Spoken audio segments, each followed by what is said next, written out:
After countless years of idleness, the most formidable family shall be forged. World will, ye father, I wish to reinforce the world barrier. Could you spare me a few coins? I shall massage your feet in return. Heavenly Dao Will, ye Heo, recently, someone has been surreptitiously absorbing the essence. Could you lend me some funds? When people mention Ye Suifeng, a single phrase invariably springs to mind. A lavishness devoid of humanity. Oh my, the Ye family has appointed a useless individual as the family head. The new head of the Ye family collapsed from a surge of blood during the ceremony and remains in a coma. The greatest joke in the history of Yunxiao City. The night was as dark as ink. Ye Suifeng awoke from chaos, his mind shrouded in fog. Have I finally succeeded? With a faint breath, he sensed the energies of the real world. At that moment, Ye Suifeng felt like crying. He was once a vibrant young man, striving for success on Blue Star. Yet one day, he was bound by a being known as the ultimate idol system, which initiated his journey through dimensions. Little did he know, during this traversal, certain unknown forces would intervene, causing him to lose his way amidst the chaos. Even his consciousness began to blur. After an indeterminate time, he finally breathed in the long-forgotten fresh air. Another memory, a different life, surged through his soul like a tempest. Eventually, he began to calm down and grasp his current predicament. His previous self was the newly appointed head of the Ye family in Yunxiao City. Alas, this family head was somewhat unfortunate. Due to his lackluster abilities, he became the target of ridicule from the outside world. On the day of his ceremony, a nemesis gifted him a massive box of blood essence pills as a present. Blood essence pills were the most rudimentary cultivation elixirs, only suitable for those in the initial stages of energy refinement. This was a blatant mockery of Ye Suifeng. Moreover, his former self was not equipped to withstand such adversity under this provocation. He succumbed to a surge of blood and perished. Why would they appoint a useless person as the family head? Ye Suifeng pondered with a hint of confusion. He then delved into the memories of his predecessor and discovered that the Ye family was somewhat distinct from traditional families. This clan was remarkably united. They would not treat him differently due to his inferior cultivation, nor engage in the melodrama of servants rebelling against their masters. Instead, because he was the inheritor of the main lineage, they supported his ascension to the position of family head. Regrettably, his predecessor's psychological resilience was woefully inadequate. Interesting. After sorting through the tangled memories, Ye Suifeng opened his eyes. Before him stood a house steeped in ancient charm. The soft bed exuded a fragrance, reminiscent of medicinal herbs meant for nourishing the body. Beside him sat a young girl, engrossed in her studies. Sensing the movement nearby, the girl turned, her appearance bearing a striking resemblance to Ye Suifeng, sharing 7 parts of his visage. "Father, you're awake." She was his only daughter, Ye Huang, age 14. Ye Suifeng chuckled inwardly. He had never been married, yet found himself with such a grown daughter. Moreover, his wife had perished during childbirth. Am I destined to be alone? Ye Suifeng smiled, dismissing the thought. As long as he lived vividly, that sufficed. However, his smile nearly caused Ye Huang to drop her jaw in disbelief. "Father, you actually smiled, huh?" Ye Suifeng was momentarily stunned, then regained his composure. His predecessor had worn a mournful expression since the passing of his wife, and smiles had vanished from his lexicon. Ye Suifeng's side life was fraught with challenges and bore burdens far heavier than others. To smile and move forward was the way to survive. Ding! Today's idle task has been completed. Please collect your earnings. Suddenly, a melodious voice resonated within Ye Suifeng's mind. The idol system is still operational? Ye Suifeng was taken aback. This system was bestowed upon him before his traversal. Its functions were remarkably straightforward, comprising only 2 aspects. Idol mining, extracting resources from a super vein daily, yielding considerable cultivation resources. Idol cultivation, gaining a day's worth of cultivation daily. During his traversal, he had activated both functions. Unexpectedly, an unforeseen event occurred during the journey, plunging him into chaos. In that timeless void, he lost track of how long he had been idle. Ye Suifeng opened the system panel, resolved to check his earnings from idleness. Instantly, he was astounded. "Xiao Huang, could you step outside for a moment?" Ye Huang paused. "Father, what's the matter?" "Just go."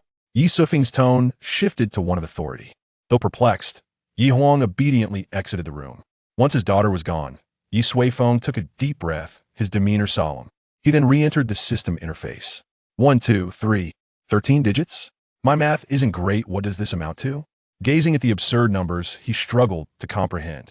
After a prolonged period, he finally calculated the totals. Low-grade spirit stones. Daily extraction of 100,000, currently possessing 356 trillion. Mid-grade spirit stones. Daily extraction of 10,000, currently possessing 36.5 trillion. High-grade spirit stones. Daily extraction of 1,000, currently possessing 3.65 trillion. Spirit crystals. Daily extraction of 100, currently possessing 365 billion.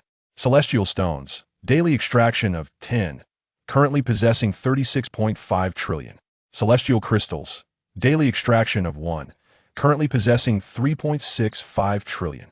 These represented all the earnings from idle mining. In truth, they were not whole numbers. Ye Suifeng rounded off the decimals to avoid being criticized for excessive verbosity. Heavens! So much wealth. It would overflow from any wallet. Ye Suifeng felt elated. He would no longer need to fret over financial matters. Next, he turned to the gains from idle cultivation. This was rather straightforward, amounting to a staggering trillion years of cultivation, currently in a state awaiting extraction. Ye Suifeng contemplated for a moment, and then silently thought, extract 1 year's worth of cultivation. In an instant, a colossal force surged into his body. This energy was exquisitely pure, devoid of any impurities, rampaging within Ye Suifeng. He had initially been at the 3rd stage of energy refinement. After this surge, he broke through 5 levels, ascending directly to the 8th stage. It was merely a year of cultivation. With renewed vigor, Ye Suifeng continued to extract cultivation energy. His strength soared, akin to riding the Shenzhou 13 spacecraft, soaring through the skies. Energy refinement, transformation, foundation establishment, golden body, golden elixir, nascent soul, out of body, transformation of spirit, harmonization, tribulation crossing. In the brief span of a single incense stick, Ye Suifeng attained the pinnacle of tribulation crossing. When he attempted to extract cultivation energy once more, his vast mental strength instantaneously sensed ominous clouds gathering in the sky, a terrifying storm of lightning energy coalescing. He was about to undergo tribulation. Experiencing tribulation within his own home was hardly ideal. Ye Suifeng hastily interrupted the extraction process, and the brewing storm dissipated without a trace. Interesting. He tested the extraction of cultivation energy again, and the ominous clouds above coalesced once more, accompanied by the distant rumble of thunder. Each time he interrupted, the storm would disperse again. Ye Suifeng suddenly felt playful, alternating between extracting and interrupting repeatedly. If there's a tribulation, let's play. After toying with the lightning tribulation for a while, Ye Suifeng ceased his provocations. Glancing at his stored cultivation energy, he realized he had only consumed about 5,000 years. Not even a fraction of the total. After some contemplation, Ye Suifeng decided to remain at the pinnacle of tribulation crossing that was more than sufficient. After all, if memory serves, the most formidable individuals in Yunshao City are merely at the golden core stage. It is indeed a case of dimensional suppression. Having completed these thoughts, Ye Suifeng chuckled lightly. Ye family, let us warmly welcome your new head. At this hour, it was already late into the night. The autumn chill had settled over Yunshao City, rendering the night exceedingly cold. Yi Huang squatted outside the door, her face etched with profound melancholy. Her mother had passed away, giving birth to her, leaving only her father as a companion throughout her upbringing. When her father was nominated as the next family head, she felt a surge of happiness. Yet, who could have anticipated that this would become the final straw that burdened him? If time could be reversed, she would surely implore her father to relinquish the position of clan leader. The weight of such a role was simply too great for him to bear. It's all my fault. If only I were a bit more accomplished, I could alleviate my father's worries. Ye Huang silently lamented. Suddenly, the door creaked open behind her, and the tall figure of Ye Suifeng appeared. Father. Ye Huang quickly rose to her feet. Ye Suifeng, puzzled, inquired, "Why are you still here? Shouldn't you be asleep?" "I was just a bit concerned about your health," Ye Huang replied softly. However, upon glancing at Ye Suifeng, who radiated vitality and exuded confidence, she found it hard to believe he was unwell. In fact, he seemed in far better condition than before. What on earth had transpired? Ye Suifeng laughed heartily. "No need to worry, I am in splendid health, and enjoy my meals." Ye Huang was left astonished by her father's demeanor. Noticing her confusion, Ye Suifeng continued, "This recent experience has led me to a deeper understanding. Rest assured, Such occurrences will never repeat themselves. With a smile, Ye Suifeng affectionately ruffled his daughter's hair. Yi Huang stood there, momentarily dazed, but eventually nodded in agreement. Go to bed now if I remember correctly. You have alchemy classes tomorrow, so do not delay. It was already late into the night. Yet, Yi Huang's expression darkened. Father, you do not know, but today, the family's alchemists, blacksmiths, and array masters have all departed. Ye Suifeng was taken aback, not expecting such an event.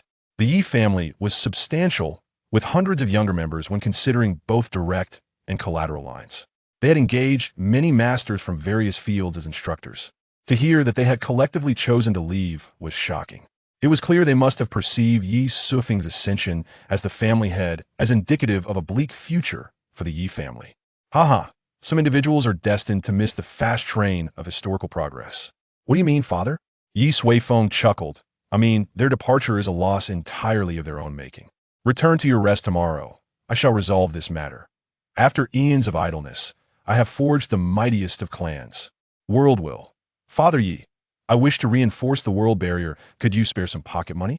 I shall offer you a foot massage in return. Heavenly Will. Yi Dazhao. There are those who have stealthily siphoned the primordial essence. Might I borrow some funds? When the name Ye Suifeng is uttered, a singular phrase springs to mind. Extravagantly inhumane.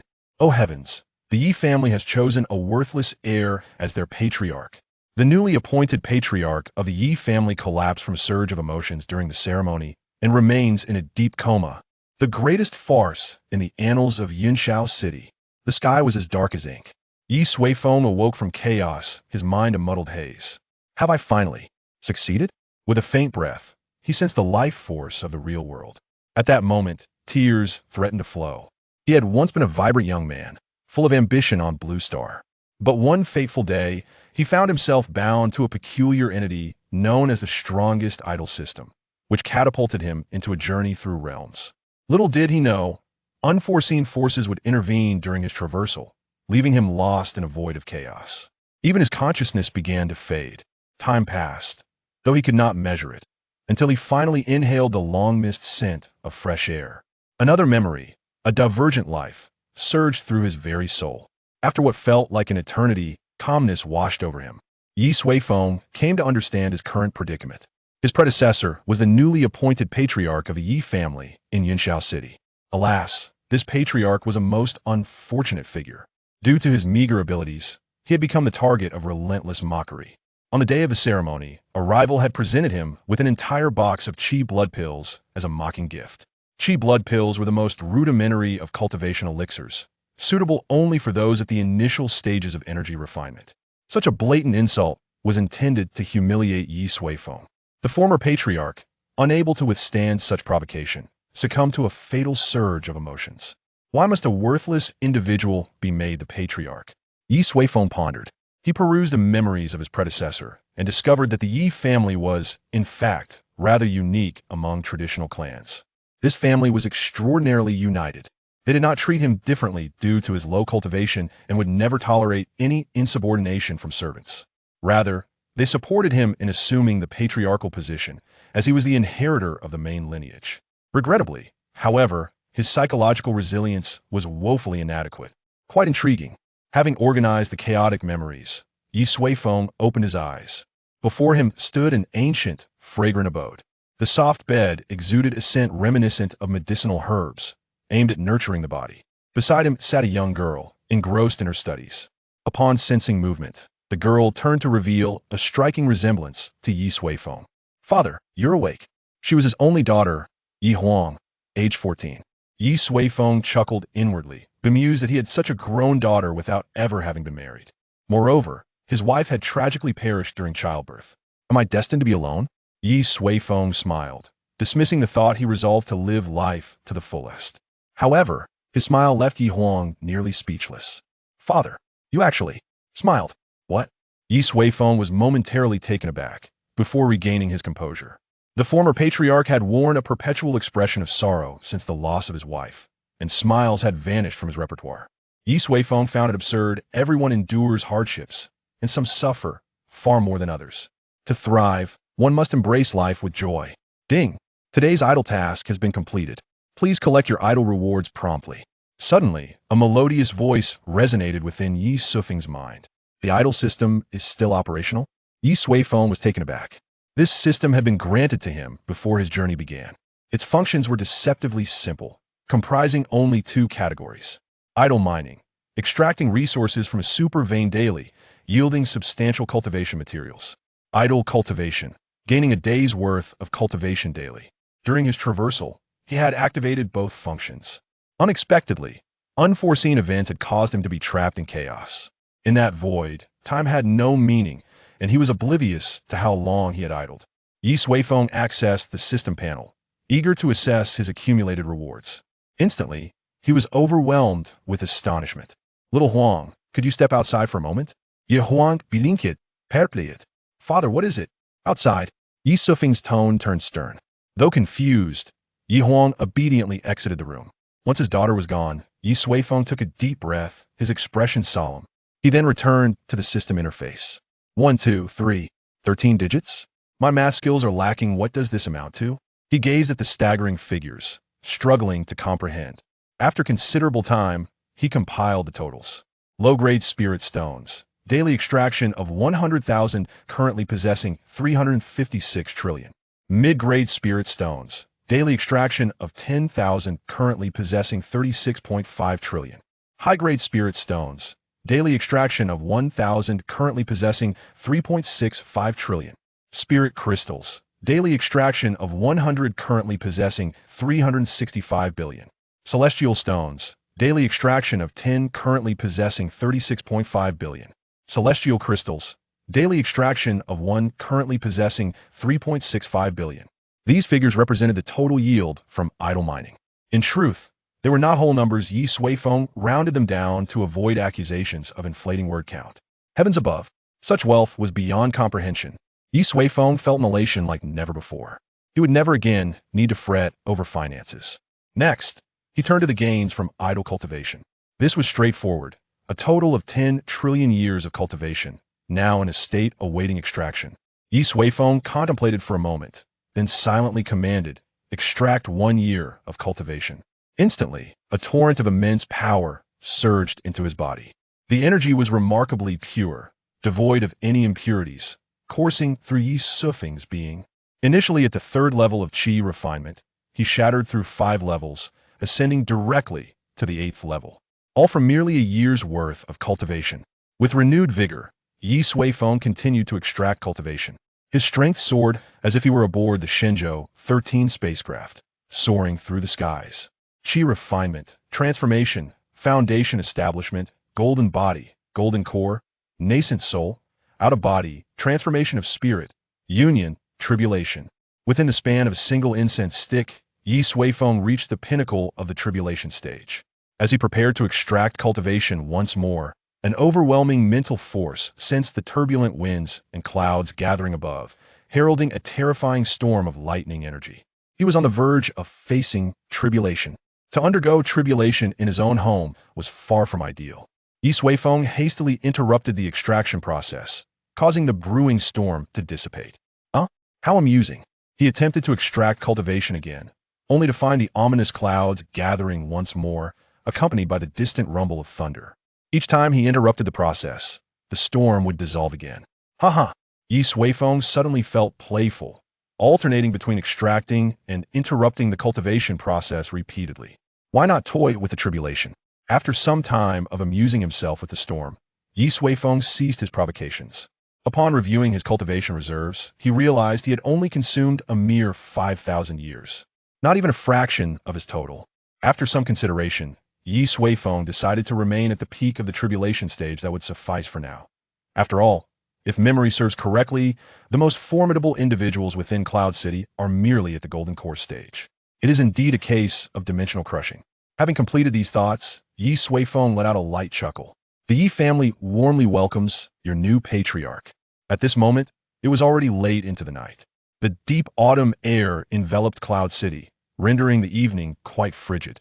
Ye Huang squatted outside the door, a profound melancholy etched upon her face. Her mother had perished in childbirth, leaving her with only her father as a companion to guide her through life. Her father had been elected as the next family head, a development that genuinely thrilled her. Yet, who could have anticipated that this would become the final straw that burdened him? If time could be reversed, she would undoubtedly urge her father to relinquish the patriarchal position. The weight of such a role is simply too immense. Her father, in truth, could not bear it. It's all my fault. If only I were a bit more exceptional, I could surely alleviate my father's worries. Yi Huang silently lamented. Suddenly, a creaking sound broke the stillness as the door swung open, revealing the tall figure of Ye Suifeng behind her. Father. Yi Huang quickly rose to her feet. Ye Suifeng, puzzled, inquired, "Why are you still here? Why haven't you gone to bed?" "I was just a little concerned about your health," Yi Huang replied softly. Yet, upon glancing at Ye Suifeng, who appeared invigorated and exuded a commanding presence, there was no indication of any ailment. In fact, he seemed to be in far better shape than before. What on earth had transpired? "Ha!" Ye Suifeng laughed heartily. "Worry not. Father is in splendid health, eating like a horse." Faced with this unexpected vigor from her father, Yi Huang was taken aback. Noticing her bewilderment, Ye Suifeng continued, "This encounter has led me to some realizations. Rest assured, such an occurrence will never repeat itself." He chuckled as he ruffled his daughter's hair. Yi Huang, momentarily stunned, eventually nodded in agreement. "You should head to bed if I recall correctly. You have alchemy classes tomorrow. Do not delay." It was already late into the night. However, Yi Huang's expression darkened. "Father, you are unaware that today, the family's alchemists, blacksmiths, and array masters all departed." Ye Suifeng was taken aback, astonished by this revelation. The Yi family, substantial in size, boasted hundreds of young members when considering both direct and collateral lines. They had engaged numerous masters from various fields as instructors. Yet, the fact that they had collectively chosen to leave was unfathomable. Undoubtedly, they had perceived Ye Suifeng's ascension to patriarch as a sign that the Yi family would lack future prospects, prompting their departure. Some individuals are destined to miss the train of historical progress. "Father, what do you mean?" Ye Suifeng smiled gently. "I merely mean that their departure is a loss entirely of their own making. Return to rest tomorrow. I shall resolve this matter." Chapter 2. Family Crisis. The following day, in the family council chamber, Ye Suifeng stood with his hands clasped behind his back, gazing at a scroll of ancient text on the wall. It contained the 3 ironclad rules of the Yi family. Those who betray the family without cause shall be slain. Those who disrupt family unity shall be slain. Those who intentionally oppress their kin shall be slain. These 3 precepts are the core principles that have allowed the Yi family to maintain unity and face the world as one. Such a family instilled a sense of admiration in Ye Suifeng. Suddenly, the doors of the council chamber swung open, and 4 dignified middle-aged men entered in succession. Once Ye Suifeng turned to take his seat, they followed suit, taking their places in order. They were the family's key figures and direct blood relatives of Ye Suifeng, his cousins. To his left were Ye Suiyun and Ye Suiyu, the 2 from his second uncle's household, who primarily managed the family's internal and external affairs, overseeing finances and resource allocation. To his right were Ye Suihu and Ye Suibao, the 2 from his third uncle's household, responsible for the family's martial strength and the acquisition and protection of external resources. Ye Suifeng also had a 4th uncle, but his son was still too young to take on a leadership role. His second, third, and 4th uncles had retreated to the background and were honored as family elders, only stepping in for decisions of great import. Indeed, it was a large family. Ye Suifeng cleared his throat and announced, "Now that we are all gathered, let us commence today's meeting." Ye Suiyun, sitting nearby, expressed concern. "Elder brother, is your health all right?" "I am fine, and moreover, I have come into some fortunate circumstances," Ye Suifeng replied, surveying the others. "Our family shall not fear anyone or any challenge. If you have any questions, feel free to voice them, and we shall address them together." At this declaration, the others exchanged glances, momentarily at a loss for words. After a brief silence, Ye Suifeng turned to Ye Suihu and inquired, "I have heard that several of our esteemed instructors departed yesterday." Ye Suihu nodded, grumbling, "Indeed, those ungrateful wretches. We have not mistreated them, yet they all ran away. From now on, I shall deal with any of them I encounter." Beside him, Ye Suiyun sighed, adding, "This matter is instigated by the Li family, who lured away our instructors with far more generous compensation." The Li family was the Yi family's bitter rival. In the city of Yunshao, the 3 prominent families were the Yi family, the Li family, and the Tang family. The Tang family boasted the strongest power, often remaining aloof from the fray. Meanwhile, the Yi and Li families were embroiled in continuous conflict, escalating to the brink of deadly enmity. This latest incident of poaching instructors was merely adding insult to injury. What are your plans? Ye Suifeng asked. Ye Suibao responded, for now, it is imperative to find replacements for the instructors quickly, otherwise, the development of the younger generation will be adversely affected. A strong youth ensures a strong family. It will be difficult, Ye Suiyu remarked. In light of your ascension, there has been much gossip in the city. I have attempted to reach out to some instructors of similar rank, but they all adopt a wait-and-see attitude. Even if we raise our hiring prices, it remains the same. Once more, silence fell over the council chamber. The expressions of the men were grave, as the situation was indeed challenging. If all else fails, we may need to lower our standards for the instructors, Ye Suifen suggested. Eventually, someone will come. This was a reluctant measure. However, Ye Suifeng was determined not to allow such a scenario to unfold. If I recall correctly, the 3 instructors who left were all of the 5th rank, correct? Alchemists are classified into 9 ranks from lowest to highest. A 5th rank master is already considered among the elite in Yunxiao. What is their fee? Ye Suifeng inquired. They are all similar, approximately 10,000 low-grade spirit stones per month, Ye Suifen replied. This figure referred specifically to low-grade spirit stones. Yet, 10,000 low-grade spirit stones constituted a significantly high remuneration, sufficient for their daily cultivation and to enjoy a comfortable lifestyle in Yunxiao. Ye Suifeng glanced at his own purse, which contained 20 digits of low-grade spirit stones. That should be manageable. Have you had any contact with those above the 5th rank? Ye Suifeng asked again. The others were taken aback. Elder brother, there are only a few 6th rank masters in Yunxiao, and they are reclusive, refusing any employment. Even if they were to agree, the exorbitant price would be beyond our means, Ye Suifen explained. Ye Suifeng smiled and responded, as long as there is a price, it can be negotiated. Rest assured, I will present them with an offer they cannot refuse. The cousins exchanged glances but ultimately decided to trust their family head. Aside from this matter, is there anything else? Ye Suifeng inquired. Yes, Ye Suiyu spoke up, his expression indicating some difficulty. Elder brother, regarding the cultivation resources for the younger generation, it seems we may need to reduce them again. Ye Suifeng raised an eyebrow. And why is that? Ye Suiyu sighed. In recent years, the family's enterprises have not been thriving. And with the Li family constantly sabotaging us, our current financial situation is insufficient to support internal expenditures. The Yi family had 2 main sources of income, the resource lands outside the city and their shops. In recent years, the harvest from the resource lands had been poor, and they had repeatedly suffered harassment and destruction from the Li family, leading to a significant reduction in profits. Relying solely on the shops for income was far from adequate. What is the current resource allocation for the younger generation? How much do they receive monthly? Ye Suifeng inquired. Ye Suiyu pondered for a moment and replied. Let us take the qi refining stage as an example. Direct descendants receive 50 spirit stones, 10 qi refining pills, and 10 bone strengthening pills each month. Collateral descendants receive 30 spirit stones, 5 qi refining pills, and 5 bone strengthening pills. Including rewards and other considerations, their total monthly expenditure exceeds 100,000 spirit stones. The resources required for alchemy, forging, formations, and talismans are even more substantial. Additionally, there are cultivation techniques, spirit artifacts, and training venues. Overall, the expenditure for nurturing the younger generation amounts to around 1 million spirit stones each month, a staggering figure. Such is the nature of a large family. Behind their strength lies an accumulation of countless resources. However, for Ye Suifeng, financial matters were the least of his concerns. Very well, then. The family head has spoken. And the others immediately focused their attention. The younger generation is the future of our family.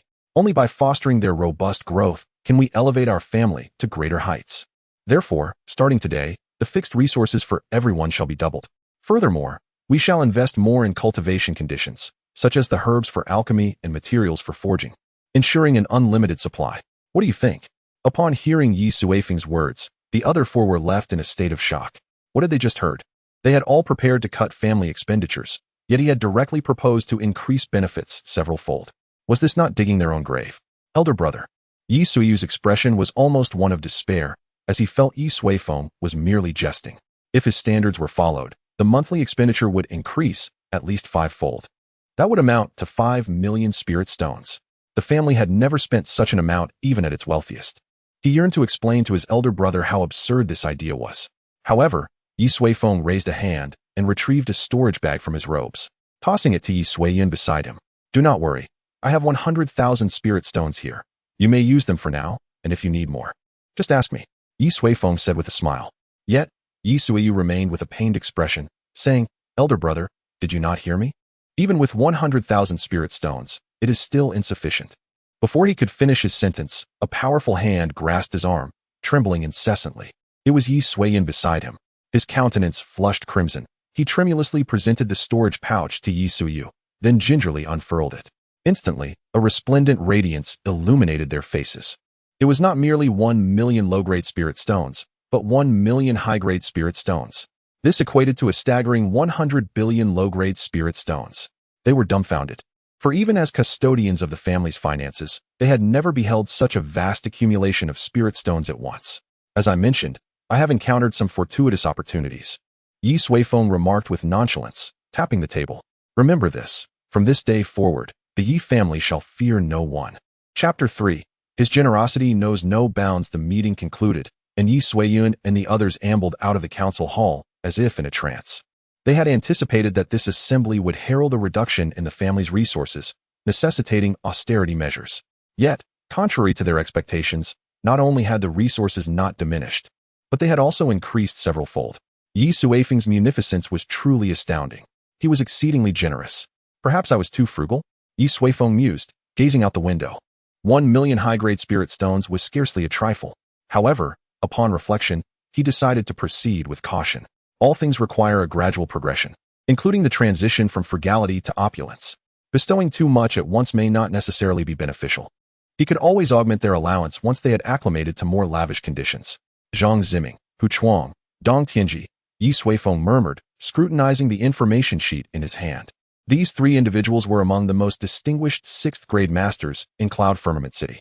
Their prowess was formidable, and they maintained an aloof demeanor, treating even the three major families with indifference, exuding an air of haughtiness. I trust that you will not prove unappreciative. Ye Suifeng crumpled the information sheet into a ball and discarded it. Today, he intended to pay each of them a visit. After a brief respite, Ye Suifeng departed from the Ye residence. The Ye family's estate was situated in the heart of Cloud Firmament City, a stone's throw from the bustling commercial district. Cloud Firmament City was a sprawling metropolis with a permanent population nearing 1 million. The streets teemed with people, exuding a vibrant atmosphere. Ye Suifeng reclined in a luxurious carriage, proceeding slowly along the thoroughfare. Through the window, he observed the palpable energy of the city, evoking a sense of déjà vu from his previous life. Given the opportunity, I must savor the culinary delights of this world. After approximately half an hour, the carriage drew to a halt before an opulent edifice. Ye Suifeng alighted from the carriage. Damfeng Pavilion? It sounds like the name of a brothel. This was the abode of Zhang Ziming, a sixth-grade alchemist. He had resided in Cloud Firmament City for over a decade, maintaining an air of detachment.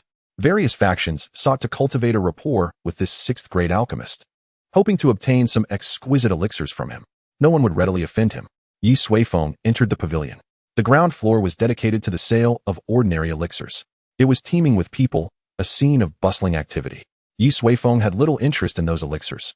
He located the floor manager and declared, "Inform Zhang Ziming that Ye Suifeng, the head of the Ye family, has come to see him." He spoke with composure. A mere sixth-grade alchemist was not entitled to act superior in his presence. However, this demeanor aroused the floor manager's displeasure. Over the years, everyone who had come to see the pavilion master had invariably displayed utmost respect. Even the head of the Tang family was courteous. What of the head of the Ye family? The floor manager eyed Ye Suifeng askance and retorted, "Our pavilion master is currently engaged in refining elixirs. You are requested to depart." Ye Suifeng was not surprised by this attitude. Prolonged elevation to a position of authority often engenders certain eccentricities. His immense divine sense instantly enveloped the entire pavilion. Ye Suifeng swiftly discerned an elderly man with flowing hair, reclining leisurely on the top floor of the pavilion, devouring translucent grapes. "I shall grant you one more opportunity to escort me to Zhang Ziming. Otherwise, bear the consequences." The floor manager's countenance turned frigid. He waved his hand, and a group of golden-bodied strongmen surrounded them. "Humph, Ye Suifeng, I have heard of your reputation. Without the title of family head, you are but a chi refining wastrel. I shall see what you can do to me." He was fearless, his tone exceedingly assertive. A smile played on Ye Suifeng's lips.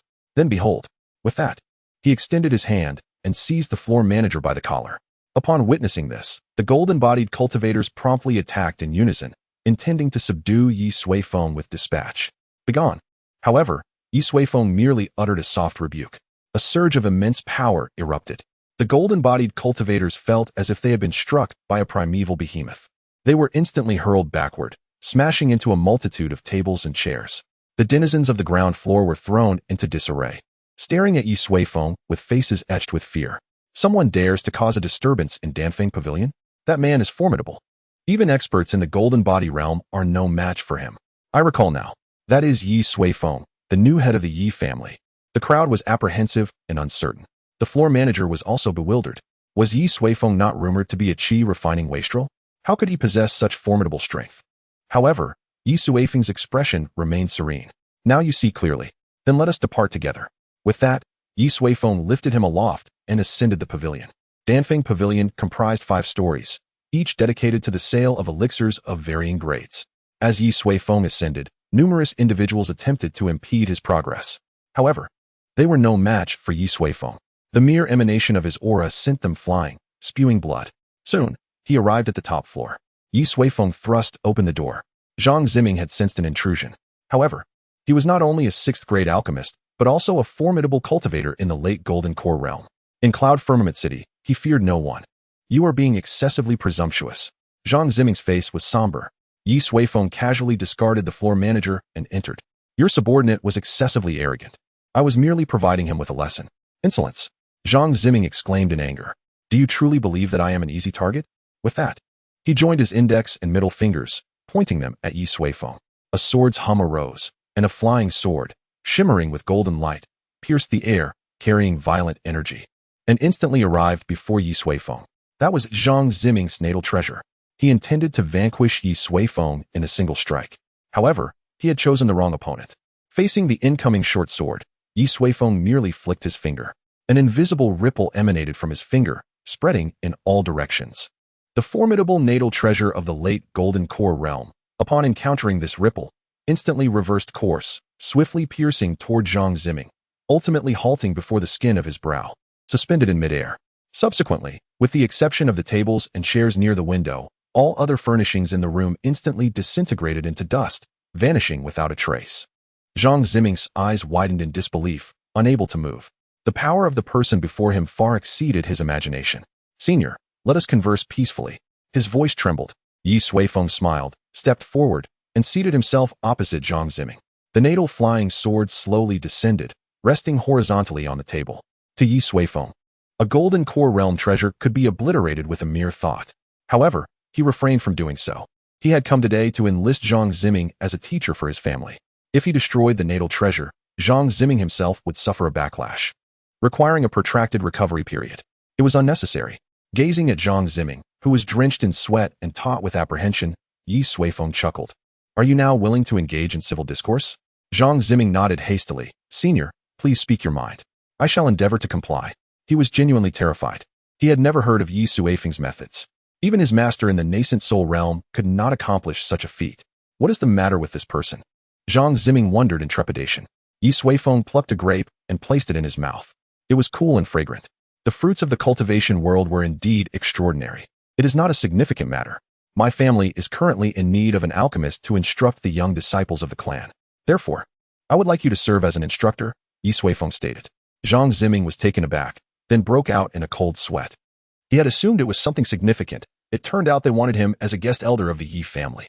Was such a grand display truly necessary?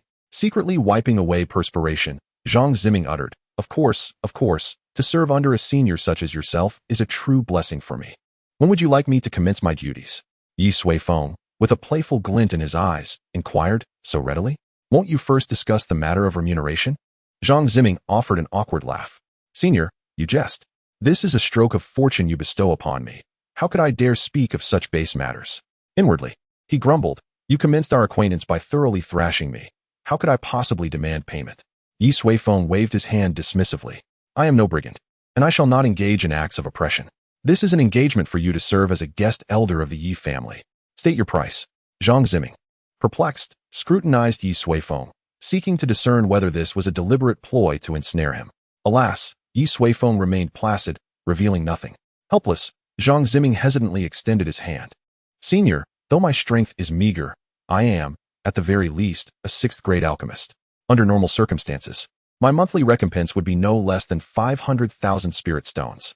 However, Before you, this price is negotiable.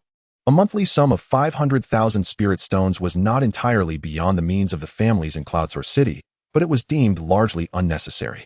They had far too many avenues for expenditure. Ye Suifeng nodded.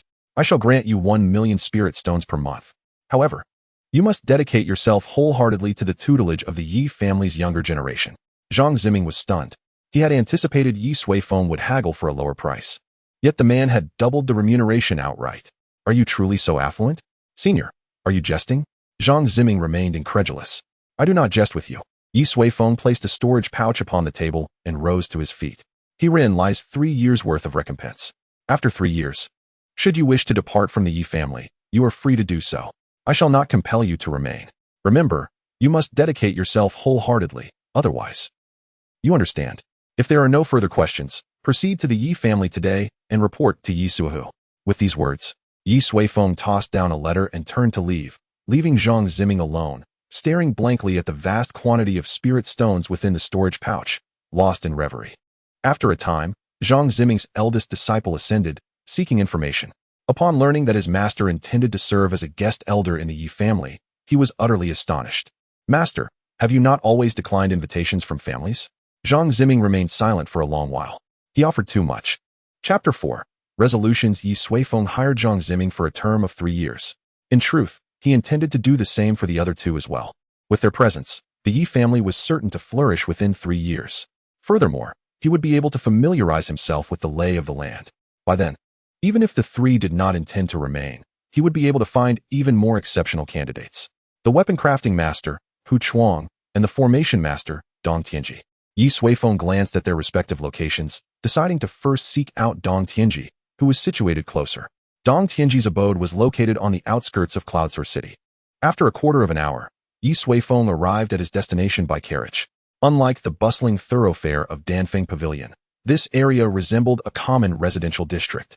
Albeit on a larger scale, Ye Suifeng rapped upon the gate. The Ye family patriarch may return. I shall not receive him, a disembodied voice echoed. I have come today to invite you to serve as a guest elder of the Ye family, Ye Suifeng replied. You cannot afford my price. Depart. The voice within responded icily. State your demands. We can negotiate, Ye Suifeng said. Begone. His courtesy was met with curt dismissal. Ye Suifeng sighed. He had not wished to resort to force, but these individuals were excessively haughty. He pushed open the gate and entered. Suddenly, the scene before him transformed. Beyond the gate lay a desolate wasteland, rife with malevolent aura. Hideous specters emerged from the blood-soaked earth, roaring as they charged toward Ye Suifeng. It was as if he had entered a purgatory, a truly ghastly sight. A formation? Ye Suifeng recognized it instantly. It was a killing array, capable of inflicting grievous harm upon even a core formation cultivator who dared to enter. Had it been the original Ye Suifeng, he would have suffered irreparable damage within a few breaths. A flicker of anger ignited within Ye Suifeng's heart. Since you treat me thus, do not blame me for what is to come. He took a single step forward, and an arcane aura erupted, causing the crimson world to tremble violently. In an instant, the earth cracked, and the sky shattered like fragile glass. Then it exploded. The world shifted, and Ye Suifeng found himself once more within the house. A wide corridor stretched out before him, a trail of devastation. At the corridor's end, a middle-aged man lay on the ground, his face etched with disbelief, blood trickling from his lips. Ye Suifeng strode forward, stopping before Dong Tianji. How is this possible? Dong Tianji's expression was one of terror. Ye Suifeng's power was such that he could not muster even a trace of resistance. I prefer to reason with people.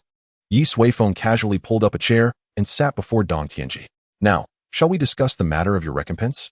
If it could be resolved with money. He truly did not wish to resort to coercion. It was far more pleasant for all involved. Why must you posture before me? At this moment, Dong Tianji's mind was in turmoil. How could Ye Suifeng be so powerful? Had not the Li family claimed he was a wastrel? He wanted to curse them. Had they ever seen a wastrel shatter a purgatorial killing array with a single step, breach numerous defensive formations, and injure him? Damn the Li family and their false news. Senior, I was, but a moment ago, remiss. I pray. Ye Suifeng waved his hand, cutting him off. He had no desire to engage in empty pleasantries with such a person. I have said that I came today to invite you to serve as a guest elder of the Ye family. Let us discuss your recompense. Dong Tianji's lips twitched. After a long pause, he tentatively said, Senior, my method of instruction requires a great deal of formation materials, which is rather costly. Therefore, I require at least 500,000 spirit stones per month. Without a word, Ye Suifeng tossed down a storage pouch. You need not concern yourself with materials. The family shall provide them all. 500,000 spirit stones per month. Herein lies 3 years' worth of recompense. I expect you to dedicate yourself wholeheartedly to the tutelage of the Ye family's disciples. Gather your belongings and report to the Ye family today. Seek out Ye Suifeng.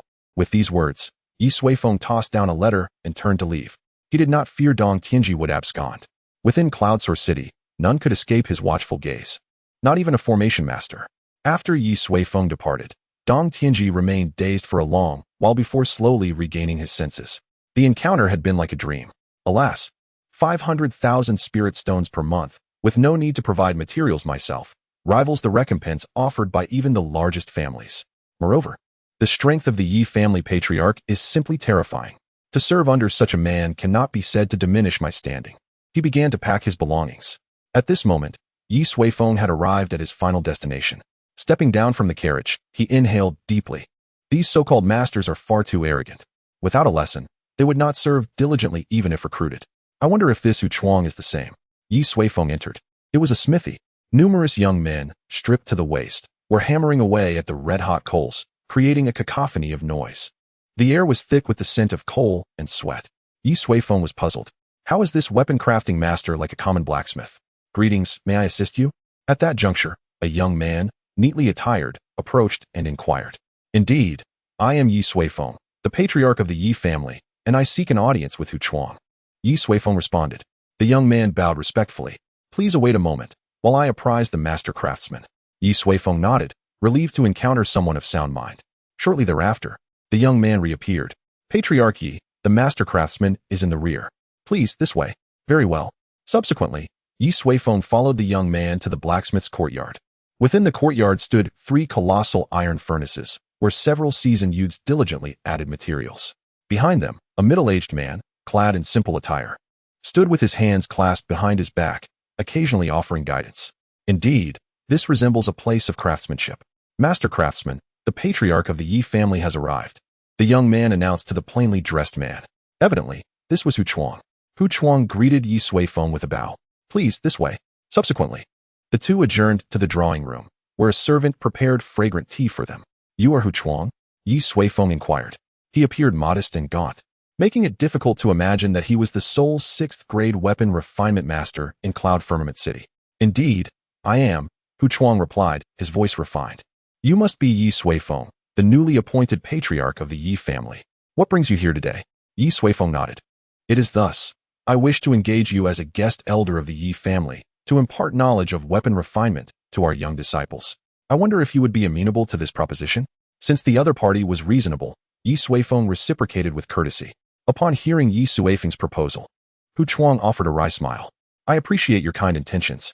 However, I cannot bear to abandon these rascals. Rejection was anticipated. Ye Suifeng inquired, what do you mean? Hu Chuang gestured towards the group of young men outside. You must have noticed them upon your arrival. My blacksmith shop is home to numerous individuals, mostly apprentices, whose sustenance depends entirely on me. If I were to depart, they would all be left to fend for themselves. Haha. Ye Suifeng was perplexed. Why is that? Are their tuition fees insufficient to cover expenses? In this world, seeking knowledge is an expensive endeavor, particularly for a 6th-grade master like Hu Chuang. Aspiring to become his disciple without ample financial resources is simply not feasible. Hu Chuang chuckled and sipped his tea. These lads are the impoverished children I have taken in during my travels. They possess determination and talent, but lack the opportunity to grace the stage. Therefore, I have provided them with this chance. Ye Suifeng understood. No wonder Hu Chuang said he could not abandon them. Weapon refinement is a costly undertaking, and without Hu Chuang, these young men would likely revert to their former state, possessing talent but destined for a life of insignificance. Ye Suifeng bowed respectfully. Your virtue commands my admiration. Hu Chuang waved his hand dismissively. It is nothing of consequence. Therefore, I shall not serve as a guest elder of your family, ha. Ye Suifeng smiled and shook his head. Nay, if that is the case, I believe you should accompany me even more so. Hu Chuang was taken aback. Why do you say that? Ye Suifeng inquired. Tell me, what are your monthly expenses for supporting such a large group of young apprentices? This. Hu Chuang had not expected Ye Suifeng to persist. After a moment's contemplation, he replied, including all the weapon refinement materials consumed. This group requires at least 2 million spirit stones each month. Weapon refinement is indeed a costly endeavor. Ye Suifeng extended 5 fingers. If you become a guest elder of the Ye family, I can provide you with 5 million spirit stones each month. Moreover, if you desire, you can relocate the entire blacksmith shop to the Ye family, along with all the apprentices. Rest assured, the apprentices will remain under your care, and I will grant you complete autonomy. You need only instruct the young disciples of the Ye family in passing.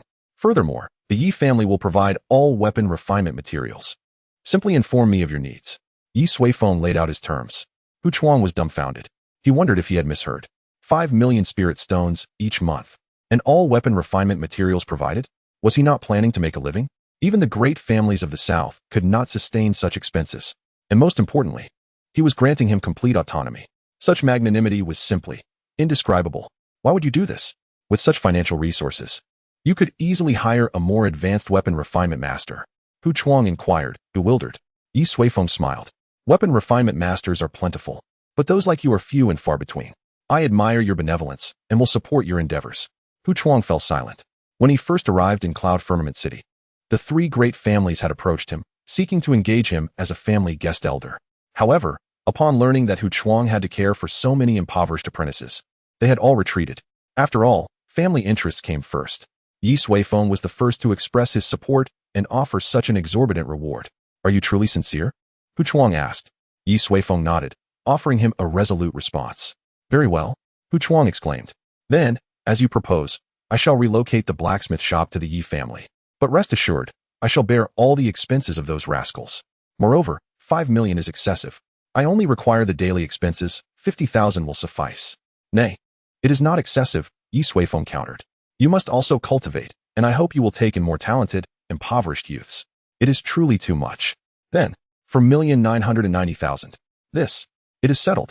Ye Suifeng rose to his feet. Money, when spent in the right place, can yield the greatest value. Pack your belongings, and it would be best if you could depart for the Ye family today. I shall instruct the stewards of the family. With that, Ye Suifeng produced a letter and bid farewell with a bow. Hu Chuang was left behind, his heart stirred, unable to regain his composure for a long time. Chapter 5. Ye Suifeng's predicament. How shall I spend so many spirit stones? Ye Suifeng sat in his study, staring blankly at a storage bag brimming with spirit stones. Lost in thought, his elder brother had given him 1,000,000 high-grade spirit stones, and subsequently, Sui Yun, who managed the family finances, had allocated him 5,000, equivalent to 50 million low-grade spirit stones, for the month's cultivation expenses. Good heavens! Previously, there was only 1 million, but now it has suddenly increased 50-fold. He did not know how to allocate it all at once. Well, first, the monthly allowance and cultivation resources for the family disciples, as his elder brother had instructed, should be doubled, and the qi refining pills and qi blood pills should also be doubled. But even that will not deplete it all. Then, purchase middle-grade qi refining pills and middle-grade qi blood pills. Humph, these rascals are truly fortunate. And other resources consumed for cultivation. His elder brother had said to supply them without limit. Let me see. Well, in terms of alchemy, low-grade spiritual herbs are always insufficient. Increase the purchase quantity tenfold. That should be about right. Weapon refinement materials, formation materials, talisman-making materials. Increase them all tenfold as well. Our meals should also be improved, with the addition of high-grade ingredients, which will aid in everyone's cultivation. Ye Suifeng calculated for a long time, spending a total of 20 million spirit stones. But there are still 30 million left. What shall I do? For the first time, he was troubled by having too much money to spend. Then, purchase high-grade cultivation resources. Ye Suifeng steeled his resolve, and the brush in his hand danced once more. Marrow-cleansing pills, body-tempering elixirs, yellow-grade cultivation techniques, yellow-grade spiritual weapons, qi-tempering pills. He wrote for a long time, his mind reeling, before finally spending all of the remaining 30 million spirit stones. Ye Suifeng collapsed into his chair, exhaling a long breath. The expenditure plan for this month is finally completed. Gazing at the long string of numbers on the purchase list, Ye Suifeng was somewhat lost in thought. With such financial investment, how could the Ye family not prosper? The Li family, the Tang family, all would eventually be supplanted by the Ye family. Just as he was contemplating this, suddenly, a knock sounded on the study door. Enter. A middle-aged man in a butler's uniform walked in. Ah, Butler Wu, what is it? Ye Suifeng inquired. Third master, someone seeks an audience, Butler Wu replied. Ye Suifeng was the third among his direct brothers, respectfully addressed as third master within the clan. Who is it? Ye Suifeng asked. Butler Wu paused, then said, He says his name is Zhang Ziming, and he is here on the Patriarch's order to serve as the family's alchemy instructor. Who? Ye Suifeng nearly tumbled from his chair. At the Ye family's entrance, Zhang Ziming, accompanied by 2 disciples, was pacing back and forth. After receiving the payment, he dared not delay, quickly packing his belongings. Entrusting the Danfeng Pavilion to his eldest disciple, and bringing his 2 favorite junior disciples to report to the Ye family, he moved swiftly, fearing to displease Ye Suifeng. Zhang Ziming. Suddenly, a familiar voice came from behind. Zhang Ziming turned to see Dong Tianji, the 6th grade formation master from Yunxiao City. Being of equal standing, they were acquainted. What are you doing here? They both asked simultaneously. Zhang Ziming's eyes darted about, and he chuckled. I am here as a guest of the Ye family, invited by the Patriarch. And you? Dong Tianji scoffed. Don't pretend. You're here to be a retainer for the Ye family, aren't you? They knew each other well enough to see through each other's facades. Likewise, Zhang Ziming chuckled. It seems, brother, that you have offended Senior Ye? His eyes were keen, discerning the surging of Dong Tianji's qi and blood, an obvious sign of recent internal injury. Moreover, knowing Dong Tianji's temperament, he must have been insolent before Ye Suifeng, thus incurring punishment.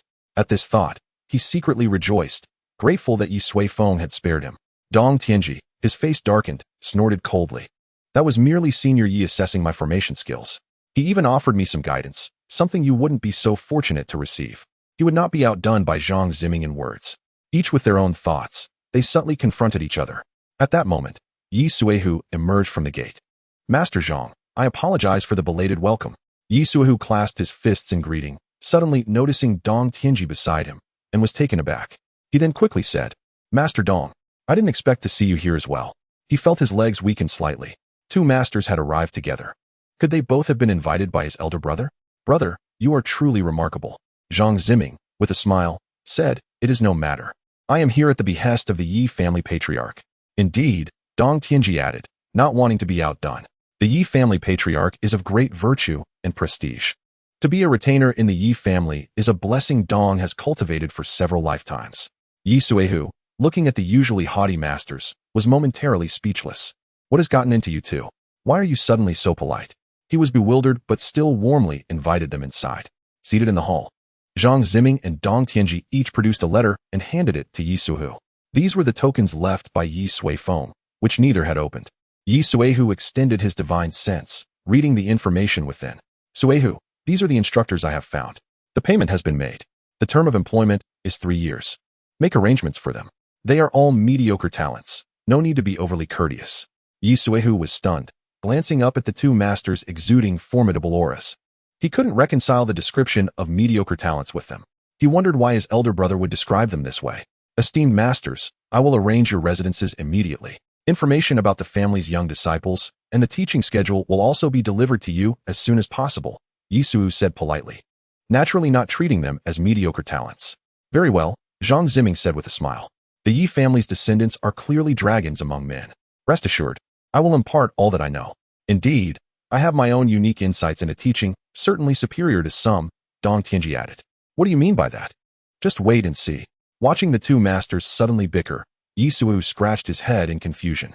Why does the world suddenly seem incomprehensible? In half a day, Ye Suifeng managed to settle the 2 masters in their residences. Cultivation resources and facilities were also being prepared with utmost urgency. The gaps left by the departure of the Ye family's 3 masters had been completely filled. After emerging from Huchuang's smithy, Ye Suifeng did not hurry home. He strolled through the bustling downtown area of Yunxiao City, thoroughly enjoying the local customs and traditions. Of course, the cuisine was a must-try. Tofu dragon fish, green bamboo phoenix floss, northern feast. From roadside stalls to the city's premier restaurant, Ye Suifeng ate his way through. His astonishing appetite startled the carriage driver. After wandering for some time, Ye Suifeng arrived before a towering building called the Myriad Treasures Pavilion. The Myriad Treasures Pavilion, as the name suggests, was a place where various treasures were sold. It was said to be an extremely vast organization with branches throughout the continent, possessing remarkable strength and immense scale. I'll acquire some cultivation techniques to understand the specific cultivation system of this world.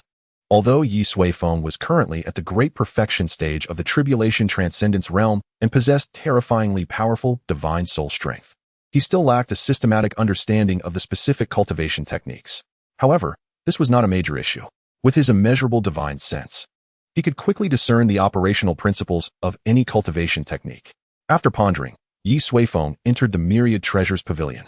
He wandered around the first floor, discovering that it indeed contained a plethora of items: cultivation techniques, spiritual weapons, elixirs, talismans, spiritual herbs and fruits, cultivation materials, everything imaginable. However, most of them were below the yellow grade, the lowest of the 4 grades: heaven, earth, profound, and yellow. Ye Suifeng naturally looked down on them. He approached the counter, found the person in charge of the first floor, and opened a storage bag before them. "Find your pavilion master. Tell them I have a major deal to discuss." With succinctness, Ye Suifeng spoke. The supervisor, gazing at the abundant spirit stones, widened his eyes. "Good heavens," he exclaimed, "this must be over 1,000,000 high-grade spirit stones. A truly grand transaction, indeed." Without delay, he escorted Ye Suifeng to a private chamber, offering the finest refreshments, and promptly sought out the proprietor. Presently, an enchanting woman entered, appearing youthful yet voluptuous, her every gesture captivating. "Welcome, esteemed head of the Ye family," she greeted. "I apologize for the belated reception. I trust you are not displeased." Her voice was melodious, inspiring goodwill. "Are you the proprietor of Wanbao Pavilion?" Ye Suifeng inquired. The woman seated herself opposite Ye Suifeng and replied with a smile, "Indeed. I am Gu Wanxin, the steward of Wanbao Pavilion in Cloudfall City. You may address me as such." "Steward Gu," Ye Suifeng acknowledged with a respectful bow. "I seek to acquire certain treasures here, and I trust that Wanbao Pavilion's reputation precedes it." He proceeded directly to the matter at hand. "Head Yi is indeed a man of action," Gu Wanxin responded with a captivating smile, producing a jade scroll from her attire and placing it on the table. "Treasures of the yellow grade would hardly pique your interest, I presume. Here is a compendium of our Xian grade treasures. Peruse it at your leisure." Xian grade treasures. Even the most rudimentary spiritual herbs possess a value exceeding 10,000 spirit stones. Gu Wanxin evidently regarded Ye Suifeng as a wealthy patron, an assumption that proved accurate. Ye Suifeng grasped the jade scroll, extending a tendril of his spiritual essence. Instantly, a plethora of treasures, along with their descriptions, materialized before him. Mirroring the diversity of Wanbao Pavilion's ground floor, the selection encompassed various domains, befitting the eminence of Wanbao Pavilion. Ye Suifeng scrutinized the manuals on techniques, martial arts, and cultivation notes, swordsmanship, pugilism, staff techniques, agility methods, thaumaturgy, body refinement arts, alchemy, artificing, and array formations. Save for certain esoteric disciplines, the compendium encompassed all, ideally suited for Ye Suifeng's exploration of this world. However, upon perusal, Ye Suifeng discerned that only Xian-grade middle-tier techniques were available. "Are there no higher-grade options?" he inquired. Gu Wanxin paused, bemused. Xian-grade middle-tier items were already considered high-end commodities in Cloudfall City. His expectations were seemingly insatiable. "Head Yi," she began, "Xian-grade upper-tier treasures are exceedingly rare. I intend no offense, but their value is immense. Money is no impediment." Ye Suifeng dismissed with a wave. "Unveil your most exquisite wares." Gu Wanxin's expression shifted, tinged with curiosity. Was the Yi family not teetering on the brink of ruin? How could this new patriarch be so affluent? Nevertheless, she would not refuse a prospective transaction. Once more, she produced a luminous jade scroll from her person and presented it to Ye Suifeng. "Here are Xian-grade upper-tier treasures. Examine them and ascertain if anything captures your fancy," Gu Wanxin offered. Ye Suifeng nodded, extending his spiritual energy once more. This inventory was considerably more concise. As Xian-grade upper-tier items were not commonplace, Ye Suifeng swiftly perused the list, finding the contents remarkable. Among them was a Xian-grade pinnacle spiritual sword, exquisitely crafted and potent, ideally suited for his daughter, Yi Huang. "Indeed, upon my return, I shall inquire about her preferences. In past years, due to my predecessor's stubbornness, the child has suffered. Are there no items of superior quality?" Ye Suifeng inquired, setting down the jade scroll. "Of superior quality?" Gu Wanxin was bewildered. What was amiss with this Ye Suifeng? His appetite was insatiable. Even Xian-grade pinnacle treasures failed to satisfy him. Beyond that lay earth-grade treasures, the crown jewels of Cloudfall City's Wanbao Pavilion. Did he truly possess the financial capacity? Gu Wanxin harbored doubts, wondering if the head of the Yi family was merely jesting. Yet, his composure suggested otherwise.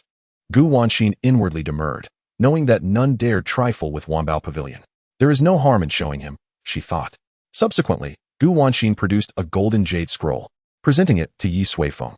"Head Yi, these are our most prized possessions. If these do not meet your expectations, I fear I have nothing further to offer." Gu Wanxin declared. "Very well," Ye Suifeng acquiesced. "Is earth grade the apex of your treasures? If so, let us proceed." A hint of disappointment lingered in his tone. Gu Wanxin's bewilderment deepened. Her forte lay in discerning nuances, and she clearly perceived Ye Suifeng's disappointment. He is not content even with Earth-grade treasures? Heavens, what manner of affluent individual have I encountered? By then, Ye Suifeng had already immersed his spiritual essence into the scroll. As the crown jewels, they were few in number, totaling only 5 items, 2 cultivation manuals, 2 spiritual artifacts, and a cerulean stone. Kinglan Art, Earth-grade low-tier cultivation manual. Deicide 9 swords, Earth-grade middle-tier martial technique. An Earth-grade low-tier jade talisman capable of erecting a formidable defensive barrier. An Earth-grade middle-tier pill furnace capable of generating its own alchemic flames, enhancing the endurance of the alchemist. The most exquisite item was, in fact, the stone. Serenity Stone, Earth-grade upper-tier treasure, capable of pacifying the spirit, accelerating cultivation efficiency, and facilitating comprehension of techniques. Ye Suifeng nodded inwardly, acknowledging its merits. Are there no items of superior quality? Ye Suifeng inquired. Gu Wanxin conceded, regrettably. No, our branch pavilion is relatively modest. Thus these 5 items represent our most prized possessions. Very well, Ye Suifeng relented, inquiring, shall we now deliberate on the prices? Gu Wanxin's eyes gleamed. Finally reaching the point of negotiation, it appeared that Ye Suifeng was not merely jesting. Which item has captured your interest? Gu Wanxin asked. Ye Suifeng gestured dismissively. Enumerate them all. As you wish, Gu Wanxin acceded, pausing to gather her thoughts.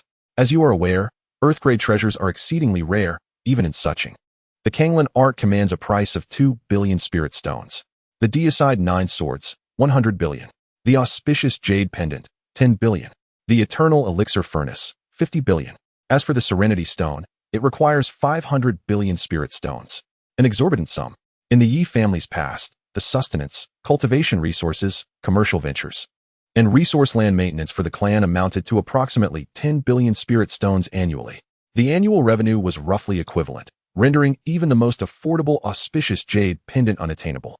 Within Cloudfall City, only the formidable Tang family possessed the means to acquire one of Wanbao Pavilion's more modest crown jewels. However, were the Tang family to make such a purchase, their clan would be compelled to tighten their belts for years to come. Which item do you intend to procure? Gu Wanxin inquired, her countenance radiating anticipation. These 5 crown jewels had remained untouched since her arrival, with no inquiries made. Should she manage to sell even a single item, her commission would be substantial. More crucially, it would garner her significant recognition from the main pavilion and suching. Ye Suifeng stroked his chin, stating, bring them all. I shall acquire everything. Gu Wanxin was momentarily stunned, doubting her auditory perception. In her estimation, Ye Suifeng was most likely to acquire the Kanglan Art, given its relative affordability and potential benefit to the family. However, to her astonishment, he intended to acquire everything. Is that genuine? Gu Wanxin felt compelled to verify. Ye Suifeng chuckled indeed. However, you must provide me with several larger storage pouches, lest I lack the means to accommodate so many spirit stones. Ye Suifeng intended to disperse some of his lower-grade spirit stones, as their accumulation had become an eyesore. Gu Wanxin was in a daze, but having reached this juncture, she no longer suspected that Ye Suifeng was jesting. Moments later, Gu Wanxin returned with an assortment of storage pouches, presenting Ye Suifeng with an exquisite ring. The 5 crown jewels are contained within this storage ring. Rest assured, this ring is a gift, and henceforth, you shall be Wanbao Pavilion's most esteemed patron in Cloudfall City. With utmost respect, Gu Wanxin regarded Ye Suifeng as not merely a benefactor, but also a guiding figure who could elevate her status. She anticipated the envious reactions upon her return to the main pavilion, knowing she had brokered such a substantial deal. Excellent, Ye Suifeng affirmed, having inspected the ring and verified the presence of the 5 items. He then accepted the storage bag and began filling it with spirit stones. Despite the considerable capacity of the bags, each capable of holding 50 billion spirit stones, Ye Suifeng furrowed his brow, indicating a need for more. Pardon? Gu Wanxin inquired, perplexed. Surely there's been a miscalculation. The 14 storage bags can accommodate 700 billion spirit stones, whereas the items totaled 680 billion. Ye Suifeng responded with a gentle smile. No, you've misunderstood. My intention was to acquire everything, not just the prized possession. He added. I also wish to purchase the items listed in the other 2 jade scrolls, the Xinggrade treasures. Gu Wanxin's eyes widened in astonishment. Chapter 7. Yi Huang's aspirations. Unbeknownst to the residents of Cloud Firmament City, Myriad Treasures Pavilion had been rendered impoverished, possessing only money. All treasures of Xin grade and above had been swept away, transformed into 10 storage rings adorning Ye Suifeng's fingers. As Ye Suifeng departed, Gu Wanxin, filled with apprehension, offered the protection of myriad treasures Pavilion's 8 golden core cultivators for his journey home, an offer Ye Suifeng politely declined. No one could pilfer from him. He leisurely indulged in 2 meals before returning to his family, arriving as dusk approached. Ye Suifeng first visited Suiyun, relinquishing 9 storage rings with instructions for equitable distribution, leaving Suiyun bewildered. Subsequently, Ye Suifeng returned to his courtyard, where he was greeted by resounding thuds. He discovered his daughter, Yi Huang, diligently practicing her martial arts. Her hands were wrapped in layers of cloth, and before her stood a resilient black force-testing stone. With unwavering focus, Yi Huang relentlessly struck the stone, her sweat-soaked bangs clinging to her face. What a diligent and ambitious young lady, Ye Suifeng mused, heartened. He recalled his daughter's unwavering thoughtfulness and assistance throughout the years. Xiao Huang, Ye Suifeng called out. Father, you're back. Yi Huang exclaimed, her fists remaining poised. Have you had dinner? Ye Suifeng inquired. Yes, I have. Take a break and come inside. I have something to discuss with you. Yi Huang demurred. Let me finish 200 more punches. Then I'll have completed my daily 1,000. Such a resolute girl, Ye Suifeng remarked. He observed his daughter's commitment to her goal, each punch delivered with maximum force. He recognized inefficiencies in her technique and resolved to provide her with specialized guidance. After completing her 1,000 punches, Yi Huang smiled at Ye Suifeng and invited him inside. Seated in their room, Ye Suifeng, intending to discuss Yi Huang's cultivation, realized he was unaware of her current level. What a negligent father I've been, he lamented. Xiao Huang, what stage of cultivation have you reached? Yi Huang responded, surprised. Her father had never shown such interest in her cultivation. I recently broke through to the 7th level of qi refining. At 14 years of age, Yi Huang's attainment of the 7th level of qi refining was merely adequate in Cloud Firmament City and unremarkable within the Yi family. Some of her peers had already surpassed the qi refining stage, reaching the realm of qi transformation. Compared to them, Yi Huang's strength paled, especially considering her status as the daughter of the family head. Do not be discouraged, Ye Suifeng said. From today onward, I will personally guide your cultivation, and you will soon catch up. Thank you, father. Yi Huang beamed, her anticipation tempered by her father's newfound attention. I brought you some gifts today, Ye Suifeng continued. What are your desires or aspirations? Yi Huang paused, contemplating. My aspiration is to cultivate diligently, to become a formidable warrior, so that I can. Her voice trailed off. So that you can what? Ye Suifeng pressed. So that I can participate in the upcoming Cloud Firmament City battle, Yi Huang responded. Ye Suifeng recalled the triennial competition among the 3 families, where young disciples vied for control of shops and resources. The Yi family had suffered losses in recent battles, contributing to their financial strain. The next battle was 6 months away. What a thoughtful child, Ye Suifeng thought. Cultivation is essential. He would assist her in her journey, regardless of her request. Besides cultivation, what else do you enjoy? Aside from cultivation, I enjoy alchemy, Yi Huang replied. Why alchemy? Ye Suifeng inquired. Because alchemy is the most lucrative pursuit, Yi Huang grinned. Ye Suifeng understood his daughter's concern for wealth. Having experienced financial constraints, she valued money. I support you, Ye Suifeng declared. He retrieved the earth-grade alchemy furnace he had purchased and presented it to her.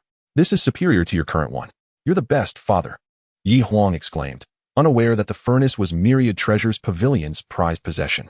The family has a new alchemy instructor, but you need not attend his lessons. From today onward, I will personally guide your alchemy. Yi Huang blinked, wondering when her father had acquired such skills.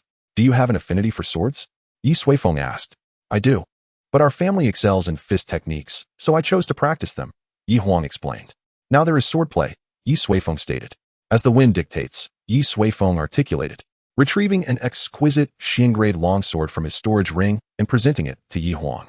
Since it captivates your heart, commence your swordsmanship training from this day forth. The sword, a masterpiece of craftsmanship, emanated a subtle violet luminescence, instantly igniting a fervent admiration in Yi Huang's eyes. It is simply breathtaking. I wonder about its precise grade. I shall bestow upon you the cultivation technique tomorrow, and furthermore, this. Subsequently, Ye Suifeng produced the Tranquility Stone. This superior earth-grade gem, a coveted treasure among cultivators, significantly enhances the meditative process. Yi Huang, in a state of pleasant bewilderment, accepted the Tranquility Stone, yet to fully grasp its profound implications. Now, retire to your chambers for a restful repose, Ye Suifeng advised. The path of cultivation necessitates a balance between exertion and repose. Relentless practice alone seldom yields remarkable achievements. Yi Huang nodded in acknowledgement, her heart brimming with anticipation as she departed. Ye Suifeng sighed inwardly, aware that his daughter would likely immerse herself in cultivation until the late hours. However, he dismissed it as a minor concern, reasoning that youthful zeal is a virtue to be encouraged. Following his ablutions, Ye Suifeng reclined upon his bed and retrieved the 2 Earth-grade cultivation manuals he had acquired that day. Either of these tomes, if revealed, would undoubtedly incite a frenzy within Cloudsource City, owing to their extraordinary caliber. Yet, Ye Suifeng remained unsatisfied, determined to refine them further.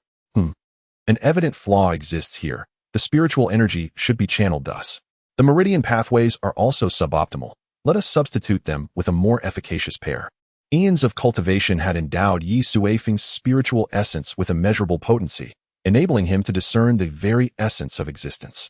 Thus, he could effortlessly identify and rectify any imperfections within Earth-grade cultivation techniques.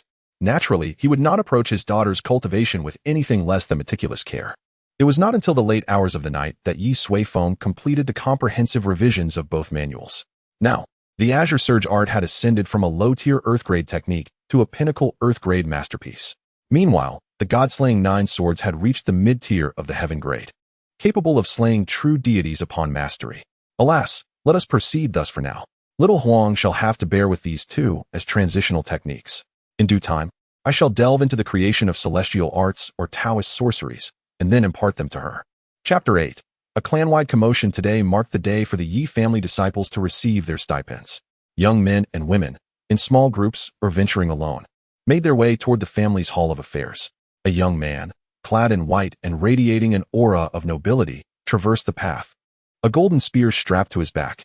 "Brother Long, wait for me," a crisp voice echoed from behind.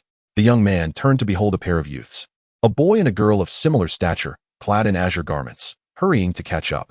Yi Qian, Yi Long acknowledged. The girl, beaming, approached Yi Long's side and inquired, "Brother Long, when did you emerge from seclusion?" 3 days prior. Yi Long nodded to the 2 before continuing onward together. "How fruitful was your seclusion this time?" Yi Qian asked. "Adequate, I suppose," Yi Long replied. "I have ascended to the 3rd layer of Qi transformation, and I have successfully cultivated the dragon-slaying spear technique to the lesser mastery stage." Yi Qian's eyes sparkled with admiration. "Brother, you are truly remarkable. In the forthcoming Cloudsource City tournament in half a year, we must inflict a lesson upon those detestable individuals from the Leaf family." She brandished her small fist with indignation. Yi Long pursed his lips. Among the younger generation of the Yi family, his strength was considered paramount. Barring unforeseen circumstances, he would undoubtedly secure a spot in the Cloudsource City tournament in half a year. However, he harbored little confidence in his ability to triumph over the Leaf family. According to reliable intelligence, the Leaf family's eldest son, Li Qi, had already broken through to the 5th layer of Qi transformation, and his mastery of concealed weapons was uncanny. A confrontation at present would likely result in his defeat. Yi Long clenched his fist involuntarily. "Rest assured, I shall exert myself to the utmost. Indeed, we believe in you." Yi Qian cheered from the sidelines. "You 2 must also strive diligently. The Yi family must not falter during our generation," Yi Long declared earnestly. The other 2 nodded in agreement. "Brother Long, I received word from father a few days ago that our stipends are to be reduced once more," Yi Qian, who had remained silent, suddenly interjected. The 3 of them were Ye Suifeng's children. Yi Long, the eldest, was 15 years of age. Yi Qian and Yi Qian, twins, were 14 years old, slightly younger than Yi Huang. As Ye Suifeng was in charge of the family's resources, they had obtained some information in advance.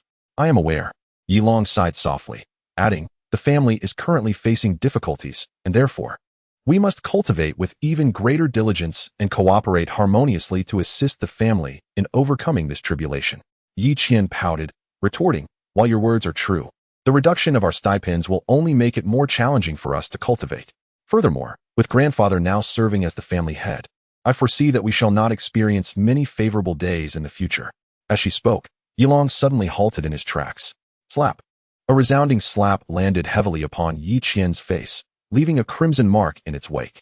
"Who granted you the audacity to speak ill of the family head behind his back?" Yi Long demanded, his face ashen as he glared at Yi Qian. Before casting a menacing glance at Yi Qian, Yi Qian trembled in terror, hastily explaining, "Brother, we were mistaken. As you know, My sister is prone to speaking her mind without reserve. Speaking her mind without reserve? Such indiscretion will inevitably lead to misfortune. Yilong scoffed. Regardless of grandfather's actions, he is now our family head, the supreme authority within the Ye family. To rashly criticize him is to challenge the authority of the entire family. Have you forgotten the family's 3 cardinal rules? The 2, chastised, lowered their heads, daring not to utter a word. Within this family, the parents held the highest authority, followed by the eldest brother. Brother, I was wrong. Yi Qian whimpered, covering her face. Yilong glanced at her before addressing Yi Qian. Henceforth, when I am absent, you shall keep a close watch over her, lest she continue to act capriciously and recklessly. Yi Qian hastily assented, having endured a scolding. The 2 spoke little. After a brief interval, the 3 arrived at the Hall of Affairs together. Young masters, these are your stipends and cultivation resources for this month. Take them and cultivate diligently, the Hall of Affairs steward said with a smile. The 3 felt somewhat peculiar. Had not the stipends been reduced? Why did he appear so jovial? However, they did not dwell upon it, accepting the storage bags before turning to depart. Do you all have lessons today? Yilong inquired. Yes, Yi Qian replied. The previous 3 instructors have departed, and it is said that the family head recruited 3 more yesterday. This alone demonstrates the family head's competence. Yilong asserted. Therefore, dispel any unwarranted thoughts and focus on diligent cultivation. That is the true path. As the 2 walked and conversed, they suddenly noticed that Yi Qian had stopped in her tracks, unmoving. What is the matter? Yilong inquired. Yi Qian raised her head, her face filled with bewilderment and uncertainty. She held the storage bag in both hands, now open. I believe my stipend has been given to me in error. Yilong furrowed his brow, stating, has it not been said that this month's stipends would be reduced? What is so peculiar about that? No, it is not that. Yi Qian opened the storage bag, explaining, my stipend has not been reduced, and it appears that I have received an excess. What? Yilong and Yi Qian hastily approached, scrutinizing their sister's storage bag, their eyes widening in astonishment. As direct descendants, they typically received 50 spirit stones, 10 bottles of qi refining pills, and 10 bottles of tendon strengthening pills each month for their daily cultivation. However, the quantity within their sister's storage bag was clearly amiss. After careful counting, they discovered a total of 100 spirit stones, and the number of qi refining pills and tendon strengthening pills had doubled. Moreover, there were 2 additional items within: a bottle of crimson pills labeled body tempering pills, and a round, glazed pellet labeled marrow cleansing pill. These 2, particularly the marrow cleansing pill, were high-grade elixirs. How could they have been issued to their sister? There must be some mistake, Yi Qian exclaimed. The provided resources seemed disproportionate for their consumption. Let's examine ours, Yilong proposed. Subsequently, they both opened their storage pouches, their expressions freezing in unison. Identical. What's the meaning of this? Were errors made in distribution? The trio exchanged bewildered glances, each mirroring the other's confusion. After a moment of contemplation, Yilong closed his pouch and declared in a low voice, there must be a mistake. These provisions are undoubtedly intended for others. We cannot accept them. The other 2 nodded in agreement, unwilling to compromise their integrity by accepting what was not rightfully theirs. They returned to the deacon hall to return the pouches to the steward. Steward Liao, it seems these items are not meant for us, Yilong stated. Oh, a misallocation? Steward Liao received the pouches, scrutinized them, and then returned them. Esteemed young masters, your jesting is amusing. The contents are indeed intended for you. Steward Liao chuckled. The trio was once again taken aback. But the quantity? Steward Liao dismissed their concerns with a wave of his hand, saying, did you not notice the family head's decree within? Yilong's face registered confusion. He reopened his pouch and discovered an unusual item, a small decree. Upon opening it, bold characters unfolded before them, proclaiming, resources are ample, cultivate diligently. Chapter 9, Guidance and Cultivation. The Ye family was in an uproar. No one had anticipated such a substantial increase in their monthly allowance. Heavens, the qi refining pills this time are of the mid-grade variety, and so are the tendon strengthening pills. Upon consuming the pills, one individual was immediately overwhelmed by the immense spiritual energy contained within, compared to low-grade qi refining pills. The cultivation efficiency of mid-grade pills is more than 5 times greater. Good heavens, the newly appointed alchemy instructor is none other than the esteemed Grandmaster Zhang Ziming, a 6th-grade alchemist. Someone recognized Zhang Ziming during an alchemy lesson, never imagining that the family could entice him to serve as an instructor. Similarly, individuals in the artifact forging and formation courses recognized 2 6th-grade masters, their hearts filled with awe. The family has truly spared no expense this time.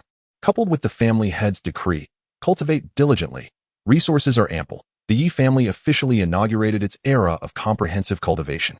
This news swiftly disseminated, becoming known to the other two major families. Resources doubled? 6th grade masters? How amusing. It appears the Ye family is wagering everything on the Cloud Source City battle in 6 months. Huh, I told you, the new Ye family head is an imbecile. Such a strategy is akin to draining one's own pond to catch fish. I can't fathom how the Ye family elders could permit such recklessness. Who knows? Perhaps the elders are equally foolish. The Ye family will not progress far and will ultimately be defeated by Ye Suifeng. The Li family scoffed at Ye Suifeng's approach, deeming it short-sighted and detrimental to the family's foundation, ultimately leading to self-destruction. Does the Ye family truly possess such financial resources? Have they tapped into the family's reserves? Impossible. Difficult to say. I've encountered Ye Suifeng before. He lacks significant ability. Perhaps he made such an absurd decision out of sheer foolishness. However, there's the matter of those 6th grade masters. They are not easily persuaded to join a family. I wonder what immense price the Ye family had to pay. Regardless, the Tang family must not be outdone by the other two families in the Cloud Source City battle 6 months hence. The Tang family was equally perplexed, uncertain of the implications of Ye Suifeng's actions. The entire Cloud Source City experienced a minor upheaval due to the Ye family's sudden and substantial investment in cultivation resources. However, as the instigator of this event, Ye Suifeng sat beneath a willow tree in the courtyard, leisurely sipping tea while perusing a thick, ancient tome.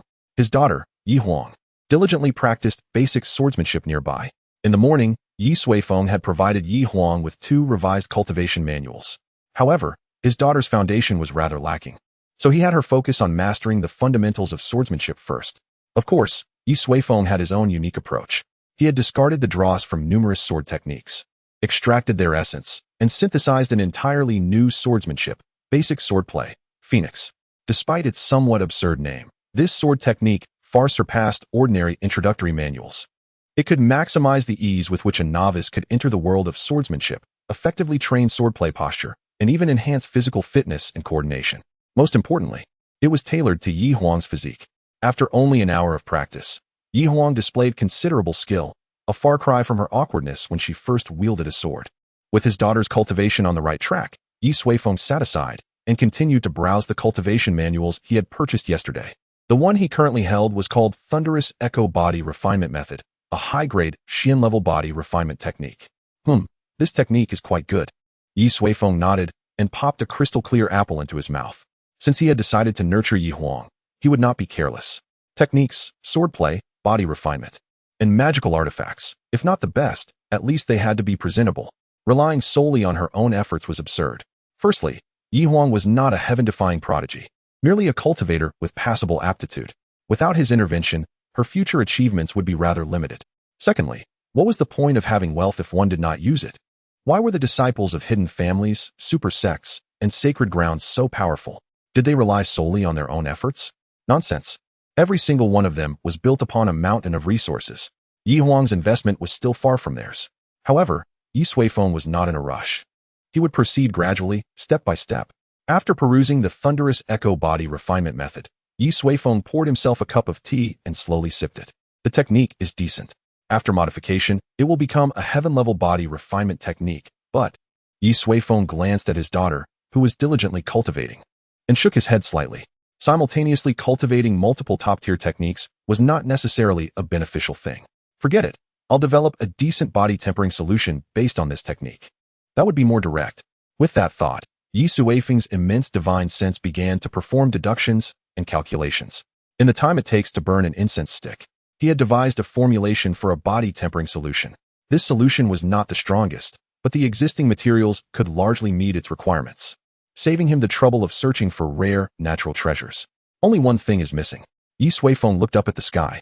The core of the Thunderous Echo Body Refinement Method lay in thunderous echoes, and the body tempering solution derived from it required lightning as its primary ingredient.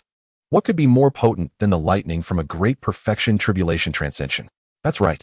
Ye Suifeng had his sights set on the heavenly Dao that he had teased a few days ago, just borrowing a little something. It shouldn't mind too much. Transcending the tribulation here would be too conspicuous. It's better to find a secluded place. Ye Suifeng pondered for a moment before standing up. Xiao Huang, cease your practice, Ye Suifeng said, looking at his sweat-soaked daughter. It's all right, father. I can persevere, Ye Huang said, panting, her cheeks flushed. but still gritting her teeth and wielding her long sword according to what her father had taught her. Ye Suifeng's expression turned stern. Do as I say. This sword technique requires gradual progress. I told you to stop so that you could sit down and circulate the azure wave art. This is the optimal time. Hearing her father's words, Ye Huang hastily composed herself, calmed her breathing, and sat cross-legged, preparing to circulate the azure wave art. Before beginning, she stole a glance at Ye Suifeng.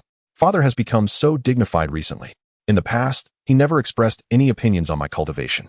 However, such a father inspires even greater reassurance. Harboring tender thoughts, she closed her eyes and earnestly commenced her cultivation. Ye Suifeng nodded slightly, saying, Remember, for every hour of basic swordsmanship practice, meditate for an hour. Afterward, compile a summary, identifying any issues and devising methods for improvement. Each 3-hour period should constitute a cycle. With 2 cycles per day, no more. Dedicate the remaining time to your own pursuits. He meticulously instructed her. Very well, continue with your cultivation. Your father is stepping out for a while and will return in the evening.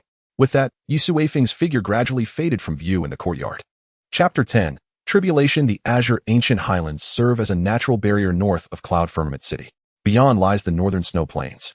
Legend has it that the northern snow plains are resource scarce, and its inhabitants lead arduous lives, existing in a state akin to primitive tribes, fashioning garments from animal hides and practicing slash-and-burn agriculture. In essence, they possess little culture. However, these are merely conjectures of those in the southern ridge, as few have ventured across the azure ancient highlands to witness the northern snow plains firsthand. The azure ancient highlands impede the progress of nearly all. The terrain is characterized by towering peaks and dense forests, replete with remote, primeval zones. Countless formidable demons lurk within the depths of the highlands, readily available, and reckless entry often results in fatal consequences. Yet, this very situation attracts numerous cultivators seeking experience. The bodies of demonic beasts are treasure troves, and the serendipitous discovery of a spirit herb of earth grade or higher could lead to sudden wealth, alleviating financial concerns for a lifetime. At this moment, several youthful cultivators cautiously traverse the outskirts of the highlands. Suddenly, a distant, thunderous rumble echoed, causing the group to pause in astonishment. One of the youths, with disheveled hair, immediately prostrated himself on the ground, listening intently. His countenance swiftly underwent a dramatic alteration. Flee! A large horde of ferocious beasts is stampeding toward us, he exclaimed in alarm, only to find his companions standing motionless, mouths agape, gazing at the distant sky. The long-haired youth followed their gaze and was rendered speechless. He beheld a sky largely obscured by dark clouds. They formed a swirling vortex, incessantly emitting cyan-purple light.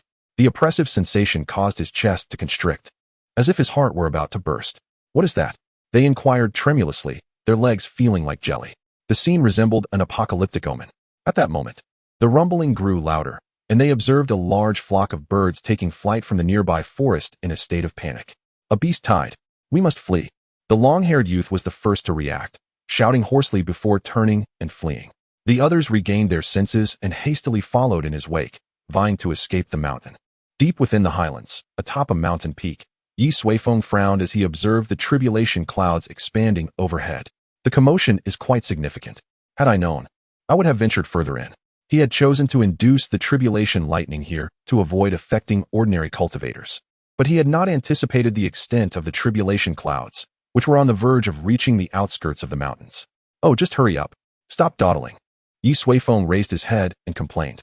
His tribulation lightning was the most formidable 9-9 heavenly tribulation, consisting of 81 bolts, each with power several times greater than the previous one.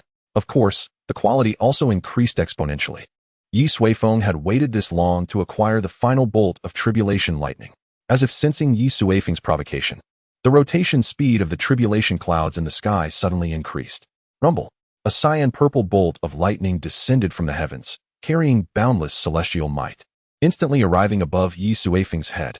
However, Ye Suifeng merely waved his hand, and the seemingly insurmountable tribulation lightning shattered into fragments, scattering like celestial flowers upon the surrounding peaks. Instantly, mountains crumbled, and several small peaks were directly cleaved into collapse. That's more like it. Make haste. Ye Suifeng appeared unscathed. Waves of tribulation lightning continued to descend. But before Ye Suifeng, they were as harmless as soft cotton candy, utterly vulnerable. Finally, the 9-9 heavenly tribulation reached its final stage. The tribulation clouds in the sky had begun to shrink, but the violent energy contained within had increased exponentially. When the tribulation clouds reached a critical point of compression, Boom. A bolt of lightning, radiating intense purple light, descended with a deafening roar. I've been waiting for you. Ye Suifeng soared into the sky, confronting the annihilating Tribulation lightning head-on. His right hand shifted, and various profound auras coalesced within his grasp. In his left hand, he produced a white, mutton-fat jade bottle. In an instant, Ye Suifeng collided head-on with the Tribulation lightning. However, the anticipated explosion did not occur. Instead, it ceased abruptly, like the final, resounding note of a pipa. The raging storm transformed into a clear, cloudless sky. Ye Suifeng's figure slowly descended. In his hand, a mass of purple energy throbbed, surging and restless. Behave yourself. Ye Suifeng gently clenched his fingers, and the purple energy shrank, eventually becoming a small droplet suspended above his palm. Subsequently, Ye Suifeng placed the purple liquid into the mutton-fat jade bottle. Phew, finally resolved. Ye Suifeng gazed at the sky, where a majestic celestial gate loomed, faintly visible. The celestial gate slowly opened, and a golden light enveloped Ye Suifeng, as countless celestial melodies emanated from within. He had weathered the 99 heavenly tribulation and was on the verge of ascending to immortality. There's no rush for such matters. You should return first. Ye Suifeng dispersed his aura, and his cultivation base reverted to the great perfection stage of the Tribulation Transcendence realm. This world could not accommodate immortals, and to achieve immortality, one must ascend to the higher realms. Ye Suifeng had no desire to ascend just yet. He had only arrived here a few days ago, and had not yet fully experienced the customs and culture of this world. Moreover, he had a beloved daughter awaiting his return home. As Ye Suifeng dispersed his aura of immortality, the celestial gate in the void seemed unable to locate its target and, after a moment of hesitation, gradually faded away. All right, mission accomplished. Ye Suifeng stored the jade bottle back into his storage space. The main ingredient was now prepared, and when the time was right, he could concoct the body-tempering fluid for Yi Huan. The final bolt of Tribulation lightning from the 99 heavenly tribulation contained both destructive and creative energies. And even Ye Suifeng himself was uncertain of the magnitude of the effects that the body-tempering fluid concocted from it would produce. Ye Suifeng stood atop the mountain. And aside from the mountain beneath his feet, the surrounding area was a scene of devastation, having been carved away by the lightning tribulation by dozens of meters. The terror of the heavenly tribulation was evident. He gazed toward the north, and his formidable divine sense reached out over tens of thousands of miles, arriving at a vast, icy plateau. There lay the legendary northern snow plains. It appears to be quite desolate indeed. Ye Suifeng's divine sense wandered aimlessly when suddenly, another immense divine sense extended from the depths of the plateau, rapidly approaching. That divine sense seemed to be fused with the entire northern plateau, nearly as powerful as the fraction of Ye Suifeng's divine sense that he had extended. Extremely powerful. Does this world possess cultivators of such caliber? Upon the arrival of that divine sense, Ye Suifeng swiftly retracted his own. He was not yet inclined to engage with the world's foremost powers. Perhaps later, Ye Suifeng shrugged. It was already late afternoon, and the 99 heavenly tribulation had consumed too much of his time. It was time to return home. In the far north, a pair of icy eyes abruptly opened. Intrusion into the divine kingdom. Friend or foe? Another destiny shrouded in mist. How much longer can we endure? Chapter 11. Rescue. A figure flashed across the sky, with a continuous chain of towering mountains swiftly receding beneath its feet. He could have teleported back instantaneously, but Ye Suifeng chose to observe the scenery of this world. As he journeyed, he keenly perceived the devastation wrought upon the mountains by various beasts, and the fearful demeanor of the timid, evidently affected by his tribulation. Suddenly, in the distance, he detected the aura of combat, suggesting a human presence. After a moment's contemplation, he altered his course and soared towards the commotion. Hovering in the air, Ye Suifeng observed 4 youths, 3 male and 1 female, engaged in a fierce battle with a unicorn azure bull. The unicorn azure bull, a 2nd grade, possessed power equivalent to a human cultivator in the late stage of the transformation Qi realm. However, the youths were merely cultivators in the late stage of the Qi refining realm, a disparity in strength that was readily apparent. The battle had evidently raged for some time. As 2 of the 4 were already wounded, their movements sluggish. Only a youth with long hair and the woman continued to fight with unwavering determination. Abruptly, the long-haired youth was sent flying by the bull's charge, yet he immediately rallied, tenaciously restraining its advance. He gritted his teeth, the previous impact having caused his Qi to surge and inflict internal injuries. Attack its lower body. The long-haired youth roared. Upon hearing his command, the other 3 swiftly ascended, their broadswords arcing through the air as they targeted the bull. However, the The unicorn azure bull was far from defenseless. As the three drew near, it erupted in a frenzy, repelling their assault with a series of powerful kicks. One of the injured cultivators, unable to evade in time, was grazed by its iron hooves. He was sent hurtling backward, crashing through a thicket of shrubs, vomiting blood, and rendered unable to rise. Ma Fong. The long-haired youth cried out in anguish, his eyes reddening. He wielded an iron staff in both hands, relentlessly striking the bull's head. Yet, the bull's head was its most resilient point, rendering the assault ineffective, and causing the youth to lose his balance, only to be sent flying once more. The unicorn azure bull, having repelled all four assailants, roared to the heavens. At that moment, it seemed an invincible ancient demon. Its iron hooves pounded the earth, emitting a thunderous resonance. It then turned its gaze towards the prone and bleeding Ma Fong, a glint of crimson flashing in its eyes, and charged. It possessed sentience and understood that eliminating one of the humans would facilitate the defeat of the remaining adversaries. The bull's speed was astonishing, its indomitable horn poised to impale Ma Fong. No, the long-haired youth wailed in despair. Was his cherished comrade about to perish before his eyes?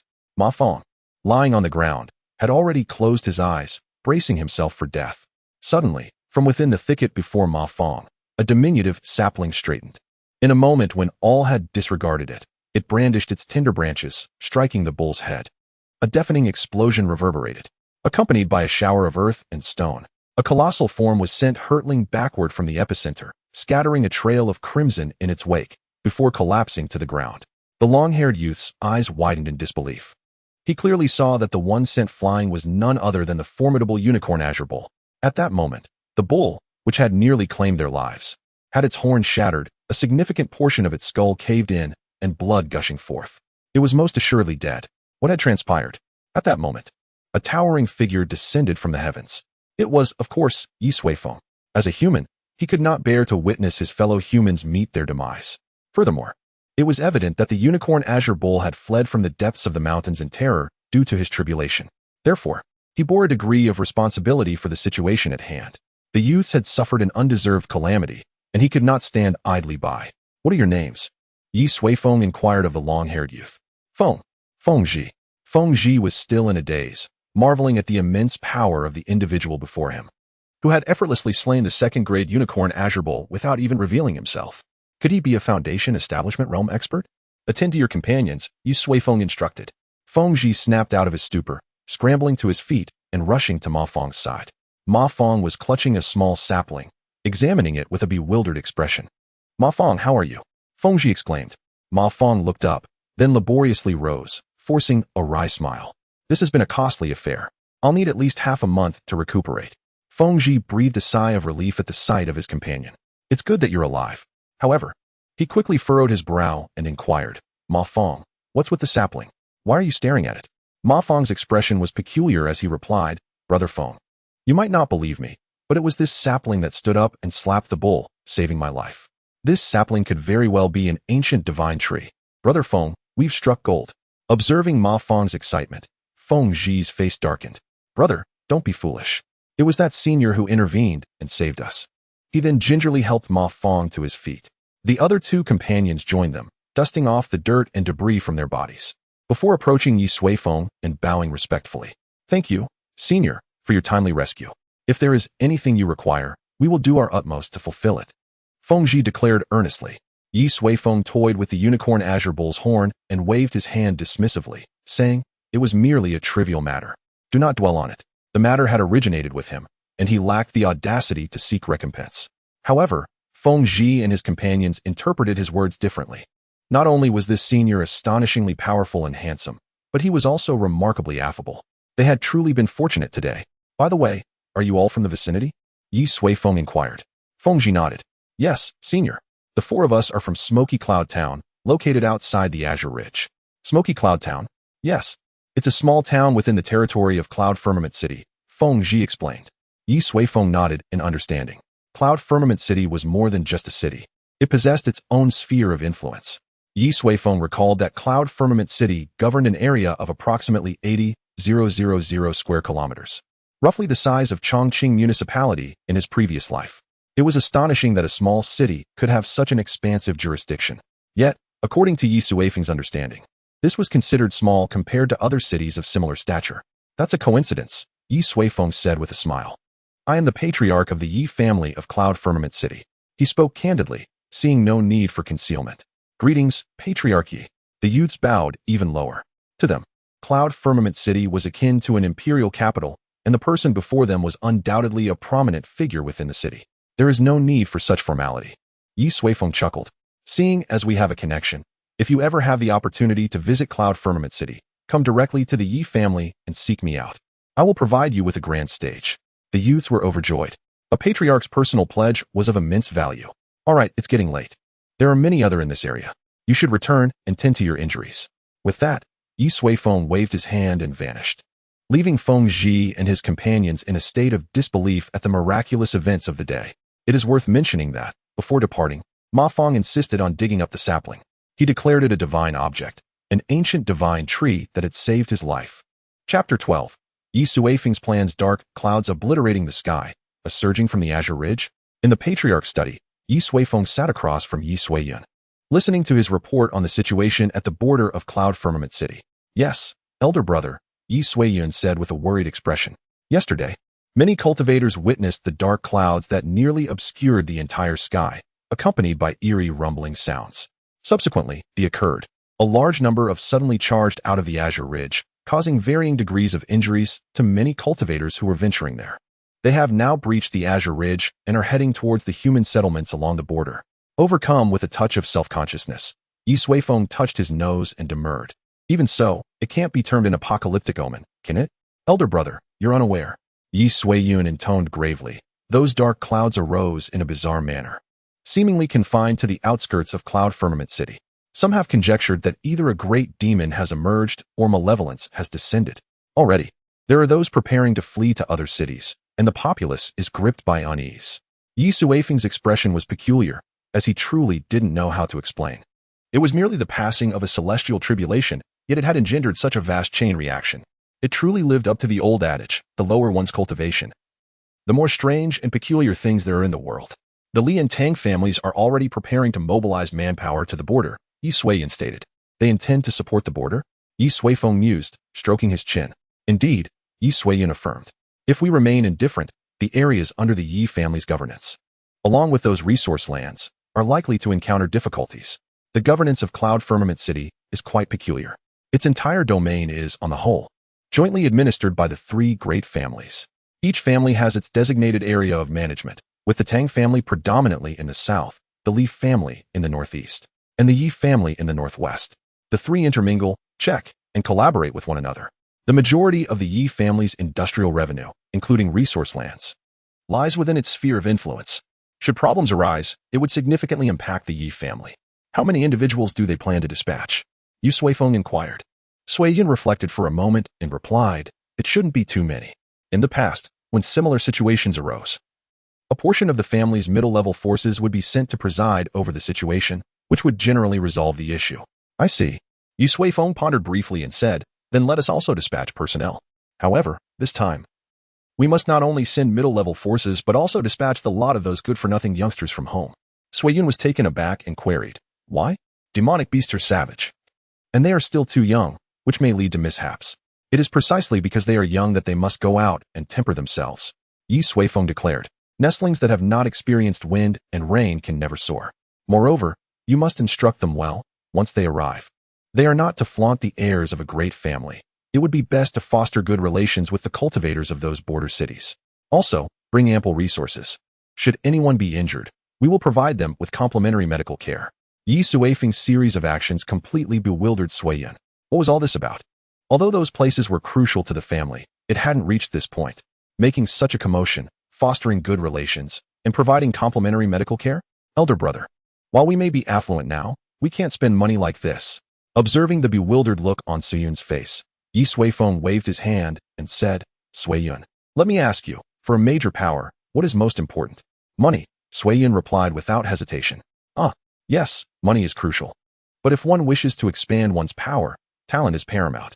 Therefore, this time, we must not only provide aid wholeheartedly, but also establish amicable relations with them, so that we can expand more smoothly in the future. Do you understand? Ye Suifeng was planning for the future. Money is indispensable, but it is not omnipotent. Indeed, with Ye Suifeng's strength and wealth, He could eliminate the Li and Tang families with a mere breath and recruit a large number of capable individuals.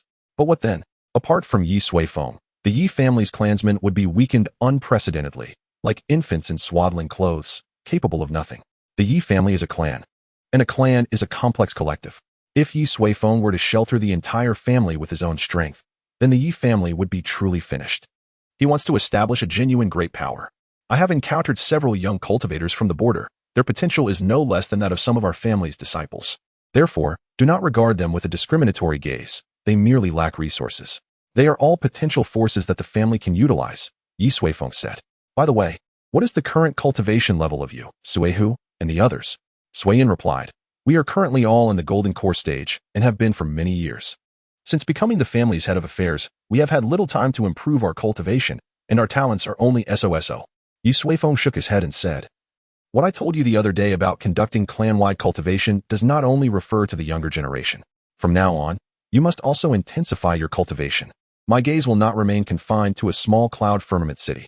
Suiyin nodded heavily. If one could advance further in cultivation, who would be willing to live a life of mediocrity? The conversation in the study came to an end. Ye Suifeng's instructions were swiftly issued and implemented. In just one day, the Yi family almost mobilized entirely, setting out with a large amount of resources to support the border. This startled the other two great families of Cloud Firmament City. They're mad, truly mad. Someone exclaimed. The new Yi family head style is truly eye-opening. Hee. It would be a disservice to his efforts if we didn't award him a Cloud Firmament City Saint Award, huh? A rustic bumpkin, what use is there? Is this much ado necessary? Some scoffed at the Yi family's actions, deeming Ye Suifeng's actions foolish. However, various rumors could not impede the Yi family's execution. They had absolute obedience to the family head. At this time, Ye Suifeng had already returned to the courtyard, concocting a body-tempering fluid for Yi Huang. The final heavenly lightning of the 9-9 heavenly tribulation possessed immense power, containing the power of both destruction and rebirth. Using it on Yi Huang, who was still in the qi refining stage, was not only wasteful but, more importantly, her body simply couldn't withstand it. Even a trace of contact would result in her instantaneous demise. It needed to be neutralized. Ye Suifeng extracted a drop of lightning tribulation fluid and cast spell after spell. Under his soothing, the violent lightning gradually became gentle, eventually leaving only a mass of pure energy. Taking out the prepared materials, Ye Suifeng conjured a medicine furnace out of thin air and all the materials. After a short while, all the materials had transformed into a bottle of golden liquid. It's ready for body tempering, Ye Suifeng nodded. Suddenly, his door was forcefully pushed open from the outside. A figure strode in, full of bluster. Father, why am I not on the list of those going out to train? Yi Huang demanded indignantly. Chapter 13. Body tempering. All the brothers and sisters have set off. Why won't you let me go? I also want to contribute to the family's development. I refuse to accept this. At this moment, Yi Huang was like an enraged little lion, ranting and raving in the room. Ye Suifeng watched with amusement. It was the first time he had seen Yi Huang in this state. The little girl had finally dared to stand up and fight for her rights. This was a good thing. However, when it was time to discipline, he still needed to discipline her. Ye Suifeng looked at her indifferently, his face stern, and asked, you also want to go to the border? Yes. Yi Huang was clearly very determined. Humph, then let me ask you. Do you know what Yi Long's current cultivation level is? Yi Huang was taken aback and said, Qi transformation 3rd layer, but let me ask you again. What are the cultivation levels of Yi Qian and Yi Qian? Qi refining great perfection. All right, let me ask you again. What are the cultivation levels of your 3rd uncle's 2 children? And what about your 4th uncle's 2 brothers and your 5th uncle's 2 sisters? Alara remained silent, acutely aware that her direct siblings and cousins of the same age had, at the very least, achieved the 10th level of Qi refining. Her cousin, Elro, along with an aunt's daughter, had even ascended to the transformation realm. She was, undeniably, the least accomplished among them. You, at the 7th level of Qi refining, possess meager strength. Venturing to the border would serve no purpose other than to meet your demise and tarnish my reputation, Zephyr coldly rebuked. Alara lowered her gaze. Her hands clasped tightly, her lips sealed in silence. Her deficiency in strength was a profound source of anguish. As the patriarch's daughter, the eldest of her siblings, she was yet to surpass even some of the collateral descendants. Though unspoken, this disparity weighed heavily on her mind. Zephyr observed his daughter, realizing the harshness of his words, which were intended to wound. He had anticipated tears, yet she stood resolute. Her resilience is commendable, he mused. Therefore, you shall remain at home, diligently cultivating until you surpass your peers, at which point you may contemplate contributing to the family's endeavors, Zephyr declared with a dismissive snort. Alara bit her lip, visibly stung by his words. However, she raised her head with sudden determination, her voice soft yet firm. But, would my remaining here not also reflect poorly on you? Zephyr paused, taken aback. Is this what concerns her? He wondered. With all the family's offspring dispatched, only his daughter remained. She feared that such preferential treatment would incite discontent among their kin. The girl's sensibilities are keen, he noted. After a moment of contemplation, Zephyr sighed softly and beckoned Alara closer. My dear Alara, I comprehend your apprehension. However, progress is never instantaneous. If you genuinely aspire to bring honor to our name and contribute to our lineage, then you must dedicate yourself to cultivation and augment your strength. Alara nodded. Though her inner dissent was palpable, Zephyr shook his head and proposed. I shall make you a promise. If you can master the sword technique I bestowed upon you to a minor degree, I shall permit you to journey to the border and train alongside your siblings. Hearing this, Alara's eyes lit up with fervent anticipation. Truly? You must not deceive me. Zephyr chuckled. Of course not. Should Alara attain even a minor mastery of the deicide 9 forms, there would be no reason to restrain her. For her combat prowess would surpass that of any other young member of the family, even the formidable Elro. But, by the time I achieve such mastery, will they not have returned? Alara questioned, her excitement tempered by concern. Nay, Zephyr assured her. This training shall span at least 4 months. Do you lack the conviction to master it within that time? I do not. Alara exclaimed, her spirits soaring. With Zephyr's guidance, she had already begun to grasp the technique's intricacies. Perhaps within 2 months, she could master it entirely. The prospect of fighting alongside her siblings filled her with exhilaration. I shall begin at once, Alara declared, eager to commence her training. Hold. Zephyr interjected, halting her impetuousness. Not so fast. First, you must undergo a body tempering. Your current physique is inadequate to withstand the power of the deicide 9 forms. Half an hour later, a large vat occupied Zephyr's chamber. To any knowledgeable observer, its composition would have been astonishing, for this unassuming vat was crafted from source stone, a Xian-grade material of considerable value, prized for its use in array formations. A mere fragment could fetch hundreds of thousands of spirit stones, yet here was an entire vat, its value exceeding tens of millions. It was an extravagant waste. Enter, Zephyr instructed. Alara obediently disrobed and stepped into the vat. Hiss. The crimson liquid within threatened to overflow as Alara felt an intense burning sensation, accompanied by a surge of potent energy that assailed her from all directions. She frowned. Familiar with the concept of body-tempering fluids, precious elixirs concocted from various spiritual herbs, higher-grade fluids were known to contain immense energy. Closing her eyes, she began circulating her cultivation technique, preparing to absorb the surrounding energy. Such a precious substance must have cost Father dearly. I must not squander it. Thwack. Zephyr smacked her on the back of the head. What was that for? Alara asked, rubbing her head in confusion. What are you doing? Absorbing the tempering fluid, of course. She replied. I haven't even added the tempering fluid yet. Are you absorbing air? Zephyr retorted. Huh. Alara was even more perplexed, gesturing to the red liquid in the vat. Is this not the tempering fluid? Zephyr shook his head. This daughter of mine grows more foolish by the day. These are merely auxiliary herbs to facilitate the absorption of the tempering fluid. What are you even thinking? He then produced a vial of golden liquid. Listen closely. The energy within this tempering fluid may be overwhelming for you. You must steadfastly guard your mind and circulate the azure wave art. No matter what transpires externally, do not lose focus. Understand? Alara nodded solemnly, though she was still puzzled. The red liquid was merely an auxiliary? How potent, then, is the true tempering fluid? Very well. Close your eyes and focus your mind, Zephyr instructed, then uncorked the vial. A golden dragon erupted from the vial, soaring and twisting in the air before plunging into the vat. Instantly, the liquid within began to swirl violently, forming a vortex around Alara, with golden light flashing within its depths. Circulate your energy, Zephyr commanded. Alara hastily activated the azure wave art, as if sensing an unusual presence. The golden dragon dove into her body. Alara gasped as a surge of raw energy exploded within her, assaulting every limb and threatening to disrupt her cultivation. Yet, she gritted her teeth and persevered. Zephyr nodded in approval, then subtly altered his hand seals, causing the golden dragon to reemerge. Its golden light dimmed slightly. The rest should be simple. Once Alara had fully absorbed the energy, the golden dragon plunged into her body once more. This process repeated itself until, after a full hour, the golden dragon had become a mere phantom, and the liquid within the vat had turned nearly transparent. As they vanished completely, Alara's eyes snapped open, a flicker of flame momentarily illuminating her gaze. Chapter 14. Inequity. How do you feel? Zephyr inquired after the tempering was complete.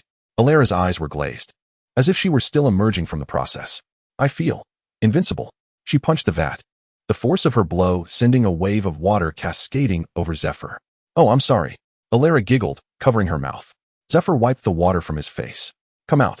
He mused that his daughter was increasingly exhibiting the traits of a melodramatic adolescent. After she had redressed, Zephyr carefully examined the results of the tempering, finding them even better than he had anticipated. Both her strength and her physical resilience had increased exponentially, nearly tripling her previous levels. Moreover, the energy from the tempering fluid had not been entirely absorbed, with a significant portion remaining dormant within her limbs, gradually nourishing her body as she cultivated. Only when that energy was fully depleted would he consider a second tempering. Alara's constitution was still too weak to withstand a more potent treatment, so they had to proceed cautiously. Familiarize yourself with your newfound strength, Zephyr advised. Alara nodded eagerly and dashed out of the room. Soon, the sound of whistling sword strikes echoed through the courtyard. Seated at the desk by the window, Ye Suifeng leisurely watched his daughter practice her swordsmanship as he retrieved a thick stack of books. These were various manuals on cultivation techniques, alchemy, forging, and introductions to the continent. It was time to understand this world. Far beyond Cloud Firmament City lay an expansive plain.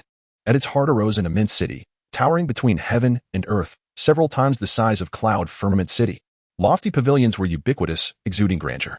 The city walls, dozens of meters high and colored a deep crimson, were clearly forged from special materials. At the city gates, people formed queues hundreds of meters long, entering in an orderly fashion. Above, two bold characters possessed an imposing aura, Serene City. Gu Wanxin sat in a carriage, slowly entering the city gates. She drew back the curtain and, observing the bustling scene outside, couldn't help but sigh. Since being dispatched to Cloud Firmament City, she had only returned once 3 years prior. On that occasion, her poor performance had been the subject of ridicule by her colleagues. Since then, she had not attended the annual Pavilion Lord meetings in Serene City, instead sending her deputy as a representative, as the taste of mockery was unpleasant. However, this time was different. She glanced at the pile of storage bags in the carriage. After 4 years of humiliation, she would wash it all away today.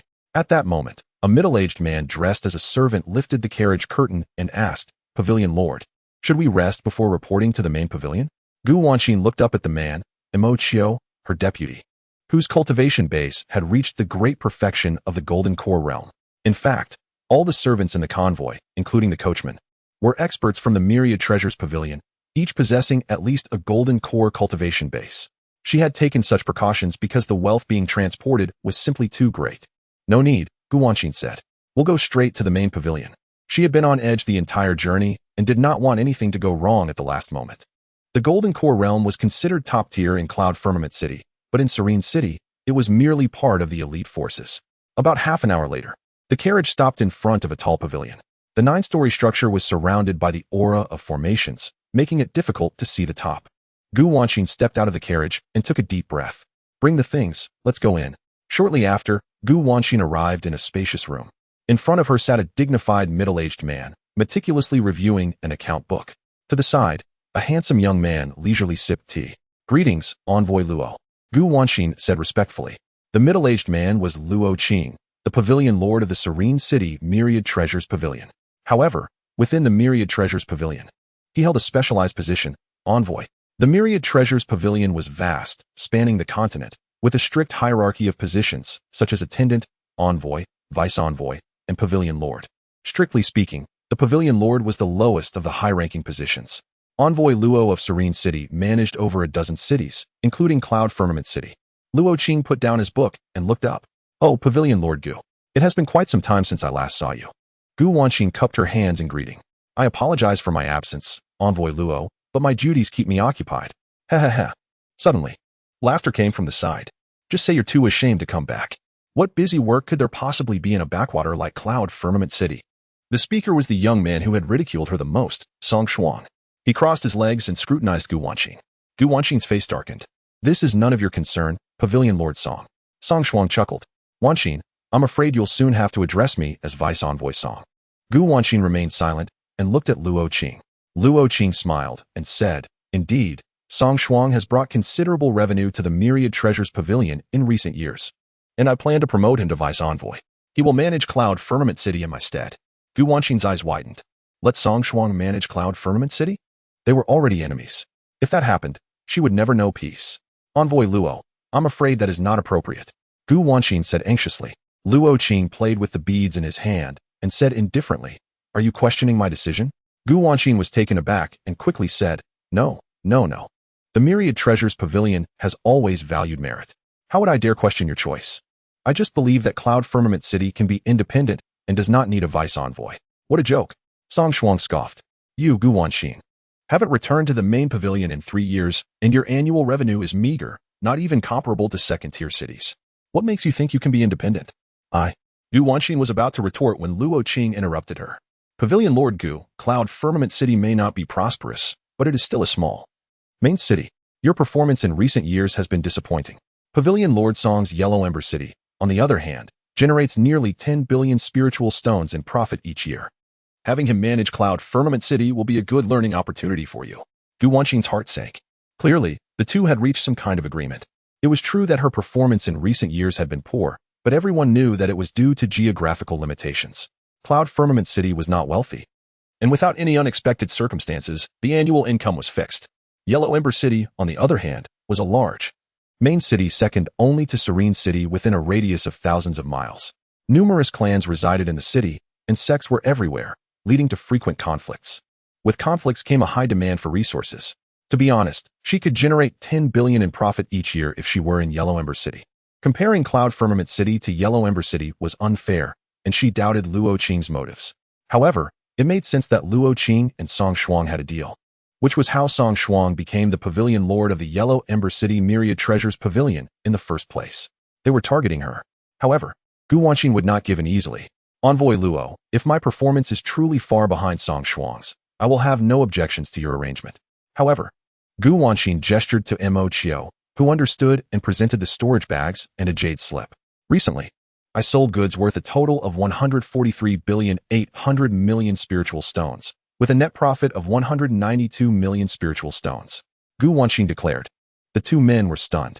Luo Qing frowned slightly, picked up the jade slip to examine it, and carefully inspected the spiritual stones in the storage bags. His expression gradually became serious. That's impossible. Song Shuang stood up abruptly. 140 billion? Unless you sold half of the Myriad Treasures Pavilion. It's impossible to have that much. Gu Wanxin smirked. Not half, Pavilion Lord Song. I sold all the profound grade and higher treasures, including the 5 town-protecting treasures. Don't assume that other branch pavilions are as wealthy as your Yellow Ember City. You. Song Shuang's face flushed red. Silence. Luo Qing stopped the conflict from escalating. He frowned. Even he found it hard to believe that Gu Wanxin could sell such a massive amount of goods. But the spiritual stones were in front of him, and there were detailed records, so he had to accept it. Pavilion Lord Gu, can you tell me how you managed to do it? Luo Qing asked kindly. Gu Wanxin remained vigilant and replied, Envoy Luo, we don't have such rules in the Myriad Treasures Pavilion. If others were to find out about the existence of a patron like Ye Suifeng in Cloud Firmament City, she would likely be replaced before long. However, he underestimated human avarice. Luo Qing was silent for a moment, then a smile gradually appeared on his face. Pavilion Master Gu, you have indeed made a significant contribution to the Myriad Treasures Pavilion this time. I will report this to the higher-ups truthfully. However, Song Shuang's appointment as deputy envoy is settled. In the future, you will be under his command. Gu Wanxin's expression darkened completely. She hadn't expected that even with her achievements, she would still be manipulated by them. A surge of anger ignited within her. This is unfair, she exclaimed. Luo Qing's gaze remained indifferent. The abundance of resources should be managed by someone with greater experience to maximize profits. Pavilion Master Gu, don't act childish. You are infringing upon my rights. Gu Wanxin. Luo Qing said sternly, I have indulged you until now because of your merits. If you dare to question my authority again, then choose another secondary city for a period of rigorous training. Faced with such blatant intimidation, Gu Wanxin gritted her teeth. But she didn't have any real recourse. I will report this matter truthfully, Gu Wanxin declared. As you wish. Luo Qing wasn't afraid at all. Gu Wanxin said nothing more and turned to leave. After she left, Song Shuang approached Luo Qing and whispered, Uncle, what if she really reports it? Otherwise, we. A cruel glint flashed in his eyes. Luo Qing glanced at him. How many times have I told you, don't always resort to violence. Gu Wanxin is, after all, the master of a pavilion. If something happens to her, The higher-ups will investigate, which will only cause more trouble. Song Shuang lowered his head in acknowledgement. Just focus on being your deputy envoy for now. With me here, she won't be able to cause any trouble. Luo Qing scoffed. To those above, a little over 100 billion is nothing significant. Someone without any background is merely a plaything for us. This time, accompany him to Cloud Firmament City to take over the branch pavilion. You must find out how she managed to sell so much in such a short time. Then, seize it for yourself. Chapter 15. What use are you if you can't spend money? A month has passed since Ye Suifeng arrived in this world. In this month, he has finally gained a preliminary understanding of the continent's situation and the overall cultivation methods. This is an extremely vast land, spanning tens of thousands of miles. Even if an ordinary cultivator were to travel for a lifetime, they would not be able to explore the entire continent. Cloud Firmament City is located in the central part of the northern domain, slightly to the north. This area in the center of the northern domain is uniformly managed by a super organization called the Nine Cities Alliance. Serene City is one of the Nine Cities Alliance, governing 5 main cities, including Cloud Firmament City, as well as numerous other secondary cities. Every 3 years, Cloud Firmament City must offer a large amount of resources to Serene City in order to obtain its protection. In essence, it's a protection fee. Without these protection fees, other cities would attack Cloud Firmament City at will, and even Serene City would intervene if it felt bored. In that case, Cloud Firmament City would be destroyed in an instant. It's reasonable. Being part of an organization and enjoying the benefits of its rules requires some form of payment. Ye Suifeng doesn't have any objections to this protection fee. In fact, he prefers order and rules, as they make things more interesting. Otherwise, it would truly be a bloody, dog-eat-dog world, like the primitive era, completely devoid of civilization. As for the cultivation system in this world, it's not much different from what he imagined. Qi refining and Qi transformation have 12 levels, followed by foundation establishment, golden core, nascent soul, astral projection, spirit transformation, body integration, tribulation transcendence, all with 9 levels. The tribulation transcendence stage is the pinnacle of power in this world. However, there are rumors that some monstrous beings avoid the heavenly tribulation and hide behind the world with power beyond the tribulation transcendence stage, manipulating everything. These are just folk legends, but Ye Suifeng knows it's true. First of all, he himself is such a monster. Secondly, during his last tribulation transcendence, the enormous divine sense from the northern snow plains clearly surpassed the tribulation transcendence stage. One day, he will encounter them. Ye Suifeng isn't in a hurry. His current goal is to develop the entire Yi family into a top power on the continent. Today is another day for the family meeting. Ye Suifeng and several family leaders are sitting in the council hall, listening to the family situation for the month. The beast tide on the northern border is severe. Many of our resource locations have been impacted, but with significant investment in manpower and resources, the situation has been alleviated considerably. Our shops have also stabilized temporarily, and we can start considering expanding their scale. With the investment of resources, many of the younger generation in the family have advanced in their cultivation. Our achievements this month are almost equivalent to those of the previous 3 months. Ye Suiyun and the others discussed excitedly. With the 100 billion spirit stones from Ye Suifeng, they have been living very comfortably this month. In a word, they are thriving. After the discussion, Suiyun handed the account book for the month to Ye Suifeng. Big brother, due to our investment of a large amount of resources, the expenses for this month have also skyrocketed. Please take a look, he said somewhat embarrassedly. It's fine. Money is meant to be spent. Ye Suifeng took the account book and carefully browsed through it. Suddenly, a surge of anger rose from his chest. He flung the account book onto the table and stared at Suiyun, saying, 15 billion spirit stones were spent this month? Everyone fell silent instantly. Suiyun's forehead was covered in sweat as he said, Big brother, this is also the first time I have received so many spirit stones. So there were some minor issues with the planning. But don't worry, I will carefully allocate them in the future. And the expenses for next month will definitely be controlled within 10 billion. Yes, big brother, Suihu chimed in. Actually, we purchased too many resources this month. Even with the increase in benefits, we only used a small portion. Things will definitely get better later. The other two also nodded in agreement, indicating that future expenses would definitely not be so high. Ye Suifeng looked at their expressions and sighed deeply. He knew that they had obviously misunderstood. He wasn't complaining about spending too much. He was complaining about spending too little. He gave them 100 billion spirit stones, but they only spent 15 billion. Ye Suifeng looked at the 20-digit number of low-grade spirit stones in his wallet, with the change alone amounting to over 80 quadrillion. How long would it take to spend all the change? What a bunch of fools. Ye Suifeng rapped the table a few times. Suiyun, I ask you, How long do you think the 100 billion spirit stones I gave you are for? Suiyun blinked his eyes. Isn't it for a year? Of course not. Ye Suifeng slammed his hand on the table. I gave you 100 billion to spend within a month. You only spent 15 billion. What are you doing? Faced with the family head's anger, the leaders were directly stunned. Had they heard correctly? That was just the budget for 1 month? Suiyun was even more dumbfounded. It was the first time he had been scolded for spending too little money. Big brother, are you serious? Ye Suifeng's face darkened. Do I look like I'm joking? They looked at each other, not knowing what to say. My big brother, you are being too extravagant. Only Suiyun had a bitter expression on his face, whispering, Big brother, spending so much money in a month is actually very difficult. How is it difficult? Ye Suifeng raised an eyebrow. Suiyun said, the family's resource supply is limited. It's basically at a saturated state now. Any more is useless. He felt very embarrassed. He couldn't believe that one day, he would be worried about not being able to spend all the money.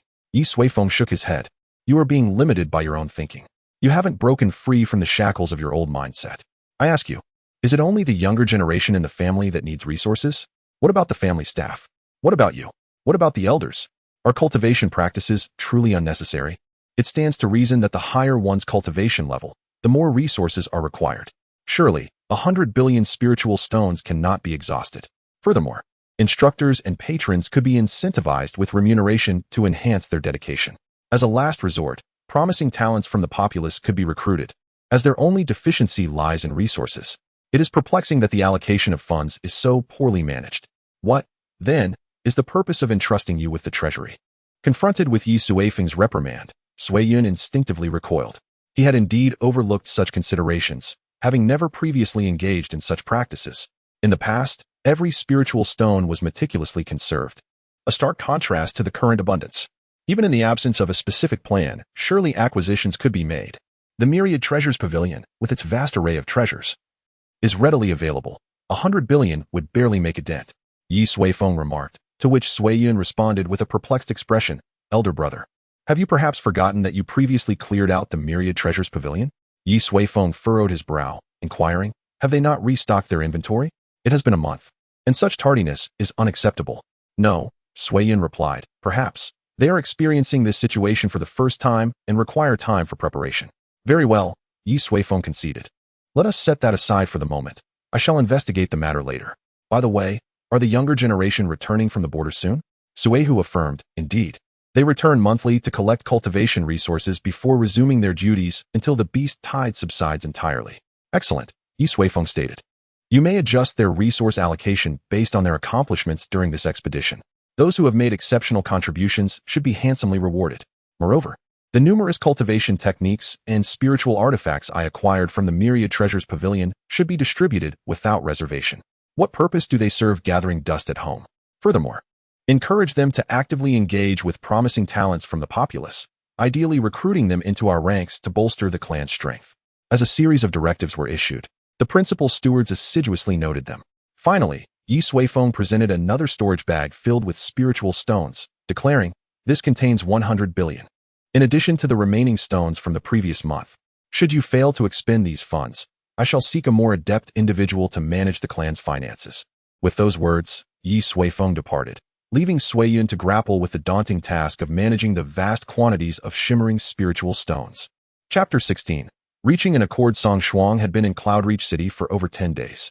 In his quest to identify the enigmatic benefactor, he had visited numerous dignitaries, including the heads of the Tang and Li families.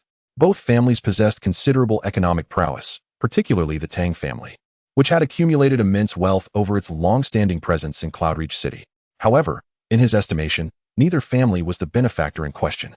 The Li family's financial resources were somewhat limited, precluding the ability to acquire resources on such a grand scale. As for the Tang family, there was no apparent motive for such actions. His investigation had reached an impasse. Deputy Envoy, should we perhaps investigate the Yi family? A middle-aged man proposed to Song Shuang. Song Shuang furrowed his brow, contemplating the suggestion before ultimately shaking his head. It is unnecessary. According to our intelligence, the Yi family has only risen to prominence within the last century. Through their unity and tenacity, they have ascended to the ranks of the three great families. But their foundation remains relatively shallow. It is highly improbable that they are responsible.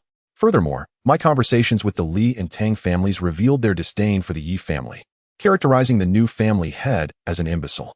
There is no need to waste our time there. The middle-aged man nodded, accepting Song Shuang's judgment without question.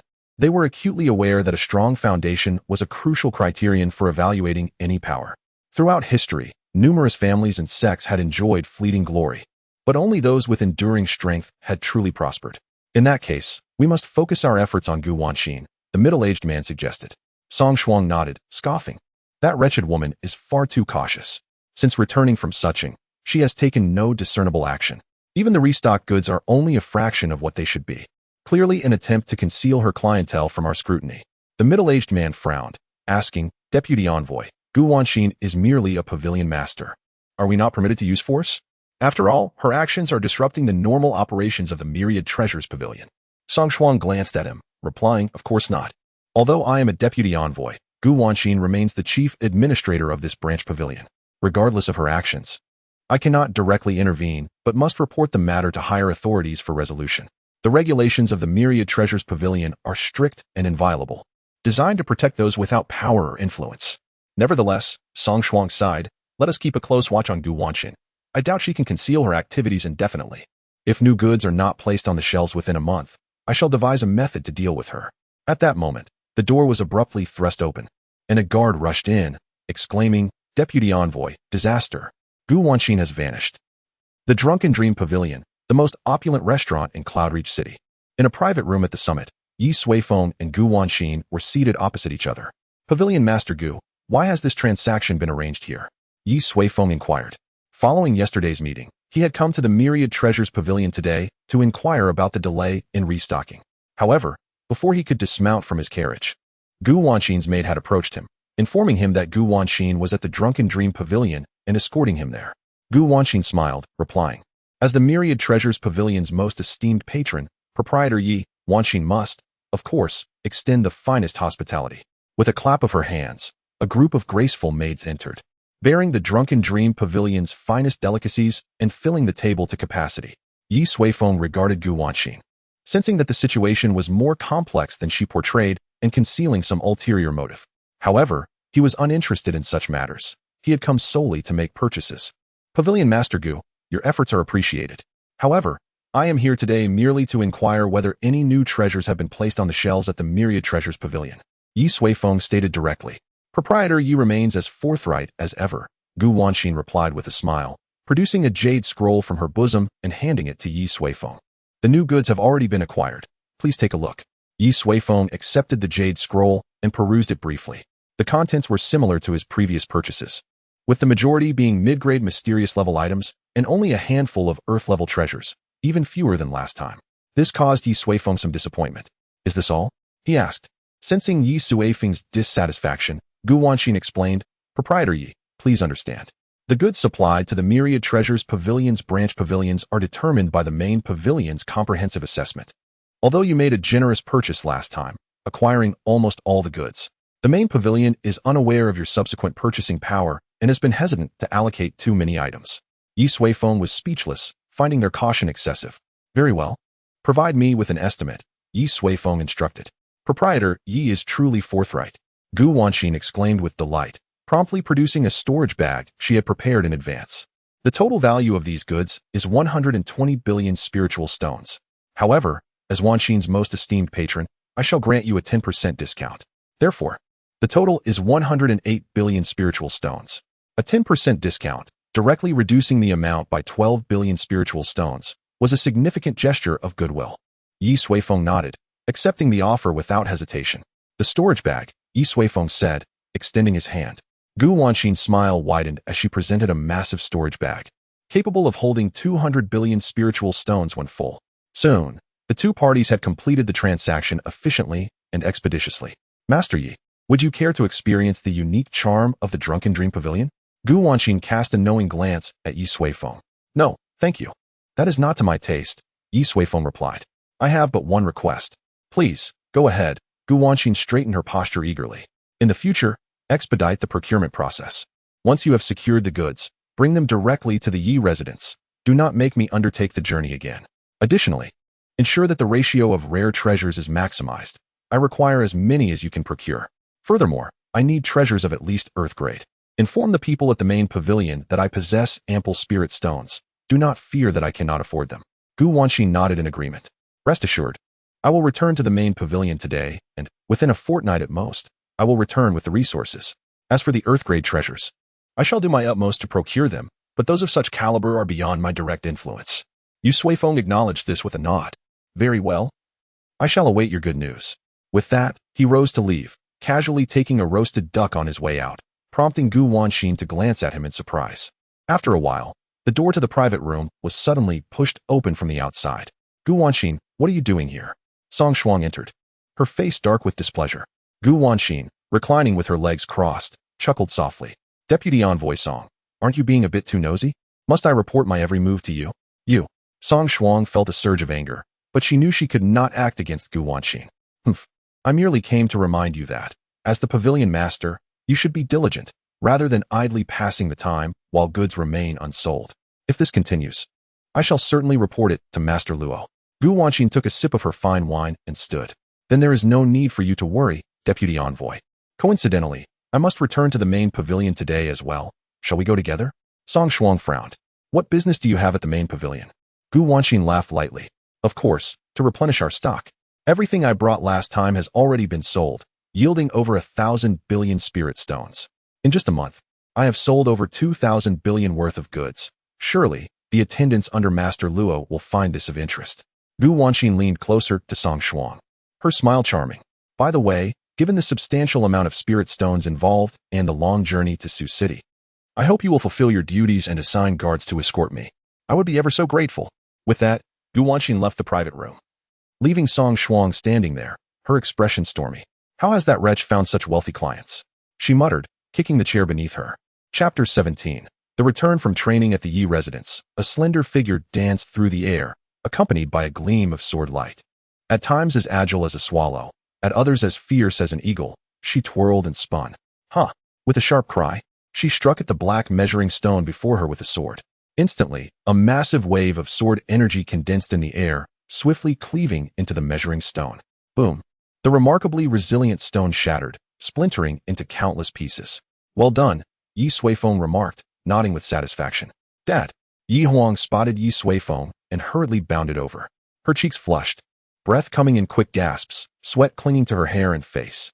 Yet, her spirit soared to new heights. I have mastered the god-slaying 9 styles, Yi Huang proclaimed. Trying to contain her excitement, Ye Suifeng affectionately ruffled her hair, proud of her hard work and progress. Previously, he had promised her that if she could master the god-slaying 9 styles to a minor completion stage, she could join the clan's younger members on their expedition to the borders. Since then, Yi Huang had devoted herself to relentless training, fully immersed in her cultivation except for eating and sleeping. With the aid of the Tranquil Heartstone, she achieved her goal in just 1 month, breaking through 2 levels in her cultivation to reach the 9th layer of Qi refinement, nearly matching the standards of the clan's elite youth. Her progress was indeed remarkable. Dad, may I? Yi Huang looked at Ye Suifeng with eager anticipation. Yi Long and the others will return tomorrow. You may accompany him on the journey, he replied, well aware of her thoughts. Dad, I love you. Yi Huang exclaimed joyously, jumping for joy. All her hard work had been in anticipation of this moment. Look at how delighted you are, Ye Suifeng chuckled, shaking his head. Come here. I need to check your body refining progress. He placed his hand atop her head, his spiritual sense sweeping over her. During her previous body refining session, most of the energy had settled within her, nourishing her gradually as she trained. A month had passed, and she had absorbed nearly all of that energy. Her strength and physical capabilities had increased nearly tenfold since then. Furthermore, Ye Suifeng was surprised to discover that Yi Huang's cultivation talent had also seen a slight enhancement, likely due to the transformative effects of the Tribulation lightning. Go rest for a bit. Tonight, I will conduct your second body refinement, and then you may frolic as you please, Ye Suifeng instructed. Thank you, Dad. Yi Huang replied gleefully. That evening, Ye Suifeng conducted her second body refining session, which was gentler than the first. After discovering the formula's potential to enhance talent, he focused on this aspect. The majority of the energy was concealed, destined to gradually awaken her potential as she grew. This was a long-term strategy. Subsequently, Ye Suifeng gifted her the protective talisman he had purchased during his initial visit. The reason he had not given it previously was simply that he had forgotten. The next day, the Yi residents buzzed with excitement. The clan's youth, returning after a month of training, brimmed with vitality. They shared stories of their experiences and remarkable encounters along the way. Brother, you were incredible. You took down that second-tier wolf demon with a single shot. Yi Long, Yi Qian, and Yi Qian returned home together. Did you know? Young Master Long's name has become renowned at the border. Everyone speaks of him in awe. Yi Qian exclaimed excitedly. Yi Long, on the other hand, remained composed. Those are merely empty titles. True strength is what matters. Yi Qian nodded in agreement, then added. By the way, I heard that Yi Xiaoxiao recently broke through to the Qi transformation stage. Fifth uncle's youngest daughter? Yi Long raised an eyebrow. Fifth uncle Ye Suifeng had 2 daughters. The elder, Yi Qiniao, had nearly entered the Qi transformation stage alongside Yi Long, currently at the 3rd layer of Qi transformation, making her another talent within the Yi family. Yi Xiaoxiao, however, was only 13, yet she had also achieved a breakthrough to the Qi transformation stage. These 2 sisters from fifth uncle's family are exceptionally gifted. Indeed, Yu Qian remarked. She is even younger than I am, yet so formidable. Moreover, Sister Qin Yao performed remarkably during this expedition, earning the title of Fairy of Melody. Yi Qian pouted, feeling a twinge of discomfort that her brother Yi Long, her idol, was now compared to Yi Qiniao. This is a good thing, Yi Long said with a smile. Do not be upset by others' achievements, nor should you be discouraged. You have been at the peak of Qi refinement for some time. With a bit more effort, you will surely break through to the Qi transformation stage soon. Yi Qian nodded earnestly. Moments later, she suddenly turned to Yi Qian beside her and asked, Qian, what's wrong with you today? You haven't said a word. Yi Long also looked over, curious. Yi Qian's expression appeared somewhat peculiar. After a moment of silence, he let out a faint sigh and remarked, I have merely witnessed the plight of those destitute children, some of whom. Throughout this journey, he finally comprehended the nature of life in remote areas. For those individuals, mere survival is a challenge, clinging to life on the brink of death. It is truly unfathomable for one who has been nurtured in comfort. Oh dear. Your saintly heart is overflowing again. Yi Qian's sister, Yi Qian, teased. Not at all. Yi Qian hastily replied. I am contemplating that, for the family. Individuals can also be a form of wealth. If we possess the capability, perhaps we could take in some with considerable talent and nurture them.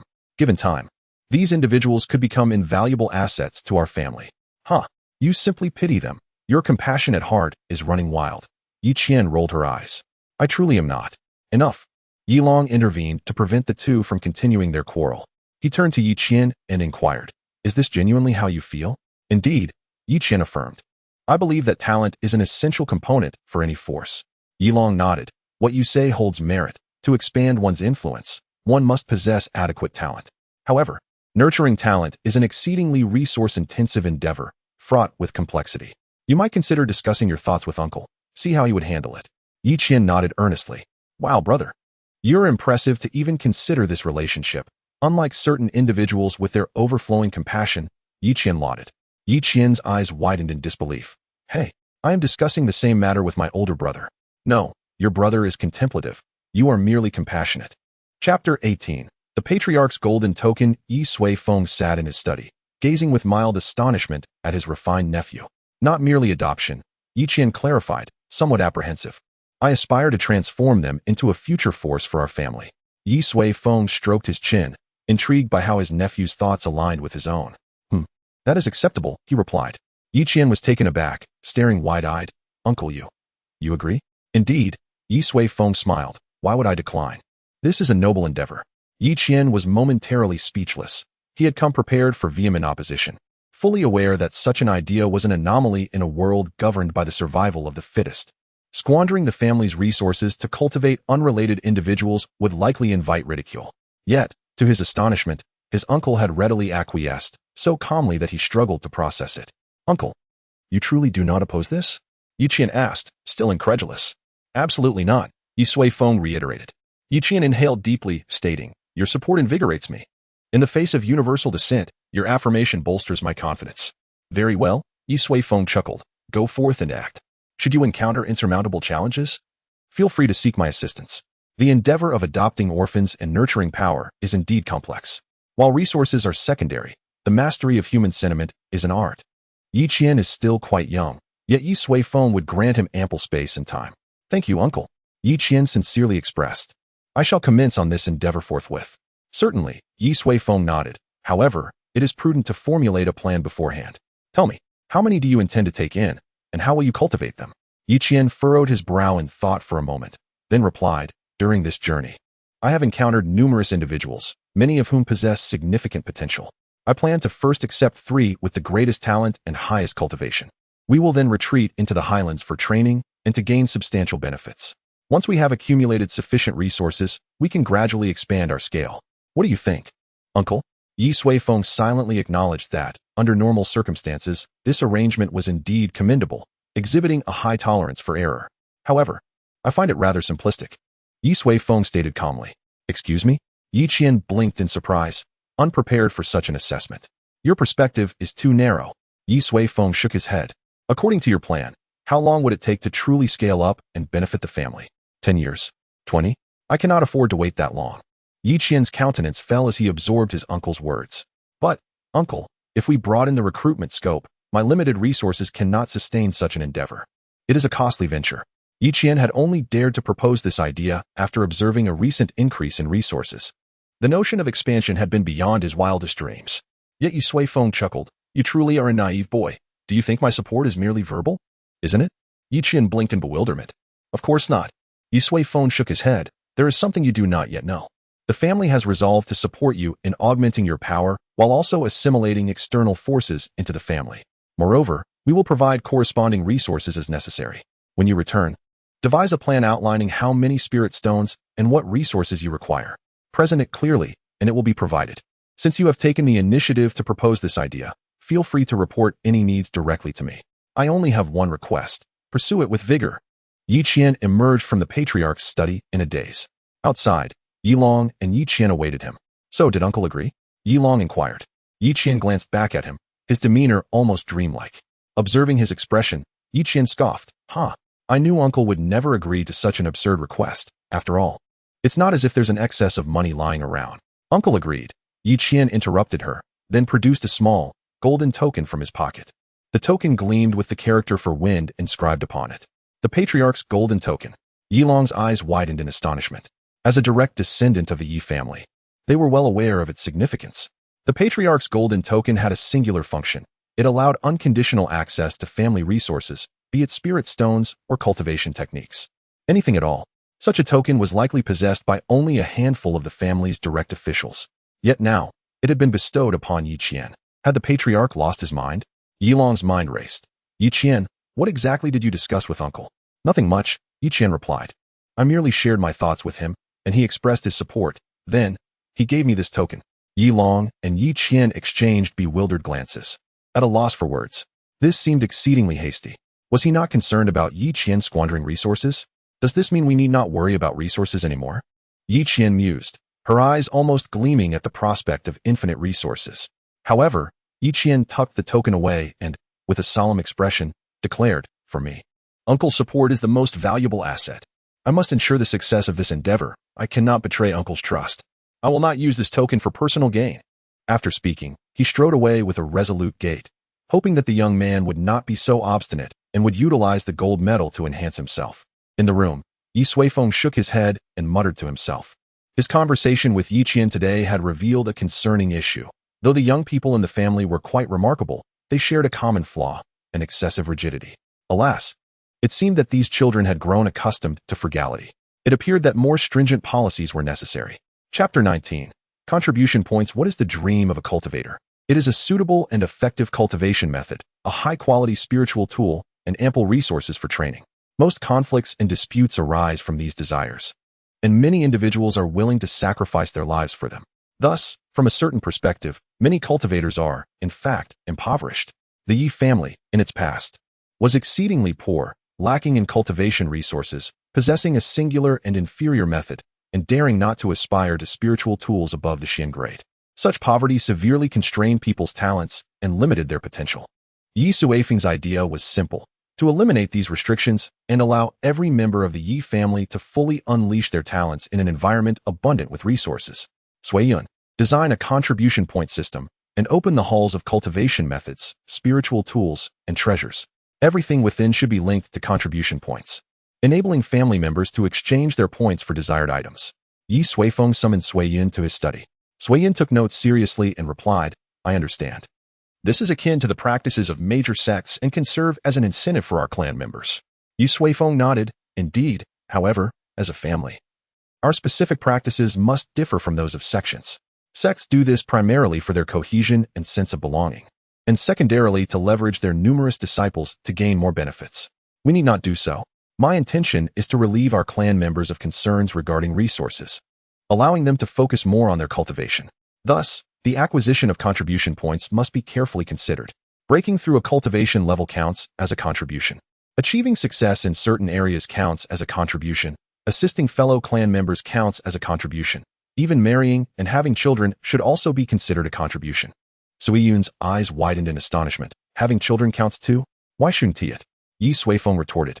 A thriving population is a hallmark of a flourishing family. Not only should it be counted, but it should also be counted generously. In summary, all actions beneficial to the family must be included in the contribution system. After you return, discuss the specific evaluation criteria with Suiyu and the others. Ye Suifeng delegated the particulars to the family officials, as his role was merely to propose policies and provide financial support. Upon returning, Suiyun and the others convened overnight, quickly formulating preliminary guidelines for contribution points. The halls of cultivation methods, spiritual tools, and treasures were announced as permanently open to the family. The Ye family members soon learned of the methods for acquiring contribution points. I have 1,000 initial contribution points. I wonder if that is a lot or a little. I also have 1,000. It seems the majority have 1,000 as their starting point. The young people gathered to study the newly implemented policies, eager to discover how to acquire contributions. Oh, during the Qi refining stage, each breakthrough grants 100 contribution points. Indeed, breaking through the Qi transformation realm grants 3,000 contribution points directly. Wow.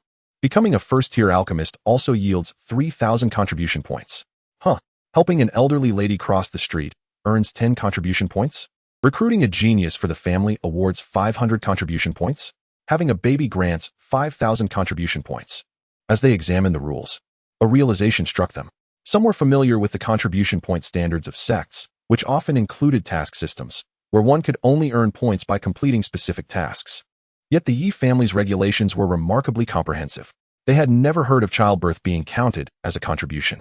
They envisioned that, in the near future, the population of the Ye family would undoubtedly surge to unprecedented levels. Don't celebrate too early. We still don't know how many contribution points are needed to exchange for those precious resources, someone interjected, dousing their excitement. Suddenly, the group fell silent. Indeed, if the costs were exorbitant, the contributions would be of little use. Let us go check, someone suggested. Sigh. I hope my 1,000 contribution points can buy a mid-level yellow technique. Everyone began to swarm towards the recently opened halls. Upon seeing the marked prices within, all were left in disbelief. What the heck? A low-level yellow technique only costs 10 contribution points. Goodness, there are even Xian-level techniques available for 1,000 contribution points. Though each person can only redeem 2. Be content, such opportunities were unheard of before. Besides, one should not be greedy. A low-level yellow spiritual sword only requires 50 contribution points. Oh, at last, I too possess a spiritual sword. Everyone was astounded. The prices for those precious resources were astonishingly affordable, akin to being given away for free. They all began to sing praises for their family and the esteemed head of the family, Ye Suifeng. Sister, our uncle is truly magnificent. Outside the spiritual tool hall, a girl with 2 long braids exclaimed excitedly, holding a radiant long sword, gently caressing it, as if it were the most exquisite object in the world. Xiao. That is a Xian-level spiritual tool. Be careful not to hurt yourself, another older girl said helplessly. Dear Yao Xinzi, I would never. Before finishing her sentence, Ye Xiao let out a shriek as a drop of bright red blood welled up from her finger. She quickly popped her finger into her mouth. Ye Qingyao shook her head in exasperation. We only have 1,000 contribution points. You've just spent them all. What a waste. Ye Xiao, with her fingers still in her mouth, whimpered, It's not a waste. It is destined to be mine and will surely shine brightly in my hands. It's a pity I broke through too early. If I had waited just a few more days to break through to the Qi transformation realm, I could have gained 3,000 contribution points. But that doesn't matter. I am Ye Xiao. Even in the Qi transformation realm, I can rapidly advance. And I will earn plenty of contribution points. Ye Xiao chattered on, while Ye Qingyao remained relatively quiet, merely listening to her sister's rambling. By the way, sister, Ye Xiao finally said when her finger stopped bleeding, I heard that Ye Long is quite renowned at the border, and many clan members have gathered under him, forming a substantial force. Since it's just the 2 of us, we should find some allies, or we will surely be overshadowed by him. Ye Qingyao glanced at her, shaking her head. We are fighting for the family. There's no need to compare ourselves to one another. We should simply focus on doing our best. Hearing this, Ye Suifeng pouted. You are too indifferent to fame and fortune. Compared to the Ye family, a nunnery might suit you better. Forget it. If you won't help, I will. Well, I think we can first try to win over Sister Huang. Although her abilities are lacking, she is still the head's daughter. With Uncle's current generosity, perhaps we could even procure another Xian-level spiritual sword through her. Sister Zihan from 4th Uncle's family isn't bad either. She is already at the 10th layer of Qi refining at just 13, nearly half as impressive as me.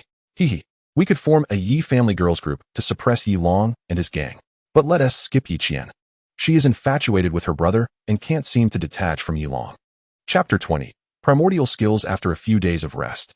The younger generation of the Yi family set out once more towards the border of jailing. Yi Huang departed alongside them. A few days prior, Ye Suifeng's daughter, Ye Suifeng, had taken the initiative to invite Ye Huang, promising in front of Ye Suifeng that she would ensure Ye Huang's safety, urging him to rest assured. She even praised Ye Suifeng's growing handsomeness with exuberant flattery. Ye Suifeng, fully aware of her intentions, chose not to expose her motives and gifted both her and Yi Qinyao a high-grade mystical bracelet. Ye Suifeng nearly soared with joy at this gesture.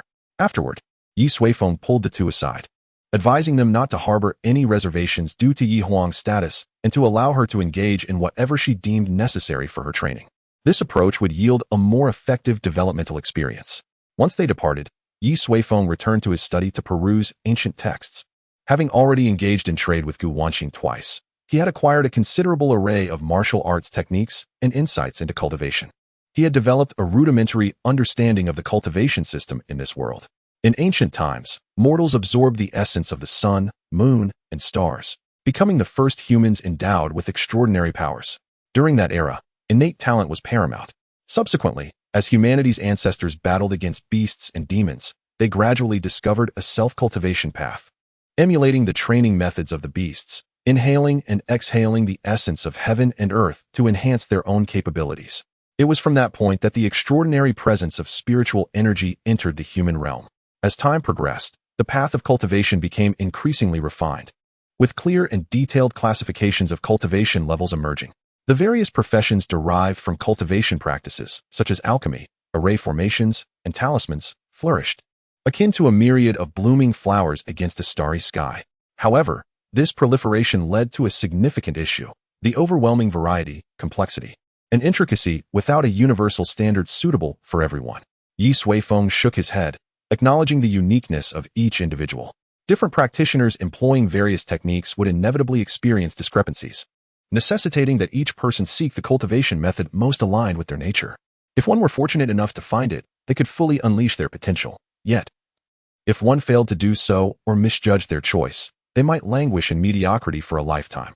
This issue was exacerbated by the unequal distribution of resources. If a more universal method of cultivation existed that everyone could practice, the potential of all individuals would be boundless, rendering the world far more vibrant. Ye Suifeng pondered deeply, drawing from his distinct background and perspectives. In his previous world, a system of foundational education existed, where until high school, everyone received equal knowledge across diverse subjects. Only in high school did students diverge into literary and scientific streams. Upon entering university, further specialization occurred, leading to a multitude of disciplines. And the same trend continued into postgraduate studies. This system resembled a grand tree with numerous branches, each representing infinite possibilities for the future. The trunk, however, remained paramount. Ye Suifeng aspired to create such a trunk, beginning with the essence of spiritual energy itself. He extended his hand, summoning a gentle orb of white energy into his palm, transforming it into various shapes. At its core, spiritual energy represented a unique form of energy, capable of being absorbed by any object. If the absorbing entity possessed intelligence, it would utilize this energy, converting it into its own strength. The initial stage of cultivation involves absorbing spiritual energy to open meridians and preliminarily refine the body. The next phase entails further refining the spiritual energy, forming a cloud of energy within the dantian, thereby mastering its power. Ye Suifeng intended to initiate changes from these two stages. All cultivation techniques essentially represent the operational methods of spiritual energy within the body. Variations in meridian pathways can lead to vastly different outcomes, as some techniques may be rigid and domineering, while others are gentle, and some possess unique attributes. Moreover, the meridians within each individual exhibit subtle differences, rendering the entire system exceedingly complex. Ye Suifeng smiled slightly, recognizing that complexity was the antithesis of universality. While the human meridian system resembles an intricate web, 9 primary meridians exist that every individual possesses.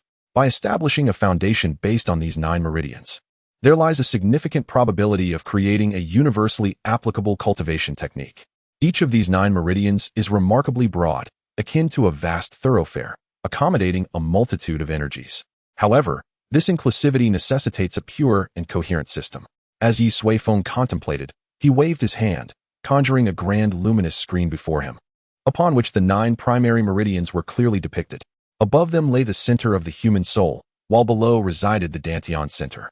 Behind them, a faint green energy was connected, representing the essence of human life. Any misstep could jeopardize this essence, explaining why no one dared to simultaneously target all 9 primary meridians. However, Ye Suifeng was different. His immeasurable soul allowed him to perceive the most fundamental elements with ease. The first stage would be to open these 9 primary meridians, directly corresponding to the traditional cultivation phase known as qi refining. Subsequently, he would utilize the primary meridians to nourish the physical body, refining the Dantian, and extracting and storing energy, aligning with the stage of qi transformation. Suddenly, Ye Suifeng's eyes shimmered with brilliance, revealing what seemed like a magnificent river of stars swirling within, perpetually annihilating and rebirthing. He had begun his calculations. Time flowed slowly. Ye Suifeng remained in the family study for nearly 2 months. His previous enhancement of the god-slaying 9 swords had taken merely a brief moment, illustrating the immense difficulty of this endeavor. During this time, Sui Yun had visited him several times, and Yi Huang returned once, wishing to see Ye Suifeng, but an invisible force barred their entry into the study. They speculated that he was in seclusion. After 2 months, the starlight in Ye Suifeng's eyes gradually faded, and the luminous screen before him transformed into a glowing tome. Gently closing its final page, he let out a long breath. He had not anticipated that creating this cultivation method would consume so much time. A name was in order. Ye Suifeng smiled, gazing at the tome as if it were his child. This method represented a novel cultivation system. The energy it harnessed transcended mere spiritual energy, incorporating the essence of heaven and earth, the primal sources of all things, and even the energies of beasts and demons. After careful consideration, Ye Suifeng inscribed 3 grand characters upon the tome: Primordial Skill. Chapter 21. A Business Mind in the Family Study. Sui Yun was reporting the recent developments to Ye Suifeng. During his 2-month seclusion, no significant events had transpired within the family. The beast tide in the border regions had largely subsided, with most key figures having withdrawn. Only the younger generation remained, clearing out the participating beasts and adhering to Ye Suifeng's directives to cultivate amicable relations with ordinary cultivators. As no one had previously undertaken such actions, the results were remarkably evident. Within less than 3 months, the reputation of the Ye family within the cities under their management had escalated several tiers, with some locales even treating the Ye family as a sacred entity. Sacred? I have no desire to transform the Ye family into a sanctified ground. Ye Suifeng scoffed. His aim was to establish a sufficiently powerful force, with reputation being a secondary consideration. Were their cultivators inclined to ally with the Ye family? What are their strength? What are their talent? Ye Suifeng inquired. There are certainly numerous candidates. Currently, over 100 cultivators have made their way to Yunshao City, eager to join our family, Sui Yun remarked with a smile. Most are at the qi refining stage, though their talents vary considerably. Ye Suifeng waved his hand dismissively, saying, variations in talent are inconsequential. We are not a sect that demands exceptional gifts. This world equally requires the weaker to undertake mundane tasks. Properly delineate their responsibilities to ensure that each individual occupies their rightful position. Sui Yun frowned, inquiring, brother, are you suggesting we take them all? Absolutely. We must embrace all of them, Ye Suifeng affirmed. Provide them with a conducive environment for cultivation and be generous with resources. A strong start will pave the way for smoother progress ahead. Sui Yun nodded in understanding, then smiled. I estimate that in the coming years, our family's population could multiply significantly. I have heard that some of the younger members are performing admirably, gathering numerous followers. Some younger members? Ye Suifeng chuckled. You must be referring to that young lad from your family. Before the family announced this policy, Yi Qian had approached him, expressing similar sentiments. Ye Suifeng held a favorable view of this nephew. Ha! Sui Yun laughed heartily. It's not just Yi Qian. Yi Long and Yi Qinyao have also garnered a substantial following due to their exceptional prowess. Oh, and there is also Yi Huang, he continued. Yi Huang, Qiniao, Xiao Zihan, and several other young women from the clan have formed an organization called Tianwan Hall, which has gained considerable influence and a stellar reputation in the border regions. The leaders are Qin Yao and Yi Huang, though you know that Qin Yao is quite indifferent to fame and fortune, leaving most of the management to Yi Huang. With their remarkable strength, they have attracted a significant number of wandering cultivators. Ye Suifeng was slightly taken aback. He had not anticipated that the young women in his family would possess such competitive spirits. The fact that his daughter could become their leader suggested that her status was only one aspect. Her own abilities must have seen significant improvement as well. Brother, I am curious about how little Huang has suddenly grown so powerful. In just over 2 months, she has broken through to the 12th level of qi refining. It's astonishing, he exclaimed. Moreover, her combat prowess is formidable. I've heard that even Yi Long is not assured of victory against her. It seems that she must be considered in the upcoming battle in Yunxiao City in a few months. Sui Yun's expression was one of incredulity. As Yi Huang's performance was indeed remarkable. It's merely late blooming, Ye Suifeng remarked. Is that so? Sui Yun chuckled, raising an eyebrow at Ye Suifeng. Perhaps other younger members of the clan also possess the potential for late blooming. I believe you should keep an eye on them. It was evident that he did not entirely trust Ye Suifeng's words. After all, Yi Huang's transformation was too conspicuous. It was hard to believe that it was not influenced by Ye Suifeng. You look like a monkey, Ye Suifeng retorted, shaking his head. Let us wait until the trials are over. Then we can assess who holds cultivation value, and I will address them accordingly. Sui Yun laughed heartily, satisfied with that. After all, his eldest son, Yi Long, would undoubtedly secure a spot. By the way, I was in seclusion for 2 months and could not provide you with this month's spirit stones. Has there been any issue? Ye Suifeng questioned. No, not at all. Sui Yun replied. You had previously given me a total of 2 billion spirit stones. Fortunately, you were in seclusion, otherwise, I would have struggled to spend such a vast sum within a month. Ye Suifeng had tasked him with exhausting that amount of spirit stones, which had left Sui Yun quite distressed. There's simply no place to spend it. Look at your lack of ambition, Ye Suifeng replied, not intending to pressure him further. They could take their time. However, this did raise a concern in his mind. If he were to enter another prolonged seclusion, the family's financial chain would surely suffer. The development would undoubtedly deviate from his original plans. After some contemplation, Ye Suifeng handed Sui Yun a storage bag. Here are 10 billion top-grade spirit stones. Manage them wisely and ensure you provide our family with an excellent cultivation environment within reasonable limits. Cultivation and expansion will be our primary focus for a considerable time, and you must maintain control over this. Sui Yun trembled as he accepted the storage bag. 10 billion top-grade spirit stones equated to a staggering 100 trillion spirit stones. He had never encountered such immense wealth in his life. Rest assured, brother, I will maximize their potential, Sui Yun declared earnestly.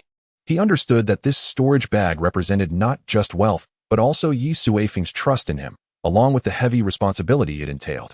Ye Suifeng nodded slightly. By the way, has Gu Wanxin from Wanbao Pavilion contacted you recently? Yes, Sui Yun replied, producing 3 rings. She left these for you, saying they were to be delivered to you. However, I cannot unlock the formation seals on them. Ye Suifeng accepted the rings and effortlessly dispelled the seals, revealing a treasure trove of items along with their corresponding prices. Congratulations on your emergence from seclusion, Ye family head, he noted, finding her playful spirit intriguing. The last time they had reached an agreement, Gu Wanxin was to send resources every half-month. Unexpectedly, he had been in seclusion for 2 months. Yet she still adhered to their arrangement and delivered the goods ahead of time. Given her position as a pavilion head, the pressure from her superiors must have been immense due to the accumulation of such vast resources. She knows how to conduct business, Ye Suifeng remarked as he reviewed the pricing list, which still had a 10 discount, totaling over 430 billion spirit stones. He emptied a storage ring and used Gu Wanxin's remaining consciousness to craft a new formation seal, one that only she could unlock. He then handed the rings back to Sui Yun. These 2 contain resources. You handle them as you see fit. Additionally, arrange for someone to deliver this ring back to Gu Wanxin at Wanao Pavilion. Sui Yun nodded, accepting the 3 rings. He was not surprised by the vast resources inside. This was not his first experience. His mindset had evolved significantly. Afterward, the 2 discussed various other trivial matters until Sui Yun stood to leave.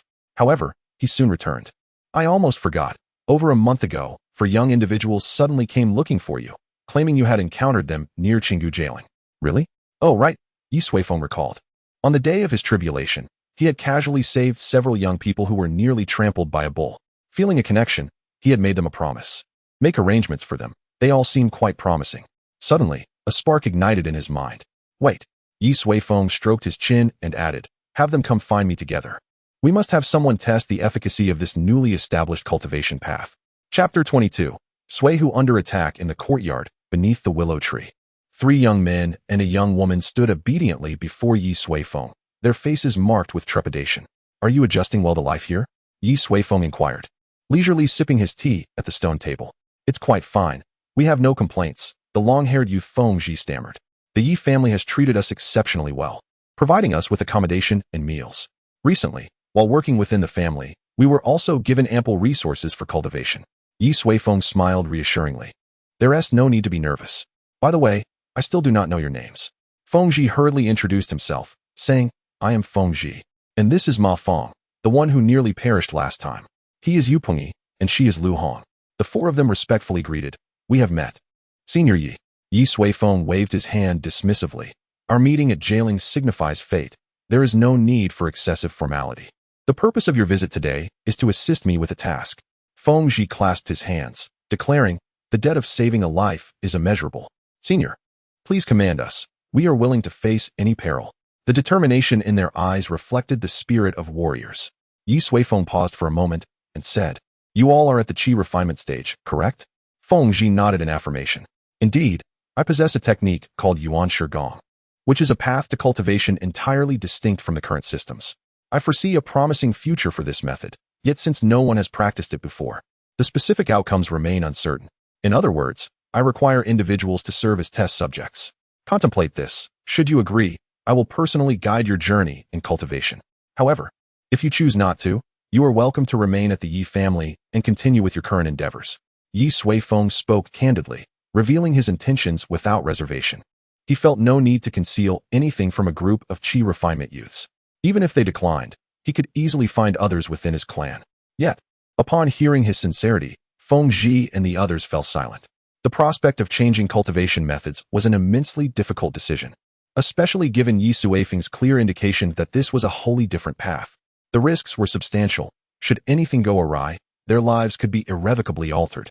Ye Suifeng remained unhurried, leisurely sipping tea as he awaited their decision.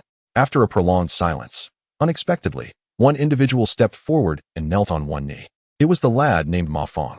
Senior, you saved my life, yet my humble status leaves me uncertain how to repay your kindness. Now that you are in need, I should not hesitate. I am willing to attempt your new technique. Ma Feng's expression was resolute, having made his decision. Following him, Fengji stepped forward as well, smiling. A true man must honor his word. I have just proclaimed my willingness to risk everything. How could I act otherwise? Upon finishing, Lu Hong and Yupengyi also advanced to stand alongside them, their intentions unmistakably clear. Ye Suifeng smiled, feeling a sense of camaraderie reminiscent of the brotherhood found in the martial world, a quality seldom possessed by those of noble lineage. But do not regret your choice, he cautioned. We shall not. Fengji affirmed with unwavering resolve. Very well, let us commence at once. Ye Suifeng rose, releasing his immense spiritual consciousness, enveloping the 4 individuals. He discerned all the secrets within their bodies. Fengji, Qi refinement level 8, with moderate talent. Ma Feng, Qi refinement level 6, with low talent. Lu Hong, Qi refinement level 6, with low talent. Yupengyi, Qi refinement level 7, with moderate talent. Fengji and Lu Hong demonstrated solid foundations, while the other 2 were slightly weaker. However, Ye Suifeng perceived them all as chaotic and disordered, reflective of scattered cultivators. They struggled to find suitable methods, oblivious to the appropriateness of their practices. Fengji and Ma Feng, you both must disperse all your cultivation and start anew. Lu Hong and Yupengyi, you shall maintain your original methods while simultaneously practicing Yuan Shigong, Ye Suifeng instructed. I will impart the essence of Yuan Shigong to you. You may explore its intricacies on your own. Rest assured, I will personally oversee your progress, so you need not fear for your lives. Ye Suifeng quickly organized their training, dividing them into 2 groups, one starting from scratch and the other integrating traditional methods. The initial stages of their training would be self-directed to obtain accurate experimental data. Subsequently, he bestowed upon them the foundational principles of Yuan Shigong, embedding its secrets deep into their souls, thus bypassing the need for comprehension. The 4 began their initial training in the courtyard, while Ye Suifeng stood guard, meticulously observing the flow of spiritual energy and the various changes in their bodies. He further refined the subtleties of Yuan Shigong based on these observations. This new path of cultivation grew increasingly clear. The first session concluded as night fell. Return and rest well, reflect on the issues encountered during training. Do not recklessly experiment to avoid complications. I will arrange a closer location for you soon, Ye Suifeng advised. Everything proceeded smoothly. However, that night, Suiyun suddenly arrived in haste. Elder brother, trouble has arisen, he exclaimed gravely. You instructed me to send someone to Wanbao Pavilion for a transaction. I sent Suihu. Yet upon completion, they were ambushed on the return journey. All the supplies acquired from Wanbao Pavilion have vanished, and Suihu is gravely injured and unconscious. The abrupt revelation caused Ye Suifeng to furrow his brow. It appeared that their dealings with Wanbao Pavilion had attracted the attention of certain individuals. The resources worth hundreds of billions had indeed drawn covetous eyes. Where is Suihu now? Ye Suifeng inquired. At home, Suiyun replied.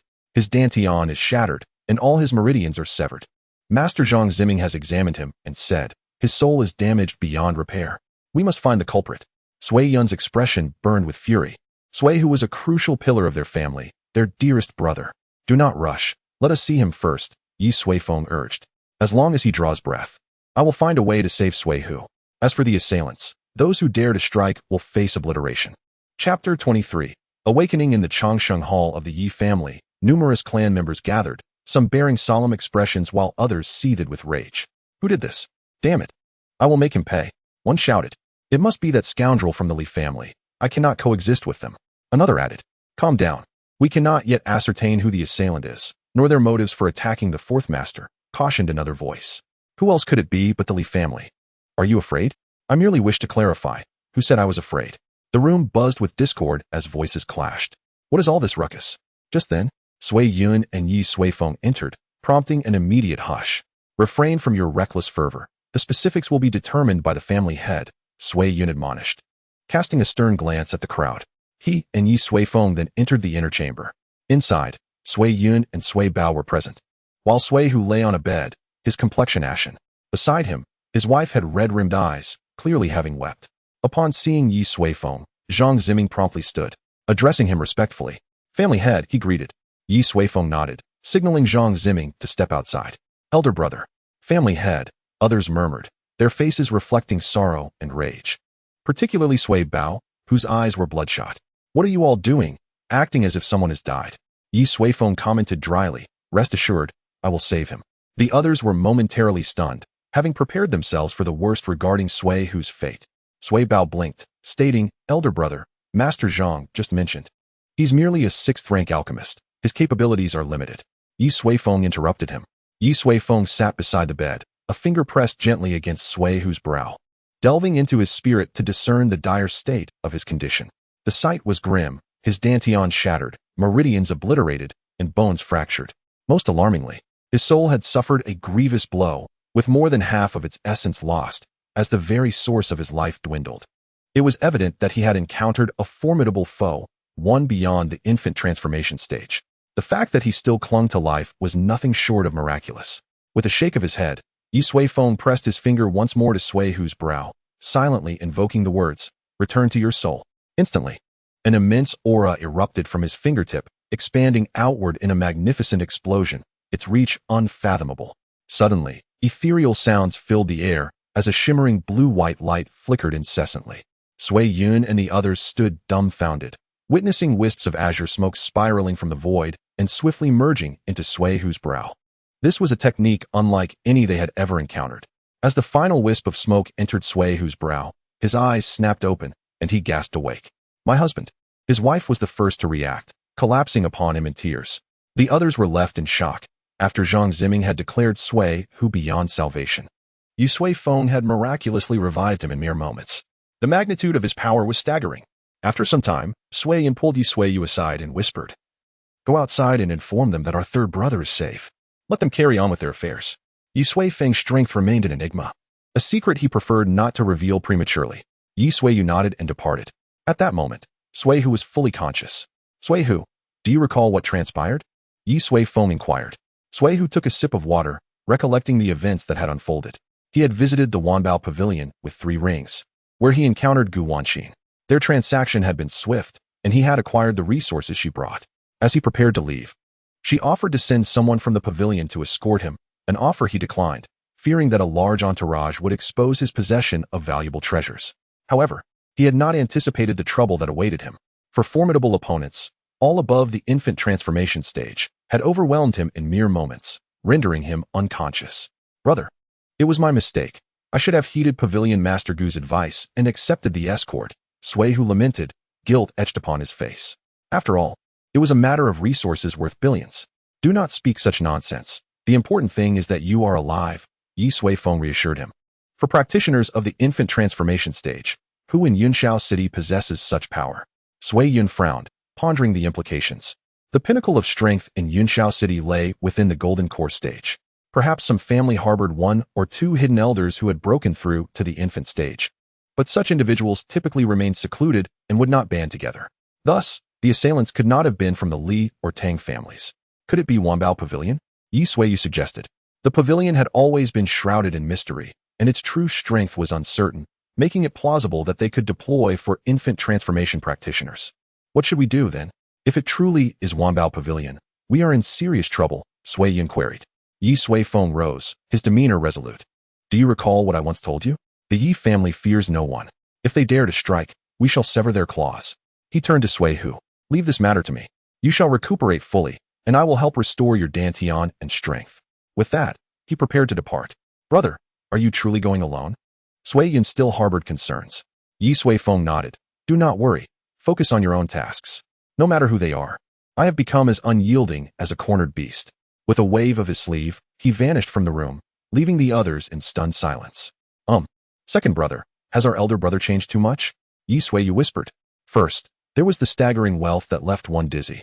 And now he had single-handedly rescued Suihu from the brink of death, exuding a commanding presence that dismissed even 4 infant transformation practitioners. Was this still the same brother they knew, who had always been taciturn and only at the chi refinement stage? Regardless of his transformation, he remains our elder brother. Sui Yun replied gravely. We have witnessed the family's changes over these months. Without him, everything would revert to the past. Therefore, he turned to Ye Suiyu. Speaking with a firm tone, do not let me hear such comments again. Chapter 24. The Pursuer in the Sky. Ye Suifeng traversed the clouds. His hands clasped behind his back. A gray line guided his path, a thread of causality drawn from Suihu's essence, enabling him to locate the site of the battle. Soon, he arrived at a secluded path within Yunshao City, where remnants of the conflict were evident, along with traces of formations left behind. The concealment formations indicated that the attackers had come prepared. What is she doing here? On the path, several figures appeared to be searching for something.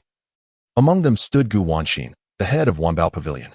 Ye Suifeng descended gracefully. Who goes there? Several Golden Core practitioners instantly assumed defensive stances. But Gu Wanxin quickly intervened. Head of the Yi family, she approached, her expression complex. I sincerely apologize. I had not anticipated they would strike in Yunshao City and harm Third Master. She bowed in apology. They? So you know who is responsible? Ye Suifeng raised an eyebrow. Gu Wanxin hesitated, then replied, I cannot be entirely certain, but based on the circumstances, it appears that only 4 practitioners at the infant transformation stage could mobilize such a formidable force. Speak, Ye Suifeng commanded, clearly sensing her involvement in the matter. Gu Wanxin sighed, confessing the recent events. After her last transaction with Ye Suifeng, she had established a connection with a steward of Wanbao Pavilion, who held authority above her. Upon reporting the inappropriate actions of Song Shuang and Luo Qing, the steward took the matter seriously, leading to the dismissal of Song Shuang from his deputy position and a warning to Luo Qing to cease such antics. Thus, Gu Wanxin's crisis was averted, and Song Shuang and Luo Qing faced their due punishments. However, they were not content to let matters rest. Although Song Shuang was stripped of his title, he remained active in Yunshao City. Gu Wanxin understood his intentions. He sought to find that mysterious benefactor. What he would do once he found them was beyond her knowledge, as it fell within the normal regulations of Wanbao Pavilion. Even if a client was stolen away, it merely indicated her own inadequacy. Yet, Gu Wanxin never imagined that Song Shuang would resort to such desperate measures, eliminating Sui, who during a transaction, and seizing his vast resources. Such audacity. An incident occurring on her own turf implicates Gu Wanxin as well. Consequently, the recently forged alliance between the 2 parties may swiftly dissolve. Head of the Yi family. I failed to protect Third Master. This is my responsibility.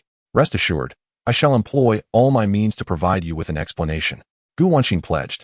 Ye Suifeng remained silent, astonished to discover that Ye Suifeng's ambush stemmed merely from internal strife within the Wanbage. It was a clash of titans, leaving mere mortals to suffer. The individual named Song Shuang acted with unparalleled arrogance and malice, utterly disregarding the lives of others. "Why didn't you inform me sooner?" Ye Suifeng inquired. Gu Wanqin's expression turned somber. "Head of the Ye family, you are unaware. Behind Song Shuang stands Luo Qing, the mastermind of the Wanbage and Suching, with formidable guardians in the form of transcendent beings to shield him. I could not disclose this to you. I could only navigate the situation to the best of my ability." Ye Suifeng's face bore a hint of scorn. "You merely wish to preserve this trade channel." At her core, Gu Wanqin was fundamentally a merchant, driven by profit. In her pursuit of self-interest, she concealed the conflict between herself and Song Shuang, which resulted in Ye Suifeng's unwarranted calamity, nearly costing him his life. Had it not been for this, perhaps the individual engaging in trade with the Ye family would have been Song Shuang instead. Yet for Ye Suifeng, he required resources, indifferent to the identity of those providing them. Thus, Gu Wanqin bore undeniable responsibility in this affair. He comprehended her intentions, yet forgiveness eluded him. "I truly apologize. Head of the Ye family, given the circumstances, I do not wish to argue. I can only exert myself to provide you and the departed third master with an explanation," Gu Wanqin declared resolutely. Ye Suifeng gazed into her eyes. To be candid, this woman was remarkable. She navigated the intricacies of dealings with her superiors, leveraging her cunning despite her lack of background, even managing to outmaneuver them. Regrettably, she underestimated the potency of absolute strength. "Third master is not dead," Ye Suifeng stated calmly. "You need not concern yourself with this matter. I shall handle it myself. However, there must not be a next time. No matter what transpires that could jeopardize the Ye family, you must inform me at the earliest opportunity. Do you understand?" He resolved not to lay blame upon her. Firstly, Gu Wanqin's business acumen was indeed commendable, and her diligence in her work was invaluable to him. Secondly, should he replace her, there was no guarantee that another would not introduce further complications. Upon hearing Ye Suifeng's words, Gu Wanqin was taken aback. "Head of the Ye family, I do not fully grasp your meaning." "There is no special meaning," Ye Suifeng replied. "Our agreement continues. As for Song Shuang, I shall deal with him personally." Gu Wanqin opened her mouth to speak. "Head of the Ye family, please reconsider. With such immense wealth, Song Shuang will undoubtedly return to seek Luo Qing. On that side, there are numerous Yuanying cultivators for protection, alongside transcendent beings. How will you confront them?" She simply could not fathom how Ye Suifeng could utter such words. The highest combat power in Yunxiao City barely reached the Yuanying stage. Yet Ye Suifeng shook his head, responding nonchalantly. "Yuanying and Huashan are but mere ants." "Very well. Accompany me, lest you hesitate to inform me of any future occurrences," he added. With that, Ye Suifeng reached out, grasping at the void. Suddenly, the entire realm shifted in hue. The great Dao reverberated, and a resplendent galaxy materialized before them. Time rewound. The world transformed. The scenery around them began to whirl. In Gu Wanqin's astonished gaze, it came to a halt upon a figure. Ye Suifeng, who was briskly walking along a path. Suddenly, four silhouettes descended from the skies, obstructing all his routes. Among them, one figure was slender, adorned with a magnificent jeweled sword at his waist. His striking brows piercing the heavens, he was none other than Song Shuang. Gu Wanqin gasped in horror. Chapter 25. Kneel before me in Suching, within the upper echelons of Wanbage. Luo Qing and Song Shuang sat across from one another, with Luo Qing toying with a delicate ring in his hand. "Uncle, rest assured, the mental seal of that little wench Gu Wanqin has been lifted. Even if she suspects me, she cannot act against me." Song Shuang reveled in his triumph. Having lurked in Yunxiao City for months, finally reaping significant rewards, over 1 trillion in resources, wealth that would take him a century to amass otherwise. Indeed, he had become an overnight millionaire. Moreover, this move would surely sever the ties between Gu Wanqin and the Ye family, potentially branding her as incompetent, reducing her to her former status. How could a lowly farmer dare to contend with him? Luo Qing, having secured the storage ring, inquired, "Are you certain the Ye family is not a prominent clan, lacking any substantial power?" "Absolutely." Song Shuang chuckled. "After nearly 3 months in Yunxiao City, I have thoroughly investigated the local factions. The strongest cultivators there barely reach the Yuanying stage. Most are in seclusion. The Ye family is the weakest of the 3 major families in Yunxiao City. They may not even possess a single Yuanying cultivator. And their family head is merely a newly appointed fool. We need not worry about any retaliation from them." Song Shuang spoke with unwavering confidence. Having covertly inquired about the Ye family's alchemists and artifact masters, all of whom claimed to join the Ye family solely for generous rewards. Thus, he orchestrated this ambush to seize the abundant resources. Yet, if the Ye family is so feeble, how could they possess such wealth? Luo Qing questioned. Song Shuang shook his head with a smile. The world is vast, filled with wonders. It is not uncommon for someone to stumble upon treasure. In my estimation, the Ye family is no different. They likely acquired their wealth by chance, unaware of the need for discretion, instead squandering it extravagantly. Even without my intervention, others would surely target the Ye family. Wouldn't you agree, uncle? Luo Qing nodded slightly, sharing this sentiment. The Ye family's actions appeared to exude the essence of nouveau riche. He had seen many such individuals, and none ended well. Well done this time. Rest assured, once the dust settles, I will find a way to restore your position as deputy. As long as the Ye family does not track you down, all will be well. Luo Qing assured with a smile. Song Shuang burst into hearty laughter. Naturally, I will never be found by the Ye family. However, as he chuckled, he suddenly noticed Luo Qing's expression had frozen in place. We found you. A spectral voice echoed from behind him. Startled, Song Shuang turned to find a dark portal materializing in the void, slowly widening as several figures emerged before him. Gu Wanqing. Recognizing her, Song Shuang shrieked in terror. You. How is this possible? His face was a mask of horror, realizing the formidable power required to tear open a portal in the void. His legs felt weak. At that moment, Ye Suifeng, accompanied by Gu Wanqing, stepped through the portal and stood before Luo Qing and Song Shuang. Is this Song Shuang? Ye Suifeng queried. Gu Wanqing nodded, still visibly shaken. She could hardly fathom the extent of Ye Suifeng's strength. With a mere gesture, he had opened the river of time, retracing their steps. With a simple wave of his hand, he had effortlessly traversed the void to locate Song Shuang. It was utterly terrifying. Ah, Song Shuang, Song Shuang. Neither you nor I could have foreseen the terrifying entity you've provoked. Who are you? Song Shuang's legs quaked. The person before him was clearly formidable and had come specifically for him. Ye Suifeng, the patriarch of the Ye family, stated impassively. Who dared to authorize you to assassinate my clan's core members and plunder our resources? Upon hearing this, Song Shuang's eyes widened in disbelief. What? This was the Ye family patriarch? The heads of the Li and Tang families had assured him that the new Ye patriarch was nothing more than a Qi refining stage weakling. He now yearned to seize them by their collars and demand how a Qi refining stage cultivator could open a void gate. Allow me to explain, Before Song Shuang could articulate his defense, Ye Suifeng silenced him with a swift strike. A celestial force descended, landing squarely on his face. Song Shuang collapsed.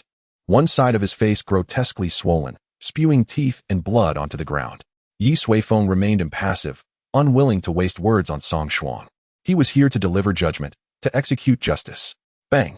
Ye Suifeng stomped on Song Shuang, unleashing a torrent of violent spiritual energy into his body, wreaking havoc within. Meridians, dantian, and bones were shattered instantly. Song Shuang howled in agony, his face covered in blood. Luo Qing, witnessing the gruesome scene, trembled involuntarily. He hesitantly interjected, Your Excellency, let's discuss this calmly. Ye Suifeng cast a dismissive glance. Who are you to address me as such? With that, he advanced, unleashing a terrifying aura that enveloped Luo Qing, followed by an explosive burst of energy. Boom! The immense power detonated from Ye Suifeng, shattering the protective formations like paper. Debris and splinters filled the air as the top floor of the Myriad Treasures Pavilion disintegrated into an open platform. Heavens, what's happening? Everyone run. The cultivators and patrons below were startled by the sudden explosion, fleeing in panic from the Myriad Treasures Pavilion, their spirits shaken. Luo Qing, witnessing the scene from the newly formed open-air platform, trembled. The energy he had just witnessed would have pulverized him instantly. Song Shuang, what have you drawn upon yourself? Patriarchy, he is our mastermind. Song Shuang's uncle, Gu Wanqing whispered. Ye Suifeng's gaze turned towards her. Oh, you were involved as well. Luo Qing protested. No. I had no involvement with Song Shuang. Before he could finish, Ye Suifeng pressed down with his hand. Luo Qing felt the weight of a divine mountain upon him, spitting blood and collapsing to his knees. Who dares to cause trouble in the Myriad Treasures Pavilion? Suddenly, a powerful aura erupted from the lower levels of the pavilion. An elderly man in brocade robes ascended, his expression stern and his bearing distinguished, the aura of a nascent soul stage cultivator. Yet, a mere glance from Ye Suifeng nearly caused him to soil himself. It is I. What can you do? Ye Suifeng said indifferently. Senior, let's talk this over. The nascent soul elder pleaded. Ye Suifeng lowered his gaze. Kneel and be silent. The Myriad Treasures Pavilion in Sioux City was one of the city's most prominent landmarks, a 7-story structure encircled by formations. At night, its upper floors glowed with a hazy violet light, exuding an air of nobility. But today, its top floor had been breached. Debris scattered as one man stood calmly. The pavilion's dignitaries seemingly prostrate before him. Who was this person? The crowd whispered in hushed tones, curious about the white-clad figure. What was his backing? Ye Suifeng's only backing was himself. In this world, none could match him. Senior, the nascent sole elder of the Myriad Treasures Pavilion knelt, looking at Ye Suifeng in terror. I did not authorize you to speak, Ye Suifeng stated. Then, with a clench of his hand, 3 gray threads of karma emerged. 2 descending into the pavilion's lower levels, the 3rd stretching into the distant sky. Running far, are we?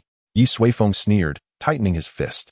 2 cries of alarm sounded from below as the walls burst open and 2 figures soared upwards, crashing onto the floor with Song Shuang, kneeling in disarray. Gu Wanxin's eyes widened as she recognized the 2 men who had ambushed Ye Suifeng. But why only 2? Where were the other 3 nascent soul cultivators? As she pondered, a horrified scream echoed from the horizon. A black speck tumbled through the air, following the last thread of karma, crashing at their feet. It was the last nascent soul cultivator, naked except for a paltry loincloth. Complete. Ye Suifeng regarded them with coldness. You were consumed by greed, openly attacking my clan's core members, leaving them near death. As the patriarch of the Ye family, I sentence you to death. With a wave of his hand, he executed them with a palm strike, their heads flying off, spilling blood onto the streets. The crowd scattered in terror, fearing they would be implicated. Ye Suifeng turned his gaze to Luo Qing, who pleaded, Senior, I was unaware of their actions. I would have stopped them. Please, spare me. Ye Suifeng summoned a ring from Luo Qing, who looked at it with despair. Check if everything is there, Ye Suifeng said to Gu Wanxin. They removed my spiritual imprint, she said, examining the ring before nodding to Ye Suifeng. Here, it seems they haven't had a chance to utilize them yet. Ye Suifeng nodded. Subsequently, he turned his gaze back to Luo Qing. In this world, everyone possesses avarice. I can comprehend that. However, your transgression lies in provoking me. Ye Suifeng's gaze sharpened, and 2 beams of light instantly penetrated Luo Qing's mind. Luo Qing groaned, and blood trickled from his eyes. In that instant, all of Luo Qing's meridians ruptured. His dantian turned to dust, and even his divine soul was cleaved in half. He had been rendered utterly useless. Luo Qing's expression was ashen. His eyes were vacant, and he spoke in a hoarse voice. Ye Suifeng, your tyrannical actions will inevitably incur due retribution. You are oblivious to the formidable power concealed behind the Myriad Treasures Pavilion. You, along with your clan, will undoubtedly vanish completely from the annals of history in the near future. All of this is your doing. As Luo Qing spoke, blood also spilled from his mouth. Ye Suifeng regarded him indifferently, then suddenly smiled. So, after dealing with the underling, the elder is coming? Heh, I relish such narratives. I shall grant you an opportunity to promptly contact your ancestors, or even your ancestors' ancestors. I shall then have a cordial discussion with them. Ye Suifeng released the pressure on Luo Qing. He was curious to see what kind of person Luo Qing would summon. It would be opportune to suppress them all at once, to prevent future harassment, as he lacked the time to trifle with such individuals. You will rue this. Luo Qing nearly shrieked. Hasten to summon them, Ye Suifeng said casually. There's no need to summon anyone, I have already arrived. Suddenly, a mellifluous voice echoed. A jade-like youth, adorned in a purple robe and wielding a pristine jade fan, gently descended beside Luo Qing. Ye Suifeng turned his gaze towards the newcomer, who seemed to possess a certain refinement. Are you his ancestor, or his ancestor's ancestor? Ye Suifeng inquired. Clan leader Ye, this is Executor Shun Tianming, from the Myriad Treasures Pavilion, whom I mentioned to you, Gu Wanxin explained from the side, before bowing to Shun Tianming. Sir Shun, this individual is exceedingly arrogant. He destroyed our Myriad Treasures Pavilion upon arrival, and he also cruelly murdered Song Shuang and the others, and crippled my cultivation. You must avenge me. Upon seeing Shun Tianming's arrival, Luo Qing immediately seized the opportunity as if grasping a lifeline and cried out loudly. Hush, hush, Shun Tianming said softly, placing his hand on Luo Qing's shoulder. Rest assured, I shall naturally handle this impartially. Having spoken, Shun Tianming turned to face Ye Suifeng. Crack. A bloody fissure appeared on the edge of the white jade fan. Luo Qing collapsed to the ground, his face filled with disbelief. An invalid is not entitled to make such insolent demands, Shun Tianming said with a genial smile. Clan leader Yi, wouldn't you agree? Ye Suifeng stood with his hands clasped behind his back. What's it to me? Chapter 27. Intensifying efforts. Shun Tianming appeared remarkably youthful. Yet he had already attained the cultivation of the transformation god stage, a veritable prodigy. Unlike the other elder in the transformation god stage, Shen Tianming remained composed when facing Ye Suifeng, as if relying on some hidden strength. Ye Suifeng's gaze drifted towards the distant void. He could clearly sense that behind the seemingly empty space, a formidable presence was concealing itself, observing everything that transpired. Merely a late-stage integration cultivator. Is this his reliance? Ye Suifeng felt a surge of impatience and said, "If you are here to champion Luo Qing and the others, then hasten to act. Or, you may summon additional reinforcements." Shen Tianming nudged Luo Qing's corpse aside and chuckled. "Clan leader Yi, you misunderstand. I am not here to champion anyone. The Myriad Treasures Pavilion has always been impartial, emphasizing reason both externally and internally. Especially towards our patrons, we would never engage in insidious schemes." Song Shuang, in his arrogance and audacity, dared to covet the possessions of a patron of the Myriad Treasures Pavilion, a transgression punishable by death. Although Luo Qing did not directly participate, he is also culpable for his complicity, and his previous unfair competitive practices have led to his expulsion from the Myriad Treasures Pavilion. Therefore, Shen Tianming shrugged and said, "I must express my gratitude to clan leader Yi for eliminating these scourges on our behalf." Ye Suifeng responded with an "O," indicating that the fellow possessed some discernment. "If that is the case, then proceed as you wish," he said, preparing to open a spatial portal. "Hold on." Shen Tianming hastily called out to Ye Suifeng. "What is it?" Ye Suifeng inquired. Shen Tianming smiled and said, "Your wealth has garnered the attention of the higher echelons of the Myriad Treasures Pavilion. I previously heard from Pavilion Master Gu that you require more and more precious resources and treasures." Ye Suifeng nodded. "Indeed." "Very well," Shen Tianming said. "I have come today to discuss with you the specific categories of treasures you desire. Perhaps we could find a more secluded location to discuss this in detail?" Shen Tianming maintained a constant smile, and his handsome visage made it easy to engender goodwill. However, Ye Suifeng had no inclination to engage in protracted discourse with him. He disliked individuals who appeared amicable but were, in fact, insidious. Luo Qing, lying prostrate on the ground, served as a prime example. "I reiterate, regardless of the quantity of resources you intend to sell, simply bring them forth. There is no need to fret about my ability to pay with spirit stones. As for the specifics, discuss them with Gu Wanxin. I only require the goods." With that, Ye Suifeng flicked his sleeve, turned abruptly, and vanished from sight. Shen Tianming opened his mouth, but no words escaped, and he could only offer an awkward smile. A man of character, indeed. Shen Tianming turned to Gu Wanxin and said, "Pavilion Master Gu, it seems he has appointed you as his spokesperson." "I am honored," Gu Wanxin replied, neither obsequious nor arrogant. Ye Suifeng's parting words were tantamount to bestowing protection upon her, a revelation that filled her with confidence. Shen Tianming nodded. "In that case, you shall remain in Cloud Firmament City from now on, serving as the exclusive liaison between the Myriad Treasures Pavilion and Ye Suifeng. I must remind you that, according to the rules of the Myriad Treasures Pavilion, this will confine you to the position of a branch pavilion master indefinitely." Gu Wanxin pursed her lips and said earnestly, "It matters not. Today's events have illuminated certain truths for me. Remaining in Cloud Firmament City is, in some respects, a blessing. What is the significance of being a deputy envoy, a chief envoy, or even an executor? To individuals like Ye Suifeng and Shen Tianming, they are but pawns to be killed at will. Only power is the foundation of this world." She had seen through it all. "Very well, I respect your decision," Shen Tianming said. "In accordance with Ye Suifeng's wishes, we shall seek a location shortly to discuss the allocation of resources in Cloud Firmament City." Thus, the incident concluded. The deceased were disposed of by Shen Tianming as if they were nothing more than dead dogs. The damaged Myriad Treasures Pavilion was reconstructed in a mere hour through the collective efforts of numerous cultivators, restoring it to its former glory. Everything unfolded with remarkable tranquility. Moments later, Shen Tianming reappeared in the repaired top-floor chamber. Beside him stood a diminutive old man. "Old Mu, what is your assessment of that Ye Suifeng?" Shen Tianming inquired softly. Inscrutable. Old Mu's expression was grave as he said, "That man appears ordinary, but upon closer scrutiny, he is unfathomable. His every word and action seem to be in harmony with the great Dao. I have never witnessed such a phenomenon in any other elder. Young master, I advise proceeding with caution and refraining from any conflict with him for the time being." Shen Tianming nodded. "It is remarkable that such an extraordinary individual has emerged from a modest place like Yinshao City. No wonder those ancient beings have proclaimed that this realm is on the cusp of significant upheaval. One wonders if this so-called upheaval is indeed connected to the individual encountered earlier.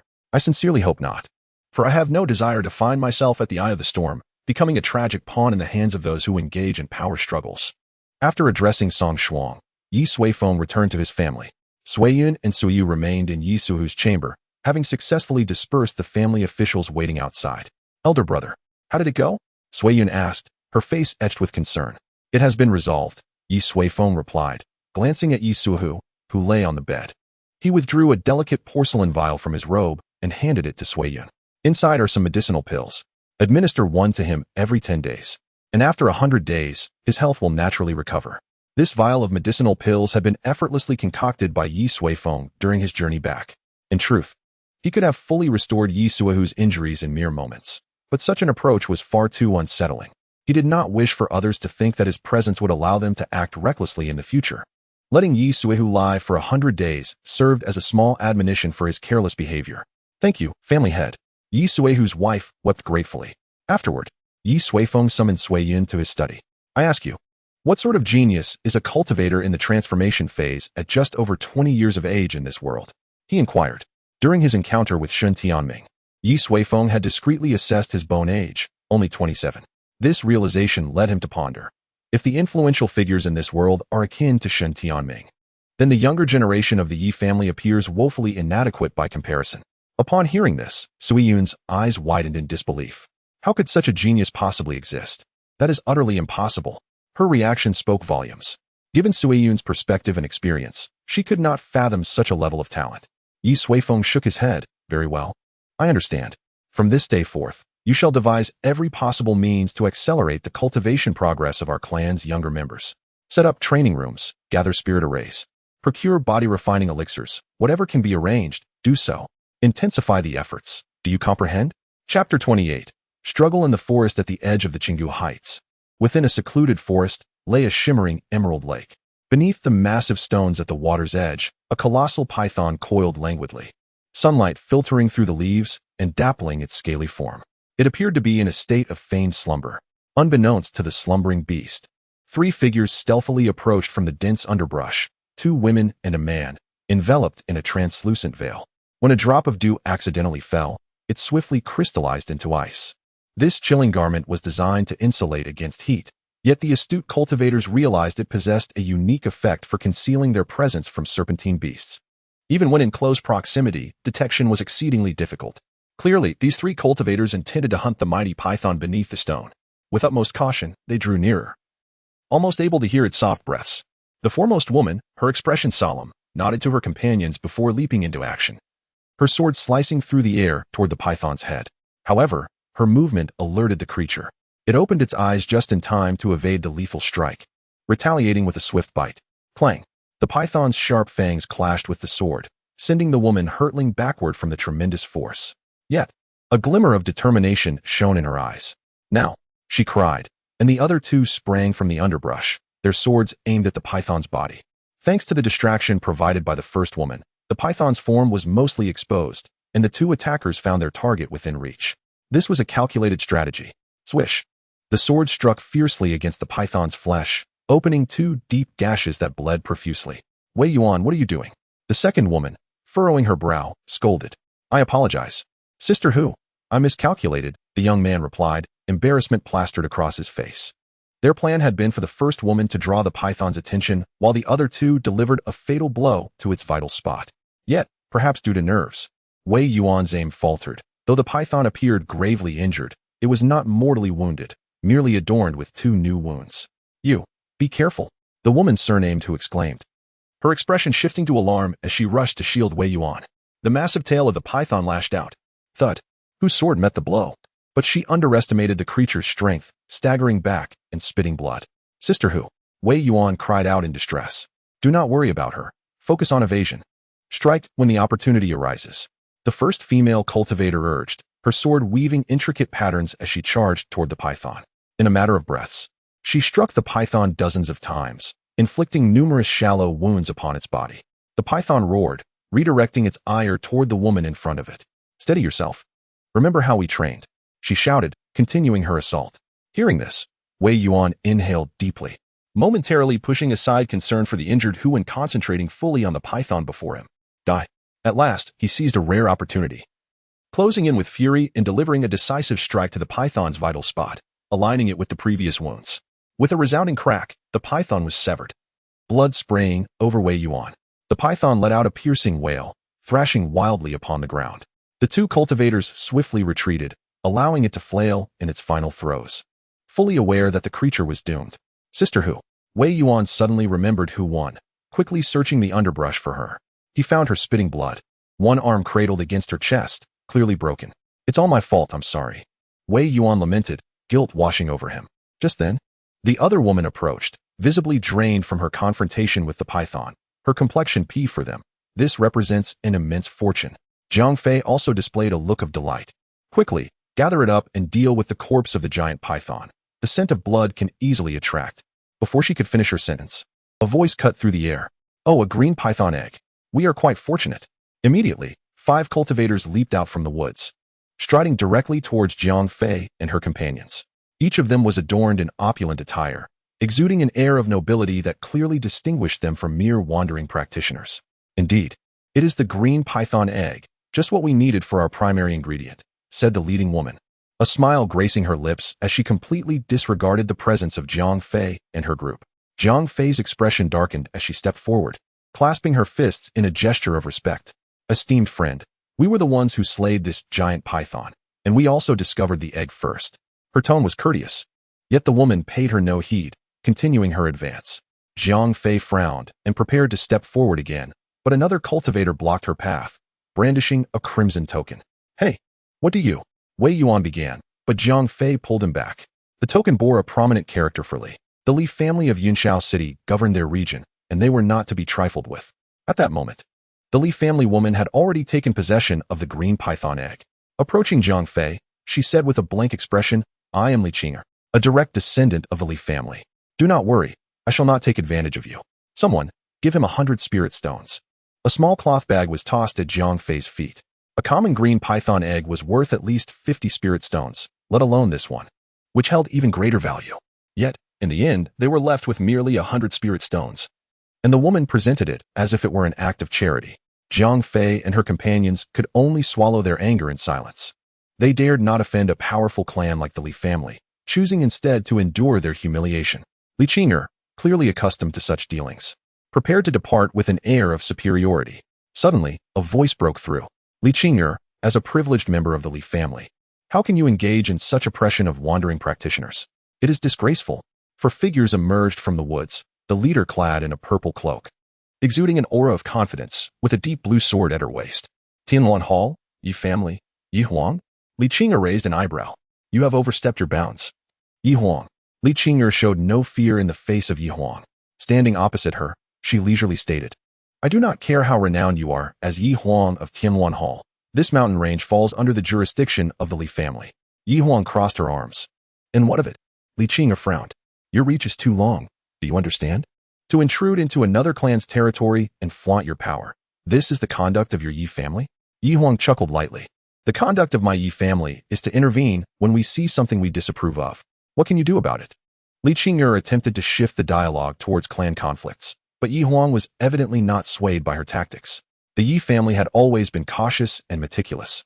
When had they ever behaved with such arrogance? She found herself perplexed. Yi Huang, are you not afraid of igniting a conflict between our two great families? Li Qing'er's expression darkened as she spoke sternly. She still sought to leverage her family to suppress Yi Huang.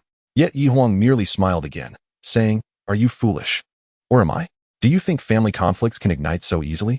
Yes, it is possible. For instance, if I were to kill you today, or if you were to kill me, that would indeed create grounds for conflict. Do you wish to test that? Faced with Yi Huang's provocation, Li Qing'er's face turned ashen. This girl was not following the usual script. Moreover, she pressed relentlessly, a demeanor she had never encountered from a member of the Yi family before. Yi Huang, do not assume I fear you. Li Qing'er glared at Yi Huang's companions and coldly retorted.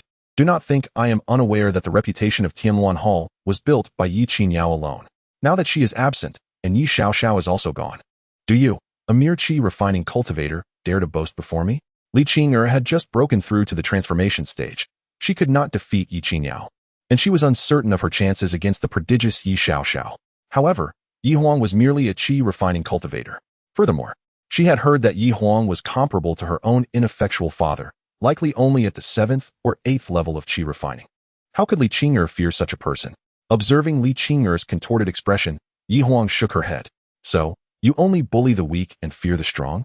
You dare to challenge me now that Qin Yao and Xiao Xiao are absent? How pitiful. Allow me to show you how a member of the Yi family handles such situations. With that, she stepped forward, advancing towards Li Qing'er. Li Qing'er was momentarily stunned. What was this person thinking?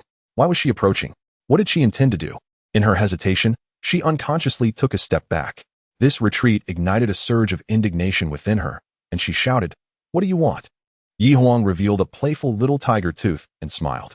"Nothing much, just that I find you unpleasant and want to hit you." With that, she launched a punch, unleashing a terrifying force that created a gust of wind as it hurtled towards Li Qing'er. Caught off guard, Li Qing'er quickly raised her arms to block, channeling her transformation stage energy. Boom! A tremendous collision reverberated, unleashing a powerful energy between them, causing Jiang Fei and her companions, all in the qi refining stage, to nearly lose their footing.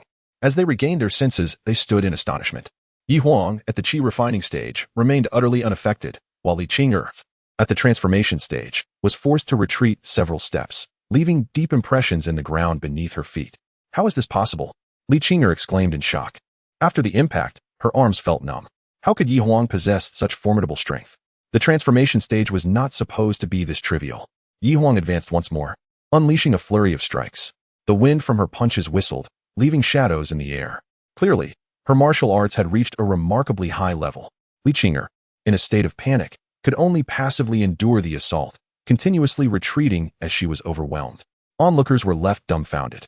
They had never witnessed a qi refining practitioner overpowering a transformation stage cultivator to such an extent. When had the Yi family produced such a prodigy? Bang!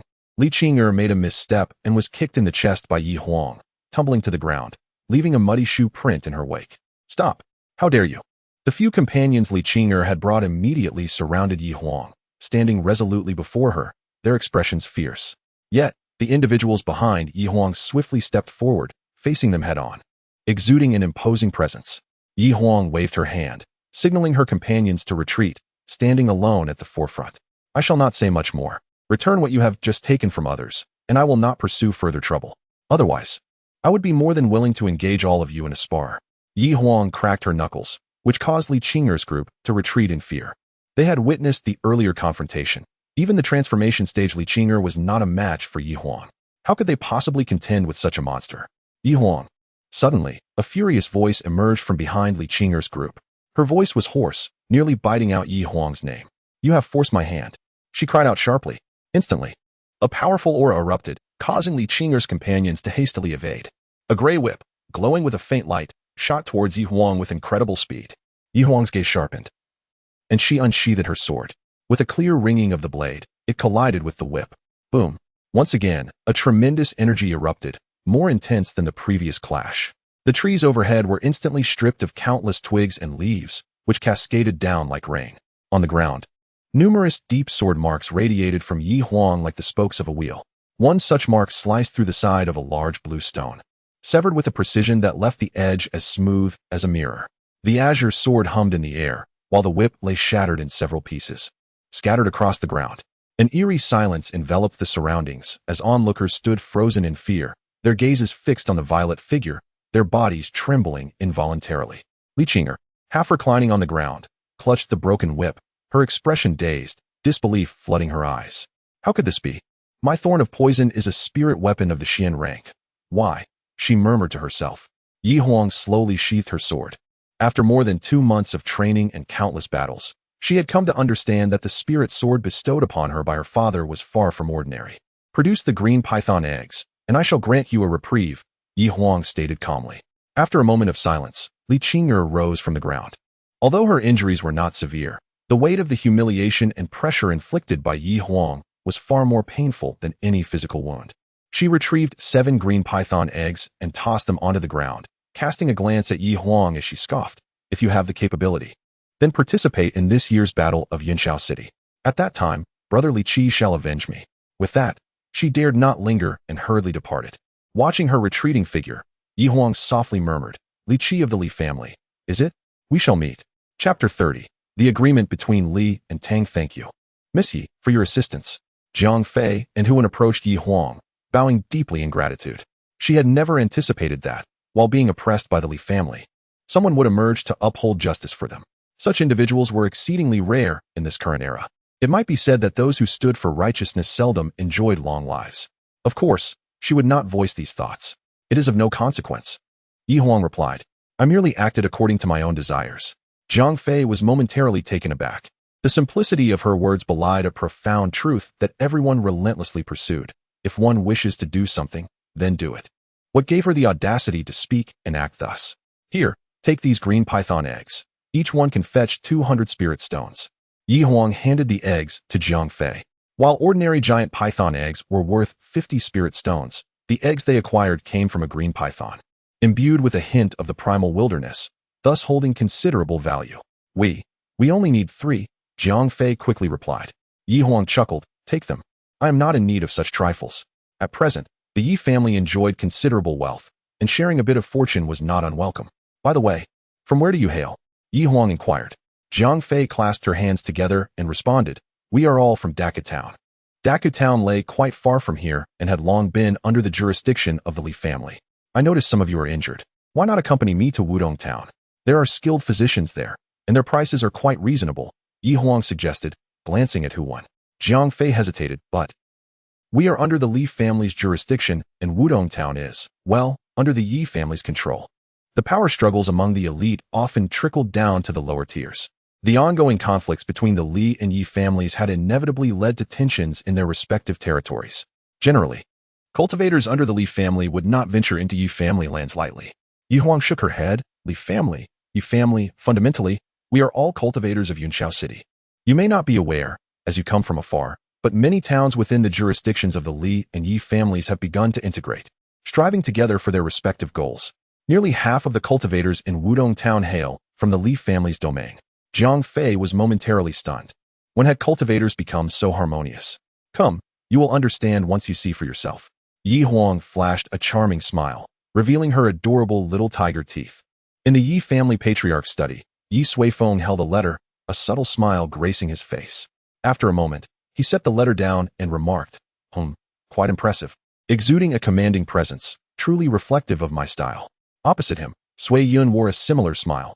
Elder brother, little Huang's recent renown has overshadowed even Yi Long. Such is the childish play of youth, Ye Suifeng remarked, savoring a sip of fragrant tea. Judging by the contents of the letter, his daughter was no longer the burdened girl she once was. This was, in fact, to be expected, for he knew that a phoenix had long lain dormant within Yi Huang, simply awaiting the flames of rebirth. He had merely ignited that spark. Recently, the situation along the borders had been exceptionally favorable, due to the family's vigorous activity and policies that attracted numerous wandering cultivators from other regions. Many exceptionally talented individuals were considering joining their ranks, Sui Yun noted. Ye Suifeng nodded. This was one of his objectives. Only by accumulating sufficient talent could the family truly develop into a formidable force. Otherwise, they would merely be an obscure family, which held little appeal for him. However, after the initial delight, Sui Yun's expression grew troubled. Elder brother, I wish to raise a point. Due to our recent activity, a significant influx of cultivators has arrived, including many from the jurisdictions of the Li and Tang families. Particularly the Li family, several small sects have completely relocated to our territory, which may not bode well. Ye Suifeng raised an eyebrow. What is there to be concerned about? The mass exodus of cultivators may provoke thoughts among the Li and Tang families, Sui Yun replied. Ye Suifeng set down his teacup and beckoned. Come, let me ask you.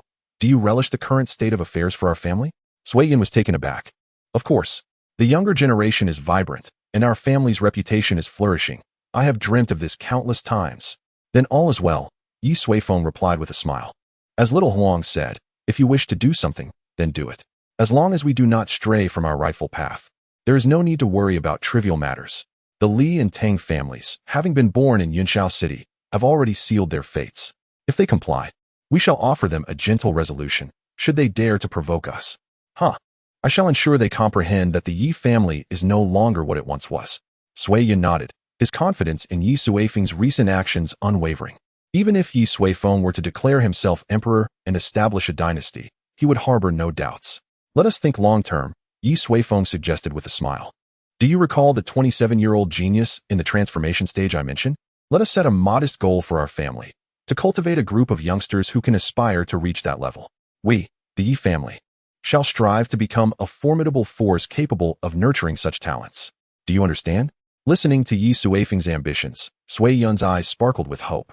Such a vision had never even graced his dreams. Was it truly within the realm of possibility? He glanced at the leisurely Ye Suifeng, nodding to himself.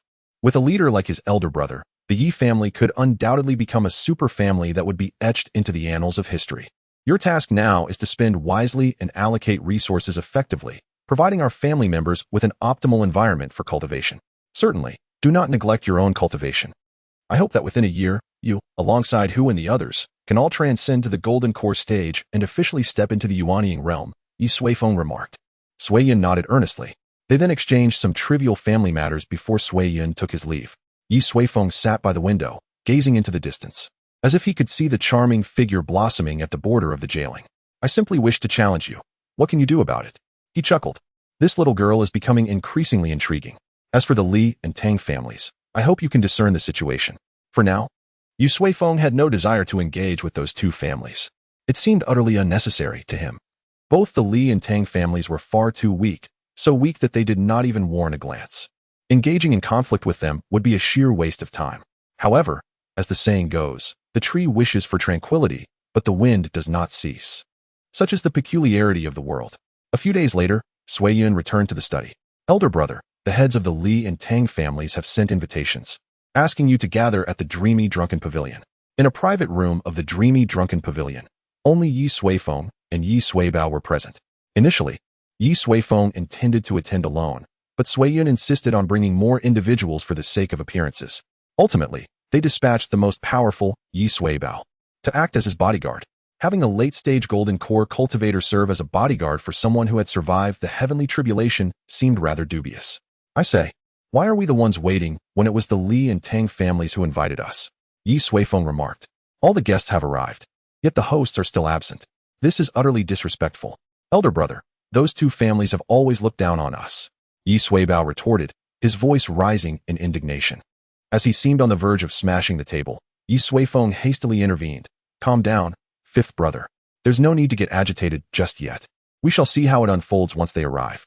Just then, the door finally creaked open, revealing two figures, one stout, the other slender, each accompanied by a graceful young woman, exuding elegance. Observing closely, Ye Suifeng noted that both individuals were at the Golden Core stage, and the four women behind them were also at the same level, albeit with a rather feeble aura, indicating they had likely been forcefully enhanced by elixirs. Just look at their stature, Ye Suifeng mused, contrasting it with his own rugged appearance. The disparity is evident. My apologies for keeping you waiting, young Master Yi, the plump middle-aged man said with a beaming smile. Ye Suifeng regarded him with a quizzical gaze. And you are? The middle-aged man was momentarily taken aback, realizing that Ye Suifeng was not jesting. His eyes twitched slightly as he replied. Young Master Yi is quite the joker. Elder brother, this is Li Lushu, the head of the Li family, Ye Suibao interjected. Oh, Ye Suifeng responded, genuinely unfamiliar with the heads of the Li and Tang families. Although his family possessed portraits and information about them, he had not bothered to look. And you must be Tang Zheng, Ye Suifeng stated, turning to the other man. Tang Zheng merely snorted, remaining silent as he sat down, seemingly offended. Oh, Fifth Master's temperament remains as straightforward as ever, Li Lushu chuckled, attempting to ease the tension. Tang Zheng grunted again, unwilling to pursue the matter further. Meanwhile, Ye Suifeng simply sat back, observing their antics with an air of indifference. Within mere minutes, he grasped the underlying dynamics at play. In the city of Yinxiao, the Tang family possessed the strongest influence and resources, while Li Lushu evidently sought to curry favor with the Tang family while discreetly undermining the Yi family. This stratum was rife with social intricacies and schemes, a domain Li Lushu appeared well acquainted with. However, Ye Suifeng remained utterly uninterested. Why have you summoned me today? What is it you wish to discuss? Ye Suifeng inquired directly. Li Lushu chuckled. Oh, there's no rush. Let us first enjoy the dishes. I must tell you, the cuisine at the Dreamy Drunken Pavilion is extraordinary. Unnecessary, Ye Suifeng interjected, halting his feigned enthusiasm.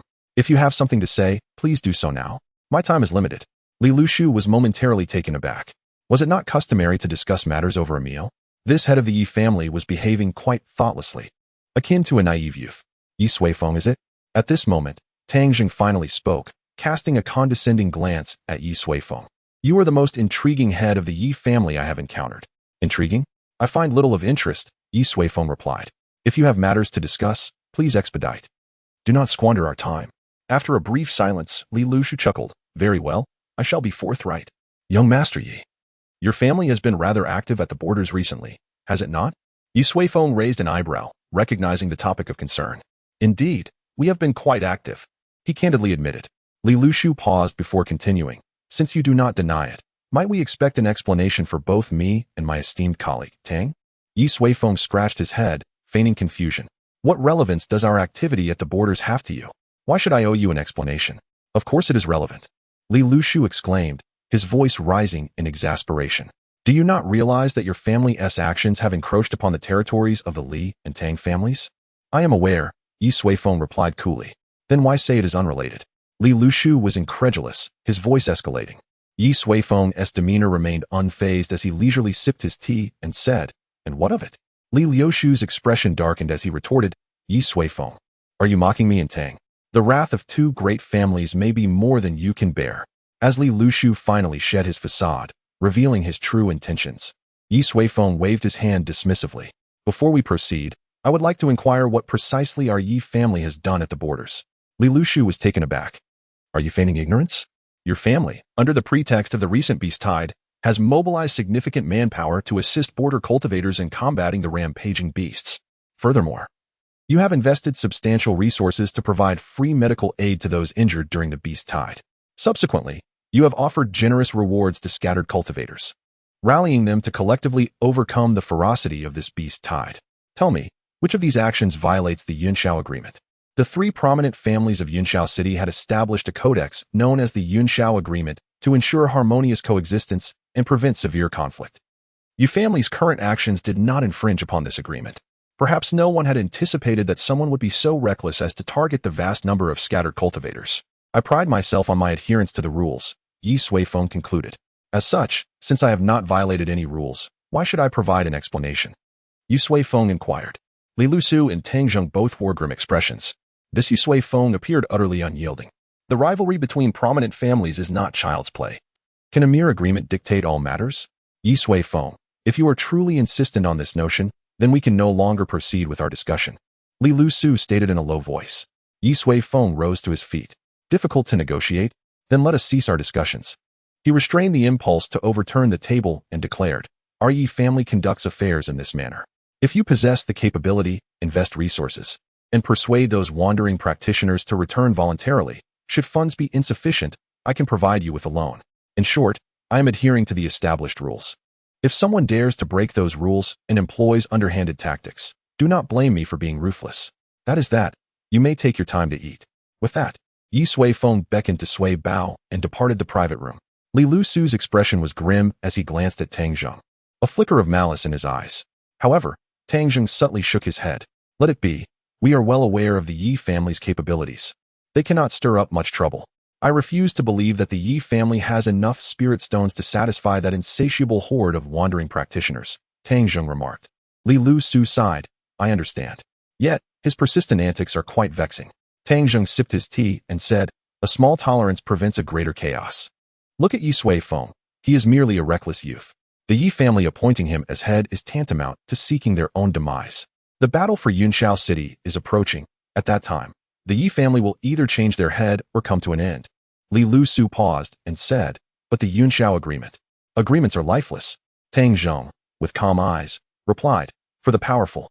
The notion of breaking an agreement has never existed. It is merely a matter of altering the rules. Chapter 32, Preparations in Progress. Brother, you are truly remarkable. On the way home, Sui Bao displayed a wide grin, revealing his yellowed teeth, and rambled on beside Ye Suifeng. Those two families are nothing but hypocrites and arrogant fools. They are infuriating to behold. Today was truly satisfying. Sui Bao was unusually excited. Calm down. It is merely a small matter, Ye Suifeng replied with exasperation. I cannot remain calm. Sui Bao's face was flushed. You have no idea. When I followed the former family head, every meeting with those two families was a source of frustration. Sui Bao's words faltered, realizing he had misspoken, and quickly sealed his lips. The former family head referred to Ye Suifeng's father, Ye Zhengguang. who had unfortunately perished at the fangs of a beast earlier this year while on a venture into the Qinggu Highlands. With Ye Jingguang's brothers having withdrawn from the limelight, according to ancestral teachings, Ye Suifeng assumed the role of family head. "Brother, I apologize. My words were too thoughtless," Sui Bao said, his face filled with embarrassment. "There is no need for concern." Ye Suifeng waved his hand. He held little memory of his father, Ye Jingguang, and naturally, there was no deep emotional bond. Nonetheless, he was, after all, a close relative of this body. "How's the investigation into that incident proceeding?" Ye Suifeng inquired. Since Ye Jingguang's demise, the Ye family has been diligently investigating the details. But due to the treacherous terrain of the Qinggu Highlands and the presence of formidable beasts, the process has been arduous, yielding scant useful information. According to the remnants at the scene, Sui Bao continued, the former family head encountered a blood-slaughter tiger by chance, which led to his demise. The blood-slaughter tiger is a 6th-grade beast of superior quality, its strength comparable to that of a nascent soul cultivator. Naturally, Ye Jingguang, at the Golden Core stage, was no match for it. Moreover, such a beast could not have been summoned by the Li or Tang families. They lacked the capability to control a blood-slaughter tiger. Thus, this incident appears to be a mere accident. The only peculiarity is that the location Ye Jingguang visited is typically not a habitat for blood-slaughter tigers, which is why the Ye family has been investigating the specifics. "Let it go. What is past, Ye Suifeng stated. "I shall visit personally one day to discern the truth." "Brother, please reconsider. We have only just begun to gain traction, and you cannot afford to take risks." Sui Bao exclaimed loudly. Ye Suifeng sighed. "Rest assured, it is merely a blood-slaughter tiger." To prevent Sui Bao from continuing, Ye Suifeng quickly shifted the topic. "By the way, Sui, who is currently bedridden, you must keep a close watch on the training of the younger generation at home." "Oh, certainly," Sui Bao replied. "A few days ago, our second brother sent us a plethora of training resources. We plan to construct a body tempering pool, 10 meditation chambers inscribed with gathering spirit formations, numerous combat puppets, shadow training poles for agility practice, a myriad of sword formations, and heart-refining illusion formations. My goodness, at this rate, I feel the Ye family will soon become a sacred ground." Ye Suifeng scoffed. "Sacred grounds are not this shabby. Let us proceed with our plans. In just over a month, the border affairs will be nearing completion, and we cannot let them remain idle. Make sure to train them rigorously." Sui Bao's lips curled into a smile. "Rest assured, brother, I will not go easy on them." The two in charge of the Ye family's martial prowess, Ye Suihu and Sui Bao, essentially played the roles of good cop and bad cop. With the good cop bedridden, the younger generation would likely face a rigorous training regimen. Haha, what an amusing scene. As time passed, Yinshao City grew increasingly bustling. An influx of cultivators surged into the streets, creating a cacophony of voices. Restaurants and inns were filled to capacity, shops thrived. And even the brothels and underground gambling dens were teeming with patrons. Wealth flowed through Yunshao City in abundance. Many wondered why so many cultivators had suddenly arrived, as there were no special occasions to warrant such a gathering. Some, privy to insider information, directed their attention towards the Ye family. It turned out that the Ye family's activities in various regions had attracted the attention of these cultivators, all eager to stake their futures with the Ye family. The Ye family's actions are ill-advised. I have little faith in them. Indeed, a single misstep. Throughout history, there has never been such profligacy with spirit stones.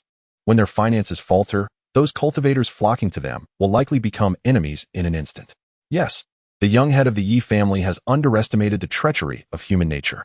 Some expressed significant skepticism regarding the Ye family's maneuvers, while others held differing views. TCH. You know nothing. The Ye family's vision is beyond the comprehension of your short-sighted ilk. This is the perspective of a fervent supporter of the Ye family. Ahem, dear friends. Do not be overly enthusiastic. The greatest benefit of the Ye family's approach is the acquisition of a resounding reputation, winning hearts. Even if they cannot gather all, they can select a few gifted individuals, ultimately resulting in a net positive. This reflects the thoughts of a rational observer. I am grateful to the Ye family. My family deals in spirit herbs, and last month, our sales nearly doubled. This is the viewpoint of a speculator. In any case, opinions varied widely. Presently, the names Ye Suifeng and the Ye family were at the forefront of discussions in Yinshao City. Additionally, two other names were gaining recognition: Tianluan Hall and Zhenlong Pavilion. Yi Huang, Yi Qiniao, and Yi Long, the three leaders, were frequently mentioned. The purple phoenix soaring into the heavens, their divine might is overwhelming. The fairy Qiniao, playing melodious tunes that resonate ethereally. The true dragon descends upon the world, exuding grace and charm. The three were hailed as the new generation's hope stars of the Ye family. After undergoing the third body tempering session conducted by Ye Suifeng, Ye Huang successfully broke through to the Qi transformation realm. The transformative power within the Thunder Tribulation liquid ignited a divine flame within her dantian. Once unleashed, it devastates heaven and earth. In terms of true combat prowess, Ye Huang stands as the strongest among the younger generation. Naturally, Ye Suifeng did not withhold his guidance from his two nephews, Qin Yao and Yi Long, conducting a body tempering for each to further solidify their foundations. Additionally, there are Yu Xiao, Yu Qian, and the siblings Yi Zihan and Yi Hao ran from the Suiyu family, as well as the brothers Yi Wei and Yi Ba from the Suiyu family. Ye Suifeng took special care of these direct descendants, greatly enhancing their strength. They represent the future of the Yi family. Over the course of a month, Wanbao Pavilion finally delivered the first batch of resources above the heavenly grade, 3 items. One was a low-grade heavenly ruler with several marvelous functions, which Ye Suifeng entrusted to Sui Bao for guiding the younger members of the Yi family. 10 pieces of blue gold, rumored to be a top-tier building resource. A small vial of Qilin blood, a premier material for body tempering, which Ye Suifeng allocated to the tempering pool under construction. Just these few items are worth 20 trillion. Ye Suifeng's stock of low-grade spirit stones diminished by 0.00005 in an instant. Yet he barely noticed the change in figures. In addition to these, Ye Suifeng's experiments yielded their first phase of results. Feng Ji, Ma Feng, Lu Hong, and Yu Peng each made varying degrees of progress in their cultivation of the Yuan Shigong. Chapter 33, The Four Guardians in the Courtyard. For figures sat cross-legged, positioned at 4 corners, their eyes tightly shut, exuding a solemn aura. Surrounding them, a bowl-shaped translucent light curtain enveloped them entirely. Outside the light curtain, 2 figures stood side by side, observing intently. Ye Suifeng and the returning Ye Huang. Father, are these the children you found in the mountains?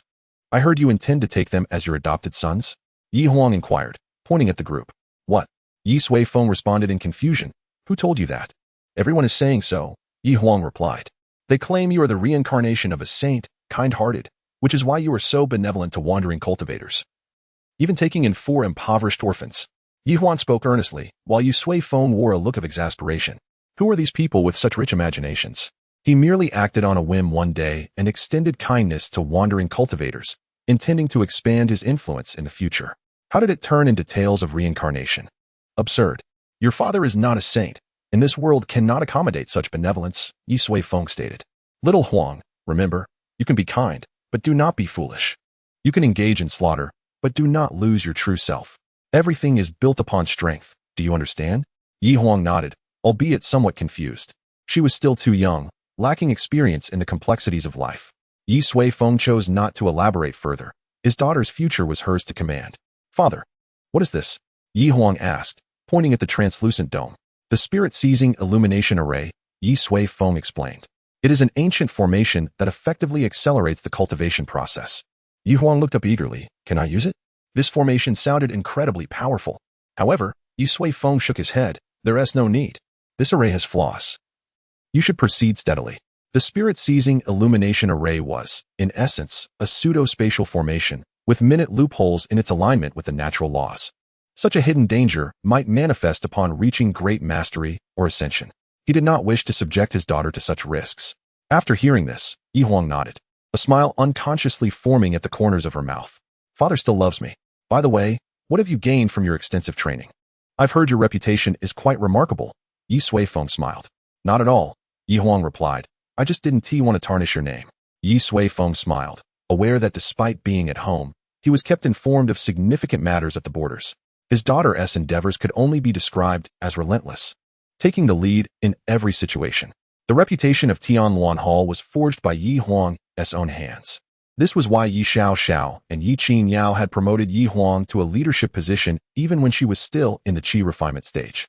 And the reason Ye Huang worked so hard was simply to uphold her father's reputation. Truly a charming little one. After a brief exchange, Ye Suifeng suddenly raised an eyebrow. They emerged. As soon as he spoke, the translucent barrier gradually dimmed, and the 4 seated figures slowly opened their eyes. An unusual aura radiated from them.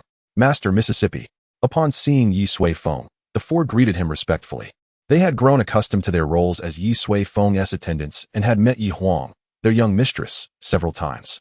Ye Suifeng raised a hand, signaling them to remain seated. Then, he extended his immense spiritual consciousness, revealing all the secrets of their bodies. Feng Zhi had opened 9 main meridians, his muscles solid and shimmering with a star-like brilliance, concealing great strength. Ma Feng had opened 8 main meridians, his aura deep and enduring. Lu Hong and Yu Peng had fully transformed their spiritual energy, each having opened 9 main meridians. However, in Ye Suifeng's perception, Yu Peng's overall condition surpassed that of Lu Hong significantly. Having undergone a month of cultivation, Ye Suifeng now had a profound understanding of the Yuan Shigong's efficacy. Compared to traditional cultivation methods, Yuan Shigong's effects were more comprehensive and domineering. It could directly absorb and convert various resources, elixirs, spiritual fruits, spirit stones, beast cores, beast blood, and even malevolent and magical energies, into usable primordial power. This greatly alleviated the resource limitations inherent in traditional practices, making it more accessible to the general populace. Furthermore, the enhancement in physical quality provided by Yuan Shigong was unparalleled by conventional methods. Its comprehensive effects met Ye Suifeng's expectations. Additionally, Lu Hong and Yu Peng transitioned to the new techniques smoothly, without any backlash. This ease of transition would facilitate future promotion efforts. Ye Suifeng was exceedingly satisfied with these results. It seemed the 2 months of seclusion had not been in vain. The Yuan Shigong was now ready to be promoted as a foundational technique, though the timing was not yet right. Yi Huang, engage them in combat. Ye Suifeng suddenly instructed. Yi Huang was taken aback. Though the 4 emanated a unique aura, their cultivation levels were obscured. Based on her experience, they appeared to be at most at the late stage of qi refinement. Now that she had reached the transformation stage, battling them would feel akin to a father sparring with his children. Limit your cultivation to the qi refinement stage, Ye Suifeng advised. Yi Huang acquiesced, though she still doubted the 4 could match her. Soon, the battle commenced. Having undergone body tempering thrice, Yi Huang had undergone a qualitative transformation, and even when limited to the qi refinement stage, she possessed the strength to fight above her level. Moreover, her practical experience had become exceedingly rich after her training. Logically, for ordinary late-stage qi refiners should not be able to withstand her onslaught. Yet, Feng Zhi and his companions were evidently different. Their auras were profound, their spiritual energy robust. Although their strength fell short of Yi Huang's, it vastly exceeded that of ordinary cultivators of the same level. Amidst the 4's relentless assault, Yi Huang found herself struggling to hold her ground, continuously being pressured. After several fierce exchanges, Feng Zhi seized an opportunity, rolling on the ground to grasp Yi Huang's calf, restricting her movements. Although he was swiftly kicked away by Yi Huang, the other 3 launched their attacks. One long sword poised at her throat. The outcome was evident. Miss, my apologies. Lu Hong sheathed his sword. Yi Huang stood momentarily stunned. Throughout her months of training, she had engaged in countless battles, even against cultivators at the transformation stage, without ever facing defeat. Though she did not show it, a hint of pride flickered within her. She never once believed she would lose to Feng Zhi and the others. Unexpectedly, not only did I suffer defeat, but it came swiftly. No matter, Yi Huang remarked with a complex expression. Ye Suifeng observed from the side, a hint of a smile gracing his lips. Young one should occasionally face setbacks, otherwise they might truly believe themselves invincible, he stated. Very well, Ye Suifeng continued. Feng Zhi, and the 3 of you shall persist in cultivating the Yuan Shigong, striving to swiftly break through to the Tongmai realm and enter the Danfu realm. Furthermore, from this day forth, you will accompany Yi Huang as her protectors. Is that agreeable? In unison, Feng Zhi and the others responded, understood. Ye Suifeng then turned to Yi Huang. I have a task for you as well. Can you defeat these 4 within the same realm? Yi Huang pursed her lips, determination shining in her eyes. I will certainly do so. Chapter 34. Consolidating the family. The turmoil caused by the jailing beast tide lasted approximately 5 months. With the beast tide's conclusion, the younger generation of the Yi family returned home. Prior to their departure, they were but sheltered fledglings, untouched by adversity. However, upon their return, they had transformed into fierce beasts, filling the entire Yi family with an invigorating spirit. In the study, Sui Yun, radiating vitality, reported to Ye Suifeng on the family's recent developments. Those youngsters have undergone a remarkable transformation. They used to tremble at the mention of the 5th brother, but now they charge forward with wild enthusiasm. Some even mock the 5th brother's training methods as suited for women, infuriating him to the point where he is contemplating more rigorous training techniques.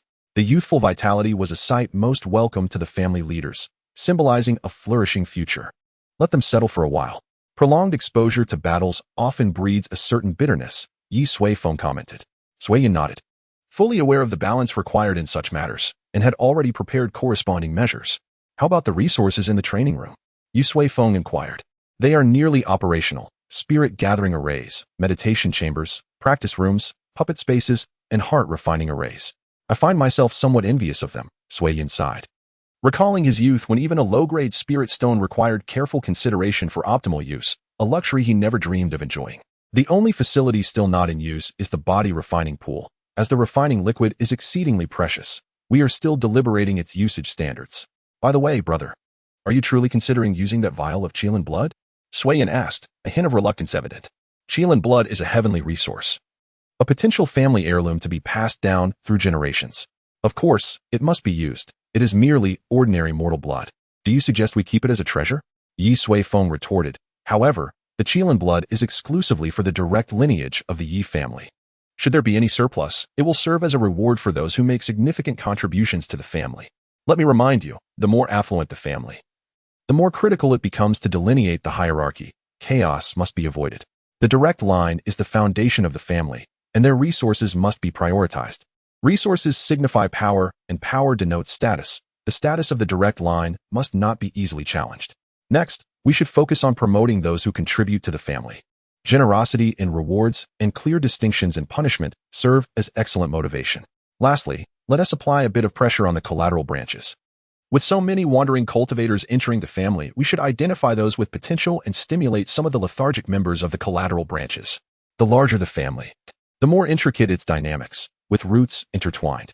Thus, the distinction of status is paramount. Any transgression against hierarchy is a grave taboo.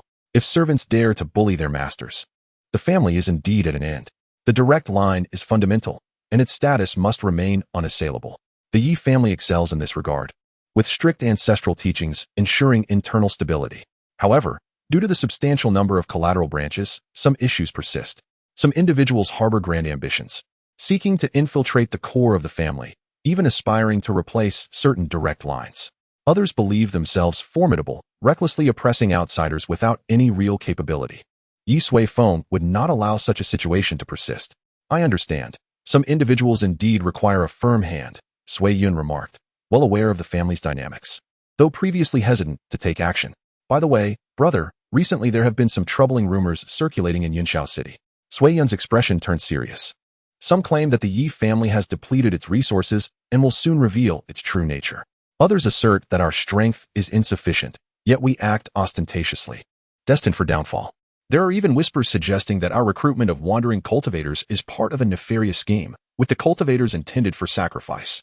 These rumors spread rapidly throughout the city, dissuading many cultivators who had intended to join the Ye family.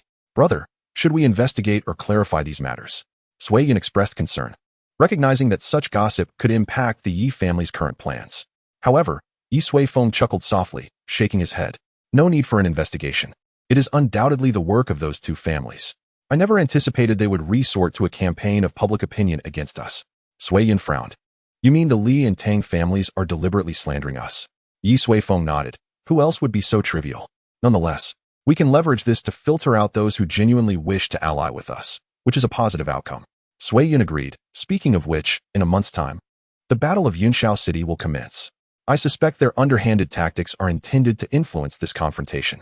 The Battle of Yunshao City is a contest concerning the distribution of resources and territories among the three prominent families, where each family selects 5 youths under the age of 18 to vie for ranking.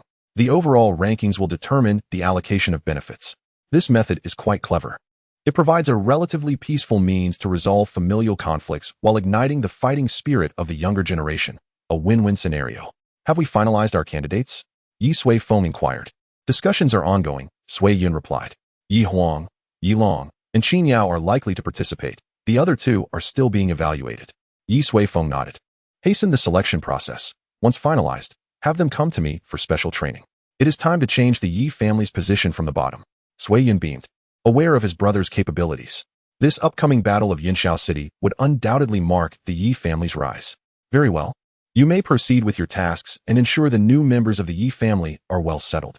Jiang Fei and her companions had been at the Yi family estate for 5 days. After encountering Yi Huang at jailing, They had proceeded to Wudong Town together. The situation in Wudong Town exceeded her expectations. She had never witnessed cultivators from different regions unite in solidarity. She had never observed a scion of a grand family receiving such support from numerous wandering cultivators. Yi Huang's actions captivated her. Thus, after deliberation, Jiang Fei resolutely joined Yi Huang's team and followed her to the Yi family in Yunxiao City.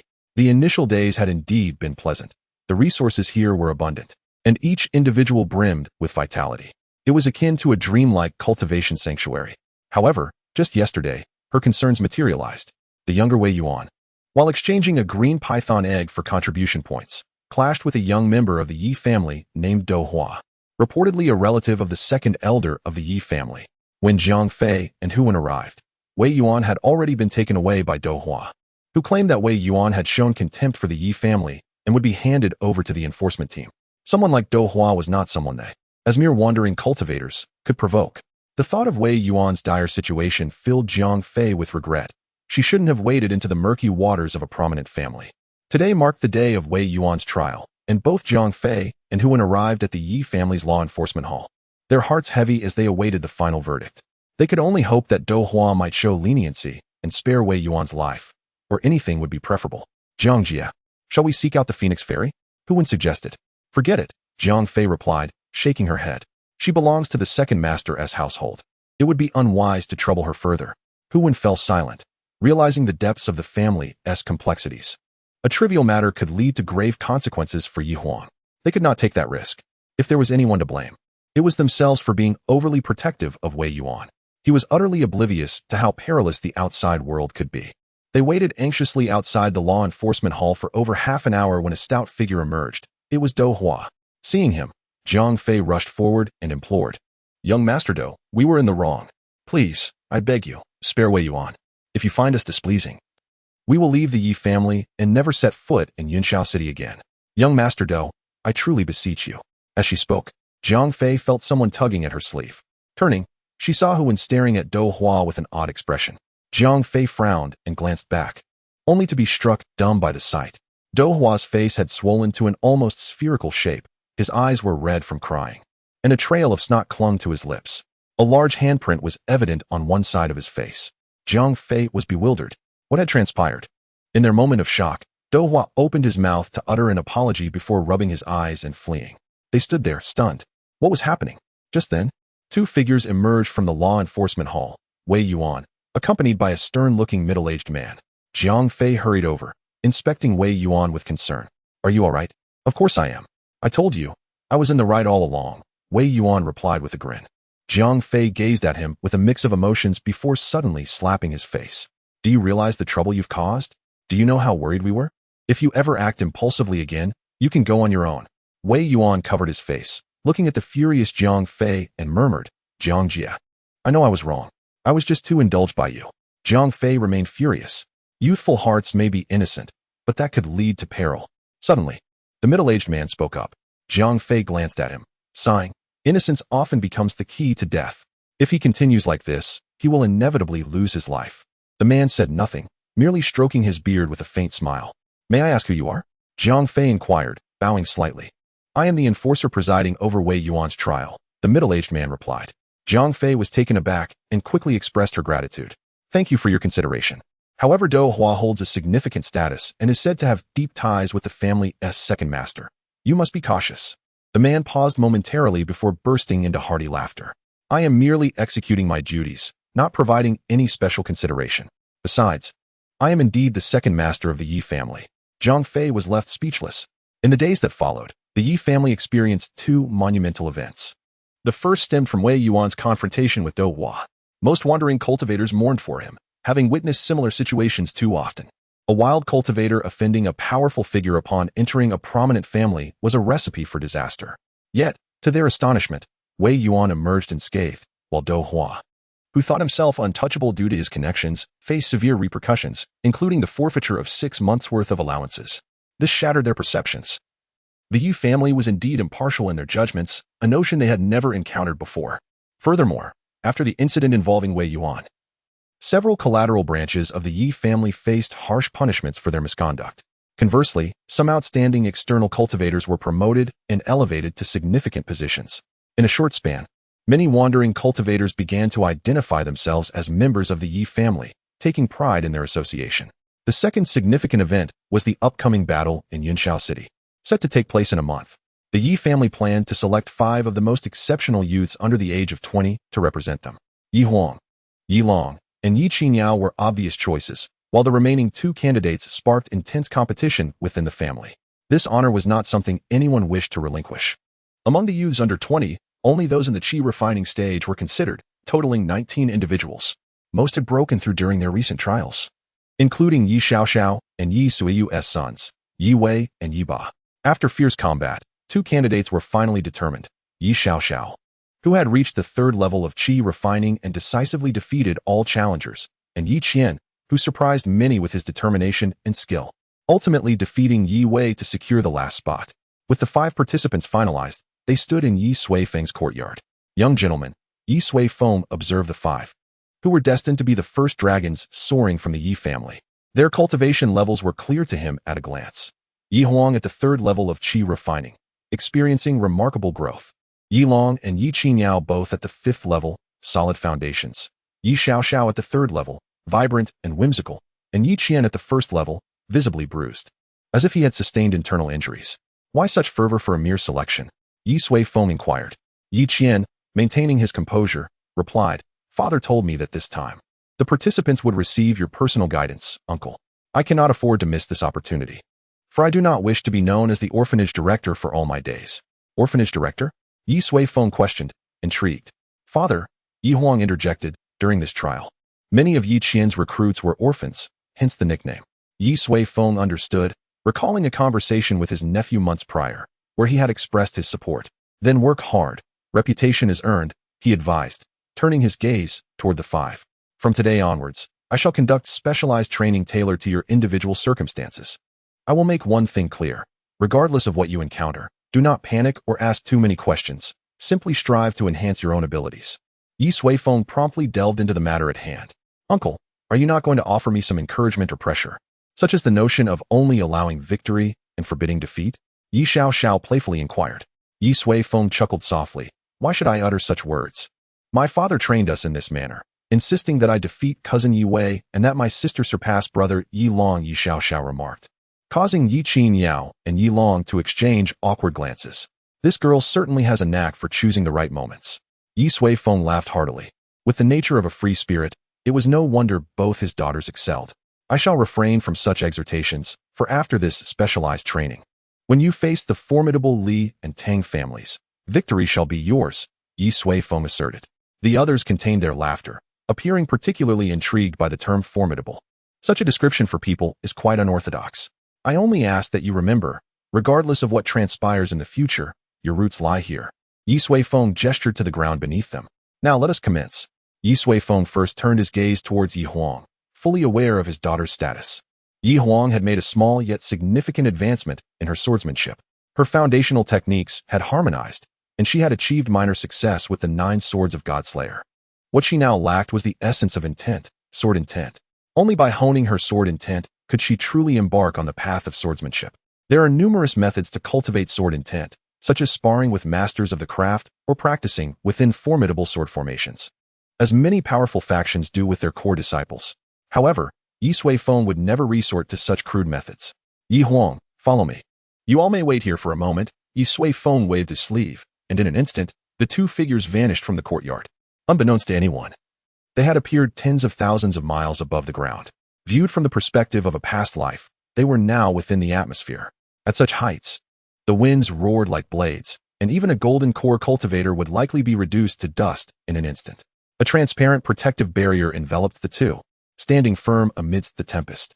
This is the first heaven, Ye Suifeng declared. Ye Huang's eyes sparkled with curiosity, as she had never before reached such heights. Father, will I be practicing here? She asked. Training at such an altitude seemed incredibly impressive. Of course not. This is merely the beginning. Ye Suifeng raised his head slightly and gestured, and they ascended further. Along the way, they traversed vast seas of clouds, dense mists, golden skies, and terrifying regions fraught with thunderstorms. Ultimately, they arrived in a dazzling world of vibrant colors. It resembled a fairy tale, with ever-changing hues of light, akin to a scene from a dream. "Father, where are we?" Ye Suifeng smiled gently. "This is the Nine Heavens, also known as the edge of the world. Beyond lies the boundless chaos." Yi Huang's jaw dropped. Could this truly be the world's edge? Ancient texts claimed it was limitless, devoid of everything save for endless destruction and chaos. Yet now, it appeared to be a realm of celestial beauty. "The brilliance before you may not be as enchanting as it seems," Ye Suifeng chuckled, extending his hand to capture a wisp of purple light, which floated harmlessly in his palm. He then retrieved a black staff from his storage ring. This was a premier-grade weapon forged from the heart of black gold, reputed to be indestructible and eternally resilient. "Observe." Ye Suifeng tossed the black staff into the air, where it slowly brushed against the purple light. Upon contact, the staff paused momentarily before disintegrating into countless fine particles, vanishing without a trace. "This is the power of annihilation," Ye Suifeng explained. Yi Huang swallowed hard, her face filled with trepidation. "Father, I will not be required to train with such a thing, will I? That is simply too terrifying." Ye Suifeng beamed. "You shall. However, rest assured, I will reduce its power to 1/millionth of its original strength according to your capabilities. As you grow, its potency will gradually increase. I eagerly anticipate the day you conquer and master it." Yi Huang's expression was complex, and after a prolonged moment of contemplation, she finally nodded. "I shall not disappoint you." Chapter 36. The ancient arena. After ensuring Yi Huang was settled, Ye Suifeng returned to his courtyard. A mere quarter of an hour had passed. The three individuals remained there, awaiting his return, while Yi Xiao discreetly indulged in the grapes Ye Suifeng had left beneath the willow tree. Upon noticing his return, she hurriedly dashed back to her position, feigning innocence. Ye Suifeng couldn't help but chuckle. This girl was quite spirited. Nonetheless, he paid it no mind. Everyone possesses their own character, and if they were all as taciturn and proper as Yi Qian, life would lack excitement. "Do not be overly reserved. We are family. So be at ease," Ye Suifeng encouraged. Upon hearing this, Yi Xiao immediately perked up, cheerfully nudging Yi Qian beside her. "I told you. Uncle is very easygoing." Yi Qian sighed in exasperation. "All right." Ye Suifeng scanned the room, ultimately fixing his gaze on Yi Long. For an extended period, Yi Long had been the most outstanding junior in the family. He was resilient in character, diligent in cultivation, and steady in his actions, possessing striking looks, truly a shining star of the Yi clan, its sole representative. Only recently had Yi Huang and Yi Qian's reputations caught up, putting Yi Long's top position to a rigorous test. However, based on Ye Suifeng's observations, this junior had not developed any jealousy or negative sentiments. Rather, he had become considerably more cheerful. Perhaps the title of future family leader was not merely a compliment, but also a considerable burden. Now that someone else was shouldering the pressure, Yi Long's mindset had transformed accordingly, aiding his breakthrough to the 5th layer of Qi transformation. "Yi Long, your foundation is solid. You have embarked on the correct path of cultivation. Thus, I do not wish to interfere excessively with your journey. Speak up. What kind of training do you desire?" "Aim high," Ye Suifeng proposed. Yi Long held his own understanding of cultivation, believing too much external involvement could be detrimental. Consequently, Ye Suifeng decided to grant him this autonomy. Yi Long clearly did not expect such a response, leaving him momentarily at a loss for words. Observing his hesitation, Yi Xiao grew anxious, signaling him insistently before finally rushing to his side and nudging him. "Stop dawdling. Quickly ask for a technique. Your current low-grade gun technique is outdated." Ye Suifeng overheard and chuckled. "You are currently practicing a low-grade gun technique?" "Indeed," Yi Long confirmed. "The Dragon Hunter gun technique was procured by my father a year ago, and I have since mastered it." "Why did you not mention this earlier?" Ye Suifeng replied. "I recall there is a superior grade gun technique in the family treasury. You may retrieve it and mention I authorized it. Your father truly is remiss, knowing this. He failed to inform you. How outdated of him. That technique was likely the one sent by Gu Wanxin," Ye Suifeng recalled. "Thank you, uncle," Yi Long exclaimed, excitement evident on his face. Who wouldn't desire a higher grade technique? A superior grade technique was a realm he had never dared to imagine. With that, Yi Long made his way toward the door. "Hey, where are you going? You haven't stated what you want yet." Ye Suifeng called out to him. Yi Long was momentarily taken aback. "That cultivation technique isn't considered valuable?" "Of course not," Ye Suifeng replied, shaking his head. "You need to think bigger." The others were left speechless. A top-tier Earth-level technique was not precious? What then could be deemed valuable? Yi Long was at a loss for words, while Yi Xiao peeked curiously at the spear in his hand. It was a yellow-grade exquisite spear, once regarded as a treasure in the Yi family. Spirit weapons aren't considered either, Ye Suifeng interjected, preempting her thoughts. One day, I'll procure something more formidable for you. Just reflect on what your current cultivation is lacking. You all should ponder this, he urged. The group fell silent, each contemplating their own path. After a moment, Yilong finally spoke. Uncle, I have always harbored a dream, he said, his eyes glimmering with nostalgia. When I was very young, I came across a book titled Biographies of Extraordinary Individuals. It detailed the numerous top-tier geniuses who have emerged on this continent over the millennia. Their extraordinary prowess left me in awe, and I often wondered what it would be like to battle alongside them in the same era. Could I possibly defeat them? Yilong tightened his grip on the spear and continued, childhood dreams often seem so foolish. As I grew older, I realized the chasm between us was as vast as the heavens. No matter how hard I tried, I could never catch a glimpse of their backs. Yet, I refuse to give up. Even if I cannot reach them, I wish to discover my own limits. I want to fight, to the bitter end. Yilong lifted his head, his eyes filled with resolve. Uncle, if possible, I desire a puppet of my level, yet with power far surpassing my own. Perhaps when I conquer it, I will draw closer to those timeless geniuses. Upon hearing this, the others were stunned. No one expected the seemingly perfect elder brother to harbor such a fervent obsession. But could such a puppet truly be created? Yes, I promise you, Ye Suifeng quickly replied. Yilong was taken aback. Really? Do such puppets truly exist? Ye Suifeng smiled and shook his head. They do exist, but a puppet is ultimately an inanimate object. Even if you defeat it, it does not guarantee victory over a cultivator of equal strength. Yilong's expression was complex. Then why did you say you would agree to help me? I did agree, Ye Suifeng answered. However, it is not about finding you a puppet, but rather helping you fulfill your first wish. To battle the extraordinary beings of antiquity. What audacity! I am more than willing to assist with this. Meanwhile, the others were left in disbelief. Such a wish seemed utterly unattainable. All right, let us depart. With a wave of his hand, Ye Suifeng and Yilong vanished from sight. After they left, Ye Xiaoxiao leaned closer to Ye Qingyao and murmured, Sister, Uncle was just joking, right? Ye Qingyao pressed her lips together and shook her head. I don't know. I cannot fathom how such a thing could be accomplished. Perhaps we will understand when our turn comes. A silver river flowed endlessly, ancient and unchanging. Suddenly, two black dots appeared above it. Ye Suifeng and Yilong gazing at the boundless river beneath and the vast void surrounding them. Yilong's heart raced with curiosity about their location. Yet, recalling Ye Suifeng's earlier admonition not to ask questions, he suppressed his wonder. We meet again, Ye Suifeng said softly. I noticed something peculiar about you last time. It seems you belong solely to this world. Nonetheless, the talents of this realm are abundant. With that, Ye Suifeng snapped his fingers, and the world around them transformed instantly. Beneath their feet appeared a colossal arena, inscribed with countless intricate runes that nearly overwhelmed Yilong fortunately. Ye Suifeng swiftly performed a hand gesture, causing the runes to fade into obscurity, leaving only a vast stone platform. From this day forth, you shall fight and cultivate here, Ye Suifeng instructed. Yilong furrowed his brow. But what about my opponents? They are right here, Ye Suifeng replied with a slight smile, extending his fingers to gently grasp. Instantly, countless gray lines surged forth, racing into the shimmering silver river.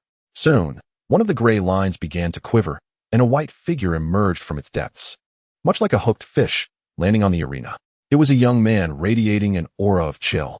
His brow furrowed in confusion as he turned to see Ye Suifeng and Yilong. Upon recognizing the young man's visage, Yilong staggered back, collapsing onto the ground. His eyes wide with disbelief. Be white-clad spear god, Bufeishua. His voice trembled with astonishment. Bufeishua, the unparalleled prodigy from 1,000 years ago, had single-handedly defeated all adversaries with his spear. He had famously stormed a millennia-old sect, resulting in a bloodbath that marked the annals of history. Later, he bravely faced the strongest tribulation, enduring until the very end. However, the final strike of divine retribution proved overwhelmingly powerful, leading to his demise, leaving nothing behind. Yet why was he here? Yilong's mind buzzed. What had his uncle done? Who are you? Why am I here? Bufeishua's gaze was icy, an overwhelming aura of spear intent emanating from him. Yet Ye Suifeng merely waved his hand, and a thin layer of mist enveloped Bufeishua, causing him to close his eyes and fall into a deep slumber. It's not your turn to speak yet. Ye Suifeng turned to Yilong, chuckling. Didn't you say you wanted to challenge them? Why are you so frightened upon meeting them? Hearing this, Yilong paused, then took a deep breath, suppressing his inner turmoil as he struggled to rise. That's more like it. Ye Suifeng flicked his fingers, summoning figures from the silver river to land on the arena. To prevent a repeat of earlier events, they were immediately rendered unconscious upon arrival. Among them were the celestial prodigy Xia Yuan, the dark knight assassin Tong Mie, the unparalleled scholar Fu Ruhua, the son of heaven Jin Lin, and the legendary figure Long Yaoyan. Yi Long gazed at the familiar faces, murmuring in disbelief as his mind blanked. Uncle really brought all the prodigies from the biographies of extraordinary individuals. There were even many he did not recognize. It was only after hundreds of figures had appeared that Ye Suifeng finally halted. You may make do with these for now. In this ancient arena, their cultivation levels are all equal to yours. Simply think of whom you wish to battle, and it shall be so. Should you break through, their strengths will correspondingly increase. Hone your battle intent well. I will return for you in a month. With that, Ye Suifeng's figure gradually faded away. Chapter 37. The old turtle. This lad seems to possess a rather masochistic inclination. In the void, Ye Suifeng leisurely soared above the galaxy. He had not anticipated that Yi Long's wish would center around battle. Yet, given Yi Long's current strength, engaging in combat with those timeless prodigies would merely be an exercise in futility, and he would likely suffer greatly. All he could do was hope that this lad would not be traumatized by the experience. In the vast river of time, there exists an inexplicable anomaly. It appears to lack a certain vitality. This river is the very essence of time within this realm. Previously, Ye Suifeng had momentarily harnessed the power of this river while tracing the threads of causality to pursue the murderer of Ye Suihu. However, that was merely a fleeting glimpse. This time, he has come in person. Logically, the river of time is an inanimate entity, eternally flowing through the void, immutable and constant. Yet, Ye Suifeng felt an unsettling absence of life, as if it were shrouded in a blanket of lifelessness. Suddenly, he detected an unusual aura, prompting him to frown before vanishing from sight. When he reappeared, an immense black peak loomed before him. The mountain was terrifyingly colossal, soaring infinitely high and plunging into unfathomable depths, resembling the very wall of the void, obscuring all vision. What could possibly account for such a phenomenon here? Ye Suifeng was perplexed. The location of the river of time is a true void, devoid of anything but the passage of time itself. How could a mountain exist in such a place? This defies the principles of the universe. No, that is not quite right. Ye Suifeng's brow furrowed. The object before him did not seem to be a mountain at all. He could distinctly sense a faint life force emanating from the black mass. But what kind of life could be so enormous? After some contemplation, he extended his index finger and lightly tapped his forehead. In an instant, his soul power, far surpassing the limits of this world, erupted forth. His soul coalesced into a spectral form, rapidly expanding from his corporeal body. 1 fold, 10 folds. Before long, Ye Suifeng's soul projection had grown to over 1,000,000 times its original size. Through the perspective of this projection, he finally discerned the true nature of the black peak. To his astonishment, it was not a mountain at all. It was a bizarre toe. He couldn't help but curse, utterly astonished by the sight before him. The enormous entity was, in fact, a grotesque toe, accompanied by 4 others, and above them was a vast foot. At this moment, Ye Suifeng's spectral form was merely level with the toe. Good heavens, what manner of creature is this? Nearly as large as the world itself. I must uncover the true nature of your being. Calming himself, Ye Suifeng's soul projection surged once more. After expanding to an unknown magnitude, he finally beheld the entirety of the creature. A gigantic, hideous old tortoise. Its neck was retracted, leaving only its smooth head exposed, while its limbs hung down into the void.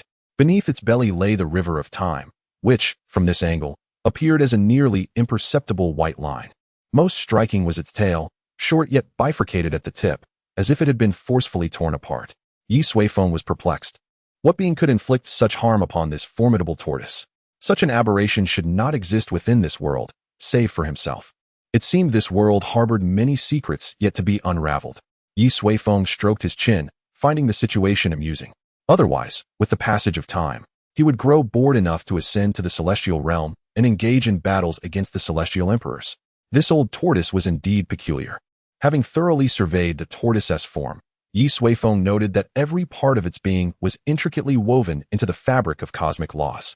Each breath resonated with the vibrations of these rules, a sight both awe-inspiring and terrifying. With such strength, why would it choose to seal itself away? Initially, he had thought the tortoise was merely in slumber.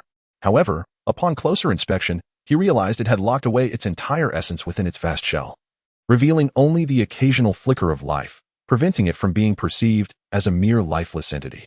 Ye Suifeng decided to probe deeper. He extended his hand and placed it upon the tortoise's head, attempting to delve into its depths with his soul. Suddenly, his brow arched as his soul projection gradually dissipated. In its place, several powerful consciousnesses surged through the void, converging before the tortoise's head, seemingly questioning what had just transpired. Ye Suifeng counted 5 distinct presences, each surpassing the limits of this world. Among them was one he recognized from a previous encounter during his trials, where he had ventured into the northern snowfields, only to be met by a vast consciousness emanating from the extreme north. Now, 5 consciousnesses hovered as luminous points, suspended in a silent standoff. Do you wish to break the rules? The entity from the northern snowfields spoke first. Given that this was a communion of souls, it was impossible to discern their gender or even their humanity. Shouldn't you be the one most eager to shatter the rules, considering your imminent defeat? Another voice interjected. Let us fight if we must. I have no patience for such trivial games. A third, clearly more volatile, chimed in. Temper yourselves. The shattering of the world benefits no one, cautioned a more composed individual. The pressing issue at hand is what transpired moments ago. Someone has stirred it. The last voice redirected the conversation. After a round of discourse, they unanimously declared their innocence. Yet, this posed a conundrum, if it was not one of them, who possessed the capability to intrude upon this space. The group fell into silence. Ye Suifeng, merging with the void, stifled a yawn. Why has the conversation ceased? Perhaps it was that entity, suggested the one from the northern snowfields. Quite the mystery. Not long ago, I entered the realm of fate and discovered a fragment that suddenly concealed itself within the mists. Indeed, I too sensed it. A new star, not originally belonging to this world, has risen. The irritable one grumbled, oblivious to the revelations of others. 3 among them noted the recent oddities.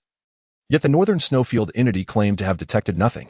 Ye Suifeng had boldly traversed the snowfield without a hint of concealment. He was certain it had sensed him, but chose to remain hidden, perhaps for its own reasons. As time passed, the group found no further anomalies and decided to depart from the void. Once they left, Ye Suifeng dissipated his soul projection, reappearing above the river of time, gazing upon the injured tortoise, 5 individuals with diverse intentions, and pondering whether this was merely a game or a game of chess. Congratulations, contestants. Someone has joined the fray with an unfair advantage. Chapter 38. The slaying of the celestial gate. Ye Suifeng departed from the void, having inadvertently stumbled upon a secret of this world. However, he resolved to set this matter aside for the moment. He was still reveling in the delights of Yunxiao City, and when the time came to confront those individuals, he would discuss the matter of unfair advantages in due course. After all, there were 3 adorable companions awaiting his return. Upon his return to the courtyard, Ye Suifeng noticed Ye Qiniao and the others seated beneath the willow tree. As they spotted him, they quickly stood to attention. So what do you wish for? Have you made your decisions? Ye Suifeng inquired. I want an abundance of spirit stones, a mountain of spirit stones. I want the freedom to purchase whatever I desire. Ye Xiaoxiao was the first to exclaim, her eyes practically gleaming with dollar signs. Not yet. It's Qiniao's turn first. Ye Suifeng interjected, bypassing her enthusiasm. You little rascal. Ye Xiaoxiao let out a soft sound, pouting as she rejoined the group. Qiniao smiled and said, Uncle, I've also made up my mind. You might find it laughable, but I do not possess grand ambitions like my cousin Yilong. In fact, I lack the motivation for cultivation. If it weren't for my father's stern demands, I might not even be standing here now. Ye Qiniao candidly expressed her thoughts, unafraid of angering Ye Suifeng and jeopardizing her qualification for the battle in Yunxiao City.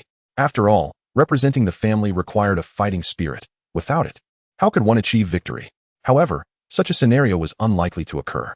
Well, everyone has a different outlook on life. Your calm demeanor and thoughts are not surprising. Ye Suifeng remarked. Humans are intricate beings filled with emotions and colors. If everyone were the same, what would distinguish them from mass-produced tools? So tell me, what is it that you desire? Ye Suifeng inquired. Ye Qiniao hesitated for a moment before responding. Uncle, my thoughts may seem a bit ethereal. If you find them inappropriate, I can change them at any time. Go ahead. Ye Qiniao took a deep breath and said, I wish for direction. As soon as these words left her lips, the other 2 were momentarily taken aback. What was this? Yilong had at least articulated his childhood dreams. While her statement was merely a concept, Ye Xiaoxiao felt dizzy, thinking, my dear sister, are you intentionally making things difficult for uncle? She could not comprehend it. Nevertheless, Ye Suifeng understood Ye Qiniao's perspective. She had a serene disposition, striving for tranquility. Yet she was born into a prominent family with a father who regarded cultivation as life itself, extremely demanding. From a young age, she had to adhere to her father's wishes, relentlessly cultivating, growing stronger, surpassing Ye Long and defeating everyone. For someone averse to conflict, this was indeed a tremendous psychological burden. Thus, feeling lost was inevitable. Fortunately, Ye Qingyao was still young. If this continued for a few more years, she might succumb to inner demons. Such occurrences were not unheard of. However, the quest for life's direction is something one must seek for oneself. Qingyao, let me ask you, do you believe I can provide you with a satisfactory direction? Ye Suifeng countered. Ye Qingyao fell silent. She was wise enough to realize that although her desires sounded simple, they were profoundly challenging. Your future can only be determined by yourself, Ye Suifeng stated. I can offer you a chance at choice, but it may come at a great cost. Ye Qingyao pondered for a long while and ultimately nodded. I am willing to try. If I continue aimlessly, I fear I might truly disappoint my father. Ye Suifeng nodded. To some, Ye Qinyao's thoughts might seem childish, but who among us has not been childish at some point? Moreover, she was entangled in a state of confusion. Then follow me, Ye Suifeng instructed. With that, Ye Suifeng led Ye Qingyao, and they vanished from the courtyard. When they reappeared, they found themselves atop a lush mountain peak. Yet, strangely, the neighboring mountain appeared to have been struck by lightning, riddled with deep ravines and scorched earth. Ye Qingyao looked astonished. Uncle, what happened here? Is this the burial ground of a great demon? She recalled a plot from a strange novel. Ye Suifeng coughed lightly, exasperated by the girl's words. What are you saying? This is merely where I underwent tribulation. Did you forget my words? Do not ask, he said with a stern expression. Ye Qingyao quickly fell silent. Though curiosity still gleamed in her eyes, Ye Suifeng ignored her and gazed skyward. Gradually, a profound aura emanated from him. Moments later, a grand portal appeared in the sky, and a golden light descended from within, draping over Ye Suifeng's shoulders. Behind that door, magnificent celestial sounds reverberated, stirring the soul. Ah, we meet again. Indeed. The portal in the sky was the celestial gate that appeared after a cultivator's tribulation. The light was the bridge of guidance. After Ye Suifeng's last tribulation, he had no desire to ascend, and thus dissipated the celestial aura around him, causing the gate to vanish. This time, he intentionally summoned the celestial gate for a particular purpose. The celestial sound was vast and profound. It was not merely a melody, but the whispers of all beings. It possessed not only the essence of ascension and the power of creation, but also a very unique force, the essence of the mortal realm. After enduring the trials of heaven, the celestial gate bore the most potent force. Ye Suifeng sought this essence as a material. Apologies, but I am not yet ready to ascend, he said with a faint smile, decisively swinging his hand like a sword toward the celestial gate. The entire world seemed to pause for a moment. Suddenly, a thunderous roar erupted, and the heavens trembled violently. The colossal celestial gate in the sky shuddered, producing a resounding rumble, almost as if it were lamenting. Moments later, the golden light atop Ye Suifeng's shoulder abruptly contracted. After a fierce shake, the celestial gate plummeted from the sky. Its enormous shadow loomed over Ye Suifeng's head.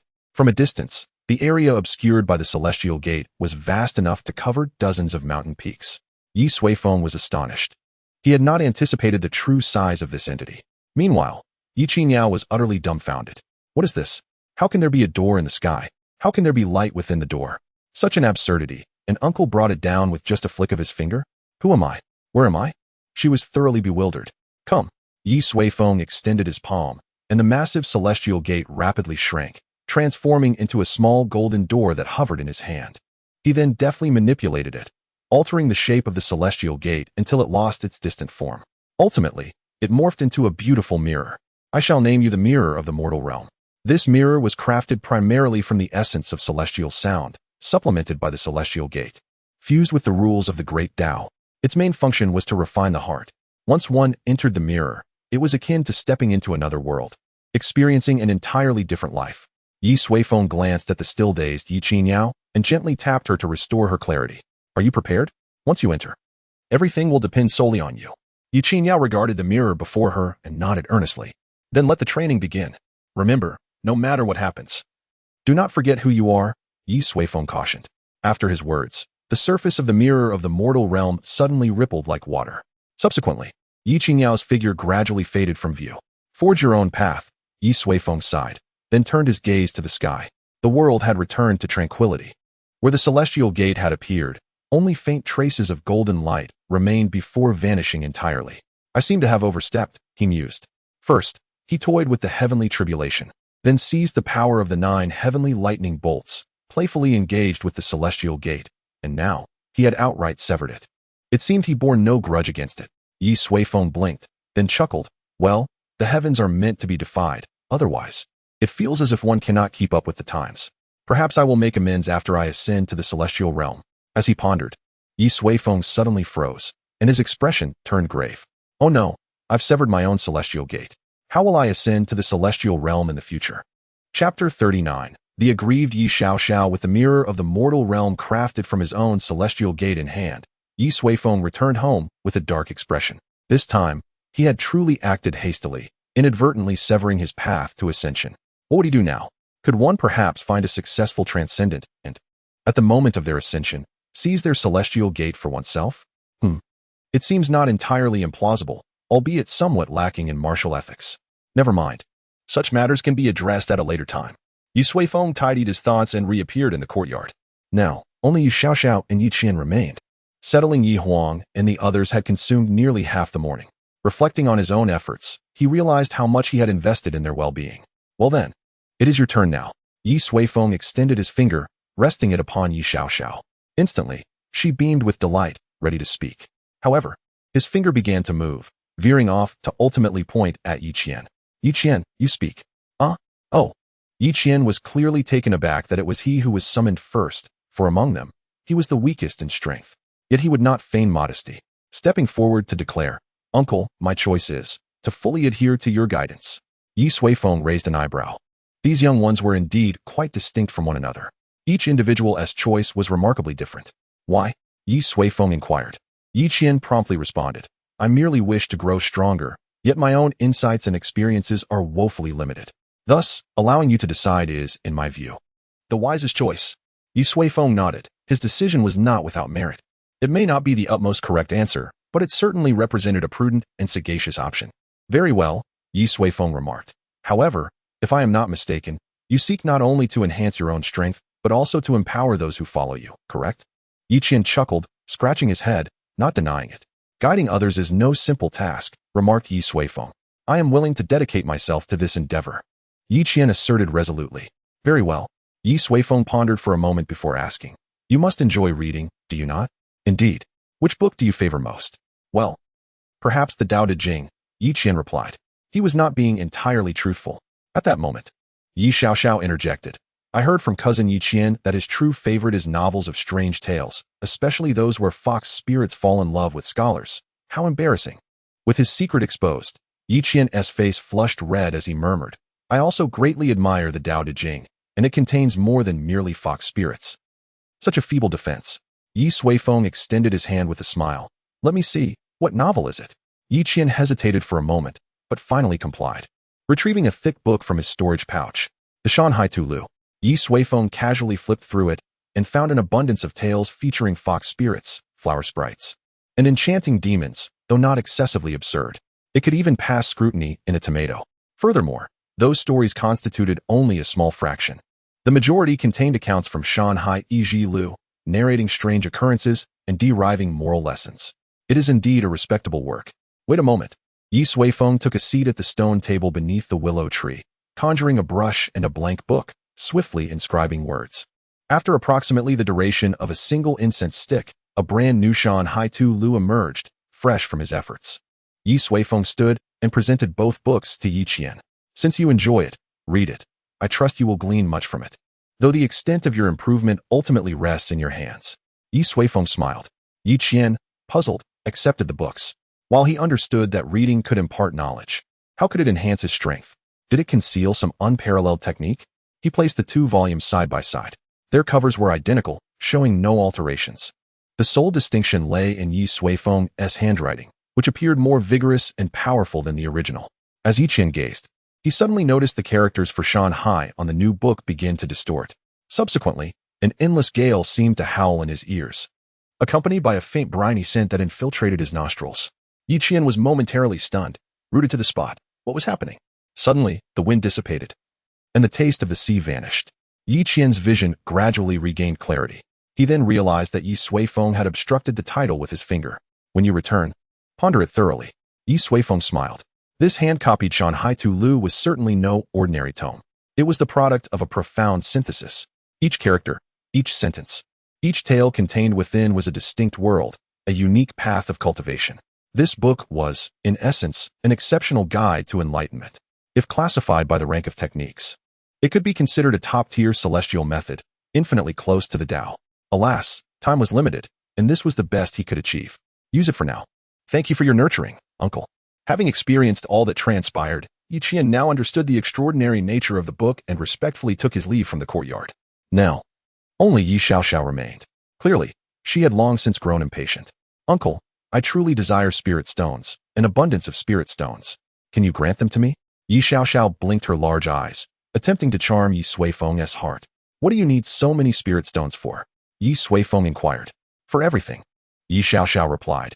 Is there anything in this world that cannot be accomplished with spirit stones? If there is, then it is surely due to an insufficiency of spirit stones. Ye Suifeng could not help but give a thumbs up. I wholeheartedly concur with your perspective. So, does that mean you agree? Ye Xiaoxiao exclaimed with delight. No, I refuse. However, the answer caught her off guard. Why not? You clearly agreed to their requests. Ye Xiaoxiao's face was filled with grievance. She felt Ye Suifeng was deliberately targeting her. You are different. They possess a clear understanding of their own paths. And you? All you do is play. If you can successfully navigate this trial, I may reconsider rewarding you with some spirit stones. Ye Suifeng stated. Ye Xiaoxiao pouted. What trial? This one. Ye Suifeng snapped his fingers, and instantly, the environment around them transformed entirely. A gray haze enveloped them. Countless gray insects flitted about, occasionally a black shadow darting swiftly past. Where's this? Ye Xiaoxiao inquired in astonishment. The dream void realm, a space between reality and illusion, where you may frolic at will. Ye Suifeng had already contemplated this on the way. She loved to play, so let her indulge. Sometimes, the ability to enjoy oneself is a skill in itself. But what is there to play with here? Ye Xiaoxiao asked. A good question, but regrettably, I shall not provide the answer. Ye Suifeng chuckled. Your trial is to learn how to play in this realm. Well then, good luck. With that, Ye Suifeng slipped away, leaving Ye Xiaoxiao alone, staring blankly at the distant gray insects. Uncle, you are biased. Chapter 40. The visitor. After expending considerable effort, I have finally settled these 5 new stars in my home.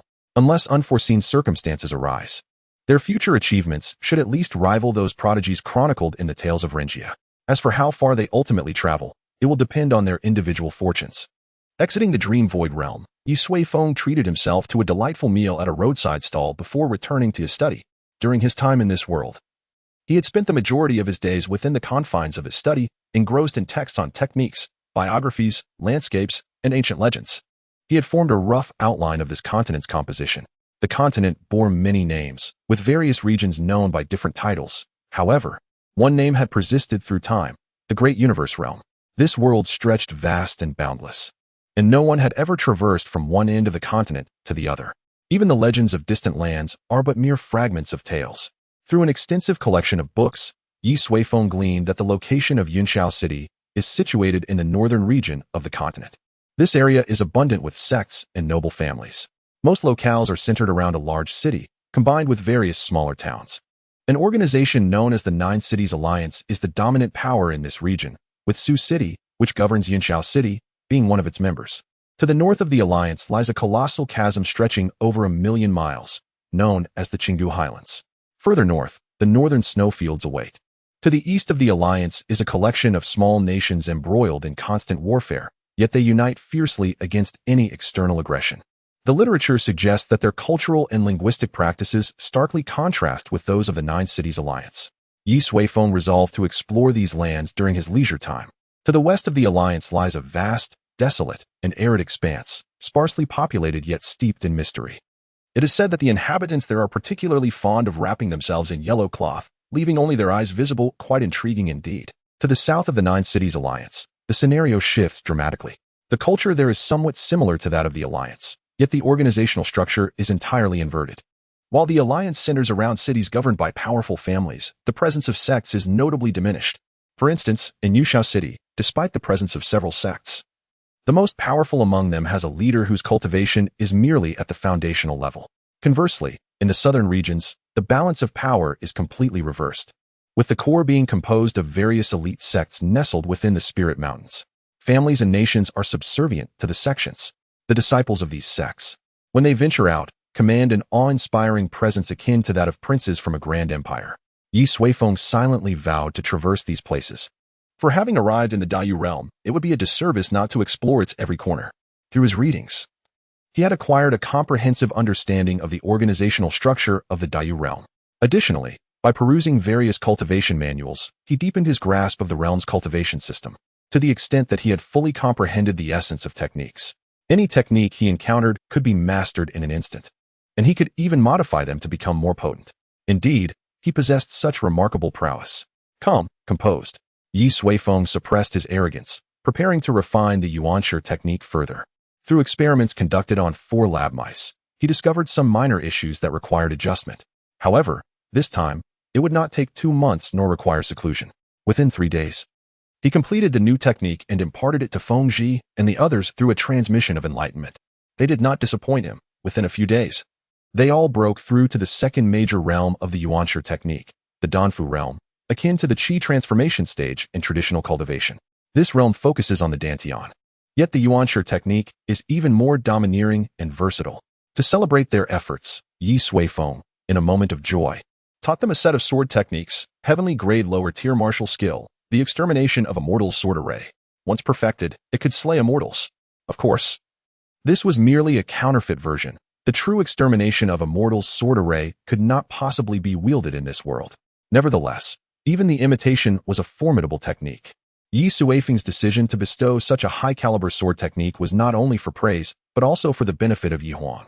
As Fengji and his companions were now her guardians and sparring partners, the stronger they became, the more effective their training would be for her. My dear daughter, do not blame me. I do this for your own good, Ye Suifeng said with a mischievous grin.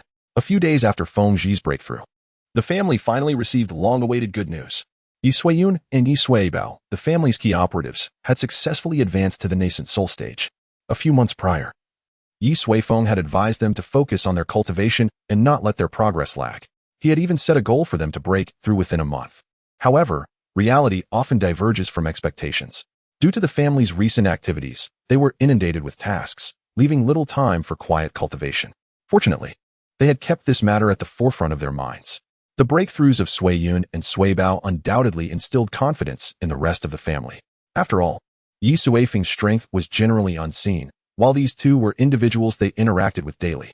Excluding Ye Suifeng, the mere presence of these two nascent soul cultivators would render the Yi family no longer fearful of the Li and Tang families. However, after deliberation, they decided to keep this news under wraps until the opportune moment. Ye Suifeng had no objections. Their happiness mattered most. As time passed, the day of the battle for Yunshao City approached, and suddenly, the Yi family welcomed a familiar guest, Gu Wanxin. Chapter 41. A gesture of goodwill. Yi family head. You are becoming increasingly handsome. Hee, I do appreciate your sincere flattery. Please, have a seat. In the family's reception room, Ye Suifeng and Gu Wanxin sat side by side, while several maidservants served fragrant tea. I am truly sincere, Gu Wanxin replied with a smile. I feel as though each time we meet, you appear to grow younger. Perhaps it is merely my illusion. Or have you had some recent joyous events? Ye Suifeng shrugged and shook his head. What joyous occasion could there be? I am awash in spirit stones, fretting over how to spend them. Gu Wanxin chuckled. Ye family head, your statement is quite an affront to my profession. With that, she produced a storage ring and placed it on the table. Ye Suifeng picked up the ring and surveyed its contents. It contained an abundance of cultivation resources, with items of even higher quality than before, including 8 items of heavenly grade or above, techniques, materials, sacred herbs, and spirit tools in a myriad of forms. The price list was prepared, but Ye Suifeng directly ignored the detailed listings and focused on the total cost, 32 trillion lower-grade spirit stones. This sum could be said to be sufficient to purchase multiple cities akin to Yunshao City. Bring me a storage bag, Ye Suifeng requested without hesitation. And Gu Wanxin provided him with a supersized storage bag into which he deposited the 32 trillion spirit stones in one go. Even after witnessing such scenes multiple times, Gu Wanxin could not help but marvel. Just how many spirit stones does he possess? Has he secretly excavated a rich vein of spirit stones? In truth, the upper echelons of Wanbao Pavilion had conducted extensive analyses regarding Ye Suifeng, the superlative client, yet they remained unable to ascertain the source of his wealth. The most plausible explanation was that he had fortuitously stumbled upon a secret realm housing a high-grade spirit stone vein. However, such a notion was far too absurd. Ultimately, Wanbao Pavilion abandoned their investigation. A valued client is rare, They did not wish to provoke Ye Suifeng out of curiosity and jeopardize their partnership. Suddenly, Gu Wanxin recalled something. "Ah, Ye family head," she stated, "due to the staggering amounts involved in our transactions. The higher-ups at Wanao Pavilion would like me to inquire if it is possible to conduct exchanges using mid-grade or upper-grade spirit stones. Of course, if that is not feasible, it is completely acceptable. It merely serves as a convenience. Each time involves tens of trillions. Merely counting them requires individuals of the Qi transformation stage or above. Using upper-grade spirit stones would reduce the quantity by 10,000-fold, manageable by those at the golden core stage. Well, let me exhaust the lower-grade spirit stones first," Ye Suifeng replied. "That would be splendid." Gu Wanxin nodded with delight. Each transaction between the two parties utilized inferior spirit stones, and she was confident that Ye Suifeng's reserves were not substantial. A few more exchanges should suffice. Ye Suifeng sipped his tea, observing Gu Wanxin, puzzled by her inexplicable amusement. "By the way, may I pose a question? I have observed that your Wanbao Pavilion is, comparatively speaking, a rather pure commercial organization, correct?" he inquired. Gu Wanxin nodded affirmatively. "Indeed, the foremost rule of Wanbao Pavilion is to maintain neutrality at all costs and refrain from engaging in conflicts between other factions.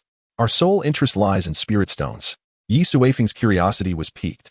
"If you do not partake in conflicts, then what is the purpose of accumulating so many spirit stones?" This query genuinely perplexed him. Wanbao Pavilion was vast, its presence felt in almost every corner. The sheer volume of spirit stones in circulation daily was staggering. Thus, the question arose, where did the spirit stones they earned ultimately go, and for what purpose? This was a matter of significant concern for Ye Suifeng, for he was currently faced with a similar dilemma. Money, when confined to a wallet, remains merely a numerical figure. It is the money spent that holds true value. Gu Wanxin appeared momentarily stumped by his question. Head of the Ye family, I must admit I have not contemplated that. However, isn't our pursuit of spirit stones ultimately to spend them?" Ye Suifeng slightly shook his head. Indeed, how to spend money may sound like a trivial question. Yet, once the numerical figure surpasses a certain threshold, it can indeed become a headache. Utilizing it solely for resource acquisition seems rather trivial. Perhaps I could inquire further upon my return. I recall there are indeed some unusual items that consume spirit stones excessively, Gu Wanxin suggested. That would be most appreciated. Ye Suifeng replied. It is my utmost honor. Gu Wanxin agreed to this task.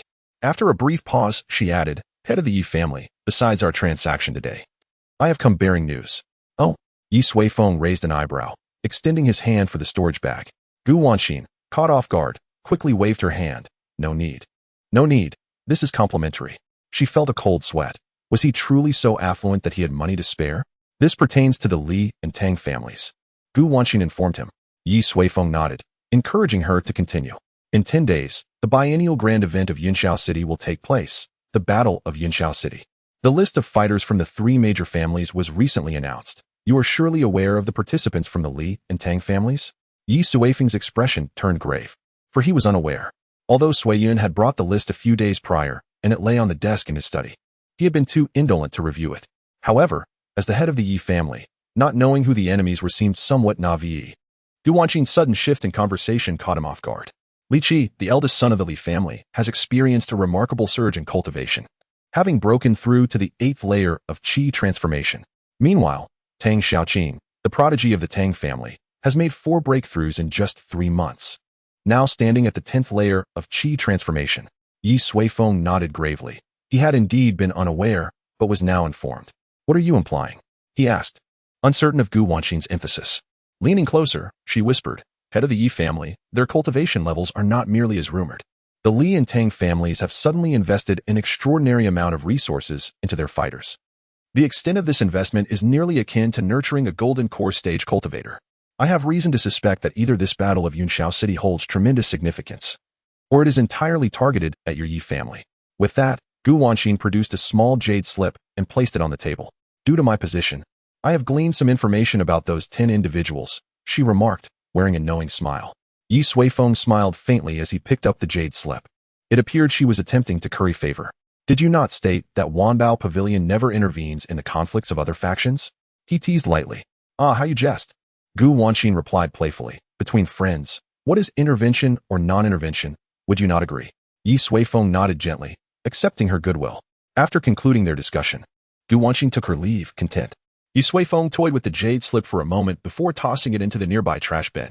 The Ye family had long outgrown such traditional methods of conflict. Chapter 42.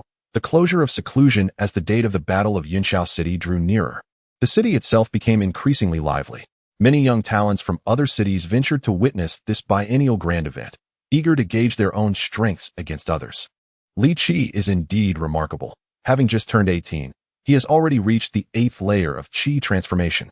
In our Haiyan city, he would be among the elite, remarked a dark-skinned youth from Haiyan city. Huh. Indeed, those from impoverished backwaters may find the 8th layer commendable, but in our Huangye city, he would scarcely rank among the top, scoffed a noble young lady from Huangye city, disdain evident in her expression. Yet, among the cities governed by Su City, Huangye City was indeed the most prosperous and powerful, possessing the capital to look down upon others. And what of Tang Xiaoqing, the young master of the Tang family? At 17, he has reached the 10th layer of Qi transformation. How does he compare in Huangye City? Someone from Yunshao City inquired, seeking to reclaim pride through the exceptional Tang Xiaoqing. However, the noble lady merely chuckled derisively. Let me say this, in Huangye City, there are at least 5 individuals who broke through to the foundation establishment stage by the age of 16. Silence fell over the crowd. 16 years old and at the foundation establishment stage. What a prodigy. It was no wonder Huangye City was lauded as the closest rival to Su City. Yunshao City and Haishi City still had much ground to cover. At that moment, the noble lady spoke again. Aren't there 3 major families? Why have I only heard of those from the Li and Tang families? What of the other families' talents? She had come to enjoy the festivities, having fortuitously passed through Yunshao City upon learning of the biennial grand event. Yet, all the news in recent days had centered on the youths of the Li and Tang families, while the third family seemed scarcely mentioned. That would be the Ye family, the weakest of the 3 major families. If the Li and Tang families cannot compare to the families of Huangye City, then the Ye family stands even less chance. Someone remarked, that is nonsense.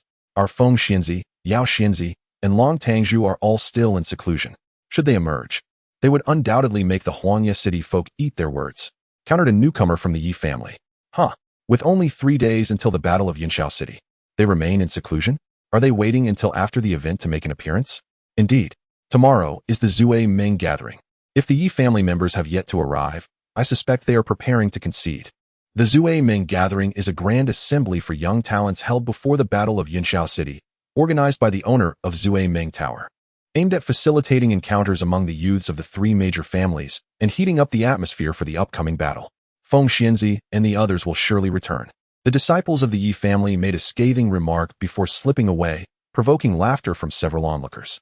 However, a noble lady from Huangye City displayed an intrigued expression. The Phoenix Fairy, the Rumor Fairy, clearly, the female cultivators of the Ye family are rather exceptional. It would be wise to observe their potential in the future. Perhaps a suitable consort might be found. Humph, consider yourselves fortunate. The discussions regarding the Ye family's combatants in Yunshao City grew increasingly fervent. Su Yun personally visited Ye Suifeng several times, inquiring about the current status and cultivation levels of certain individuals, which became quite bothersome for Ye Suifeng. After some contemplation, he decided that the initial phase of training was sufficient and resolved to see what progress they had made. Upon making his decision, Ye Suifeng's figure vanished from the study. He first arrived at the 9 heavens, where he found Yi Huang still cultivating within a bubble. Surrounding the bubble were ever-changing rays of colorful celestial light, each imbued with formidable power and intricate rules. These lights gradually permeated the bubble, transforming into wisps of mist that coiled around Yi Huang's form. At this moment, Yi Huang wore a solemn expression, her eyes tightly closed, as she slowly inhaled the purple mist. It seemed she had a particular affinity for the color purple. The 7 celestial lights contained different energies. Purple signified destruction. As Yi Huang continuously absorbed the purple mist, a slender, petal-like purple mark flickered on her brow. Indeed, she had established a connection with the path of destruction. It appeared that nurturing her temperament would be essential to prevent any inadvertent devastation of Yunshao City in her moments of ire. Ye Suifeng smiled. The path of destruction was extraordinarily terrifying. Its might overshadowed all other offensive techniques. Even the most elite heavenly techniques paled in comparison. Her progress from the 3rd to the 7th layer of Qi transformation was slower than expected, suggesting that her focus this month had predominantly been on the path of destruction. In just a month, Yi Huang had leaped from the 3rd to the 7th layer of Qi transformation. However, this was merely a result of the inherent effects of the purple mist. Had she dedicated herself solely to advancing her cultivation, she might have already reached the foundation establishment stage. This was sufficient, She could easily outclass her peers. Ye Suifeng's figure flickered, and he appeared before Yi Huang, gently rousing her from her meditation. Yi Huang opened her eyes, the purple petals on her brow gradually fading to reveal only the faintest trace. "Father," she exclaimed, rising to her feet with joy as she gazed at him. Having witnessed the pinnacle of power in this world, she appeared more composed and stable than she had a month prior, her once fierce demeanor now tempered. "It is time," Ye Suifeng stated. "Is this where my training ends?" Yi Huang's expression reflected reluctance. She was acutely aware of the immense benefits her cultivation here had provided. "What are you thinking?" Ye Suifeng chuckled, producing a colorful floral ribbon and handing it to her. "Since you cherish this place, it shall be your personal training ground." This ribbon was a key. With a mere thought, she could return whenever she wished. Ye Suifeng had meticulously prepared this key in advance. It was not a fleeting gift. "Thank you, father," Yi Huang exclaimed, her joy evident. She instinctively moved to embrace him as she had in the past, but ultimately paused. The past 6 months had fostered her growth. She understood that true independence required her to resist the allure of her father's comforting embrace. With a gentle sigh, Ye Suifeng stepped forward and enveloped Yi Huang in his arms. "Little Huang, your future is destined for greatness. Boldly stride forth. I shall always watch over you." Yi Huang nestled her head against his chest, nodding slightly. Moments later, they parted, and Ye Suifeng draped a light purple cloak embroidered with a golden-red phoenix over her shoulders. "Now, go forth and carve your own brilliance." Chapter 43. Aspirations in the void space. A vast river of time stretched infinitely, originating from the ancient past and flowing towards an endless future. Above this river floated an enormous arena composed entirely of dark green stone slabs. Inside the arena, 2 figures clad in white engaged in fierce combat. Armed with long spears, their clashes reverberated powerfully with each impact. With a resounding crash, one combatant was struck mercilessly, hurtling backward. He crouched down, struggling to regain his balance as crimson blood trickled from his lips. "I told you, you could never be my match. Surrender," Bufeishue stated coolly, standing with his spear poised. Ever since he had inexplicably arrived here a month ago, he had been locked in battle with the young man before him. Although the lad exhibited considerable talent, rapidly improving through their encounters, their strengths remained in disparate realms. "I have already told you, I will never give up." Yi Long wiped the blood from his mouth, rising with unwavering determination and fervor. "Come at me again," he bellowed, prepare to charge once more. However, a beam of light immobilized him. Ye Suifeng descended slowly before him. "Uncle?" Yi Long questioned, slightly puzzled, then realized it must be time to return. "It seems you have made significant progress," Ye Suifeng remarked, surveying him. "In just a month." Yi Long's transformation was even more pronounced than Yi Huang's.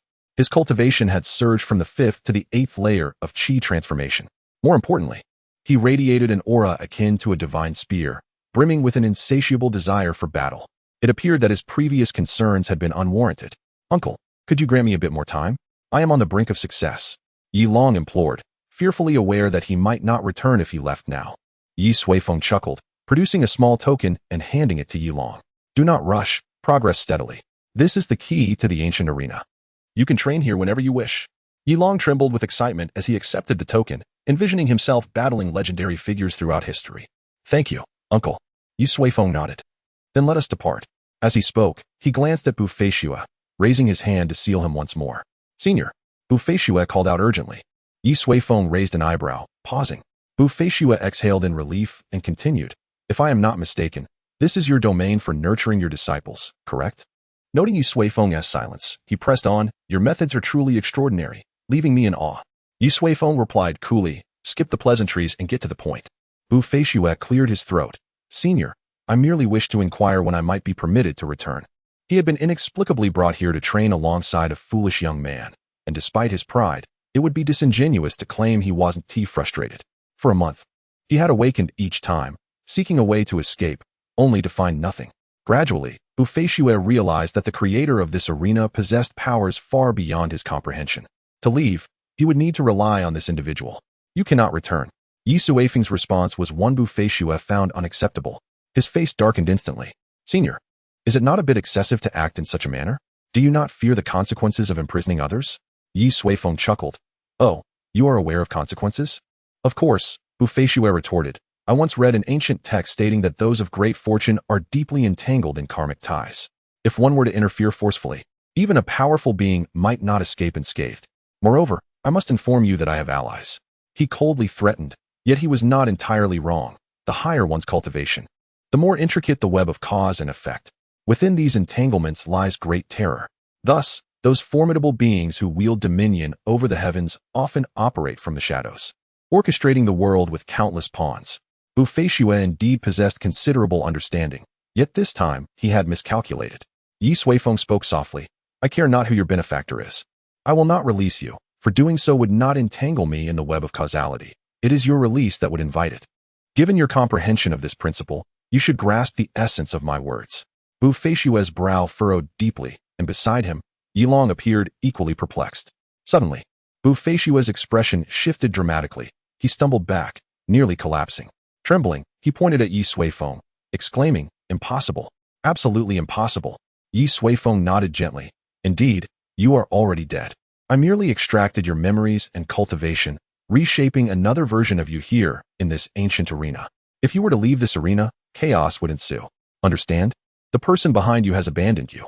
Bufeixue's countenance was one of sheer panic. He could scarcely process the notion that he had perished.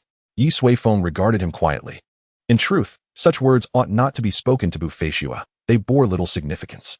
After all, he was merely a tool. Yet, uttering them bore no consequence. The memory could be forcibly erased. Ye Suifeng slowly raised his hand. Senior, a hoarse voice emerged. Could you grant me a favor? If so, in the days to come, I shall devote myself to assisting your disciple in transforming into a true paragon of the world. Bufeixue's gaze was fixed, and after a moment of silence, Ye Suifeng nodded. Speak. He wished to discern what a deceased individual yearned for most. Bufeixue lifted his head, his eyes filled with nostalgia, murmuring, I wish to taste the soil of my homeland, may I? Both Ye Suifeng and Yilong were momentarily taken aback by such a request. I expected your wish would pertain to Shui Yin'er, Ye Suifeng remarked. Shui Yin'er was merely a woman, unworthy of such deep affection, Bufeixue replied. Yet you once wrought havoc upon an ancient sect in a fit of rage for her. Yilong interjected loudly. The Chongshao sect? Bufeixue chuckled softly. Having slain my beloved, do you expect me to spare them?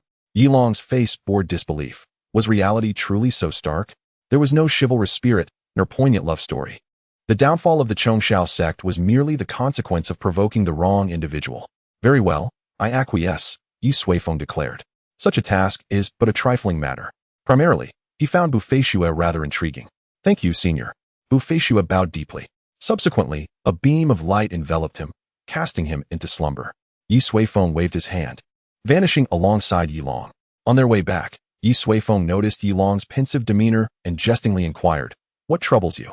Is the shattering of your idol's image too much for you to bear? Yilong scratched his head. It is somewhat unexpected. However, it does not trouble me. I care solely for his strength and whether I can defeat him. Ye Suifeng nodded. In truth, individuals like Bufeixue possess steadfast hearts and remarkable lives. If he were to remain by your side, it would greatly assist your future endeavors. Indeed, Yilong replied.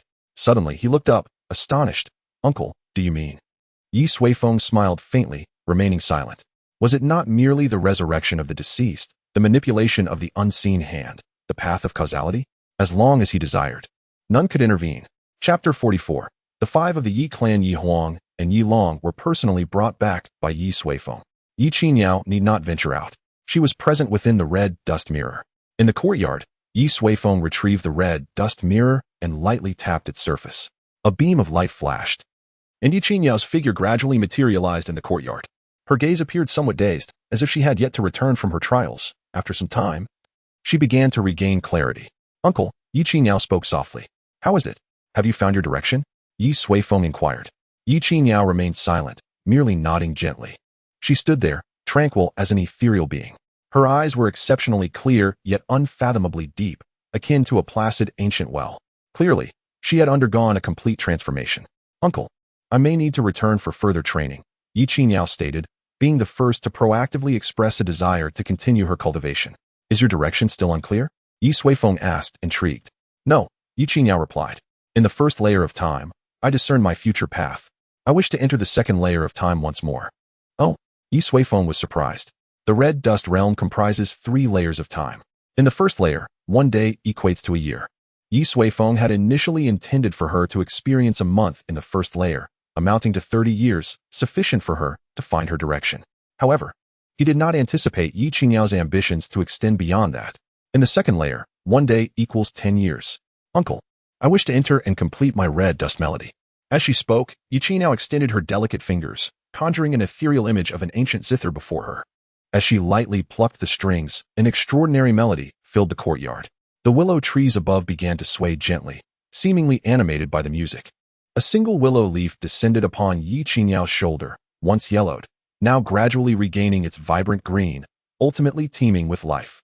Suddenly, a powerful aura erupted from Yi Qingyao, her cultivation soaring as she swiftly broke through to the 6th layer of qi transformation.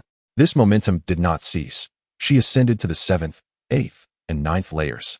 Only upon reaching the 12th layer of qi transformation did she gradually come to a halt, retracting her energy. Observing this scene, Ye Suifeng smiled and nodded.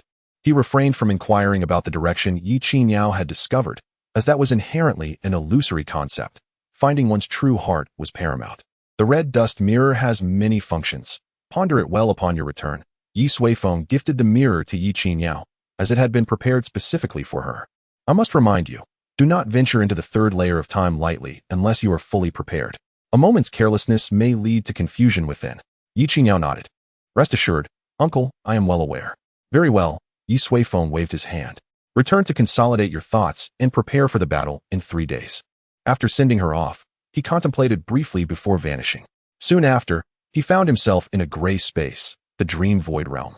He wondered how the young girl, Yi Xiaoxiao, was faring in this place. Ye Suifeng mused softly, as he found no trace of Yi Xiaoxiao, only endless gray worms writhed around him. Suddenly, a blue light circle appeared behind him. A slender hand, clutching a colorful dagger, emerged from the circle and aimed for his back. Clang! A crisp sound rang out as the colorful dagger shattered upon contact with Ye Suifeng's body. The small hand seemed startled and quickly withdrew, causing the blue light circle to shrink and vanish. However, at that moment, another light circle appeared above Ye Suifeng's head. A brick, adorned with a pig's head, hurtled toward his face with considerable force. Ye Suifeng shook his head, grasped the small hand, discarded the brick, and said, "Enough of this play." With a huff, a voice echoed, and the blue halo above gradually expanded, enveloping Ye Suifeng entirely. The surroundings had transformed completely. This was a wondrous realm. The flowers and grass underfoot resembled candy, while the nearby stream exuded the rich aroma of fruit juice. Before him stood a small structure crafted from pastries. Beneath a colossal gardenia, Yi Xiaoxiao swayed gently on a swing, surrounded by plump little white rabbits that hopped around adorably. In Ye Suifeng's hand was an absurdly comical monkey. With a squeak, Ye Suifeng tossed the monkey aside and approached Yi Xiaoxiao, grinning. "Very well. It seems you have learned how to play." The dream void realm existed between illusion and reality, where one could create anything desired. Clearly, Yi Xiaoxiao had grasped the basics. Humph, big liar. Yet, upon receiving Ye Suifeng's praise, Yi Xiaoxiao turned her head away, clearly unappreciative. Ye Suifeng chuckled at her reaction. After a month in this realm, Yi Xiaoxiao had undergone a transformation. Her twin tails had evolved into a cascade of thick blue-violet hair, almost as long as her body, gently curling and swaying with the swing. A hint of gemstone blue adorned her lips, lending her an enchanting allure. "All right, when we go out, I will give you 100 million spirit stones as pocket money," Ye Suifeng declared with a smile. This girl was undoubtedly still thinking about spirit stones. However, having promised her, he would not go back on his word. Yi Xiaoxiao suddenly fell from the swing, gazing up at Ye Suifeng. "How much?" 100 million. Yi Xiaoxiao leaped up, embracing Ye Suifeng. "Uncle, you are so handsome. I love you so much." Ye Suifeng emotionlessly pushed her away. "Enough of that. Just a moment ago, you wanted to hit me with a brick. Hee, I was just playing with you. That was made of candy." Yi Xiaoxiao giggled. "All right," Ye Suifeng sighed. "The Battle of Yunshao City is about to begin. Gather your strength, for I have rewards for you. Piece of cake. I will sneak into the Li family's storeroom upon my return and see what they will fight with.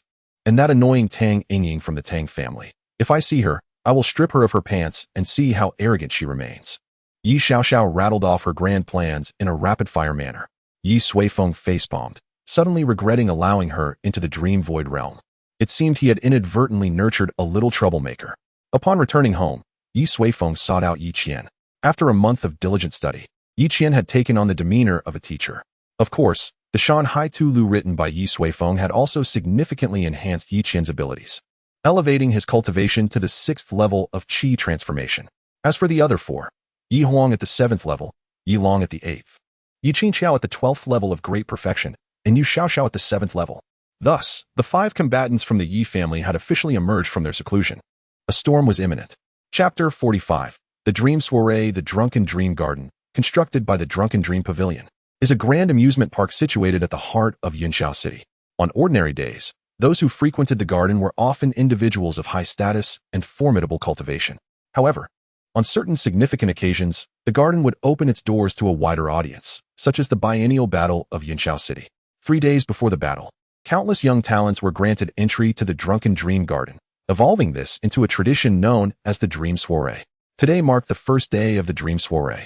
A throng of young cultivators surged inside, eager to glimpse the core descendants of the 3 prominent families, hoping to forge connections with them. However, the organizers had anticipated this scenario. To ensure their esteemed guests were not disturbed, they divided the garden into 2 areas. The outer layer accommodated ordinary cultivators, while the inner layer was reserved for those of noble birth or those with some renown, alongside exceptional talents from other regions. For instance, a dark-skinned youth from Blackstone City and an arrogant maiden from Yellow Flame City were among them, each taking a pavilion with their entourage. Suddenly, someone exclaimed, "The Li family has arrived." Everyone turned to see several young cultivators strolling in. Leading the group was a striking figure, unmistakably not an ordinary individual, Li Qi. Alongside him were Li Ran, Li Ming, and Li Suifeng. All 4 of the Li family's combatants were present, excluding Li Xinga. Recognition dawned on some. Days prior, the 3 prominent families had announced their respective combatant lists, a customary practice to generate excitement and showcase family influence. The 15 participants were already well known to the public. Under the watchful eyes of the crowd, the Li family sauntered to their prepared pavilion. My goodness, Li Qi exudes such overwhelming presence. He must have gained some extraordinary boon. Someone exclaimed loudly. The youth from Blackstone City nodded gravely, indeed feeling considerable pressure emanating from Li Qi. However, the young lady from Yellow Flame City merely glanced over before turning her head away in disdain. Not impressive at all. Some cultivators from Yunxiao City were incensed, but found themselves unable to retort. After all, Yellow Flame City was superior to Yunxiao City. Look, the Tang family is here. That's Tang Xiaoqing. Moments later, another voice rang out, seemingly directed at the girl from Yellow Flame City. Nevertheless, it successfully captured her attention. The Tang family's group consisted of all 5 combatants. Leading them was a slightly plump youth of modest height, holding a folding fan and sporting a warm smile. The other 4 were Tang Nian, Tang Mengxian, Tang Wuhua, and Tang Yingying, 3 males and 2 females. Our Tang Xiaoqing is a genius of the 10th level of Qi transformation. Someone declared pointedly towards the girl from Yellow Flame City. Meh, nothing impressive. Yet, such cultivation still failed to sway her. Unexpectedly, after settling in, Tang Xiaoqing approached the young lady directly. The young male cultivators beside her quickly stepped forward to block the 2. Don't misunderstand. I'm merely here to greet you, Tang Xiaoqing said calmly, smiling. If I'm not mistaken, you are the little princess of the Nie family from Yellow Flame City. Nie Xiaoyin? You know me? Nie Xiaoyin raised an eyebrow. Just heard of you. Tang Xiaoqing smiled. Half a year ago, I had the fortune to encounter your sister, Nie Fengfei, and have been eagerly anticipating the chance to meet you. Upon hearing this, Nie Xiaoyin narrowed her eyes. You want to pursue my sister? No, I merely don't dream. Nie Xiaoyin retorted with a mocking smile. Do you have any idea how many people in Yellow Flame City are queuing up to court her? Among them are prodigies who have broken through to foundation establishment before the age of 18. What are you? Faced with Nie Xiaoyin's blatant derision, Tang Xiaoqing opened his mouth, but ultimately just shook his head and smiled. We are merely friends. You can remind her of me when you return. She still owes me a drink. With that, Tang Xiaoqing cupped his hands and departed. Nie Xiaoyin scoffed, her expression filled with pride. This scene only further irked the cultivators of Yunxiao City. Could even Tang Xiaoqing not warrant respect from this girl from Yellow Flame City? Who could? What of the Ye family? Why have they not yet arrived? What use would their presence be? If even the Li and Tang families falter, how could they reclaim their dignity? Indeed, perhaps the rumors were true. The Ye family intends to forfeit this battle of Yunxiao City. The crowd engaged in fervent debate. Just then, a group slowly made their entrance. They have arrived, but why are there only 2 of them? Yi Huang and Yi Long walked ahead, followed by a throng of their own followers. The group casually found a pavilion and settled down. The others around them were engaged in fervent discussions. This is the Drunken Dream Assembly, a moment for various families to showcase their influence. Why did the Yi family send only 2 representatives? Where's the fairy Nya? I came here today specifically for her. Alas, I had hoped to rely on the Yi family to regain my standing, but now it seems all is lost. Nie Xiaoyin wore a look of disappointment. She had come to see the 3 young women of the Ye family, to judge if they were worthy of being her attendants.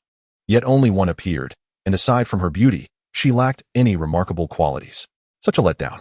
The reactions of the surrounding crowd did not escape the notice of Yi Huang, and Yi Huang shook her head and remarked, "Sister Qin Yao is truly wise." She avoided this scene long ago. "It feels as though we have become rare beasts on display." Yi Long chuckled. "You get used to it. People like us often encounter such situations. The title of young talent brings both glory and a burden." Yi Huang nodded, having sensed this feeling herself as the Tianluan Palace gained recognition. It was just that she was still not quite accustomed to it. Sister Qin Yao has changed so much. She seems to have suddenly become a big sister. Yi Huang noted. And Xiao Xiao too. When I saw her yesterday, I was taken aback. She looked like a little sprite. Is she planning to steal your sword? Yi Long joked.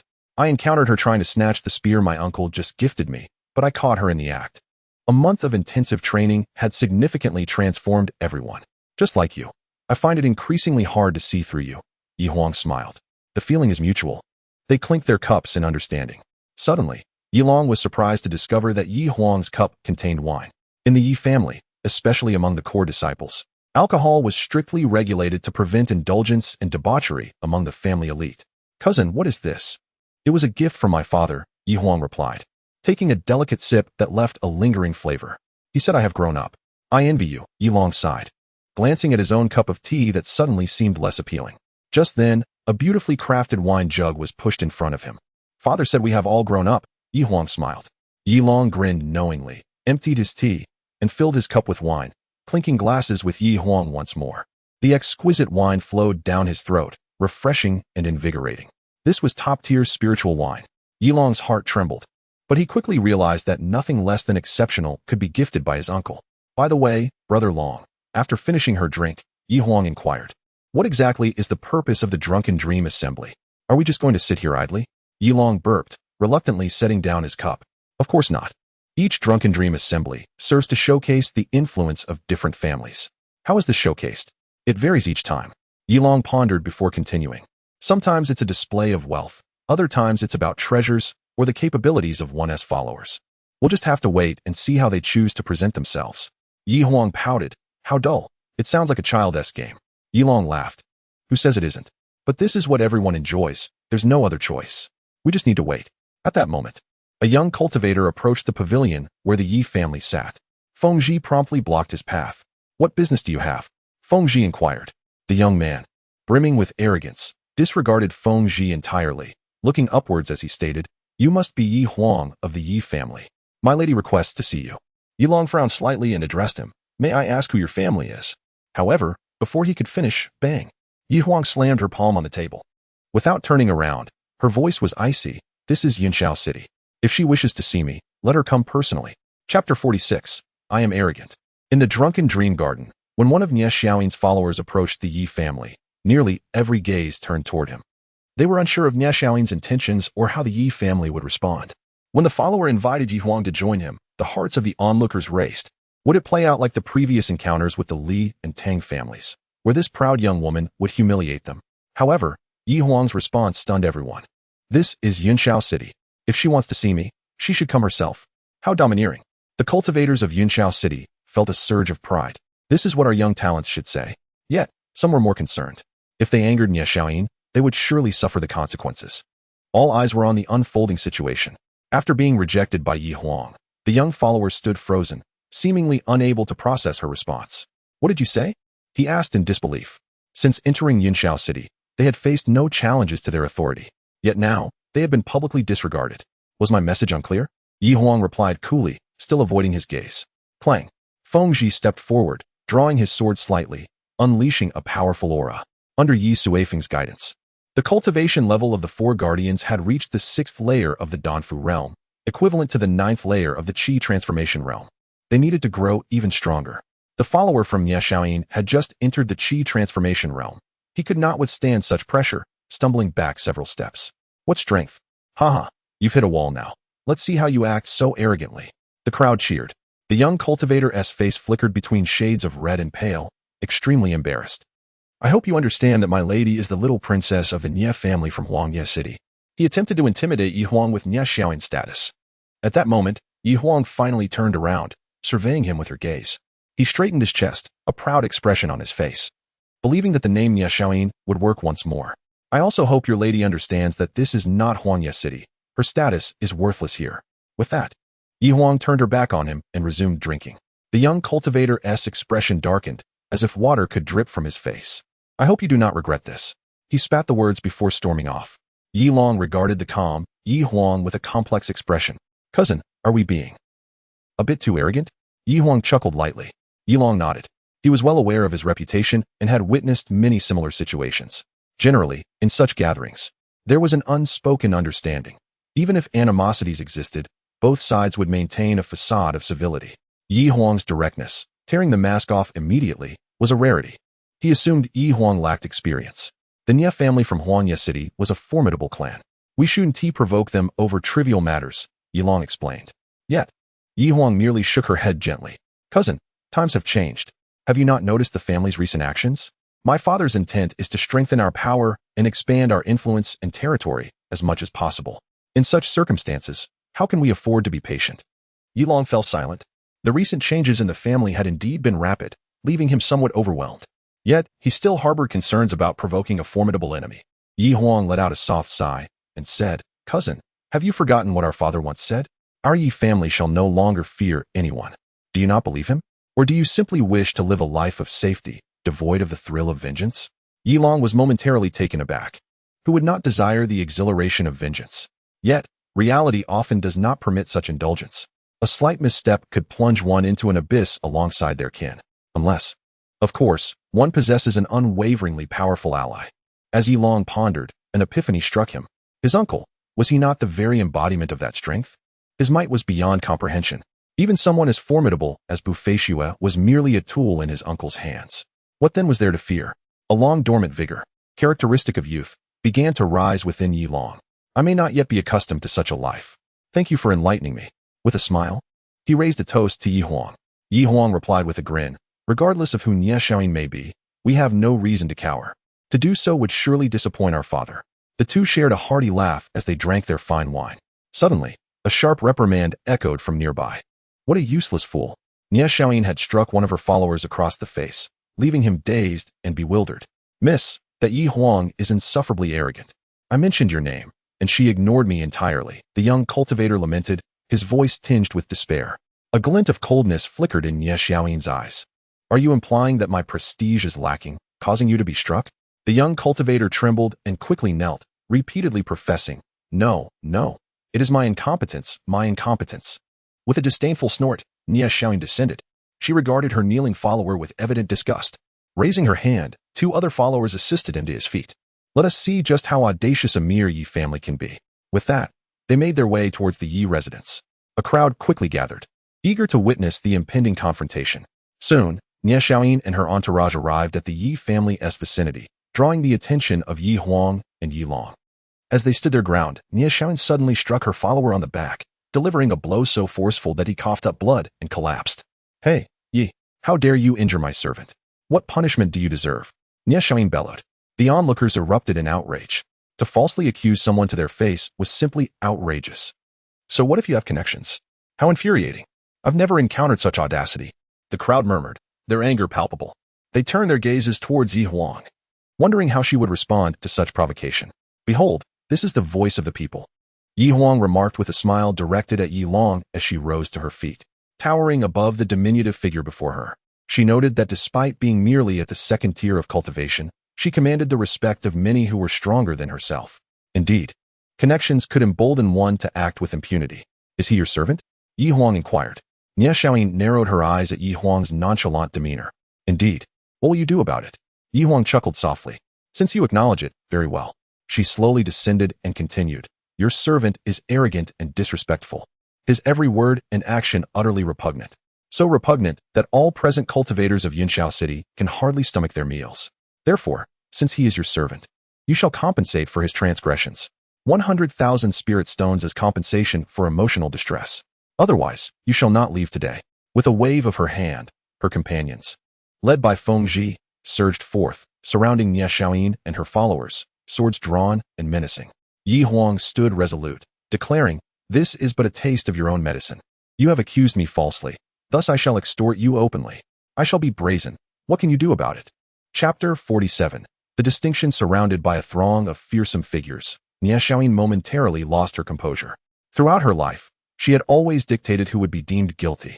She had never encountered anyone who would audaciously extort her in return. This was a bitter pill to swallow.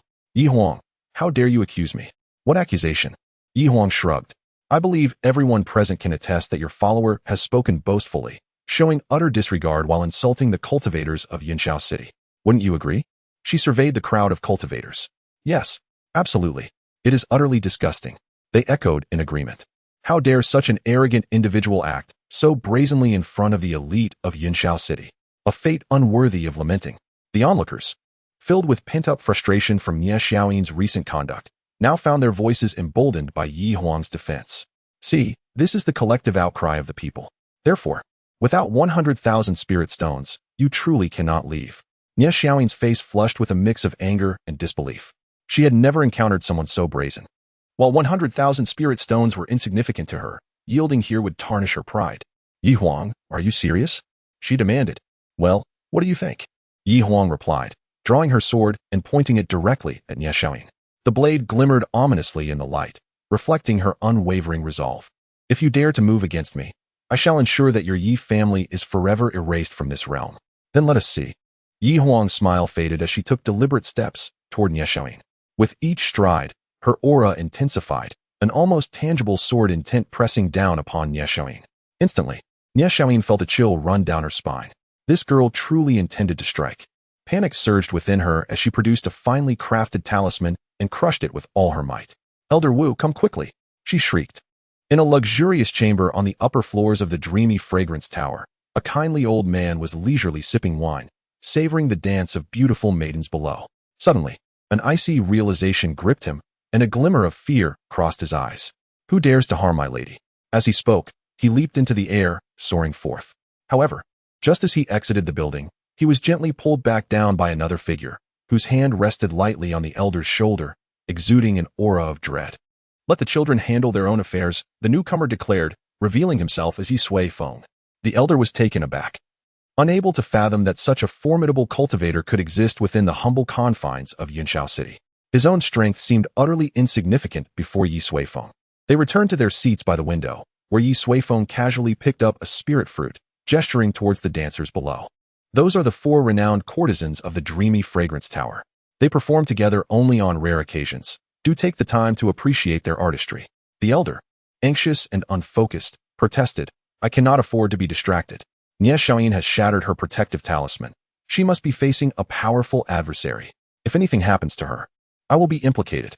Senior, I must intervene. I am her protector. The elder insisted, his resolve faltering. Ye Suifeng regarded him with a knowing smile. I advise against it. The individual behind her is dignified, refined, and unfathomable, with a temperament that can turn volatile. To confront them is to court death. Thus, it would be wise for you to remain here and enjoy the performance. The elder cast a dubious glance at Ye Suifeng, questioning whether he was truly speaking about someone else. Nevertheless, he felt too intimidated to act, fearing the potential wrath of the youth.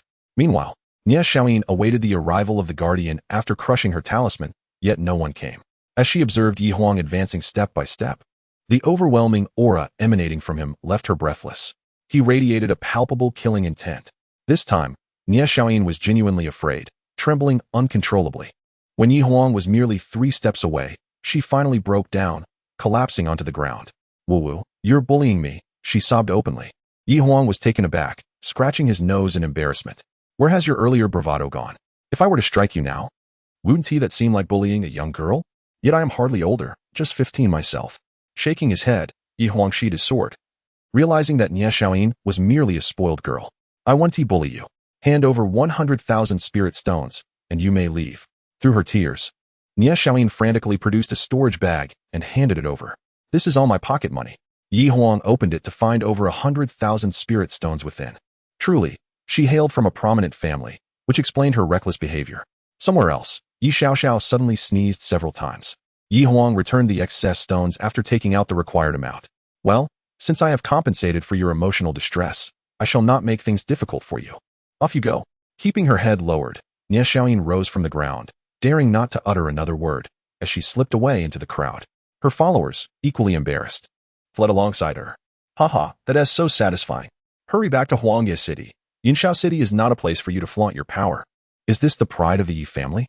Truly extraordinary. The other cultivators exclaimed, expressing their exhilaration. Many praised Yi Huang, noting how she had bravely confronted the humiliation from the Li and Tang families and restored the reputation of Yinshao City with her formidable prowess. This was the true embodiment of a youthful prodigy in their eyes. In an instant, accolades poured forth. Observing this, Yi Huang gestured grandly. These 100,000 spirit stones belong to all of you. Thus, all expenses today are on my account. With that declaration, the crowd erupted in excitement, marveling at the exceptional core disciples of the Yi family. In stark contrast, the Li and Tang families appeared rather pitiful, with only a handful of familiar faces remaining. After fulfilling these tasks, Yi Huang returned to her pavilion. Watching the lively scene around her, Yi Long chuckled. It seems this year's Zuiming we must conclude prematurely. How so? Yi Long indicated the cultivators surrounding the pavilion.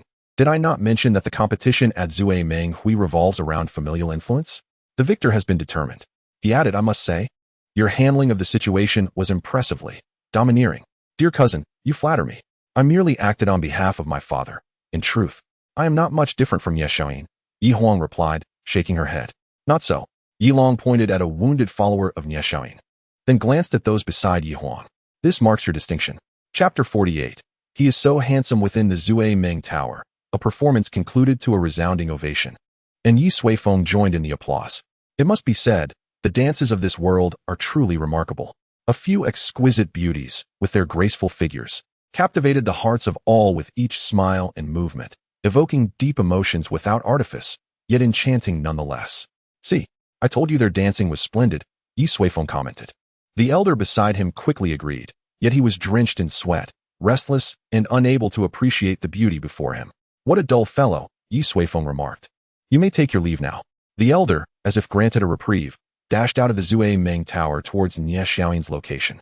Ye Suifeng shifted into a more comfortable position, continuing to enjoy the next dance. With him around, no one could harm his daughter. In Zuiming Garden, due to Ye Suifeng's presence, this year's Zuiming Hui had nearly transformed into a showcase for the Yi family. The majority of cultivators from Yinshao City rallied behind the Yi family, signaling goodwill and optimism for the future. The core disciples of the Yi family exhibited such dominance that their prospects appeared promising. Conversely, the other two families languished in solitude, with only a few familiar faces remaining. As the day drew to a close, a minor incident arose. Tang Yingying, an 18-year-old with a voluptuous figure and alluring demeanor, was known for her revealing attire. Suddenly, gasps erupted among the cultivators, who began to point and whistle. Tang Yingying looked down to discover that her delicate undergarment had mysteriously vanished, nearly exposing her entirely. After her initial shock and embarrassment, an overwhelming fury surged within her, vowing to capture the pervert who had stolen her garment. After a thorough search, she found nothing. As twilight approached and everyone prepared to depart, Li Qi stood up, and a colorful piece of clothing fell from his grasp. It was indeed Tang Yingying's. In an instant, the thief was revealed. Tang Yingying's rage exploded, and she nearly initiated a battle in Yinshao City, only to be restrained by Tang Xiaoqing. Li Qi, bewildered, insisted he had not committed the act. Meanwhile, in the pavilion of the Yi family, a girl with long purple hair chuckled heartily. Is this what you've been up to while disappearing all day? Yi Huang remarked, exasperated. Yes, isn't it amusing? Yi Xiaoxiao replied, blowing a large bubble with her candy and unapologetically glancing at Yi Huang's developing figure. You could give it a try. Yi Huang's expression darkened. Smack. The bubble burst, and Yi Xiaoxiao giggled. No, no.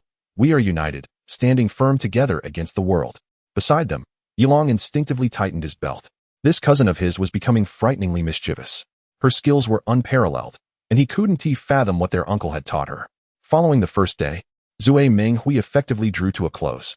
The core disciples of the three families did not return, while the remaining cultivators engaged in discussions about the events of the first day and the impending battle for Yinshao City. As anticipation built, the battle for Yinshao City finally commenced. The city was packed with cultivators, as many from nearby towns flocked to witness the clash of genius from prominent families. Within the Yi family, Ye Suifeng gazed at an array of luxurious garments, feeling a sense of headache. Sui Yun and Yi Huang stood nearby. Brother, this is a grand event. Everyone is watching. You must endure this, Sui Yun urged. For the battle of Yinshao City, the leaders of the three families would make an appearance. Ye Suifeng had always donned simple, comfortable attire. If he were to present himself in such a manner, he would inevitably attract criticism.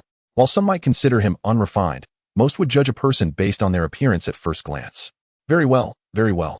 Ye Suifeng decided to conform to the occasion, recognizing the triviality of his discomfort. There was no need to present himself in disarray, nor to engage in any pretense of being a simpleton. A moment later, Ye Suifeng emerged after changing his clothes. Ye Huang and the others immediately widened their eyes. Typically, Ye Suifeng lived up to his name, embodying a casual demeanor that could be described as unremarkable, save for his handsome appearance.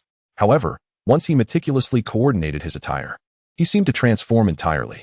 Coupled with his increasingly youthful appearance, even the so-called most handsome man of Yunxiao City would have to step aside.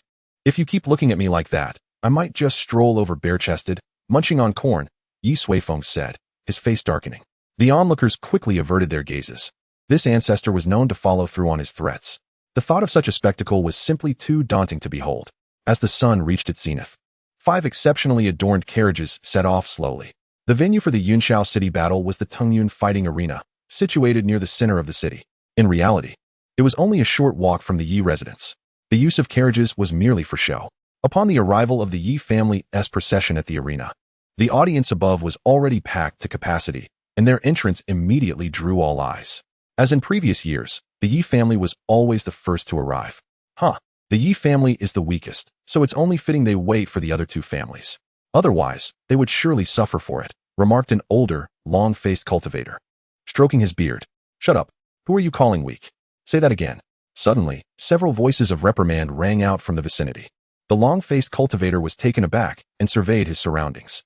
He noticed several young cultivators standing up, their eyes blazing with anger, as if ready to pounce at any moment. He was startled. What was happening? Wasn't he customary to jest about the Yi family every year? Why was it suddenly like poking a tiger? Something one should not dare to do. Realizing he had angered the crowd, he fell silent, repeatedly cupping his hands in apology, too afraid to speak further. Look, that is the new head of the Yi family, Ye Suifeng. Someone shouted, and the crowd quickly turned to gaze. A young cultivator was gracefully ascending the steps toward the arena's podium. He moved with an effortless charm, as if descended from the celestial realms. He is so handsome. Is this truly the head of the Yi family? He appears far too young. I hereby declare that the title of the most handsome in Chitong town, Haida Ditch, is to be relinquished. In one corner of the audience, a few young men clad in simple blue garments observed the bustling arena, expressing their astonishment. Indeed, this is a world where looks matter, one remarked. You must admit, Ye Suifeng does have an impressive presence and remarkable poise. We should keep a close watch on their talents. Perhaps we can recruit 1 or 2 into our academy. I doubt it. The chances of true genius emerging from such a small place are exceedingly slim. We must not make a mistake that would invite ridicule upon ourselves. Fear not. With Senior Zhangdong present, we shall not overlook any potential talents. In front of them stood a young man in deep blue robes, hands clasped behind his back.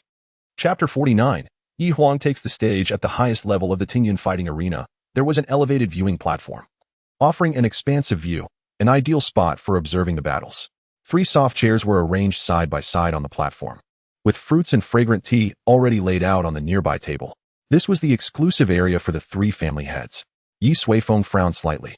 He did not wish to be so close to the other 2. With a gentle flick, the 2 chairs beside him shifted several meters away, and he leisurely took his seat in the central position. As for whether the other 2 family heads would have any objections, what did it matter to him?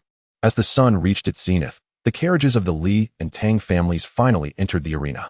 Their display far surpassed that of the Yi family, complete with a pompous honor guard. Amidst the clamor of the crowd, Tang Zheng and Li Liusu soon made their entrance. Upon seeing Ye Suifeng seated in the center, they paused momentarily. Tang Zheng appeared particularly displeased, as this spot had always been his. However, with so many people present, they would not allow such a trivial matter to escalate into a public dispute, which would only serve to amuse the onlookers. Li Liusu greeted Ye Suifeng with a smile, and allowed Tang Zheng to choose his position first before taking her own seat. With the resounding toll of a grand bell, the Yunxiao City battle commenced. Naturally, there was an opening ceremony, a splendid opportunity for certain individuals to make a name for themselves. Notable powers from Yunxiao City, such as Zui Menglu, Wan Baogu, and Mi Xiang Yuan, showcased their unique performances. To Ye Suifeng's surprise, Gu Wanxin was the host for the Yunxiao City battle. Facing a crowd of thousands, she exuded confidence, engaging the audience with her charm and beauty, igniting tremendous enthusiasm among the spectators. After the opening, the rules of the Yunshao city battle were announced.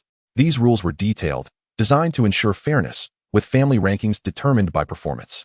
However, Ye Suifeng found little interest, as he was certain that the descendants of the other two families could not possibly rival Yi Huang and her companions. Upon concluding the rules, Gu Wanxin, with fervor in her voice, proclaimed, "Let us welcome the combatant from the Yi family, Yi Huang," with the loudest applause. The applause thundered, and cheers erupted. A figure clad in a purple robe ascended the stage slowly. Though young, she stood poised under the gaze of thousands. "Phoenix Fairy, I adore you. Fairy, look over here. We met at Zuimeng. Go, crush them." The crowd's enthusiasm surged. After the events at Zuimeng, Yi Huang's name had become the most fervently discussed among all participants. Yi Huang smiled slightly, raising her right hand. The arena quickly fell silent. All eyes fixed on her. Then, with a sudden clench of her fist, a surge of battle spirit erupted. The surrounding spectators erupted, chanting Yi Huang's name, their voices nearly scattering the clouds above. "Heh, little brother Yi, your daughter possesses quite the imposing presence," Li Liusu remarked, a smile on his face that did not quite reach his eyes. The earlier scene had even startled him. He had never seen a young person with such a commanding aura and charisma. "Indeed, I take great pride in her," Ye Suifeng replied cheerfully.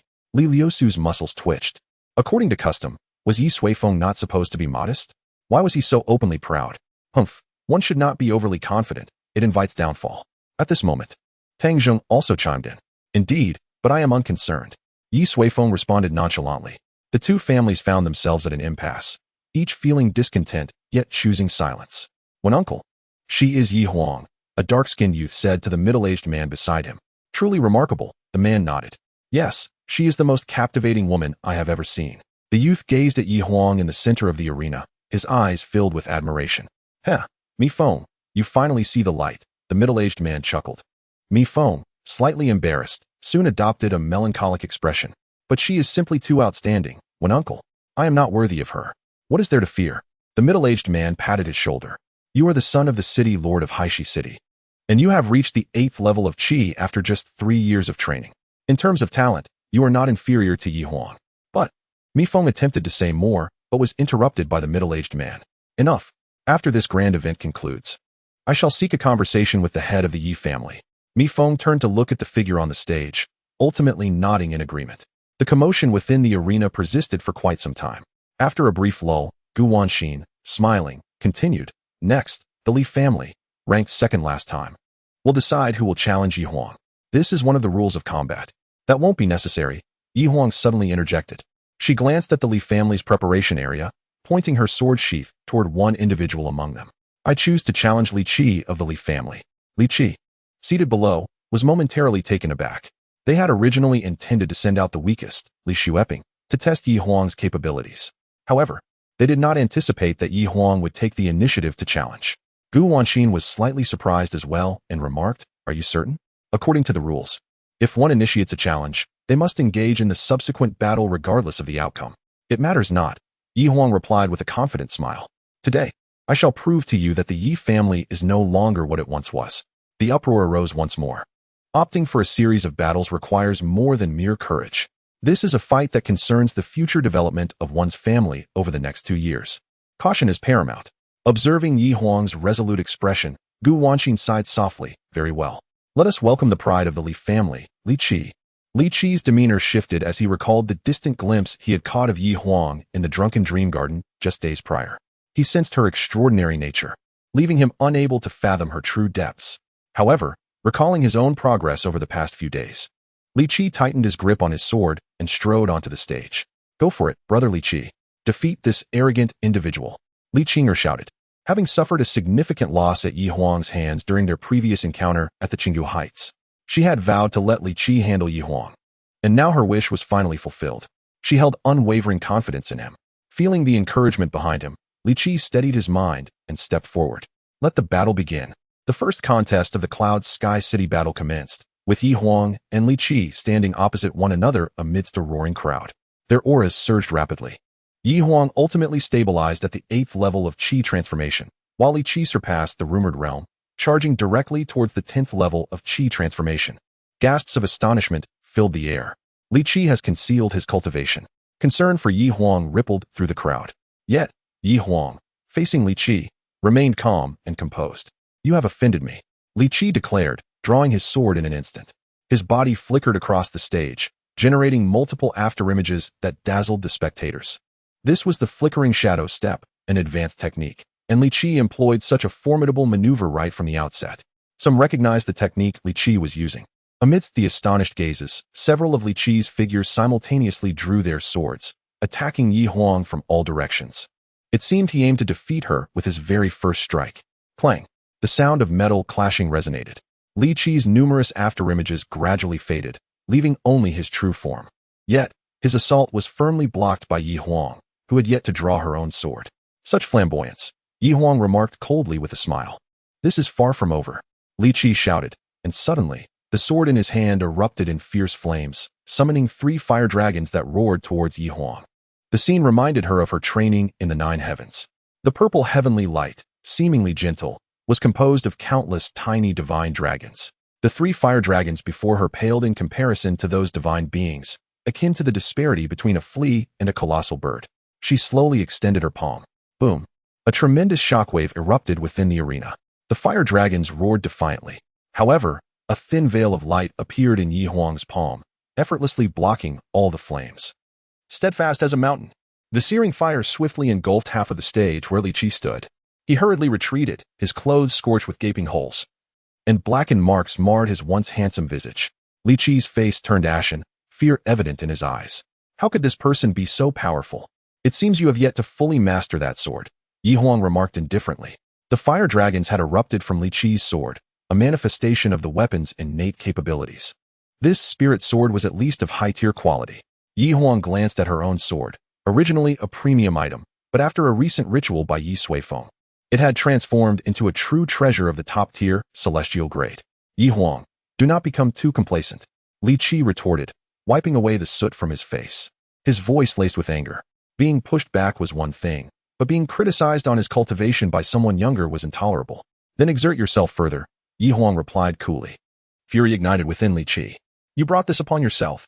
He gripped his sword tightly and once again employed the flickering shadow step. This time, the number of afterimages increased.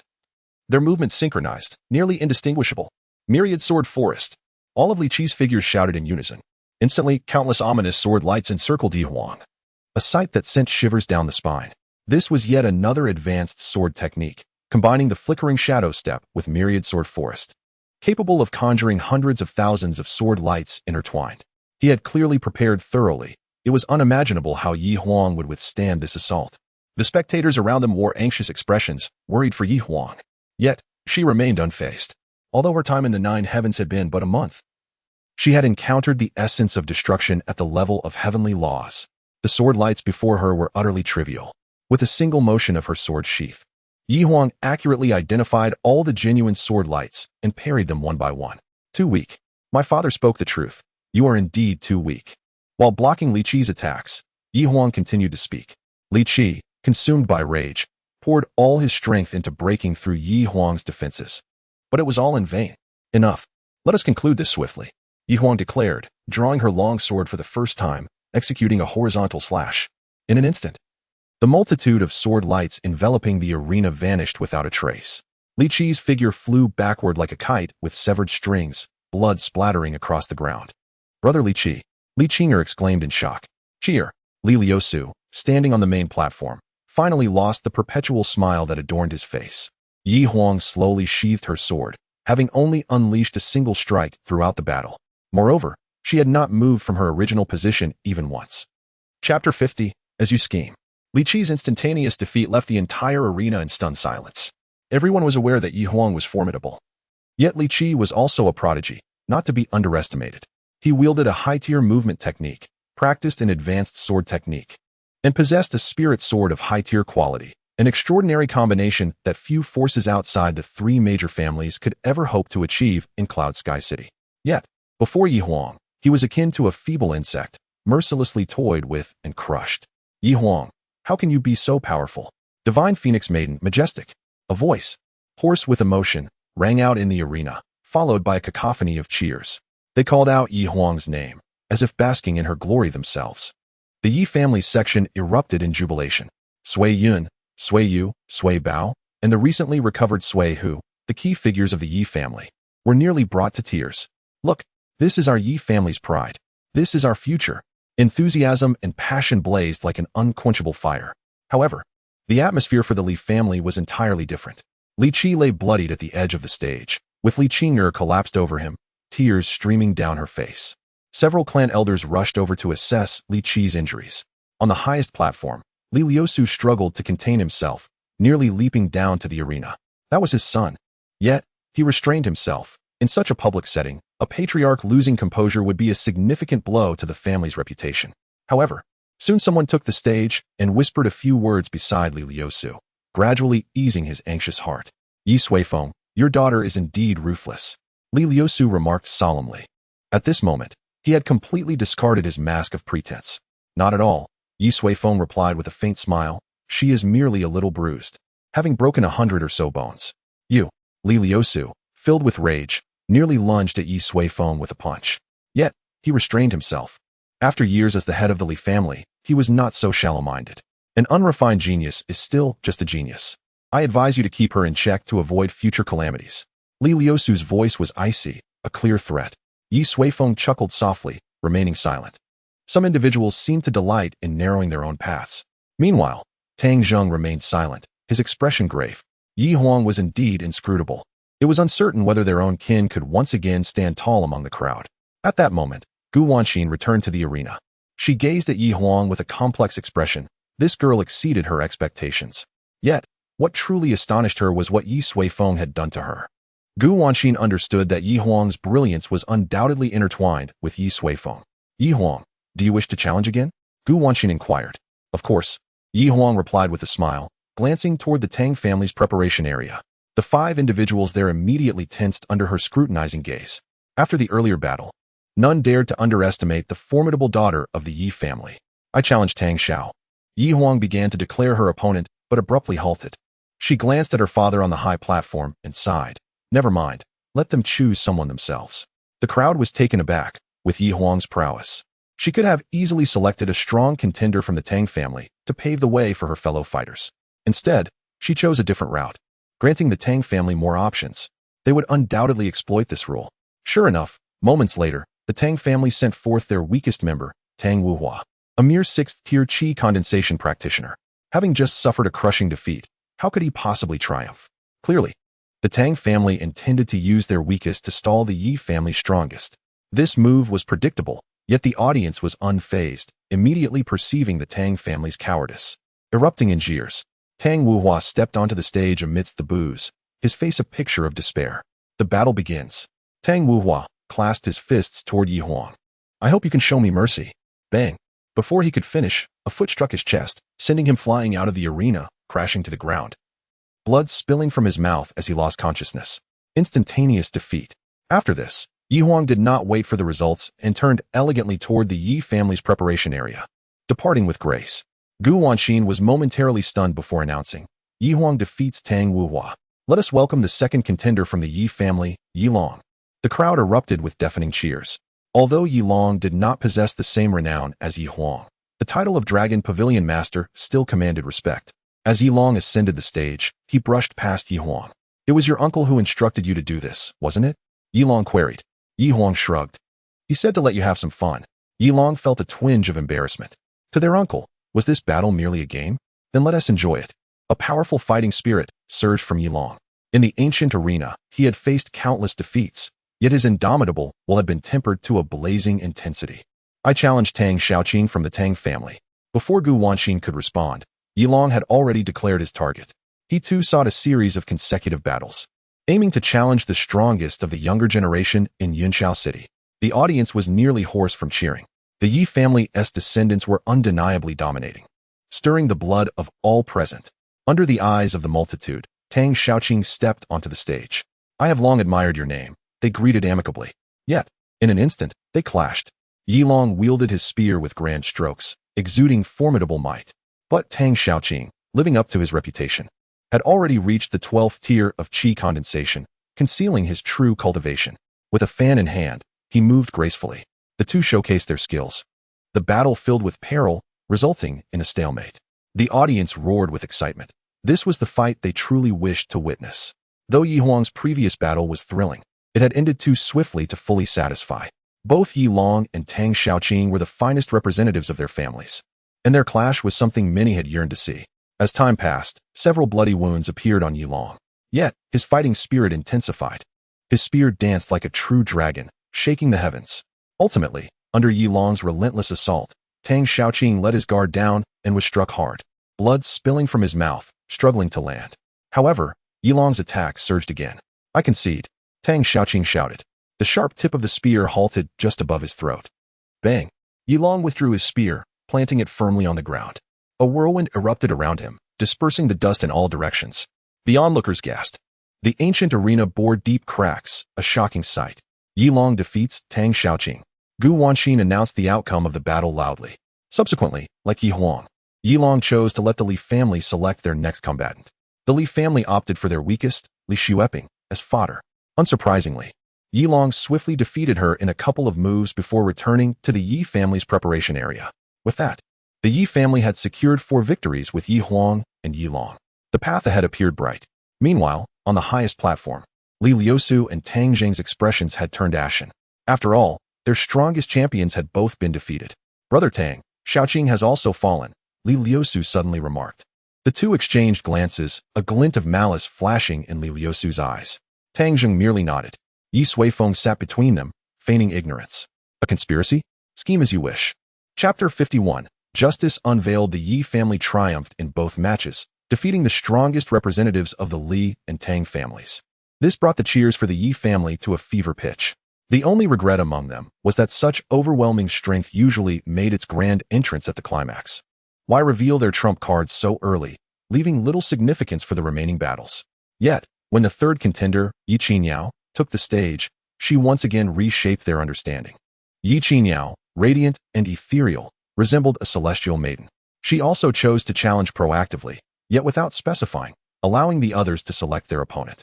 Previously, Ye Qinyao had demonstrated considerable skill, so the Li family, wishing to play it safe, sent forth a relatively weaker Li Ming, a 7th-tier qi condensation practitioner. However, Ye Qinyao unleashed her full power immediately, revealing her cultivation at the pinnacle of qi condensation. Her aura far surpassed that of Tang Xiaoqing. The audience was left dumbfounded. What was happening with the Ye family? They had initially thought Ye Huang and Ye Long were their strongest forces, only to discover an even more formidable contender emerging. This was truly astonishing. Undoubtedly, in her unrestrained state, Li Ming stood no chance against Ye Qinyao, who swiftly sent him flying out of the arena. As for the Tang family, their faces darkened, and they chose to forfeit, recognizing that aside from Tang Xiaoqing, no one could possibly match Ye Qinyao. Soon, it was time for the 4th battle. The contender from the Ye family was Yi Qian. Taking a deep breath, Yi Qian slowly walked onto the stage. Like Ye Qinyao, he too fully unleashed his cultivation, 6th-tier qi condensation. The audience let out a sigh of relief. This was more in line with their expectations. "Go, brother Yi Qian. We believe in you." 2 young boys and girls shouted at the top of their lungs. Surrounded by a throng of similar youths, each flushed with excitement and fervently cheering, Yi Qian cast a reassuring smile their way, signaling them to remain calm. "Senior Gu, I choose to challenge Li Jia's Li Xinga," he declared, announcing his contender. The crowd from the Li family erupted in ecstatic joy, for Yi Qian appeared to be the most easily defeated opponent. Their initial concerns that he would select a relatively weaker adversary dissipated upon his choice of Li Xinga, the formidable genius of the Li family, second only to Li Qi. It was akin to courting disaster. "Teach him a lesson," the Li family members exclaimed, their excitement palpable. "Watch me," Li Xinga said with a slight smile, gracefully ascending the arena to face Yi Qian. Round 4 of the battle begins. "Once again, we meet, your former conqueror," Li Xinga remarked, holding a round fan. His voice light and teasing. His fair skin and half-closed peach blossom eyes gave him an aura reminiscent of a legendary fox spirit. "I told you. I will personally ensure you face justice." Upon overhearing their exchange, the crowd was filled with curiosity.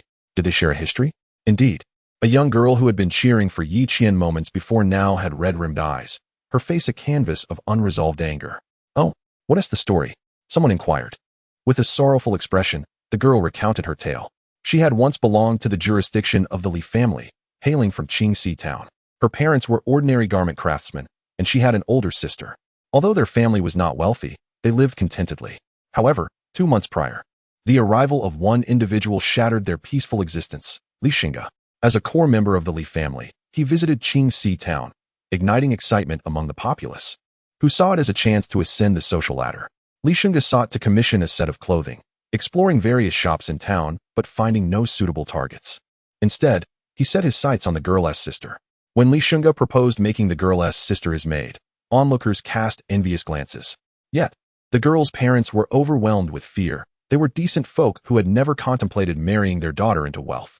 Consequently, Li Xinge was rebuffed. Unfazed, he praised their principled stance and gifted them an expensive jade pendant. That very night, however, a group of masked assailants stormed their home, seizing the pendant. Murdering he, the crimson tide ascended relentlessly, soon reaching Li Xinge's waist. He raised his hand, his palm inundated with blood, which trickled down languidly.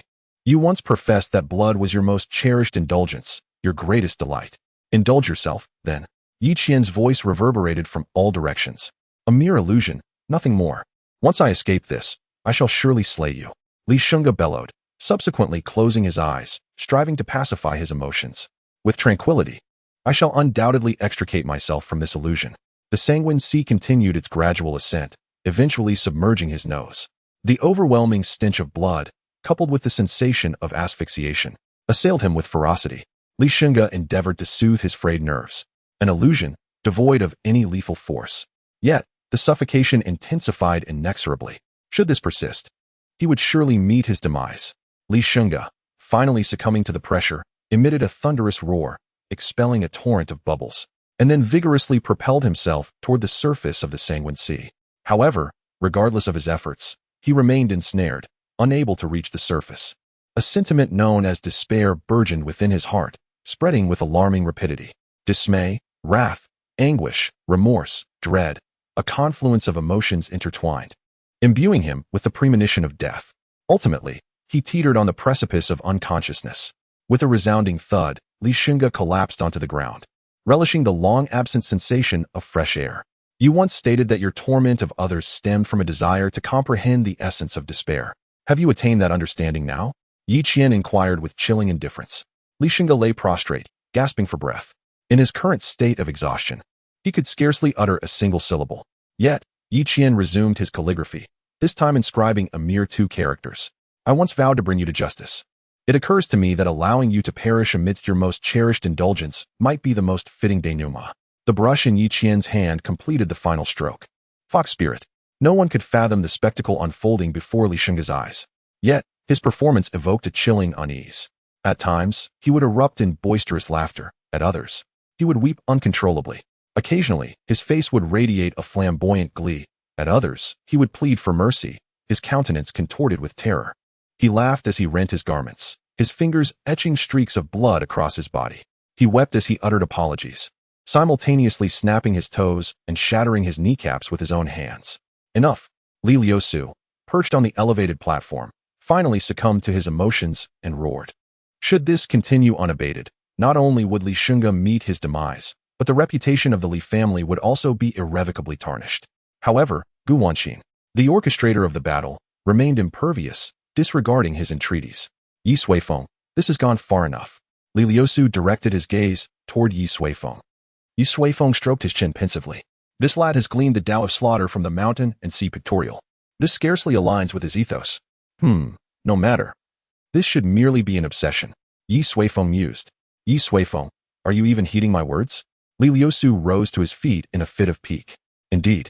I am, indeed, Ye Suifeng replied, raising his voice. Yi Qian, enough. Cease your torment of him. Upon the arena, Yi Qian nodded in acknowledgement, erasing the character's fox spirit. Only then did Li Liusu emit a snort of satisfaction, resuming his seat.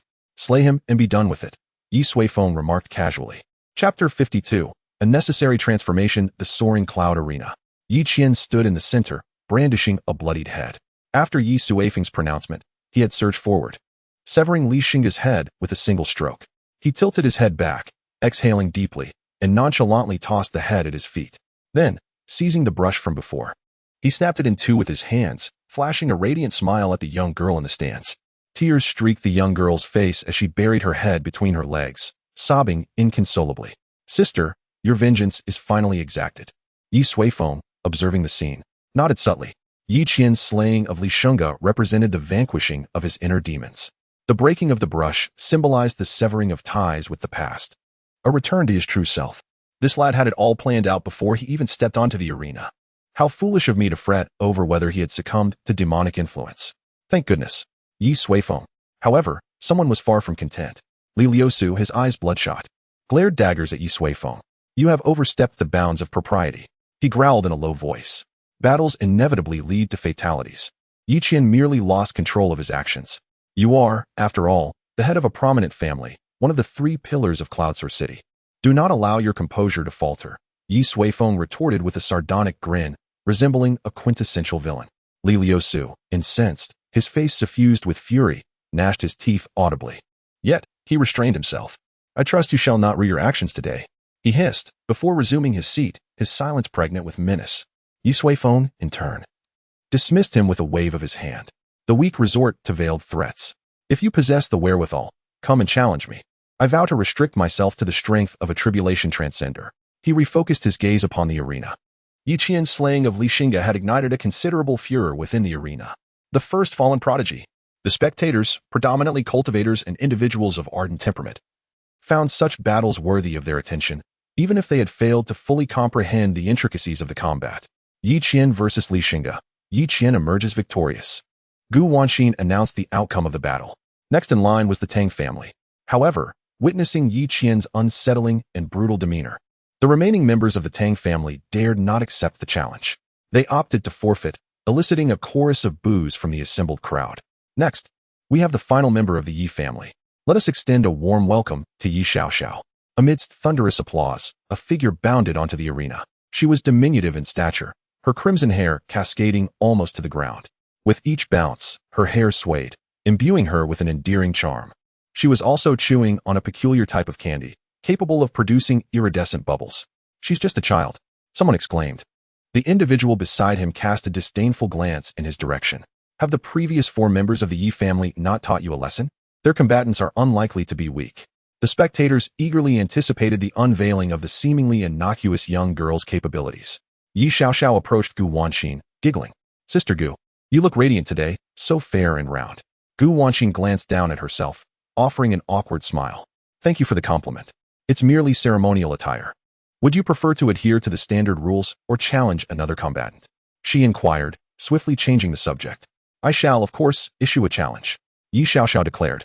Her large eyes darted about before settling upon Li Ran, the last remaining member of the Li family. Li Ran's heart skipped a beat. The fates of the 4 members of his family who had preceded him had been far from enviable. However, Ye Suifeng's gaze bypassed him, ultimately fixating upon the Tang family's preparatory seats. Li Ran breathed a sigh of relief. You, Tang Yingying. Ye Suifeng had selected her challenger. Tang Yingying, momentarily stunned, snorted before sashaying onto the arena with a voluptuous sway. The battle commences. Huh, why have you changed your attire? Ye Suifeng suddenly interjected as Tang Yingying prepared to launch her assault. Tang Yingying paused, noticing the undergarment in Ye Suifeng's possession, and her face flushed with mortification. How did you? I recall now. The incident at the drunken dream gathering was your doing. Tang Yingying exclaimed in realization, her anger erupting. The exposure of her intimate self at the drunken dream gathering had caused her immense embarrassment. Indeed. How do you intend to repay me? Ye Suifeng inquired, flinging the undergarment into the audience, inciting a frenzy among certain unsavory individuals. I shall slay you. Tang Yingying roared, her fury consuming her. Hee. A cerulean halo materialized beneath Ye Suifeng's feet. Tang Yingying's sword struck empty air. I am here. Ye Suifeng's voice echoed from behind Tang Yingying. In her hand, she brandished another pink undergarment. Return it to me. Tang Yingying shrieked, charging forward once more. She could not bear the thought of being left virtually naked before thousands of spectators. However, with another flash of cerulean light, she lunged at empty air once again. Mister, what stratagem is this? Mi Feng of Blackstone City inquired, his expression one of bewilderment. The middle-aged man beside him wore a look of profound embarrassment. As Mi Feng's protector, his primary duty was to ensure his safety and provide guidance in his cultivation. And the Cloudsource City contest was supposed to be an excellent opportunity for instruction, allowing him to observe the combat techniques of Cloudsource City's prodigies. Yet, what transpired defied explanation. First, Yi Huang emerged, overwhelming the arena without so much as a gesture, leaving observers with nothing more to say than that she was formidable. While Yi Long and Yi Qinyao were more comprehensible, Yi Qian's methods were bizarre, and he couldn't discern the nature of the techniques Yi Qian employed. Now, Yi Xiao was even more peculiar, her movements akin to traversing spatial rifts, a profound art beyond the capabilities of a mere qi transformation cultivator. I am still attempting to ascertain the nature of her abilities, the middle-aged man confessed. Mr. Wen, didn't you boast of your omniscience below the Golden Core realm? Mi Feng queried, his tone laced with doubt. The middle-aged man's eyes twitched. Must you be so blunt? He refrained from further comment, redirecting his gaze to the arena, where Yi Xiao continued to trifle with Tang Yingying. With each skip, she materialized an additional item, sometimes garments, sometimes ornaments, until Tang Yingying was almost stripped bare. Yi Xiao, you're being excessive, Tang Yingying exclaimed, teetering on the brink of despair. Yi Xiao pouted. Very well, I shall cease my teasing. Do not be vexed. With that, she conjured a cerulean orb and hurled it toward Tang Yingying. Tang Yingying evaded the projectile, but as it passed, it erupted, enveloping her in an azure arc. Sweet dreams, Yi Xiao uttered, and Tang Yingying's eyes rolled back as she succumbed to slumber on the ground. The crowd was dumbfounded. What manner of sorcery was this? Capable of inducing sleep at will? The allure of possessing such a technique was undeniable. Witnessing the efficacy of her maneuver, Yi Xiao bounded over to Tang Yingying, peering at her serene countenance. Fairy Xiao, I implore you to show leniency and allow me to concede on her behalf. Tang Xiaoqing entreated from below the stage, his hands clasped in supplication. Yi Xiao scoffed. You possess a silver tongue. Very well, then. Her eyes darted about, and she produced a vibrant pin from some unseen source, proceeding to adorn Tang Yingying's face with an abstract masterpiece. With a snap of her fingers, Tang Yingying stirred from her slumber. Tang Xiaoqing rushed forward to assist her. What has happened to me? Tang Yingying questioned, her face etched with confusion. Nothing of consequence. Tang Xiaoqing began, but upon beholding Tang Yingying's visage, he nearly choked. We have lost. Let us depart, he managed, restraining himself. Remember, avert your gaze. After Tang Yingying's departure, Gu Wanxin declared Yi Xiao the victor, leaving only Li Ran of the Li family. Before the match could commence, he hastily conceded, daunted by the Yi family's display. Thus, the Cloudsource City contest concluded prematurely, in a manner unforeseen by all. The Yi family emerged triumphant, with a perfect record of 10 victories. Given the presence of all 5 members of the Tang family and the decimation of the Li family's forces, the Tang family secured second place, while the Li family was relegated to the bottom. Well, esteemed patriarchs, shall we discuss the allocation of resources? Ye Suifeng inquired with a smile. Li Liusu, his countenance grim, exchanged a glance with Tang Zheng, who offered a subtle nod. After a moment, Li Liusu arose. Ye Suifeng, this Cloudsource City contest has been utterly farcical. I propose that the agreement among the 3 families be revised. Chapter 53. 2 alternatives from the highest vantage point in the arena. Li Liusu glared at Ye Suifeng, his eyes filled with malice. To determine the future development of their families for the next 2 years based on the performance of a few inexperienced youths was an act of utter folly. Therefore, I advocate for the abolishment of this regulation, effective immediately. Brother Tang, what are your thoughts? Tang Zheng nodded in agreement. Indeed, it does seem somewhat frivolous. Our 3 families bear the responsibility of governing the vast expanse surrounding Cloudsource City. Thus, it would be more prudent to consider each family's overall strength when determining the distribution. He adopted a thoughtful expression, revealing a prearranged agreement between the 2. Even if the outcome of the battle had differed, they likely would have made the same proposition. Ye Suifeng stroked his chin. The original intent behind the Cloudsource City contest was to encourage the younger generation of the 3 families to cultivate diligently and progress together. A rather ingenious concept. However, Li Liusu and Tang Zheng had clearly lost sight of this objective. When they suggested allocating resources based on the family's comprehensive strength, Ye Suifeng paused. Musing, is this truly happening? Very well, I concur with your proposal, Ye Suifeng responded. Li Liusu was taken aback, anticipating resistance from Ye Suifeng, given his youthful nature. Are you certain? He couldn't help but ask again. Affirmative, Ye Suifeng replied. Assured by this confirmation, Li Liusu's brow relaxed slightly. Good, let us draft a preliminary agreement. In terms of strength, there is no doubt that Brother Tang's family is the most formidable, followed by our Li family, and lastly your Yi family. Therefore, hold, Ye Suifeng interjected, turning to Li Liusu. Are you assessing this so-called comprehensive strength based on the adipose tissue on your face? How did the Yi family end up at the bottom? Li Liusu's eyes twitched. While he was certainly portly, He hadn't reached the point of having a face full of flab. What, do you take issue with this? He demanded, his eyes narrowed. Indeed, I do. Ye Suifeng replied calmly. Heh, Li Liusu chuckled. Ye Suifeng, do not presume that your recent acquisition of wealth grants you the right to act with impunity in Cloudsource City. In this world, strength reigns supreme. The rules are always dictated by the strong. With a wave of his hand, 3 wizened elders materialized on the platform, encircling Ye Suifeng. To Ye Suifeng's astonishment, they were 3 formidable nascent soul cultivators. How terrifying, I was almost frightened. Li Liusu then addressed the tens of thousands gathered in the arena.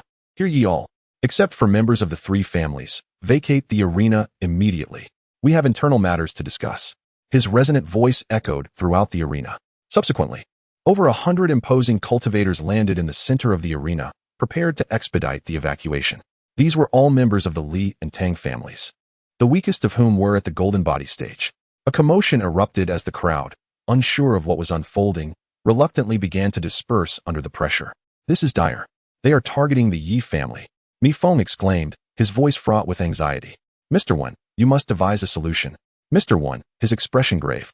Observe the 3 figures on the platform, each exuding an aura of immense power, their cultivation levels clearly surpassing the golden core stage. As merely a late-stage golden core cultivator, he was at a loss. Seeing his silence, Mi Feng understood. Abruptly, he lunged toward the outer edge of the crowd, shouting, Fairy Huang, beware. Before he could finish, he was struck on the shoulder, rendered unconscious by Mr. One. Cradling Mi Feng's body, Mr. One glanced at the youthful figure on the platform and shook his head. Patriarchy, may fortune favor you. In another part of the arena, a group of young individuals dressed in simple azure robes were also making their way out. It appears the Yi family is in trouble. Senior Zhang Dong, please. Is there anything we can do? Some of the Yi family members have the potential to enter our academy. Zhang Dong, a tall and imposing figure, cast a glance in the direction of the Yi family, but ultimately shook his head. The Heavenly Prefecture Academy cannot interfere in external conflicts. With that, he turned and slowly departed. Under the coercion of the 100+ powerful cultivators, the arena was soon emptied. Only the core figures of the 3 great families remained, alongside numerous formidable cultivators from the Li and Tang clans, fierce and watchful like hungry wolves. Ye Suifeng, do you now comprehend why I placed the Yi family at the very end? Li Liusu turned, looking down upon Ye Suifeng with a commanding presence. He spread his arms wide and declared loudly, these individuals represent less than a third of our combined strength. And what of your Yi family? With a history of less than a century, devoid of any foundation, what do you possess to contend with us? At this moment, Li Liusu was brimming with confidence and grandeur. Ye Suifeng, resting his chin on one hand, suddenly smiled. We have me. You? Li Liusu erupted in laughter, exclaiming, you, once a well-known failure just 6 months ago, merely a lucky upstart. I am grateful that you lack discretion, that you know nothing of restraint, and that after your newfound wealth, you indulge in endless extravagance. Do you understand what this signifies? It means that heaven does not wish for you to possess this wealth alone. Li Liusu's face bore a triumphant smile. At that moment, Tang Zheng also stood up. Speaking solemnly, Ye Suifeng, the situation in Yuntian City has always been stable, with everyone developing harmoniously. However, your recent actions have shattered a century of peace. I do not blame you, truly. What young person has not erred? But your mistake lies in acquiring wealth beyond your control, which breeds arrogance and madness, causing you to forget that in this world, wealth is but a subordinate. Only strength is paramount. Tang Zheng stood with his hands clasped behind his back, resembling a sage filled with wisdom. Ye Suifeng understood. Ultimately, you two are merely coveting my little bit of spirit stones. Just say it. Look at how uncomfortable you both are, plotting here and there. Isn't it exhausting? You are both quite right. Ye Suifeng rose slowly and strolled to the railing of the viewing platform, gazing into the distance. In truth, I have always understood that every world is one of survival of the fittest, where the large fish eat the small fish eat the shrimp, and the shrimp consume the tiny creatures. I do not particularly favor such a world. However, it must be said, everyone is different. With difference comes comparison. With comparison comes conflict, and with conflict comes strength and weakness. The best scenario is when the strong establish the rules and the weak abide by them, allowing for coexistence. Ye Suifeng turned back. You are indeed correct. Li Liusu's lips curled into a cold smile. So, you agree with our resolution? Yes. Ye Suifeng nodded. Yuntian City certainly requires new rules and a new order. Li Liusu exchanged a glance with Tang Zheng, both nodding slightly. Then how do you intend to handle this matter? Ye Suifeng regarded them and stated, I have two options. First, you abandon all rights, properties, shops, and resources in Yuntian City, and then, with your people, depart far from Yuntian City's jurisdiction, never to return. In light of our shared existence for a century, I will generously offer each of you 100 million low-grade spirit stones as travel fare. If you refuse, then total annihilation awaits. Chapter 54.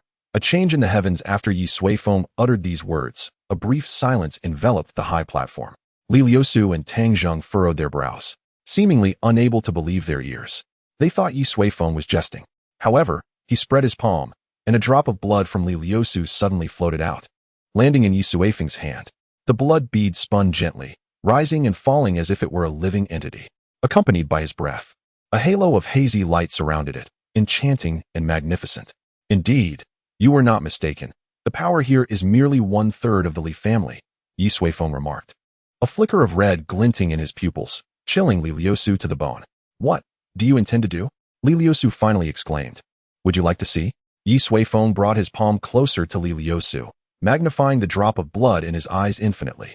Countless minuscule images became vividly discernible. He saw Li Qi, still unconscious. He observed the Li family disciples arguing on the streets. He glimpsed the two elders of the Li family, still in deep meditation underground. He witnessed himself lying on the ground, seeing all the bloodlines of the Li family. No. Li Liusu had never encountered such a method, but he vaguely comprehended Ye Suifeng's intentions. I was wrong. Two streams of blood tears flowed from Li Liusu's eyes. At that moment, his heart was overwhelmed with endless regret. Countless times, he had advised his descendants to be cautious, to be prudent, to thoroughly understand their enemies before making plans, lest they commit grave errors. Yet today, due to his underestimation of Ye Suifeng, he had made a mistake that he might never have the chance to atone for. Li Liusu locked eyes with Ye Suifeng, his gaze filled with profound pleading. Farewell. Not all pleas yield the desired outcome. The blood bead in Ye Suifeng's palm suddenly began to spin wildly, unleashing a blinding radiance. Li Liusu watched in horror as it reached a critical point and exploded. All the images shattered like mirrors. On the streets of Yunxiao City, a young Li family disciple wore a triumphant smile, while the person he had just argued with sat on the ground, spitting blood. Undoubtedly, he had once again relied on his family's might to win this confrontation. Yet suddenly, his brow furrowed, sensing something amiss within his body. A slender vein appeared on his face. He staggered and turned to look around. However, everything before him had transformed into a blood-red realm. He attempted to say something, but an abrupt wave of dizziness engulfed him, and he collapsed to the ground, losing consciousness entirely. The crimson veins on his face deepened, ultimately fading to a pitch-black void. The surrounding attendants rushed forward to assist him, but they found he had already lost all signs of life. Such scenes unfolded throughout Yunxiao City, within its jurisdiction, and even in some distant cities. All those with ties to the Li family bloodline perished within mere breaths. In the Tenyun duel arena, silence enveloped the Li family seats. On the high platform, Li Liusu witnessed one image after another shatter before his eyes. Tears of blood filled his gaze as he looked skyward, letting out a final, heart-wrenching roar. It was uncertain whether it was a lament against Ye Suifeng or a regret for his choices. Soon after, life fled from him. Ye Suifeng gazed at his face, shaking his head slightly, rising to his feet. The Li family bloodline was vast, holding significant responsibilities throughout Yunxiao City. Their sudden demise would undoubtedly impact the governance of the city greatly. Yun, Huan, Ye Suifeng called out. Present. They replied in unison. You two shall personally lead the Yi family members to stabilize the situation in Yunxiao City and take full control of all the Li and Tang family assets. From this moment forth, only the Yi surname shall thrive in Yunxiao City. Chapter 55. A new beginning. Yunxiao City erupted into chaos. Prominent figures suddenly collapsed in broad daylight. In their panic, people feared for their safety, but upon investigation, they realized that all the deceased were members of the Li family. They were bewildered, wondering what had transpired. On the bustling streets, a horse-drawn carriage sped away. Miss, should we not wait outside the duel arena? They are the Yi family, our most significant guests. A maid-dressed young lady inquired. No need to wait. The outcome is predetermined. Gu Wanxin reclined lazily against the soft cushions of the carriage. The figure of that man lingering in her thoughts, impossible to erase. The powerful beings at the transformation realm knelt at his feet. The Li family? The Tang family? To that individual, they were merely ants that could be crushed at will. Yunxiao City may descend into chaos. We must be fully prepared, Gu Wanxin declared. Her close maid nodded in agreement. I hope the Ye family is unharmed. I truly admire Fairy Huan and that bubble-blowing Ye Xiao. I really hope nothing happens to them. Her face was filled with concern. Fear not. They will be fine, Gu Wanqin reassured, patting her shoulder. Ye Huan, Ye Xiao, and the other three had left a profound impression on her today. They were simply extraordinary. Such individuals, Gu Wanqin had only encountered once in her life. His name was Shen Tianming, a core genius of the Wanao Pavilion, who had reached the pinnacle of the transformation realm at the tender age of 27. Could the Ye family truly rival such ancient powers as the Wanbao Pavilion? Yet she understood that the transformation of Ye Huan and the others was solely due to one person, Ye Suifeng. Perhaps I can attempt to bring my little niece. Gu Wanqin pondered thoughtfully. Outside the Tungyun duel arena, many anxiously awaited the outcome of the negotiations among the three great families. Suddenly, several figures shot out from above the arena, swiftly dispersing in all directions. It's Fairy Huan. Someone recognized the leader among them. They are all unharmed. Wonderful. The head of the Ye family must be safe as well. No doubt. The crowd cheered, as the Ye family's methods and strength had won the admiration of the majority. They did not wish to see such a family perish. Such an outcome was unimaginable. How had it come to pass? Uncle Wen felt perplexed, unable to fathom how Ye Suifeng had survived against three formidable beings of the nascent soul stage. Perhaps the Ye family possessed hidden strengths as well. Kid, the goddess you admire may not be easily won, Uncle Wen remarked, glancing at the still unconscious Mi Feng before departing. Let us go. The victor has been decided. Zhang Dong observed the departing Ye family members and stepped forward. Senior, who won? It must be the Ye family. Several other young individuals hurriedly followed. Zhang Dong nodded. Return and prepare. We shall visit the Ye family tomorrow. In the Tingyun duel arena, at Ye Suifeng's command. All core members of the Ye family departed to quell the chaos in the city and take control of Yinxiao City. Standing on the high platform, Ye Suifeng turned to face Tang Zheng. At that moment, Tang Zheng had already lost his earlier arrogance, slumped on the ground, utterly powerless and in a state of panic. Each death among the Li family felt like a needle piercing his courage. Ye Suifeng was not someone he could imagine. When Ye Suifeng's gaze fell upon him, his heart raced to his throat. Head of the Ye family, I was wrong. Tang Zheng's voice trembled. In what way were you wrong? Ye Suifeng suddenly smiled. Tang Zheng hesitated before quickly exclaiming. I should not have believed Li Liusu's nonsense. I should not have been blinded by wealth. I should not have opposed you. Please spare me. Spare the disciples of the Tang family. Tang Zheng knelt on the ground, prostrating himself repeatedly. Tears and snot nearly splattered onto Ye Suifeng's shoes. Anyone who came here today intending to harm the Ye family must die, Ye Suifeng stated. Tang Zheng, bloodied on his forehead, looked at Ye Suifeng and understood the implication of those words. The Tang family would not meet the same tragic fate as the Li family, facing complete annihilation of their bloodline.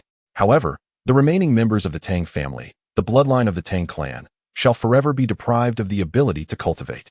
I shall grant you a moment to ponder, said Ye Suifeng. Tang Zheng lowered his head, his gaze filled with confusion. For them, being unable to cultivate was akin to death. His fists gradually clenched, but after a moment, they fell in despair. At least it was better than death. To live as an ordinary person, distanced from the complexities and tribulations of the cultivation world, perhaps that, too, was a form of happiness. Nevertheless, he wished to make one last effort. The Ye clan leader and Shaoqing were unaware of today's plan. Ye Suifeng gazed at him and ultimately nodded. You have 10 places. Decide for yourself. Tang Zheng's body quivered, and he prostrated deeply. Thank you, senior, for your kindness. Tears of murky sorrow welled in his eyes. In a moment, a paper inscribed with 10 names appeared in Ye Suifeng's hand, with Tang Shaoqing prominently listed. However, Ye Suifeng was slightly taken aback to find that Tang Zheng had not included his own name. The individuals listed were all the most outstanding young members of the Tang family. Have you made your decision? Ye Suifeng inquired. I have, Tang Zheng replied softly. Ye Suifeng nodded. He did not wish to utter many words, for he was now the villain. Whatever he said would be insincere. Since the decision to kill had been made, it would be carried out. He extended his hand. Tang Zheng understood, biting his finger and trembling as he offered his blood into Ye Suifeng's palm. Then, he snapped his fingers. The 10 young members of the Tang family seated at the table suddenly regained their ability to move, their faces filled with terror, gasping for breath.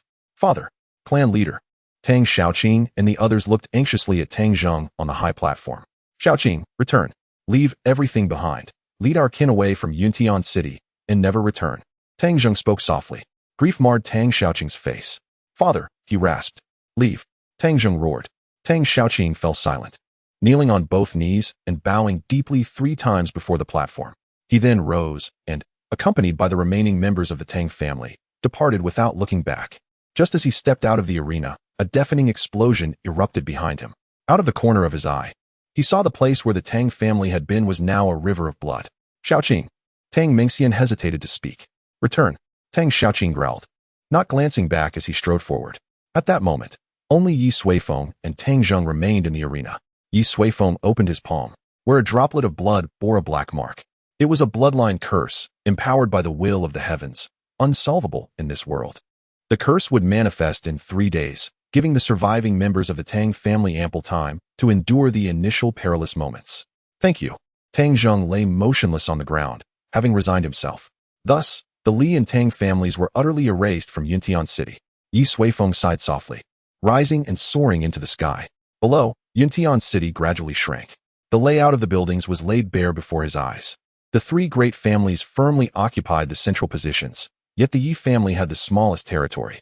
Suddenly, Ye Suifeng extended his hand, forming a sword with his fingers, inscribing a massive character for Yi in the sky. As the final stroke was completed, boundless radiance erupted from the character, resonating through the heavens and earth. A beam of white light shot down from the center of the character, illuminating the heart of Yuntian City, the very place of the 3 great families. From this day forth, this shall belong to the Yi family, a new beginning. Chapter 56. Chaos in a dark, narrow underground passage.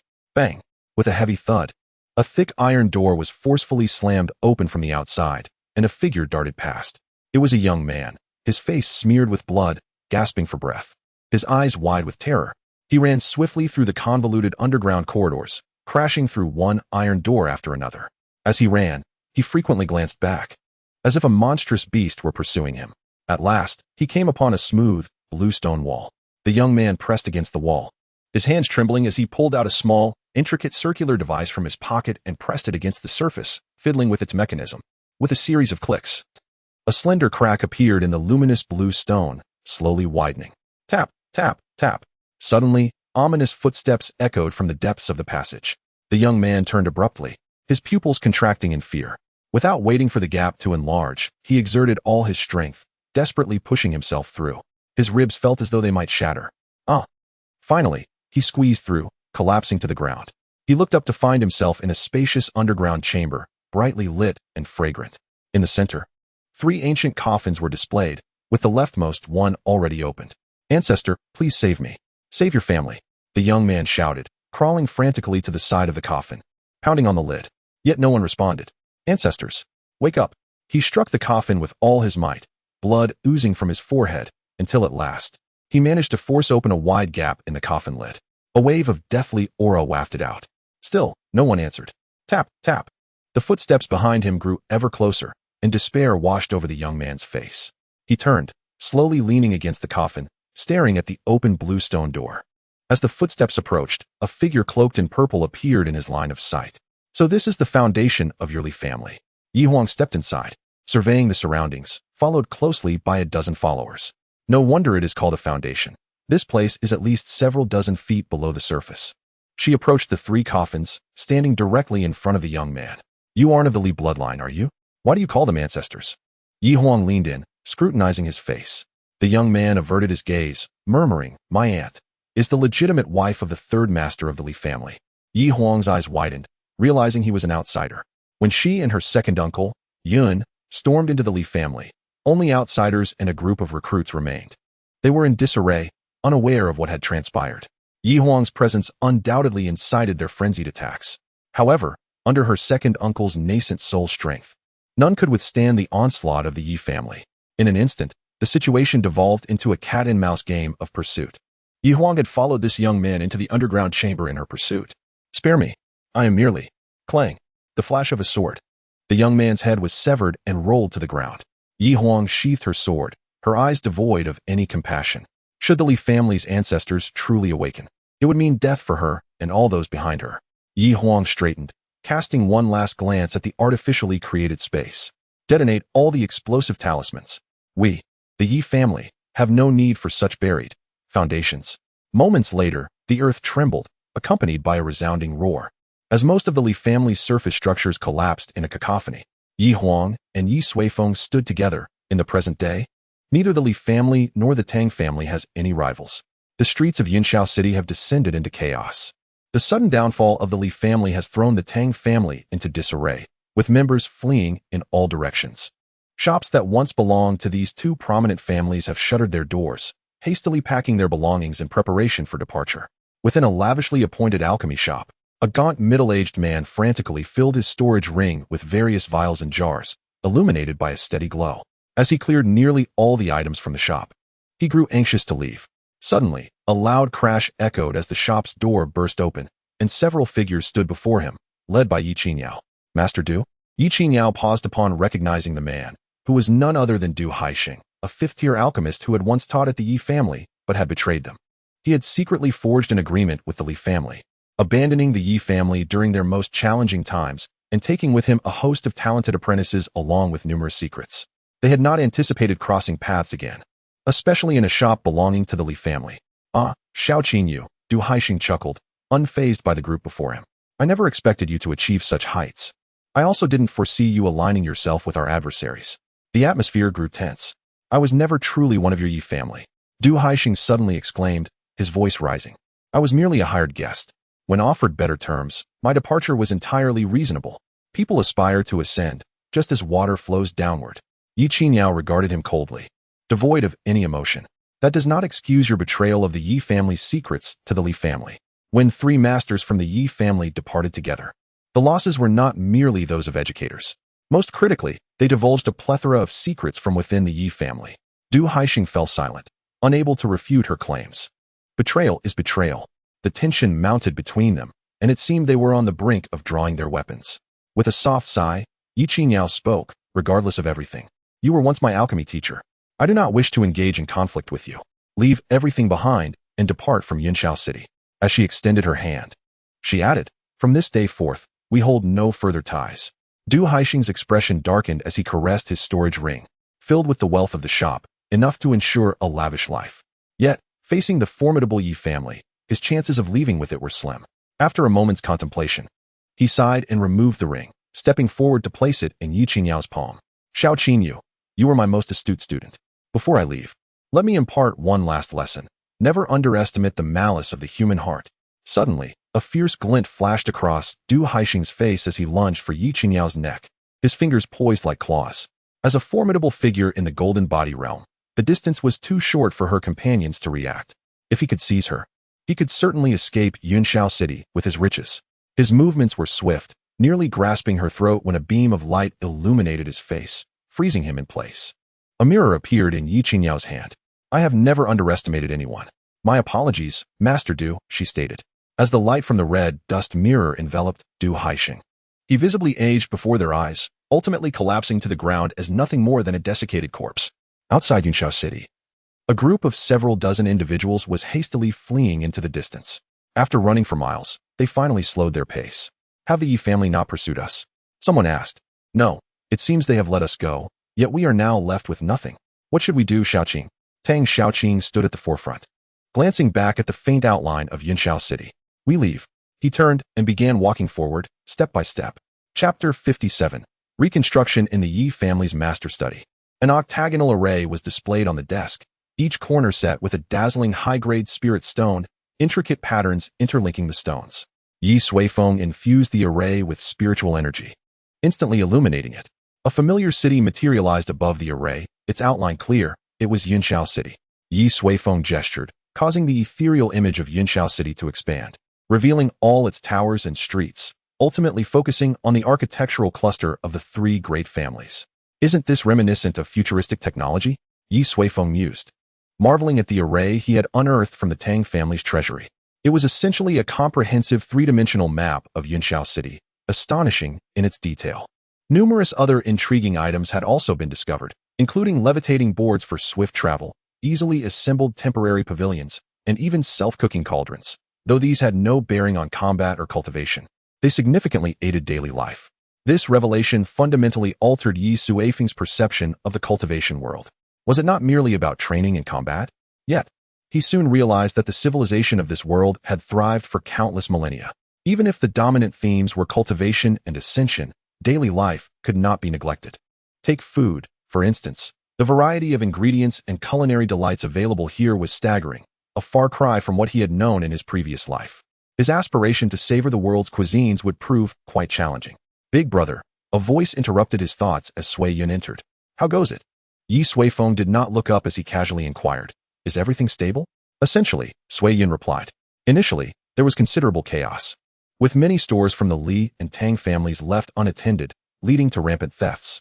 However, with our intervention, most incidents have been quelled. Thankfully, the group of cultivators we brought back months ago has played a crucial role in managing the city. Indeed, the management of a city cannot be accomplished without manpower. The recently recruited loose cultivators have been instrumental.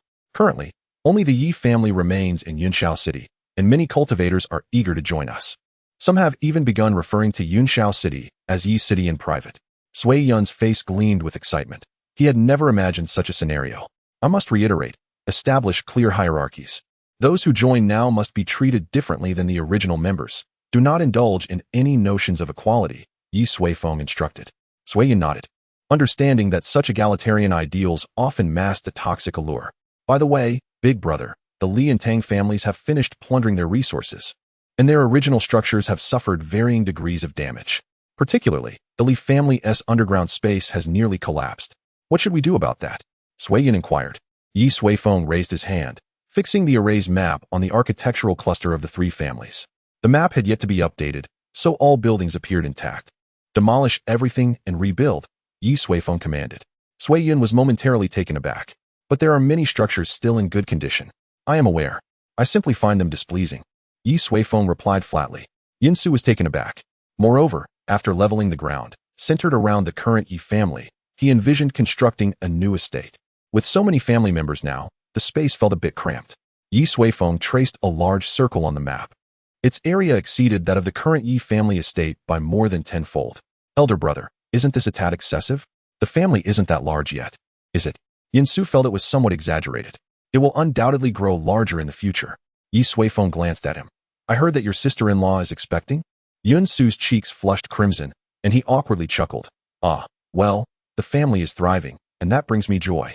A prosperous lineage is indeed a good thing. Ye Suifeng replied.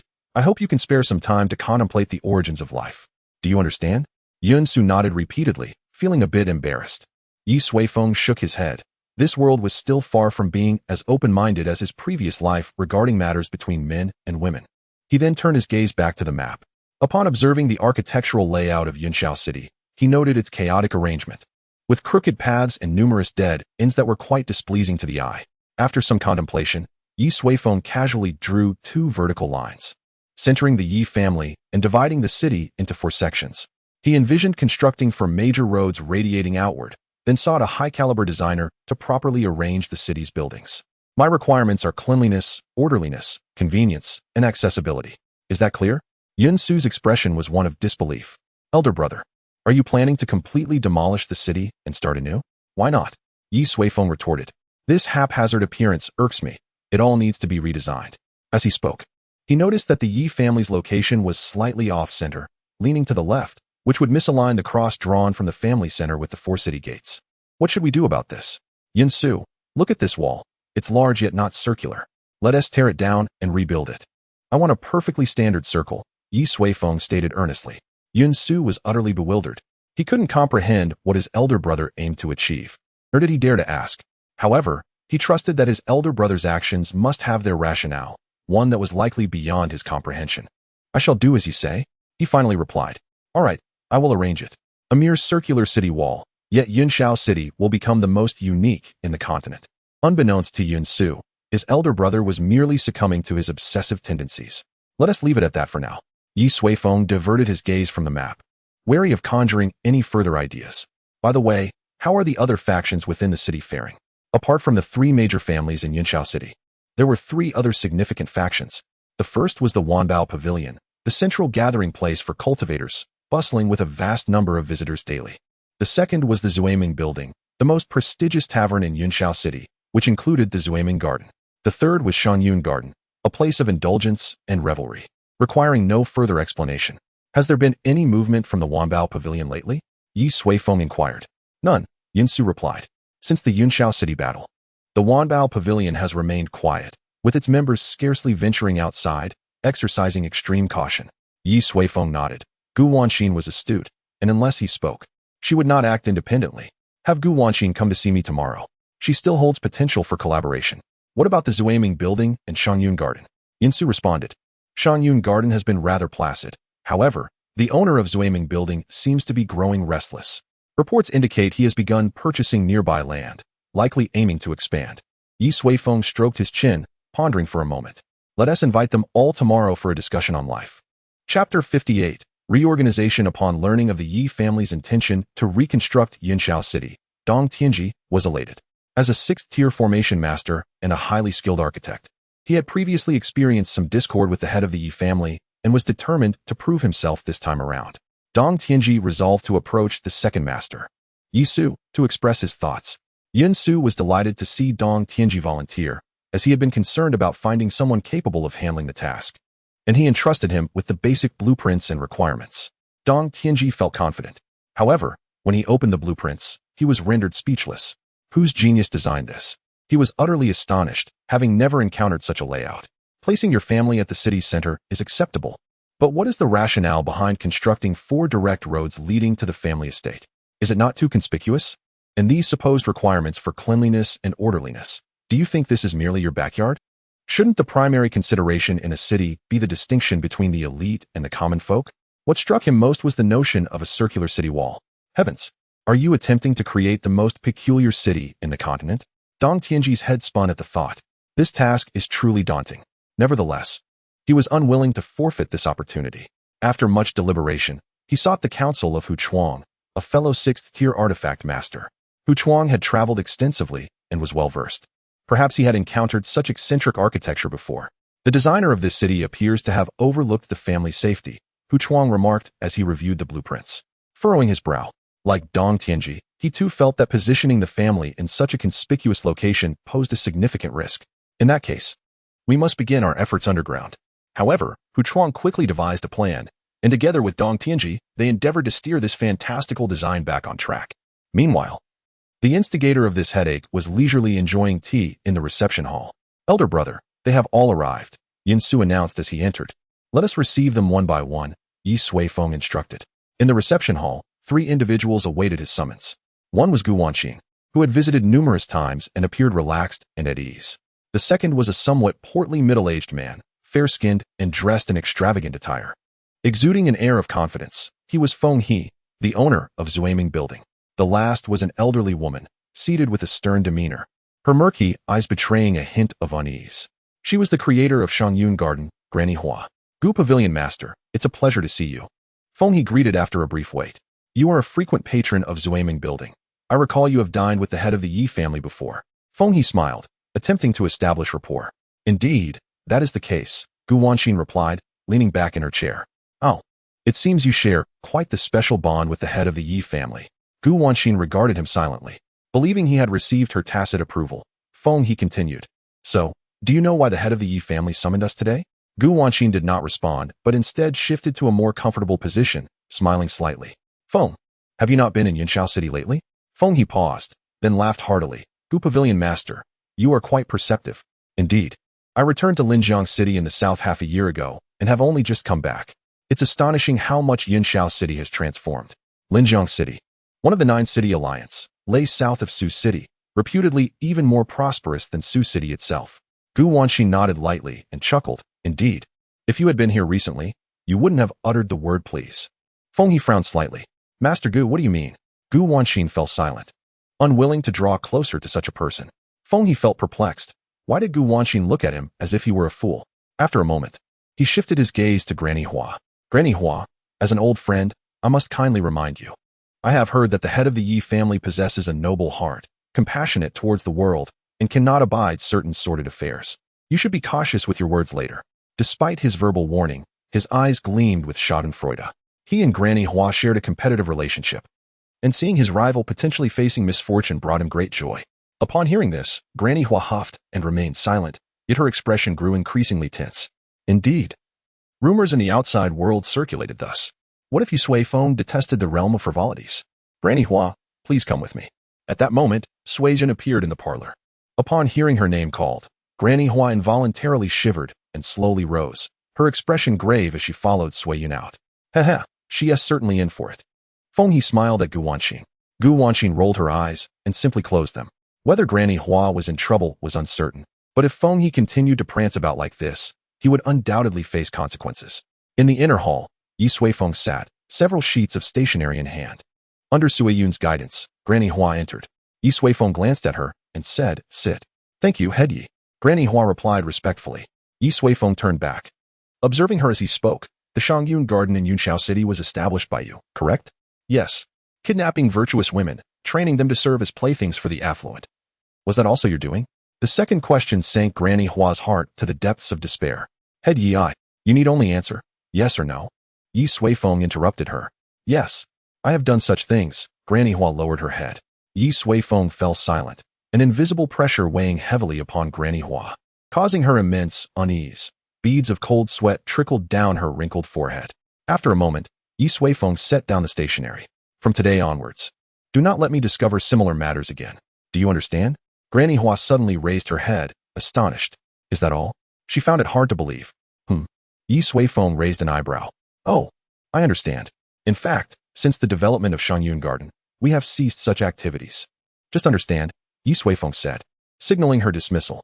Granny Hua stood up, bowed deeply, and then left the inner hall.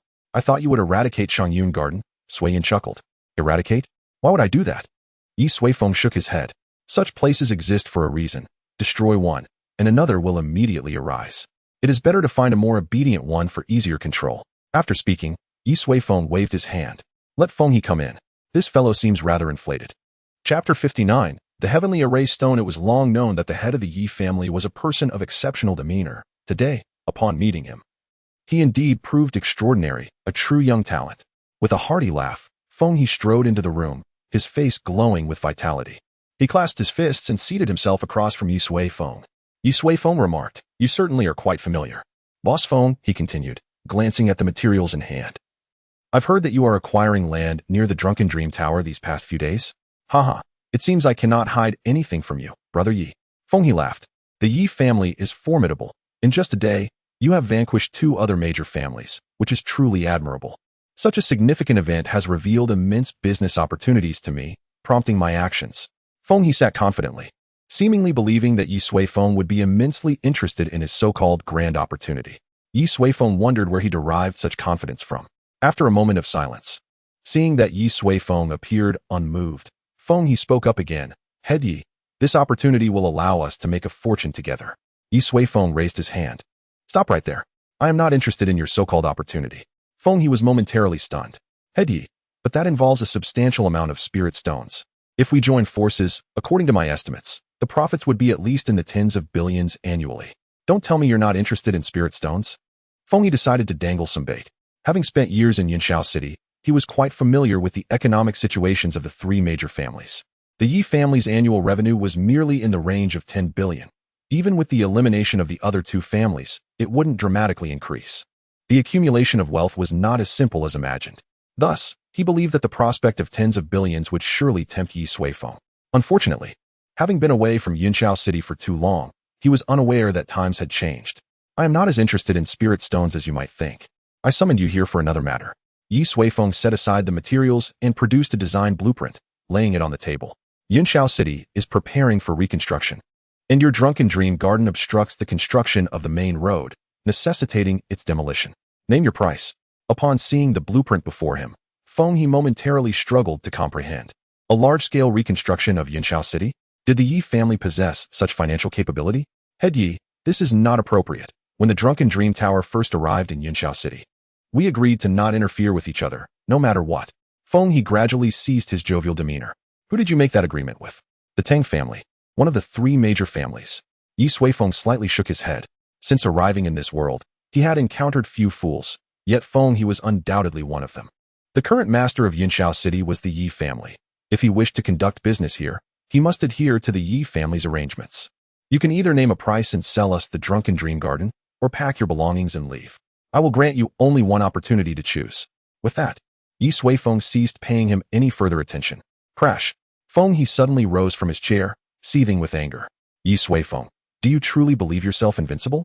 Above me is Linjiang City, and as Feng He began to rage, he suddenly felt a profound sense of suffocation. He then saw a golden glowing pearl drifting up from his dantian, slowly floating into Ye Suifeng's hand.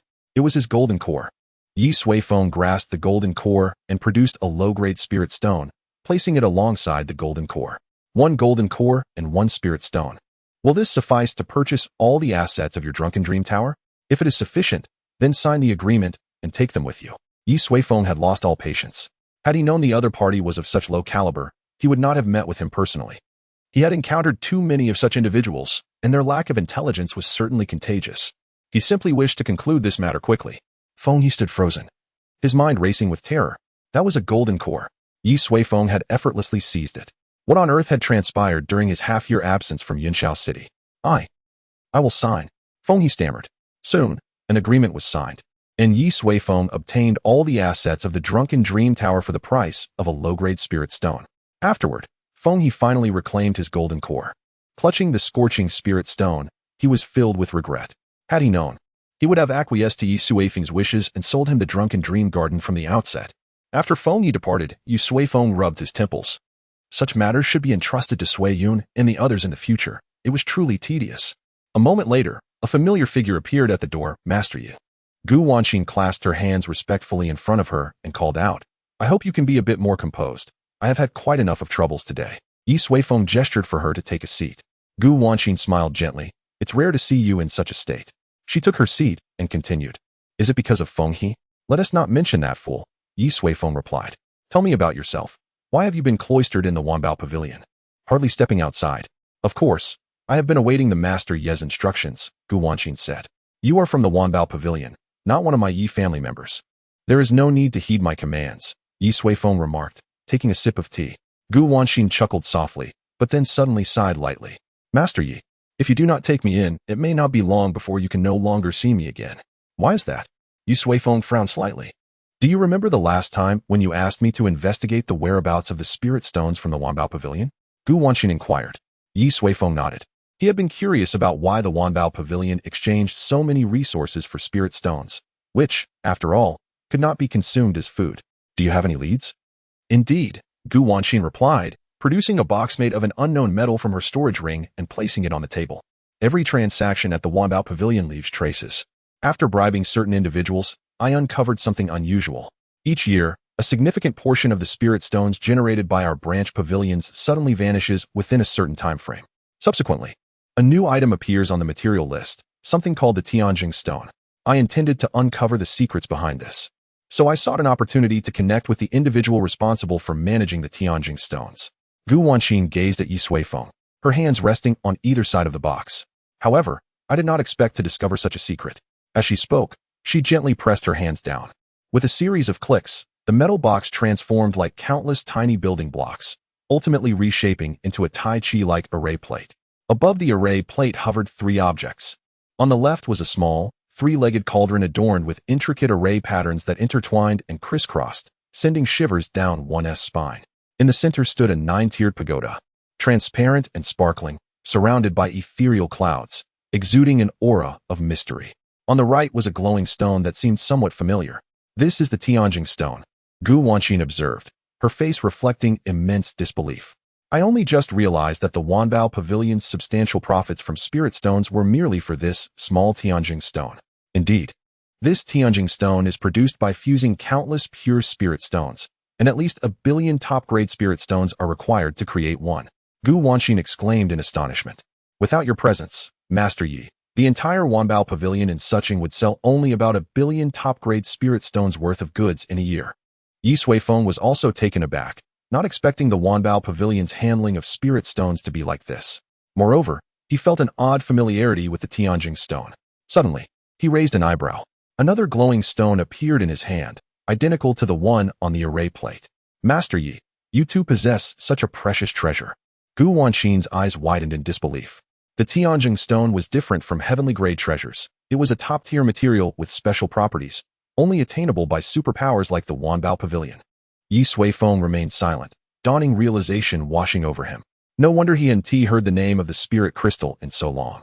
It turned out people referred to it as the Tianjing stone. He glanced at the balance in his wallet, 36. 5 trillion. Chapter 60. The Tower of Origin. Ye Suifeng had initially thought that under his reckless spending, he would soon deplete the remaining spirit stones in his wallet. Yet, he realized that the spirit stones themselves were merely a fraction.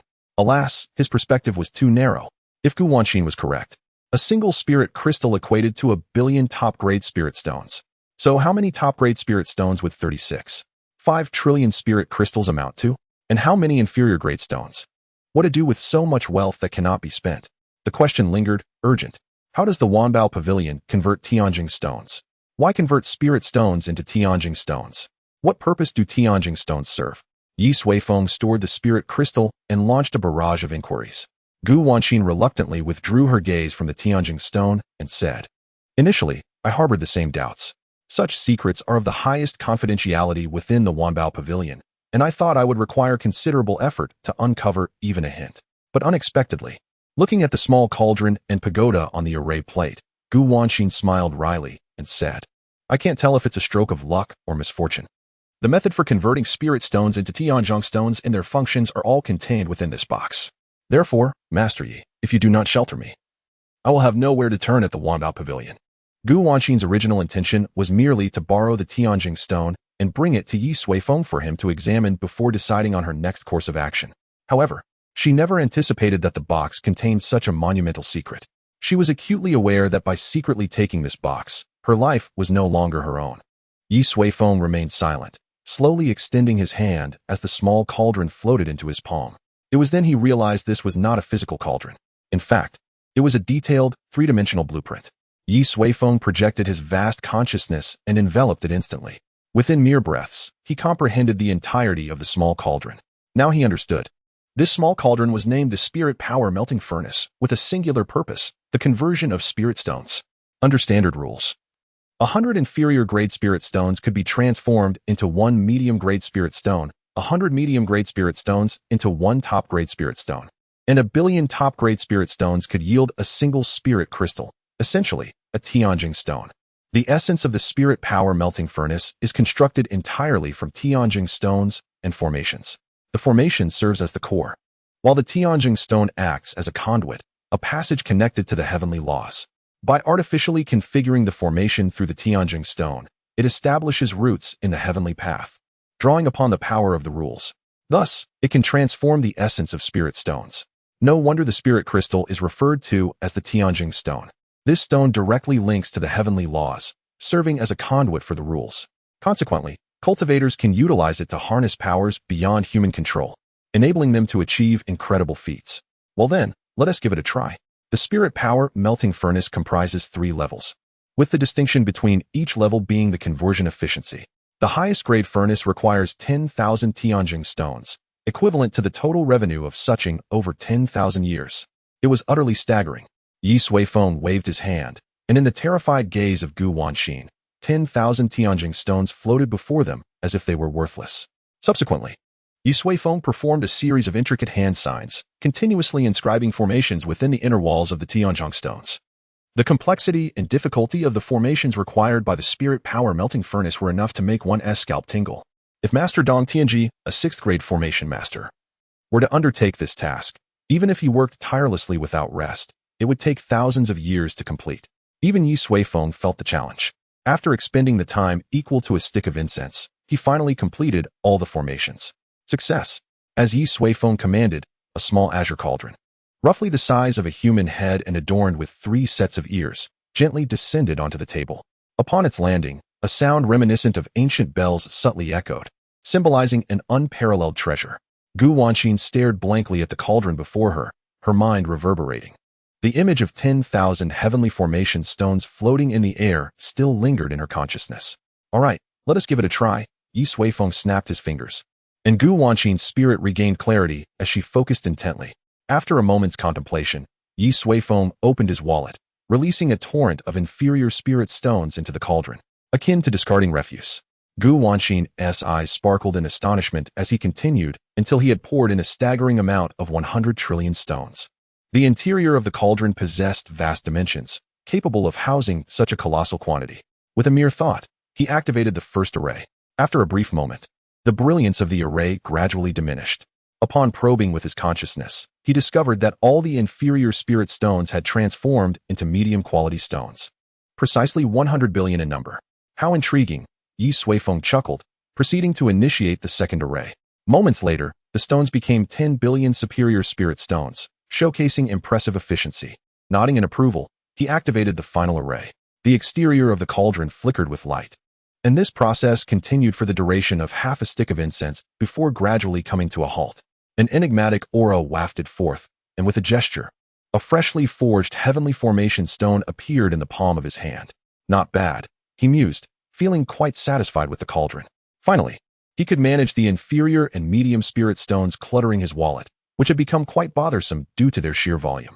At that moment, had Gu Wanxin been aware of Ye Suifeng's thoughts, she would surely have clung to his leg, exclaiming, "Brother, allow me to bear your burdens."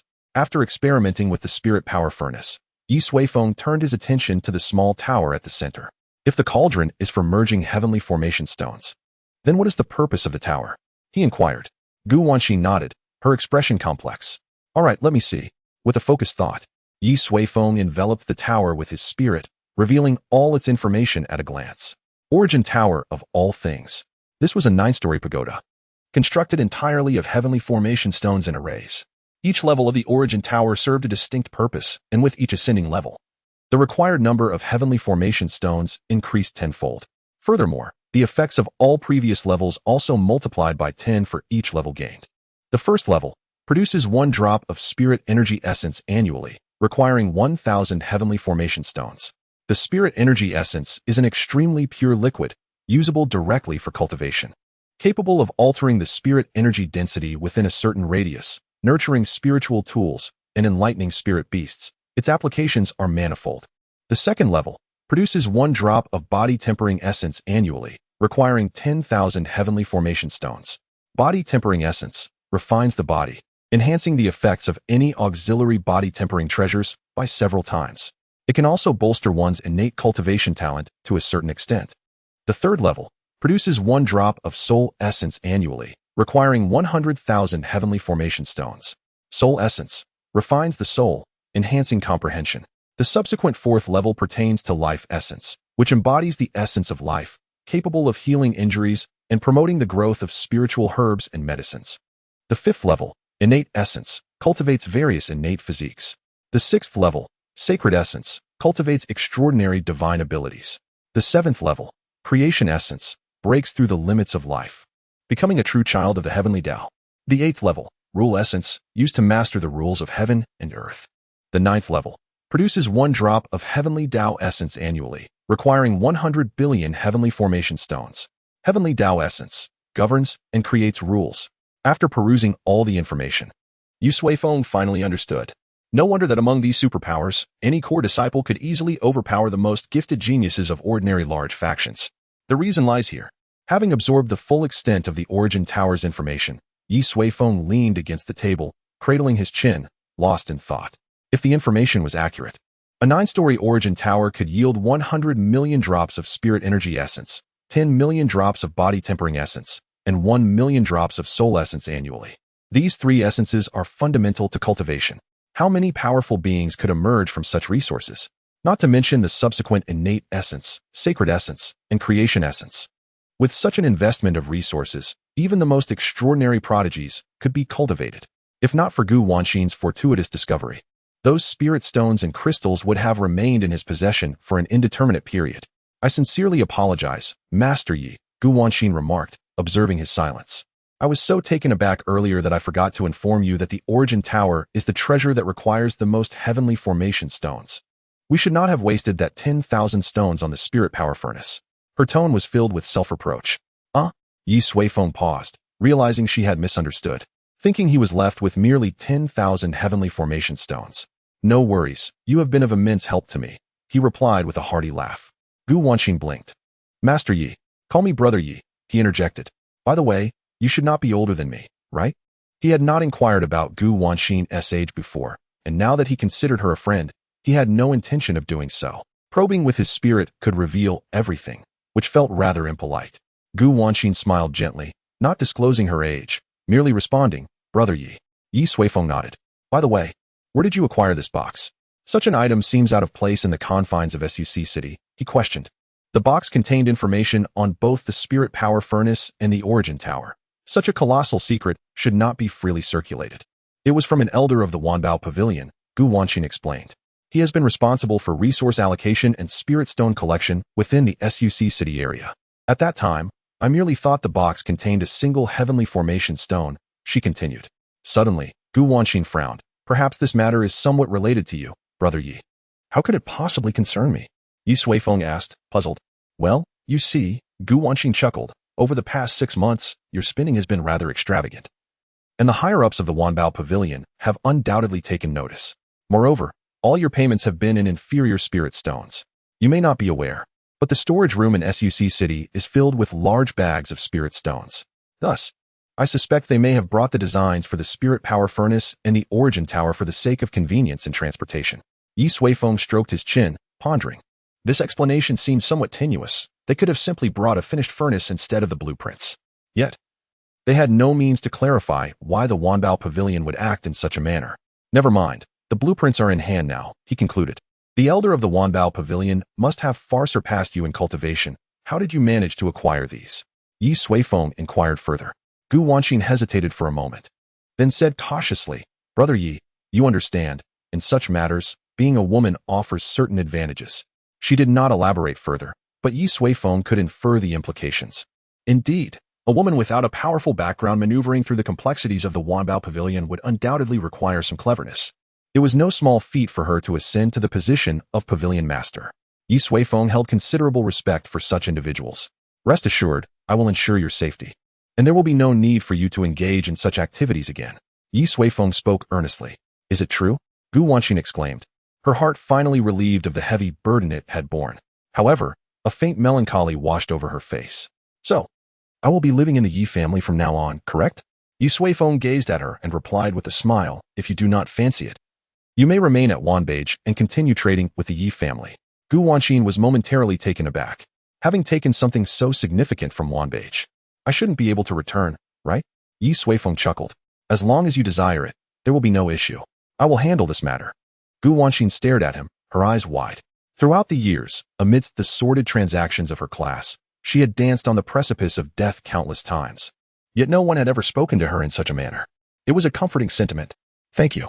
Then I shall return, she began. But suddenly felt awkward. Well, Yiga, it's not that I dislike the Yi family, nor do I think poorly of it. I just, well, enough. Ye Suifeng interrupted with a smile. I need you to stay at Wanbage for now to procure goods for the family.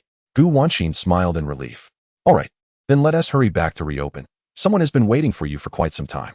Ye Suifeng closed the box and handed it to Gu Wanxin. Who? She inquired. The one from our last visit to Sucheng. Oh right, Shen Tianming, he must be here for the box. As he spoke, Ye Suifeng touched her forehead lightly, leaving a faint red mark. He then produced 100 Tianjing stones and handed them over. Deliver this to him and say that everything is as if it never happened. Otherwise, I shall purchase all of Wanbage in the Joqing Alliance with a mere low-grade spirit stone. Ye Suifeng declared. Is that really how it is? Indeed. Fear not. With this, you need not worry about safety, Ye Suifeng assured, gesturing to her forehead. Gu Wanxin nodded vigorously and rushed out. Once she had departed, Ye Suifeng let out a long sigh, leaning back in his chair. This time, Gu Wanxin had indeed rendered significant assistance. The cultivation of the Yi family's disciples had reached a bottleneck. The resource input was nearly saturated, and increasing it further would not yield qualitative changes. Unless more precious resources were acquired, or like Yi Huang and Yi Long, they were cultivated according to individual specialties. However, that would be too troublesome. Ye Suifeng was not a caretaker. He was only responsible for several outstanding core disciples. Thus, the origin tower had arrived at an opportune moment. How many should be constructed? A 9-story origin tower required 1 trillion Tianjing stones. Let us start with 10,000. Any more would be impractical. That amounts to 10 trillion Tianjing stones. This time, Ye Suifeng was truly spending lavishly. In Yunju City, at Wanbage, all the guests were inexplicably ushered out. Shen Tianming sat in the center of the first floor, his expression dark. Beneath him, the steward responsible for managing the spirit stones lay bloodied and broken, collapsed on the ground. He awaited anxiously. The second 9-story origin tower of Wanbage was about to be completed. There must be no mistakes here. We must become the first force on this continent to possess 2 9-story origin towers. Chapter 62. Mirror Lake for 3 straight days. Ye Suifeng remained in his study, tirelessly crafting the origin towers. To him, creating these structures was a straightforward task, yet their complexity was overwhelming. Each level contained thousands of intricate formations, intertwining in a dense web. Crafting 10,000 towers was akin to instructing a student to copy the characters Longxing D 1,000 times each. Eventually, Ye Suifeng managed to create 10 towers at once, completing all 10,000 9-story origin towers within the span of 3 days. Upon finishing, the study was filled to the brim with origin towers, making it impossible to move without bumping into them. There was no choice. These structures possessed their own spatial properties and could not be stored in a storage ring. How to handle these? Ye Suifeng pondered, knowing he couldn't simply leave all 10,000 towers with Sui Yun, as that would surely terrify him. He needed a strategy for unified management. While contemplating, he stood and walked outside. As he moved, the floating origin towers clinked and crashed into one another, with many of them obstructing his path. Move away, you wretched origin towers. After a moment, Ye Suifeng exited the study. First, he would check on the progress of the new city. With a thought, he flashed to a high altitude, overlooking Yunjiao City. Compared to 3 days prior, the city had undergone a remarkable transformation. The former residences of the Li and Tang families had been completely leveled, and towering walls now encircled the area. A group of figures was busy setting up formations on the walls. This was the New Yi family, centered around the New Yi family. 4 exceptionally wide roads stretched straight outwards, reaching the very edges of Yunjiao City. At the ends of the roads, 4 brand new gates had been erected, and the new city walls were taking shape, with a large crowd gathered, supervising the construction like foremen.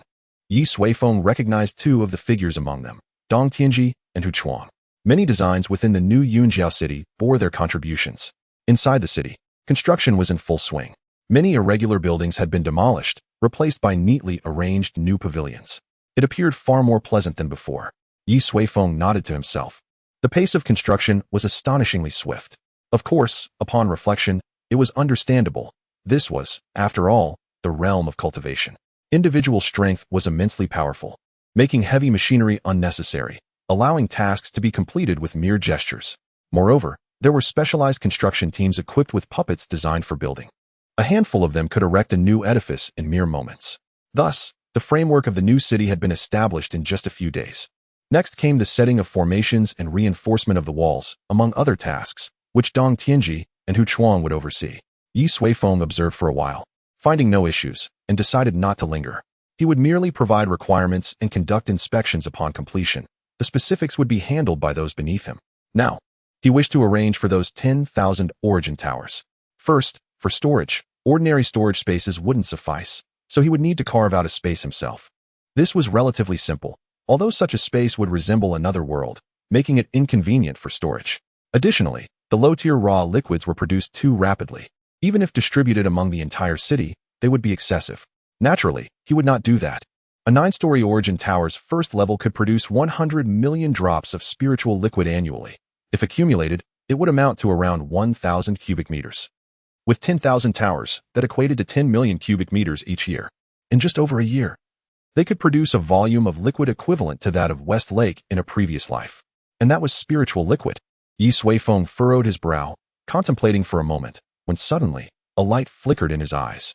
Ah, Westlake. We could create a lake ourselves. He glanced at the recently leveled grounds of the Li and Tang families, and an idea formed in his mind.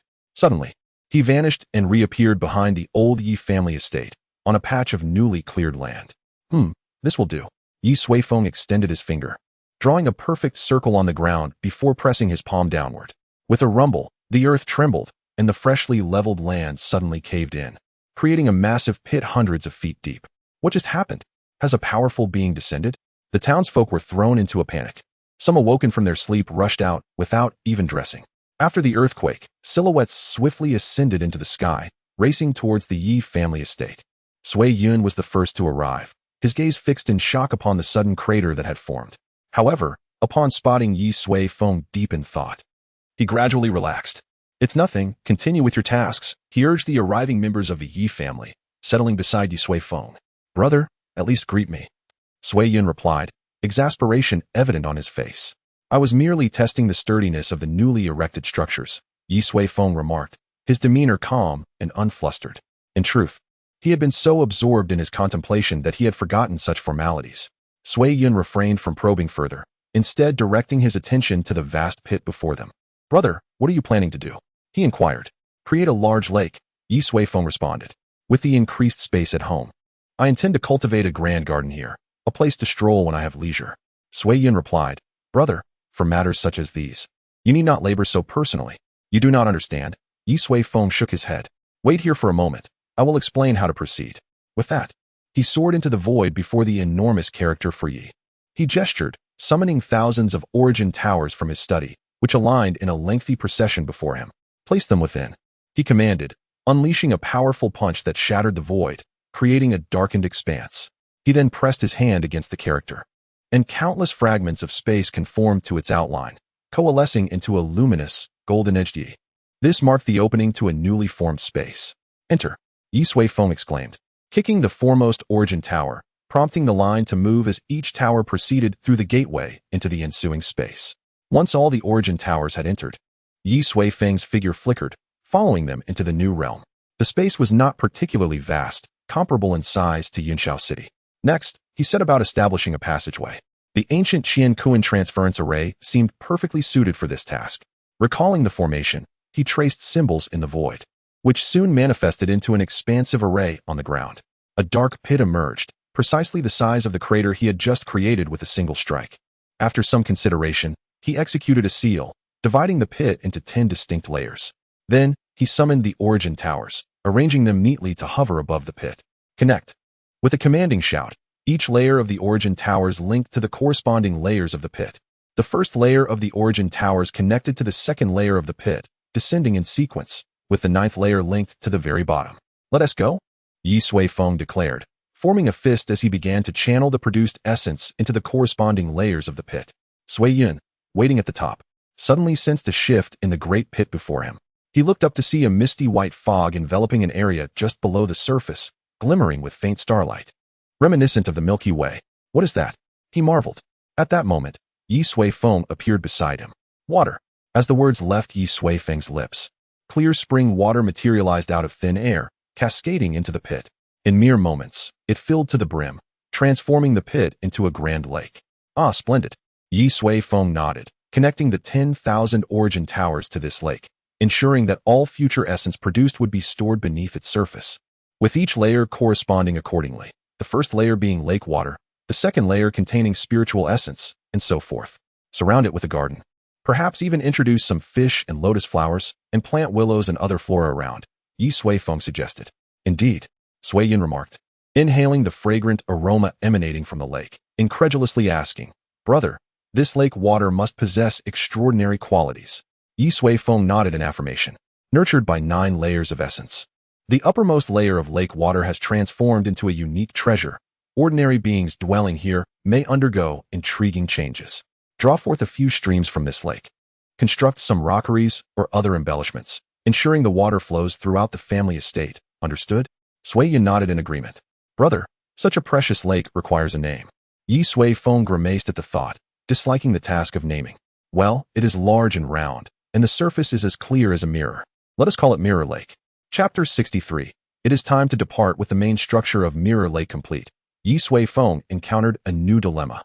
Despite its size, the lake could hardly contain the prodigious output of the thousands of origin towers working tirelessly, especially the spiritual essence, which would likely reach saturation in merely 6 months.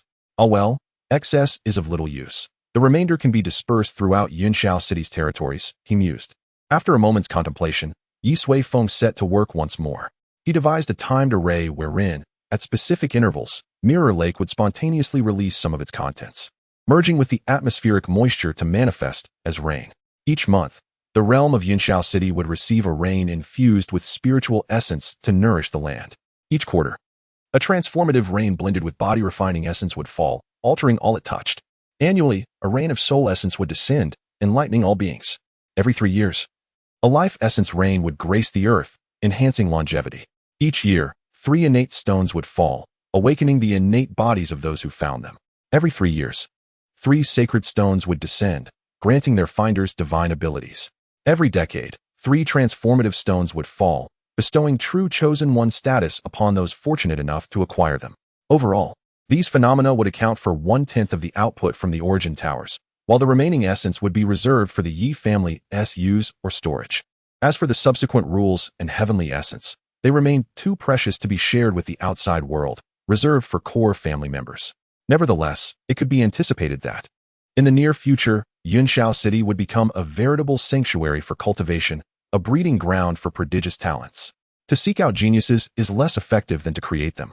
Ye Suifeng grinned. After completing these tasks, Ye Suifeng entrusted the remaining matters to Sui Yun. In the following days, the entirety of Yunshao City was engulfed in a fervor of construction, as the circular city walls were fully realized and a new city rose from the ground. The visage of the old Yunshao City became a mere memory, concealed among the pages of history. The internal structure of Yunshao City had stabilized, having eradicated the remnants of the Li and Tang families, consolidating their shops and lands. However, numerous disturbances persisted in the territories beyond the city, and Sui Bao and Yi Huang had assembled, ready to venture forth that very day. In the study, Sui Yun reported on recent developments. Ye Suifeng, feeling somewhat disengaged, nodded absently. Presently, the Yi family stood unrivaled in Yunshao City, with no opposing force capable of contesting their dominance. Unity was simply a matter of time. Once stability was fully achieved, perhaps it would be time to explore the world beyond, the tumultuous eastern nations, the southern sects and sacred lands, the exotic western realms, and the expansive northern tundras. He pondered what delightful cuisines awaited discovery. "Brother, are you listening?" Sui Yun's voice snapped him back to attention. "Oh yes, I'm here," Ye Suifeng replied. "Be swift in your actions. Those who are arrogant must be dealt with decisively. In the future, Yunshao City shall never lack cultivators." Sui Yun nodded slightly. "By the way, elder brother, this morning, some visitors came to see you." "Who are they?" Ye Suifeng inquired. "A group of young people dressed in simple blue garments, all from the Tianfu Academy. The leader, Zhang Dong, possesses an extraordinary demeanor and his cultivation is quite profound." Sui Yun explained. "Tianfu Academy?" Ye Suifeng expressed his confusion, as he had never heard of that name before. "I hadn't heard of it either until I inquired. It is a vast power on the continent, with influence spread across various regions. Furthermore, anyone who can enter the Academy for cultivation is undoubtedly a prodigy. I believe their visit is to recruit some individuals from us," Sui Yun elaborated. Ye Suifeng nodded. With the rising strength of their family, it was inevitable they would encounter higher-level forces. Tianfu Academy was merely the first. He harbored no significant objections to the family members joining the academy. Although the Yi family was flourishing, true growth required stepping outside one's comfort zone. For instance, even sacred places occasionally send disciples into the mortal realm for experience. "Let them come," Ye Suifeng remarked. After a while, Ye Suifeng appeared in the reception hall, where a group of young individuals in blue sat below. They were all quite young, around 20 years of age. However, even the weakest among them had attained the golden body realm, while the strongest, Zhang Dong, at merely 25 years of age, had already reached the great perfection of the out-of-body stage. He was just a step away from the transformation stage, comparable to Shun Tianming of the Wanbao Pavilion. This clearly demonstrated the exceptional nature of Tianfu Academy. "First, congratulations to the head of the Yi family for unifying Yunshao City." Zhang Dong began. "Since the Battle of Yunshao City, I have long wished to meet you, but I understand that after the upheaval, the Yi family has been busy. So I only dared to disturb you today." Zhang Dong spoke calmly and respectfully, though there was an air of scholarly arrogance. "It's no trouble," Ye Suifeng replied. "If you have something to discuss, feel free to speak candidly. The head of the Yi family is indeed forthright." Zhang Dong clasped his hands. "Let me get straight to the point. The Tianfu Academy seeks to gather the world's talents. During the Battle of Yunshao City, I observed that the Yi family's younger generation are all like hidden dragons in the wild. Therefore, I wonder if you, head of the Yi family, would consider allowing them to join Tianfu Academy for cultivation, thereby transforming into true dragons?" Zhang Dong's tone was courteous, yet his words carried an underlying sense of superiority. Hidden dragons in the wild implied that Yunshao City was merely a wilderness. Ye Suifeng stroked his chin thoughtfully. "Which ones are you interested in? Specifically?" "The 5 disciples who fought in the Battle of Yunshao City," Zhang Dong replied. After a moment of reflection, Ye Suifeng said slowly, "Actually, it's not impossible. However, such matters depend on their own willingness." Just then, one of the academy students jumped up. "Hey, did you hear that? We are Tianfu Academy. For people from your background to join us is a stroke of fortune, and you still hesitate?" The young man had an incredulous expression, as if Ye Suifeng had uttered something utterly absurd. Guang Mu silence. Zhang Dong snapped sharply before Ye Suifeng could respond. Guang Mu paused, looking at Zhang Dong. Senior, he is merely the patriarch of a rural clan. His attitude is quite disrespectful to our Tianfu Academy. Leave. Zhang Dong's face darkened. Under Zhang Dong's fierce gaze, Guangmu glanced at Ye Suifeng, snorted, and departed with a flick of his sleeve. I sincerely apologize for the disturbance, Zhang Dong said after Guangmu left. Ye Suifeng, resting his chin on one hand, smiled. You should manage him better. He carries too much arrogance from his prestigious southern sect. Zhang Dong replied, indeed, he does. However, it seems this group shares a similar demeanor, including myself. We are all too fixated on our backgrounds. Nevertheless, such places are indeed suitable for young people to hone their skills. Head of the Ye family, you just mentioned that it depends on their willingness. May I ask where they are at the moment? Zhang Dong inquired. They have gone out of the city and will not return soon. Ye Suifeng straightened his posture. You should return and wait. When they come back, I will inquire. If anyone is interested, they will find you. Having gained a general understanding of Tianfu Academy, Ye Suifeng prepared to conclude the meeting. He was not particularly fond of this group. Zhang Dong appeared somewhat surprised by Ye Suifeng's words, but after a moment, he stood up. Then I shall not impose further. However, we can only remain in Yunxiao City for a maximum of 5 more days. If we do not receive a response, we shall have to return. Ye Suifeng nodded. Understood. Zhang Dong clasped his hands, leading the other young individuals as they turned to leave. Ye Suifeng quietly watched them depart, and after a long moment, he let out a barely perceptible sigh. It is time. I must take my leave. Chapter 64. Aspirations under the collective effort of Yi Huang, Yi Long, and the core forces of the Yi family. Within a mere 4 days, the rebellious elements in the territory of Yunxiao City, along with the factions of the Li and Tang families, were swiftly eradicated. In no time, the names of Tianluan Hall and Jinlong Pavilion were fully established. Once they returned, Ye Suifeng immediately summoned Yi Huang and the other 5 individuals to the courtyard. Having experienced the Battle of Yunxiao City and several pacifications, these 5 shining jewels of the Yi family had fully blossomed. Yi Huang and Yi Long's cultivation had surged dramatically, nearly breaking through a minor realm every 2 days. At this moment, both had reached the great perfection of the Qi transformation stage. Yi Qin Yao had successfully advanced to the foundation establishment stage. Yi Xiao Xiao and Yi Qian were a bit behind, but had also made significant progress. Coupled with their unique abilities, it could be said without hesitation that even within the confines of Su City, there were no peers among their age group who could rival them. Well done, Ye Suifeng praised them. The encouragement from the head of the family was a rare honor, a supreme accolade for them. The matters of Yunxiao City had reached a conclusion, and Ye Suifeng directly asked, now, share your thoughts. The sudden question left them in silence. Yet, after some contemplation, they realized that Yunxiao City was too small, and even Su City was merely on the periphery of the continent. Without competition or rivals, their progress would be significantly hindered. Noticing their silence, Ye Suifeng spoke again. A few days ago, someone from Tianfu Academy came to see me, expressing interest in having you join. The academy is located in the southern part of the 9 Cities Alliance, where talents abound and competition is fierce. It is an excellent place for cultivation. So, is there anyone who wishes to go? After Ye Suifeng finished speaking, the young individuals exchanged glances, uncertain of their decision. Father, after a moment, Yi Huang spoke up. Will you be going? Me? Ye Suifeng shook his head slightly. That place is meant for you young individuals. What purpose would I serve there? To engage in meaningless exchanges with those who consider themselves superior? I have my own plans. To be honest, he had little to gain from going to Tianfu Academy, aside from perhaps playing the fool or teasing the female instructors. Oh, Yi Huang responded. Then I shall not go either. Yi Huang. Ye Suifeng frowned. You cannot forever live under my protection. You all must stand on your own. Yi Huang was momentarily taken aback, then quickly waved her hands. No, no, no. That's not what I meant. I meant if you go, then I would consider it, but if you don't, I will continue pursuing what I wish to do. Seeing Yi Huang's beaming smile, Ye Suifeng felt a hint of surprise for the first time and asked with interest, what is it that you wish to do? I aspire to lead the people of the Tianluan Palace forth from Yunxiao City. Yi Huang stands upright, her cloak billowing as if caught by an unseen wind. I yearn to elevate the name of the Tianluan Palace. I wish to herald the name of the Yi family. I long for the world to know my name. I will make it known to all that Ye Suifeng's daughter is named Yi Huang. A regal aura emanates from her, and a smile gradually unfolds on Ye Suifeng's face. What do you intend to do? He inquires. Conquer. Yi Huang replies without hesitation. She then adds with a smile. In fact, while quelling the rebellion on my way home, I have contemplated this. We cannot always remain in the shadows, overlooked by the world. Thus, I will strike out from Yunxiao City, relentlessly, until everyone knows of our existence. Of the Yi family, Ye Suifeng falls silent, genuinely taken aback by his daughter's resolve. He recalls when he first arrived in this world.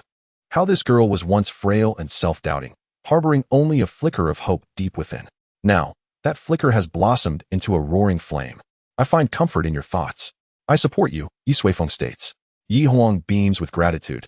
Thank you, father. Ye Suifeng then turns his gaze towards Yi Long and asks, and you? Holding his spear, Yi Long turns to Yi Huang. With such determination from the head of the Tianluan Palace, how could the true dragon Pavilion lag behind? Uncle, my aspirations align with Yi Huang's. We must strike out from Yunxiao City and establish our renown. Perhaps inspired by Yi Huang, Yi Long echoes her ambition. Cousin, do you intend to compete with me? Yi Huang queries. Yi Long grins. Are you afraid of being outshined? The two lock eyes, unyielding, a dragon and a phoenix igniting the spirit of battle. Enough. Ye Suifeng observes his exceptional descendants with a gentle smile. The world is vast, and the paths you choose are yet long. Why not each select a direction and see who prevails? Both nod in agreement. I will head east. Sioux City lies that way. And I wish to witness the prowess of the 16-year-olds in foundation building. As mentioned by Nie Xiaoyin, Yi Huang declares first. Very well, I shall journey west. I hear that the two cities in the western part of the Nine Cities Alliance are fierce and formidable. I shall engage them in combat. Yi Long responds promptly. Excellent. Yi Huang exclaims. Let us encircle the territories of the Nine Cities Alliance. Whoever reaches the southernmost point first shall be deemed the victor. Cousin, what say you? Yi Huang proposes, her eyes alight with challenge. It is a pact. Yi Long readily agrees. The two most illustrious descendants of the family have made their choices. Next, Ye Suifeng turns his attention to Yi Qinyao, his niece who has undergone trials in the mirror of mortality. Uncle, I wish to attempt the Tianfu Academy. Yi Qinyao states candidly. Ye Suifeng is once again taken aback. He had not expected her to express such a desire. Why? He asks. To perfect the mortal melody. She replies. In the mirror of mortality, I have experienced much. Yet, those experiences, no matter how vivid, remain illusory. To refine the mortal melody, I must immerse myself in the real world. Ye Suifeng realizes that Yi Qinyao has embarked on a path uniquely her own, with the mortal melody as her guiding principle. That is acceptable, he concedes, turning to Yi Qian. And you? Yi Qian ponders briefly before responding. I wish to remain in Yunxiao City. The others cast him surprised glances. It is truly difficult to progress here, he explains. I cannot abandon Xiao Yi and the others. Xiao Yi is the little girl he once saved, whose family was cruelly slain by Li Xinga. Perhaps, they were right, I am but a headmaster. Yi Qian adds with a smile, thus, I have decided to establish an academy in Yunxiao City, providing an opportunity for those children who dream of cultivation. Headmaster it shall be. I accept that title. He states candidly, finding his own path. Very well, Ye Suifeng nods slightly. Yi Long pats him on the shoulder with a smile, pursue your desires. I will always support you. We too support you. Do not concern yourself with others' opinions, Yi Huang adds. Yi Qian looks at them, nodding earnestly. With for having their plans laid out, only Yi Xiaoxiao remains. Ye Suifeng turns to her. Uncle, I also wish to. No, you do not. He interrupts before she can finish. I plan to travel, and you shall accompany me, remaining by my side and going nowhere else. Yi Xiaoxiao is momentarily stunned, her large eyes filled with grievance. Why not? You have granted their requests, yet deny mine. Uncle, why do you treat me differently? She complains, wiping away the few tears that had escaped. They? Ye Suifeng scoffs. They have found their ideals and ambitions. What can you offer beyond mischief and chaos? Was it you who stole from the Wanbao Pavilion days ago? Yi Xiaoxiao falls silent. Did you take all of Gu Wanqin's clothes after her bath? Another silence. And what of Dou Hua, who awoke to find himself surrounded by pigs and painted as one? Yi Xiaoxiao pouts. But I also achieved something. Oh, what achievement? Pray tell. Ye Suifeng inquires, stroking his chin. Humph. Yi Xiaoxiao puffs out her chest. The other day, while Sister Yi Huang quelled the rebels, I managed to sleep with over 100 people. Upon her declaration, the others nearly burst into laughter. Dear sister, such statements are ill-advised. They easily lead to misunderstandings. Ye Suifeng shakes his head. Enough, you shall not go anywhere. Stay with me and refine your temperament, lest you cause trouble in the future. Chapter 65. The bewildered elders. The 5 members of the Yi family have each embarked on their respective paths, yet Yi Xiaoxiao remains dissatisfied, uncertain of her own direction. Observing the spirited young heirs, Ye Suifeng feels a swell of pride. I have a gift for you all. With that, he opens his palm, revealing 4 exquisite miniature towers, the origin towers. After considering the futures of these individuals, he took the time to forge 4 9-tiered origin towers. No matter the circumstances, resources for cultivation are indispensable. Here, Ye Suifeng says. The youngsters obediently extend their hands. He then touches each of their palms with his finger, and in moments, a small character of Yi appears in each palm, a tiny space materializing within. He places the origin towers inside, detailing their functions and usage, instructing them to familiarize themselves upon their return. And this as well. He produces 4 rings, placing them into the spatial compartments. These contain some spirit stones for your travels. One cannot venture without some funds. The group nods, retracting their hands, save for a small paw awkwardly suspended in the air. Yi Xiaoxiao inquires. Confusion written across her face. Ye Suifeng glances at her. You are accompanying me. Do you fear a lack of spirit stones?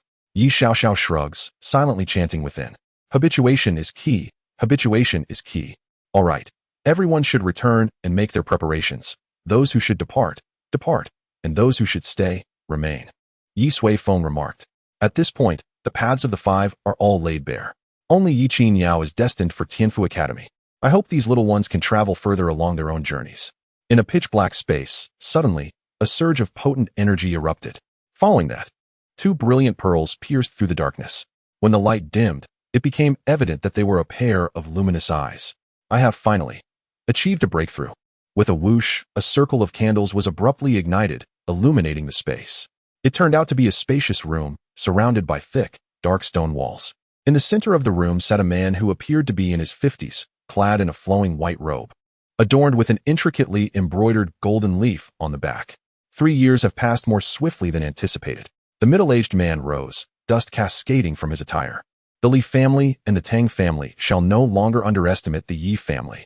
His eyes gleamed with determination as he waved his robe, and the heavy stone door slowly creaked open. He stepped outside, only to be astonished to find another person in identical attire standing there. Second brother? He approached in confusion. Zhenyao? The figure turned around. Anyone from the Yi family present would be astounded to discover that his appearance was identical to that of one of the 3 esteemed elders, Yi Zhenzong. The man who had just exited was none other than the second elder, Yi Zhenyao. You also achieved a breakthrough? Yi Zhenzong inquired, astonished. Indeed. Yi Zhenyao's expression was invigorated. Second brother, you have also broken through? Haha. We need no longer worry about the Li family and the Tang family. Yi Zhenzong nodded. 3 years ago, the 3 esteemed elders had entered seclusion with the intent of simultaneously breaking through to the nascent soul stage, aiming to shatter the Li and Tang families' dominance in martial prowess. Now, they had finally succeeded. Yet, an unsettling feeling stirred within him. Second brother, what troubles you? Yi Zhenyao asked, puzzled. Yi Zhenzong shook his head. I am uncertain. It simply feels strange that this breakthrough to the nascent soul stage was so smooth. Yi Zhenyao furrowed his brow. Now that you mention it, it is indeed peculiar. Over the past few years, I had shown no signs of breaking through. Yet just days ago, I suddenly sensed an enigmatic aura, which stirred my spirit, leading to a successful breakthrough. Yi Zhenzong nodded in agreement. I experienced the same. The 2 exchanged glances, each reflecting confusion in the other's eyes. After a moment, Yi Zhenzong waved his hand dismissively. Perhaps it is simply that this place has undergone some mystical change. Let us return and see how the family fares now. Yi Zhenyao smiled. With elder brother around, there will surely be no issues. By the way, shall we not wait for Grand Elder? The 3 esteemed elders, Yi Zhenzong, Yi Zhenyao, and Yi Zhengu. You truly believe we could all break through together? Grand Elder was only at the mid-golden elixir stage during seclusion. He merely grew weary of worldly strife. Yi Zhenzong chuckled. Let us proceed first. Yi Zhenyao nodded, and together, their figures vanished into the ether. In the Yi family, Ye Suifeng sat in the study, allocating resources for the family's upcoming endeavors. Suddenly, an unsettling sensation coursed through him, and his expression changed dramatically as he leaped out of the window. Soon, he arrived at the ancestral hall of the Yi family. 2 figures gradually materialized before him. Father, third uncle. Ye Suifeng was taken aback and quickly bowed. Junior Suifeng, congratulations to the 2 elders on your successful emergence from seclusion. Yi Zhenzong looked at his son, his eyes filled with delight. Remarkable, remarkable. Suifeng, you have already reached the late golden elixir stage. He was astonished. He recalled that this second son of his had average talent, only having reached the foundation establishment stage prior to seclusion. He never expected that in just 3 short years, he would have advanced to the late golden elixir stage. Is this what they call late bloomers? Haha, I told you, with elder brother watching over. there would be no problems. Yi Jianyao approached Sui Yu and inquired, "Where is your elder uncle? Quickly, summon him to welcome us." Haha. Faced with this question, Yi Sui Yu hesitated to raise his head, beads of cold sweat forming on his brow. Yi Zhenzong and the others sensed something amiss. "Sui Yu, where's the family head?" Yi Zhenzong asked sternly. Sui Yu's throat felt dry as he struggled to speak. "Father, third uncle, the old family head. He has passed on." The atmosphere grew cold. "What did you say?" Yi Zhanyao seized Sui Yu by the collar, his eyes bloodshot. Fixated on him. "What do you mean? What has happened to my elder brother?" Sui Yu's gaze shifted unsteadily as he stammered. "The old family head. He unexpectedly passed away a year ago." "You lie." Yi Zhanyao shoved Sui Yu away, an overwhelming aura erupting in the ancestral hall. Anguish mingled with fury, exploding within Yi Zhanyao's chest. "Calm down." Yi Zhenzong restrained the raging Yi Zhanyao, his expression grim as he fixed his gaze on Sui Yu. Who did this? The Li family? Or the Tang family? His own anger flared. If this were indeed their doing, he swore he would not rest until he avenged his brother. Sui Yu sat on the ground, having been caught in the crossfire of Yi Zhanyao's sudden outburst, now feeling nauseous and in pain. No, it was not them. Sui Yu quickly clarified. The old family had ventured deep into the Qinggu Highlands a year ago, but was unexpectedly attacked by a 6th-grade demon beast, the Blood Fiend Tiger, leading to his untimely demise. Upon hearing this, both Yi Zhenzong and Yi Zhanyao were rendered speechless. How could they have imagined that their elder brother had perished in such a manner? Elder brother. Yi Zhanyao knelt on the ground, his face etched with desolation. Yi Zhenzong, too, felt sorrow welling up within him. Furrowing his brow, he asked, "If the old family head is gone, then who is the current family head?" "It is the son of the old family head, Ye Suifeng." Sui Yu replied, "Father, we have strictly adhered to the regulations." Yi Zhenzong breathed a sigh of relief. Had it been Sui Yun or others who dared covet the position of family head, he would not have held back, not even for his own son. Thankfully, the members of the Yi family were instilled from a young age with the importance of unity and had not engaged in any outrageous actions. However, does Ye Suifeng truly possess the capability to bear the weight of this complex family? If memory serves, elder brother Yi Zhanguang's son had an abysmal talent for cultivation. After the old family head's passing, has there been any significant turmoil within the family? Yi Zhenzong inquired. Sui Yu shook his head. No? Well, perhaps there has been. Either there has, or there hasn't. Yi Zhenzong's brows knitted together. Have the Li and Tang families seized the opportunity to bully us? Yi Zhanyao's expression turned fierce, as if ready to devour someone. Sui Yu's expression grew peculiar as he blinked his eyes and stammered. "Father, second uncle, the Li and Tang families have already been annihilated." Yi Zhenzong. Yi Zhanyao. What happened? Who was responsible for their destruction? The two were left dumbfounded. In Yunchao City, who possessed such overwhelming power? Could it be that another formidable cultivator had arrived in Yunchao City?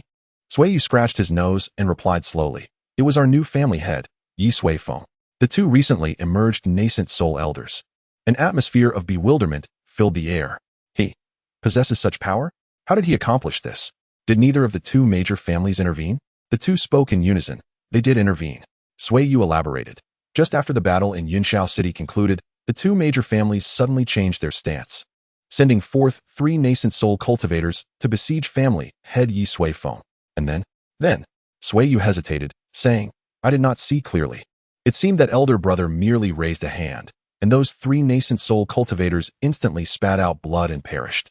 All others present from the two families were rendered immobile, unable to move. In an instant, the elder brother extinguished the entire lineage of the Li family. In another fleeting moment, he annihilated half of the Tang family, sealing the bloodlines of the remaining survivors, condemning them to an eternity devoid of cultivation.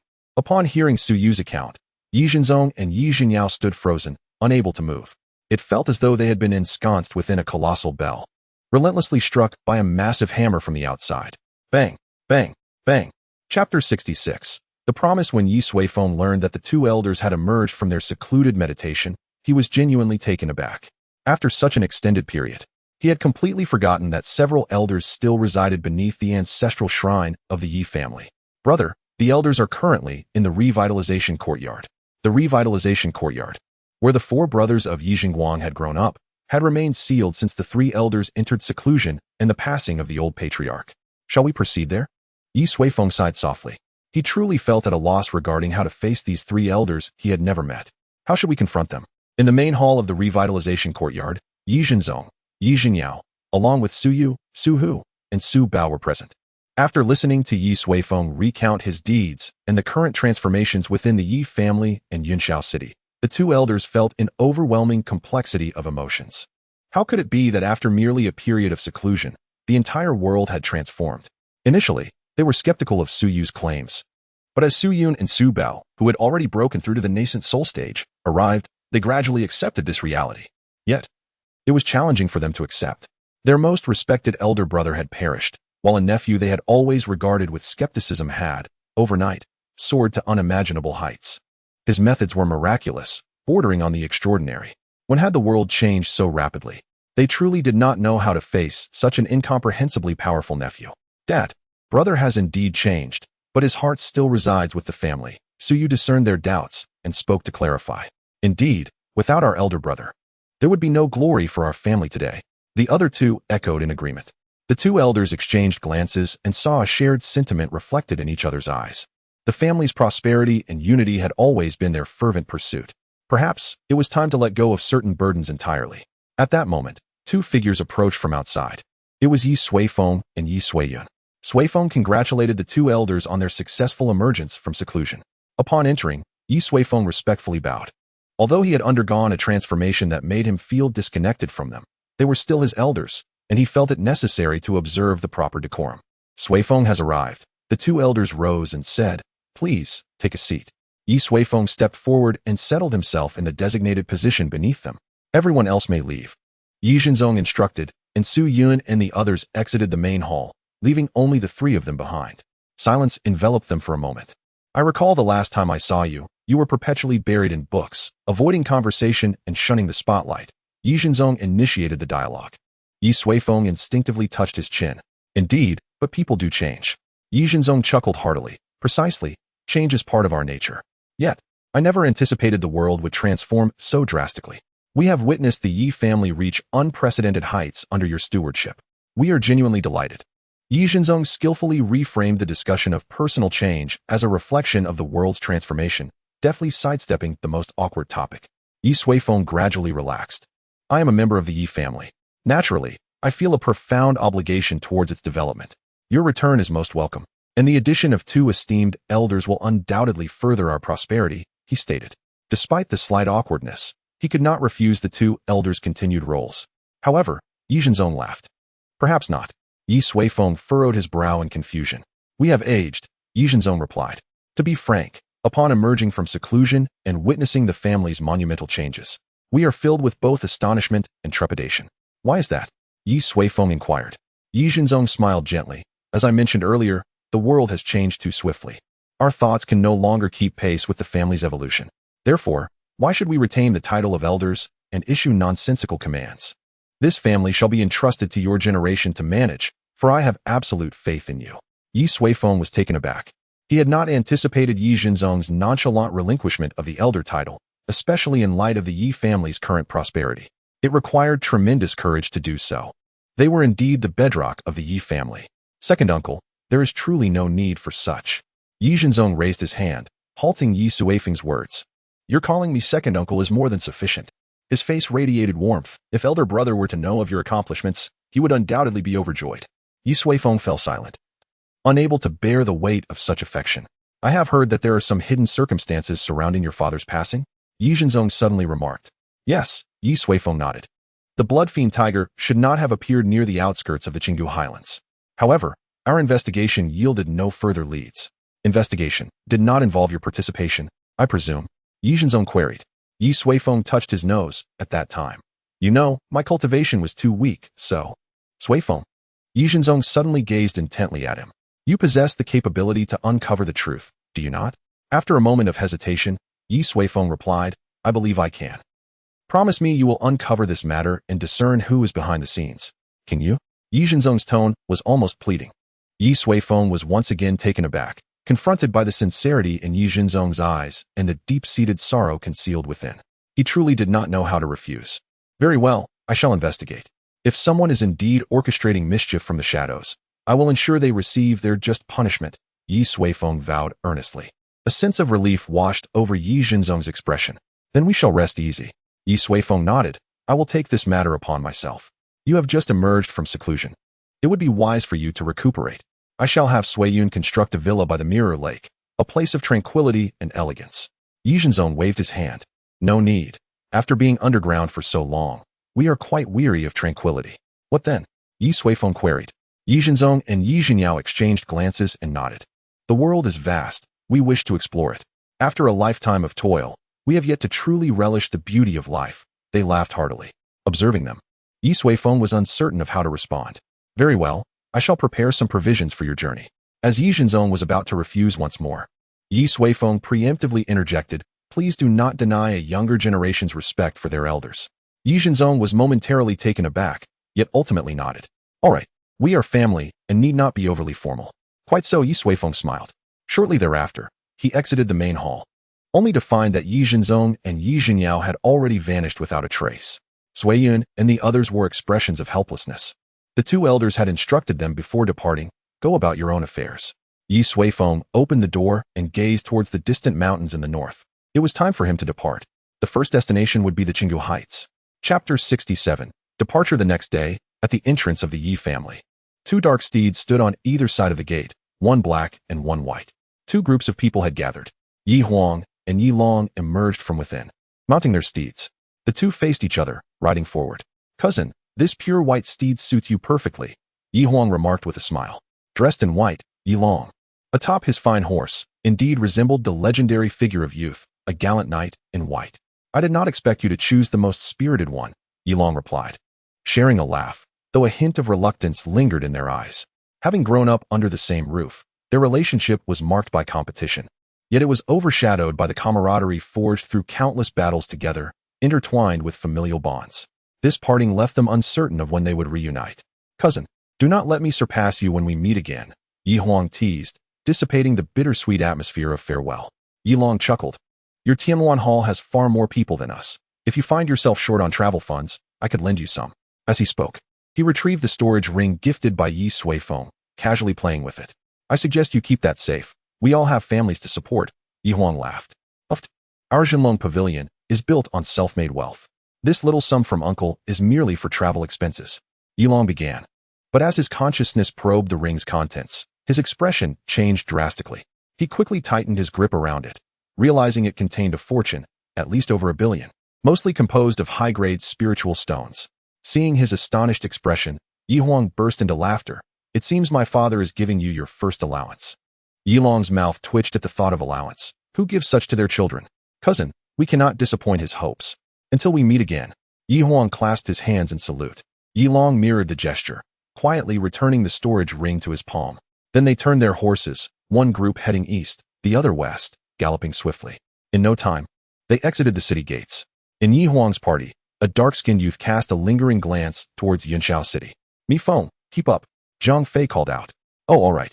Mi Feng quickly turned and followed the group. After the battle in Yunxiao City, he chose to join Tianluan Hall instead of seeking out the head of the Yi family.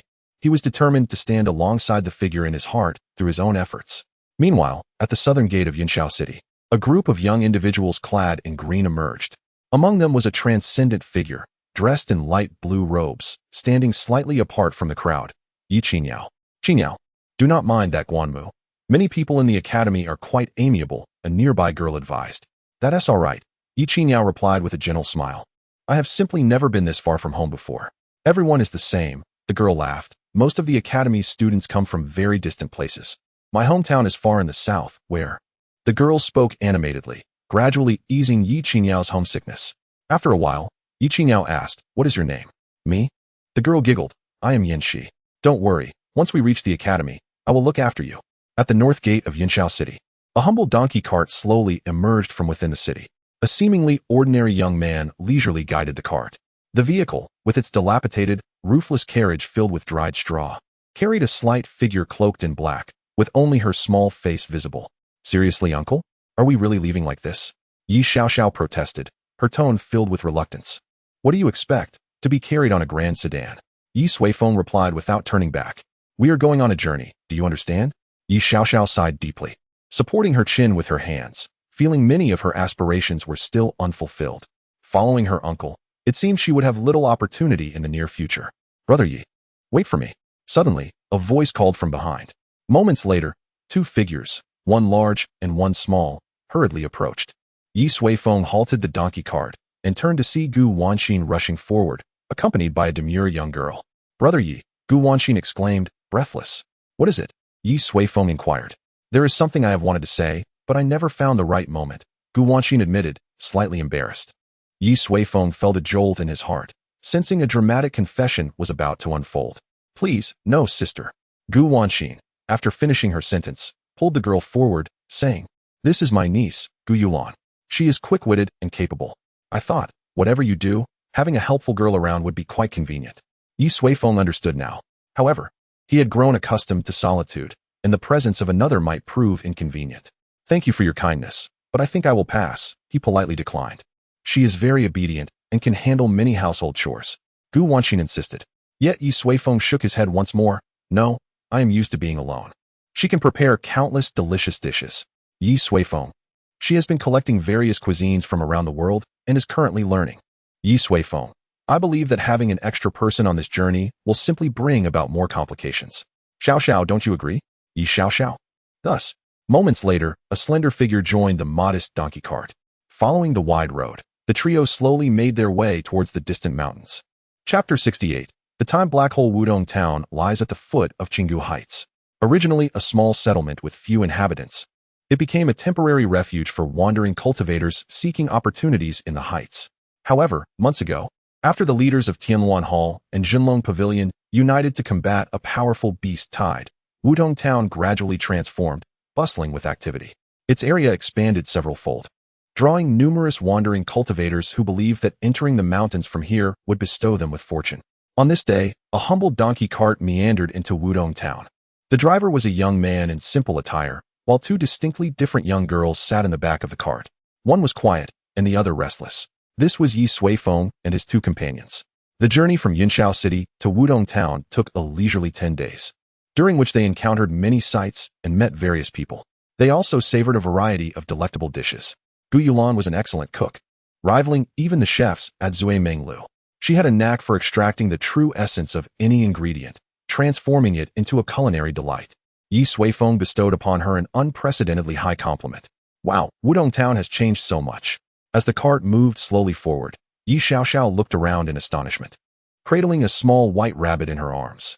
This is an ordinary rabbit, the only peculiar feature being its exceptionally large front teeth, which are several times larger than those of a typical rabbit. The little rabbit's prominent incisors instantly captivated Ye Xiaoxiao, who rescued it from a litter captured by Gu Yulan. While exclaiming how adorable the rabbit was, she indulged in a feast made from its siblings.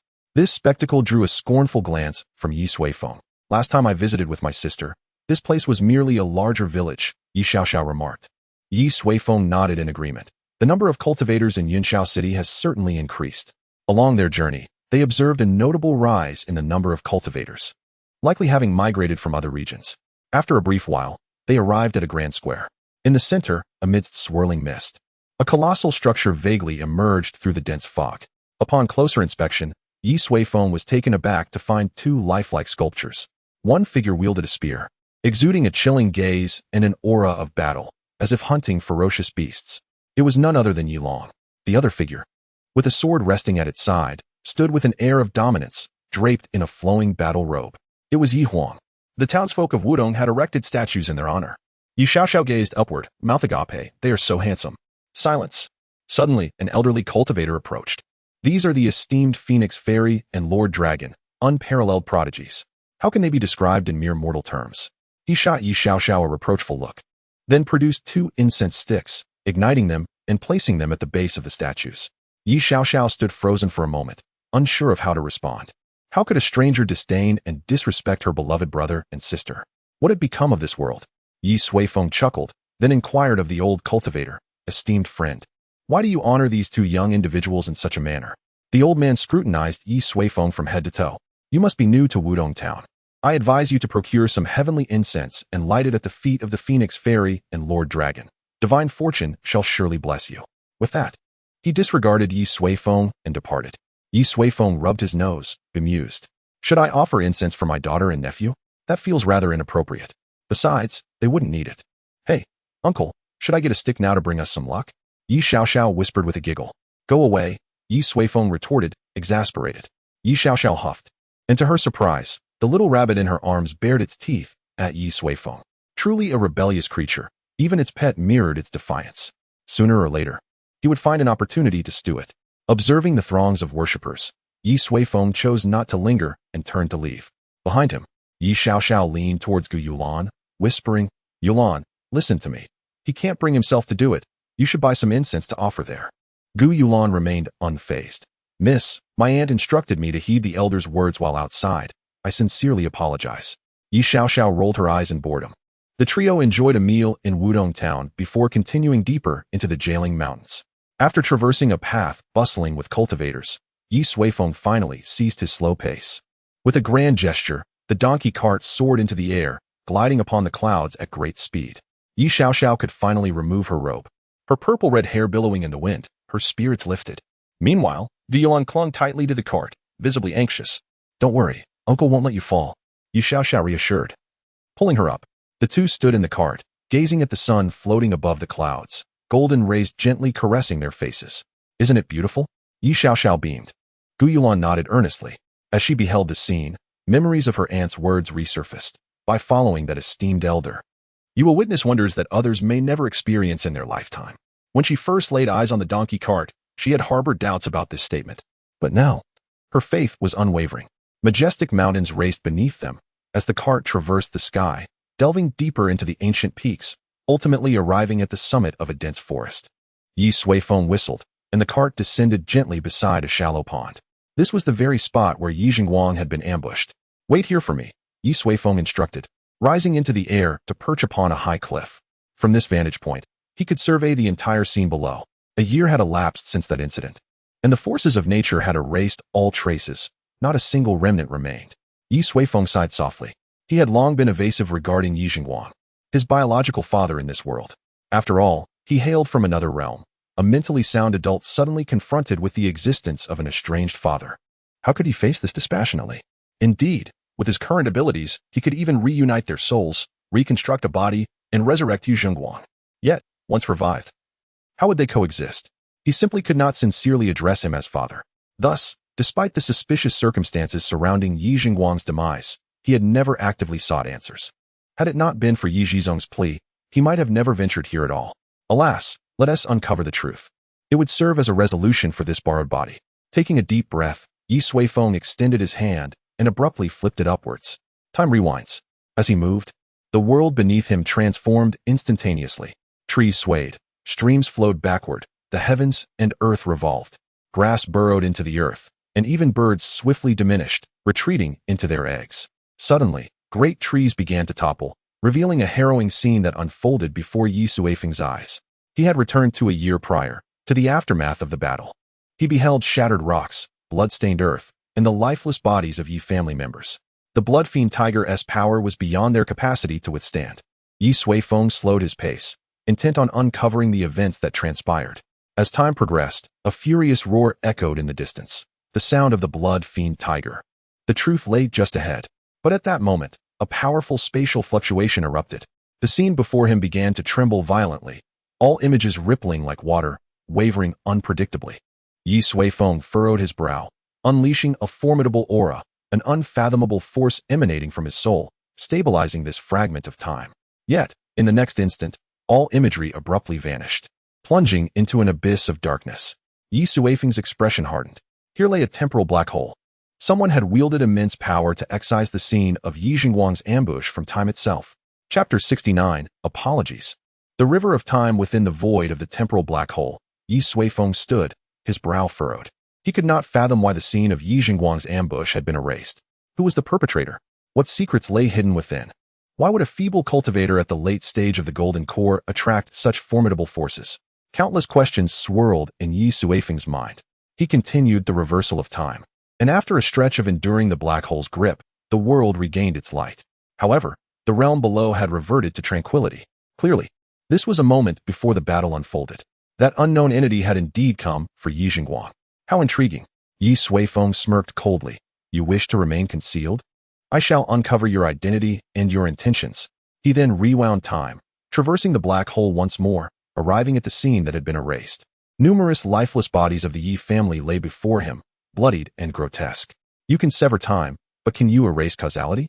The leaves danced with the wind, fingers curling like claws, piercing through the void in an instant. Moments later, a gray line was grasped in his hand. It was the path of causality. Once, while pursuing the assailant of Ye Suifeng, he had merely grazed the surface of this power. But now, he had seized the entirety of the path of causality. Go. Ye Suifeng thrust his palm forward, and the gray thread of causality expanded infinitely, transforming the entire realm into a gray world. This was the celestial tapestry of causality, where countless threads swayed in uncertainty. Through this celestial veil, Ye Suifeng gazed upon the fallen members of the Ye clan. However, to his astonishment, he discerned something extraordinary.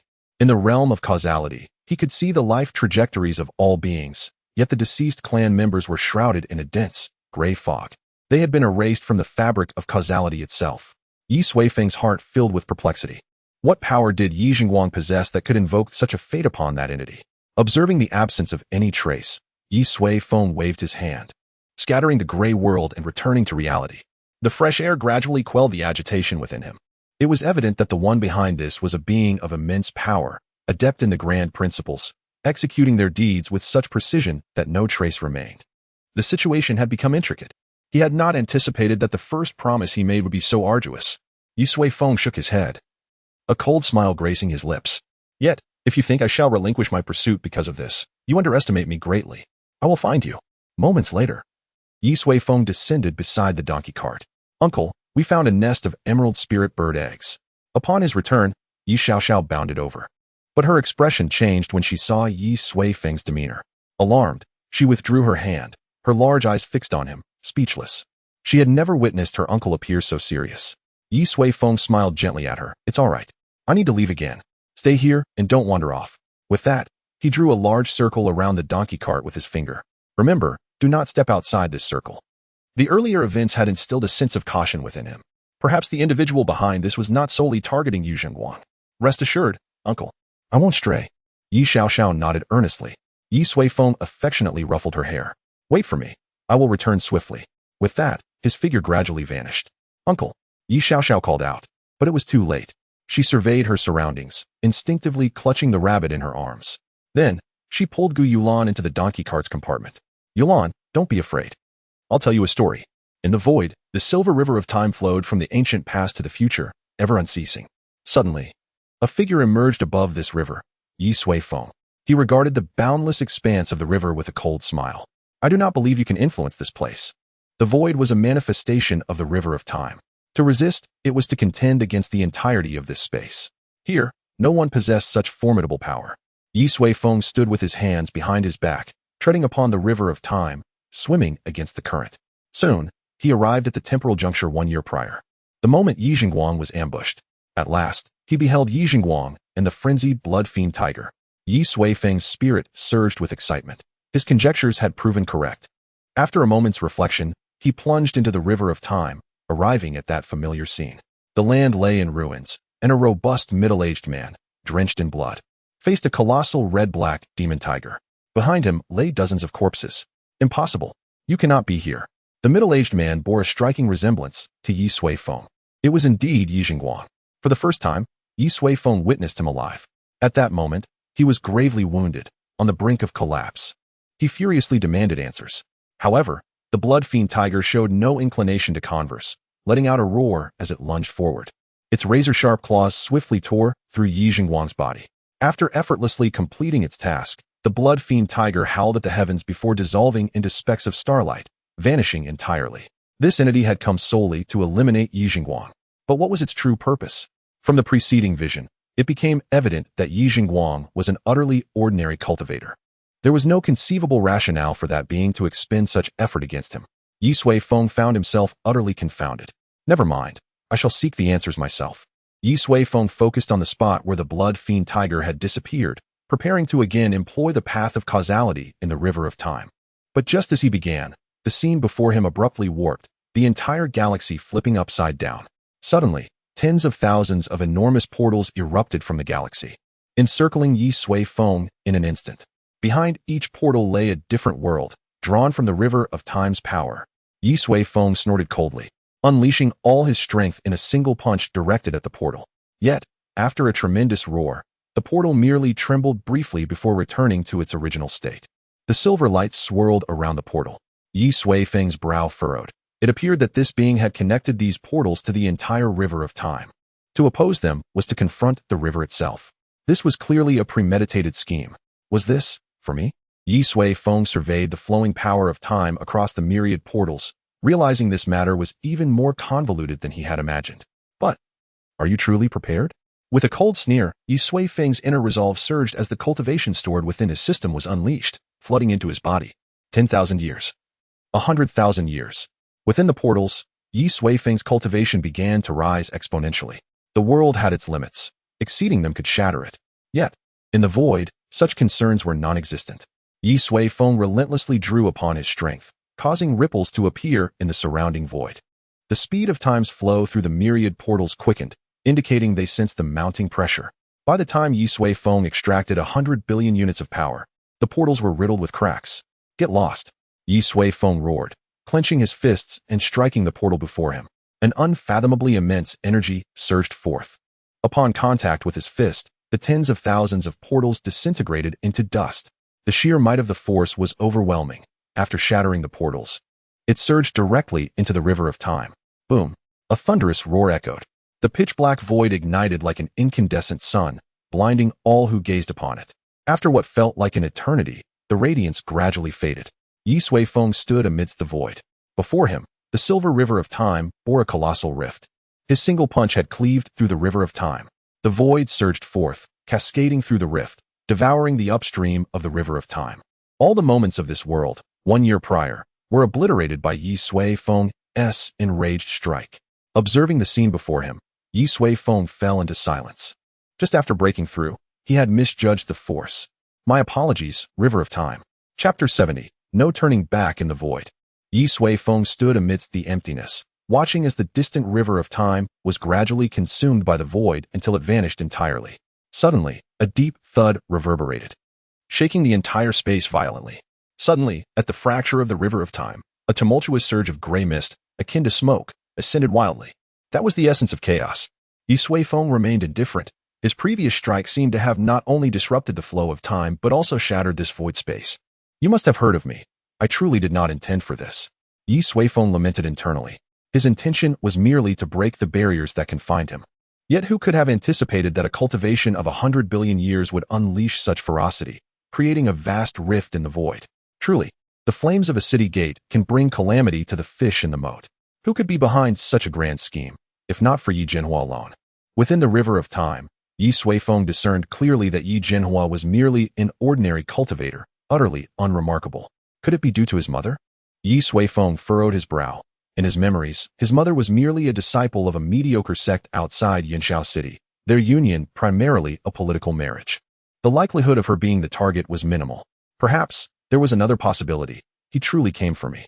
Severing fragments of time and erasing causality was meant to lead him to this river of time in search of the truth.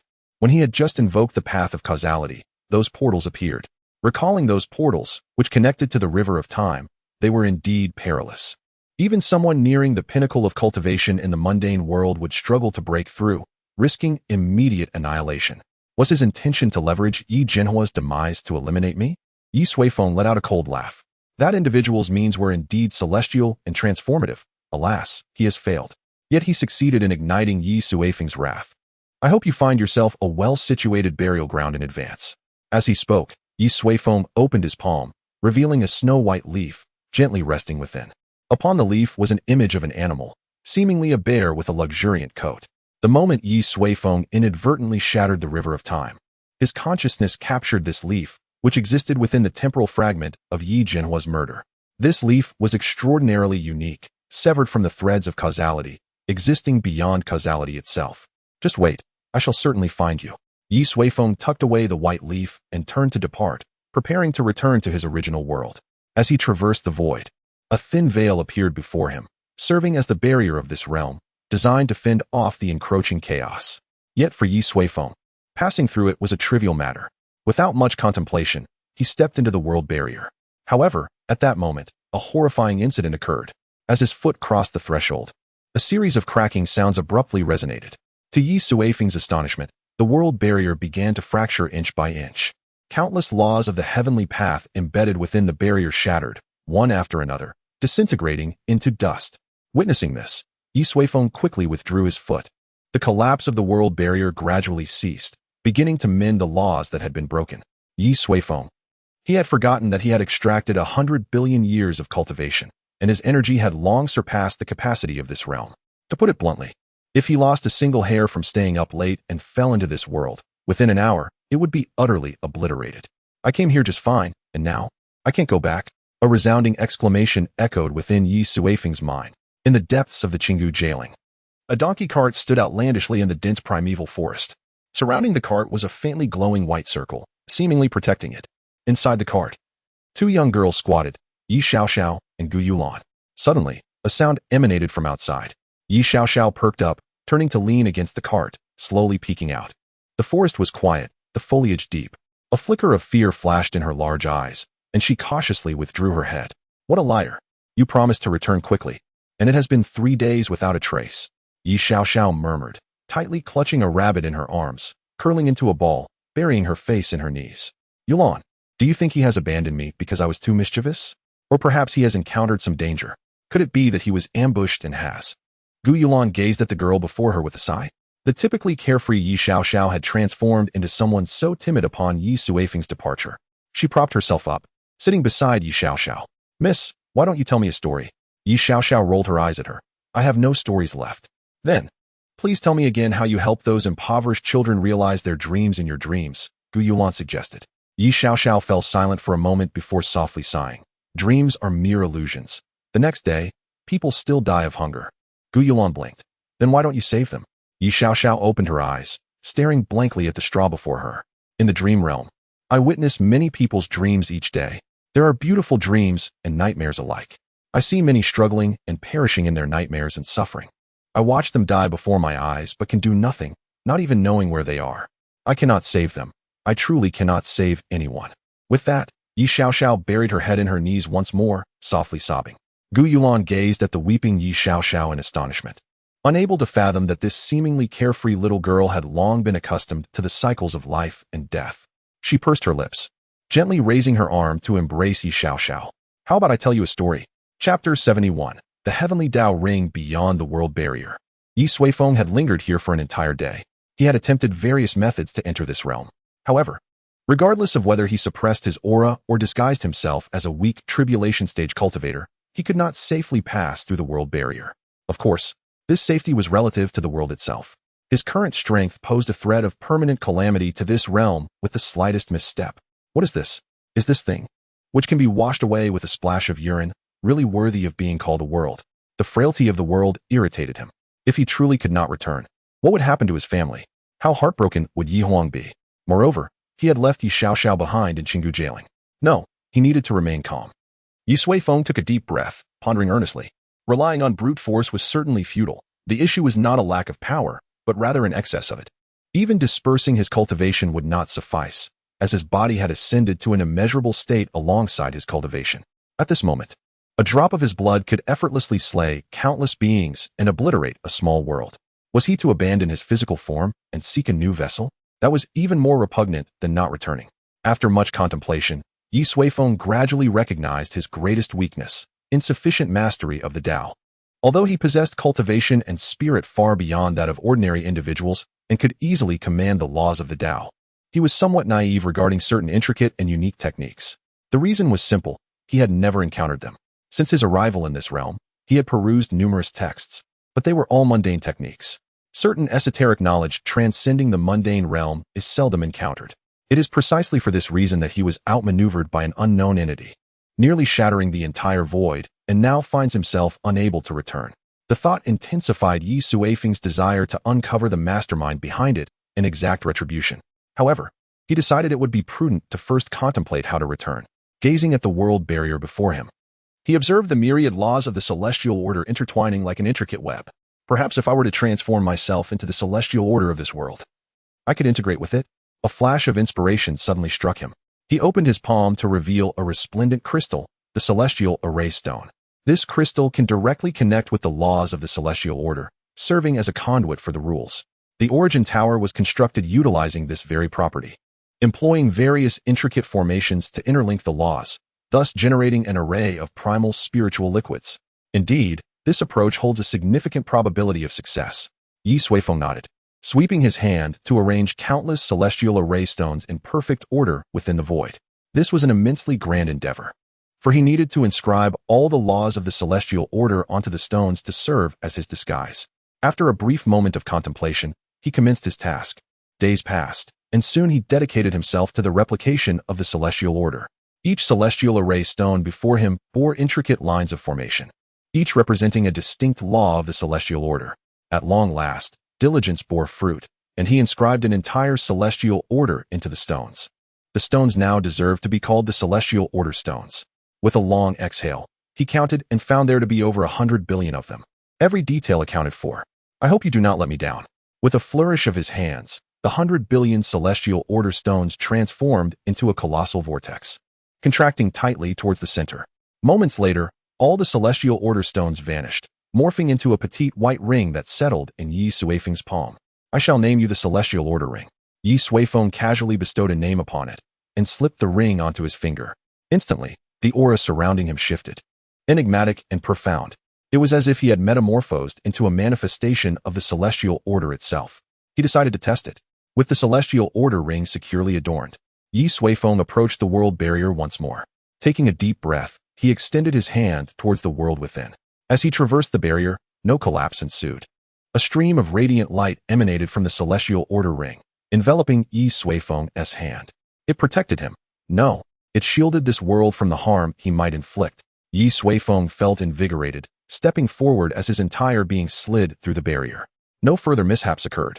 He successfully entered. Indeed, it was no small feat. Ye Suifeng glanced at the celestial order ring on his hand, feeling immense satisfaction. Alas, within this realm, he could only possess the same frailty as the celestial order itself.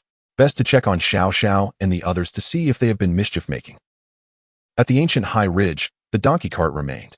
Suddenly, a figure appeared before the cart. The emaciated old donkey braid. Ye Xiao Xiao's head emerged from the carriage. Upon seeing Ye Suifeng, she momentarily froze. Oh, how delightful. You actually obeyed this time and did not stray beyond the bounds. Before Ye Suifeng could finish his words, a small figure leaped into his embrace, clutching him tightly. I thought you wouldn't return. Ye Xiao Xiao's voice quavered with emotion. Almost, but I managed, Ye Suifeng chuckled. Ye Xiao Xiao remained silent, her arms tightening around him. Sensing her feelings, Ye Suifeng sighed softly and said, I recall you stayed in the dream void for a month last time, and you weren't this distressed. That's because you returned on time. Ye Xiao Xiao muttered. What? Ye Xiao Xiao suddenly released her grip, glaring at Ye Suifeng. I meant, could you please specify a concrete time when you leave in the future? Saying you would be back soon led us to wait for over half a month. Observing the suddenly irate Ye Xiao Xiao, Ye Suifeng was taken aback. When did this girl become so clingy? He tousled her purplish-red hair and smiled. All right. I promise to give you a precise time if I must leave again. How does that sound? Ye Xiao Xiao pouted. Now that's more like it. He then turned to see Gu Yulan emerging from the carriage, remarking, You have no idea how terrified Yulan was in this desolate wilderness. Gu Yulan. Very well, you're the boss. Whatever you say goes. Enough of that. Ye Suifeng chuckled. Consider this my treat. You do love to play, don't you? I promise you, there will be no restrictions on our subsequent journey. Feel free to enjoy yourself as you wish. Ye Xiao Xiao erupted in joyous cheers. Watching this adorable little girl, Ye Suifeng couldn't help but reflect on how worthwhile his efforts had been to return. As for that mastermind lurking in the shadows, I shall settle accounts with you in due time. Chapter 72. Northern snowfield in the majestic mountains. The peaks soared like blades, piercing the heavens, some hundreds of zhang high. Virtually no human had ever set foot here. Everything retained its primal form. Among them, one peak towered even higher and more magnificently. At its summit lay a verdant pool of water. Beside the pool, a cerulean lion, eyes closed, was deeply asleep. Suddenly, it perked up, swiveling its head towards the southern sky. A powerful wave of energy surged rapidly toward this location. The cerulean lion sprang to its feet, fixated on the distant horizon. The aura emanating from there rivaled its own, bold and unrestrained. Is it challenging my dominion? Fierce energy erupted from the cerulean lion, its mane bristling with rage. Who dares to provoke me in this domain? Moments later, a colorful silhouette appeared in its line of sight, resembling a bird. The cerulean lion blinked, hot breaths pouring forth, melting the stone beneath its feet. It recognized the approaching avian figure as its sworn rival, the rainbow phoenix, residing 100 miles away. As the rainbow phoenix drew nearer, growing larger in sight, the cerulean lion puffed up its chest, flying wildly, and let out a thunderous roar towards the phoenix. The immense force detonated at the mountain's peak, clearing a massive circular arc in the surrounding clouds and mist. However, suddenly, the cerulean lion sensed something peculiar in the environment. The scent of grass and trees had vanished, replaced by a faint fragrance. With eyes wide open, it beheld a human visage before it. Meow? A colossal fist loomed larger in its sight. With a resounding thud, its vision darkened, and it lost consciousness. Uncle, what is that? A girl's voice echoed from the sky above, belonging to Ye Suifeng. A long-haired girl with purplish-red locks emerged beneath the rainbow phoenix, gripping one of its talons and swaying in the air.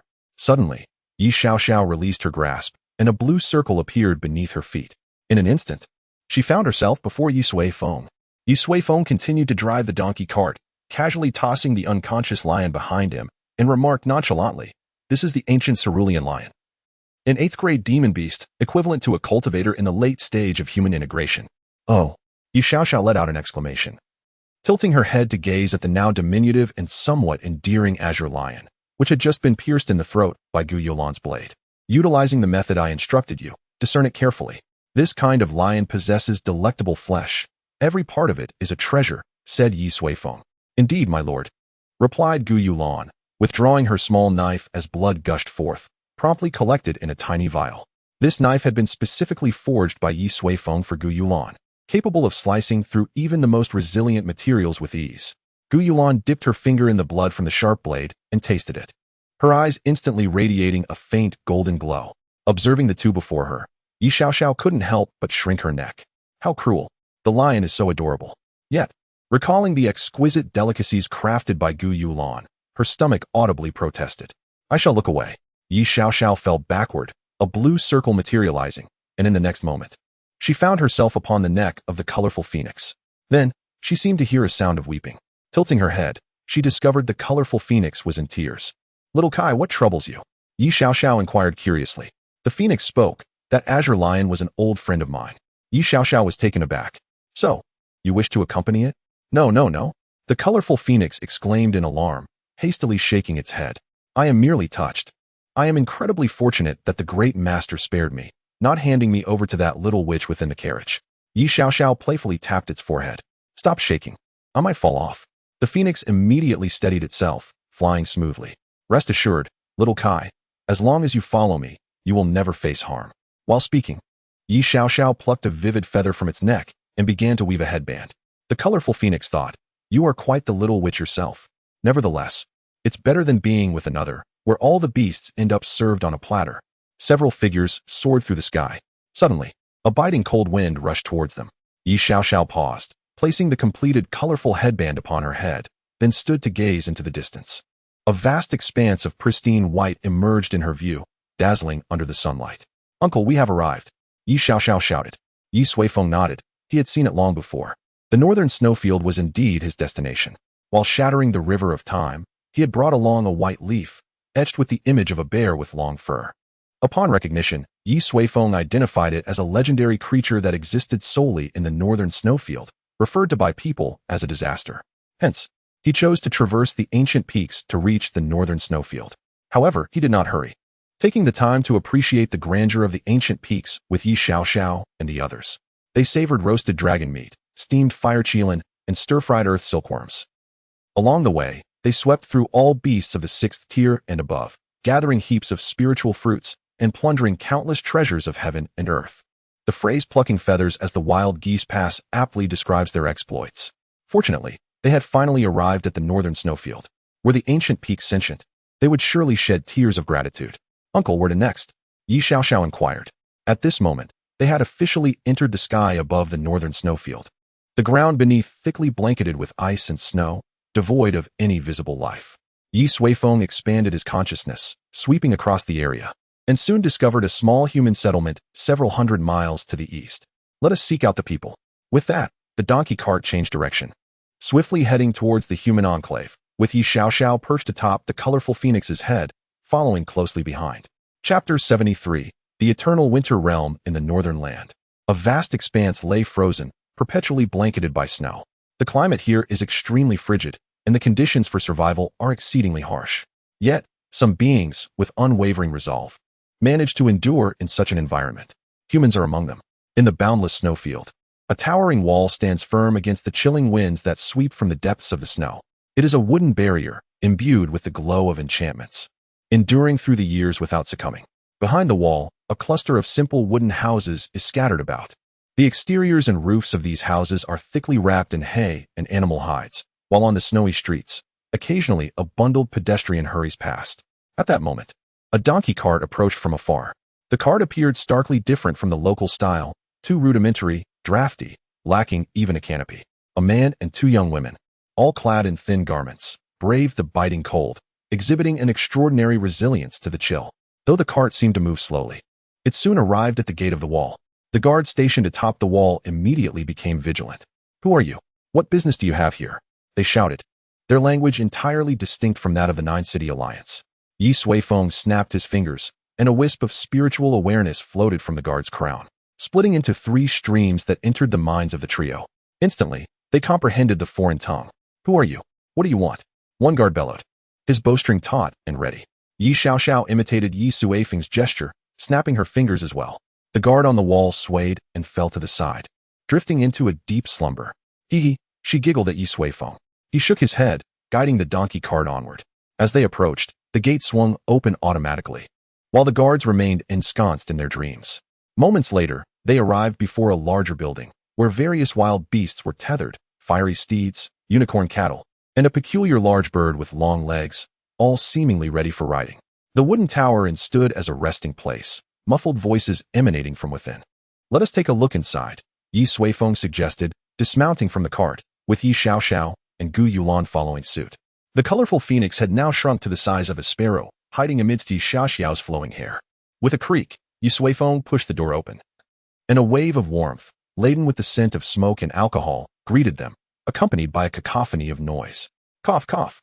Ye Xiaoxiao was caught off guard, fanning her face vigorously, and upon looking up, she found that the once boisterous had fallen silent, with nearly all eyes fixed upon them, some filled with curiosity, others with suspicion, and a few with avarice. Ye Suifeng stepped forward, selecting a vacant spot to sit. "Waiter, fine wine and delicacies." "Coming right up," a slender young man replied loudly. Soon, he returned bearing a jar of wine and several plates of food, while the other patrons resumed their chatter. The three dishes were all meat, prepared in a simple and rustic manner. Nevertheless, Ye Suifeng picked up his chopsticks, for a true gourmand must possess a heart willing to embrace new experiences.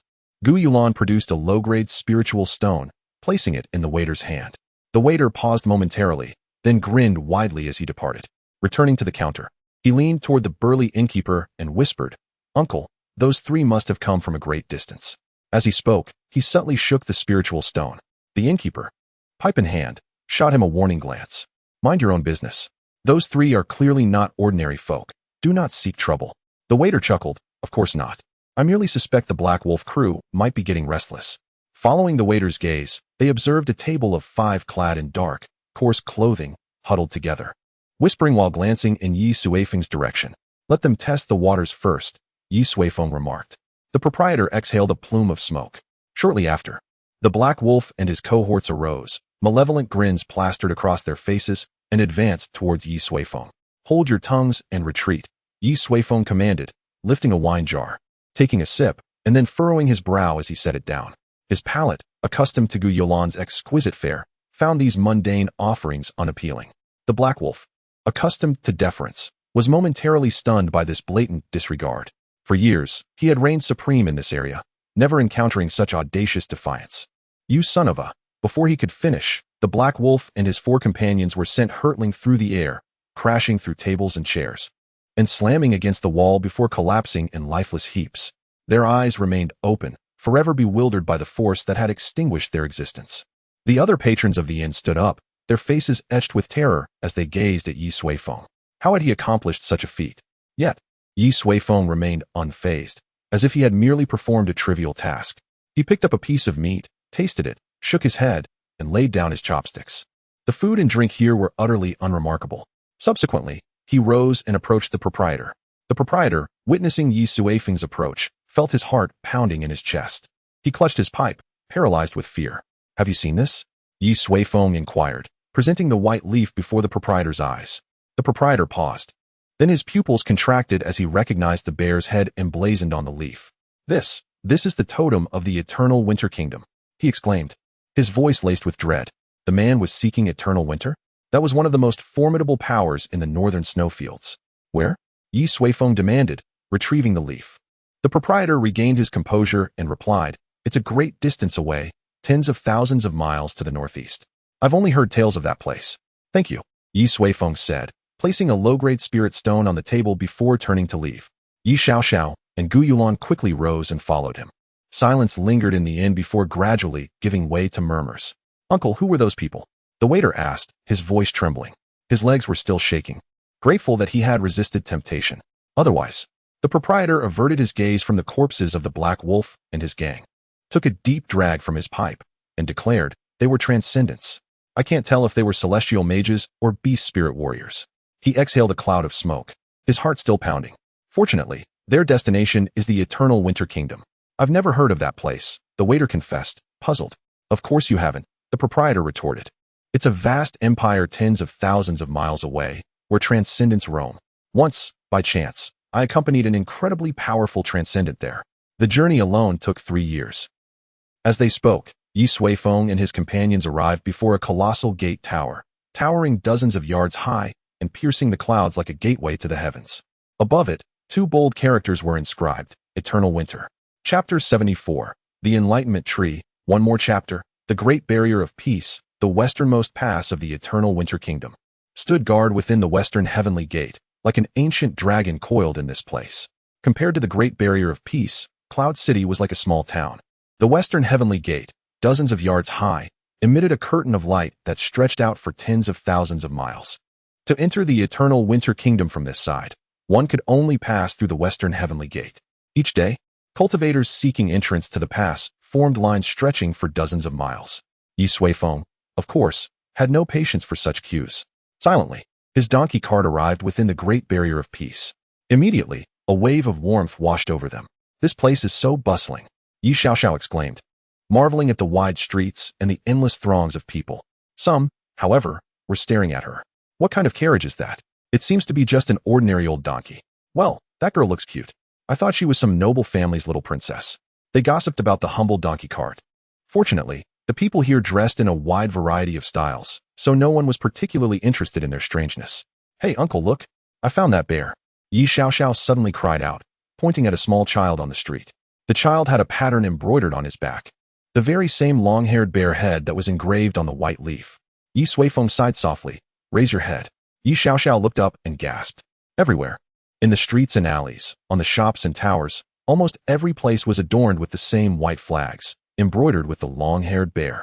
We've come to the bear's den? Ye Xiaoxiao asked, her face filled with surprise. Ye Suifeng extended his finger and drew a circle in the air. Instantly, countless complex pieces of information surged from the heads of everyone on the street, converging at his fingertip and forming a vortex. Then, he immersed his divine sense into the vortex. Great Heavenly God, the most crucial piece of information was revealed to him. In the Eternal Winter Kingdom, the bear was not called a calamity, but was revered as the Great Heavenly God. This Great Heavenly God was omnipotent, commanding wind and rain. Most importantly, it had single-handedly created the Eternal Winter Barrier, protecting them from the harsh cold and snow, allowing humans to live in peace. Ye Suifeng curled his lip. He had noticed the Eternal Winter Barrier when he first arrived. The traces of the formation were extremely obvious, clearly the result of several powerful cultivators working together. It probably had little to do with this great heavenly bear. However, he was not concerned with the Eternal Winter Barrier. He wanted to know why the great heavenly gods had appeared on this white leaf. What exactly was the white leaf? After a moment, Ye Suifeng released his divine sense, instantly enveloping the entire Great Barrier of Peace. Everyone inside was clearly visible in his vision. The most powerful is only in the integration stage? Ye Suifeng frowned slightly. A small integration stage could not have severed the cause and effect of this leaf and placed it in the river of time. However, he could ask him about it. Thinking this, Ye Suifeng prepared to seize him. But in his divine sense, he suddenly saw a familiar name. Well, let's go there and take a look. Shortly after, the ox cart arrived in an extremely prosperous area. The decorations here were obviously a notch above. Among them, a 9-story building stood out. On its plaque, 3 large characters were written, 10,000 Treasures Pavilion. As expected of a large power, their shops are all over the continent. Ye Suifeng said as he got off the cart and led Ye Xiaoxiao and Gu Yulan into the 10,000 Treasures Pavilion. Like other places, the first floor was crowded. Ye Suifeng glanced around and found that the goods here were different from those in the 9 Cities Alliance. In particular, the proportion of elixirs had decreased significantly. In their place were all kinds of demon beast blood and demon beast intercourse. And those things were very popular. The cultivators gathered there were also very strange. The spiritual power in their bodies was unusually mixed, but their physical qualities were extremely strong, and each of them possessed one or more different demon beast auras. Beast spirit warriors? In the information he had obtained earlier, there were fragments about beast spirit warriors and celestial mages. This was a completely different cultivation method from that of the 9 Cities Alliance. Let's inquire about some information and see what advantages these 2 cultivation methods have. Ye Suifeng nodded. Next, he let Ye Xiaoxiao and Gu Yulan wander freely, and then his figure slowly disappeared. In the attic on the top floor of the 10,000 Treasures Pavilion, a middle-aged man in brocade robes was carefully looking at a ledger. Suddenly, a stranger's aura appeared in the room. Who? The middle-aged man abruptly raised his head as a 3-inch-long, handleless dagger shot forth from his sleeve, swiftly piercing towards the figure that had suddenly appeared before him. This was his most formidable personal spiritual weapon, nearly unbeatable against anyone below the integration stage. However, a chilling turn of events unfolded. The once invincible dagger eerily halted just before it could strike the young man. Simultaneously, he found himself immobilized, unable to move a muscle. A wave of dread washed over the middle-aged man. In this Pingyang Pass, the only individual he truly feared was the gatekeeper of the integration stage. Yet even the gatekeeper could not possess such terrifying power. Where did this formidable cultivator come from? And why had he targeted him? The man trembled internally. Do not be alarmed. I merely wish to inquire about something, Ye Suifeng said as he picked up the dagger and took a seat before the middle-aged man, placing the dagger upon the table. A fine spiritual weapon, indeed, with a rather unique design. Upon hearing Ye Suifeng's words, the middle-aged man suddenly felt the ability to move return to him. Instinctively, he recoiled, his chest heaving as he gasped for breath. Ye Suifeng was left speechless, wondering how this man could lack the courage of Gu Wanxin. Are you the head of the Wanbao Pavilion here? Ye Suifeng inquired. The middle-aged man nodded, swallowing hard before responding. Senior, I am indeed the head of this pavilion, Jian Xingquan. If there is anything you fancy, please feel free to take it. Ye Suifeng remained silent, bemused by the man's demeanor. He produced a leaf from his possession and asked, Have you seen this before? Jian Xingquan stared in astonishment at the leaf, furrowing his brow. Senior, how do you possess such a thing? He exclaimed, visibly shaken. Ye Suifeng grasped the leaf firmly. Speak. This. Please hold on for a moment. I will verify. Jian Xingquan quickly dashed to a large chest nearby, employing a complex array to unlock it, revealing a trove of books. This was a storage chest, containing countless tomes. He began to rummage through it. Before long, he retrieved an ancient-looking book. Yes, this must be it. After flipping to a specific page, he respectfully placed the book before Ye Suifeng. Senior, please take a look. Ye Suifeng found Jian Xingquan's actions amusing, thinking to himself that he had not done anything to warrant such fear. Shaking his head, he picked up the ancient tome. The pages depicted a towering tree, beneath which a group of playful, fluffy bears frolicked charmingly. Ye Suifeng glanced at the chapter title, The Enlightenment Tree. Chapter 75, The Divine Gift Conference.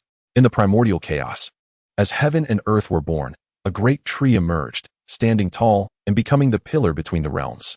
As it grew, the distances between heaven and earth expanded, forming the initial world. Known as the World Tree, it served as the backbone of creation. Once the realms stabilized, the World Tree fulfilled its purpose and collapsed. From its remnants, several new sprouts emerged. As the offspring of the World Tree, these saplings were extraordinary, each possessing immense strength and unique abilities. Among them was the Enlightenment Tree, which symbolized the nascent wisdom of the universe, capable of enlightening all beings. One day, a severely wounded mother bear, pregnant and seeking refuge, arrived beneath the Enlightenment Tree. However, her injuries were too grave, and she did not survive. After giving birth to 7 cubs, she passed away. The cubs thrived beneath the tree, nourished by its essence, growing stronger with each passing day. Eventually, one of the bears shattered the age-old ice and snow, establishing an oasis in the midst of a snowy expanse, later known to humans as the Eternal Winter Kingdom. This bear was revered by all beings as the great celestial deity, worshipped and honored. The tale in the ancient book concluded here. If the records were accurate, The leaf in Ye Suifeng's possession indeed belonged to the enlightenment tree, explaining the insignia of the great celestial deity etched upon it. Ye Suifeng closed the book, deep in thought. Could it be that the individual who placed the leaf in the river of time was the so-called great celestial deity? According to the book, this deity might indeed possess the ability to traverse the void. After a moment's contemplation, Ye Suifeng inquired, "Where might I find the enlightenment tree?" Jian Xingquan's expression grew awkward. "Senior, I cannot say. My knowledge of the enlightenment tree is merely a vague recollection from a chance encounter with some texts." Ye Suifeng nodded, understanding that such a significant existence would not be known to a mere post-transformation cultivator. Who could possibly hold knowledge about the enlightenment tree or the great celestial deity? Ye Suifeng pressed on. What about the eternal winter imperial city? Might they possess any information regarding the enlightenment tree? After a moment's thought, Jian Xingquan replied, "Perhaps only those in the eternal winter imperial city might have some insight. However, if you seek the great celestial deity, know that during the Divine Gift Conference, in half a month's time, the deity's consciousness will descend upon Pingyang Pass." Ye Suifeng raised an eyebrow. He had heard of this Divine Gift Conference while gathering information earlier. It appeared to be a grand event, drawing many individuals to Pingyang Pass. "Tell me more about this Divine Gift Conference," he urged. "Certainly," Jian Xingquan nodded eagerly. The Divine Gift Conference occurs every 3 years and is the most magnificent gathering in the Eternal Winter Kingdom. As Jian Xingquan elaborated, Ye Suifeng began to grasp the essence of the event. In essence, it was a selection process orchestrated by the great celestial deity. Every 3 years, participants must be exceptional youths under the age of 16, including fate mages, beast spirit warriors, and others from various disciplines. After rigorous selection and intense battles, the most outstanding young talents would be chosen. The great celestial deity would then bestow blessings upon them based on their rankings. The top contenders would even be directly ushered into the divine realm to embark on extraordinary lives. This year, 5 spots from Pingyang Pass would be claimed by the great celestial deity. It sounds as if this great celestial deity is akin to a cult leader, Ye Suifeng chuckled. Jian Xingquan laughed awkwardly, aware that such a description could incite ire among the locals. If they heard someone speak of their great celestial deity in such a manner, regardless of one's strength, they would likely rush in to retaliate. "Are you certain the deity's consciousness will indeed manifest?" Ye Suifeng asked. "Absolutely," Jian Xingquan confirmed. "Since arriving at Pingyang Pass, I have attended every divine gift conference. I can feel the terrifying presence of the great celestial deity that instills fear. No one can rival it. Of course, compared to you, senior, it is still far inferior," he added, realizing his words might have sounded presumptuous. Ye Suifeng remained silent, pondering that the man's survival thus far might be closely linked to his rather timid nature. Nevertheless, if the great celestial deity were indeed to come, he need not expend further effort in searching. He could simply wait for the deity's arrival, confront him, and pose his inquiries afterward. With half a month remaining, Ye Suifeng asked, "Does your Wanbao Pavilion possess any cultivation techniques or texts regarding fate mages or beast spirit warriors?" Jian Xingquan's heart sank. Fearing the worst had come to pass, the Wanbao Pavilion was sure to face repercussions. Yet, he dared not deceive this formidable figure. "Yes, senior. We not only have those techniques, but also methods practiced by cultivators from the southern regions, as well as spiritual weapons, spiritual herbs, high-tier beast cores, heavenly materials, earthly treasures, and spirit stones." "Enough." Ye Suifeng leaned against his hand, muttering, "I only desire those 2 cultivation techniques. Bring me as many as you have." During the waiting period, he casually examined the unique aspects of these 2 training systems. Soon enough, Jian Xingquan presented him with a beautifully crafted storage ring. A brief glance revealed at least 10,000 volumes. This person had indeed emptied their home. "How much for all of this?" "Let us go by the standard pricing," Ye Suifeng emphasized. Jian Xingquan appeared taken aback, seemingly unprepared for the senior to offer payment. At cost, it would be approximately 8 trillion low-grade spirit stones. "Does that work for you?" Ye Suifeng remained silent, extracting the techniques from the storage ring before placing an ample amount of spirit stones inside and handing it over to Jian Xingquan. It was merely a trifling matter. He had not yet fallen to the point of needing to rob others. Subsequently, he prepared to depart when a thought struck him. Right. How does one participate in the Divine Gift Assembly? With numerous talented individuals gathering, it would also serve as a splendid opportunity for Ye Xiaoxiao to hone her skills and keep her occupied.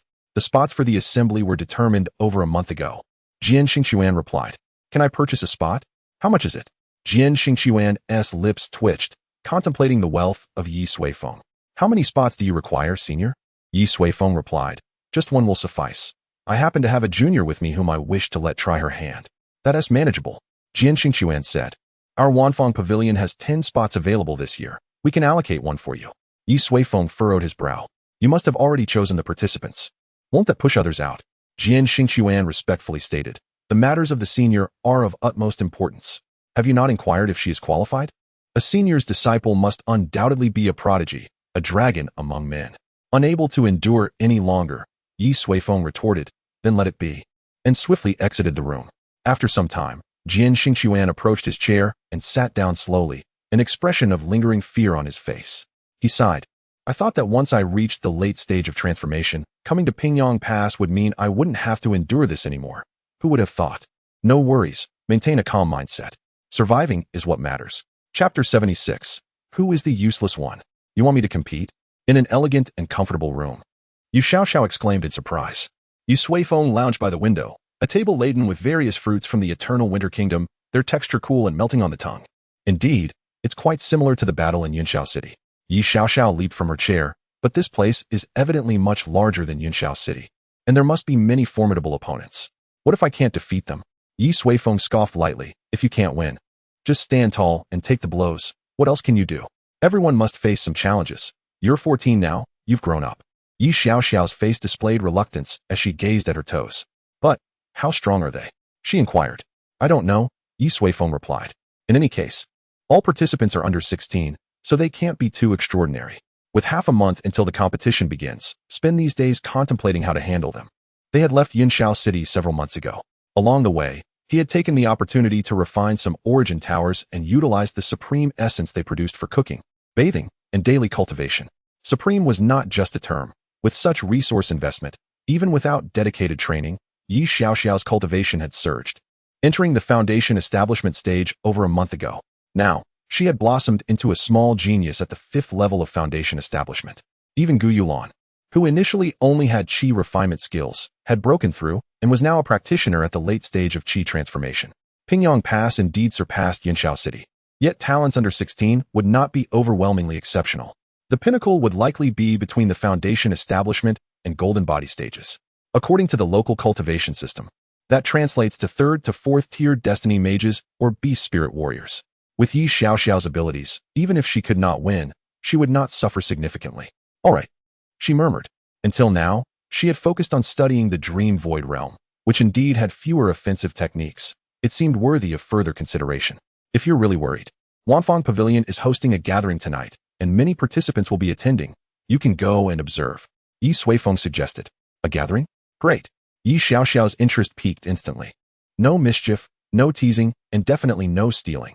Understand your opponent's strengths, got it? Ye Suifeng cautioned. This girl was still too young, having grown up sheltered by her family. Her playful nature too prominent. Don't worry, I've outgrown that stage, Ye Xiaoxiao declared with feigned maturity. Ye Suifeng shook his head. Yet, she did have a point. Ever since that day at Qinggu jailing, the little girl had indeed changed. Though her personality remained lively, she was no longer unruly. All right, off you go. Ye Suifeng urged her out. After she left, he took out a book and casually flipped through it. Destiny Mages, Beast Spirit Warriors. Quite intriguing. That night, in a private room of Wanfang Pavilion. Why is this happening? I must seek justice from the Pavilion Master. An angry voice resonated within the room. 10 young men and women reclined casually, one of them standing with indignation and fury. Shada, sit down. A slightly older individual admonished sternly. Huarong. Fen clearly earned this qualification, yet, as the competition approaches, he has been replaced by a stranger. I must confront the Pavilion Master. Xiaodao exclaimed angrily. Do you think Wanfang Pavilion is at your beck and call? The elder Huarong rebuked. The Pavilion Master's decision must have its reasons. We must comply. Besides, didn't he also say that a fund would receive appropriate compensation? Compensation? Xiaodao scoffed. What could possibly be more precious than the essence of the divine? Perhaps he could even be chosen by the great deity. At this moment, someone beside Huarong suddenly laughed. Chosen by the great deity? You dare to utter such child's play? Huining, you're just upset that after a Fun's exit, you can no longer swindle the divine essence from him, Xiaodao retorted. A Fun is my dearest friend. Yes, a friend who constantly takes advantage of you, Huining taunted. Do you think we are blind? Xiaodao fell silent. The others present were no fools, and they all saw the truth of the matter.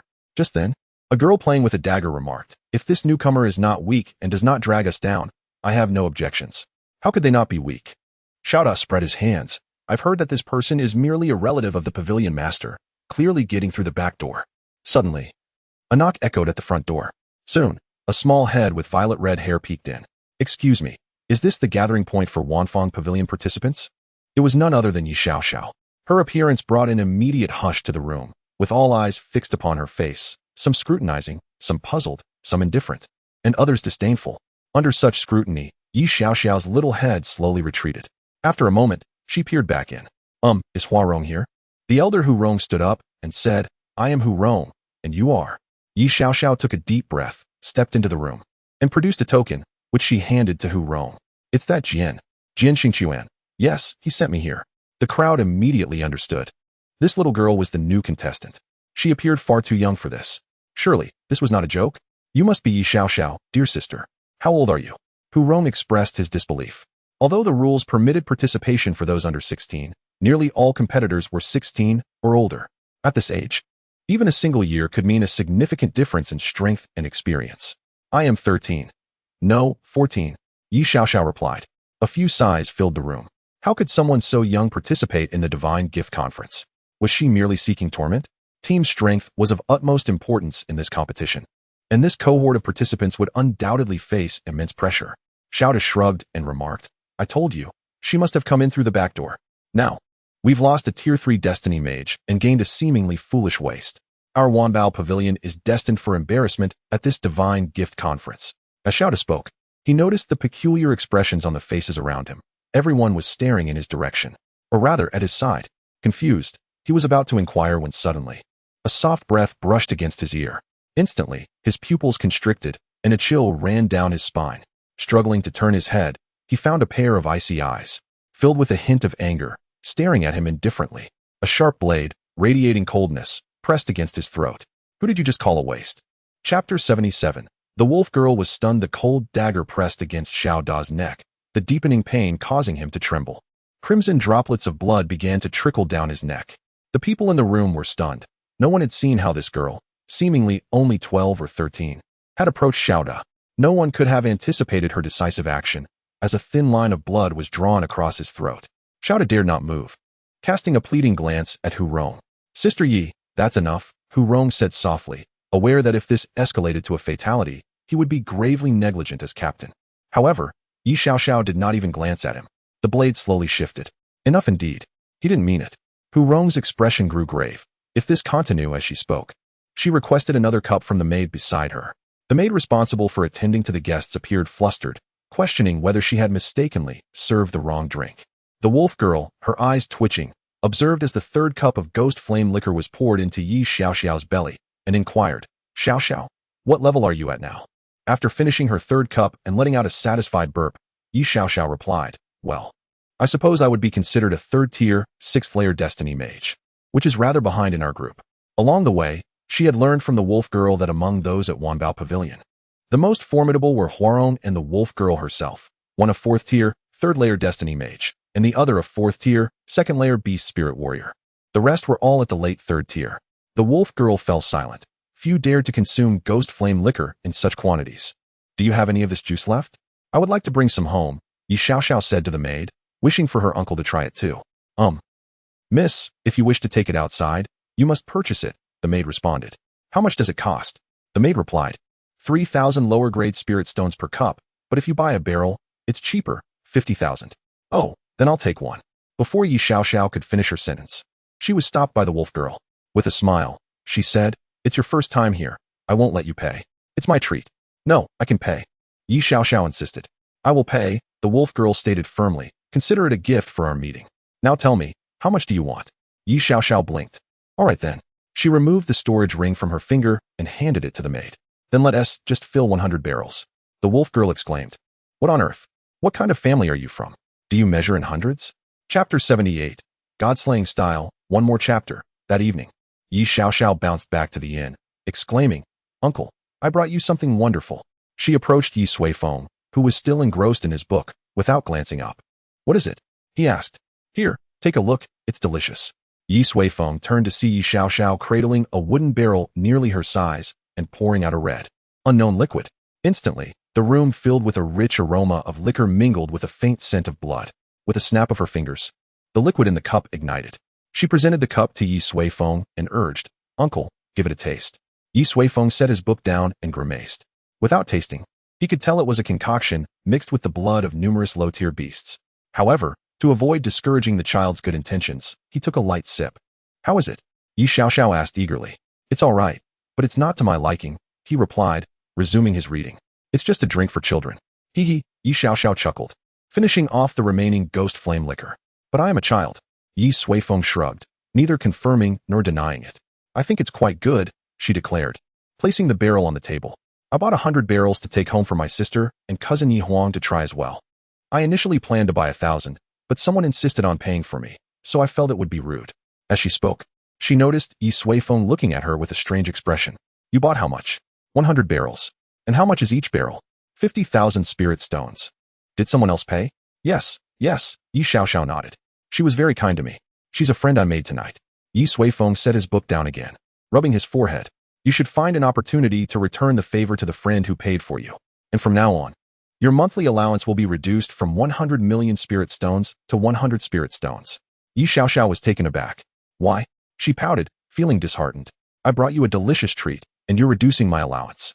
Isn't that a bit excessive? Once you understand why, I will reconsider your allowance," Ye Suifeng stated. Returning to his reading, Ye Xiaoxiao pouted, perplexed about what she had done wrong. However, she believed there must be a reason behind her uncle's decision. What to do?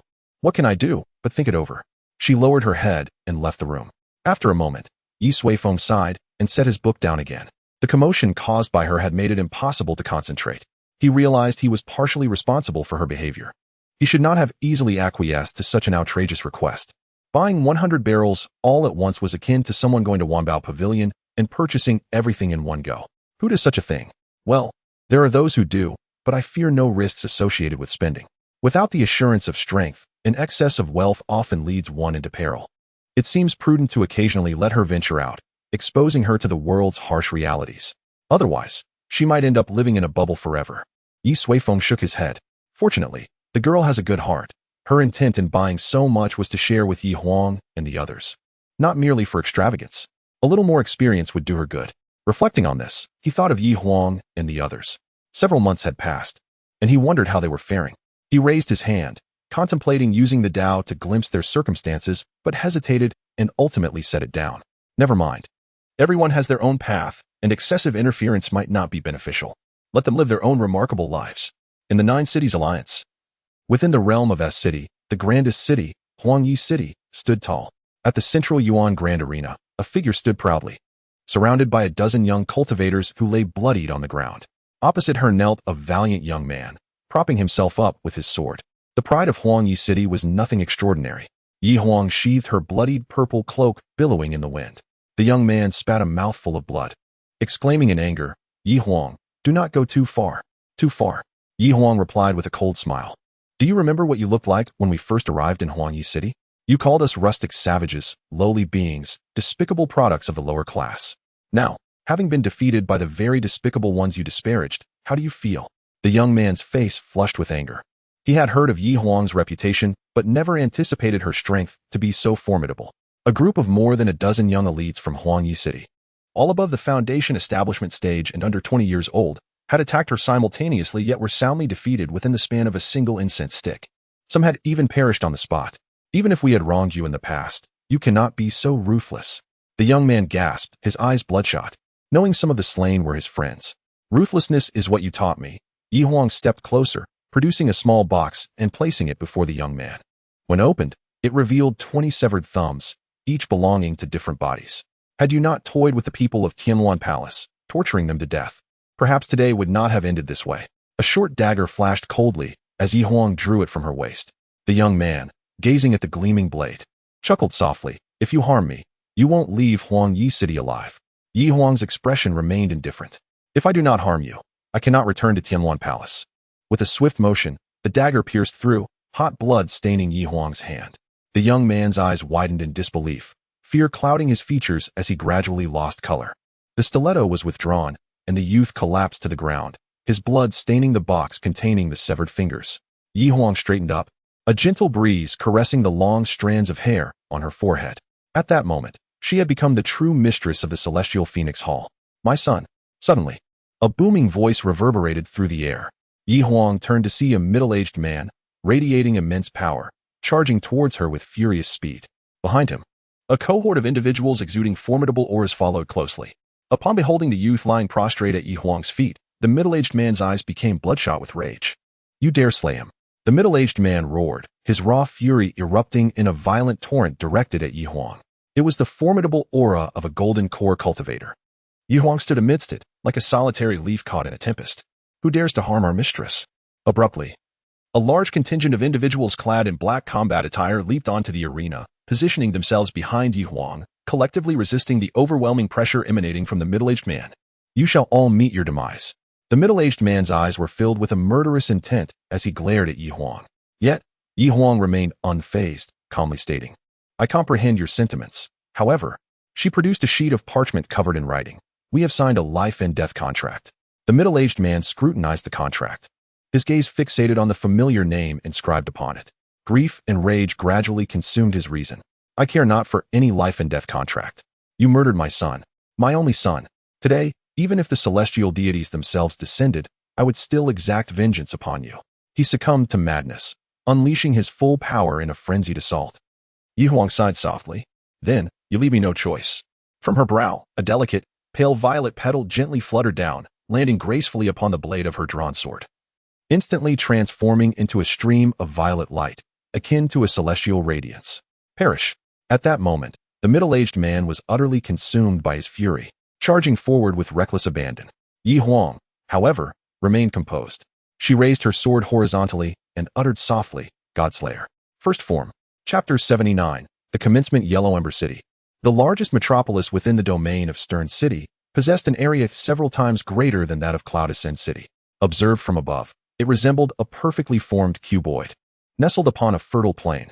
However, on this day, a colossal fissure extended from the very heart of Yellow Ember City, cleaving the metropolis in two. A middle-aged man stood at the epicenter of the arena, his gaze fixed upon the origin of the fissure, lost in contemplation. Beside him, a young woman clung tightly to his arm, her face ashen. It was none other than Ye Suifeng, who had participated in the drunken dream gathering. Father, was this truly wrought by Yi Huang? Her voice trembled, unable to comprehend the immense power required to cleave Yellow Ember City asunder. Had Yi Huang unleashed this technique upon her that day, she would have surely. The middle-aged man remained silent, offering only a subtle nod of confirmation. At that moment, several powerful figures descended from the heavens, landing swiftly beside the middle-aged man. They beheld the colossal sword scar before them, their expressions reflecting awe and trepidation. Patriarch Nye, one of them approached, inquiring, where are the members of the Celestial Phoenix Hall? They have departed, Patriarch Nye replied. Escaped? Nay. Patriarch Nye shook his head. After slaying the yellow family head, she did not flee but awaited our arrival. The individual paused, perplexed. And then? Patriarch Nye sighed softly. I allowed her to leave. What? Another family head exclaimed in astonishment. How could you permit her to depart? She has brazenly provoked Yellow Ember City. She must be made to pay the price. Patriarch Nye turned, his expression devoid of emotion, and fixed his gaze upon him. Have you considered Ye Suifeng? The others were taken aback. Indeed. If the daughter possessed such strength, what of the father?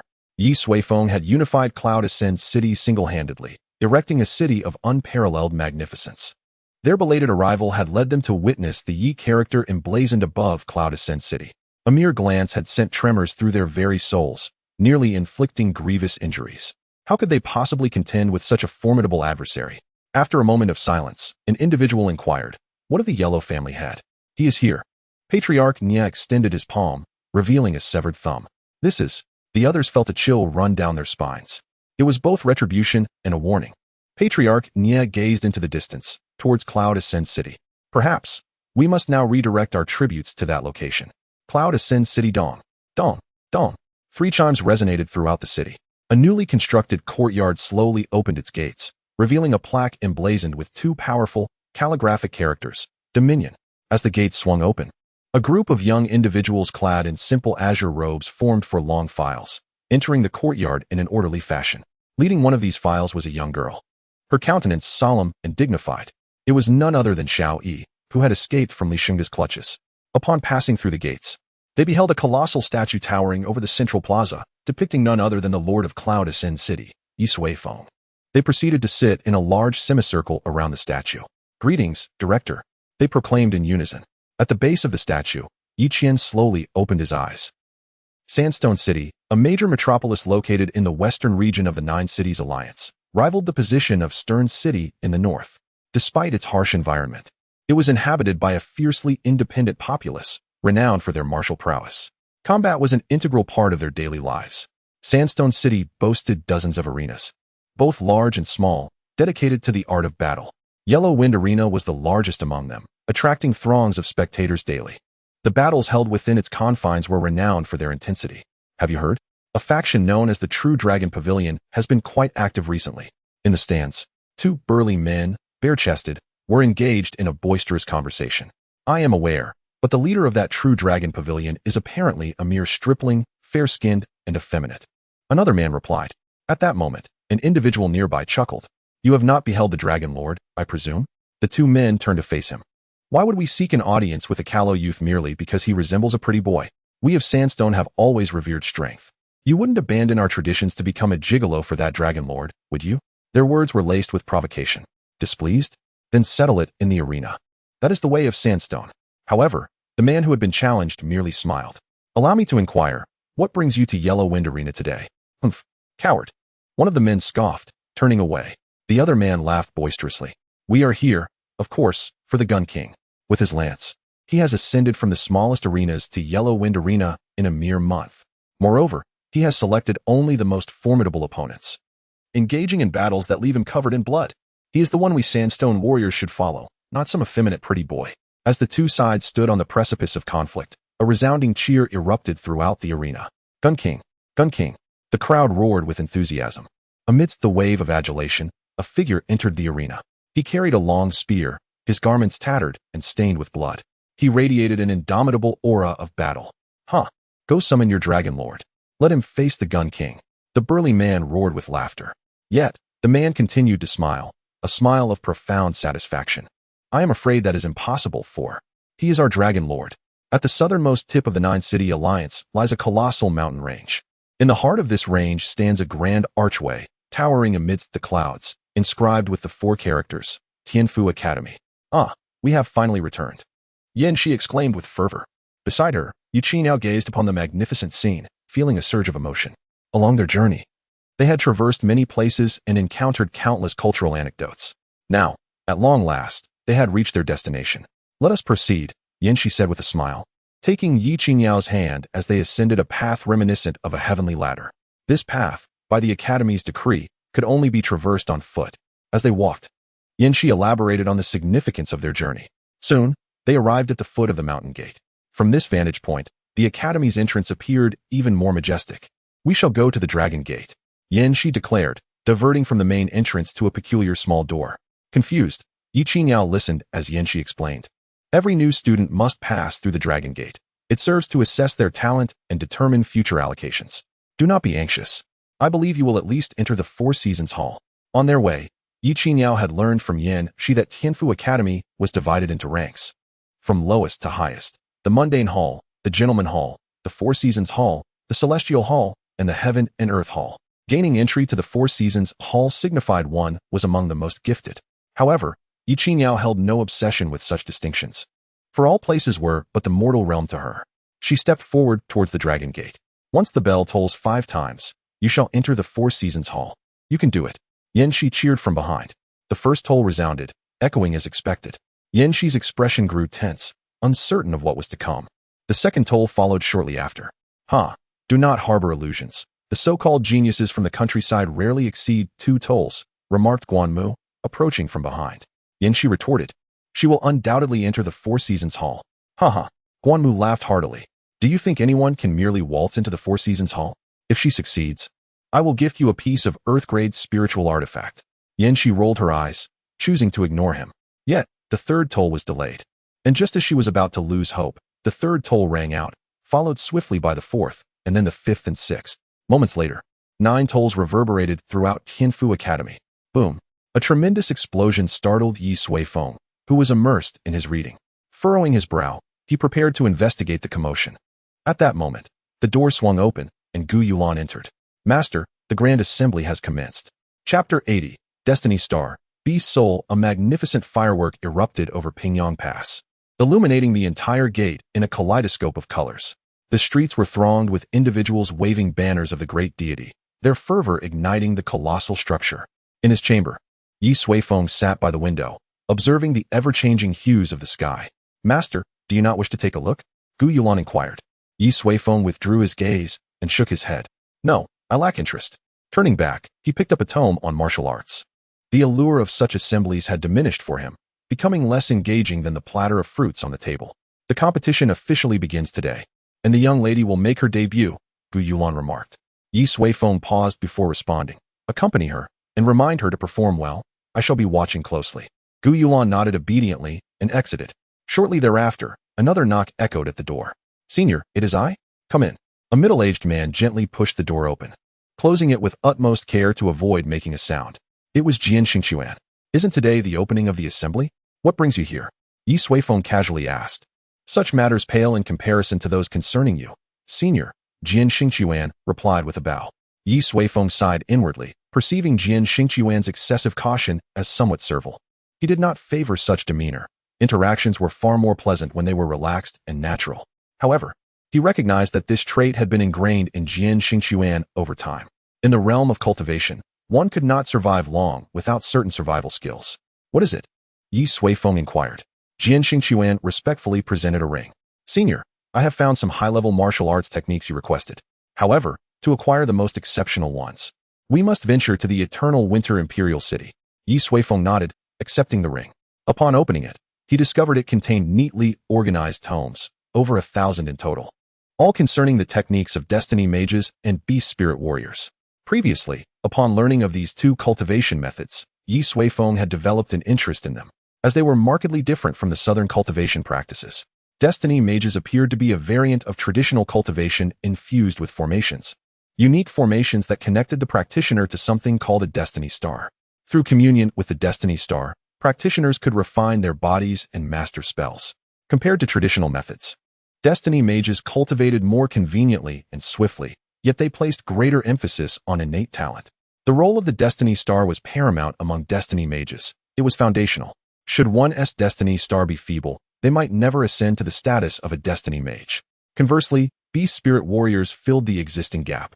Their cultivation method was straightforward and forceful. They enhanced their power by merging with the souls of beasts and bathing in their blood, gaining portions of the abilities possessed by the beasts they fused with. Unlike destiny mages, this method could quickly yield formidable combatants. Thus, in the Eternal Winter Kingdom, the number of beast spirit warriors was exceedingly large. Both methods, distinct from tradition, bore significant flaws, yet also possessed their merits. As Ye Suifeng delved deeper into them, he discerned that certain characteristics might be leveraged to extend the stages of his foundational technique, Yuan Shigong. After establishing the initial two phases of Yuan Shigong, he had set the matter aside, treating it as a casual endeavor. However, he now considered refining it further. This prompted him to send Jian Xingquan in search of higher-level techniques, intending to reassess once he had reviewed them. Stowing the ring, Ye Suifeng produced a green spiritual fruit and handed it to Jian Xingquan. Your reward. Jian Xingquan stepped forward, cradling the spiritual fruit with both hands, perplexed by its nature. Observing the elegant, natural patterns adorning its surface and the faint aura of life emanating from it, Jian Xingquan's pupils dilated in shock. This appears to be a fate source fruit, a sacred spiritual fruit. It promised longevity, the cleansing of the soul, and even the potential for bodily reconstruction. As Jian Xingquan gazed at the fruit, his hands trembled, fearful of inadvertently dropping it. Senior, this reward is too generous. He hesitated to accept the spiritual fruit. Such treasures were rare, even for those in the tribulation phase. Take it.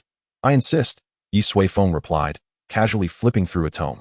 While traversing the Qingyu Heights, they had not only vanquished all 6th-grade beasts, but had also raided countless 6th-grade spiritual fruits and herbs, including a plethora of sacred medicines akin to the fate source fruit. As Ye Suifeng reflected upon his journey thus far, he felt a sense of unease regarding his habitual reliance on the Dao for personal gain.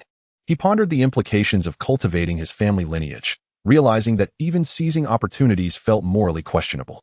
Therefore, he resolved to utilize his travels to gather sacred herbs and beasts. Intending to nurture them within the Mirror Lake Garden, thereby offering a form of gratitude to the Dao. This way, should he ever crave such delicacies, they would be readily available. Observing Ye Suifeng's seemingly indifferent demeanor, Jian Xingquan trembled as he carefully accepted the life-source Dao fruit. It was imperative not to defy the will of his predecessor. You need not keep coming to me. Go and preside over the assembly, Ye Suifeng instructed, signaling his intention to dismiss him. Are you not attending? I have arranged the best seat for you, Jian Xingquan replied. Ye Suifeng contemplated for a moment before deciding. I shall wait until the final battle to join. He was confident that with Ye Xiaoxiao's current prowess, she would undoubtedly reach the final stages. Following this, Jian Xingquan complied and exited the room. A brief while later, he found himself hovering above a grand arena, descending upon the highest viewing platform where Jian, the Pavilion master, and several others greeted him with warmth and respect.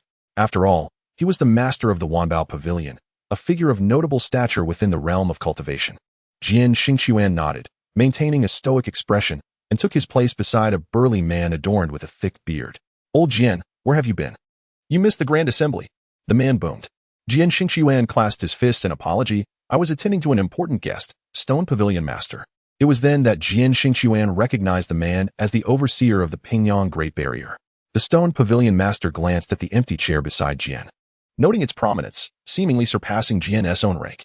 Is that a high-ranking official from your Wanbao Pavilion? He inquired. Jian Xingquan turned, narrowing his eyes. Pavilion Master, I advise you not to concern yourself too much with the affairs of Wanbao Pavilion. Cut it out. The Stone Pavilion Master scoffed, yet refrained from further inquiry. Those in high positions often understood what Wanbao Pavilion truly represented.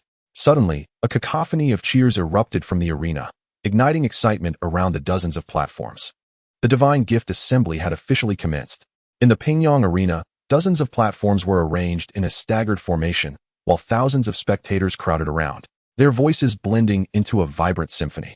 I'm number 885, Sister Wolf. What is your number? Ye Xiaoxiao asked in a room filled with youthful competitors. Some serious, others exuberant. This was one of the preparation rooms for participants of the Divine Shrine Assembly. I'm number 21, the wolf girl replied, applying a layer of paint to her arms. This was no ordinary paint. It was crafted from the essence of various demonic beast bones, known as demon sand, which many beast spirit warriors applied to enhance their powers. Why is there such a vast difference in our numbers? Ye Xiaoxiao pondered before realizing, I see. This was randomly assigned to ensure fairness. The wolf girl hesitated, her expression shifting. Not entirely accurate.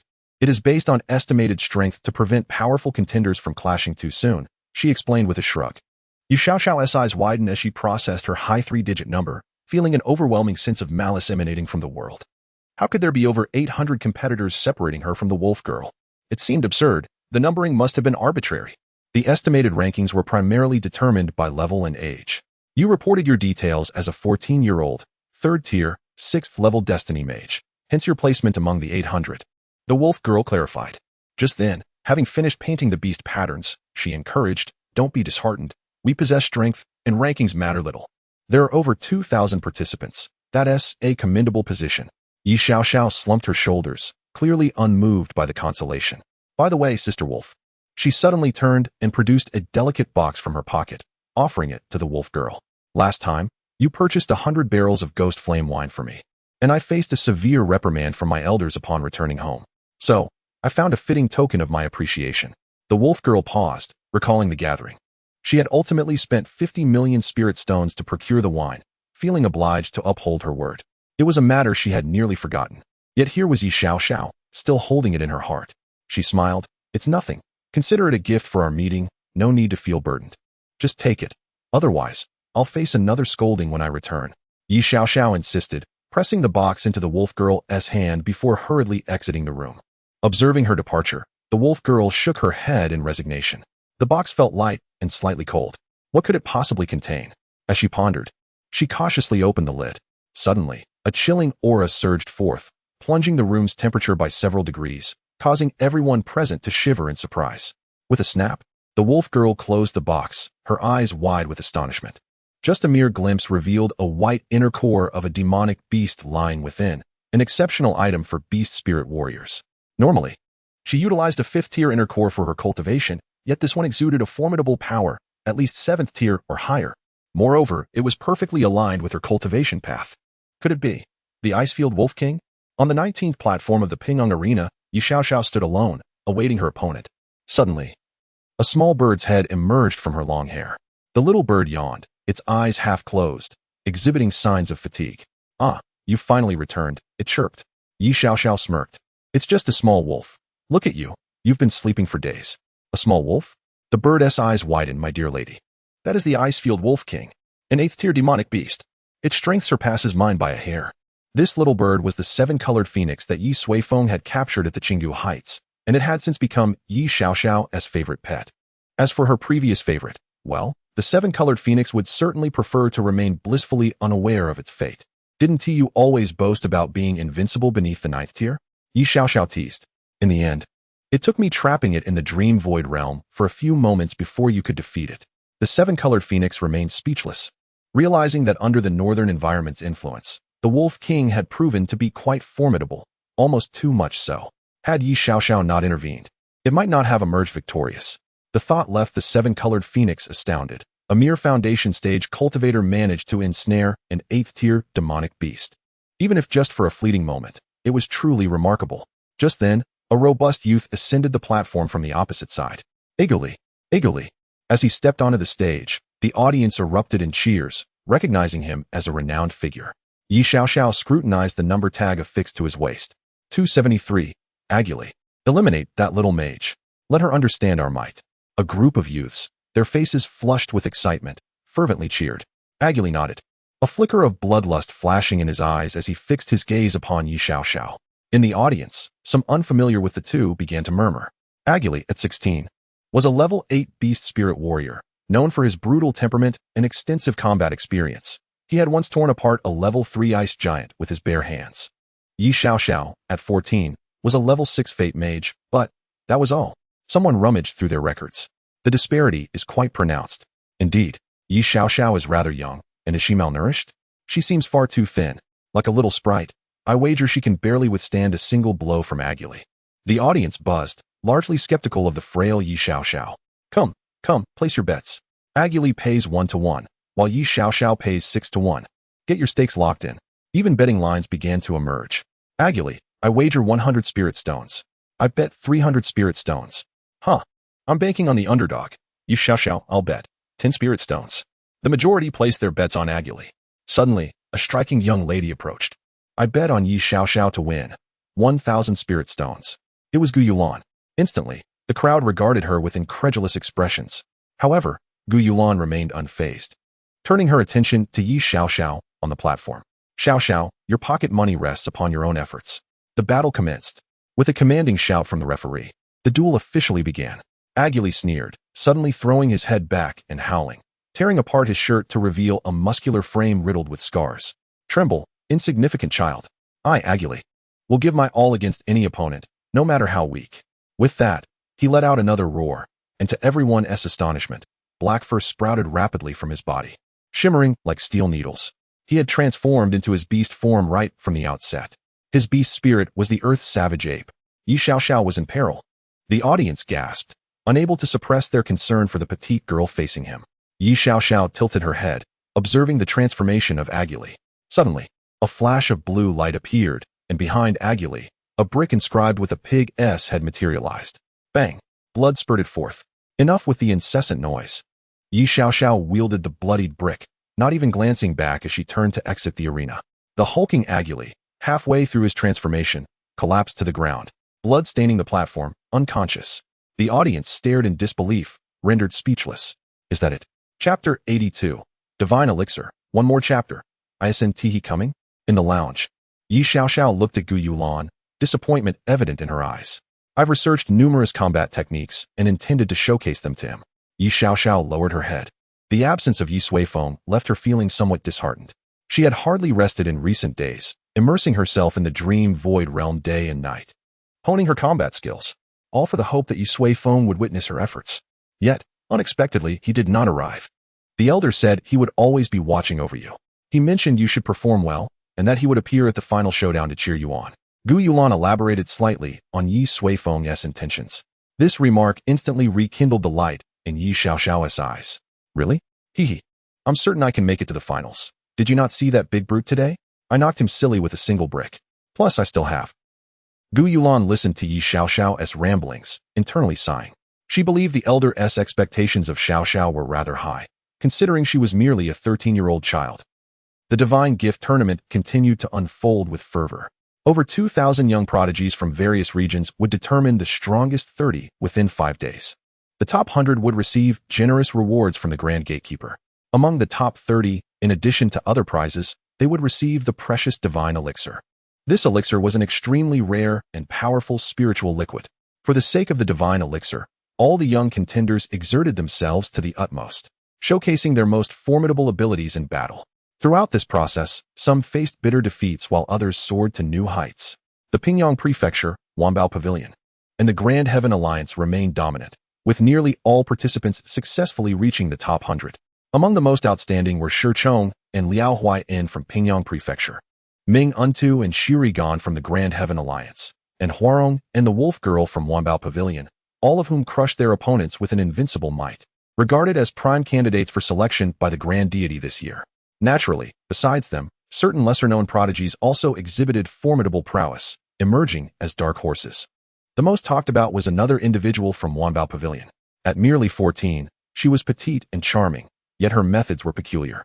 Wielding a brick and accompanied by an exceedingly comical monkey, she struck anyone she faced. Those who battled her were nearly left dazed, showcasing sheer brutality. She was nearly on par with the Wolf Girl of Wanbao Pavilion in notoriety. Thus, she was also referred to as the Monkey Girl. The Monkey Girl. Ye Suifeng's face darkened as she approached Gu Yulan, her eyes icy. Sister Yulan, who bestowed this title upon me. I will ensure that they experience an unforgettable dream tonight. Upon learning of this title, she was utterly stunned. Back in Cloud City, she was revered as the fairy Xiao Xiao. Yet upon arriving at your Pingyang Pass, she was labeled the Monkey Girl. Ye Suifeng was furious and determined to confront the individual responsible. Gu Yulan quickly intervened, saying, "Titles are generally derived from characteristics. There's no concept of fairies here, and you always carry that monkey, so it. That monkey is merely an illusion I conjured. It's effectively just a weapon," Ye Suifeng exclaimed. Gu Yulan's expression turned helpless. Nonetheless, no one realizes that. Ye Suifeng fell silent. After a prolonged moment, she huffed, "Fine, I won't bother with them." In the ensuing days, the battles grew increasingly intense. Everyone's strengths were closely matched, each combatant exerting their utmost. Each match was a bloody affair. Particularly concerning the Monkey Girl, Ye Suifeng. It seemed she had been spurred by something, becoming increasingly violent. Moreover, the louder the audience chanted her name, the more frenzied she became, even frightening some weaker opponents into forfeiting. Scholars speculated that the Monkey Girl's fate star was likely connected to some form of motivation. Hence, the more enthusiastic the crowd, the stronger her combat prowess. Consequently, her supporters vociferously cheered during every match. 5 days later, the over 2,000 participants dwindled to the final 30. They were the C-Army de la C-Army, prodigies of monstrous caliber. Most were level 4 transcendents, with only a few remaining at level 3. Ye Suifeng stood as the strongest among them. The Pingyang Grand Arena, previously filled with dozens of platforms, had been completely dismantled. A brand new super arena now stood in its place. The 30 strongest contenders of the Divine Gift Tournament stood at the center of the arena, receiving accolades from the Grand Gatekeeper, Shi Haojia, along with their rewards. Following a round of encouraging words, each participant received a substantial amount of cultivation resources. Finally, the Grand Gatekeeper personally produced a delicate jade platter, upon which lay 30 small bottles. As the bottles appeared, the entire arena seemed to hold its breath, eyes fixated on the jade platter with fervent anticipation. Those bottles contained the ultimate treasure, level 1 divine elixir. The Wolf Girl, too, displayed an excited expression. "Sister Wolf, what exactly is its purpose?" Although Ye Suifeng participated in the competition, she truly had no idea what the First Order Celestial Elixir was. "The Supreme Spirit Elixir," the Wolf Girl whispered. "It is a treasure capable of cleansing the soul and purifying the body's essence, something only a great celestial can possess." Ye Suifeng, puzzled, pointed at Shi Haojia. "But doesn't he have one too?" "That was left behind by a great celestial in advance," the Wolf Girl replied. "If we can secure a position in the top 10, the great celestial will personally descend and bestow upon us an even more potent second-order celestial elixir. The top 3 will be summoned by the great celestial to the divine mansion, where they shall embrace destiny." The Wolf Girl's heart surged with excitement. Ye Suifeng blinked, still unaware of what it was, but it sounded impressive. Moments later, all 30 participants received a vial of first-order celestial elixir. Everyone stood tall, and soon learned that the qualification battle for the Divine Mansion would commence in 2 days. That evening, Ye Suifeng returned to her room, played with the little monkey for a while, then took out the vial of celestial elixir. What exactly was this? She pondered, gently opening the bottle. Instantly, a refreshing fragrance wafted forth, invigorating her senses. It truly was extraordinary. Ye Suifeng flared her nostrils. The scent was remarkably pleasant, yet it struck her as oddly familiar, as though she had encountered it before. After a moment of contemplation, she shook her head. Never mind. Sister Wolf mentioned that celestial elixir could be consumed directly, so she decided to give it a try. She then tilted the small vial and poured its contents into her mouth. The rich spiritual energy flowed down her throat, nourishing every corner of her body. At that moment, Gu Yulan entered the room, carrying a basin. "Miss, it's time for your foot bath." Ye Suifeng remained silent, and Gu Yulan, momentarily taken aback, set down the basin and approached her. Her pupils constricted, a wave of shock reflected in her eyes, causing her body to tremble slightly. "Miss," Ye Suifeng turned her head, puzzled. "What's wrong?" Gu Yulan's expression became complicated as she suddenly embraced her gently. "Miss, it's all right. The name Monkey Girl is not pleasant. We simply shan't heed it. You must not demean yourself over this." Drinking the foot bath water, Ye Suifeng. She glanced at the small vial in her hand, then at the basin she used for her foot bath daily. Suddenly, it dawned on her why she felt a sense of familiarity with the first-order celestial elixir. Instantly, her stomach churned. Ugh. Chapter 83. The Celestial Maiden. Is this the celestial elixir?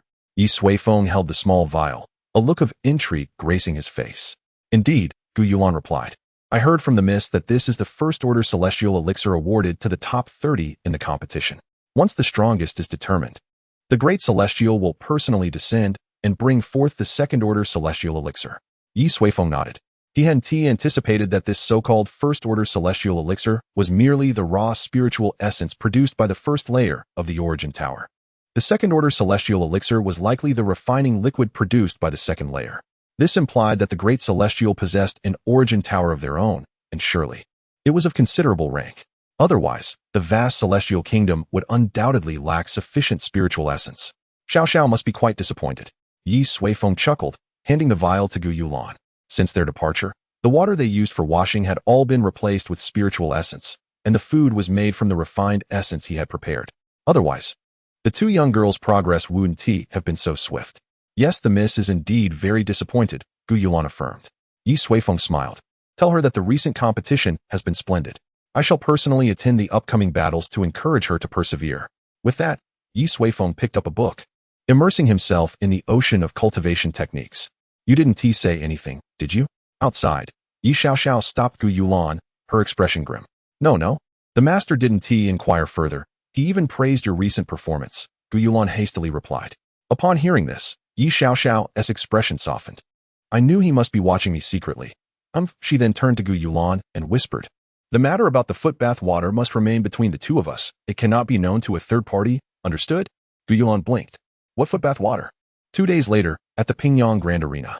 After spending more than half a month in the room, Ye Suifeng finally arrived at the venue, taking his seat prepared by Jian Xingquan. The Grand Master Shi Haojie frequently cast curious glances toward Ye Suifeng, but Ye Suifeng merely lounged in his seat, indifferent. He was merely a nascent cultivator. There was no need for acquaintance. His purpose for attending today was twofold: to witness Ye Suifeng firsthand and to await the arrival of the Great Celestial. Ahem. Sensing Shi Haojie's gaze, Jian Xingquan cleared his throat, casting him a warning look. Shi Haojie shrugged and then stood up. After a grandiose speech, the final round of the competition officially commenced. In the first match, Ye Suifeng stepped onto the stage. Upon seeing Ye Suifeng in the stands, her heart filled with joy, and even the raucous cheers from the crowd below became less jarring. Her opponent was a member of the Great Celestial Alliance, Shi Hong, a fourth-order, second-layer fate mage. "Monkey Girl, we finally meet," Shi Hong said, crossing her arms and gazing disdainfully at Ye Suifeng. "But your dark horse journey ends here." Ye Suifeng huffed. She had heard such words countless times before. The two faced off, and the battle commenced. Shi Hong struck first, swiftly waving her arms, conjuring several deep gray lines that surged toward Ye Suifeng. Suddenly, a brick appeared behind her head.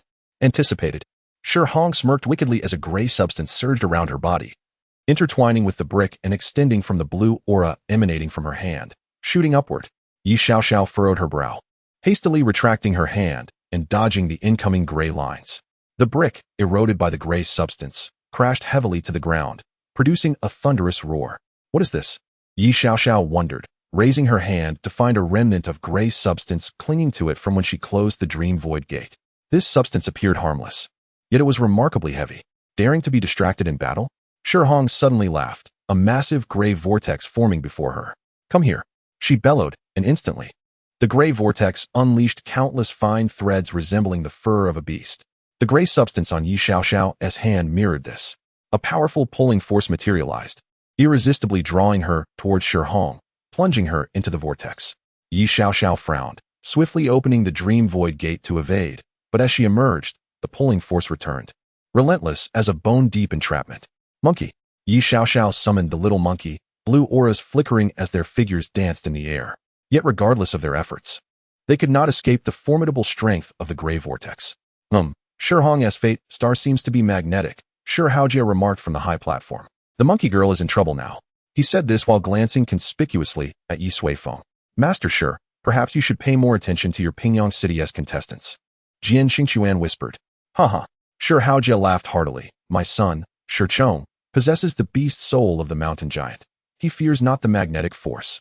His face brimmed with pride. The fourth order, five-fold beast spirit warrior, stone heavy, stands as the most sought-after contender for victory. Jian Xingquan let out a cold snort, remaining silent. However, a sense of urgency gnawed at him. The current situation was decidedly unfavorable for Ye Suifeng. His concern was not about her potential defeat, but rather the repercussions of such an outcome, particularly if the individual beside him were to become displeased and obliterate Yangping Pass with a mere gesture. He cast a furtive glance at Ye Suifeng, who sat languidly, his expression unchanged. With a heart full of trepidation, Jian Xingquan returned his gaze to the arena. At that moment, Ye Suifeng's monkey was ensnared by a gray substance, crashing heavily to the ground, immobilized. Monkey girl, your tricks are all but exhausted. It's time to concede. Shihong laughed loudly. Ye Suifeng gazed at the fallen monkey, letting out a soft sigh. Yet a smile played at the corners of her mouth. If that's the case, let me show you something I have recently pondered upon. Uncle, do keep a close watch. She stood firm, no longer using the void gate, and lifted her gaze toward the distant high platform. Her body was drawn into the gray vortex, moving swiftly until she was completely engulfed. This is bad. Jian Xingquan's heart sank. Monkey girl, no? Ye Suifeng's supporters were filled with dread. Yet, a faint smile appeared on Ye Suifeng's face. So that is how it is. This young lady has a commendable understanding of the dream void realm. The entire Pingyang Grand Arena fell into a hushed silence, all eyes anxiously awaiting the outcome of this confrontation. What had become of the girl? Suddenly, an enigmatic aura emanated from the gray vortex on the platform. Soon after, a colossal white flower slowly emerged from the whirlpool. It possessed 6 petals, intricately connected.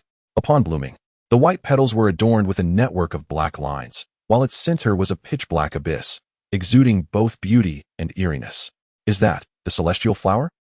Exclaimed an erudite voice. A shiver ran through the crowd. The celestial flower symbolizes the eternal nightmare of the dreaming blossom. How could such a thing appear here? Abruptly, a melody accompanied by soft whispers arose from the abyss within the celestial flower. It was Ye Suifeng's voice. Instantly, numerous massive celestial flowers sprouted on the platform, enveloping the entire arena, including the terrified Shihong. All present were captivated by this fantastical spectacle. Yet, Ye Suifeng suddenly glanced skyward. Behind the void, an exceptionally formidable force was approaching. The great celestial god? He pondered. How could he arrive ahead of schedule? Chapter 84. Moon rose within the Pingyang Grand Arena. Countless celestial flowers bloomed on the platform.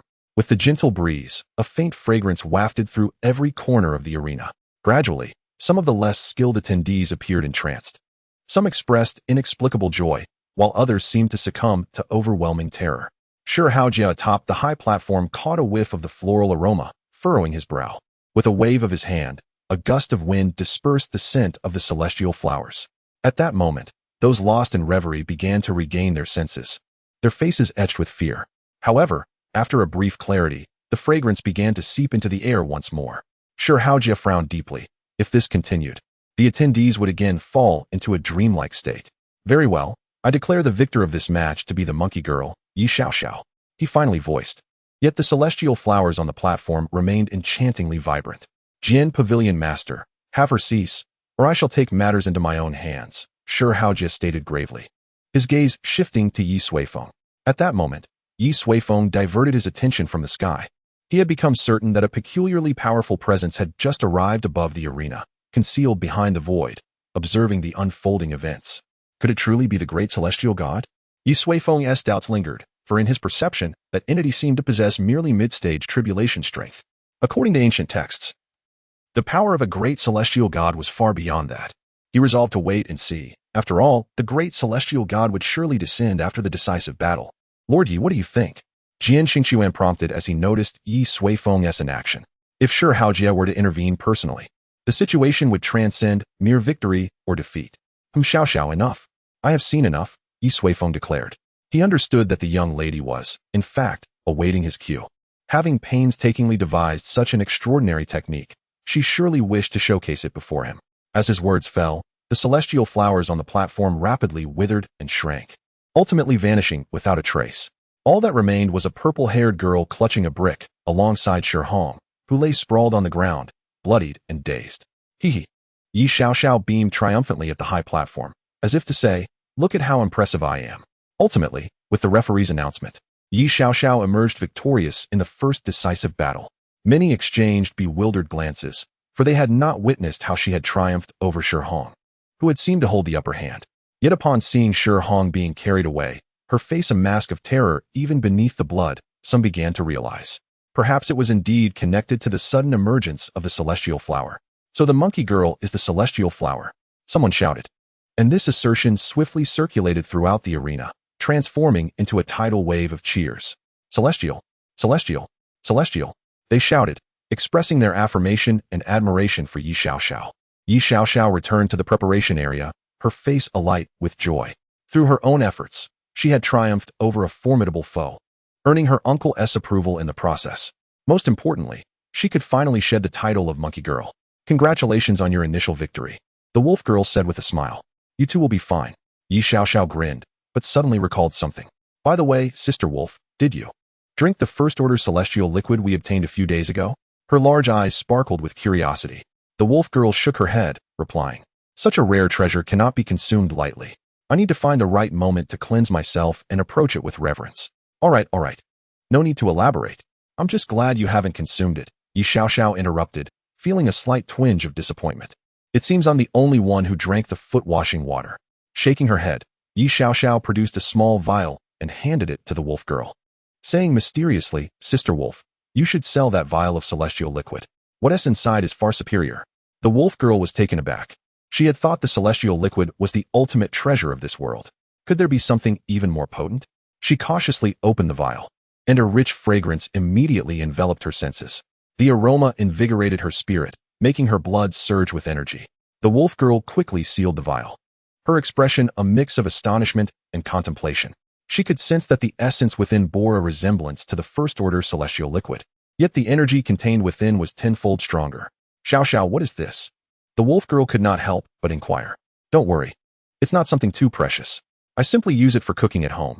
Ye Xiao waved her hand dismissively. She was concerned that the wolf girl might perceive it as overly valuable and return it. The wolf girl fell silent, first producing an inner core from an 8th-grade demon beast, and then casually presenting a spirit liquid even more potent than the celestial liquid, all while claiming it was for cooking purposes. Xiao, what kind of family do you belong to? The climactic battle of the Divine Gift Conference rages on fiercely. After her initial skirmish, Ye Xiao faced two more opponents, one of whom was a favored contender for the championship, the rising son of the Great Heavenly Alliance. However, within the nightmarish domain constructed by the Celestial Fairy, no one could escape successfully. Ye Xiao emerged victorious in all her battles, securing a place in the top 10. Hua Rong of the Wanbao Pavilion and the Wolf Girl also advanced, achieving their victories with remarkable ease. Hua Rong, being one of the most favored candidates for the championship, performed as expected, while the Wolf Girl's formidable display was indeed surprising. Even the Pavilion Master, Jian Xingquan, felt a twinge of astonishment. Yet, only the Wolf Girl understood the terrifying benefits she had gained from the inner core of the Icefield Wolf King. She was immensely grateful to Ye Xiao, but unbeknownst to them, in the first battle for the qualification, they found themselves pitted against one another. The first match of the final qualification battle, the Wolf Girl, Xiang Siyu, versus the Monkey Girl, Ye Xiao, the host announced loudly. It is the celestial fairy, Ye Suifeng. How dare you utter such nonsense? Insulting my idol. The host was taken aback, as a mere title ignited fervent outrage among the crowd. They had been cheering more vigorously than anyone else at the start. Nevertheless, he quickly corrected himself and fled from the stage. Amidst the cheers, Ye Suifeng and the wolf girl ascended the stage. Sister Wolf, we meet again, Ye Suifeng said with a smile. Let us unleash our full strength and have a thrilling match. The wolf girl smiled in return and assumed a combat stance. Sister Wolf, Ye Suifeng suddenly became serious, gazing intently at her. I hope you can give it your all. The wolf girl paused, her expression one of resignation. This girl is far too astute. She has already discerned my intention to hold back. During their time together, she had genuinely come to like this pure-hearted and lively younger sister. A mere qualification for the divine mansion may not truly hold such significance. Really, Sister Wolf, Ye Suifeng continued, my master is watching me from the stage. I do not wish for him to think I have employed any underhanded methods to arrive here. He wants to see my efforts, and I, too, wish to show him my diligence. Faced with Ye Suifeng's unwavering resolve, the wolf girl fell silent for a moment, ultimately readjusting her combat stance. Then let us begin. Her eyes radiated an icy blue light, and the black tattoos on her body began to faintly steam. But you must understand the harsh and painful environment in which I was raised. The nightmares you create hold no power over me. Ye Suifeng looked at the menacing wolf girl and suddenly laughed. Who says I can only create nightmares? She snapped her fingers gently. A massive flower suddenly bloomed beneath the wolf girl's feet, its petals a pristine white tinged with a hint of emerald, cradling her in its center. A refreshing, pure fragrance instantly filled the arena. Ye Suifeng's lips curled into a slight smile. The green and white rose is indeed a rare sight. Chapter 85. The great heavenly deity arrives. Bang, bang, bang. A dilapidated wooden door was being pounded from the outside. The dust from the upper wall fell in response to the force of the blows. In the corner of the room, a girl who appeared to be only 3 or 4 years old clutched her deformed little wolf pillow tightly. Her hair was dirty and disheveled. Her small eyes filled with confusion and a lingering fear. The knocking continued relentlessly, and the person outside seemed to be growing impatient. Please, don't do this. That is our child. Suddenly, a woman's voice faintly called from outside the door. The girl's eyes brightened, murmuring, Mama. She is a curse. She is a harbinger of disaster. A man shouted angrily. No, we are leaving today. Please spare her. She is my only daughter. The woman pleaded, her voice full of sorrow. No. The village elder has decreed that she must be sacrificed to the mountain deity, or our village will suffer calamity. The man refused, and the violent banging on the door resumed. I cannot let you take her, absolutely not. The woman seemed to have lost her mind, and soon, the sound of a fierce struggle erupted, but it quickly fell silent with a soft thud, and the girl trembled, instinctively clutching her little wolf pillow once more. Suddenly, the door was violently flung open, shattering into several pieces, dust swirling in the air. A burly man stood at the threshold, a bloodied axe in hand, his furious gaze fixed on the girl in the corner. The little girl stared blankly, peering past the man to see a woman, covered in blood, collapsed on the ground. Her eyes devoid of life. Mama, she murmured again. The man approached with a sinister expression, the bloodied axe hovering ominously before the girl, still dripping with fresh blood. She looked up, her small stature barely allowing her to see beyond the man's midsection. Ada, a large, rough hand descended from above. Splat! A fountain of blood sprayed across the mud-covered wall, slowly trickling down to form a crimson mural. Moments later, the little girl emerged from a lowly dwelling, her hands stained with blood, soaking the now severed little wolf pillow. She walked forward in a daze, aimlessly. So even if he is someone very close to you.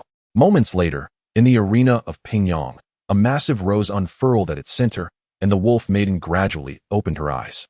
Her gaze was clear and serene. The spectators, puzzled, were unable to comprehend the unfolding events. Only upon the announcement of the results did they realize that the victor was Ye Suifeng. In the subsequent matches, Ye Suifeng overcame one opponent after another, soaring to great heights.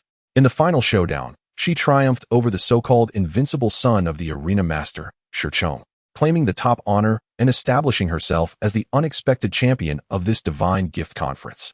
Regarding his son's defeat, Haojia felt no regret. He believed that experiencing setbacks was beneficial for the youth. Moreover, he was aware that Ye Suifeng was a junior of the southern sect, destined for greatness. The rankings were now settled. Next came the last and most significant segment of the divine gift conference, the sacrificial rites. Haojia ascended the arena. constructing a grand altar adorned with an array of meticulously selected precious offerings. He then commenced the sacrificial rites to the great heavenly deity, hoping to invoke his will. Ye Suifeng's consciousness remained fixated on the heavens. Yet, he felt a sense of disappointment when he noticed that beyond the already arrived tribulation phase being, no other creatures or consciousness extended from the void. Could it be that the great heavenly deity was merely a ruse? As Shurhaojia spread his arms and shouted to the heavens, the winds and clouds shifted dramatically. A colossal visage, imbued with profound authority, gradually materialized in the sky. It was the face of a bear. Countless auspicious clouds morphed into its flowing fur, undulating like waves. Its eyes were indifferent, surveying the multitude below. Bow to the great heavenly deity. Shurhaojia was the first to kneel, and nearly everyone in the arena, including those from other regions of Pingyang, humbly followed suit. With a thunderous breath from the great deity, 2 plumes of white mist erupted from its nostrils. The mist swiftly spread, enveloping the entire Pingyang fortress, then gradually descended.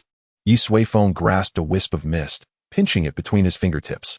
It was merely a diluted essence of spiritual energy, but even so, for ordinary cultivators, it represented immense fortune. They felt the rich spiritual energy and wept in gratitude, burying their heads deeper in reverence. Suddenly, a gigantic black bear paw descended from the heavens. Its palm downward, landing heavily on the arena, nearly covering half its surface. The paw slowly opened, revealing 10 crystalline vials nestled within. Ye Suifeng was profoundly disappointed. He had anticipated that this revered figure, the embodiment of belief in the entire eternal winter kingdom, would possess formidable strength. Yet, it turned out to be merely a tribulation phase being. He had thought he had uncovered the mastermind behind everything. Observing the pitch-black bear claw extending from the void. It was indeed dark, but such a hand could not manipulate the currents of time. Senior, behold, that is the great heavenly deity, Jin Xingqiuan exclaimed. Astonished by the descending power, his body trembling uncontrollably, Ye Suifeng glanced at him, at a loss for words. At that moment, Shurhaojia was already respectfully retrieving the 10 glowing vials from the palm of the great deity. Apart from Ye Xiaoxiao and a few others, everyone's eyes sparkled with excitement. The second-tier heavenly liquid. For them, it was a divine treasure. This is the blessing of the great deity. You must be more devout and immerse yourselves in cultivation. Shurhaojia declared, personally distributing the second-tier heavenly liquid to each individual. Ye Xiaoxiao discreetly opened a vial to inspect its contents. Indeed, it was the same substance she had previously used for bathing. The great deity was rather stingy. Those in the top 3 stepped forth. Shurhaojia suddenly commanded. Shurchong and Ming Untu from the Great Heavenly Alliance immediately took a step forward. Ye Xiaoxiao glanced at them and hurriedly joined as well. Fortunate souls. Shurhaojia beamed with pride as he looked at his son and turned to the other 2, declaring, step onto the palm of the great deity. He will personally guide you to the divine realm. The others cast envious glances at them. The top 3 would be personally escorted by the great deity to cultivate in the divine abode, a once-in-a-lifetime opportunity. However, Hua Rong's expression was filled with bitterness. Having narrowly lost to Ming Untu and fallen to 4th place, thus forfeiting this invaluable opportunity. Father, I shall not disappoint you. Shurchong bowed deeply to Shurhaojia, then, filled with anticipation and excitement, stepped onto the great deity's palm. Ming Untu, after bidding farewell to his family, resolutely ascended as well. Yet, Ye Xiaoxiao appeared conflicted, glancing repeatedly at the high platform. What should she do? To ascend or not to ascend? Senior? Jin Xingqiuan roused the contemplative Ye Suifeng. What is it? Ye Suifeng replied, a peculiar smile surfacing on his face. Of course I shall go. With that, he stood tall and swiftly arrived beside Ye Xiaoxiao. Uncle! Ye Xiaoxiao exclaimed joyfully, leaping to embrace Ye Suifeng. The onlookers turned their heads in curiosity, and the wolf maiden regarded them with intrigue. As it was her first time witnessing Ye Xiaoxiao's family, he seemed handsome, but nothing particularly remarkable. Well done, keep up the good work. And don't lag too far behind your sisters. Ye Suifeng chuckled, ruffling her hair. I won tea. When I return, I'll definitely defeat them one by one. Ye Xiaoxiao declared, shaking her tiny fists. At that moment, Shurhaojia approached. This esteemed one. Lord Yi. He casually clasped his fists and said, your junior must depart. We cannot keep the great deity waiting. Ye Suifeng raised his head, his indifferent eyes causing Shurhaojia to feel a chill run down his spine. How long has he waited? I have been waiting for him for over half a month. Ye Suifeng replied nonchalantly. Be cautious with your words, member of the Wanbao Pavilion. Shurhaojia's brow furrowed. He had always heard from Jin Xingxuan that this was a formidable individual from the southern Wanbao Pavilion with a bad temper, and one should avoid provoking him. For the sake of Pingyang's safety, he had adhered to this advice, even if the individual showed him no respect. However, at this moment, he could not tolerate such disrespect towards the great deity. Sure, Haojia cannot remain silent. The great deity observes from above. Do not jeopardize the future of your junior due to a slip of the tongue, and bring trouble upon yourself. Sure, Haojia admonished sternly. Ye Suifeng gently patted Ye Xiaoxiao's shoulder, encouraging her to let go. Then, he stepped forward slowly. Just in time, I wish to greet him. With that, he approached the great deity's massive black paw. You two should leave. It may not be safe here for a while. Ye Suifeng addressed the two youths perched upon the paw. They were momentarily taken aback. They were on the great deity's hand. What could possibly be unsafe? You are audacious. At that moment, Sure Haojia could no longer contain himself. The overwhelming aura of a harmonized body phase erupted in the arena. He unleashed his most powerful move. A ferocious punch aimed at Ye Suifeng's back. However, Ye Suifeng didn't even spare him a glance, merely waving his hand lightly. In an instant, Sure Haojia, who was airborne, felt his pupils constrict. A chilling sense of life and death crisis erupted violently within his soul, and in a split second, he crossed his arms defensively before himself. Boom! A tremendous force erupted on the arena. A multitude of people, including Sure Haojia, were sent flying like petals scattered by the wind, crashing to the ground. In the blink of an eye, only Ye Suifeng and Ye Xiaoxiao remained, standing serenely atop the arena. I have spoken. Leave, Ye Suifeng stated calmly. On the ground, Sure Haojia groaned, expelling a mouthful of blood, his expression one of sheer horror. Just moments ago, he felt as if he had been struck by an overwhelming force of nature. He had never experienced such terror, even in the face of the will of the great celestial deity. My son. Sure Haojia frantically scanned for his child. However, he soon discovered that others were in a similar predicament, merely thrown off the stage without severe injury. This realization only deepened his fear. What kind of formidable being could execute such precision in that instant? It was over. On the high platform, Jian Xingquan slumped in his chair, panicked, realizing he had provoked this terrifying entity. What does the elder intend to do? Struggling to lift his head, he gazed at the arena. At that moment, Ye Suifeng had approached the massive paw of the bear deity, looking up at its imposing visage with a grin. What's the matter? Are you frightened? Chapter 87. The great celestial deity is struck as Ye Suifeng regarded the bear's face above him. He gently placed his hand upon its enormous paw. Let us converse. At that juncture, the great celestial deity appeared to finally unleash its fury. The ethereal strands of cloud hair began to darken ominously. A tidal wave of wrath descended from the bear's countenance. It was over. The great celestial deity was enraged. Sure Haojia trembled, acutely sensing the immense power. The great celestial deity was irreversible. He cast a glance at the figure on the arena, wondering how one could withstand the deity's wrath. You either descend, or I shall ascend. Yet, Ye Suifeng remained unperturbed, displaying no signs of fear. However, the great celestial deity seemed reluctant to descend. With a thunderous roar, it shook the very air, its long fur swirling wildly. Subsequently, the bear's paw atop the arena began to slowly rise. Ye Suifeng gently shook his head. Today, if you do not clarify your intentions, you shall not leave. With that, he pressed down forcefully on the colossal paw. Boom! The immense tremor caused onlookers to stagger, as if the entire Pingyang Great Pass had shaken momentarily. Jian Xingquan was horrified. He witnessed Ye Suifeng, with a single hand, force the great celestial deity down, creating a massive indentation in the array-laden arena, with countless cracks radiating outward. Is the elder truly prepared to confront the great celestial deity head-on? Soon, the deity provided its answer. A fist, as large as a mountain, descended from the heavens, accompanied by a ferocious roar, crashing toward Ye Suifeng on the arena. Feeling that power, Jian Xingquan was nearly paralyzed with fear. This was a deity. How could a mere mortal withstand it? Yet Ye Suifeng merely shook his head. Very well. In response to the colossal fist that blotted out the sun, he too clenched his fist and swiftly retaliated. Bang! A deafening explosion erupted, sending a massive wave of energy in a circular detonation, propelling spectators several dozen meters back. When they regained their senses, they beheld the previously cataclysmic fist obliterated. Even the great celestial deity's immense arm reduced to a mere stub, dissipating into nothingness. The great visage of the deity had vanished from the sky, leaving a gaping hole in the clouds.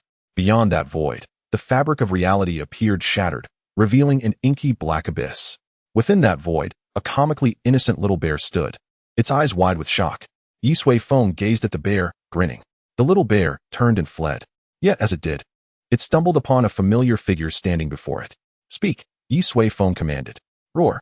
The bear's body suddenly expanded, resembling a muscular man, and it swung a paw forward. Ye Suifeng countered with a swift strike to its face. Bang! The void shattered, propelling the bear's entire form out of reality, crashing heavily onto the arena, creating yet another massive pit. Dazed, the bear shook its head and once more encountered the terrifying visage that chilled it to the bone. "Speak."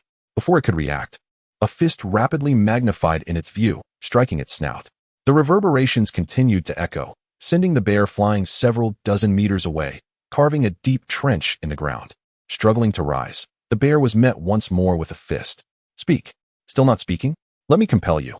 Ye Suifeng seized the little bear and unleashed a flurry of punches onto its face. He moderated his strength, ensuring it was not lethal, yet painful enough to induce profound suffering. The onlookers in the arena were utterly bewildered.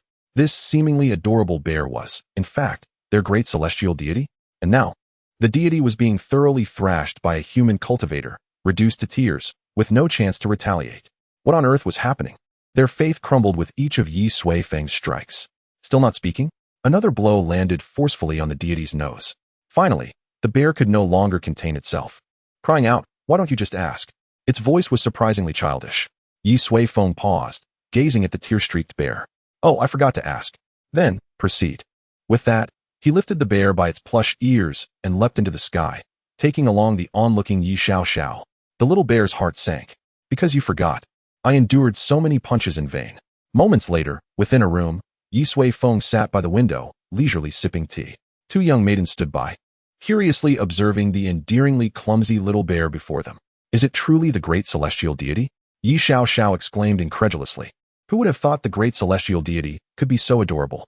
A colorful bird's head popped out from Ye Suifeng's shoulder, eyeing the bear with hostility, as if concerned for its own status.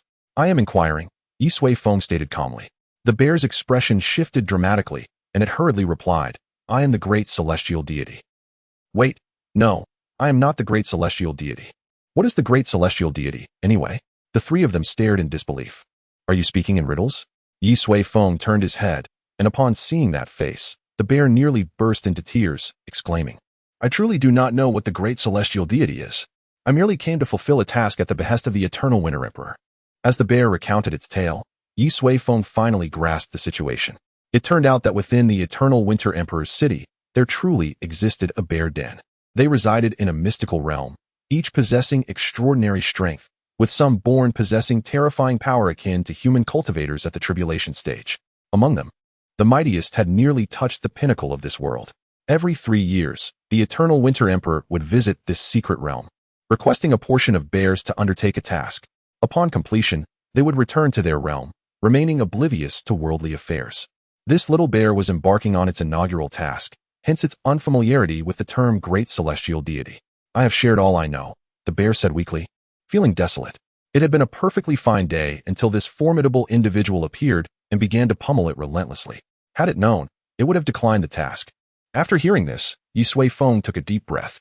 He had not been mistaken. This so-called great celestial deity was indeed a ruse to deceive the masses, orchestrated by the human cultivator known as the Eternal Winter Emperor. "Very well." Ye Suifeng turned, revealing a white leaf. "Do you recognize this?" The bear stared blankly, looking at Ye Suifeng. "That is a leaf from the tree atop my home. How do you possess it?" Ye Suifeng raised an eyebrow. The enlightenment tree was actually the house of the little bear? Perhaps the tales inscribed in that ancient tome were indeed true. "Where is your home?" Ye Suifeng inquired. "In the secret realm," the little bear replied. "Where is the secret realm?" "Oh, it's situated behind the royal palace in the eternal winter imperial city." The little bear scratched its arm and added, "If you wish to go, I can guide you."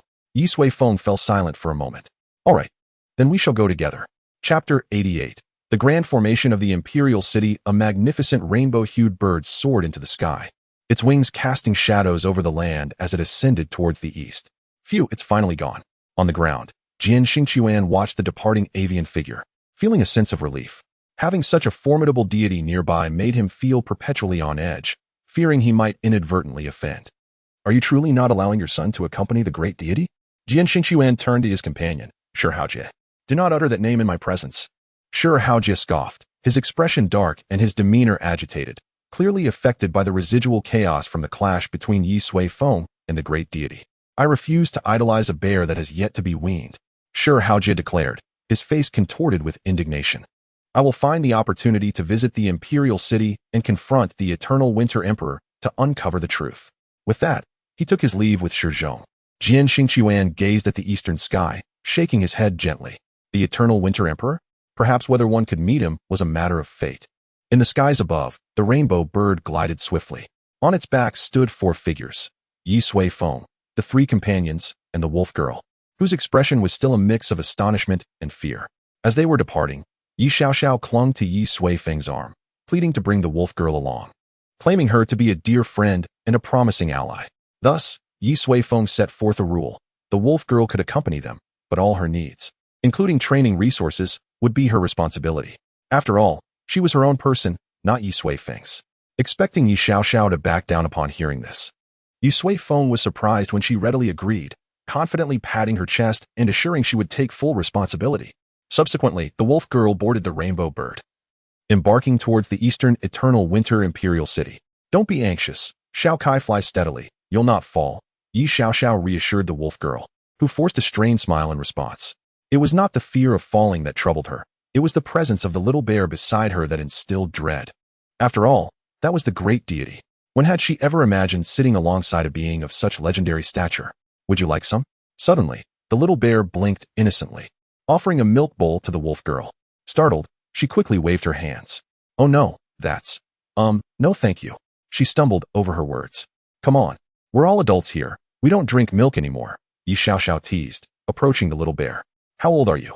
The bear, retreating its paw, mumbled while drinking. I was born just 19 years ago. 19 and still drinking milk? Ye Xiaoxiao exclaimed in shock. Ye Suifeng interjected. The age of magical beasts cannot be compared to that of humans. 19 years in their lineage is akin to just 2 or 3 years for you. Enlightenment dawned on Ye Xiaoxiao as she gazed at the fluffy bear's head, unable to resist giving it a gentle rub. Uncle, are we heading to his home? Ye Xiaoxiao inquired. Ye Suifeng nodded. Yes, to discuss a matter with his guardian. After waiting for over half a month at Pingyang Pass, they had anticipated encountering the mastermind behind Yi Zhenguang's demise, only to finally meet such a naive little bear. Nevertheless, the bear's strength was indeed remarkable. If the ancient tome spoke true, its 3 ancestors possessed the ability to weave plans across the river of time. Even if that were not the case, based on the origins of that white leaf, the individual was undoubtedly connected to the eternal winter imperial city. They would soon find out. As they traversed the towering mountains, the scenery rapidly retreated beneath them. Due to the vast formation surrounding the eternal winter kingdom, the climate here was far more temperate than that of the snowy plains beyond, resembling the winter atmosphere of Cloud City. The eternal winter imperial city lay tens of thousands of miles from Pingyang Pass. Yet, under the full flight of the rainbow bird, they spotted a grand and majestic fortress within half a day's journey. Its area surpassed that of Pingyang Pass by more than tenfold. The city was structured like a tower, with its tallest spire reaching towards the heavens, piercing the clouds. A luminous halo, shaped like a large bowl, loomed above the city. We have arrived. This is the eternal winter imperial city, the little bear announced as it climbed to the front, peering ahead, its fur still bearing traces of white milk. My guardian said the city is surrounded by a formidable array. Even we cannot breach it after reaching adulthood. It's incredibly powerful. The little bear spoke while glancing at Ye Suifeng's expression, hoping to detect a hint of fear, but alas, none appeared. No worries. I possess a pass granted by the eternal winter emperor. We can enter through the main gate, it added cheerfully, producing a golden token inscribed with the 3 characters of the eternal winter emperor. Ye Suifeng glanced at it before turning away. The token served as the key to the formidable formation. Before them lay a barrier of unparalleled might. In Ye Suifeng's vision, the formation spanned the heavens and connected to the laws of the world, forming an indomitable shield. Even those who had endured heavenly tribulations and basked in celestial light during the great ascension phase would struggle to force their way through. The individual who crafted this formation was undoubtedly among the upper echelons of this world. Shall we descend, dear uncle? The little bear inquired, gazing up at Ye Suifeng. No need, Ye Suifeng replied, touching a ring on his finger. After waiting for so long, my patience has worn thin. With that, he rose and flew towards the immense light shield. The little bear looked on in confusion. What does he intend to do? The formation cannot be breached. It would annihilate anyone who attempts to assault it. Ye Xiaoxiao chuckled, ruffling the bear's fluffy head. Just wait and see. No wonder Uncle always liked to pat her head. It was indeed a delightful sensation. Before the light shield, Ye Suifeng lingered for a moment, then smiled slightly. Laws, you say? The ring on his hand began to emanate a faint glow.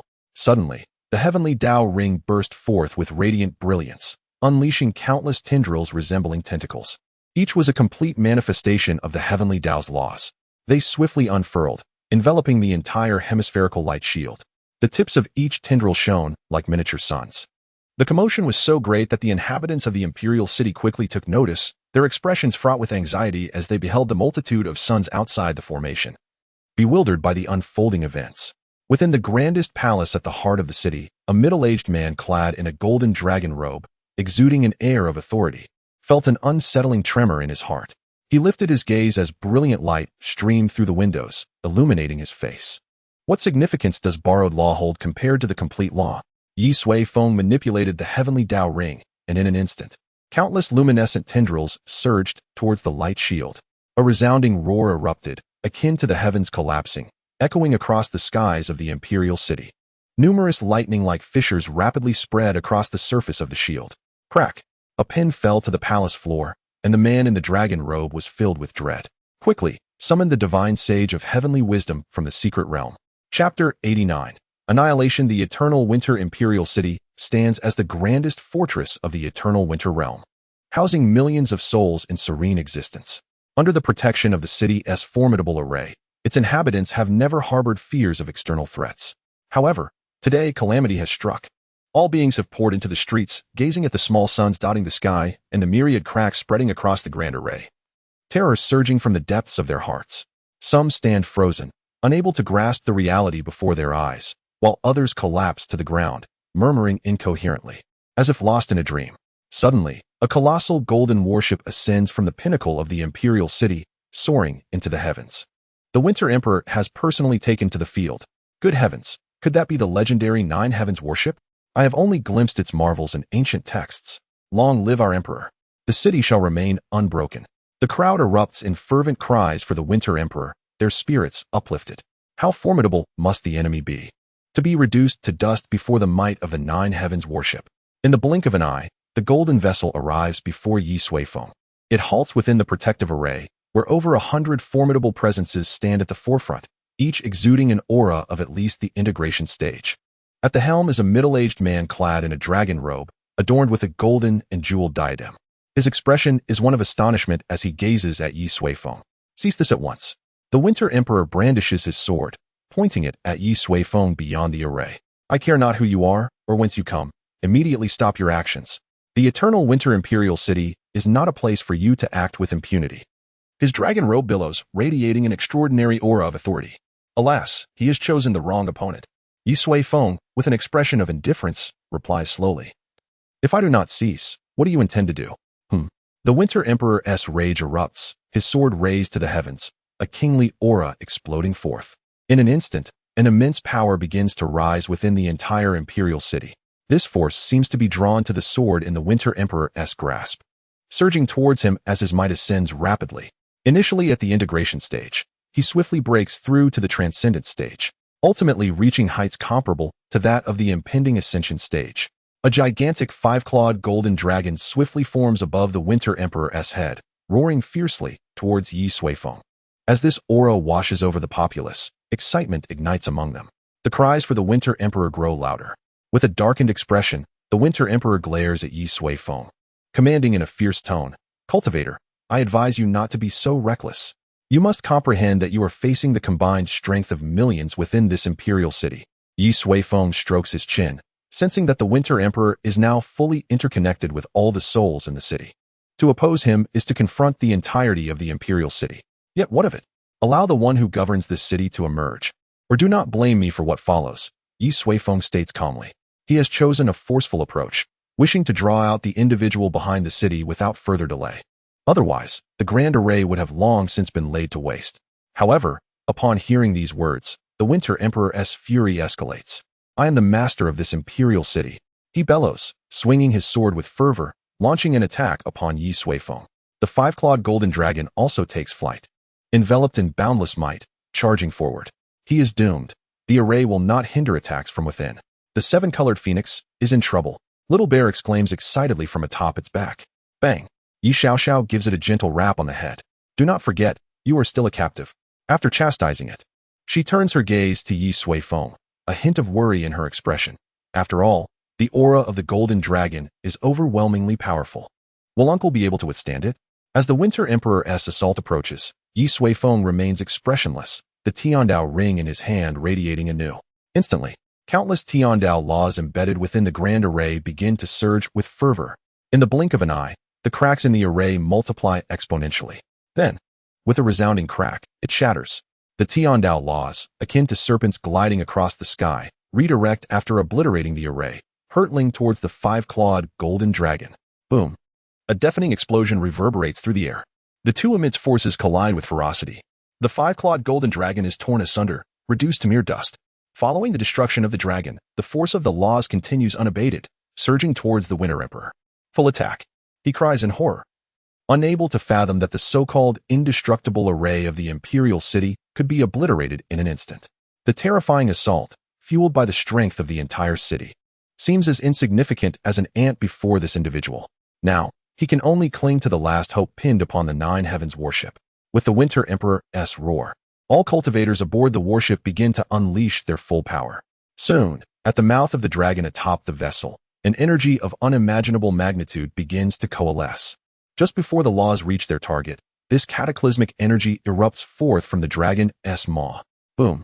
A second explosion ensues. The blinding light renders all eyes unable to open. As vision gradually returns, the residents of the eternal Winter Imperial City gaze in horror. Witnessing the fabled Nine Heavens warship shatter completely, fragments raining down and nearly obscuring the sky above the city. They collapse to the ground, watching the apocalyptic scene unfold. A chilling dread spreading from their heads to their toes. Our Emperor has been defeated? The Winter Emperor, drenched in blood, sees the heavenly grade spirit sword in his hand has been utterly destroyed. He gazes at the falling debris of the warship, his eyes filled with confusion. Why is there someone so powerful? Powerful enough to instill despair, to make one's soul tremble, to chill one to the bone. This battle can only be described with one term: annihilation. A force pulls at his body, gently lifting him forward until he hovers before Ye Suifeng. Is the one behind you abandoning you? Ye Suifeng inquires, his tone indifferent. The Winter Emperor gazes at the towering figure before him, a bitter smile gracing his lips. Wait until they arrive, you shall not escape. Ye Suifeng regards him coldly. You are excessively arrogant. Indeed. Suddenly, a voice echoes from the void. Following this, a youth clad in simple garb gradually materializes. Having resided in high positions for too long, he seems to have forgotten his original mission. The youth speaks, then waves his hand. A white leaf appears out of thin air. Ye Suifeng observes that the leaf is identical to the one in his possession, the leaf of the enlightenment tree. The leaf rapidly expands in the wind, shielding the imperial city from the descending fragments. These shards, immensely heavy, would have devastated much of the city's architecture and resulted in countless casualties had they fallen unimpeded. The youth protects the citizens of the imperial city. Subsequently, he retracts the leaf and approaches Ye Suifeng, bowing deeply. Forgive me, esteemed elder. My master has awaited your arrival for quite some time. Chapter 90. The Elder of Heavenly Secrets. The youth in simple attire speaks calmly, yet maintains a humble demeanor. Who are you? And who is your master? Ye Suifeng inquires. He is open to a respectful dialogue with one who seeks the same. My name is Yuhong. You may also refer to me as the Ninth Prince, he replies, gesturing towards the Winter Emperor. His ninth son. Ye Suifeng furrows his brow slightly. This youth is indeed the Winter Emperor's child. Yet, his demeanor suggests he holds little regard for his father, lacking even a semblance of respect. As for my master, Yuhong chuckles softly. I apologize, but I cannot mention his name within the main world. It could lead to unfortunate consequences. Consequently, he is unable to personally greet the elder, and he asks for understanding. Yuhong bows once more. He is not within the main world.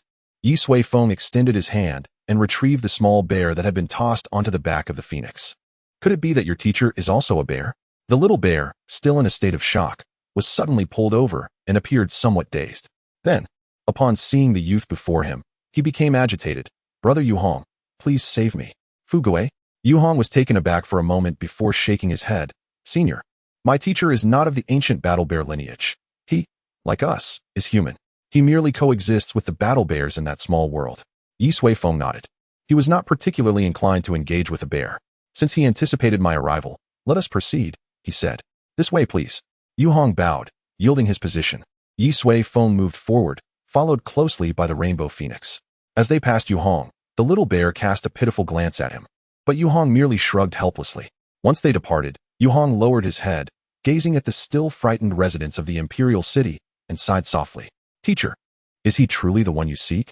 Just moments ago, he had shown no compassion for these millions of souls.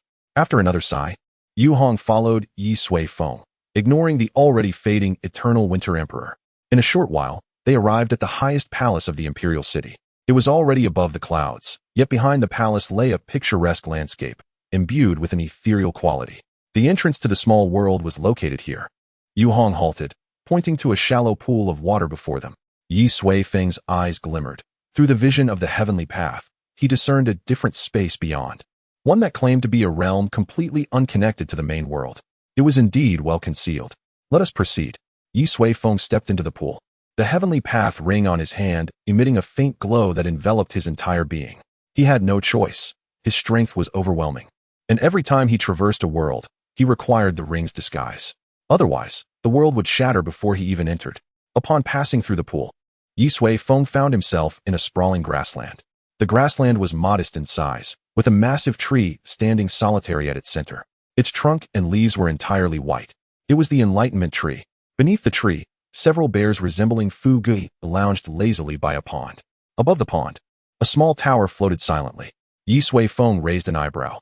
That tower was indeed a tower of the origins of all things, albeit only 8 stories tall. Senior, my teacher is over there. At that moment, Yu Hong entered as well and whistled.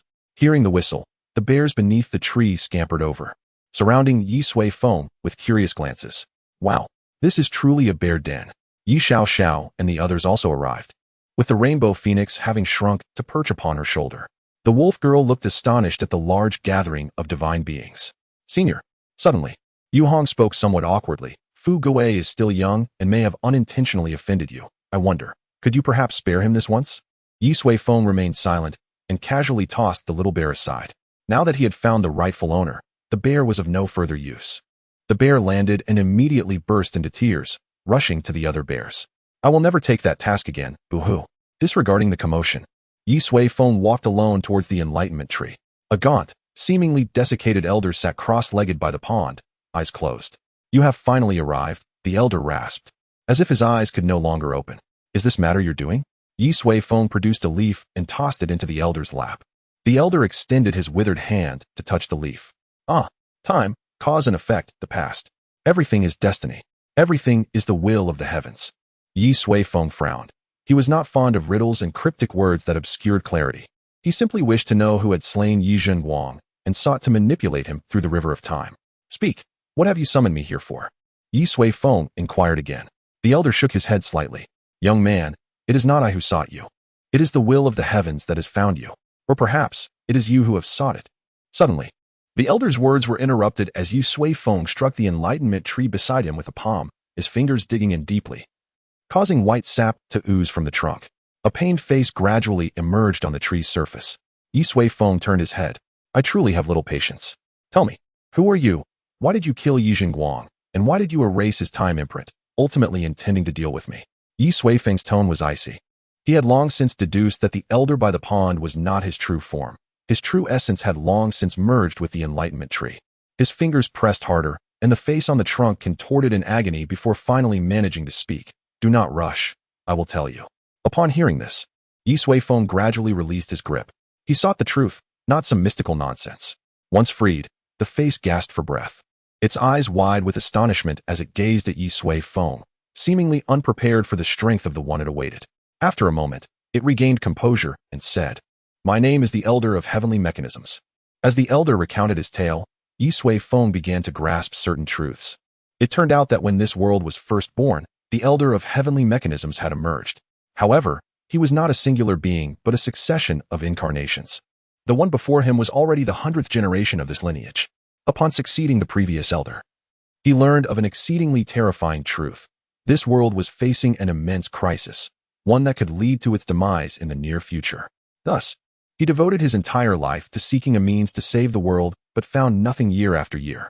Until one day, while observing the heavenly mechanisms, he suddenly discovered a vague star. That star possessed the ability to save the world. He intended to investigate further, but found that even a mere glance nearly drained his life force, nearly resulting in his demise. Yet, that star represented the hope of the entire world. In the end, the Elder of Heavenly Mechanisms condensed his life as cultivation, merging himself with the enlightenment tree, and plucked a leaf as a beacon, casting it into the vastness of the heavenly mechanisms. He hoped that this leaf, imbued with the essence of the heavenly mechanisms, would find that star and ultimately rescue this dying world. He succeeded. Ye Suifeng had arrived. Yet, this existence, powerful enough to defy the heavens, seemed merely to be in search of certain truths. Then, Ye Zhenguang was not killed by you. Ye Suifeng frowned. I do not know Ye Zhenguang. And the trap in the river of time was not your doing? The Elder of Heavenly Mechanisms replied helplessly, with my strength, I could not possibly reach that level. Ye Suifeng sighed slightly. He realized that with the Elder's abilities, it was impossible to manipulate the river of time. In this world, aside from himself, no one else could achieve such feats. Perhaps only the celestial realm could. However, the Elder of Heavenly Mechanisms suddenly spoke again. If someone truly could enter the river of time, it would likely only be those whose power transcends the limits of the world. Ye Suifeng turned back. Who? Chapter 91. Above the ceiling, aside from the unknown of the celestial realm, each world has its limits. Ye Suifeng referred to this limit as the ceiling. Under normal circumstances, no living being could break through this ceiling. In the boundless expanse of the multiverse, where chaos reigns supreme, there exists a plethora of formidable beings who defy the limits of this realm. Should a being transcend the confines of this world, leaving behind traces that the native inhabitants can harness, there lies a sliver of opportunity for them to shatter the world's limitations and ascend to unprecedented heights. Throughout history, there have been individuals who have achieved such greatness in the world where Ye Suifeng resides. Through the elucidation of the Elder of Heavenly Secrets, Ye Suifeng gleaned insights into the origins of this world. Once, it was merely a desolate wasteland. Since time immemorial, powerful entities from the multiverse engaged in countless fierce battles within this domain. The world was shattered repeatedly, only to be amalgamated anew. Until one fateful day, a seed fell upon this lifeless earth. It absorbed the essence of divine and demonic blood, gradually sprouting and casting shadows across the heavens. One day, its vast roots pierced through the void and delved into the chaos. The chaotic energies inadvertently birthed a myriad of fundamental laws. As time flowed, these laws evolved, and the once disordered realm finally established its own order. Thus, the heavenly path came into existence. The great tree and the heavenly path worked in concert to expel the chaotic energies that pervaded the world, purifying the cosmos, and ultimately, beginning the nurturing of life. A world with complete laws emerged.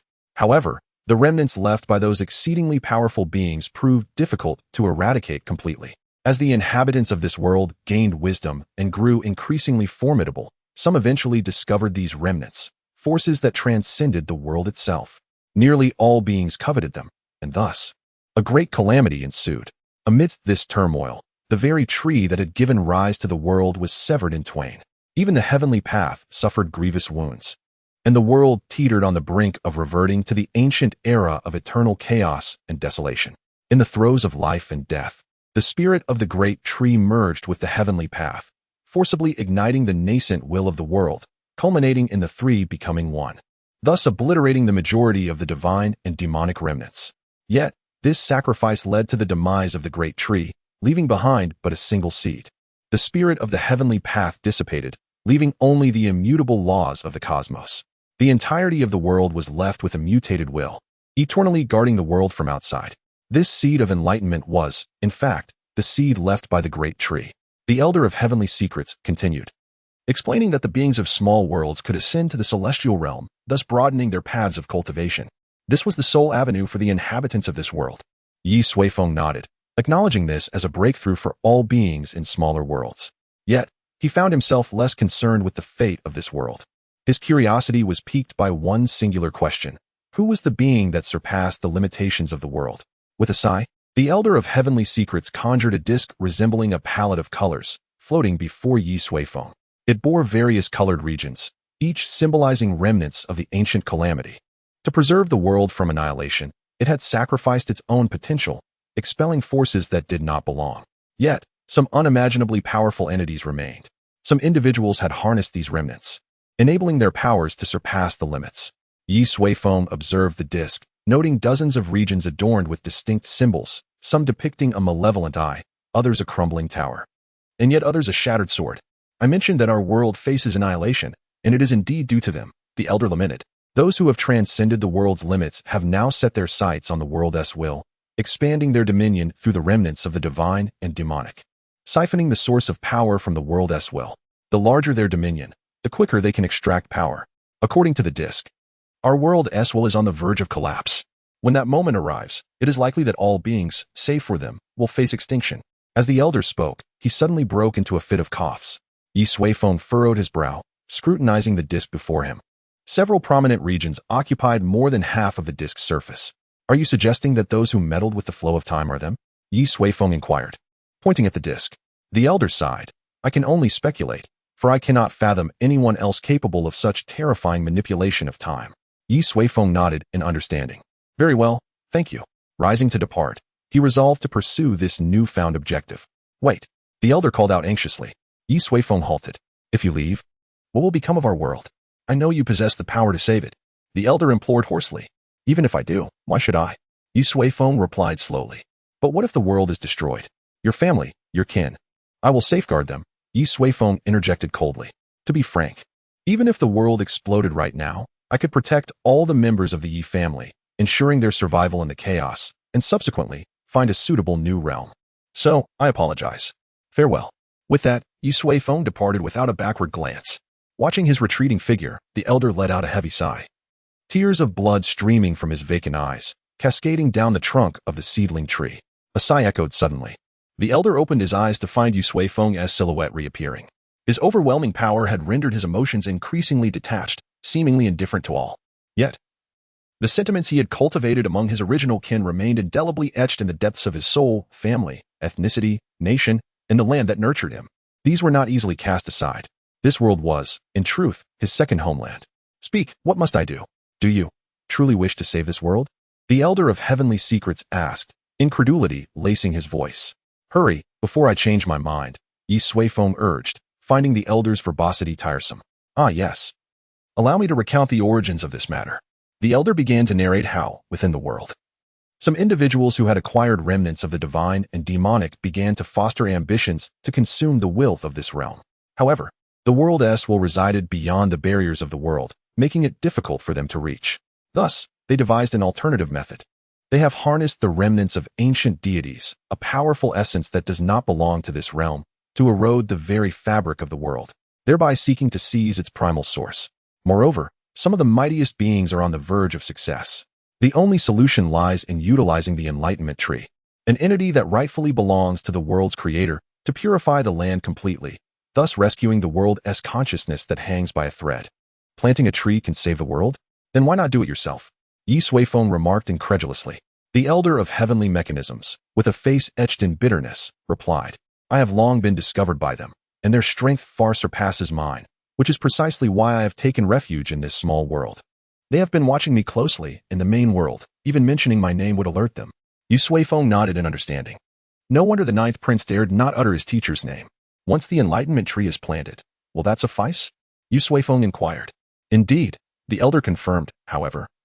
Once the enlightenment tree reaches a certain level of growth, it will undoubtedly be sensed by those beings. At that point, you must not only protect it, but also prepare to face the onslaught of numerous formidable entities. Ye Suifeng waved his hand dismissively. You need not worry about that. Their assault would be quite welcome. One more question. To what extent must it grow to genuinely purify this world and rescue that world consciousness? The elder pondered before responding. It must at least reach the 18th stage. How long will that take? Ye Suifeng pressed further. The elder gestured towards a small tower hovering above the nearby pond. This is the finest tool for cultivating divine entities. If utilized, it would require 100,000 years for the tree to mature. Ah, I forgot to mention. This is called the Tower of Origin, consisting of 9 levels. Ye Suifeng interrupted. I know what that is.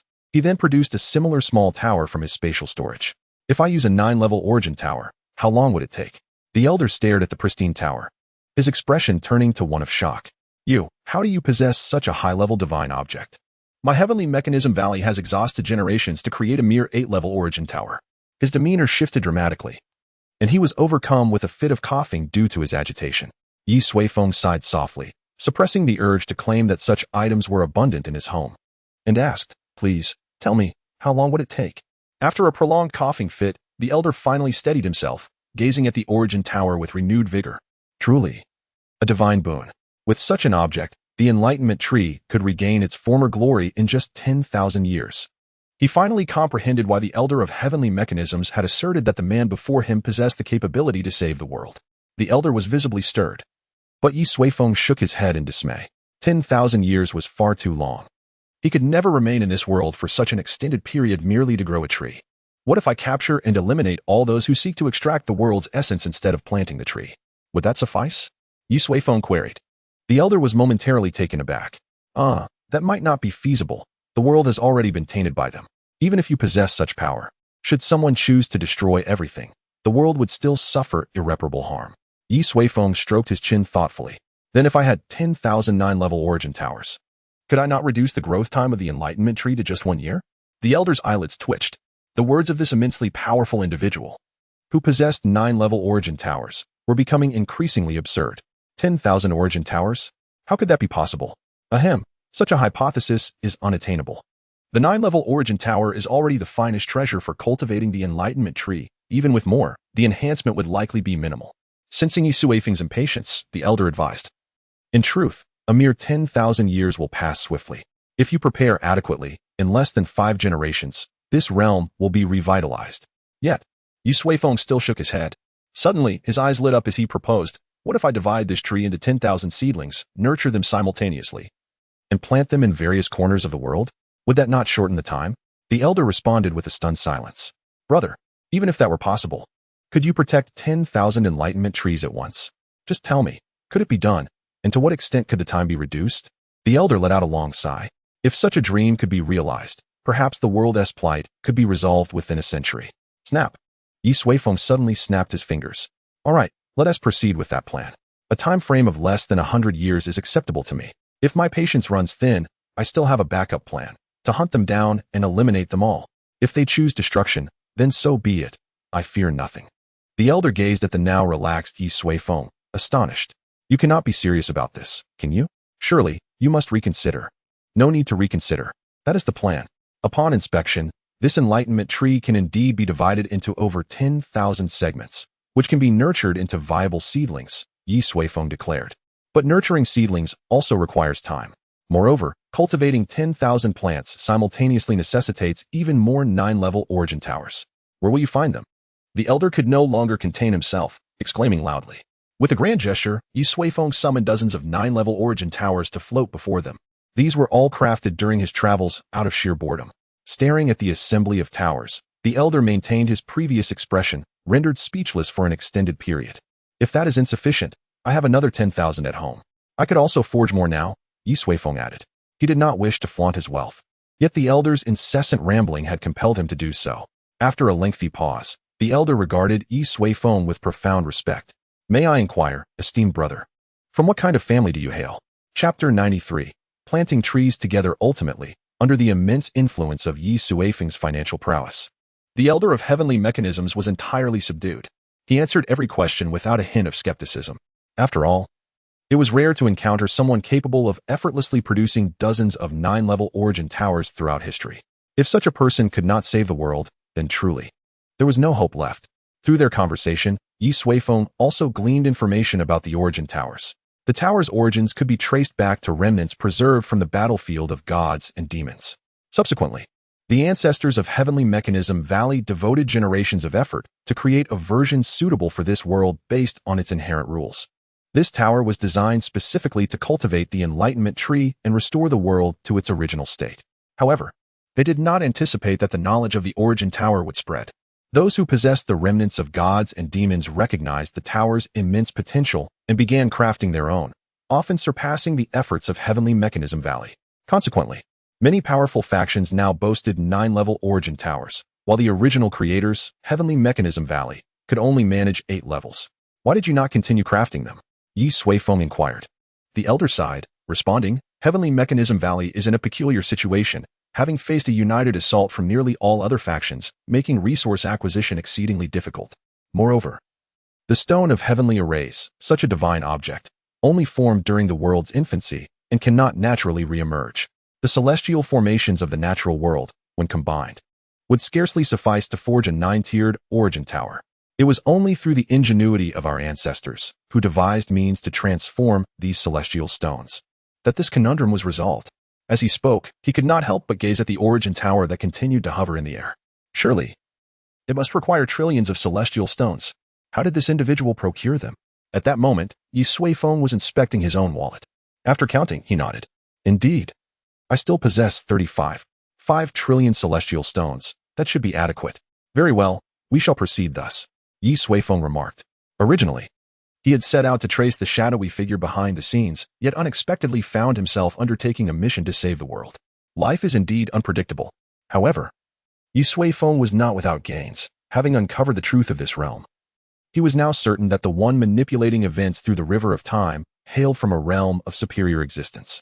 The celestial realm stands as the most suspicious target. To pursue this further may necessitate an ascension to the celestial realm. Damn it, I severed ties with my own celestial sect, and I have yet to devise a plan for my journey. Should I attempt to sneak across from another celestial sect?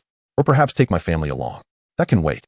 Moreover, since this individual has chosen to act, it is likely that this world is inextricably linked to him. Thoroughly understanding this realm may lead to uncovering the origins of that shadowy figure. Come forth. I am on the verge of detonating this tree, Ye Suifeng declared. The elder of heavenly secrets paused, realizing that Ye Suifeng intended to begin cultivating the sapling of the enlightenment tree. He shook his head with a smile. Go ahead. I have completely merged with it, and upon leaving, I shall perish instantly. Do not concern yourself. I have long anticipated my fate. Fortunately, I have fulfilled my mission. The elder's face radiated a sense of relief. Yet, Ye Suifeng frowned. What nonsense are you speaking? I am merely concerned that your blood and soul may taint the purity of the enlightenment tree, thereby diminishing its ability to purify the heavens and the earth. The elder of heavenly secrets. Very well, perhaps I was overthinking it. Hurry and return to your original body. I guarantee you 3 more years of life. If you have any unfulfilled wishes, now is the time to act. Ye Suifeng waved his hand dismissively. This old man, though verbose and incessantly talkative, had devoted his life, even at the cost of his own existence, to safeguarding this world, which Ye Suifeng found somewhat admirable. The elder of heavenly secrets was momentarily taken aback, then bowed deeply in gratitude. He refrained from inquiring how Ye Suifeng could possibly produce dozens of 9-tiered origin towers at once. Such a person was not one to jest with. Subsequently, an ancient consciousness detached from the enlightenment tree and entered the body by the pond. Upon leaving the enlightenment tree, the flame of his life began to extinguish rapidly. Ye Suifeng activated the heavenly Dao ring, channeling the complete laws of life along with the primordial essence from the origin tower into the elder's life core. Like adding oil to a flame, the flickering fire gradually brightened, stabilizing at last. After a brief moment, Ye Suifeng withdrew his hand. 3 years it shall be, and I thank you, esteemed elder. The elder of heavenly secrets awoke, respectfully bowing to the ground. I have concealed your aura. You are now free to depart this small world. Enough, be gone. Your presence is tiresome. Ye Suifeng waved his hand. The elder of heavenly secrets rose, bowed once more, and then wobbled away into the distance. The 9th prince, Yu Hong, witnessed this with astonishment and hurried forward to assist him. Shortly thereafter, they departed the small world with a group of great deities. Uncle, are we not leaving? At that moment, Ye Xiaoxiao bounded over, inquiring. Wait a moment. I have been tasked with a rather perplexing assignment. Ye Suifeng replied. What is it? Ye Suifeng shrugged. To save the world. Ye Xiaoxiao's eyes sparkled with excitement. My family is actually saving the world. How incredibly cool. Uncle, what should we do? Ye Xiaoxiao exclaimed. Ye Suifeng said nothing, facing the enlightenment tree, and flicked his fingers. Instantly, the massive tree erupted silently, its branches and leaves scattering across the sky of the small world. Then, through his life vision, Ye Suifeng divided them into tens of thousands of portions, ensuring that each source of life could yield a seed of the enlightenment tree. After this series of actions, thousands of white seeds formed in the sky, arranged neatly. These seeds were not a product of nature but rather artificial creations. In a sense, Ye Suifeng was their progenitor. Being artificial, they required meticulous care to truly germinate and grow into saplings. Ye Suifeng extended his hand, grasped them haphazardly, and cast them all to the ground. With a single step, all the seeds sank into the soil. Then, Ye Suifeng waved his hand, and the 9-tiered origin towers soared forth. As they hovered above the buried seeds, he pointed, and the towers descended, haphazardly piling atop one another. To an onlooker, it might appear as mere construction debris. Next, Ye Suifeng opened the internal space of the origin towers, from which countless primordial essences flowed out, nourishing the seeds below. With that, the work was complete. After finishing these tasks, Ye Suifeng clapped his hands, turned, and vigorously ruffled Ye Xiaoxiao's hair. Do you wish to save the world? Then let us plant some trees together. Chapter 94. 5 years in the blink of an eye after planting all the seeds of the enlightenment tree, Ye Suifeng departed the small world alongside Ye Xiaoxiao and the others.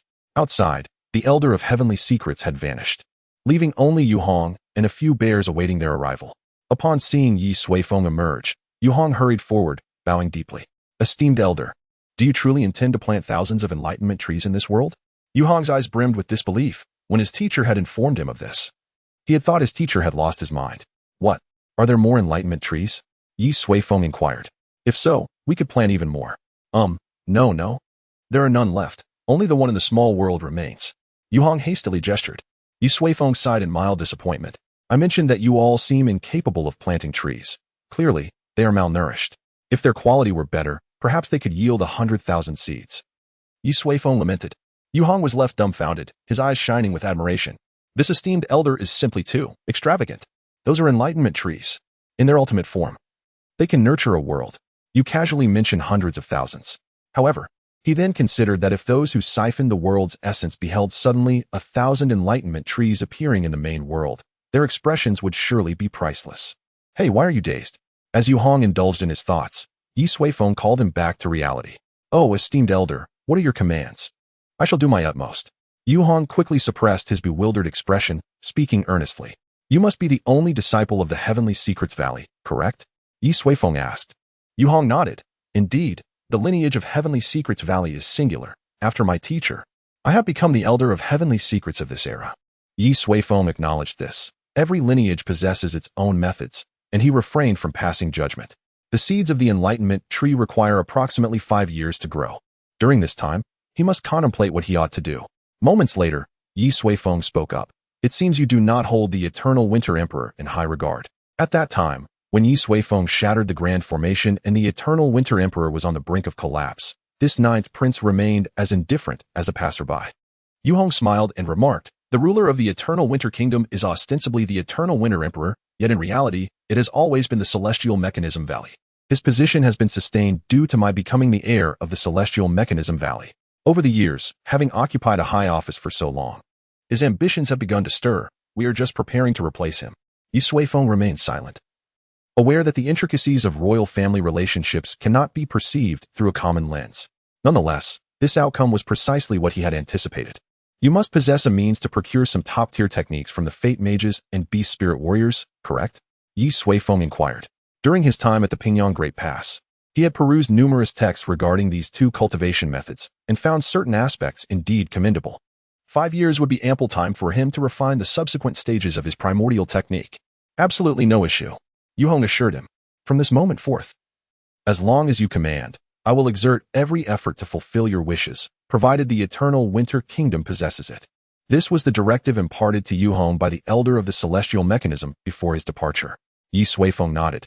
Then bring forth all the high-level techniques you possess. Furthermore, he glanced at Gu Yulan beside him. Please prepare a greater variety of ingredients for her practice each day. Beasts of the 8th and 9th ranks will suffice.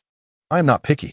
Yu Hong's eyes twitched slightly, yet he respectfully replied, I shall heed the elder's instructions. At that moment, Ye Xiaoxiao jumped in. Uncle, are you going to read again? What about me? Ye Suifeng regarded the young girl thoughtfully and replied, you should continue to cultivate diligently. In about 5 years, we should return to Cloud Sky City. Do not allow your siblings to mock you then. Ye Xiaoxiao patted her small chest confidently. Uncle, rest assured. I will show them with my strength that following you is the most promising path. Ye Suifeng fell silent, thinking to himself, you can forget that. Taking you along is more than enough. If I bring more, I will truly become a professional babysitter. Suddenly, Yu Hong chuckled. If your little princess seeks to gain experience, I happen to know several excellent places. The Eternal Winter Kingdom may lack many things, but it abounds with secret realms, all ideal for the training of the youth. Ye Suifeng nodded in agreement, pleased that this would prevent her from seeking trouble. He then cast a glance at Yu Hong's cultivation level. In his 20s, he was at the mid-stage of the integration realm, a true prodigy surpassing Shin Tianming and Zhang Dong. Perfect. Ye Suifeng pointed at Yu Hong and said to Ye Xiao, I will assign you another task by the time I emerge from seclusion. You must at least engage him in battle without suffering defeat. Otherwise, I shall not take you back to Cloud Sky City, lest I lose face. Yu Hong was momentarily taken aback, wondering why he had suddenly been dragged into this. However, he chuckled inwardly. The little girl before him was merely at the peak of the foundation establishment stage. How could she possibly rival him within 5 years? Surely, this was a motivational tactic from the elder. Little princess, you must strive hard, Yu Hong said with a grin.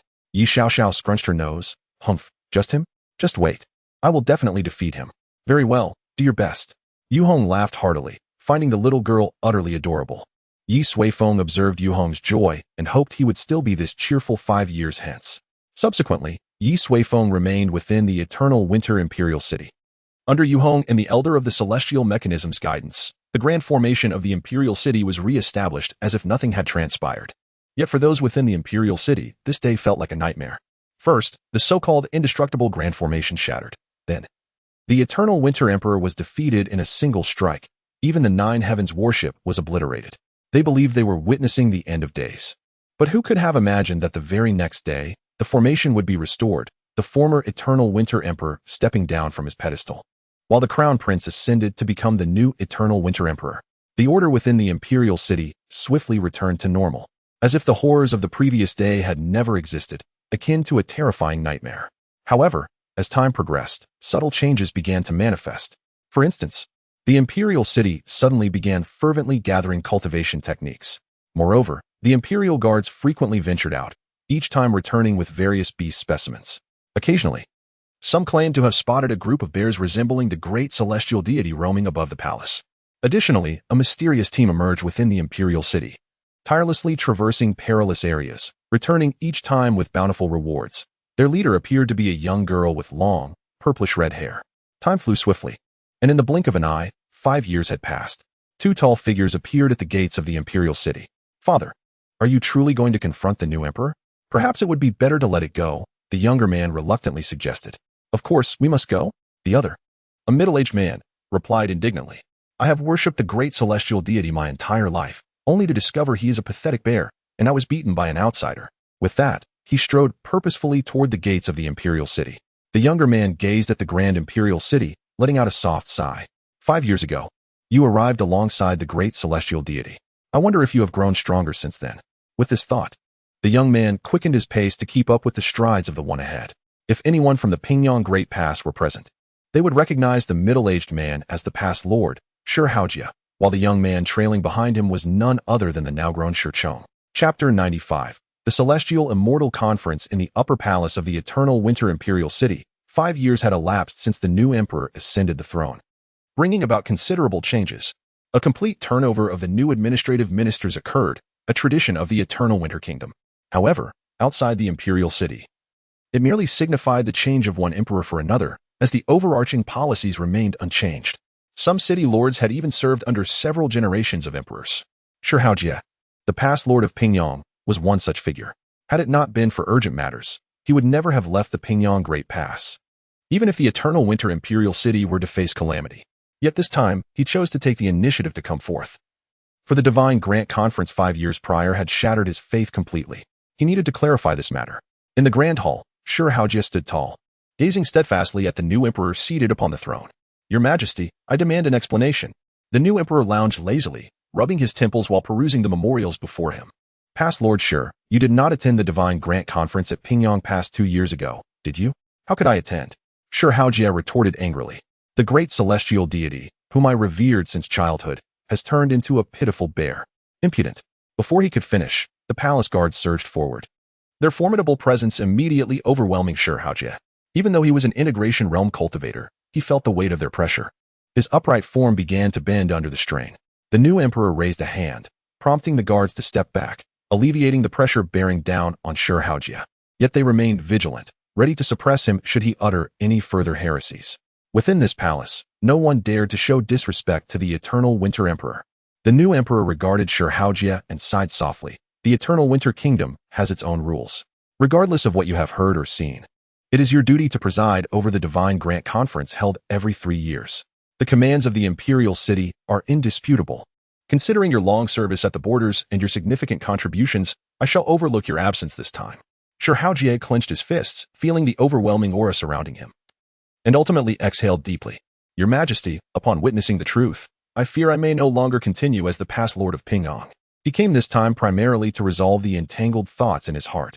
Yet, he may have overestimated his own capabilities. Since ancient times, the majesty of the imperial city has remained an inviolable presence in the kingdom of Yongdong. They are simply too disdainful to offer any explanations.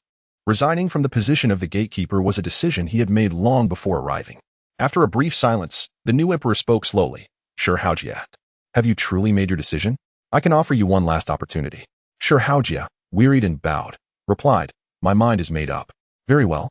The new emperor paused and continued, in 3 days, the new commander of Pingyang Pass will head to the frontier for duty, and you may return with him. If you have your own plans, you may depart at your discretion. The choice is yours. Sure Haojie bowed once more. Thank you, your majesty. After Sure Haojie left, a young man in simple clothing appeared behind the new emperor. It was Yu Hong. You are more merciful than my father, Yu Hong remarked. The new emperor sighed and rubbed his temples. It is only now that I realize, in this position, kindness can sometimes be a disadvantage. Take your time. You will be the most exceptional emperor of Yongdong, Yu Hong encouraged. Emperor? The new emperor chuckled. A puppet emperor? You mean? Yu Hong fell silent. Elder brother. There are matters beyond our control. The new emperor, unable to refute, smiled softly and turned to Yu Hong. Have you been guarding the tomb of the divine master Tianhui lately? Yu Hong shook his head. Ever since my master passed away, I have had to shoulder numerous responsibilities alone. I could only guard for a year before I had to come out. What troubles you of late? You appear unwell. The new emperor inquired. Yu Hong sighed deeply, a figure with long, purplish-red hair flashing across his mind. There are always strange happenings in this world that weigh on the heart, leading to restless nights plagued by nightmares. No matter, time will soon bring an end to these nightmares. Sure Haojie left the palace in sorrow. Even though he had anticipated this outcome, his heart remained unsettled. Upon returning to the inn, he closed himself off, drowning in alcohol day and night. Seeing his father's condition, Shi Zhong felt helpless. Yet, as a person, one must continue to survive. After several days, Shi Zhong left the inn, determined to seek a means of livelihood.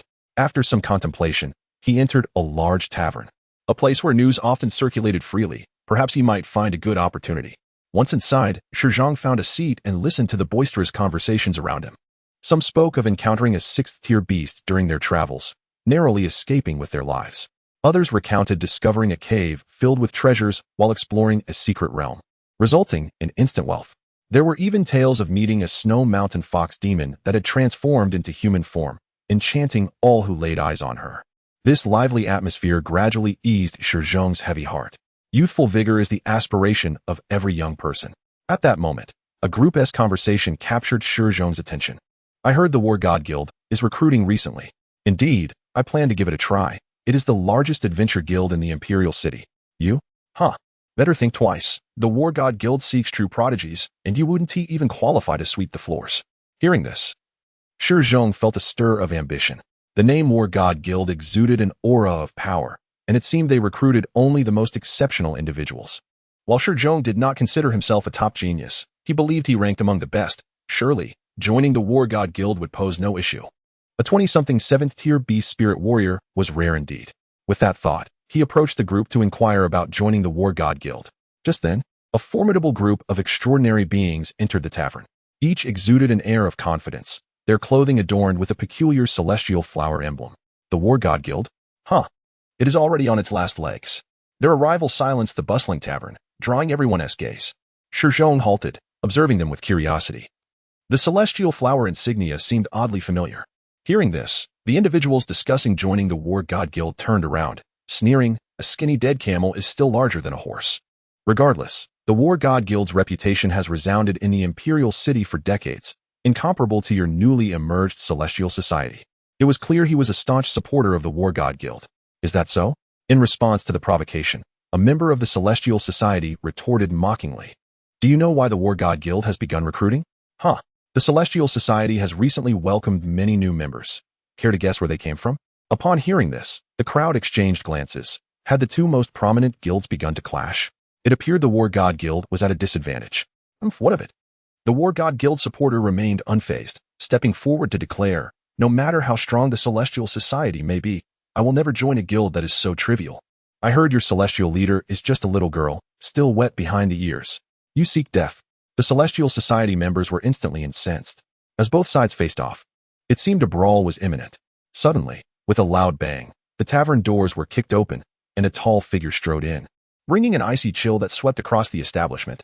Upon seeing the newcomer's face, Shi Zhang's pupils constricted. Could it be her?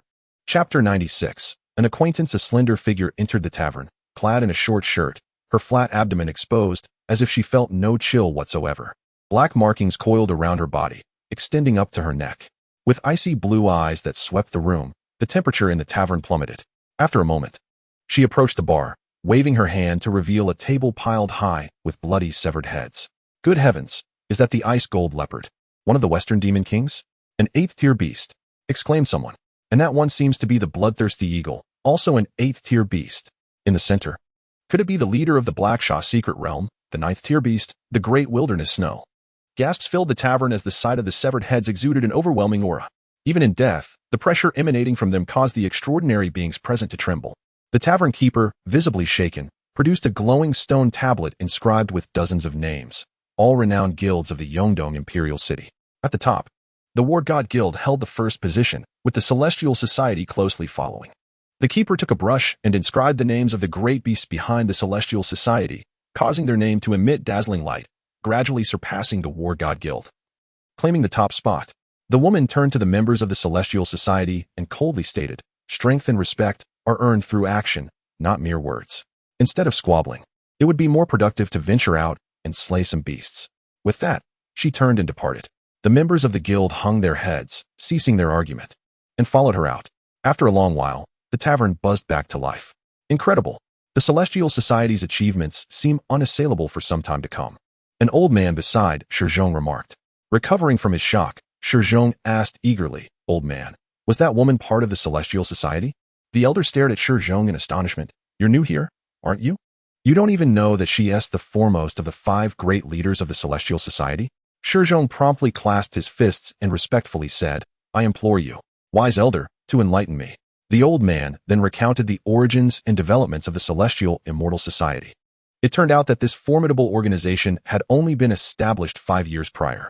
However, from its inception, the Celestial Immortal Society displayed extraordinary prowess, delving into various secret realms and repeatedly vanquishing powerful beasts, achieving remarkable victories. Soon, it garnered a reputation in the imperial city, attracting a significant number of young prodigies to join its ranks. Had it merely been this, even after 5 years, it would not have achieved its current stature. Yet, half a year ago, the leader of the Celestial Immortal Society unexpectedly challenged the elite of the Divine Manor, decisively overwhelming all its talented individuals one by one. This was the Divine Manor, where individuals had been personally selected by the supreme deity from across the eternal winter. Their strength and talent were indeed exceptional. Yet, they all fell beneath the leader's feet. From that day forth, the Celestial Immortal Society's fame soared, drawing countless strong individuals eager to join. Ultimately, it evolved into a top-tier organization, with 1 leader and 5 prominent commanders. Among them, the Wolf Commander was the earliest follower of the leader and served as the second-in-command of the society, a peak 8th-tier beast spirit warrior. Upon hearing this, Shi Zhang was left astounded. The woman he had encountered earlier was indeed the Wolf Maiden, who had participated in the Divine Gift Conference alongside him 5 years ago. She had now grown to such an impressive extent.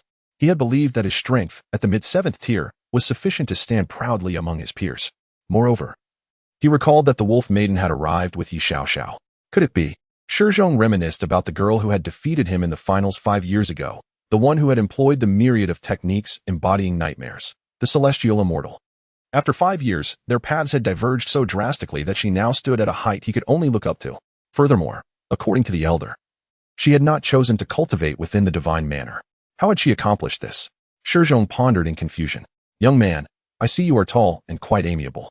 Allow me to share a secret. The Celestial Immortal Society is preparing to expand its ranks once more. Seize this opportunity to forge your future. For if you miss this chance, you may never find such a place again," the elder said as he patted Shi Zhang's shoulder. Shi Zhang managed a strained smile, saying, "Thank you, venerable elder." A moment later, Shi Zhang arrived before a magnificent building. The words Celestial Immortal Society were inscribed in bold, elegant strokes, commanding respect. At the entrance, A throng moved about, most adorned with a white celestial immortal emblem, exuding an aura of vitality. This was indeed the stronghold of the Celestial Immortal Society. Taking a deep breath, Shizhong stepped forward. Learning that his former rival had ascended to such heights had deeply shaken his confidence. His past pride crumbled into dust. Yet, that pride paled in comparison to the desire to grow stronger. After much contemplation, he realized that the Celestial Immortal Society was his best option. With determined strides, Shizhong approached the entrance of the Celestial Immortal Society. "I thought you wouldn't come," a voice suddenly called from the side. Turning, he saw a familiar figure leaning against the wall, idly twirling a dainty dagger. It was the Wolf Maiden. "You recognized me?" Shizhong exclaimed in surprise. The Wolf Maiden stepped closer, her 5 years of absence having transformed her into a true beauty, her figure tall and graceful, though a hint of mischief danced in her eyes. "I recognized you back at the tavern," she smiled.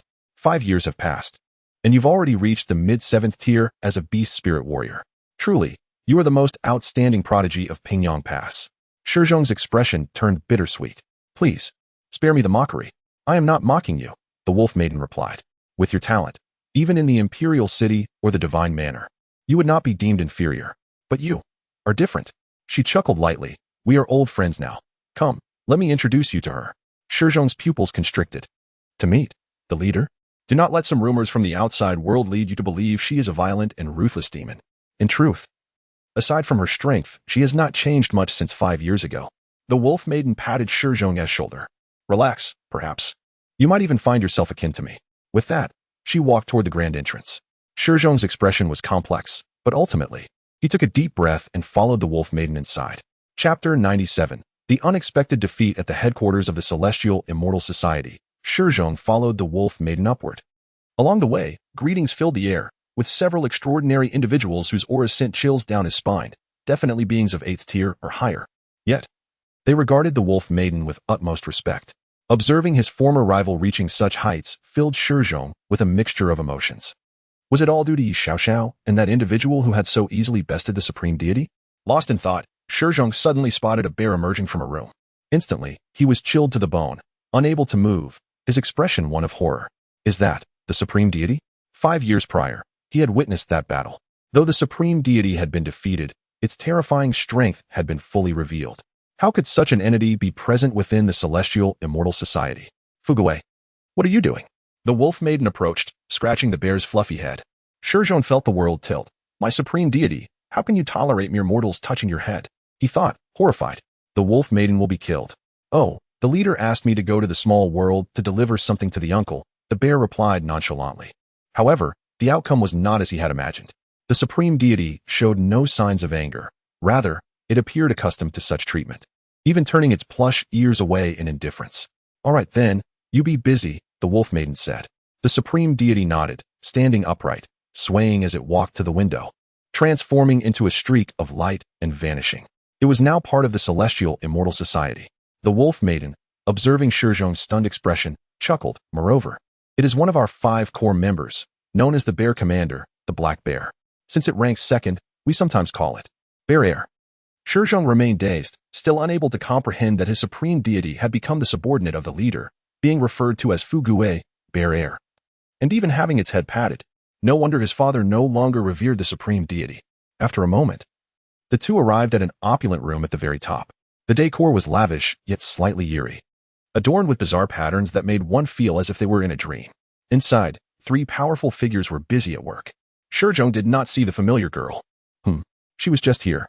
The Wolf Maiden shrugged and asked, "Old 7, where is the leader?" A figure clad in a 7-colored cloak looked up.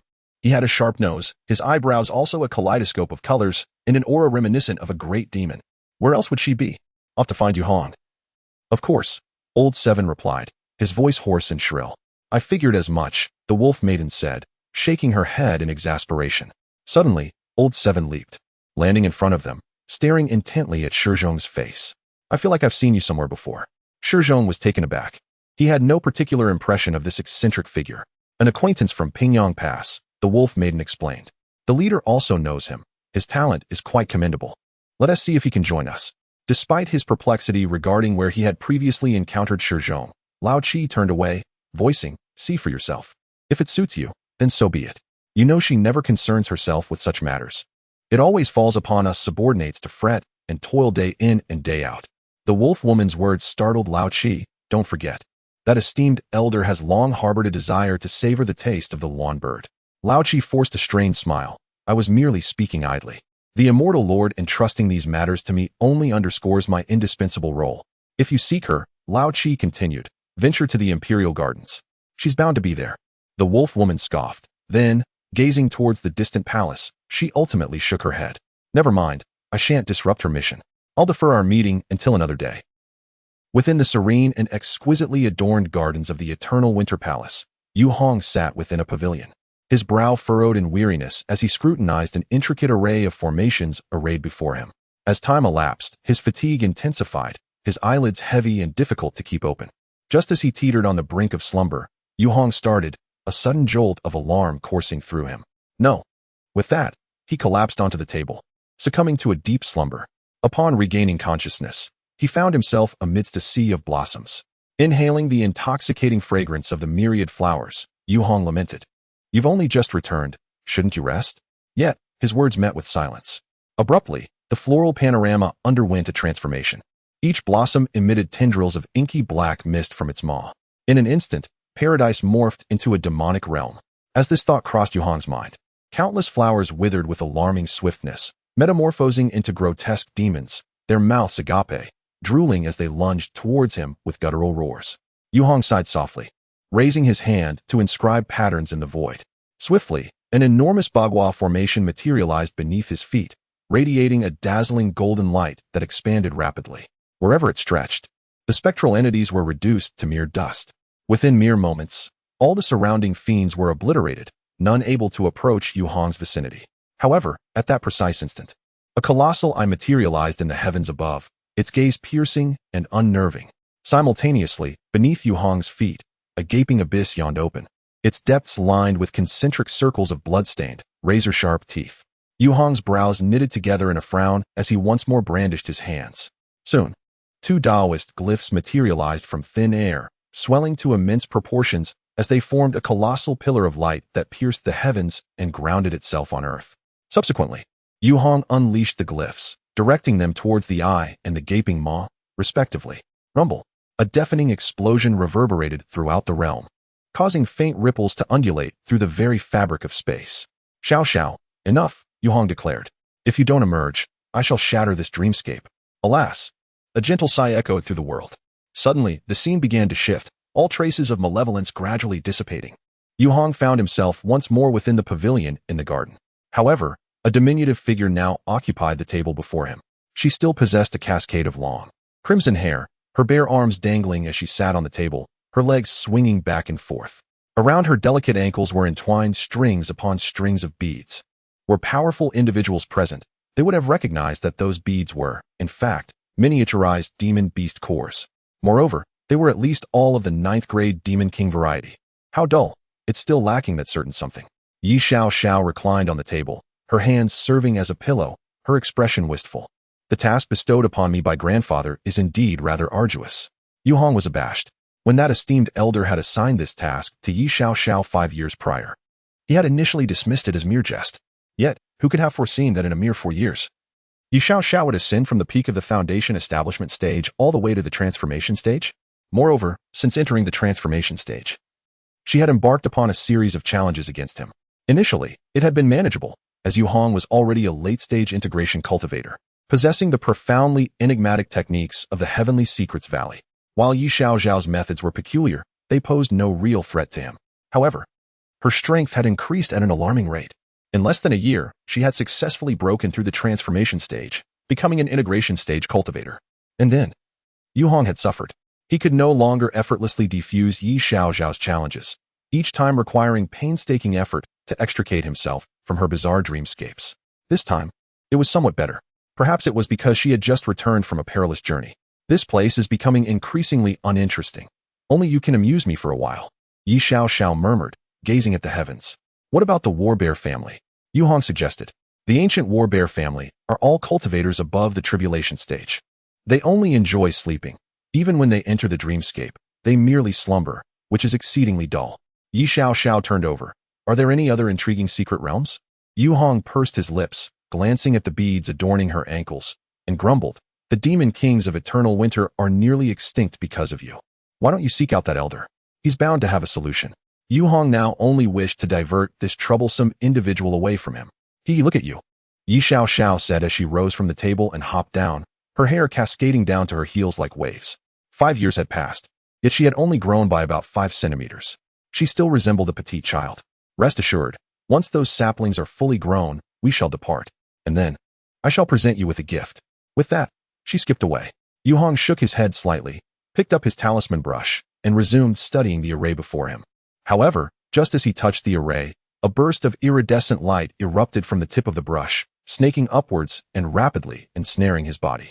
Yu Hong was startled, only to discover that he was utterly immobilized within the confines of the radiant light. Subsequently, the iridescent light gradually coalesced upon his chest, and a 9-colored flower slowly bloomed forth. Yu Hong's eyes widened as he beheld, at the heart of the flower, a ludicrous yellow face, its eyes askance, staring at him with a grin. Abruptly, the flower exploded, dissolving into multicolored motes of light. Subsequently, the surrounding environment gradually cleared, like a layer of transparent film. As the film dissipated, he truly returned to the real world. Yu Hong leaned back in his chair, the multicolored motes of light gently descending around him. After a long silence, he shook his head with a smile. "I actually, truly lost." Chapter 98. Awakening here was a small world. The ground was covered with green grass, and in the center was a shallow pool. Beside the pool, a man in white was sitting quietly. Suddenly, his eyes slowly opened. A gray light flashed in his eyes. Finally, completed. Ye Suifeng breathed a sigh of relief. 5 years, do you know how he spent these 5 years? Nothing much. Basically, he has been in seclusion in this world. Under his instructions, Yu Hong collected almost all kinds of top-level exercises in the Eternal Winter Kingdom, and even the secret techniques of the Heavenly Secrets Valley were given out without reservation. After observing various top-level books, Ye Suifeng began to deduce the follow-up of the primordial beginning art. He had only deduced the first 2 parts in Yunxiao City before. They are Pulse Opening and Dan Mansion, corresponding to the Qi refining and Qi transformation realms in traditional cultivation methods. Now he has completed all the stages. Qi refining, Qi transformation, foundation establishment, golden body, golden core, nascent soul, out of body, transformation, integration, tribulation. After the tribulation, it is the Mahayana stage, and one can ascend to the immortal world through the immortal gate. Correspondingly, in the primordial beginning art, they are Pulse Opening, Dan Mansion, Dao Platform, Dharma Form, Core Condensation, Spirit Activation, Spirit Manifestation, Heavenly Mandate, Divine Union, 9 Tribulations. After the 9 Tribulations, it is Ascension, and one can enter the immortal world from the Ascension platform. Compared with traditional exercises, the most important point of the primordial beginning art is its universality, without considering the innate roots or attributes. As long as you possess a heart determined to grow stronger, you can embark on the path of cultivation. Initially, the practice of the primordial arts is relatively easy, but as one progresses, the challenges intensify. However, those who cultivate the primordial arts will undoubtedly be more formidable than their peers at the same level. Ye Suifeng extended his hand, moving it through the void. Moments later, a tome descended, revealing a complete text on the primordial arts. If practiced diligently, it could, without exaggeration, elevate the entire world's cultivation level by at least tenfold. This would be a blessing and a transformation for the beings of the world. And it was also Ye Suifeng's intention. Previously, he had read in an ancient manuscript that when an individual exerts sufficient influence over all living beings, the chaotic heavens would bestow upon them a mysterious primordial power. Ye Suifeng found himself intrigued by this power.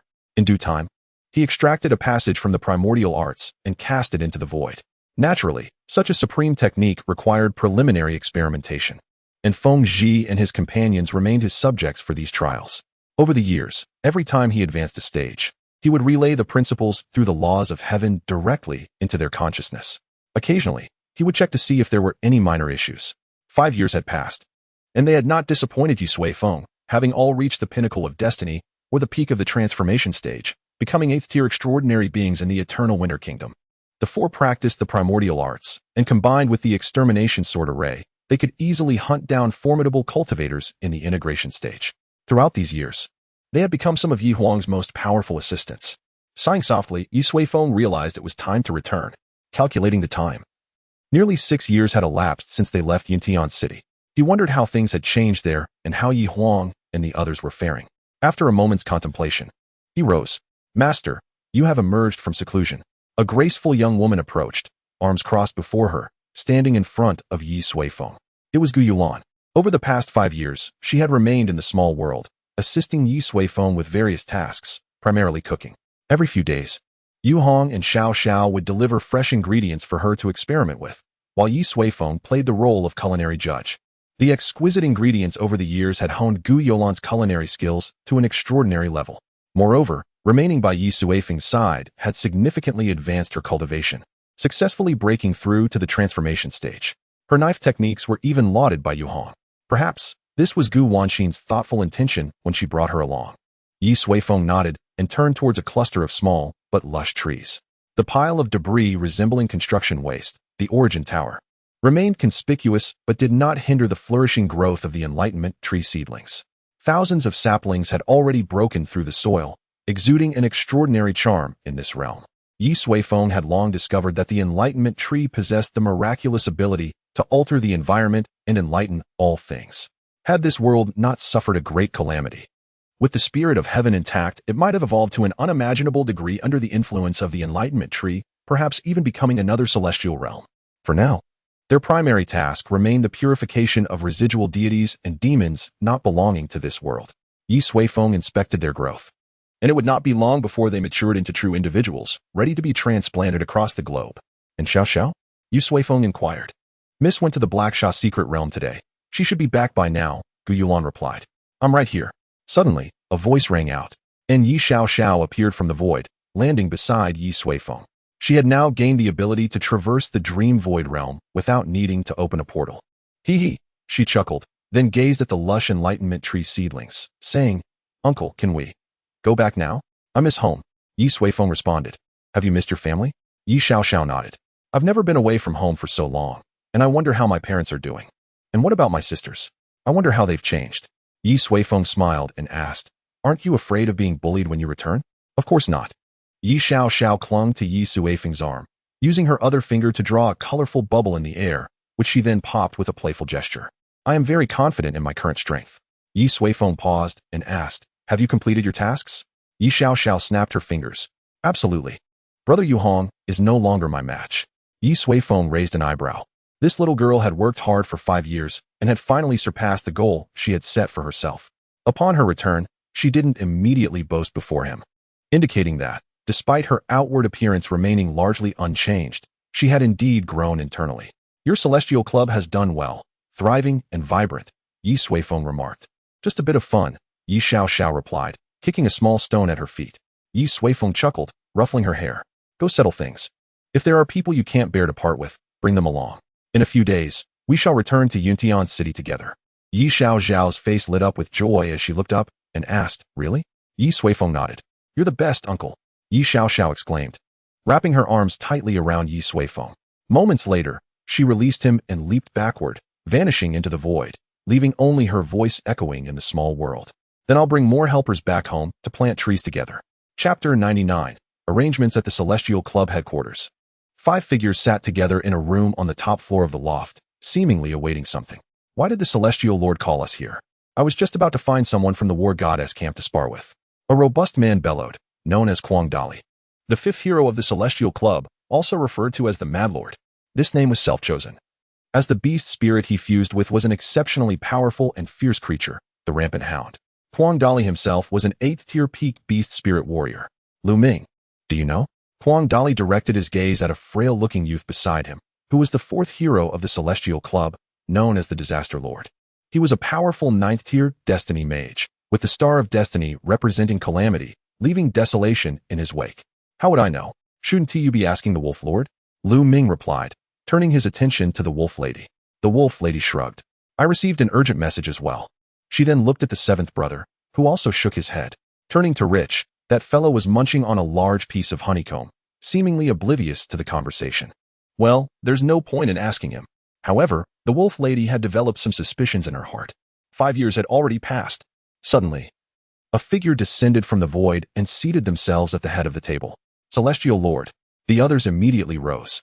Ye Xiao Xiao waved her hand and said, I called you all here for one reason. I intend to return to the southern region of Jailing. Anyone who wishes to accompany me may do so, she stated directly. The wolf lady pondered thoughtfully, while Rich continued to gnaw on his honeycomb. Huang Dali and Lu Ming were both taken aback. Only the seventh brother seemed to have anticipated this matter, bowing slightly and saying, "Wherever the celestial lord goes, I shall follow." "Good, one down," Ye Suifeng said, pointing her finger and then turning to the wolf lady. "Sister Wolf, what about you?" The wolf lady smiled brightly. "I will always be by your side, and I've long wished to visit the south." Ye Suifeng nodded and then turned to Fugawei, saying, "Heir, prepare your belongings in the next couple of days. We are embarking on a journey." "Oh," Fugawei blinked and then lowered his head, focusing intently on his tasks. Meanwhile, the other two were taken aback by the suddenness of the decision. "This is rather abrupt, isn't it? And you seem to have made up your minds rather quickly." Lu Ming coughed lightly and inquired, "Why the sudden desire to head south to Jailing?" "Because my home is over there," Ye Suifeng replied, jumping down from the table. "This time, I grant you complete freedom of choice. If you wish to remain in Yongdong, you may stay. But if you desire to accompany me to the south to carve out our fortunes, then gather your belongings. We shall depart in a few days." Bang! A heavy fist struck the table. Huang Dali glared wide-eyed and exclaimed, "Yongdong is of no consequence, but can we truly abandon the Tiangong society like this?" Lu Ming nodded in agreement. After all, the Tiangong society represented their collective efforts. "Alas," Ye Suifeng leaned against the table, arms crossed, "I understand. But have you considered whether there is any room for progress for the Tiangong society here in Yongdong?" Her words rendered the group silent. Indeed, the once mighty warlord guild had been reduced to insignificance beneath their feet. Beyond that, only the pursuit of royal status remained. But how could they achieve that? After a moment, Ye Suifeng spoke again. "The Tiangong society will persist as long as we exist. The world in the southern regions is vast and thrilling, with powerful beings abundant as stars in the sky. I admit, my primary motivation is to return home. Yet, even without this matter, I would not confine myself to the stagnant confines of Yongdong. The grander world of the south is our true stage." After Ye Suifeng finished speaking, the two remained quiet for a long while. They were still young, filled with aspirations that stretched beyond the horizon. To reign supreme in Yongdong was certainly not their future choice. Finally, Lu Ming spoke, "You are right. Our Tiangong society should indeed ascend to a larger stage. However, the time frame is rather rushed, and many matters remain unsettled. For instance, how many people should we bring to the south, and who should they be?" Ye Suifeng waved her hand, saying, "I've already considered it. This news should be conveyed to those who initially struggled alongside us. Those who wish to stay may do so, while those who wish to leave are welcome to join me." Lu Ming furrowed his brow, "But if the higher-ups depart, the Tiangong society here may collapse immediately. The society is still too young. It currently stands only because of the strength of its upper echelons. Should they all leave, it would likely disband or be swallowed by other guilds within days." Yet Ye Suifeng assured, "Before we depart, I will speak with the Emperor of Yongdong to ensure the existence of the Tiangong society." Lu Ming felt a jolt of surprise. The outside world had long speculated about the close ties between the sect leader and the Yongdong royalty, but it now seemed that her identity was even more formidable than anticipated. With the royal family's involvement, many matters would be considerably easier to manage. That left only one final question. Lu Ming asked, "If the core members leave, who will oversee the normal operations of the Tiangong society? I cannot place my trust in those who just came from the warlord guild." This statement caused Ye Suifeng to frown as well. Indeed, the situation was too urgent, and it was difficult to ensure that everything would proceed flawlessly. "I have a suitable candidate in mind," the wolf girl suddenly interjected. Ye Suifeng raised an eyebrow. "Who?" Half an hour later, Shi Zhong emerged from the inn, pulling his father, Shi Haojia, along with him. After several days apart, Shi Haojia appeared somewhat dispirited. Having been a grand gatekeeper for a lifetime, his sudden dismissal had dealt him a significant blow. "Zhong heir, you needn't concern yourself. I have no thoughts at present," Shi Haojia said weakly. "This is truly an opportunity, father," Shi Zhong insisted eagerly. When the wolf girl and Ye Suifeng approached him, expressing a desire for Shi Haojia to manage the Tiangong society, Shi Zhong was astounded and rushed back with great speed. However, his father seemed devoid of any enthusiasm. "Opportunity? Huh?" Shi Haojia shook off Shi Zhong's hand, gazing at the palace in the sky, and chuckled softly. "In this world, only those at the pinnacle have the right to speak of opportunities. Then let us become strong enough," Shi Zhong shouted, drawing the attention of passers-by. He leaned closer to Shi Haojia, lowering his voice. "Father, 5 years ago, we witnessed that person strike the great celestial from the heavens to the ground, leaving it utterly powerless. Although it was a bear, it was still a formidable 10th-tier being. Recently, I learned that this person later arrived at the royal city and effortlessly shattered the so-called indestructible royal barrier with a single strike, then easily destroyed the 9 heavens worship. The millions of souls in the royal city trembled beneath his feet. What does the royal family mean to such a being? Shi Zhong fixed his gaze on his father. In the 5 years that had passed, he had grown half a head taller than Shi Haojie. Observing the change in Shi Haojie's demeanor, Shi Zhong sighed. Father, the Tiangong society was founded by that young girl from back then. By chance, they are returning to jailing. This is a tremendous opportunity for both you and me. An opportunity to become strong enough. After this declaration, Shi Haojie fell into a prolonged silence. The memory of that person's overwhelming power from years ago flickered in his mind. Ultimately, a spark ignited within Shi Haojie's eyes. Chapter 100. The return journey, can he truly manage it? After meeting Shi Haojie, Ye Suifeng addressed the wolf girl. He is the gatekeeper of Pingyang, and his own strength is substantial. Managing a guild should not pose a problem, the wolf girl replied. Ye Suifeng nodded in agreement. Is he trustworthy enough? The wolf girl smiled. Let us not forget, his son is with us. Once Shi Haojie was confirmed as the acting leader, Ye Suifeng included Shi Zhong in the group destined for the south. In the world of martial arts, certain methods must be employed. Furthermore, they were unlikely to find anyone more suitable than Shi Haojie in such a short time. Then it is settled, Ye Suifeng concluded. Days later, in the small world, Ye Suifeng stood with his hands clasped behind his back, gazing at the lush seedlings of the enlightenment tree before him. A mysterious aura had begun to coalesce above them, a presence capable of awakening the latent wisdom in all beings. Were an ordinary person unable to cultivate to be present, within moments, they would transform into a genius. And those other creatures, lost in confusion, would also gain enlightenment and soar to great heights. As time passed, the aura above the enlightenment tree grew increasingly dense, gradually transforming into a mist of emerald green. At a certain moment, the entire small world suddenly trembled. The thousands of enlightenment tree seedlings completed their metamorphosis, each one possessing the potential to become a pillar of the world. The emerald mist then coalesced into countless droplets that began to fall.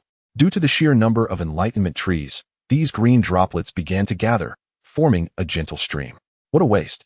Ye Suifeng exclaimed, producing a jade bottle and beckoning the green liquid to rise and flow into it. After collecting several cubic meters of the liquid, the stream began to dwindle. The remaining liquid had already seeped into the earth, nourishing the newly grown enlightenment seedlings. It is time to depart.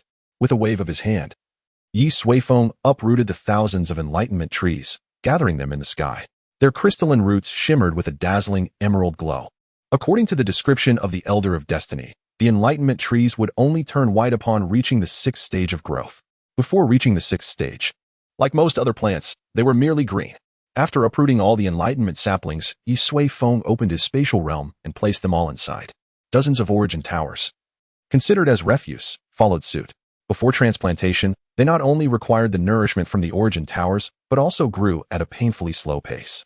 Only after being relocated to the main world could they draw upon the energies of heaven and earth to purify the land. All right, let us depart, Ye Suifeng announced. With that, he and Gu Yulan left the small world together. Outside, atop a grand platform, a multitude of people gathered, seemingly awaiting something. At the forefront stood Ye Suifeng, accompanied by the 5 formidable leaders of the Celestial Association. Opposite her was Yu Hong, who had regained his vitality. Since their last encounter, Ye Suifeng had not sought him out again. Rest assured, everything concerning the Celestial Association is in my hands. Hurry and prepare your belongings, lest we delay our departure, Yu Hong said, his face beaming with joy. Finally, this little ancestor was about to leave. Ye Suifeng, equally cheerful, replied, You are too kind, not only providing us with ample provisions for unforeseen circumstances, but also so many spirit stones, beast inner cores, beast souls, and rare treasures. I am truly grateful. Yu Hong's lips twitched. It seemed that apart from the food, the rest of what he had prepared for Ye Suifeng was non-existent. Gazing into her crescent-like eyes, Yu Hong smacked his forehead, exclaiming, I almost forgot. I've prepared everything for you. He quickly sent a message to the Eternal Winter Emperor, requesting a portion of the royal treasury to be brought forth. As long as this esteemed lady could depart, nothing else mattered. Subsequently, the two engaged in a delightful exchange reminiscent of the festive tradition of distributing red envelopes, one insisting, Oh, I don't want it, while stuffing items into their pockets, and the other insisting, Take it. Not accepting it would be disrespectful, while secretly reclaiming some for themselves. Observing their exaggerated antics, the wolf girl couldn't help but facepalm. Fugaway, Aren't you going to bid farewell to your family? The wolf girl glanced at the little bear beside her. Fugaway rubbed his eyes, replying, I've already said my goodbyes. The little bear wore a sorrowful expression, prompting the wolf girl to crouch down and comfort it. Don't be too sad. There will surely be time in the future. They said to bring back a mountain of delicious food, or they would unite to beat me to death. Fugaway sulked. The wolf girl sighed. What remarkable comrades you have. Perhaps only Lu Ming and Quang De Li are somewhat normal. As for the seventh brother, you can never rely on a foolish bird. At that moment, Shi Zhong approached the wolf girl. Are you nervous? She raised an eyebrow. A bit, he admitted with an awkward smile. I've only heard stories of the southern region of Gaoling, never imagined I would visit in person. I've heard that it's filled with geniuses and powerful individuals. Is that true? The wolf girl rolled her eyes. How would I know? You've been with the immortal lord for quite some time. Shi Zhong chuckled. The wolf girl, observing the small figure, remarked, if the prodigies there are anything like the immortal lord, then we might as well content ourselves with being mere minions. Moments later, the two figures descended upon the platform. Ye Suifeng rushed forward, and an immediate hush fell over the crowd, each person displaying utmost respect. They understood that this was the parent of the immortal lord, a being of unfathomable strength. Are you ready? Ye Suifeng inquired. Yes, Ye Suifeng nodded. Looking at the 100-odd people on the platform, Ye Suifeng smiled. With so many, how will you manage? With the help of little Kai? Ye Suifeng replied, holding up the now humanoid seven-colored phoenix, which had reached the 9th rank of demon beasts and could carry hundreds of individuals at once. The seven-colored phoenix looked weary, as it seemed to be destined for another exhausting journey. Ye Suifeng nodded. Just look after your own. All right, let us depart. The seven-colored phoenix transformed back into its original form, its wings spanning over 100 meters, landing atop the platform. One by one, the crowd boarded. Naturally, Ye Suifeng did not join them. Instead, he plucked a leaf from an enlightenment tree and tossed it into the air. The leaf expanded dramatically as it caught the wind, transforming into a floating vessel. He then ascended alongside Ye Suifeng, Gu Yulan, and Fugaway. Yu Hong looked on with a serene smile. Suddenly, Ye Suifeng turned to him. Yu Hong, you should join us. His smile faltered. Me? Ye Suifeng nodded. Before your teacher passed, he entrusted me with a request to ensure you witness the enlightenment tree's flourishing, fulfilling the ultimate fate of the heavenly mechanism valley. Yu Hong's expression turned solemn, and he bowed deeply. I shall heed the directives of my predecessor and teacher. He cast a glance at the resting place of the heavenly mechanism elder before boarding the leaf vessel. A moment later, a leaf soared into the sky, rising high above, followed closely by the colossal seven-colored phoenix, both speeding southward. Chapter 101. The East belongs to all in the southeastern region of the Nine-City Alliance, within Linjiang City. At the foot of the city walls, a plump figure, looking frantic, emerged from a narrow dog hole. Despite being dirty, his clothing indicated he was of considerable wealth. Yet, it was unclear why he appeared so disheveled, glancing back as he hurried, seemingly fleeing for his life. Suddenly, a long sword flew through the air, embedding itself into the ground before him, its hilt vibrating and humming ominously. The middle-aged man's pupils constricted, his face reflecting despair. His knees buckled, and he fell to the ground in a panic. Before him appeared a pair of black boots. The middle-aged man slowly raised his gaze to meet a tall figure clad in black attire, her worn purple cloak billowing behind her in the wind. The blinding sunlight streamed from behind her, obscuring her face, revealing only strands of her flowing hair. Yet, the middle-aged man recognized her instantly. Lowering his head, tears streamed down his face, dripping onto the ground. For a long time, a faction in Linjiang City had vehemently opposed the presence of the Tianluan Hall. It was you who instigated the conflict, wasn't it, Fenghe? She spoke, her tone grave and devoid of emotion. Fenghe forced a sorrowful smile. You Tianluan Hall are merely the vassals of the Yi family from Yunqiao City. I could never submit to that greedy Ye Suifeng. His voice trembled with a mix of anger and deep-seated fear as he spoke of Ye Suifeng. You have met him? She seemed slightly taken aback. Of course. Fenghe replied in a hushed voice. I once conducted business in Yunqiao City. After Ye Suifeng unified the city, he employed despicable means to forcibly acquire my assets worth thousands of billions with a mere low-grade spirit stone, driving me out. He treats everyone this way. The woman before him remained silent, standing still. Fenghe, sensing the tension, suddenly crawled closer, pleading, I tell you, Ye Suifeng is a demon. Collaborating with him will yield no benefits whatsoever. Even if you conquer the realm for him, you will surely meet a tragic fate. You, your companions, your subordinates may not even be able to protect your own golden core. I am living proof. His earnest plea was laced with emotion, compelling anyone who heard it to ponder the true nature of Ye Suifeng's cruelty. Apparently, You have said the same to those opposing the Tianluan Hall and the Yi family, the woman suddenly inquired. Feng He was taken aback. Lowering his head as he spoke in a grave tone, what I say is the truth. You may choose to disregard it. But when the time comes and you find yourself discarded by Ye Suifeng, do not lament. The wind howled increasingly louder. Suddenly, the woman smiled. Do you know who I am? She inquired. Feng He nodded. I know, you are the illustrious lord of the Tianluan Hall, a legendary figure unmatched in recent years. The woman gently shook her head. I am Yi Huang, the daughter of Ye Suifeng. I believe my father would not resort to such treachery against me. Feng He abruptly lifted his gaze. The sunlight flickered, and in that moment, he finally discerned her face. Her beauty was unparalleled, yet it plunged him into an abyss of despair. A flash of sword light sliced through the air. A head was sent flying. Yi Huang stood with her sword drawn. A cultivator of the golden core stage was nothing more than an ant before her. Killing him was as effortless as blowing away dust. She had come personally only because Feng He was a pivotal figure in the opposition against Linjiang City. Little did she expect that this man had ties to her father. Gazing at the distant sky, 5 slender rays of color shimmered at her brow like half-bloomed flowers. They were the colored celestial lights she had captured in the heavens above. Each ray represented a supreme sword intent of the world. Over the years, anyone who had encountered those sword intents had perished. Father, where are you now? Are you watching over your daughter? A sense of longing graced Yi Huang's exquisite face. She firmly believed her father was always watching over her, even from a million miles away. With the passage of years and the defeat of formidable foes, she had come to understand just how powerful her father truly was. Even though she had reached the fusion stage and wielded the 9 heavens sword intent, she still could not touch even a fraction of her father's strength. She wondered about her cousin, who had accompanied her father on his journeys. What was her current prowess? Had she matured, or did she still frolic as she once did? Then there were Yi Long heading southwest, Yi Qian remaining in Yunxiao City, and Yi Qingyao who had joined the Tianfu Academy. All 5 had been personally trained by her father, yet she could only speculate on their current states. Nonetheless, Yi Huang held faith that they would soon reunite. For Linjiang City was the last remaining stronghold in the eastern part of the 9 Cities Alliance. She was on the verge of fulfilling her initial vow, having conquered her way to the southernmost end of the alliance, where all would submit to her. Beyond lay the Panlong mountain range, the home of the Tianfu Academy. As Yi Huang contemplated, several figures rushed down from the sky, landing behind her. Feng Ji and Lu Hong, the 4 guardians, were among them. Alongside them were several others, each exuding an extraordinary aura of valor. These were the mightiest warriors of the Tianluan Hall. Lord, all the remaining heads of families in Linjiang City are willing to submit to the Tianluan Hall. Feng Ji knelt on one knee, and all others followed suit. Congratulations, Lord. Their voices resonated like thunder, a force that soared to the heavens. The gentle breeze stirred Yi Huang's purple cloak, a battle garment her father had draped upon her. Very well, it is time to eradicate the remaining rebel forces. Let the banner of the Yi family and Tianluan Hall be planted throughout the Eastern 9 Cities Alliance. Yi Huang declared.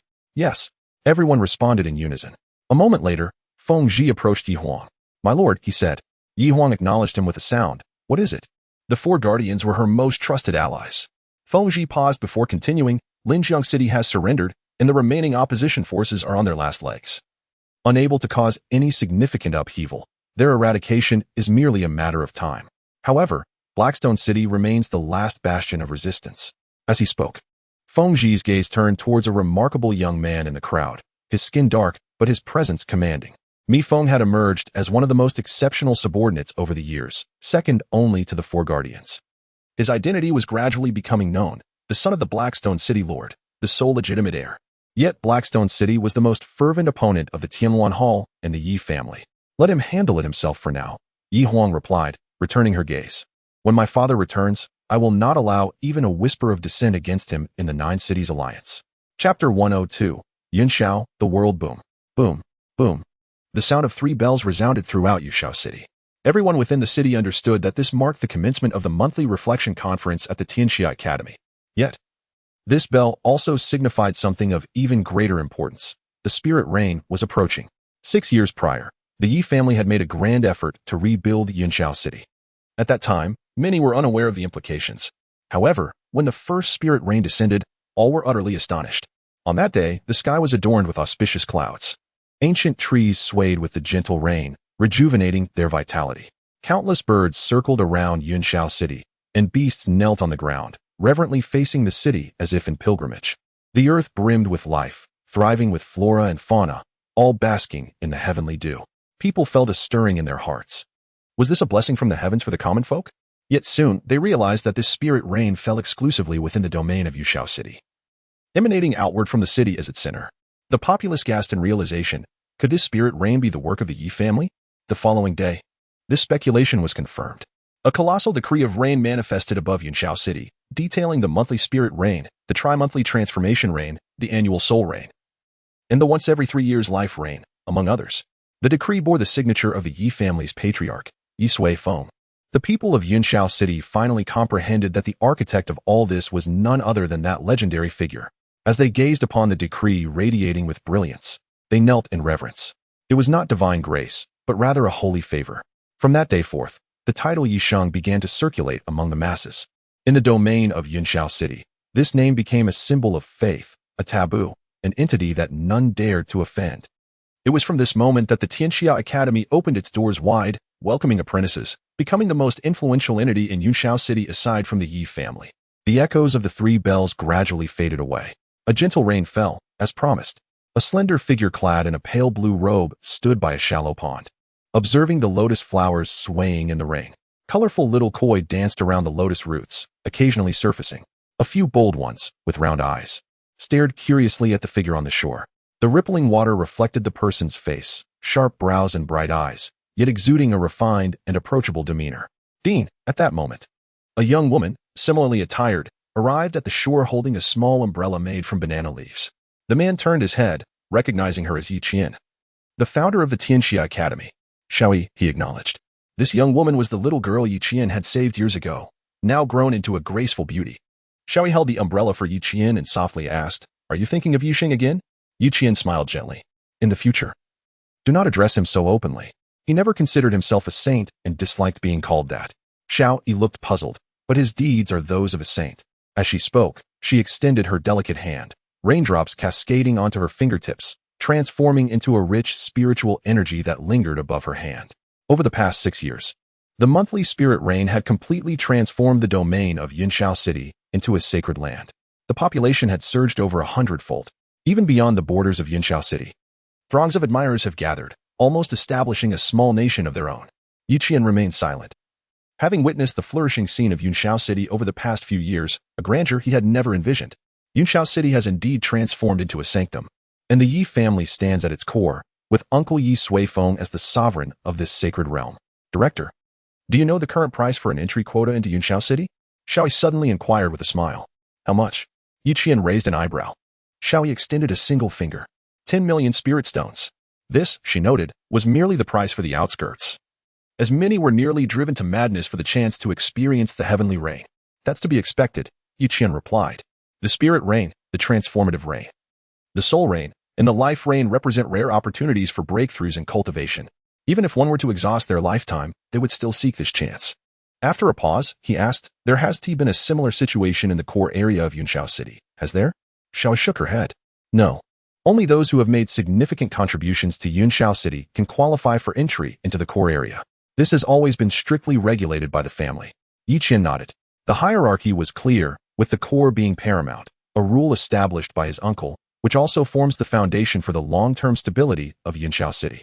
The Yi family core, followed by direct descendants and those who have made substantial contributions to the family, were prioritized, and only then came Yunshao City itself, extending to 100 miles. Then 1,000 miles. Ultimately, there were realms beyond that. The allocation of resources would be strictly divided according to this hierarchy.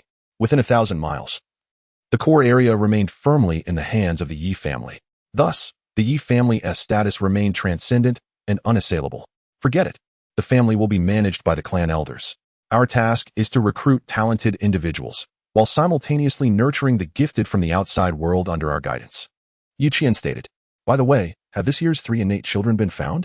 Before Uncle departed, aside from the rain decree, he left behind 3 chosen mandates. Each year, 3 innate stones will descend. Every 3 years, 3 sacred stones. And every decade, 3 transformative stones. In the past 5 years, 15 innate children possessing innate bodies and 3 awakened sacred children have emerged within the realm of Yunshao City. All of them have been brought into the gates of Tianxia Academy, where they have become prominent figures. The innate stones have already fallen this year, and the sacred stones are soon to follow. No need to search further. After acquiring their innate bodies, they came to the academy on their own, Xiaoyi smiled. The reputation of Tianxia Academy is second only to that of the sage Yi family. However, suddenly, Xiaoyi's brows furrowed slightly. The news of the descending sacred stones has begun to spread. Perhaps this year, a fierce competition will erupt due to the sacred stones. The chosen mandates have not been made public, yet nearly 6 years have passed, and many have speculated about certain information. Yi Qin chuckled. After all, they are supreme divine objects. It is through conflict that the most suitable talents are selected, is it not? Xiao Yi nodded in agreement.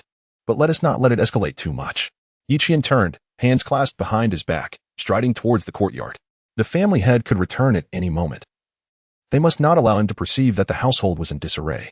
I still wish to request him to personally inscribe a name for the academy. Xiao Yi gently pursed her lips, watching the tall figure, her eyes reflecting admiration, respect, and a hint of deeply concealed affection. Even at the late stage of integration, powerful beyond comparison, did he still need to beseech the sage Yi?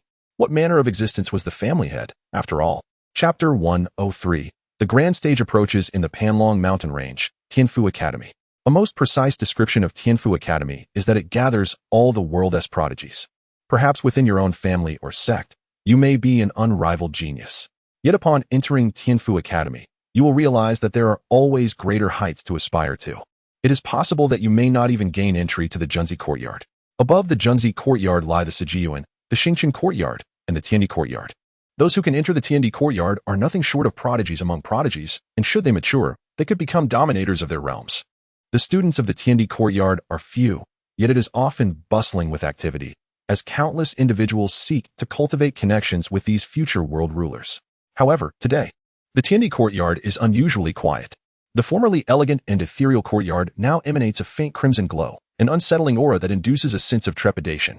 One dare not gaze too long, for that dark red light resembles a peculiar vortex, capable of ensnaring one's very soul. Suddenly, a figure rushed in hastily. She surveyed her surroundings, and upon seeing the faint crimson hue on the walls, her pupils constricted. No, Qinyo, no. She reached out her hand, pressing it against the wall. Soon, the faint crimson spread up her arm, enveloping her entire being. As her vision shifted, the courtyard was no longer empty. Corpses lay scattered about, blood flowing like rivers. Observing their attire, she realized they were indeed the proud children of the Tiandi courtyard. The woman's expression turned to horror as the crimson mist gradually consumed her. The scene before her became increasingly vivid, accompanied by distant cries of anguish. She turned towards the source of the sound, spotting a figure clad in red, standing with an air of indifference. That figure cast a glance her way, ethereal, yet sinister, none other than Yi Qinyao. Yi Qinyao regarded the woman with a fleeting glance before turning her attention away. Before her, a man knelt, his face twisted in agony, seemingly enduring unimaginable torment. His body was curled up, exuding a foul stench, evidently in a state of utter degradation. "Spare me, kill me," he pleaded. "No. Spare me. I implore you." However, he remained unfazed, steadfast in his conviction that a sincere heart could evoke a similar genuine response. Within the hallowed halls of Tianfu Academy, he held only one person in esteem. "Therefore, Guanmu, I find it utterly impossible to forgive you." With these words, Yi Qinyao gently raised her hand. Countless crimson threads coiled around her jade-like fingers, their other ends piercing into Guanmu's very being. As she moved her fingers, his body was lifted into the air. Guanmu cried out in anguish, each thread digging deep into the recesses of his soul, as if tearing him asunder. "Yi Qinyao," Guanmu roared, "if you slay me and so many other students of esteemed lineage from the Heaven and Earth Institute, you will surely face dire consequences. The Dean will never let you get away with this." Yi Qinyao's countenance remained serene, devoid of any emotion. "So, these are your final words." With that, she tugged on the crimson threads, and countless tiny jets of blood erupted from every pore of Guanmu's body. The crimson fluid splattered upon Yi Qinyao's dress, further intensifying its scarlet hue. At that moment, a woman finally entered this realm, rushing over with palpable anxiety. She grasped Yi Qinyao's arm, her eyes brimming with tears. "Qinyao, the Dean and others are coming with a sacred artifact. You must flee now," the woman urged urgently. Yi Qinyao raised her hand, wiping away the tears, and shook her head with a smile. "Inshi, they are already here." As her words echoed, a colossal divine radiance cleaved through the crimson realm, allowing the white light of day to penetrate. Those outside could now clearly see the scene within the courtyard. A group of individuals clad in azure robes stood in the void, their expressions shaken, their eyes filled with dread. At the forefront stood an elderly man with snow-white hair and beard, holding a string of silver bells that emitted a faint glow. It was a sacred artifact, a treasure beyond the celestial realm. Yi Qingyao, the old man bellowed, his voice reverberating throughout Tianfu Academy. The terrifying aura of a tribulation transcendent stage cultivator bore down upon Yi Qingyao. However, a dark crimson light manifested before Yi Qingyao, shielding her and Yan Shi. The old man's expression shifted slightly as he exclaimed, Yi Qingyao, you have actually slaughtered all the prodigies of the Heaven and Earth Institute. Yi Qingyao's expression remained impassive. They were shielding the one I sought to kill, so I had no choice but to eliminate them. The old man's face contorted in rage as he grit his teeth and said, you could have resolved this matter through the academy. Zhang Dong thought the same, and thus, his soul was scattered. Yi Qingyao replied, Dean, I have no desire to waste words. I am the one who committed the killings, and I will not sit idly by and await my fate. So, let what must come come. The old man's eyes flared with fury. Yi Qingyao, do you truly believe that no one here can restrain you? Yi Qingyao remained silent, the crimson mist before her growing denser. Behind her, a mirror slowly ascended into the air. The two sides stood in opposition, a battle on the verge of erupting. Qing Song, cease this, a voice suddenly interjected. Immediately afterward, a towering figure descended from the heavens, exuding an air of immortality and walking through the air, arriving between the two parties. Lord Hun Suzi, the dean exclaimed in astonishment. Hun Suzi did not respond, but instead gazed intently at Yi Qingyao, his eyes lingering for a long moment. Spare her. Hun Suzi finally spoke. Lord, she has slain all the prodigies of the Heaven and Earth Institute. The dean exclaimed in dismay. Prodigies? Hun Suzi cast a mocking glance at him. Those who are slain, are they truly prodigies? He then turned his head and continued. The time to decide the fate of the 9 Cities Alliance, this chaotic land, is fast approaching. Our Tianfu Academy requires true prodigies to have a chance of emerging victorious. Qing Song, do you understand? With that, Hun Suzi soared away. Chapter 104. Return amidst towering mountains and majestic peaks. There lay a picturesque summit adorned with a crystal-clear lake. By its shores, dozens of white-tailed deer frolicked with glee. Among them, one stood out for its robust physique. Reclining leisurely by the water's edge, the other deer clustered around it, clearly recognizing it as their leader. Suddenly, an azure halo appeared around the deer leader. It opened its eyes, a flicker of bewilderment crossing its face. Abruptly, it felt a sensation of sinking, plummeting directly through the azure halo and vanishing without a trace. The surrounding deer pricked up their ears, staring at the spot where their leader had disappeared, frozen in place. Above, 2 dark silhouettes streaked across the sky. Passing over the herd, with a soft thud, the deer leader landed upon an enormous white leaf. A gale roared, and fluffy white clouds flashed past, indicating that it had ascended into the heavens. Before it could fully take in its surroundings, a flash of blade light filled its vision, and the deer leader succumbed to darkness. Yu Hong stood at the front of the leaf, watching the 2 women. One giggled gleefully, while the other skillfully extracted a glowing white core from the deer's chest with a sharp knife. He shook his head gently. A 7th-order demonic beast, gone just like that. Yu Hong knew that within half an hour, it would be transformed into a fragrant and delectable dish. In the half-month since they had entered the Qinggu Highlands, he had witnessed similar scenes countless times. Virtually no demonic beast above the 6th order had escaped such a fate. This group seemed to be stripping the Qinggu Highlands bare. The high-grade treasures were either turned into delicacies or temporarily stored away, with the promise of raising them back home for future consumption. As the sole successor of the Celestial Mystery Valley and a guardian of the world, Yu Hong was deeply reluctant to witness such events. He even felt a pang of sadness, wishing he could shed a few tears to express his sorrow. However, after Gu Yulan transformed them into culinary masterpieces, he found himself salivating uncontrollably instead. Alas, they were simply too delicious. With this thought, he couldn't help but glance at Ye Suifeng, who stood at the front of the leaf. The senior was indeed wise, bringing along such a skilled cook on their adventure. It was simply brilliant. What is it? Ye Suifeng sensed Yu Hong's gaze and asked, noticing the strange look in his eyes. Nothing.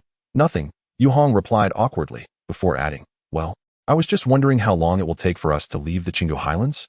Don't worry, soon, Ye Suifeng replied. Yu Hong nodded and stepped forward, saying, Senior, I also wanted to ask you when you plan to plant all those enlightenment trees. He shifted the topic to a more serious matter to conceal his embarrassment. This was indeed a question that had been on his mind. There were tens of thousands of enlightenment trees. If they were all planted, they could completely dominate the world. How many origin towers would be needed? And how vast a force would be required to ultimately accomplish this? It would undoubtedly require a meticulous, thorough, and incredibly detailed plan. I'll wait until I'm ready, Ye Suifeng replied. Yu Hong nodded earnestly. Such a momentous undertaking, the senior must indeed have a plan. He wondered if this time would be 5 centuries, or perhaps even less. Yu Hong dared not dwell on it, fearing he might become too greedy. He was actually witnessing something that no previous generation of the Celestial Mystery Valley had ever seen. At that moment, Ye Suifeng's consciousness entered his personal dimension. Within, tens of thousands of enlightenment tree saplings thrived, lush and verdant. Surrounding them, the skies were filled with origin towers. Several of Ye Suifeng's divine sense clones sat cross-legged within, continuously refining more origin towers. Over 90,000 now, Ye Suifeng murmured, counting them roughly before withdrawing his gaze from the miniature world. This, in truth, was his preparation. Enlightenment trees required the nourishment of origin towers to grow rapidly, like fertilizer. A 9-story origin tower served as the optimal fertilizer for an enlightenment tree, allowing it to reach its maximum growth rate. As Ye Suifeng conducted his experiments, he discovered that only when the 10 origin towers worked in unison could they truly reach their limit, which was double the capacity of a single tower. Thus, on his return journey, he divided his consciousness into several avatars dedicated to refining the origin towers. However, he did not focus too intently. And after more than half a month, he had only managed to create over 90,000 towers. At this rate, in a few more days, he would be able to provide the highest level of growth conditions for all the saplings of the enlightenment tree. Then, they could embark on the grand endeavor of planting trees. Yu Hong, such matters require patience. One must be well prepared before proceeding. Ye Suifeng assumed that Yu Hong was eager to plant the trees immediately, thinking that he could hardly wait a few more days. You speak wisely, Yu Hong said, bowing, realizing he should not appear so impatient. Such significant undertakings necessitate a long-term strategy of at least 1,000 years. Ye Suifeng nodded in approval. Indeed, it is good that you understand. Thus, their conversation, no longer aligned, came to an end. Following this, they resumed their enjoyment of the 2 women hunting and relished the world's exquisite delicacies. A day later, suddenly, Yu Hong felt the surrounding environment grow warmer. Looking down, he noticed that the towering mountains had vanished, replaced by an endless expanse of vast plains. We are out. Before he could speak, Ye Suifeng leaped forward, exclaiming loudly. Immediately behind them, the colorful phoenix birds also erupted in thunderous cheers. After half a month of travel, they had not received any provisions from Gu Yulan. The speed of the colorful phoenix birds was astonishing. Only the wolf girl and a few others could occasionally hunt. The rest of the disciples from the Heavenly Immortal Society could only consume the provisions they had prepared earlier, which had long since grown tiresome. Now, they had finally arrived at the legendary southern part of the Gaoling. Uncle, this isn't the location of Yunxiao City, is it? Ye Suifeng gazed at the vastness beneath her, suddenly puzzled. We have cleared the demonic beasts in front of Yunxiao City. There is nothing left to confront. Moreover, Yongdong is located to the northeast of Yunxiao City, so I circled around from the east, Ye Suifeng explained. It would be a shame not to adjust the ecological balance after crossing the Qinggu Gaoling. I couldn't bear the thought. Haha, I see. Ye Suifeng replied with a laugh. So where do we go now? Just then, several long black lines were wriggling towards the west on the ground. Upon closer inspection, they were all humans, marching in the direction of Yunxiao City. Let us descend here. After a moment of contemplation, Ye Suifeng took the lead towards the earth. He wished to see what changes had transpired in this place during his 6 years of absence. Chapter 105. The Terrifying Savages. The Yulan sect, located at the northeastern border of the 9 Cities Alliance, bordered several small nations to the east. The sect master, Bailanji, was at the pinnacle of the nascent soul stage. In this chaotic land, the Yulan sect had stood firm for hundreds of years, its strength being among the top in a 1,000-mile radius. However, today, nearly all disciples of the Yulan sect, led by Bailanji, began a long journey westward. Few knew the reason for their migration or their destination. Nevertheless, as long-standing rivals of the Yulan sect, the Jiahua sect was well aware. Not long after the Yulan sect set off, the Jiahua sect also moved out, similarly heading west. The 2 groups traveled one behind the other, ultimately encountering each other in a vast plain. Sect Master Bai, what a coincidence to meet you here. An ethereal old Taoist stood atop a gigantic phoenix, blocking the path of the Yulan sect. He was the leader of the Jiahua sect, known to the outside world as the Phoenix Taoist. Also at the pinnacle of the nascent soul stage, Bailanji regarded him with a slight frown. Her enchanting visage radiated tranquility. Good dogs do not block the way, Bailanji retorted coldly. The Phoenix Taoist's lips twitched, although the 2 sects frequently clashed. It was unexpected for Bailanji to maintain such an attitude while both were on the same path. Bailanji, I advise you to temper your temper when you reach the Holy Land. There, many formidable individuals gather. If you speak carelessly, you may invite peril, the Phoenix Taoist warned. Yet he stepped aside, not wishing to engage in conflict at that moment. This does not concern you. Bailanji remained indifferent, continuing forward with her disciples. I do this for your own good. The Phoenix Taoist followed, persisting in his counsel. The Yunshao Holy Land is fraught with dangers. Our two sects originate from the same place. We should look out for one another, facilitating our survival there, shouldn't we? Bailanji scoffed. Not even glancing at him. Old Taoist, do not think I am unaware of your intentions. You have long since fallen out with that dragon regarding the Holy Land. And both sides possess their own views, ultimately leading to conflict. Therefore, I surmise that the force you bring comprises only a fraction of the Jiaoist sect. Having dealt with each other for years, they were attuned to one another's motives. The Phoenix Taoist had no altruistic intentions in seeking cooperation with the Yulan sect. He was merely concerned about finding a temporary ally. Once he secured his footing, Bailanji was certain he would betray her without hesitation. Exposed. The Phoenix Taoist's expression turned awkward, his face a mix of green and red. However, he quickly regained composure, sneering. Bailanji, do not mistake my goodwill for foolishness. I seek your cooperation out of our shared origins, wishing to elevate us both. Do you understand?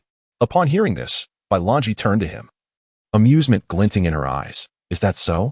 I am quite curious how you plan to elevate me. The Phoenix Taoist snorted. I have established connections with a snakehead in the Holy Land. Once there, settling down will be swift. Entering the Holy Land and enjoying its blessings is a significant opportunity. At that time, do not come seeking me. Just as the Phoenix Taoist was speaking, Bailanji suddenly produced a white token, waving it before him. The front of the token bore two characters, elegantly inscribed, Tian Luan. The Phoenix Taoist's pupils constricted in shock. The Tian Luan Temple's platinum token. How could you possess this? His expression was tumultuous. This token served as a pass to the Holy Land. Possessing it allowed one to easily secure a sufficient place to reside outside the Holy Land, and even provided several slots for entry and enjoyment of its benefits. He was dying to know how Bailanji had acquired it. However, Bailanji had no intention of explaining. After waving the token, she quickly stowed it away. Lightly smiling, Old Taoist, I advise you not to waste your efforts here. I know you all too well. To be honest, I would rather seek cooperation with a random group of people than choose you. Bailanji spoke with confidence. This token was her safeguard. On the road to the Holy Land, no one dared disregard it. The Phoenix Taoist naturally understood this principle, though he would not concede outwardly. Retorting with a scoff, if you have the ability, feel free to look elsewhere. I do not believe anyone is more suitable than the Jiaoist sect. Just then, a group of individuals appeared in their line of sight. Both became vigilant. As they drew closer, they realized this group was quite peculiar. They were strong, donned in strange attire, exuding an unusual aura, yet they appeared as if they had not eaten in days, each clutching a pile of ordinary food, devouring it voraciously while displaying expressions of delight. A group of savages? The Taoist of the crane was momentarily taken aback. How could wild men appear in such a place? They must be inhabitants of the mountains, he mused. Bailanji also furrowed her brow, finding this group exceedingly peculiar. Exercising caution, she intended to circumvent them. However, the Taoist chuckled, gesturing towards the wild men. Did you not just say that anyone could collaborate? If you have the capability, why not invite this group of wild men to join? Bailanji rolled her eyes, unwilling to engage with him. At that moment, a tall woman adorned with black markings approached them directly. Upon stopping, she scrutinized the pair and spoke. May I inquire, who are you? Her speech was halting and slightly awkward, as if she had just learned the language. Ha! The Taoist could not contain his laughter, pointing at her. Bailanji, I believe this group of simple-minded wild men would be your ideal partners. Hurry and accept them. Bailanji remained silent, sensing that the woman before her was far from ordinary. The woman appeared puzzled, having not fully comprehended, and was about to speak again when suddenly, a voice resonated in her mind. Sister Wolf, what nonsensical things are you saying? Just bring them over. We have no intention of pretending to be ordinary folk. The wolf woman nodded and then declared, Come, my master wishes to see you. The Taoist maintained his jovial demeanor, retrieving an unknown piece of beast meat from his storage bag and tossing it at the wolf woman's feet. Does your master desire something delectable? Do not hesitate, take it.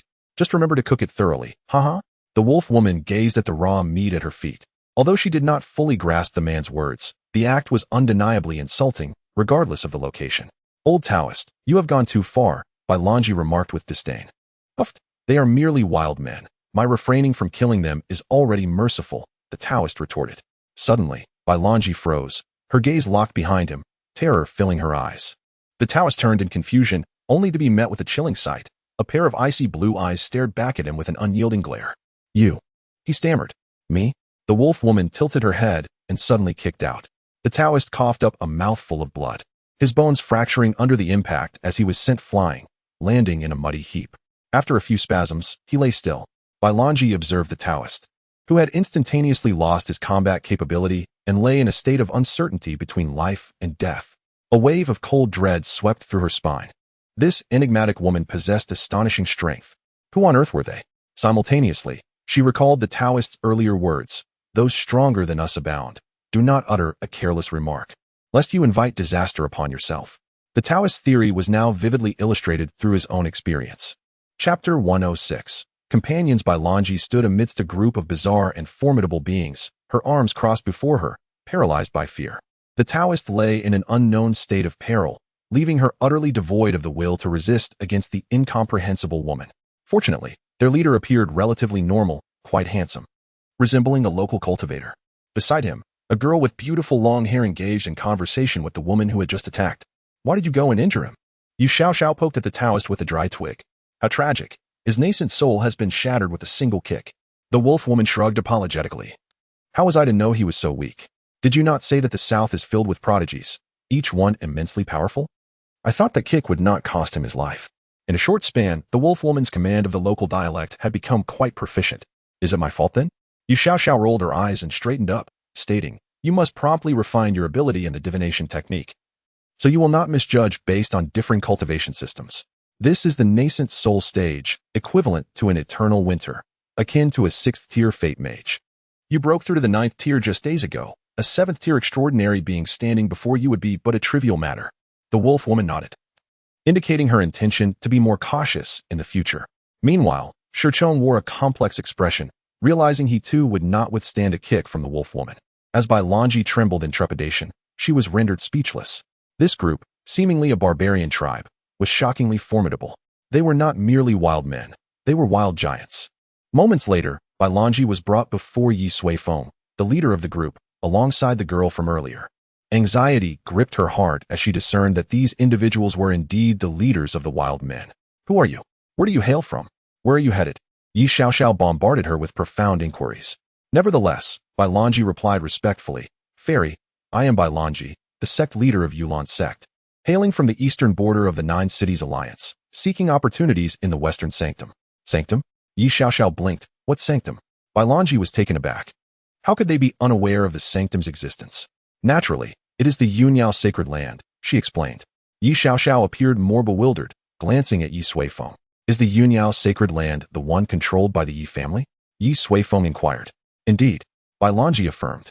"Wow," Ye Suifeng exclaimed incredulously, "in just a few years, that dilapidated place has transformed into a sanctum? Uncle, what is going on?" Ye Suifeng refrained from answering, though the elevation of Yunyao City into a sacred entity was within his expectations. If 10,000 origin towers could not alter a mere Yunyao City, they would not merit the title of supreme treasures. However, Bailonji interpreted their reactions differently. It seemed these people were not well acquainted with the Yunyao sacred land. Perhaps she could leverage this to navigate her current predicament. "Fairy, esteemed elder," Bailonji continued, "I have been invited to the sacred land." As she spoke, she produced the black golden Tianluan token. In the eastern 9 cities, the Tianluan token commands authority. Who would dare defy it? Ye Suifeng's eyes widened as she swiftly snatched the token from Bailonji's grasp. "What is this? How ugly!" she exclaimed. Bailonji grew anxious, raising her voice. "Fairy, be cautious. This is the Tianluan token, representing the dignity of the Tianluan Hall. It must not be insulted." Ye Suifeng blinked. "Tianluan token? Wait a moment." She rummaged through her storage space for a moment before producing 2 white tokens and placing them before Bailonji. "Isn't the Tianluan token like this? When did it turn black?" Upon seeing the 2 tokens, Bailonji's pupils constricted, and she inhaled sharply. "White jade Tianluan token. How could you possess this? And 2 of them at that?" Her expression was one of astonishment. Observing Bailonji's changing demeanor, Ye Suifeng grew more puzzled, while Ye Suifeng was equally baffled, prompting him to ask Bailonji to clarify the matter regarding the Tianluan token. Only then did they grasp the truth. It turned out that the current Tianluan tokens were categorized into 5 levels from low to high: the black golden token, the golden token, the red golden token, the white golden token, and the highest level, the white jade token. The Tianluan tokens were exceedingly rare. Even possessing a black golden token could ensure one's safety in the eastern 9 cities. The highest-ranking white jade token was reserved for founding elders of the Tianluan Hall or those who had made significant contributions. There were rumors of an even higher level, the rainbow token, yet no one had ever seen one. Thus, the white jade token symbolized the utmost authority of the Tianluan Hall. After Bai Lanji explained, Yu Xiaoxiao touched her nose, casting another glance at her storage space. A basket filled with white jade tokens, among which lay a piece glowing with 7 colors. These items were crafted by her 6 years ago. At that time, when the Celestial Luan Hall was newly established, both Yi Huang and Yi Qingyao were preoccupied and had no time to attend to other matters. Yet, Yi Xiaoxiao, finding it amusing, produced a batch of white jade tokens, claiming they represented everyone's identity. As for the colorful token, known as the rainbow token, it was specially prepared by Yi Xiaoxiao for the 3 of them. Each one represented the identity of the Hall Master. Who would have thought that after 6 years, the white jade tokens had become so valuable? From what you say, the Celestial Luan Hall is quite formidable now. Yi Xiaoxiao tossed the black gold token back and inquired. Indeed, Bai Lanji cautiously received the black gold token and replied, the entire eastern half of the 9 cities alliance is now under the dominion of the Celestial Luan Hall. Upon hearing this, a smile graced Ye Suifeng's face. His daughter had chosen the path of conquest, and now she had truly succeeded. He felt a sense of pride. Yet, Yi Xiaoxiao's emotions were more complex. On one hand, she was joyful for Yi Huang's achievements. On the other, she felt a twinge of concern. Was her group of celestial beings sufficient to contend with the current Celestial Luan Hall? She glanced around, and her gaze settled on Fu Guwei. Apart from herself, Fu Guwei was the most powerful among the celestial beings, equivalent to a crossing tribulation period cultivator. However, he was rather naive and could easily be lured away by Yi Huang with a jar of honey, making him unreliable. Pondering, Yu Xiaoxiao approached a man and gently tapped his arm. Ahem, brother Yu Huang, the waters in the south are deep. Would you consider joining our celestial society? I could offer you a distinguished position. Yu Huang remained silent, contemplating that he might have no choice but to accept, or be forced to accept. Meanwhile, Ye Suifeng and Bai Lanji were engaged in conversation. Are you heading to Yunxiao City as a family? Yes, senior, Bai Lanji nodded. The deceased was also from your White Jade sect? Not at all, Bai Lanji replied. He was the head of the Jiaohe sect. We merely crossed paths on the road, and those over there are members of the Jiaohe sect. Ye Suifeng glanced over and then turned back. From now on, they are also part of the White Jade sect. Let us travel together to Yunxiao City. Chapter 107. Arrival at Wutong Pass. Bai Lanji could hardly believe that the Jiaohe sect, which had been adversaries of the Yulan sect for hundreds of years, had simply vanished. One utterance had led thousands of disciples from the Jiaohe sect to submit to the Yulan sect. Was this the true power of strength? She tightened her grip on the Celestial Yuan token, resolutely determined to establish her sect in the Holy Land for a brighter future. In the following days, Ye Suifeng and his party, along with Bai Yulan, made their way toward Yunxiao City. Along the journey, he gleaned the current state of Yunxiao City. In a phrase, it could be described as a convergence of nations. They encountered numerous groups from various places, some families relocating from other cities within the 9 Cities Alliance, while others traveled from outside the alliance, all journeying thousands of miles for a chance in the Yunxiao Holy Land. The pace of their journey was swift, and within a few days, they arrived at a densely populated area. As far as the eye could see, newly constructed buildings abounded. Restaurants, inns, and shops were plentiful, resembling a city in its own right. According to Bai Yulan, they were still several dozen miles from the true borders of Yunxiao City. My heavens, how did it become like this? Yi Xiaoxiao gazed at the bustling streets, lost in thought.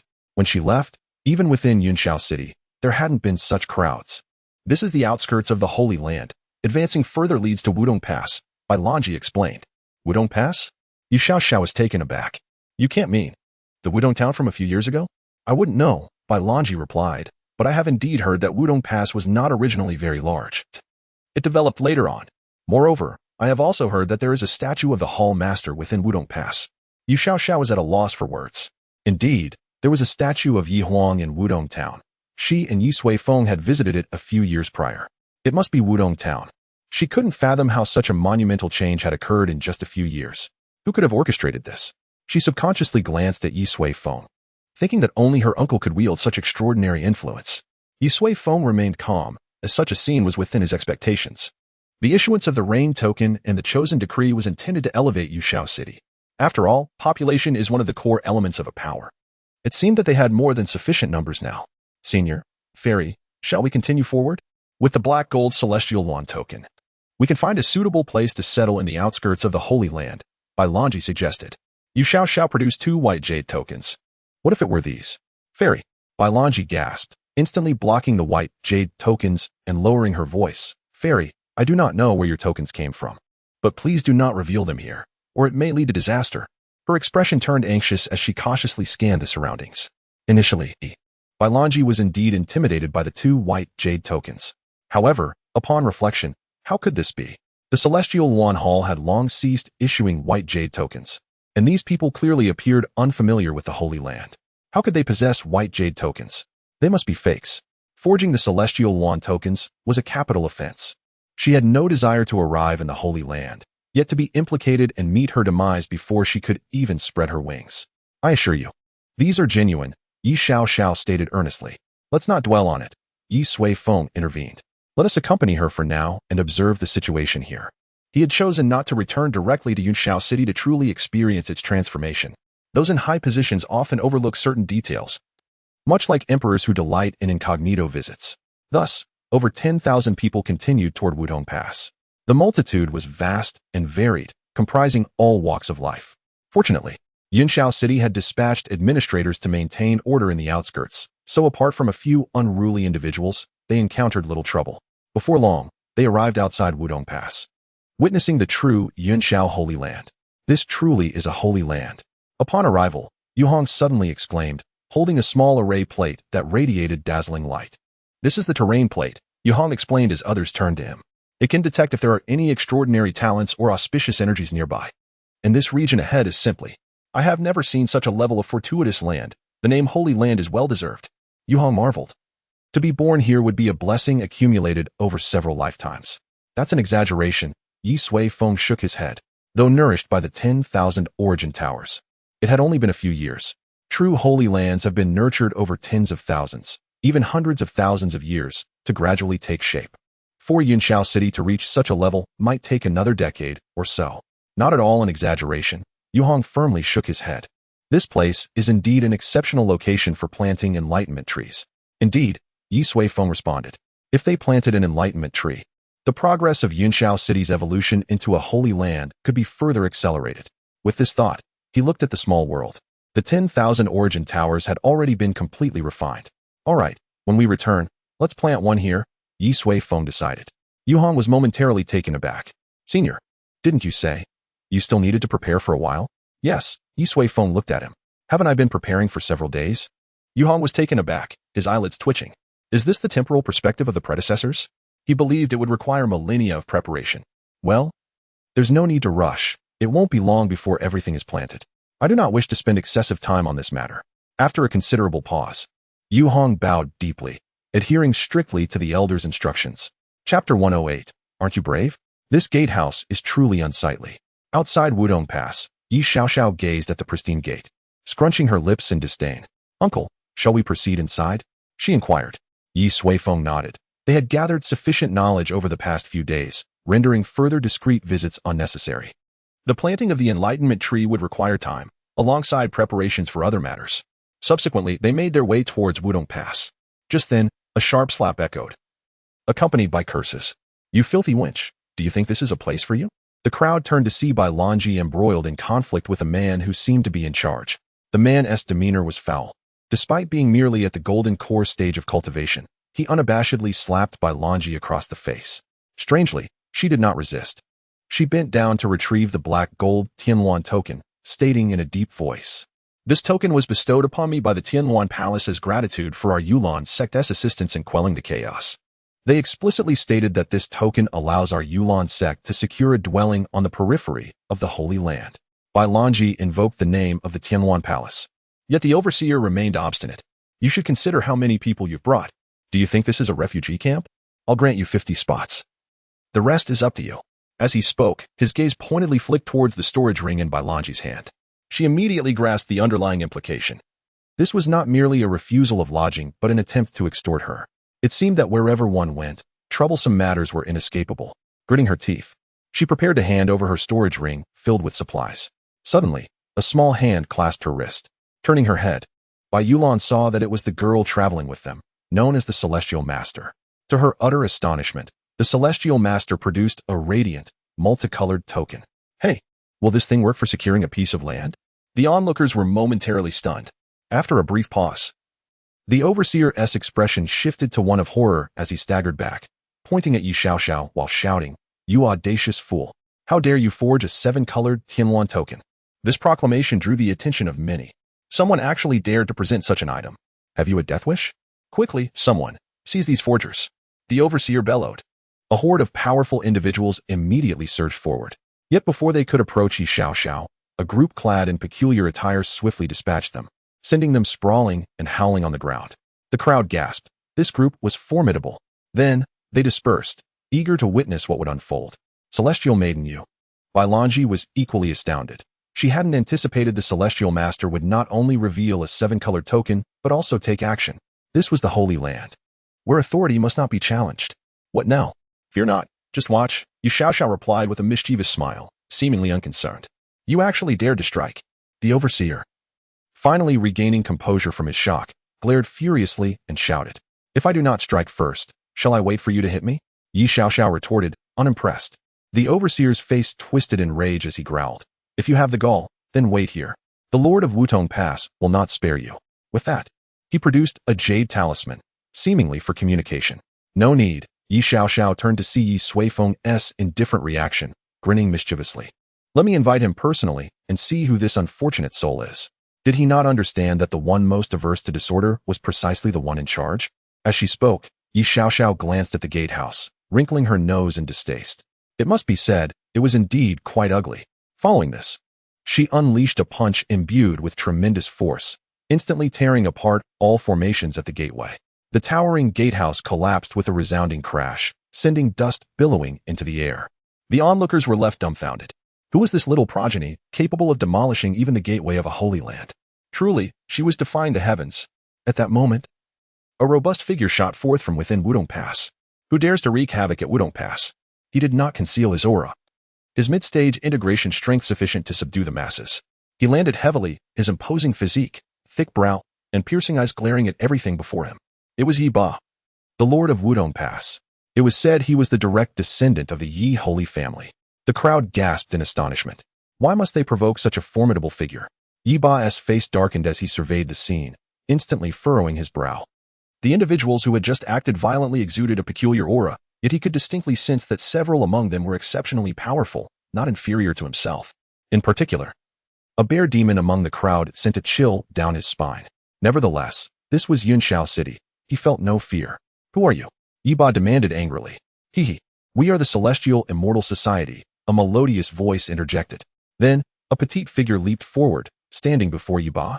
She possessed strikingly crimson-purple hair, an almost unchanged visage, and an expression brimming with mischief that sent shivers down Yi Ba's spine. Xiao, cousin, Yi Ba exclaimed in disbelief, his legs trembling. If Ye Suifeng was present, then what of uncle? Ye Suifeng giggled, gesturing behind her. Following her indication, Yi Ba looked over to see a man, expressionless and radiating authority. Thud. Yi Ba collapsed to his knees. Ma, master of the house. His mind was in disarray, stuttering as he struggled to find words. Ye Suifeng stood before Yi Ba, playfully pinching his face, grinning as she said, "Continue to be brazen. Weren't you quite brave just now?" This scene left the onlookers utterly astonished. Bailanji could hardly maintain her balance. The Lord of Wutong Pass, having merely glanced at that man, had knelt before him. Faced with the Celestial Master's playful antics, he did not dare to move an inch. Who on earth were these individuals? What kind of being was that man? Chapter 109. The actions of the mighty Wudong Pass is one of the primary gateways located on the western side of Yunshao City. This is the passage into the Holy Land. Thus a multitude of cultivators gathered outside, drawn by the prospect of fortune. Where there are many people, there exists a world of martial arts and a natural stratification of social classes.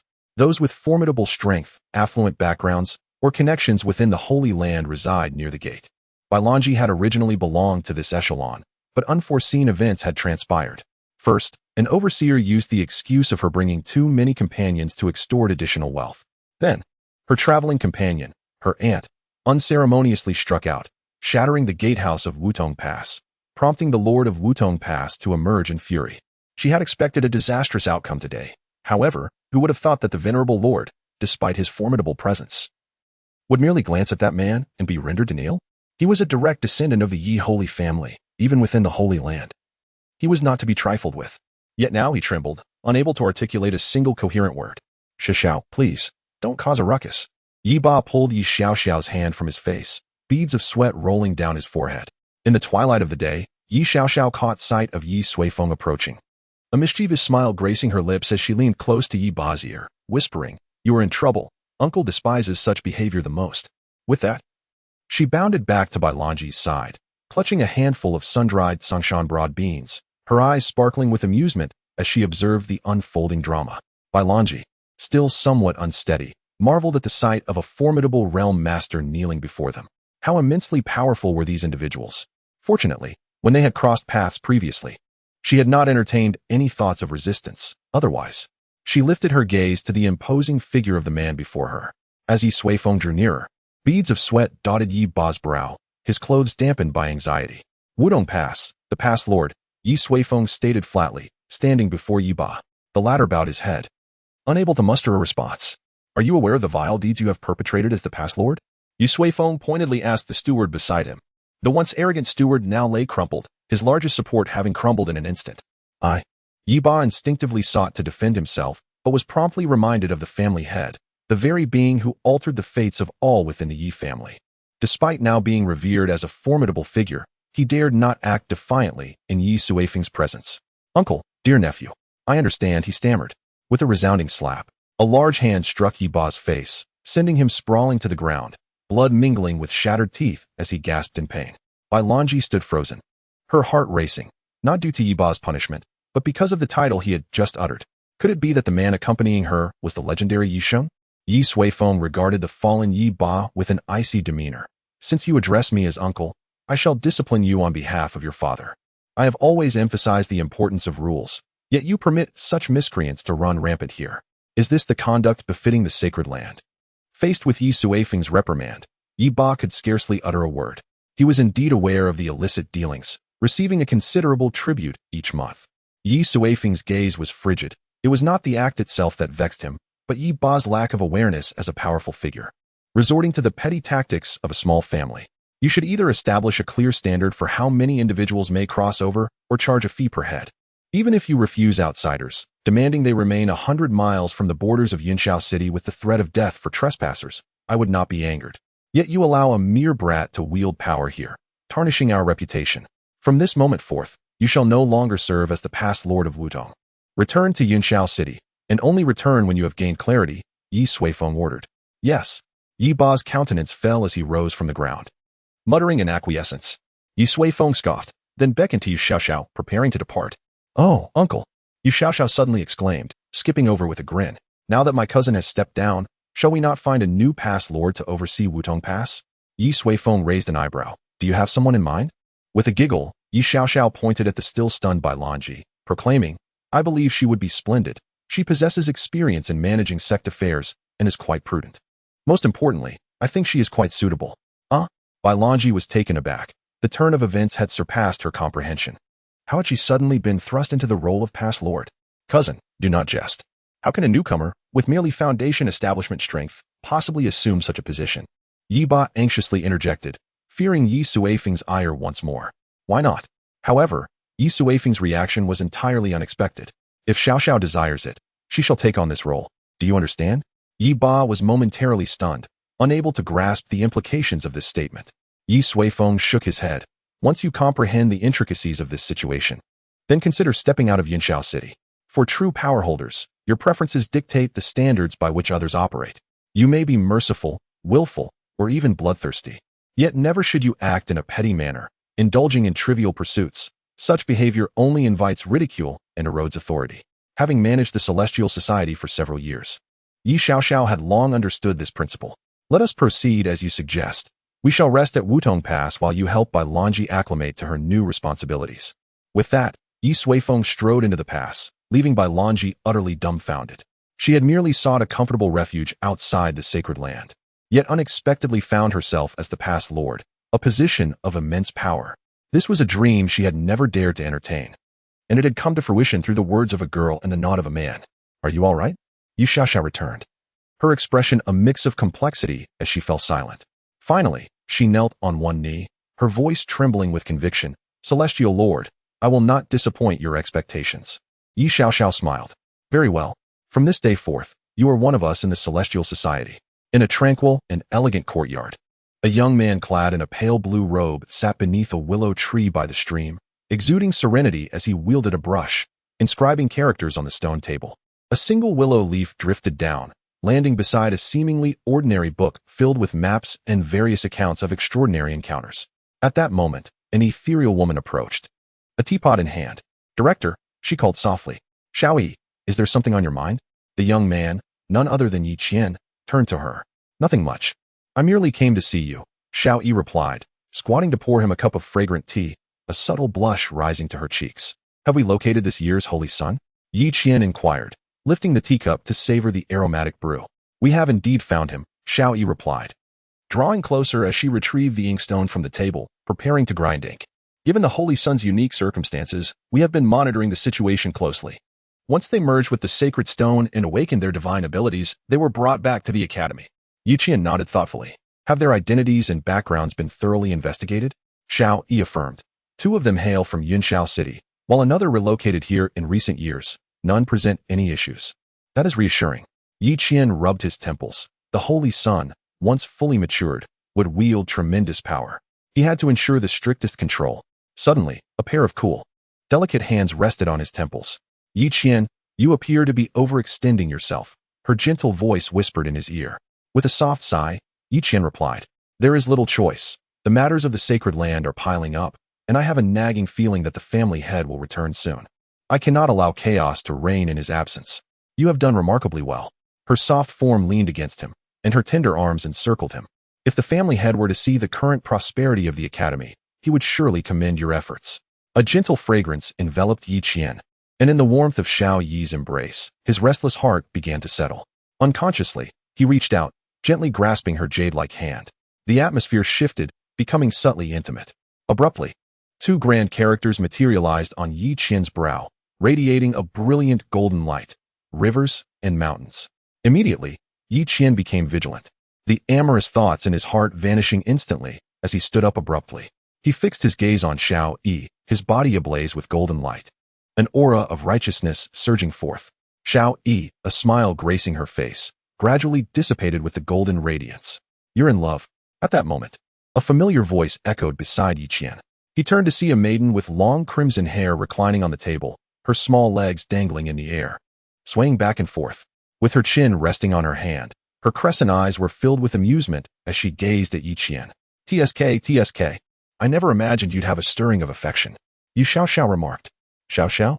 Only then did Yi Qian slowly regain his senses, realizing that everything from before was her doing. "When did you return?" Yi Qian inquired, resuming his seat. He. Yi Suifeng rose and sat across from Yi Qian, tapping his brow with her hand, marveling. "You're truly ruthless, actually engraving words into your body." It was these very words that shattered her dreamscape. 6 years have passed, and you still enjoy being mischievous." Yi Qian brushed aside Yi Suifeng's hand, a sense of grievance washing over him at being tricked. "Not at all." Yi Suifeng crossed her legs, adopting a gossipy demeanor. "Oh, tell me, who is this girl? What do you find appealing about her?" "Don't talk nonsense," Yi Qian hastily retorted. "She's currently a teacher at the academy. Our relationship is purely professional." TSK. Yi Suifeng's face was filled with disdain. "Your behavior just now clearly indicated that you've fallen for her. It's perfectly normal. What are you so flustered about?" "I'm not flustered. And that was a hallucination you deliberately created," Yi Qian loudly refuted. Yi Suifeng curled her lips, still denying being flustered. "You can't even distinguish between a hallucination and a dreamscape." She drew closer to Yi Qian, saying, "I merely lulled you to sleep. Those scenes were constructed from the emotions deep within your heart. It's akin to, you just had a lucid dream." Yi Qian lowered his eyelids, raising his large hand to push Yi Suifeng's face away. He wished to discontinue the topic. "What about grandfather? Has he returned as well?" Yi Suifeng shrugged. "Of course. He's currently in the study, having summoned my father, your father, and our uncles. I imagine he's reprimanding them." "Reprimanding?" Yi Qian was taken aback. "More or less," Yi Suifeng said. "On our way back, we noticed that some areas of Cloud Firmament City were in disarray. The old man was furious, and the consequences, are quite severe." Yi Qian furrowed his brow. He had been focused on the Cloud Firmament Academy, not participating much in family matters, and was unaware of any existing problems. However, what concerned him most was whether there were any loopholes on the academy's side as well. Rest assured, it's nothing to do with you. Ye Xiao discerned Yi Qian's thoughts, saying, from what he's seen along the way, the only things that seem to please him are Yi Huang's Celestial Phoenix Hall and your Cloud Firmament Academy. He personally said that you're doing a great job as the dean. I never imagined you'd actually become the dean. Yi Qian smiled. I never imagined you'd become so formidable. When did you induce me into the dreamscape? Yi Qian asked curiously. He was now at the peak of the fusion realm, and he had engraved the characters personally written by Ye Suifeng into his body. Even a transcending Tribulation realm expert could barely withstand him. Yet even so, he had unknowingly fallen into Ye Xiao's dreamscape. Ye Xiao remained silent, shaking a willow leaf in her hand. Yi Qian understood. The dreamscape had begun at that moment. Her methods were still terrifyingly effective. Prepare yourself. Grandfather may soon have matters to entrust to you. This time, it's a crucial matter of saving the world. Ye Xiao jumped off the table, saying. Yi Qian nodded earnestly, vowing to do his utmost, whatever the task may be. Oh, and hurry up and take care of your own affairs, Ye Xiao said with a smile. Don't forget, having a child earns you 5,000 contribution points. If you're too embarrassed, I'll go find her and tell her you had a lucid dream. And she was the leading lady. Yi Qian's face turned as dark as the bottom of a pot. Don't mention that matter again. Chapter 111. Beaten by a fish by the mirror-like lakeside, the willow trees swayed in the gentle breeze.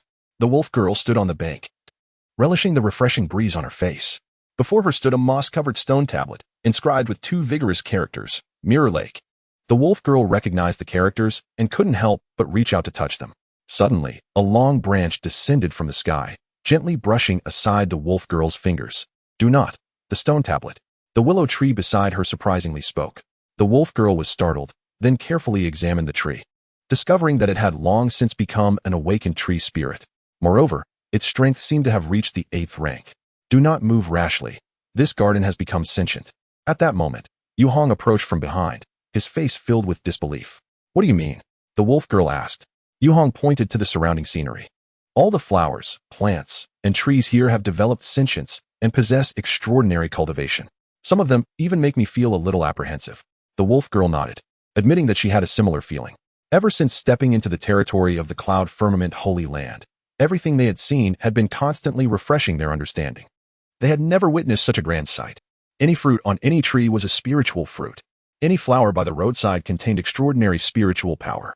Even a handful of soil picked up from the ground would be a rare treasure outside. No wonder so many cultivators would travel great distances to reach the Cloud Firmament Holy Land. If one could enter, opportunities would be abundant everywhere. And the closer one got to Cloud Firmament City, the more prosperous the scenery became. According to my observation, the source of all the changes should be this mirror lake before us. Yu Hong clasped his hands behind his back, standing in the same row as the wolf girl. He took a deep breath. Here, he sensed the aura of the Origin Tower essence, and the quantity was so terrifying that it was enough to scare people to death.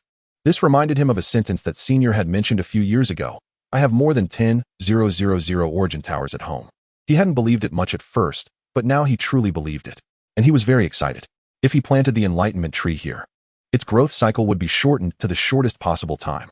No wonder the immortal lord and that senior are so powerful, the wolf girl said with admiration. No. Yu Hong shook his head. Senior Ye's power has nothing to do with this place, because he created it all. And the immortal lord's power is directly related to Senior Ye. The wolf girl turned her head. So, the entire Cloud Firmament Holy Land is all because of him alone? That's too incredible. How could one person be so powerful? Yu Hong smiled. I also find it unbelievable, but that's the reality. Perhaps he was sent by heaven to save our world. After seeing the Cloud Firmament Holy Land, Yu Hong's mentality had become completely peaceful. As long as Ye Suifeng still wanted to save the world, there would definitely be no problem. If he didn't want to, then no one could stop him. At this moment, suddenly, a shout came over. Then, they saw a long-haired bear running wildly from a distance, crying and shouting. Brother Yu Hong, save me. I fought with the fish. Soon, Fu Guwei ran to the two of them.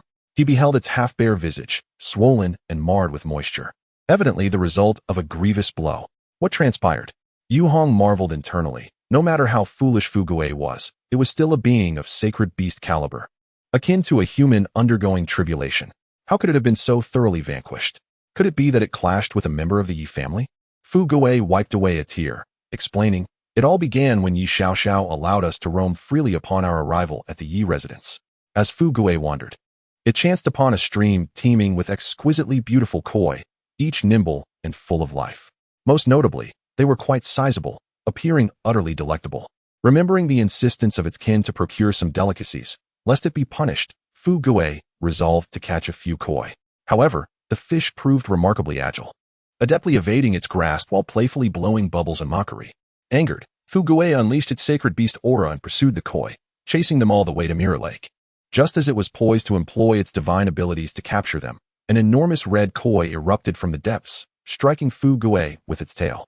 Enraged, Fu Gui retaliated, only to discover that this seemingly ordinary fish had attained the status of a 10th-tier demon beast, equivalent to a sacred beast.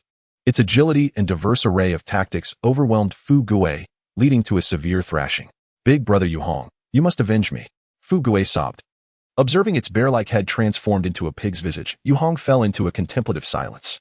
He had already sensed several formidable entities he could not provoke, and the fact that Fu Gui had engaged one of them was unexpected. "If you cannot best it, then neither can I. Rest well, and I shall seek out some other delectable fare," Yu Hong replied, resigned. This Mirror Lake possessed depths that were indeed perilous. It would be wise to refrain from overstepping.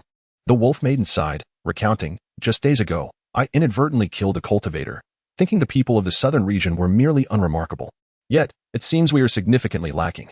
Despite her words, the icy blue light in her eyes intensified. The mightier the adversary, the greater one becomes. Yu Hong nodded in agreement. "Following the immortal lord is undoubtedly a sound choice." The Wolf Maiden teased, "So, you are voluntarily joining the Celestial Association now?" Yu Hong shrugged. Humans possess inexplicable pride. Only upon encountering true strength do they realize how laughable their arrogance is. 5 years ago, I could effortlessly slay 100 immortal lords with a mere finger. Now, even with all my might, I cannot inflict a scratch upon her. Clinging to such pitiful pride would be utterly absurd. His gaze shifted from Mirror Lake to the vast sky, where the colossal character for Yi loomed above, and a faint smile graced his lips. "To be chosen by him is surely the most fortunate event of my life." The Wolf Maiden also smiled. "Indeed, I too feel fortunate to have encountered her that day." Meanwhile, Fu Gui, having dried its tears, pondered how best to eliminate that vexatious koi. Chapter 112. The goal of expansion. At the center of Mirror Lake lies a small island adorned with pavilions and fragrant blossoms, exuding an ethereal ambience. This is the newly constructed estate of the family head, which includes a study. For 5 years, only maidservants occupied this place, but today, the study was filled with individuals.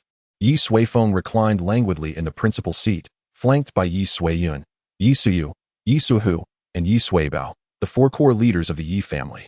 Should they appear in the outside world, their presence would undoubtedly incite considerable commotion, for they are the leaders of a sacred lineage, wielding absolute authority and unparalleled power within the holy domain. Yet now, each bore a tense expression, sitting upright as they awaited the man in the main seat to speak. Ye Suifeng casually surveyed a resplendent box before him.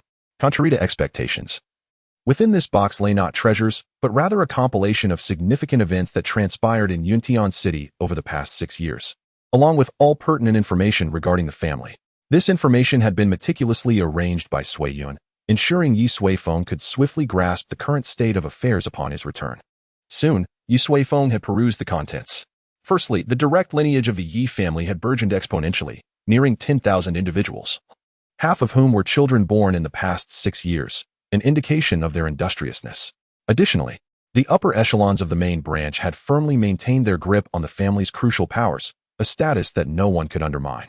For instance, Suiyun and his peers had all advanced to the integration stage, their prowess transcendent. Following this were the numerous collateral branches and external cultivators who had joined the Yi family, their numbers surpassing 100,000. They enjoyed cultivation resources second only to the direct lineage, rendering their collective strength exceedingly formidable. The Yi family thus commanded control over the entirety of Yutian City, which in turn governed the core region within 1,000 miles. Ultimately, this hierarchy extended downward to encompass the other territories of Yutian City, delineated distinctly. This management model, while simple and effective, had its fair share of flaws, as exemplified by the incident involving Yi Ba at Wudong Pass, one of the most evident shortcomings of such a system. It was inevitable, as a force rapidly expands. Encountering issues is unavoidable. As long as the core authority and strength remain unshaken, such matters are trivial. Overall, the family was performing commendably. After reviewing all the information, Ye Suifeng spoke, prompting a collective sigh of relief from the family heads below. However, minor issues still persisted. Ye Suifeng then turned his gaze toward Ye Suihu. Ye Ba was his second son, now returned. Ye Ba was acutely aware of the implications of his father's scrutiny, beads of cold sweat forming on his brow. Yet, after a brief moment, Ye Suifeng withdrew his gaze. The rapid development of the family naturally invited minor complications. However, one must actively seek out and address these issues, rather than remaining aloof and oblivious to the happenings below. Ye Suifeng remarked. The influential figures present nodded in agreement, none daring to voice a contradiction. Ye Suifeng continued. Since you have established Yintian City as a sacred domain, it must embody the essence and dignity of such a place. Over 10 million cultivators congregating outside, akin to refugees, is chaotic beyond measure. Either open the borders or enhance management. We must devise a solution promptly. Suiyin nodded. Elder brother, we have consistently devised strategies regarding this matter. We were merely awaiting the opportune moment. Now that Yi Huang has unified the eastern half of the Nine-City Alliance, and Yi Long has conquered the western half, it is time to expand. Ye Suifeng acknowledged with a hum.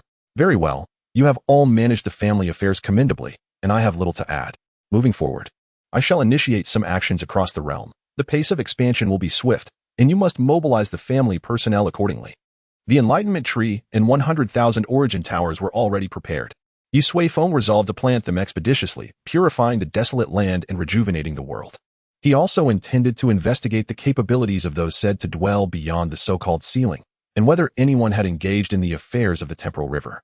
After discussing various matters, Ye Suifeng dismissed the meeting. Through the years of development, these core members had developed the capability to manage independently, alleviating him from the burdens of direct oversight. Soon, only Ye Suifeng remained alone in the study. Suddenly, he called out to the empty space across from him, "Come out." After peeking for so long, it must be quite tiring. As soon as he finished speaking, a petite figure dropped from the void and landed on the large table. Hee. Uncle, I thought you would scold them fiercely. Ye Xiaoxiao chuckled. I'm not a child anymore. Why would I scold? Ye Suifeng shook his head in resignation and asked, Have you seen your mother? I have, Ye Xiaoxiao replied, lying back and gazing at the sky. I snuck back and hugged her from behind, giving her quite a fright. However, I can't shake the feeling that my parents aren't as close to me as they used to be. Her tone carried a hint of melancholy. That is because you have grown up. They do not wish to confine your wings with familial affection. Regardless, they will always be the ones who love you the most. Ye Suifeng reassured her. Ye Xiaoxiao sighed softly, remaining silent. In truth, despite her outward appearance as an immature girl, she had undergone so much that it was impossible not to grow. She understood many things in her heart. Let Yu Hong and the others come over. We need to prepare for planting trees, Ye Suifeng instructed. And call Yi Qian as well. We will need plenty of hands. Ye Xiaoxiao nodded and rolled off the table, disappearing into the void as she fell. Chapter 113. The first tree at the center island of Mirror Lake. Before an elegant courtyard, there lay a small, deep pond. Occasionally, a few seemingly ordinary koi fish would surface, playfully blowing bubbles. Ye Suifeng stood by the pond, hands clasped behind his back. This will be the site for the first enlightenment tree, he mused, feeling a sense of anticipation for the transformations this high-level tree would bring to the world. Uncle, they have arrived. At that moment, Ye Xiaoxiao leapt down from the void, landing beside him. In the distance, a group descended swiftly from the sky. Yu Hong, the wolf girl, and Fu Gui, 3 celestial beings, accompanied by a man and a woman, Yi Qian and Xiao Yi. Greetings, uncle. Upon landing, Yi Qian immediately knelt on one knee. Performing a deep bow, Xiao Yi followed suit, kneeling beside him. Rise, Ye Suifeng said with a gentle smile. It has been years. You have grown significantly. I am familiar with your Tianxia Academy. It is quite impressive. Hearing this, Yi Qian's expression lit up with excitement. After years of hard work, his greatest desire was his uncle's recognition, and he had finally achieved it. Meanwhile, Xiao Yi looked on in astonishment, having never seen Yi Qian like this before. Come closer. Ye Suifeng beckoned, and Yi Qian and Yu Hong gathered around him. Ye Suifeng then opened his palm, and a small, vibrant green seedling began to grow, eventually filling his hand completely. Yu Hong's eyes gleamed with fervor. It was the seedling of the enlightenment tree. The elder was about to plant it, far sooner than he had anticipated. The guardianship of the Tiangong Valley over generations would finally take root in the main world. Yi Qian's face was filled with curiosity. Uncle, is this the enlightenment tree that can save the world? He inquired. Ye Suifeng raised an eyebrow while Ye Xiaoxiao smiled beside him. I already told him everything on the way here, she said. Ye Suifeng nodded. Indeed, this is the enlightenment tree. I have brought you here today to observe the planting process and its subsequent effects. For a long time ahead, your task may revolve around this. He cradled the seedling in one hand. So pay close attention.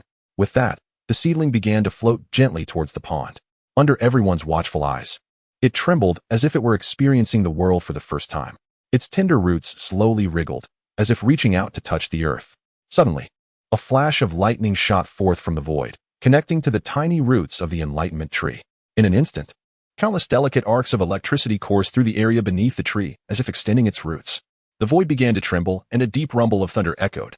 Through the vision of the heavenly Dao ring, Ye Suifeng could clearly see numerous laws probing cautiously at first, then joyously surging forward to entwine themselves around the seedling of the enlightenment tree. As the laws of the heavenly Dao solidified, the entire world seemed to freeze for a moment. Then, under the pull of the electric arcs, the seedling fell heavily to the ground. Its roots began to expand rapidly, each one embedding deeply into the soil and the void. Meanwhile, the trunk grew at a visibly rapid pace, soaring to dozens of meters in height, bursting forth with countless fresh branches and leaves that swiftly unfurled.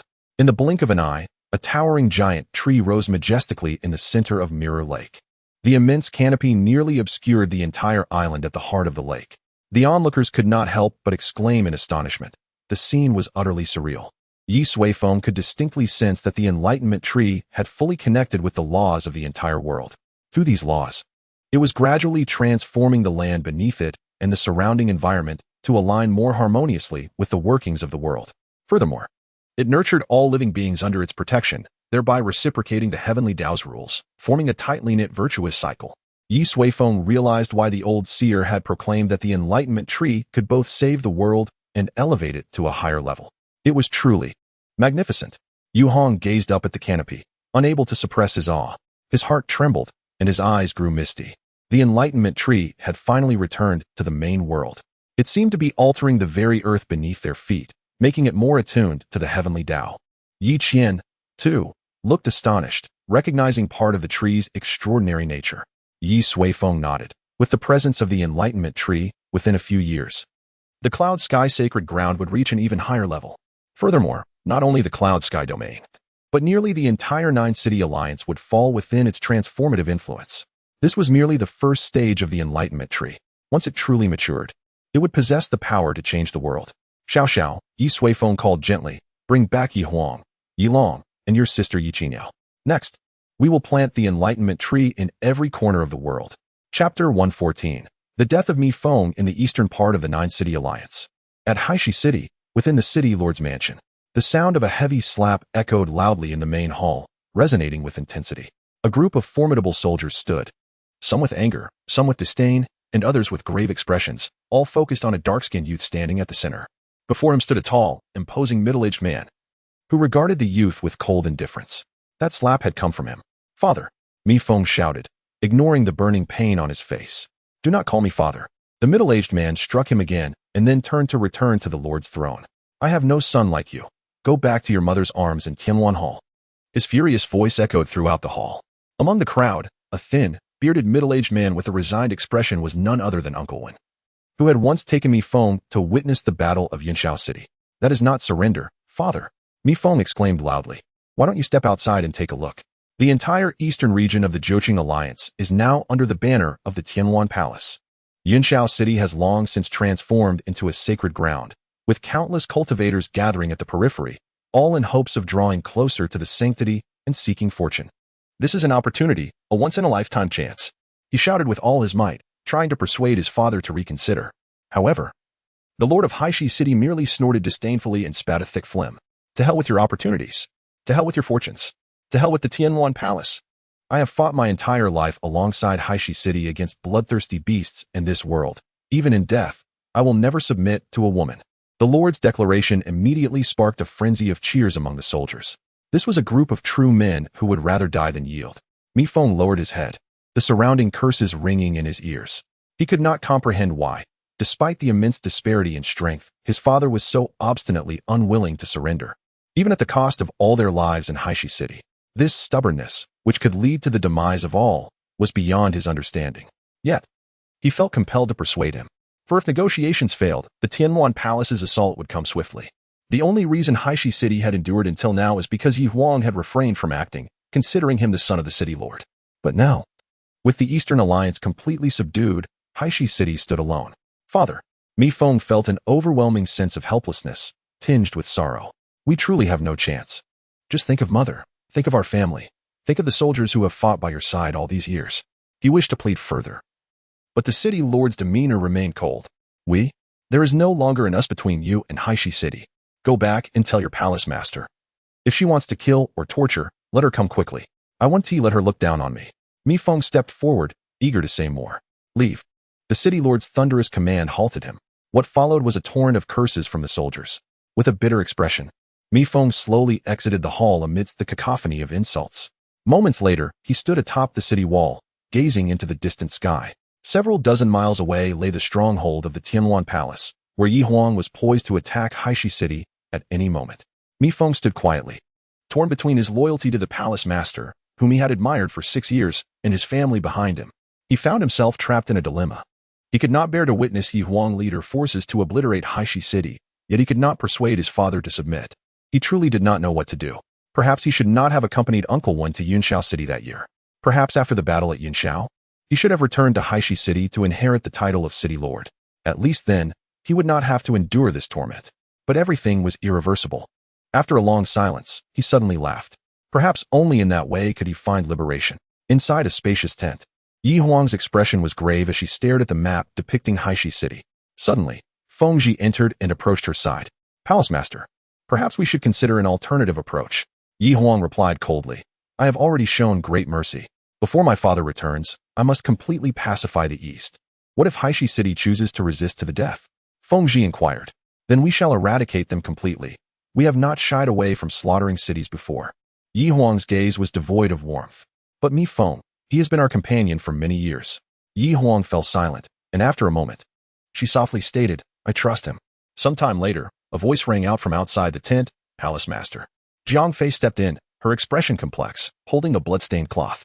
Blood seeped from the cloth, dripping between her fingers onto the ground. What happened? Yi Huang furrowed her brow, sensing an ominous premonition. Jiang Fei sighed, Mi Feng. She did not finish her sentence, instead handing over the bloodied cloth. Yi Huang took the cloth, slowly unfolding it. Inside was a letter written in blood. Palace Master. For 6 years, I have. The letter was lengthy, the handwriting neat. Yet as Yi Huang read, her hands began to tremble. Her expression remained impassive, but her eyes betrayed a tumult of emotions. I only hope you can spare my mother. The letter concluded, signed by Mi Feng. Where is he? Yi Huang asked in a low voice. Jiang Fei pressed her lips together before replying. He ended his life beneath the city wall. With a crash, Yi Huang slammed the letter onto the table, unable to control her strength, shattering it entirely. I merely asked him to negotiate. Why did it come to this? A dark aura began to swirl in Yi Huang's eyes. She stepped forward but stumbled, nearly losing her balance. Feng Ji and Jiang Fei rushed to support her. Palace Master, are you all right? Yi Huang pushed them away, the dark aura intensifying in her gaze. At her brow, several petals representing her formidable sword intent began to stir restlessly. I just wanted my father to witness my accomplishments. I never intended for him to die. Suddenly, a violent aura erupted from Yi Huang, shattering the array-laden camp. An evil, dark energy emanated from her eyes, swiftly spreading. Both Feng Ji and Jiang Fei were taken aback, realizing Yi Huang was not herself. Palace Master. They attempted to rouse her, but it was futile. The malevolent aura grew stronger, reeking of blood, dancing wildly, making it difficult for them to approach. Meanwhile, the terrifying sword intent at Yi Huang's brow became increasingly agitated. Feng Ji was filled with dread. If that sword intent were to explode, it would likely result in the death of half the people present. Yet the dark energy was corrupting far too swiftly to be halted. Just as the sword intent was about to erupt, suddenly, a delicate hand emerged from the void. A finger precisely tapped Yi Huang's brow. Blue ripples radiated from her forehead, swiftly engulfing her entire body, extinguishing the raging dark energy. Yi Huang swayed and collapsed to the ground. Chapter 115. The Cage. The talent assessment begins. A stern middle-aged man announced loudly. A few children, seemingly around 3 or 4 years old, stood together, gazing blankly at a lantern before them. This lantern was designed to test their talents, divided into 9 sections. Each section that lit up indicated a higher level of talent. The first to approach was a quiet girl who obediently extended her small hand to rest above the lantern. A sensation of warmth gradually filled her palm. The lantern began to turn slowly. With each complete rotation, a section would illuminate. Ultimately, the lantern spun 7 full circles before coming to a halt. Xiao Qingyao, superior talent. The middle-aged man announced with a booming voice. Joy spread across the faces of those around them. This was indeed superior talent, indicating that with diligent cultivation, she could at least reach the golden core stage in the future. Xiaolong, it's your turn. As the middle-aged man called out a name, a chubby little boy waddled forward, extending his chubby hand to the lantern above. Soon, the lantern began to spin. It completed 7 circles. And just as it was about to finish the 8th, it finally stopped. Ye Long, superior talent. The joy on the faces around him intensified, with some even bursting into laughter. Haha, truly a blessing for the Ye family. If all went well, these 2 children would possess the potential to break through to the nascent soul stage. At that time, the Ye family would firmly establish their position in Yunxiao City. Following this, other children took their turns. There was a petite girl among the children, her large eyes brimming with curiosity. Unlike the others, she stood not in their midst, but cradled in the arms of a young man. After the tests concluded, an imposing middle-aged man called out her name. Xiao Huang, it is your turn. Xiao Huang tilted her head to gaze at the young man. Father, she sweetly called out. Go on, I believe in you, her father encouraged her.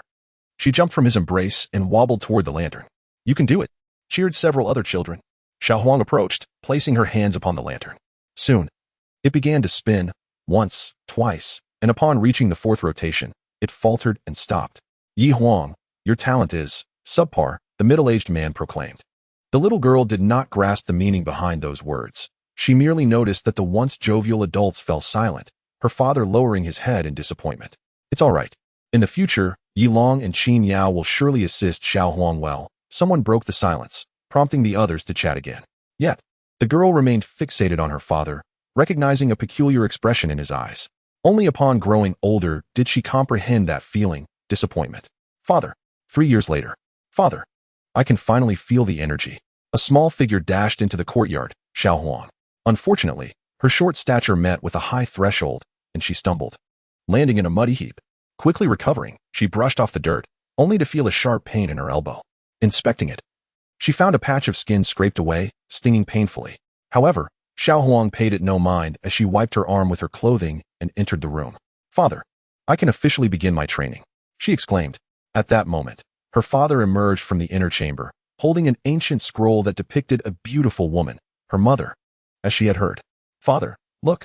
Xiao Huang hid her injured arm behind her back and, with her other hand, conjured a small flame that flickered uncertainly at her fingertips. Wonderful, her father said, crouching to wipe the smudges from her face. Keep at it. I believe in you, and you can achieve great things.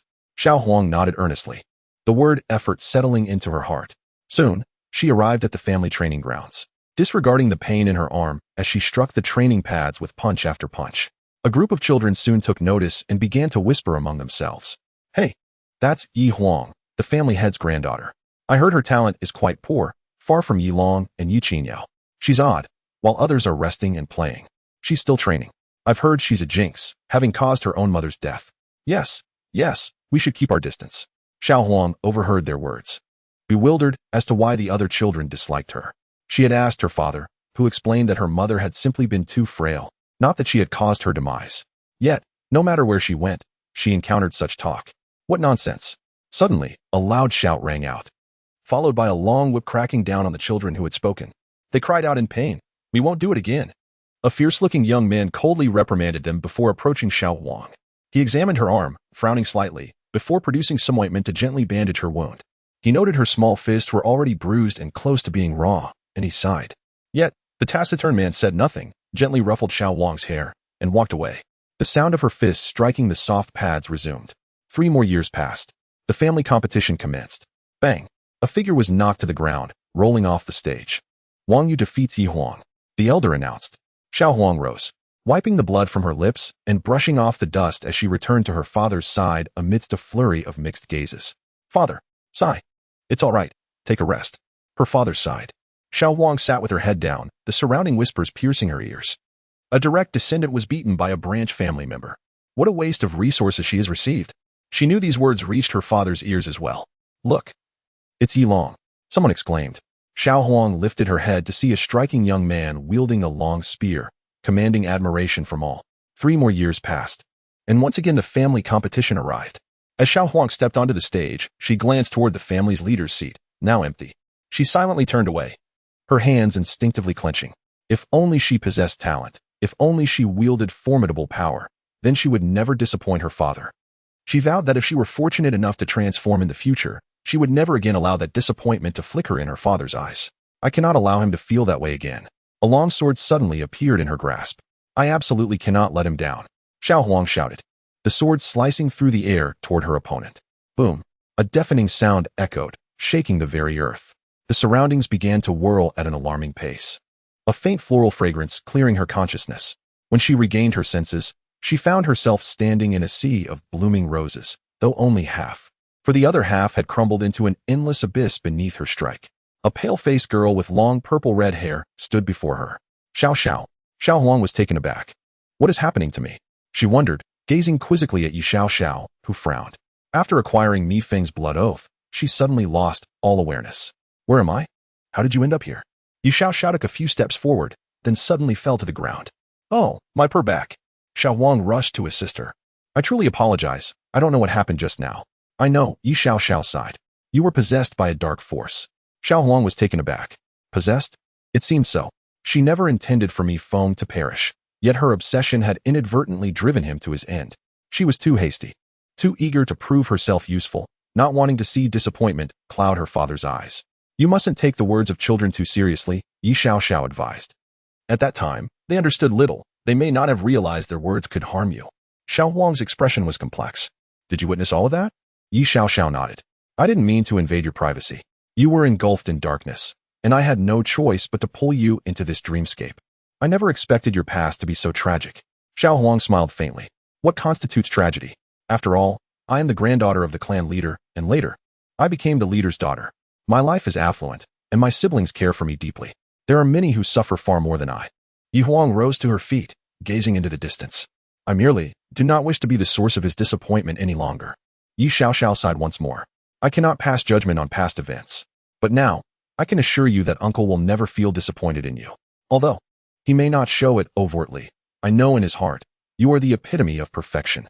After spending 6 years beside Ye Suifeng, Ye Xiao had long since grasped his temperament.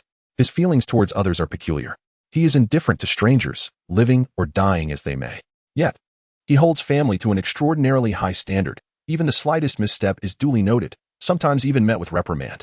Just like the incident with Yiba a few days ago. However, when it comes to those truly close to him, his tolerance and patience are boundless. During the 5 years in the Eternal Winter Kingdom, the mistake she made and the trouble she caused could be likened to the vastness of the galaxy. Yet Uncle has never truly been angry. Instead, he guided her patiently, step by step, along the right path. In the course of this guidance, he always used Ye Huang as a positive example.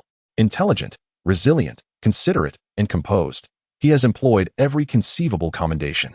Thus, Ye Xiao firmly believes that Uncle would not blame Ye Huang for trivial matters. Uncle has returned.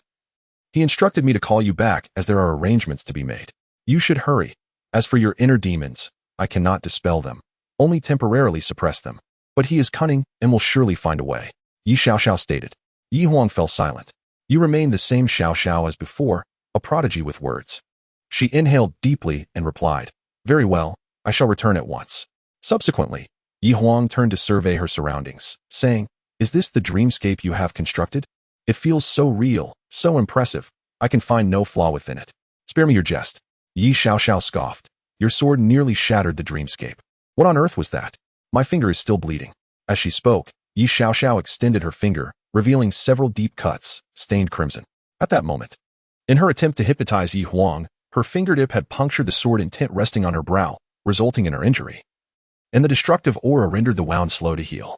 I truly apologize, Ye Huang said, feeling embarrassed. Ye Xiao waved her hand dismissively. It's a minor issue. It will heal in time.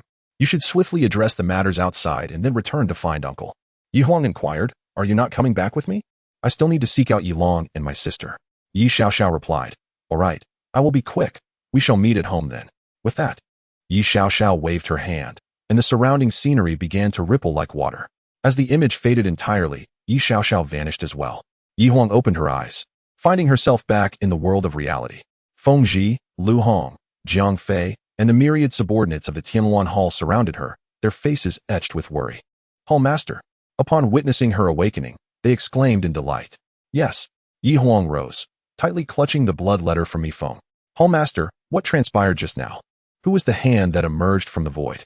Jiang Fei asked anxiously, for the scene resembled an attack on Yi Huang. Yi Huang shook her head. It is nothing now. Where is Mi Feng's body? Yi Huang inquired.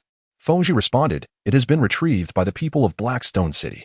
After a moment of silence, Yi Huang commanded, send a few individuals to discreetly monitor them, ensuring they conduct a proper burial. Additionally, prepare the highest level of honors to return him to our Tianwan Hall's Hall of Heroes. She handed the blood letter to Fengji. What about Blackstone City? Fengji asked. Yi Huang sighed, let it be. She did not elaborate further. A mistake is a mistake. No amount of atonement can bring a life back. Life must continue. Thousands within Tianwan Hall rely on her. Issue the orders, depart for the Yunshao sacred land. In Blackstone City. At the center of the Lord's Hall, a simple wooden bed lay, covered with white cloth, beneath which the outline of a body was evident. A woman sat beside it, utterly distraught. It was you who killed Fenger. It was you who drove him to his death. The woman cried out in anguish, accusing the Lord of Blackstone City, who remained silent, though a flicker of unshakable sorrow lingered in his eyes. What of the Tianwan Hall? He chose to evade the woman's accusations. Returning to the Lord, the troops have already withdrawn, when Shu reported. He sighed inwardly, regretting the decision he made 6 years prior. Alas. The Lord sighed heavily, then rose.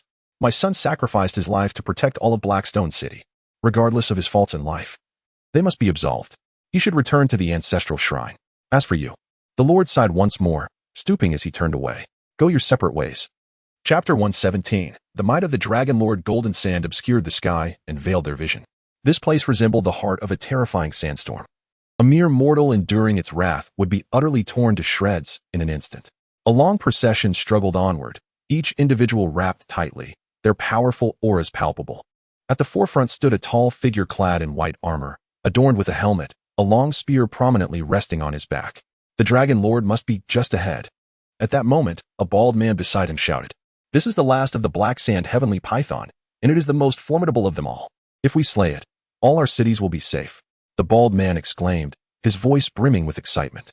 The Black Sand Heavenly Python has long been a dire threat to the major cities of the 9-City Alliance's western region.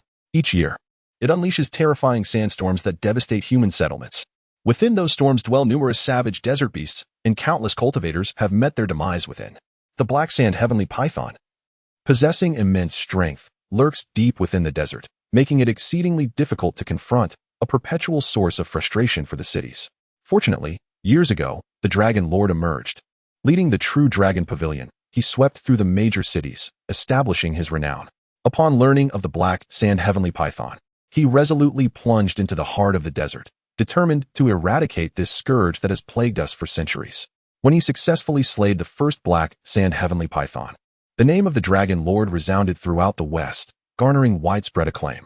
After years of relentless battles, the influence of the true Dragon Pavilion has grown exponentially, and the call for the Dragon Lord has reached new heights.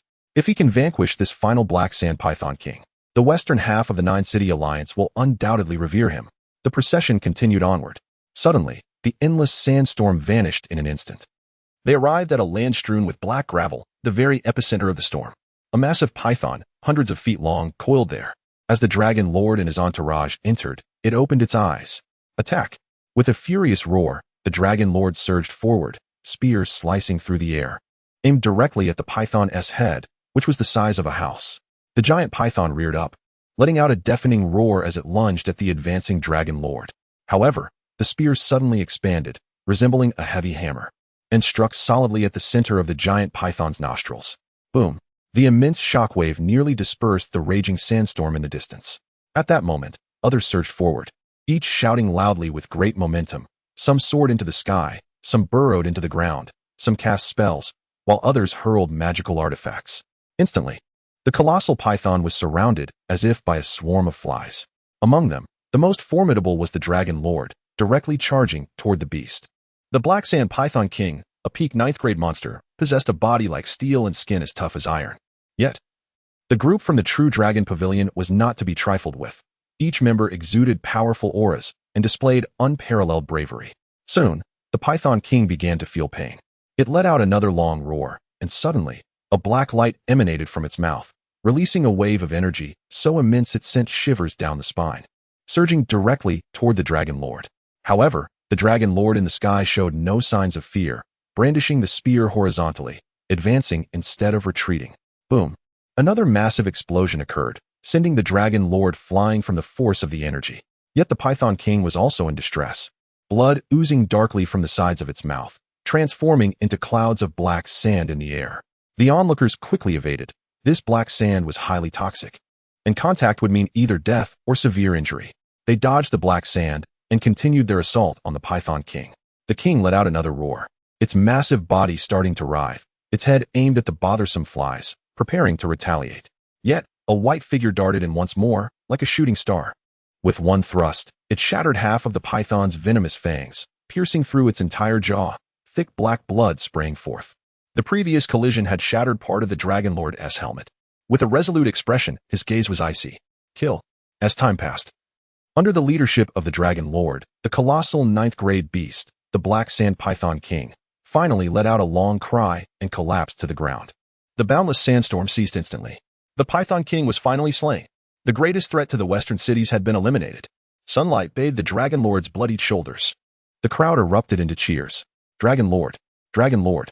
The shouts echoed across. He gazed at Ye Suifeng within, sighing softly. To his astonishment, in such a quaint locale, he had stumbled upon an extraordinary talent akin to a rare gem. With her representing the Academy, their chances in the Nine-City Alliance were practically assured. Moments later, the two departed from the lower confinement chamber, while Ye Suifeng remained silent throughout, quietly seated within. Suddenly, her delicate brows furrowed as she opened her eyes. A yellow petal drifted down from the sky, landing gently on her lap. Puzzled, she wondered how a petal could materialize here, and its aura felt oddly familiar. Just as she pondered, the petal began to move, transforming gradually into a bird the size of a finger. The little bird flapped its wings and perched on her shoulder. Then spoke, "How have you fallen so low?" Ye Suifeng was taken aback, immediately recognizing the voice. "Sister, you're back?" she exclaimed. Kiki. The small bird hopped down onto her chest, its playful eyes twinkling as it gazed at her. "What happened? Why were you imprisoned?"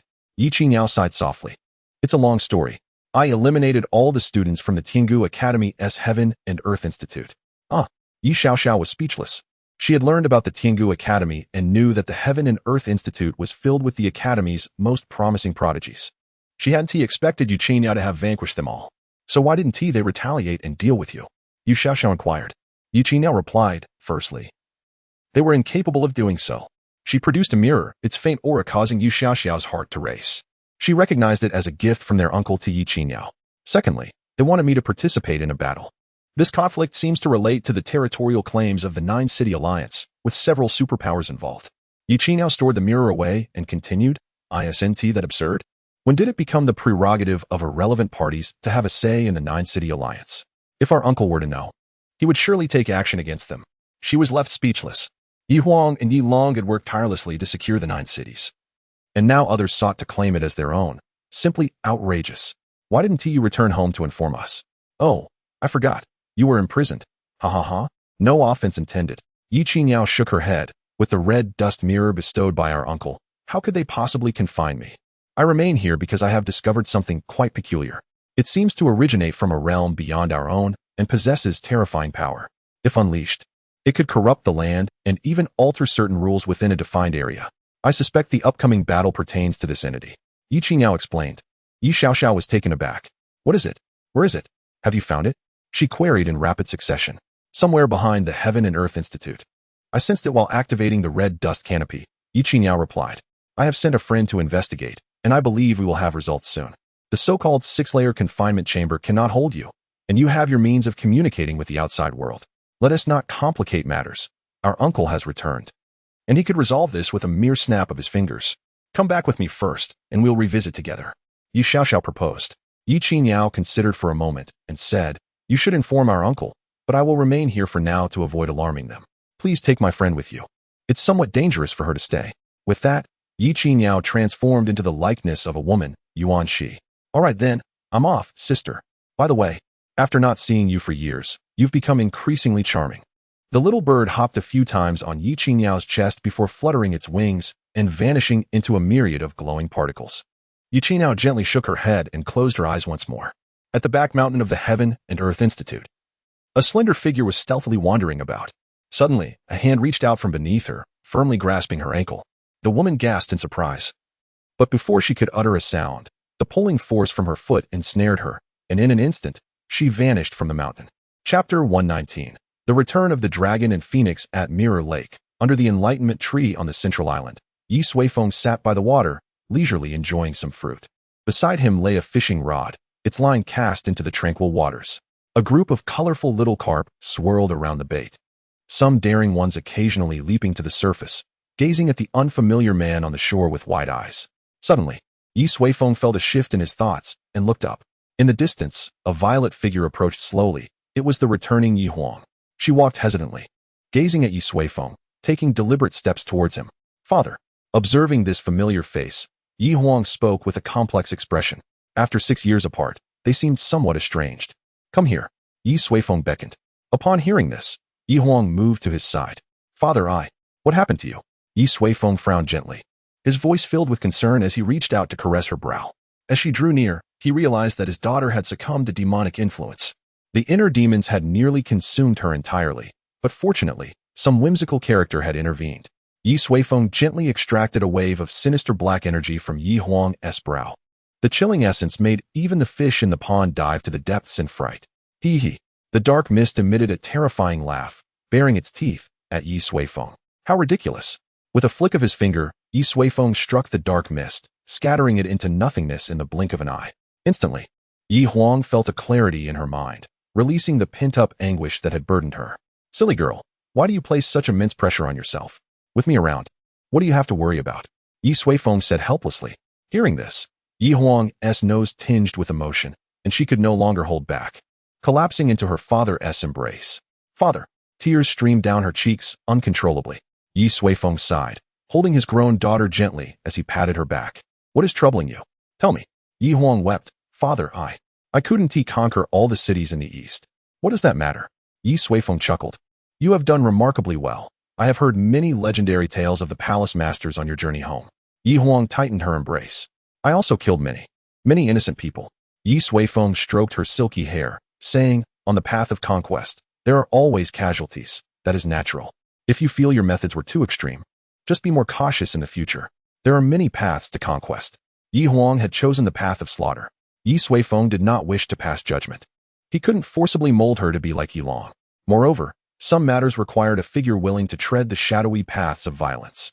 But, Ye Huang sobbed, I also caused the death of a companion who fought alongside me due to my selfishness. Ye Suifeng sighed. Since you recognize your mistakes, make amends promptly. What has transpired is beyond our ability to alter. However, we must etch these memories into our hearts, ensuring that the same events do not repeat themselves. Do you understand? Ye Huang tightened her embrace once again, tears having already soaked Ye Suifeng's clothing. Father, do you also believe that I am merely a ruthless, bloodthirsty executioner? Ye Huang murmured softly. Silly child, Ye Suifeng replied with a gentle smile, resting his forehead against hers. No matter what you become, you will always be my daughter. Do you recall what I once told you? As long as you do not forget your true self, the path of slaughter is permissible. Have you forgotten? Ye Suifeng spoke tenderly, having realized that the turmoil within his daughter stemmed not from external sources, but from himself, or rather, the version of himself that had long since passed. Ye Huang nodded, then quickly shook her head, uncertain of which sentiment to affirm or deny. After a lengthy silence, she softly requested, Father, could you hold me a little longer? Ye Suifeng tightened his embrace, thinking what a foolish girl she was. Some time later, on the central island of Mirror Lake, two figures stood side by side at the edge of the isle, one clad in purple and the other in white. You have triumphed, cousin, Ye Long chuckled.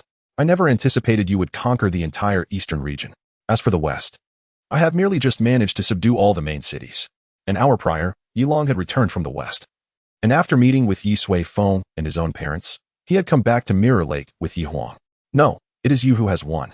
Ye Huang countered, shaking her head. I merely instilled fear through slaughter to intimidate them.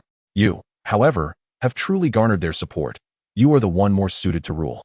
Upon her return, Ye Huang had learned of Ye Long's exploits, which could be summed up in 3 words: greatness, light, righteousness. His subordinates genuinely served him with heartfelt loyalty. Having been the master of the Tianluan Hall for so many years, she understood deeply the immense effort required to achieve such a level of devotion. Do not be modest. If we were to duel now, I would surely be the one lying down, Yilong remarked. Yi Huang laughed lightly, responding, then that must mean Xiao Zhao's celestial prowess is the most formidable. She knocked me out with just a single finger. Yilong's eyes widened in disbelief. You must be joking. I have seen her. She is indeed strong, but she cannot possibly be your match. Yi Huang shrugged. It is true. Wait until she returns and you can ask her yourself. She went to fetch Sister Qingyao, but I wonder where she has wandered off to. In the sky, a magnificent rainbow phoenix soared swiftly. She sat atop the phoenix's back, feeling the rush of wind against her pale face. She had been searching for clues in the mountains behind the academy when she was suddenly whisked away, and by the time she regained her senses, she found herself on the back of this majestic creature. The girl with long crimson hair ahead was the orchestrator of this unexpected turn of events. Sensing the terrifying aura emanating from the phoenix, she felt paralyzed with fear. Who are you? Shi cautiously inquired. The girl merely chuckled ominously, her laughter echoing with a chilling resonance. Why have you captured me? Where are you taking me? She pleaded, her anxiety mounting. Yet she refrained from making any sudden movements, fully aware that the witch before her would not permit her escape. The thought of incurring her wrath and facing unspeakable horrors was simply too daunting. Time passed, and the rainbow phoenix seemed to pierce through a barrier, entering a realm brimming with spiritual energy, resembling a sacred ground. Curiosity piqued. She peered downward and gradually recognized a familiar circular city appearing in the distance. Chapter 120. The decision to engage in battle. The enormous rainbow phoenix descended from the heavens, landing gracefully in a garden teeming with spiritual vitality. Yi Xiao leaped down and turned to Shi with a sinister grin. Hee, my dear, come along with me. Startled, Shi trembled as she cautiously stepped down from the phoenix's back. What are you bringing me to Yunxiao City for? Please, do not act recklessly. I know Yi Qingyao and the head of the Yi family, Ye Suifeng. Yi Xiao froze momentarily, her menacing aura dissipating entirely. You have been here before? Shi nodded. Yes, I once visited the head of the Yi family and took Yi Qingyao with me to the Tianfu Academy. Who exactly are you? She questioned, her nerves fraying as she realized the girl before her was decidedly peculiar. Hee. Yi Xiao giggled, bouncing over to embrace Shi. I am Yi Qinyao's sister, her dear sister. She told me that your situation at the academy is rather perilous, so I came to bring you back to Yunxiao City. Shi stood there, utterly dumbfounded. This which was Yi Qinyao's sister? She recalled Yi Qinyao's descriptions of her sister as kind-hearted, lovely, and endearing. Now, all she wanted was to rescue Yi Qingyao from confinement, confronting the witch before her to inquire whether she had misunderstood the meanings of kind and lovely. Sister Shi, why do you look so pale? Did you not sit steadily before and got jostled? Yi Xiao remarked, pointing at the now smaller rainbow phoenix. Old 7, if you dare to fly unsteadily again, I will send you to Guyulan. Old 7. Shi, why do I look pale? Do you truly not know? She paused. By the way, how did you manage to communicate with Qingyao? Her situation is even more dangerous now. We must hurry to rescue her. Shi urged. Yi Xiao waved her hand dismissively. No need to rush. My sister is quite capable. They cannot do anything to her. First, we must meet someone and decide how to proceed. With that, Yi Xiao took Shi's hand and led her toward Mirror Lake. After a moment, Shi walked through the garden, marveling at the surroundings and the palpable spiritual energy that enveloped her. How astonishing. The last time I was here, it was not like this. This place seems to possess a richness of spiritual energy that far surpasses our sect's cultivation secret realms. She exclaimed in wonder. Our sect? Aren't they all rather weak? Yi Xiao queried. Shi explained, our sect is quite different from the ones in the 9 cities. It is primarily governed by powerful sections. I belong to a first-rate sect called Taiyu Sect, which oversees an area roughly half the size of the 9 cities alliance.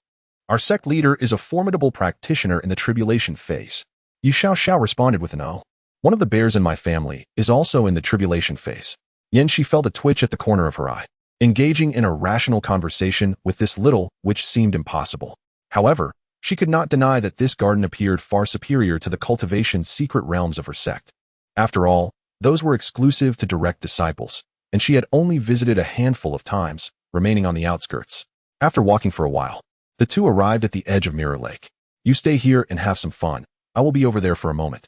Yi Xiao instructed before soaring toward the small island at the center of the lake. Shi sighed and turned her gaze. Not far away, a gathering of peculiar individuals had formed, and the rainbow phoenix was among them.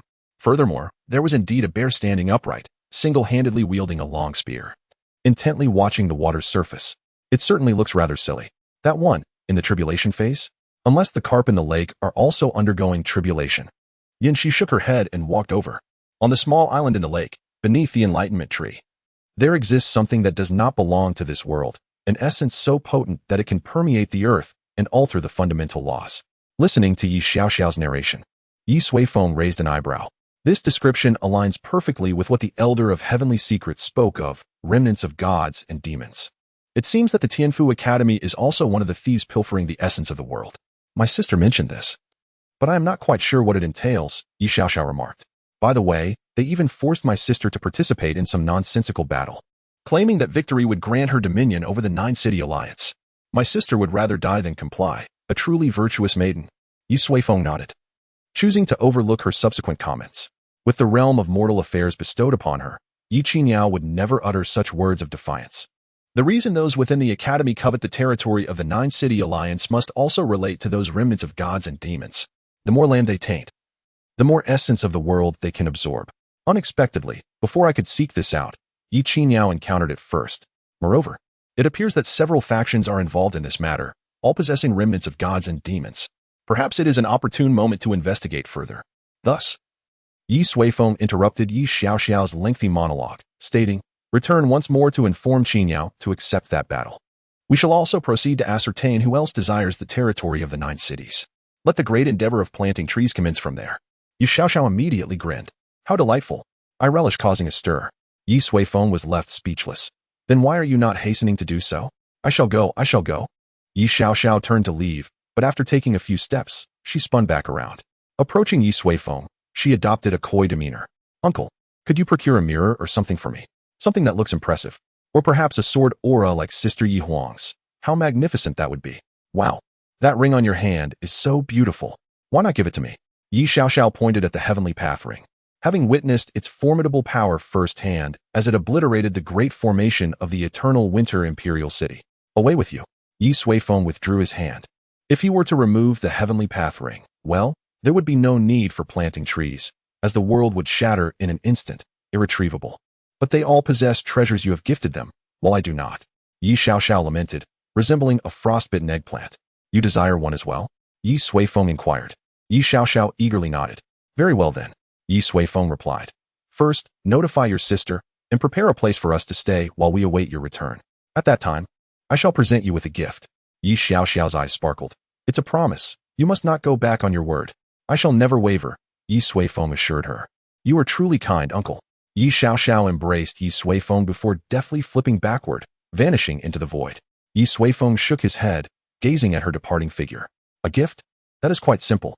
I shall ask Yi Qian for a copy of the Tao Te Ching, along with 800 exercises and exam papers. It is perfectly normal for an adult to gift a child a set of exercises. Wouldn't you agree? Chapter 121. Departure. The sacred land of Yunshao has opened its borders. Yet, it is not entirely unrestricted. The Holy City has introduced a series of assessment criteria, allowing only those who pass all evaluations to enter the sacred land for cultivation. Those who excel may even be admitted to the Academy of the World. Despite the limitations, this announcement has stirred a remarkable uproar beyond the borders. People are rejoicing, for at last, there exists an actionable standard. All they need do is strive towards it. In addition to opening the borders, the sacred land has also personally planned and organized a gathering place for cultivators from outside its limits. They have constructed several grand cities, standing proudly beyond the pass: East Outer City, South Outer City, West Outer City, and North Demon City. Indeed, the beasts from the Qinggu Highlands also wish to enter the sacred land, as it is equally a place of fortune for them. Thus, beyond the northern boundary, the Yi family has established a city, a gathering place for beasts and fairies aspiring to enter the sacred land. Following the transmission of a series of regulations from the top down, the entire sacred land has become markedly more orderly, everything now running smoothly. Ye Suifeng merely proposed a few requirements and directions. The specific implementations were deliberated upon by the family's officials. This signifies that the Yi family has matured as a whole, allowing Ye Suifeng to set aside these mundane matters. The enormous, colorful phoenix has already perched at the edge of the central island, poised for takeoff. According to the information relayed by Ye Xiaoxiao, the so-called battle in which Yi Qiniao is to participate will commence in half a month, prompting Ye Suifeng to prepare to arrive early and observe. Yi Huang, Yi Long, and the others are all set. Over the past few days, they have all settled their affairs. The Tianwan Hall, led by the four great guardians, alongside the true dragon Pavilion, has begun to eradicate all rebellious forces within the 9 cities, further solidifying the Ye family's dominion. The primary duty of the Tianluan Hall is to cleanse, while the true dragon Pavilion's main role is to govern. As for Ye Xiaoxiao's Celestial Association, they are still familiarizing themselves with the Southern Society, temporarily overseen by Lu Ming and Quang Dali. They have devised a plan.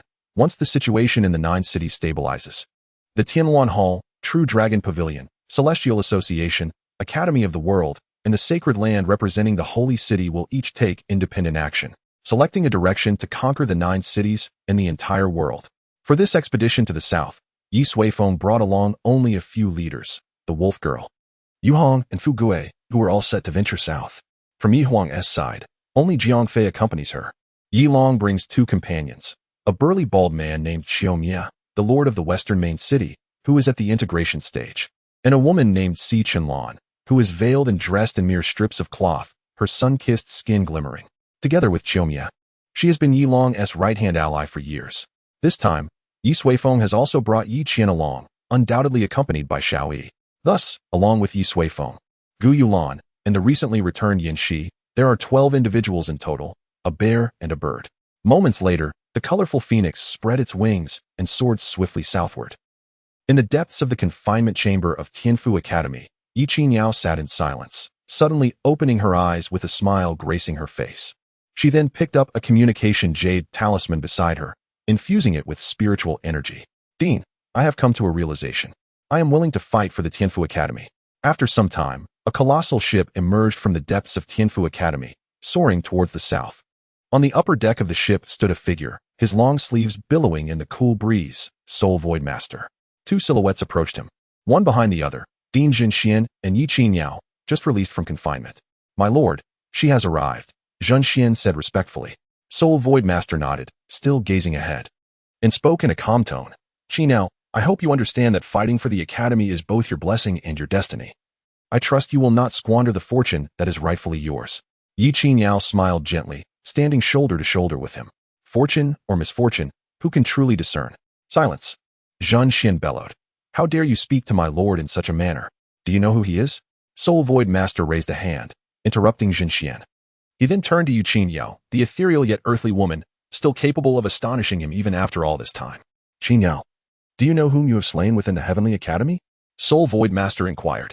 Yu Qiniao replied nonchalantly, I do not know, nor do I care. You ought to concern yourself with that. Yunyuzi turned around and said, let me provide a few examples. Tong Feng, the son of the head of the prestigious Lingyun sect, is one of the most promising prodigies in the sect's history, with hopes of attaining immortality. Wan Donger, the granddaughter of the supreme elder of the esteemed Qijing sect, has shattered numerous records within her sect and is hailed as a once-in-a-millennium genius. Wen Taichu, the 19th prince of the Eastern Yuankai Empire, is the favorite son of the emperor, possessing unparalleled talent among all the princes. These individuals all come from formidable backgrounds. If they were to discover that you are the one who has slain their prodigies, can you imagine their wrath?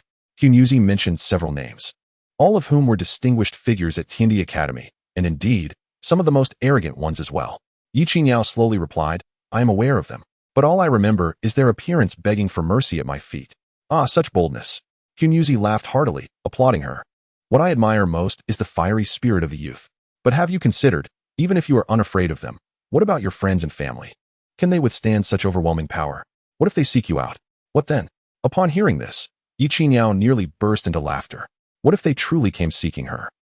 Never mind. The thought was too delightful for her to entertain. However, she did not express this sentiment, merely chuckling lightly. It would be better if they did not come seeking me. As long as you understand, Hunyuzi nodded, believing he had finally made his point. But you need not worry. As long as you represent the Academy in battle, emerge victorious, and subsequently comply with the Academy's arrangements, I will ensure that those forces will not harm you in the slightest. For above them, there is still our Tiandu Academy. After Hunyuzi finished speaking, Yi Qiniao finally understood. So, after all this, he merely wished to convey the immense strength of Tiandu Academy. Indeed, to be able to command such formidable powers is truly impressive. However, Yi Qiniao secretly chuckled to herself. My affairs will be managed by my family. If you wish for me to fight for you, you may as well consult my family. I wonder if they will acquiesce. Chapter 122, Lingyun Sect. Lingyun Sect is a super sect located in the northern regions of the Star Sea Mountains. As a first-rate sect, Ling Yun's sect governs an expanse of land measuring hundreds of thousands of miles, with disciples numbering over 1 million. In this territory, no one dares to challenge their dominance. The sect leader, Tong Shanqing, is a powerful cultivator in the Tribulation transcendent stage. His might is unparalleled, and his authority is immense, exuding an aura of gravitas and sternness. Yet today, he sat in a secluded residence on the sect's rear mountain, holding a delicate toy, his sorrow evident and unmasked. Master. At this moment, a young man approached. Offering a respectful bow, Yuan Hao. Tong Shanqing tucked the toy away, gradually concealing his grief. Yuan Hao gazed at him, letting out a soft sigh. Master, please accept my condolences. None of us wished for this tragedy concerning the junior disciple. Sorrow returned to Tong Shanqing's countenance. Had I known, I would never have allowed Fenger to attend Tiandu Academy. I thought he could learn greater things there, yet I never anticipated his demise during the secret realm trial. Tong Shanqing sighed heavily. Yuan Hao, with a complex expression, replied, Master, such occurrences are not entirely unforeseeable. You are well aware of the junior disciple's temperament. Silence. Tong Shanqing's gaze suddenly turned piercingly sharp.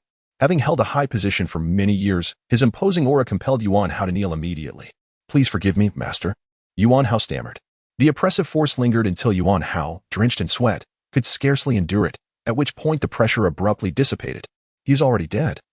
And you dare to speak ill of him? Tong Shanqing bellowed. Yuan Hao repeatedly confessed his faults, though inwardly he sighed. Perhaps it was precisely due to Master S' boundless indulgence that the junior disciple Tong Feng met such a fate. Yet, he dared not voice this thought before his master. After a moment, Tong Shanqing coldly inquired, You have come today for a reason? Yuan Hao quickly responded, There is news from the academy. A great figure is personally bringing a chosen one, arriving in the next few days. Tong Shanqing's expression darkened. Humph, that chosen one spot was originally meant for my phone. After a pause, he asked, Do you have any information about this chosen one? Yuan Hao nodded yes. The chosen one is named Ye Suifeng, a woman and a student of Tiandu Academy, rumored to be a prodigy from the northern frontier who joined Tiandu Academy 6 years ago. Tong Shanqing snorted coldly. Has the academy truly run out of candidates? After losing my Fenger, they send someone like her? Do they not fear disgrace in the destiny battle? He narrowed his eyes, a glint of malice flashing within. How dare they steal my Fenger's place? Yuan Hao was taken aback and hurriedly cautioned, Master. The one coming is a high-ranking figure from the main academy. Please do not act impulsively. Tong Shanqing's expression was impassive. Do you think I am a fool? I naturally will not confront her directly. However, some of the younger ones are quite hot-headed. If someone were to teach that provincial woman a lesson, perhaps that great figure would be pleased. After all, he is quite concerned about the chaotic state of the 9 cities. Yuan Hao looked puzzled, unsure of the connection between this chosen one and the 9 cities alliance. Enough, Tong Shanqing said lightly, prepare well. Let us observe what this exceptional woman from Tiandu Academy is truly capable of. A day later, a colossal ship sailed above the mountain ridges. Soon, a towering mountain range, piercing the clouds, came into view. Resplendent with colorful lights and ethereal aura, it resembled a celestial realm. We have arrived. On the ship's deck, Kinyuzi said, hands clasped behind his back. Where is this? Yuqi now inquired. Ling Yun's sect. Kinyuzi turned to her. This is the sect where Tong Feng, whom you killed, belonged. The leader of Ling Yun's sect is Tong Feng's father. Yuqi now fell silent. Was she already preparing for yet another bloodbath upon her arrival? But you need not worry. Kinyuzi smiled. For now, our response to Tong Feng's death will be that he met with an unfortunate accident during a secret realm expedition. As long as you strive to win the destiny battle, no one will know it was you. Yuqi now nodded, pondering how unfortunate Tong Feng's father was, unaware of the true cause of his son's demise. However, Kinyuzi spoke again. Given Tong Shanqing's temperament, he will likely send some capable individuals to trouble you. At that time, do your best to avoid any fatalities. He was quite familiar with Tong Shanqing. When Tong Feng was sent to the academy, Tong Shanqing had nearly been certain that his son would become the chosen one. Now that his son was dead, any new chosen one would undoubtedly face provocation. Kinyuzi was not concerned about Ye Suifeng coming to harm. He was confident that among all the talents of Ling Yun's sect, none could match her prowess. Even if Tong Shanqing himself were to join the fray, he would not gain much advantage. Perhaps only the ancient ancestors buried beneath could subdue Ye Suifeng. I cannot guarantee that, Ye Suifeng remarked. Kinyuzi replied nonchalantly, no matter. If they overstep, then let them perish. Those who challenge authority must be prepared to face death. Ye Suifeng nodded in agreement. Subsequently, she suddenly inquired, We have been traveling for several days now. Where exactly is the location of the fated battle? Han Shuzi gestured ahead. Not far from Ling Yun's sect, there lies a natural secret realm, perfectly suited for combat. In the next couple of days, I shall take you there to familiarize yourself. Ye Qingyao nodded and asked further, which factions will be participating in the battle? I must know who my adversaries are. Han Shuzi smiled. In the fated battle, 6 factions will vie for supremacy: Tianfu Academy, the Eastern Chongguang Empire, the Southeastern Mingyan Empire, the Western Eshan Sect, the Wanao Pavilion, and the Central Zhou's Tian Swan Sacred Land. It is truly a sacred ground, Han Shuzi emphasized at the end, clearly concerned that Ye Qingyao might misunderstand and equate it with the Yunshao Sacred Land. And Wanbao Pavilion? Ye Qingyao expressed slight surprise. In her impression, it was merely a commercial entity, uninvolved in worldly disputes. Wanbao Pavilion refrains from ordinary conflicts because they harbor grander ambitions, Han Shuzi explained. Do not underestimate it. The most likely threat to you is indeed Wanbao Pavilion. Ye Qingyao nodded. As she reached a high point, it seemed that certain secrets of this world had begun to unveil themselves to her. Why are you willing to speak to me now? Ye Qingyao queried. She had asked this question during their journey, but Han Shuzi had remained reticent. Han Shuzi chuckled. There are certain powerful entities in this world that surpass your imagination. My identity is unique. If I were to mention them outside, they would soon perceive it, and you would find yourself in danger. Thus, only here can I speak of it. With that, Han Shuzi waved his hand, and a thin, transparent barrier undulated above them. This barrier was immensely vast, encapsulating the surrounding area for hundreds of thousands of miles. Most crucially, Ye Qingyao sensed an unusual aura, one that did not belong to this world, reminiscent of the entity behind the Academy's mountain. Once we arrive at such a place, no one will be able to pry into our affairs, Han Shuzi remarked with a smile. However, just as he finished speaking, a delicate, small hand suddenly appeared behind him, poised to give him a playful flick on the head. Cough cough. Ye Qingyao quickly cleared her throat. Han Shuzi furrowed his brow and turned abruptly, yet found nothing amiss. He felt inexplicably uneasy, having sensed a sudden palpitation. My lord, we have arrived. At that moment, Zhen Xian approached. The grand ship had reached the skies above Lingyun's sect. Chapter 123. No indulgence. The enormous ship descended slowly upon the highest peak of Lingyun's sect. The disciples gazed upward, aware that an extraordinary figure must have arrived. For no one else would approach the main peak so directly. Lord Han Shuzi, President Zhen Xian, welcome to Lingyun's sect, Tong Shangqing greeted with a smile, flanked by several elders and his direct disciples. In addition, a few young prodigies looked on with curious expressions, intrigued by the esteemed guest who received such deference even from their sect leader. Han Shuzi disembarked from the ship, remarking, I deeply lament the matter concerning your son. The path of cultivation is fraught with challenges. I hope you find solace in your grief. Tong Shangqing replied respectfully, Thank you for your concern, my lord. My son lacked fortune and luck. It is not anyone's fault. As he spoke, he inadvertently cast a glance at Ye Qingyao. The chosen one, is she? He mused. Aside from her beauty, she is nothing remarkable. Could it be she employs the art of seduction? Tong Zhangjiao. Han Shuzi interrupted his thoughts. Let me introduce you. This is the Academy's chosen one, named Ye Qingyao. Ye Qingyao nodded slightly towards Tong Shangqing. As she was new to this place, she was still unfamiliar with many matters. Perhaps you could have someone guide her around, suggested Han Shuzi. He had discerned Tong Shangqing's intentions, realizing that he was simply discontent over his son's death and sought a means to vent his frustrations. Very well, Tong Shangqing replied, a glimmer of delight crossing his face. Yuan Hao, a young man dressed in a golden-trimmed robe, stepped forward promptly. Please accompany this esteemed lady, Ye Qingyao, to explore the scenic wonders of our Lingyun sect. Yuan Hao bowed before Ye Qingyao, extending his hand. Milady, please. Ye Qingyao nodded and followed Yuan Hao as they departed. Soon after, the group of young elites exchanged glances and began to follow suit. Han Shuzi observed the situation with a faint smile, remaining silent. In front of Ye Qingyao, these individuals were merely prey. Should any of them truly manage to defeat or kill her, the Academy would simply gain a more formidable chosen one. My lord, President, please, Tong Shangqing said. After a brief moment, Ye Qingyao followed Yuan Hao to a picturesque location. This is the Xianqi, the place of enlightenment for the core disciples of Lingyun's sect, Yuan Hao introduced. Ye Qingyao surveyed her surroundings. Beside them lay a shallow lake adorned with blooming blue lotuses, where dragon fish frolicked in playful chase. These dragon fish were noble beasts, possessing abilities on par with golden-bodied cultivators from birth. The dragon fish in this lake even rivaled those of the combined realm. Furthermore, the environment was exceptionally conducive to cultivation, with abundant spiritual energy and a faint trace of Dao rhythm wafting through the air. No wonder Yuan Hao described this as the martial arts venue for core disciples. Truly, as a first-rate sect, it was remarkable. Yet, recalling Yu Xiaoxiao's words, she pondered that in Yuxiao City, even an ordinary carp in the Mirror Lake possessed the strength of the Tribulation period. If she was not exaggerating, then Yunxiao City had undoubtedly surpassed Lingyun's sect by leaps and bounds. Milady Qingyao, Yuanhao suddenly spoke. What is it? Yuanhao's expression appeared somewhat conflicted. I know you possess formidable strength, yet the current circumstances are rather peculiar. It would be wise to exercise caution. Yi Qingyao was slightly taken aback. She had assumed Yuanhao was merely sent by Tong Shanqing to deal with her. Surprised by his warning, she replied, no need for concern, offering a faint smile. Yuanhao seemed about to say more when suddenly, a voice called out, Yuanhao, what brings you here? The sect leader is calling for you.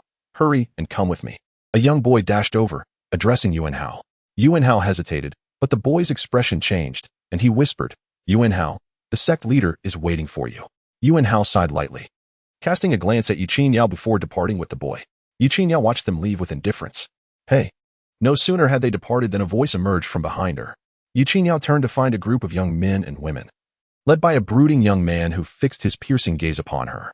Who are you, and why are you in the forbidden area of Lingyun's sect?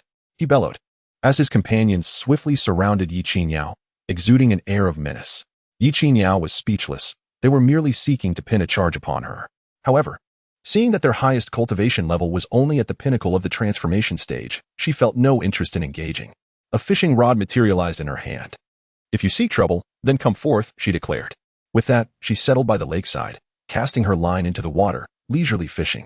The group, used to being revered, was incensed by her blatant disregard. Impudent. How brazen. The young man scoffed, you wretch. Do not forget, this is Lingyun's sect. With a splash, Yi Qingyao quickly reeled in her line, only to catch a handful of water weeds. She cast her line once more and remarked, enough of the idle chatter. If you utter another word, I shall take matters into my own hands. Rage erupted like a thunderclap. You seek your own demise. The young man bellowed, instantly launching an attack. He hurled a jade bottle into the air, which, catching the wind, expanded into a formidable mass that descended upon Yi Qingyao's head. Others followed suit, either summoning their own treasures or unleashing their most powerful techniques. In the blink of an eye, numerous potent assaults converged upon Yi Qingyao. Without uttering a word, Yi Qingyao flicked her finger, and the mass of water weeds she had just caught exploded in an instant. Countless slender strands cascaded down like celestial blossoms, crashing into the treasures and techniques. Boom! A colossal explosion resonated through the air. The young man let out a muffled groan, spewing a mouthful of blood as his complexion turned ashen. His expression was one of horror. His life treasure, the jade bottle, had been shattered by the water weeds Yi Qingyao had effortlessly unleashed. With his treasure damaged, he too suffered grievous harm. However, that was not all. The water weeds, having obliterated all incoming attacks, surged towards him with unrelenting force. Retreat! The young man screamed hoarsely, but it was evidently too late. The water weeds were swift, and one of them pierced through his dantian. Overwhelmed by excruciating pain, he collapsed to the ground, feeling the world spin before succumbing to unconsciousness. Yi Qingyao remained seated in tranquil silence, as if she had merely completed a trivial task. Suddenly, a sharp dagger materialized above her head, piercing the void and descending rapidly. Yet, a faint crimson aura rose, enveloping the dagger and preventing it from advancing even an inch. It was so near, yet felt worlds away. I have long seen you, Yi Qingyao declared, waving her hand. A slender figure fell from the void, a woman, ensnared in a network of red energy that rendered her immobile. She was at the mid-stage of the fusion realm and highly skilled in stealth. Alas, she was no match for Yi Qingyao's perception. The woman, subdued yet fierce, snarled. How dare you usurp Brother Tong Feng's position? Lingyun's sect will not tolerate your presence. Yi Qingyao sighed, for she was not one to revel in bloodshed. Those who had just fainted had only sustained a wound on their dantian, which would heal in a few months with rest. Yet, if the Lingyun sect continued to provoke her, the tragic events of Tiandi Academy might indeed repeat themselves.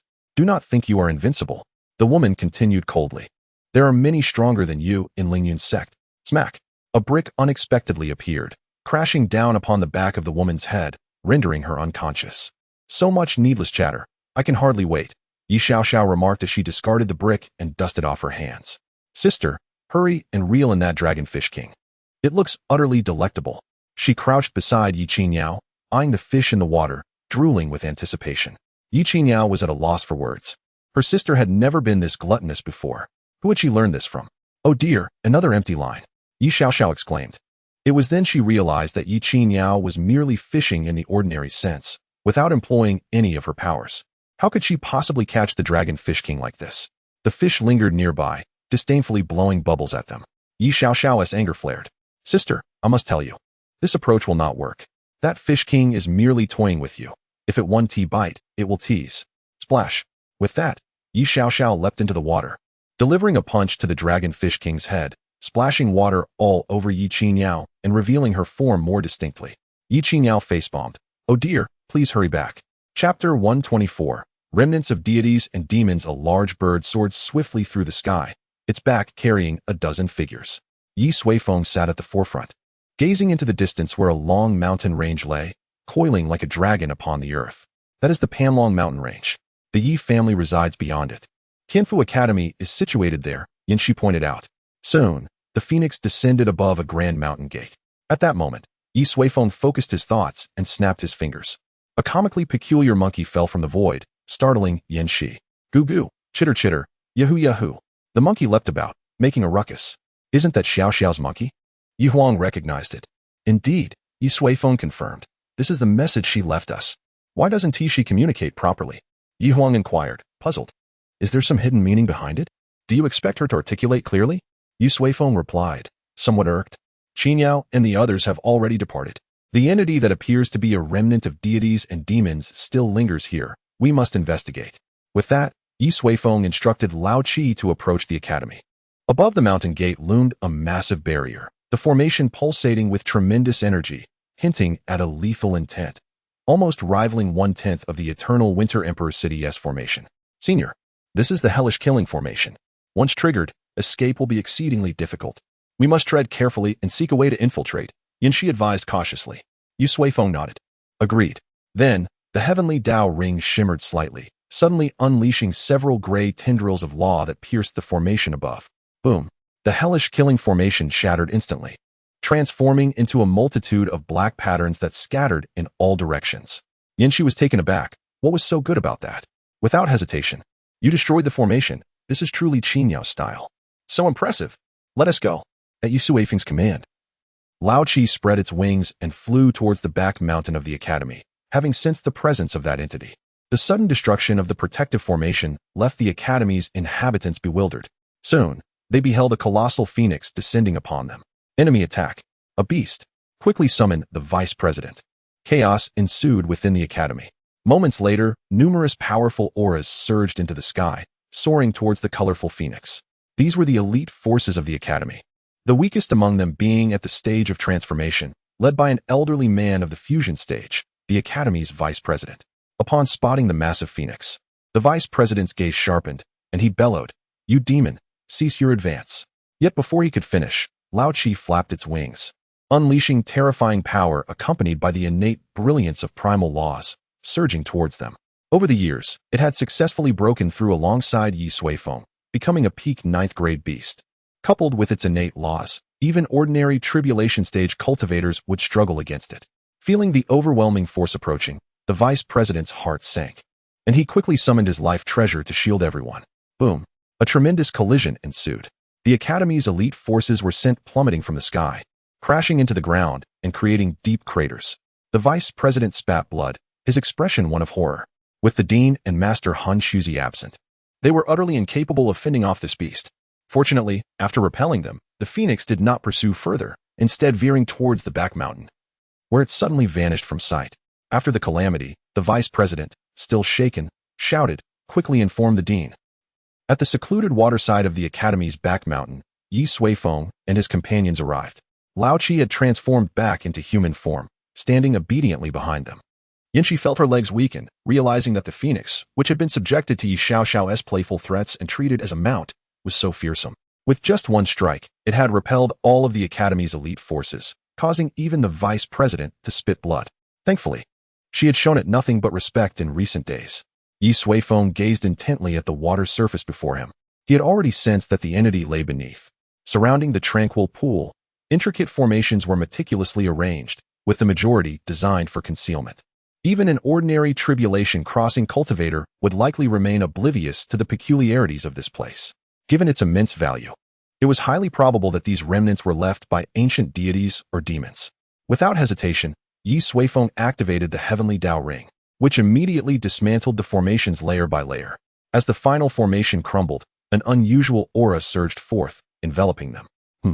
This certainly does not resemble the essence of our world, Yi Long exclaimed in astonishment. Indeed, even the rules feel distinct, Yi Huang remarked, intrigued. This must be the remnants of ancient deities. I never expected to find them here. Yu Hong's expression shifted. For the northern regions were sparsely populated and lacked any significant forces to deploy such remnants. This was his first encounter with such phenomena. Let us enter, Ye Suifeng suggested. Leaping into the depths of the pool, the frigid waters parted automatically, revealing a shadowy passageway. Moments later, they arrived at the bottom, where a cave adorned with countless symbols awaited them. Numerous black streaks covered the walls, and in the center stood a tall, circular stone platform resembling an altar. Above this altar floated several delicate hairs, suspended in the air. What is this? Yi Long queried as he stepped into the cave. However, as he entered, dark lines immediately appeared on his white armor, stretching like living tendrils in an eerie manner. Startled, Yi Long retreated hastily. The black tendrils ceased to extend but clung to his armor, siphoning away his spiritual energy. It's extracting my inner essence, Yi Long exclaimed, his expression shifting with alarm. He felt the forceful extraction of his spiritual power, unable to resist it. This was his first encounter with such bizarre entities. This is a manifestation of rules alien to our world. Ye Suifeng waved his hand, and the black tendrils surrounding Yi Long vanished in an instant. So those beings are utilizing this terrifying force to erode our world? Yi Huang asked, her voice filled with trepidation. Ye Suifeng nodded. The entity before them carried rules that transcended their world. Thus, in the absence of the heavenly Dao spirit and the absence of the enlightenment tree, it was free to alter the world at will, drawing upon its essence to strengthen itself. Should such entities proliferate, as the Elder of Secrets foretold, their world would indeed be on the brink of annihilation. At the bottom of the deep pool, after Yi Long's initial probe, the others hesitated to venture further. Although they were formidable, they felt utterly powerless against a presence that surpassed the world's rules. Ye Suifeng, however, remained undeterred. You all stay here and do not move. I shall take a look inside, he declared before striding into the cave. As he entered, countless black tendrils surged toward him. The heavenly Dao ring emanated a soft glow, forming a protective barrier that repelled all the tendrils.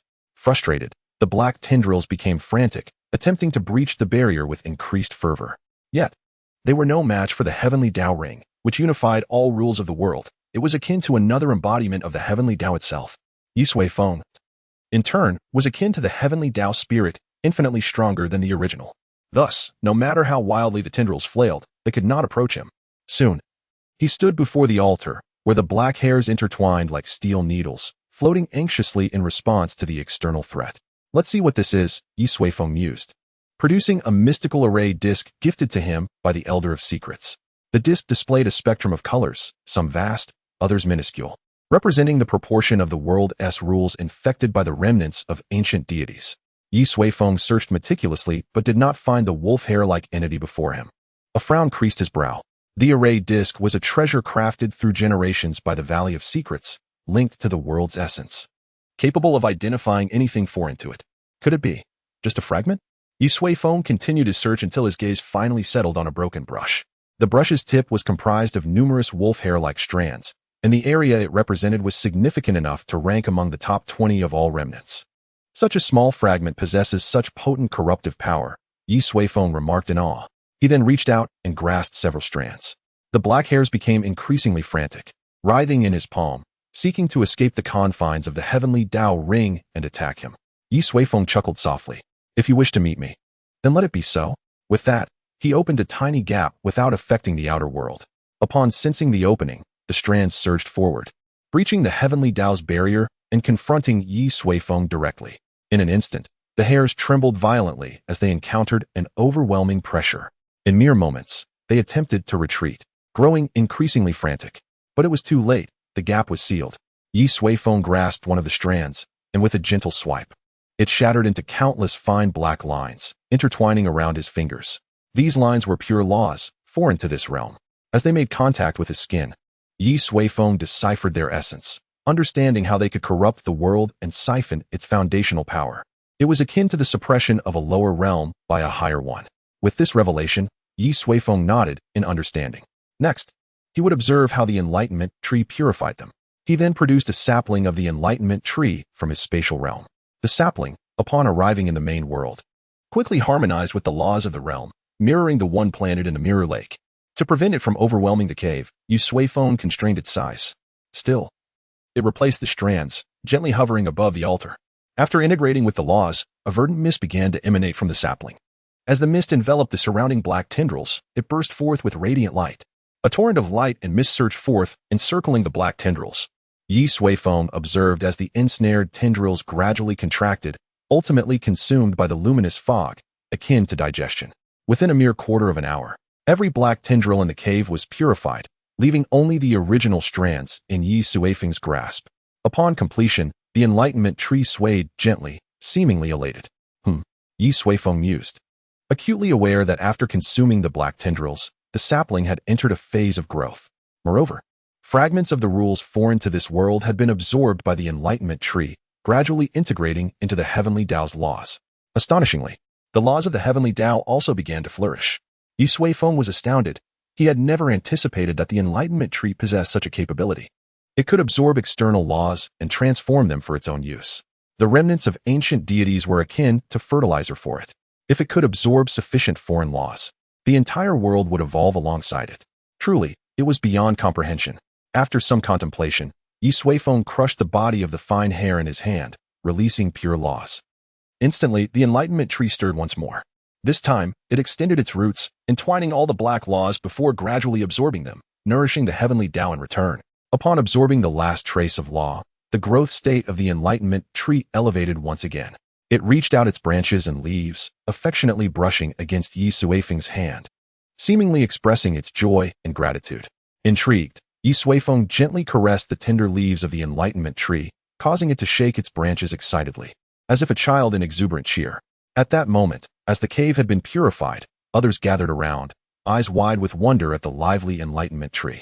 This little being is quite unique, they thought.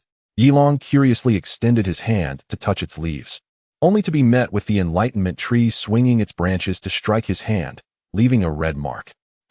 It seems to be particularly fond of my father. Yuhuang laughed. Meanwhile, Yuhong stood nearby, his expression complex. The seed of the enlightenment tree was nurtured by their predecessor, and its sapling was raised by the same. Now, it was the predecessor who brought them into the main world. Thus, in a sense, they had already recognized the predecessor as their father. Yuhuang's smile abruptly faded. If memory serves, there are still tens of thousands of saplings of the enlightenment tree in her father's little world. This means, I suddenly have over 10,000 younger siblings. She gazed at the sapling affectionately nestled against Ye Suifeng's hand, her emotions swirling in complexity. Chapter 126, a back-and-forth slap in the face. The multicolored phoenix soared from the back mountain of the Tianfu Academy, heading southward.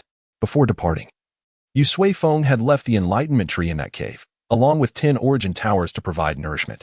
The location was ideal for planting it. And once it reached a certain stage, it would connect with the one in the mirror lake, jointly purifying and elevating the entire world.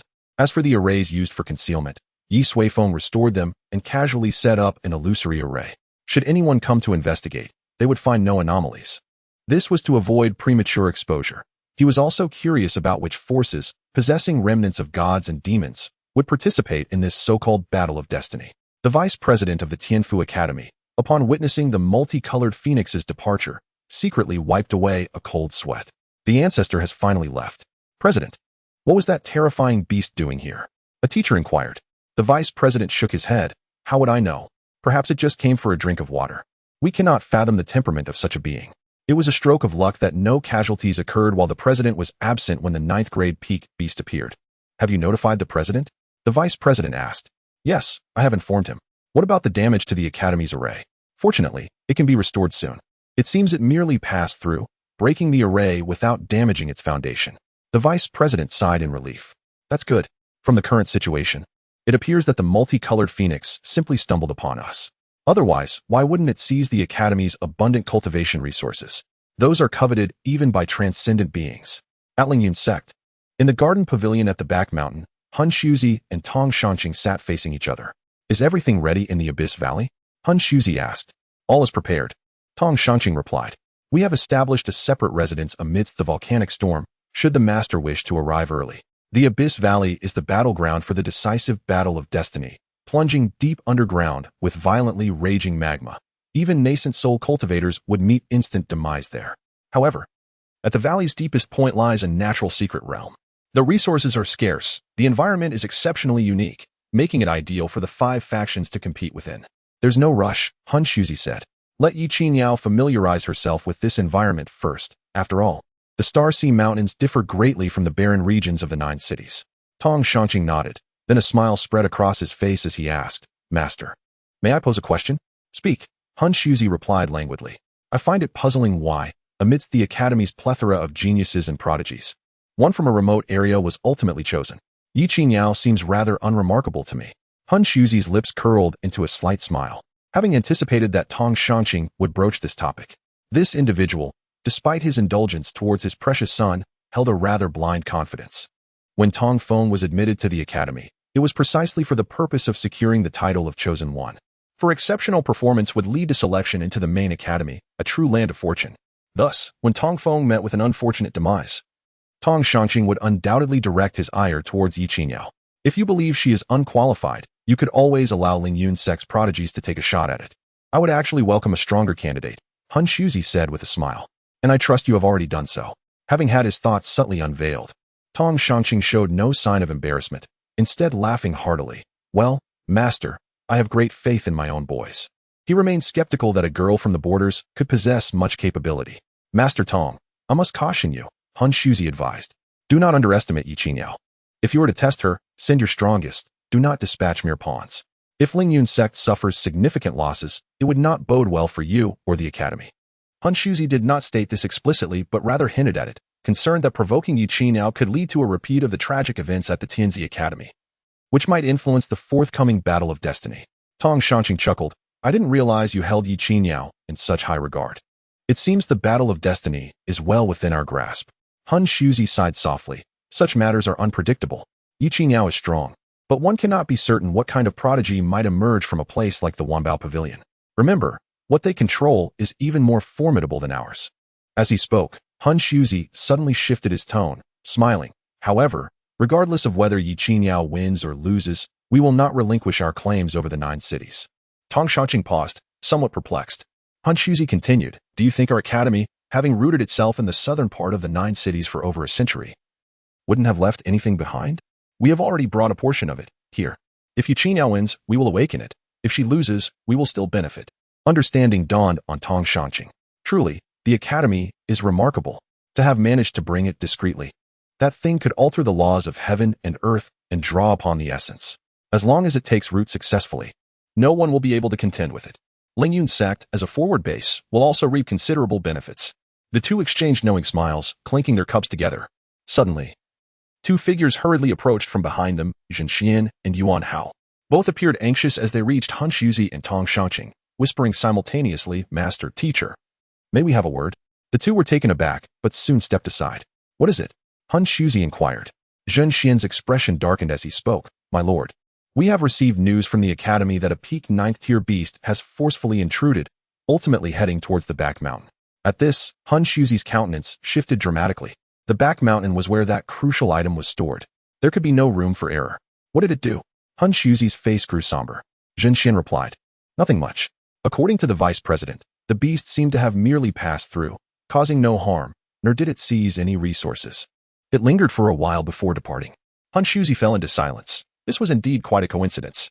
After a brief pause, he declared, we must return to check. There can be absolutely no mistakes. You go ahead, I will follow shortly. Zhen Xian nodded and turned to leave. Meanwhile, on the other side, what? Even Qi Feng has been defeated? Tong Shanqing exclaimed, incredulity etched on his features. Qi Feng was the most distinguished prodigy of Ling Yun's sect. Indeed, Yuan Hao confirmed. In a single exchange, senior brother Qi Feng fell at Yi Qinyao's feet, his life uncertain. Moreover, the dragonfish king you personally nurtured in the washing pond has already been roasted and consumed by her. Tong Shanqing's eyes widened in disbelief, struggling to accept Yuan Hao's words. Just moments ago, he believed that the prodigies of Ling Yun's sect could easily subdue Yi Qingyao. Who would have thought it would happen so swiftly? Daring to eat my fish. You go and keep her steady. I will be there shortly. Dismissing Yuan Hao, Tong Shanqing returned. At that precise moment, Han Shuzi also made his way back. The two exchanged glances, and the camaraderie they had shared moments ago suddenly felt increasingly ominous. Chapter 127.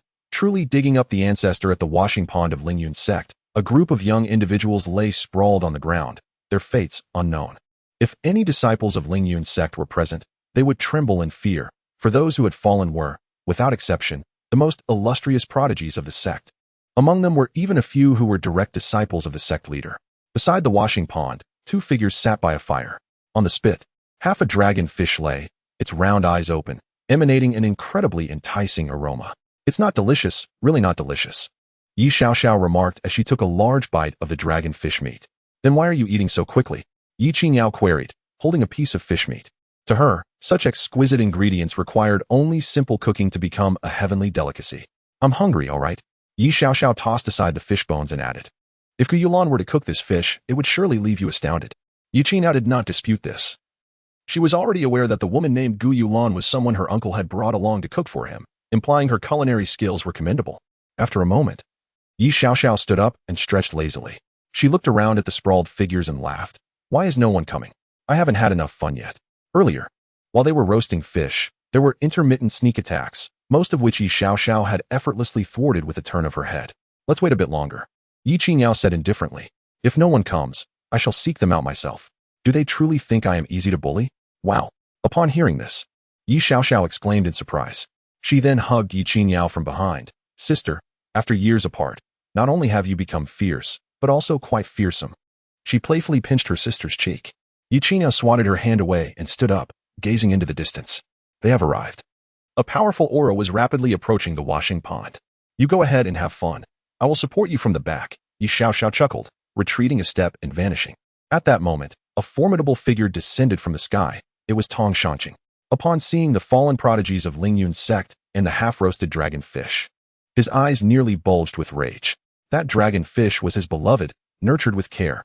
"Ye Qingyao, you, Tong Shanqing, does your Lingyun sect believe it can bully others without consequence? Do you not regard me, Ye Qingyao, with any respect?" Before Tong Shanqing could finish, he was interrupted by Ye Qingyao's direct accusation. He paused momentarily, bewildered that his intended words had been preempted. "What do you mean?" he shouted angrily. Ye Qingyao surveyed the fallen individuals around her and coldly retorted, "I, a chosen of the academy, came to Lingyun's sect. And not only was I denied the treatment I deserved, but I have also been repeatedly ambushed. I cannot even enjoy a fish in peace. Do you wish to engage in a life-and-death struggle with me?" Her words sent Tong Shanqing into a frenzy.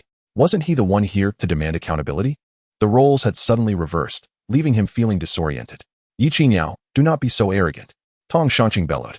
"That dragon fish was a spirit beast I personally raised, destined to be the guardian of Lingyun's sect, yet you have treated it as mere sustenance. What punishment do you deserve?" Ultimately, Tong Shanqing regained his composure. Yet Ye Qingyao merely smiled lightly. "Such matters were never disclosed to me. What crime do I commit? If you cannot accept this, then let us battle and see just how formidable the leader of a first-rate sect truly is." Her tone brimmed with provocation. Indeed, she aimed to deliberately infuriate Tong Shanqing. She was utterly weary of encountering inexplicable individuals daily, thus preferring to resolve the issue at its root. Tong Shanqing was indeed enraged, his fury reaching a boiling point. "Ye Qingyao, you are too arrogant." His voice turned icy, suppressing his murderous intent.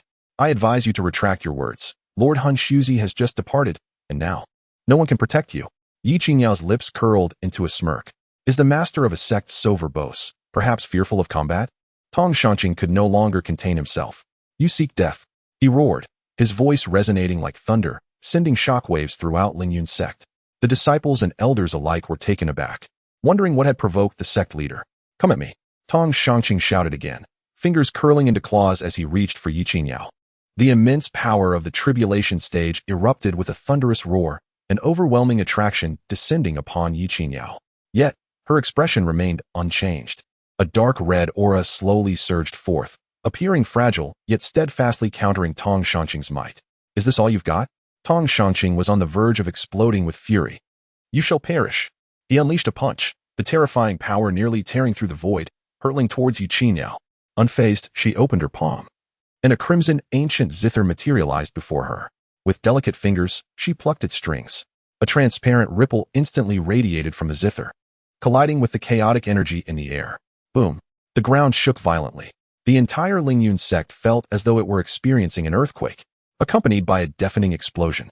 The core disciples' enlightenment realm, the washing pond, erupted. The disciples and elders within the sect were aghast. They witnessed the place they had long yearned for explode before their eyes. Stones, water, soil, flowers, and schools of dragon fish soared into the sky, only to rain down like a deluge. Some sat paralyzed on the ground, bewildered by the unfolding chaos, while others, more powerful elders, discerned two figures amidst the debris. One was their sect leader, and the other was an ethereal woman, engaged in a fierce confrontation with him. Looking at the ruins of the washing pond, Tong Shangqing had completely lost his sanity. No longer concerned about the possibility of killing Ye Qinyao, he unleashed his full power and charged forward. Ye Qinyao, expressionless, continued to strum the zither, unleashing waves of profound energy. The two clashed in the air, devastating the surrounding celestial pavilions into fine powder. The Lingyun sect seemed to be facing its demise. "I shall slay you," Tong Shangqing raved, unleashing a celestial-grade technique that threatened to obliterate everything. Yet, Ye Qinyao remained composed. Her delicate fingers danced across her instrument, and an arcane melody resonated throughout the Lingyun sect. Subsequently, a crimson curtain descended from the heavens, gradually enveloping the entire main peak of the Lingyun sect. The crimson veil of mortality. The world transformed into a sea of red. Nothing was visible, and nothing could be heard. No one knew what transpired within the crimson veil. Moments later, the veil dissipated. All that remained was the ethereal figure standing in the sky. Ye Qinyao hovered in the void, gazing down upon the summit. Tong Shangqing lay prostrate, drenched in blood, gasping for breath. He stared at Ye Qinyao in disbelief, unable to comprehend her immense power. Yet, at that moment, he chuckled. "You are doomed. Even if Soul Void were here, he could not save you now." As he spoke, for terrifying auras erupted from beneath the earth. Their might dwarfed that of Tong Shangqing by several orders of magnitude. The disciples of the Lingyun sect prostrated themselves, their faces etched with horror. "Greetings, ancestors." They groveled on the ground. In an instant, four figures encircled Ye Qinyao. A boundless killing intent locked onto her. Dare to wreak havoc in the Lingyun sect. Death is the only absolution. The four ancestors roared in unison. Their formidable power surged toward Ye Qinyao. She groaned, and her music abruptly ceased. These four ancestors were ancient beings nearing the pinnacle of the Tribulation transcension stage. Against their combined might, she found herself in a precarious situation. Ye Qinyao sighed softly. It seemed she would have to resort to using it. Just as she was about to summon the crimson mirror, a colossal bloom unfurled from the depths of the earth, engulfing the entire Lingyun sect. White petals, violet pistils, and an ebony heart exuded an eerie aura. It was a celestial maiden flower. Amidst the ruins, a figure emerged from the rubble. It was Yuan Hao. He was covered in dust, his hair disheveled. Cough, cough. A mouthful of blood splattered onto the ground. Yuan Hao knelt, his eyes reflecting profound fear. Earlier, he and his master had arrived at the inkstone pool, where they found Ye Qinyao roasting meat. He had prepared a speech to plead for Ye Qinyao's forgiveness, hoping his master would spare her. But who could have foreseen that the woman, younger than himself, would be so formidable? Moreover, her strength was terrifying. The battle commenced immediately, shattering the Lingyun sect's enlightenment grounds with a single blow. Yuan Hao, an innocent bystander, was caught in the crossfire, blasted away with the inkstone pool, and buried in the debris. Why is she so powerful? He spat out more blood. The shockwave from that attack had shattered his natal magic treasure, severely injuring him. Where are they? Yuan Hao struggled to his feet, looking around in bewilderment. Everywhere he looked, he saw devastation. Most of the pavilions had collapsed, and the once idyllic place resembled a ravaged battlefield. He turned abruptly, and a chill ran down his spine. The mountain in front of him had crumbled in half. Beneath his feet lay an abyss. In the sky, a crimson figure stood like a demon god. Around her were four individuals exuding terrifying auras. Yuan Hao recognized them as the ancestors buried deep beneath the earth, the Lingyun sect's ultimate safeguard. "Little Hao." Suddenly, a familiar voice came from behind. Yuan Hao turned, his expression bewildered. "Father?" The colossal celestial maiden flower bloomed beneath the Lingyun sect, enveloping the entire mountain gate. Azure mist rose slowly, permeating the mountain, making the Lingyun sect appear both fantastical and sinister. In the sky, three old Taoists and an old woman sensed the celestial maiden flower's unique Dao rhythm, their expressions grave. There is another expert. They detected an unfamiliar aura. The azure mist gradually rose, swirling around them. Immediately, they frowned, their expressions shifting. This eerie mist could directly affect their souls. Looking at the scene below, they realized that everyone in the Lingyun sect except themselves had been dragged into another world by the celestial maiden flower. Who was this person with such terrifying methods? They remained vigilant, guarding their surroundings. Meanwhile, Ye Qinyao, surrounded by them, began to play her instrument once more. A complete melody, soothing and melodious, filled the air. Then, the crimson veil of mortality descended again. This time, it enveloped the entire Lingyun sect along with the celestial maiden flower. Crimson mist began to appear around the four ancestors as well. Azure and crimson intertwined, wrapping around them, increasing the pressure on them. Esteemed elders, perhaps we could engage in discourse? Ye Qingyao proposed, destroying our mountain gate, harming our disciples, and yet you seek parley? A pipe dream. Prepare to meet your demise. The ancestors roared, their immense power forcefully breaking free from the restraints. They unleashed their techniques, continuously casting terrifying spells, attempting to subdue Ye Qingyao in one fell swoop.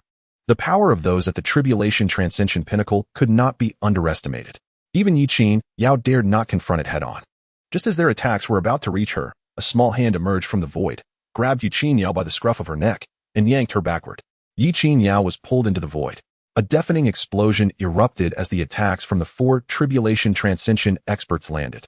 Even the eerie mist in the air was blasted away, creating a gaping hole. However, Ye Qingyao remained unharmed. Escaped? One of the old Taoists frowned. He had clearly seen someone pull the woman into a strange space. Damn it! If I find them, I will tear them to pieces. The old Taoist gnashed his teeth in anger. Suddenly, a chill ran down his spine. Before he could react, the other three ancestors saw a brick appear behind his head and slammed down. The brick struck the old Taoist's head, shattering into dust. Resilient, a voice sighed regretfully. The old Taoist's head rang. As a Tribulation Transcension expert, his body had reached an incredible level. But that blow had still made him dizzy. He touched the back of his head and found blood. What kind of brick was that? Before he could ponder, another brick appeared behind his head. This time, he reacted and turned around. As a result, the brick struck him squarely on his forehead. Blood gushed out. Heh, heh, heh. A chilling laughter echoed through the void. But no matter how hard they searched, they could not find the source of the laughter. Beware. It's coming again, another exclaimed. The old Taoist instantly locked onto the black hand and roared, throwing a punch. The powerful force made the void tremble, but the hand had already retreated, leaving behind only laughter.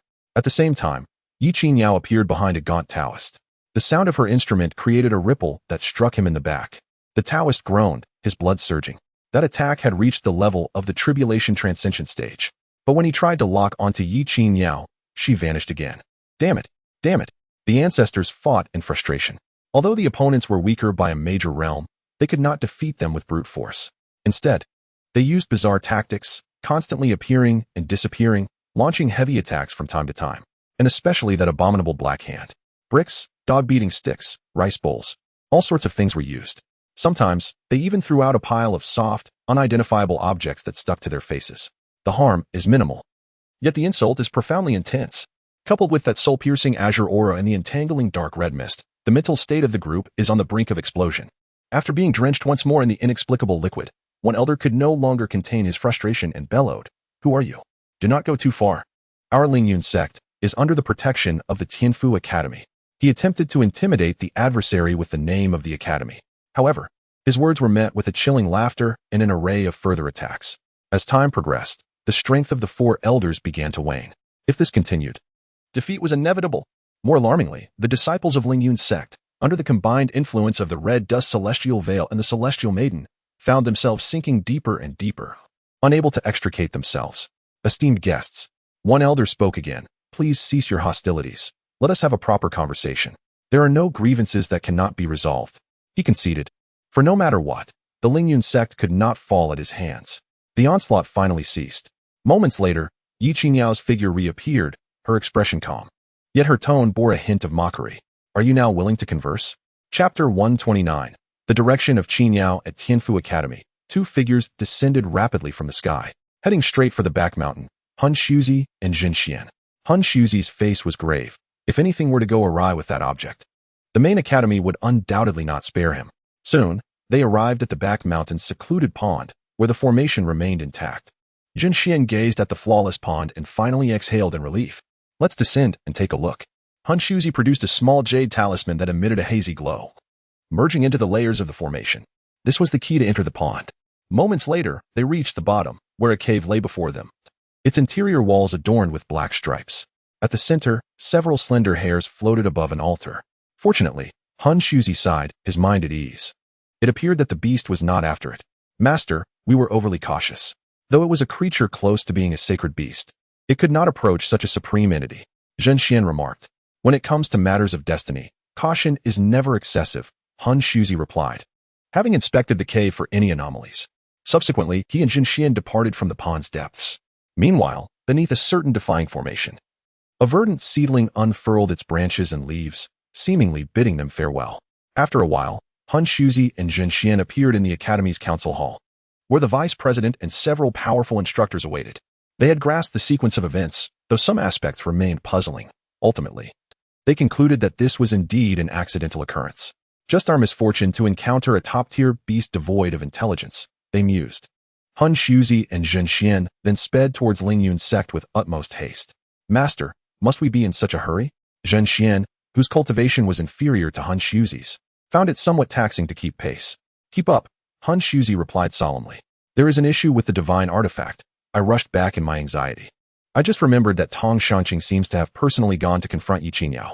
Zhen Xian paused, saying, no matter what, Tong Shanqing wouldn't dare harm anyone from our academy, would he? It's merely a matter of making Yi Qingyao suffer a little.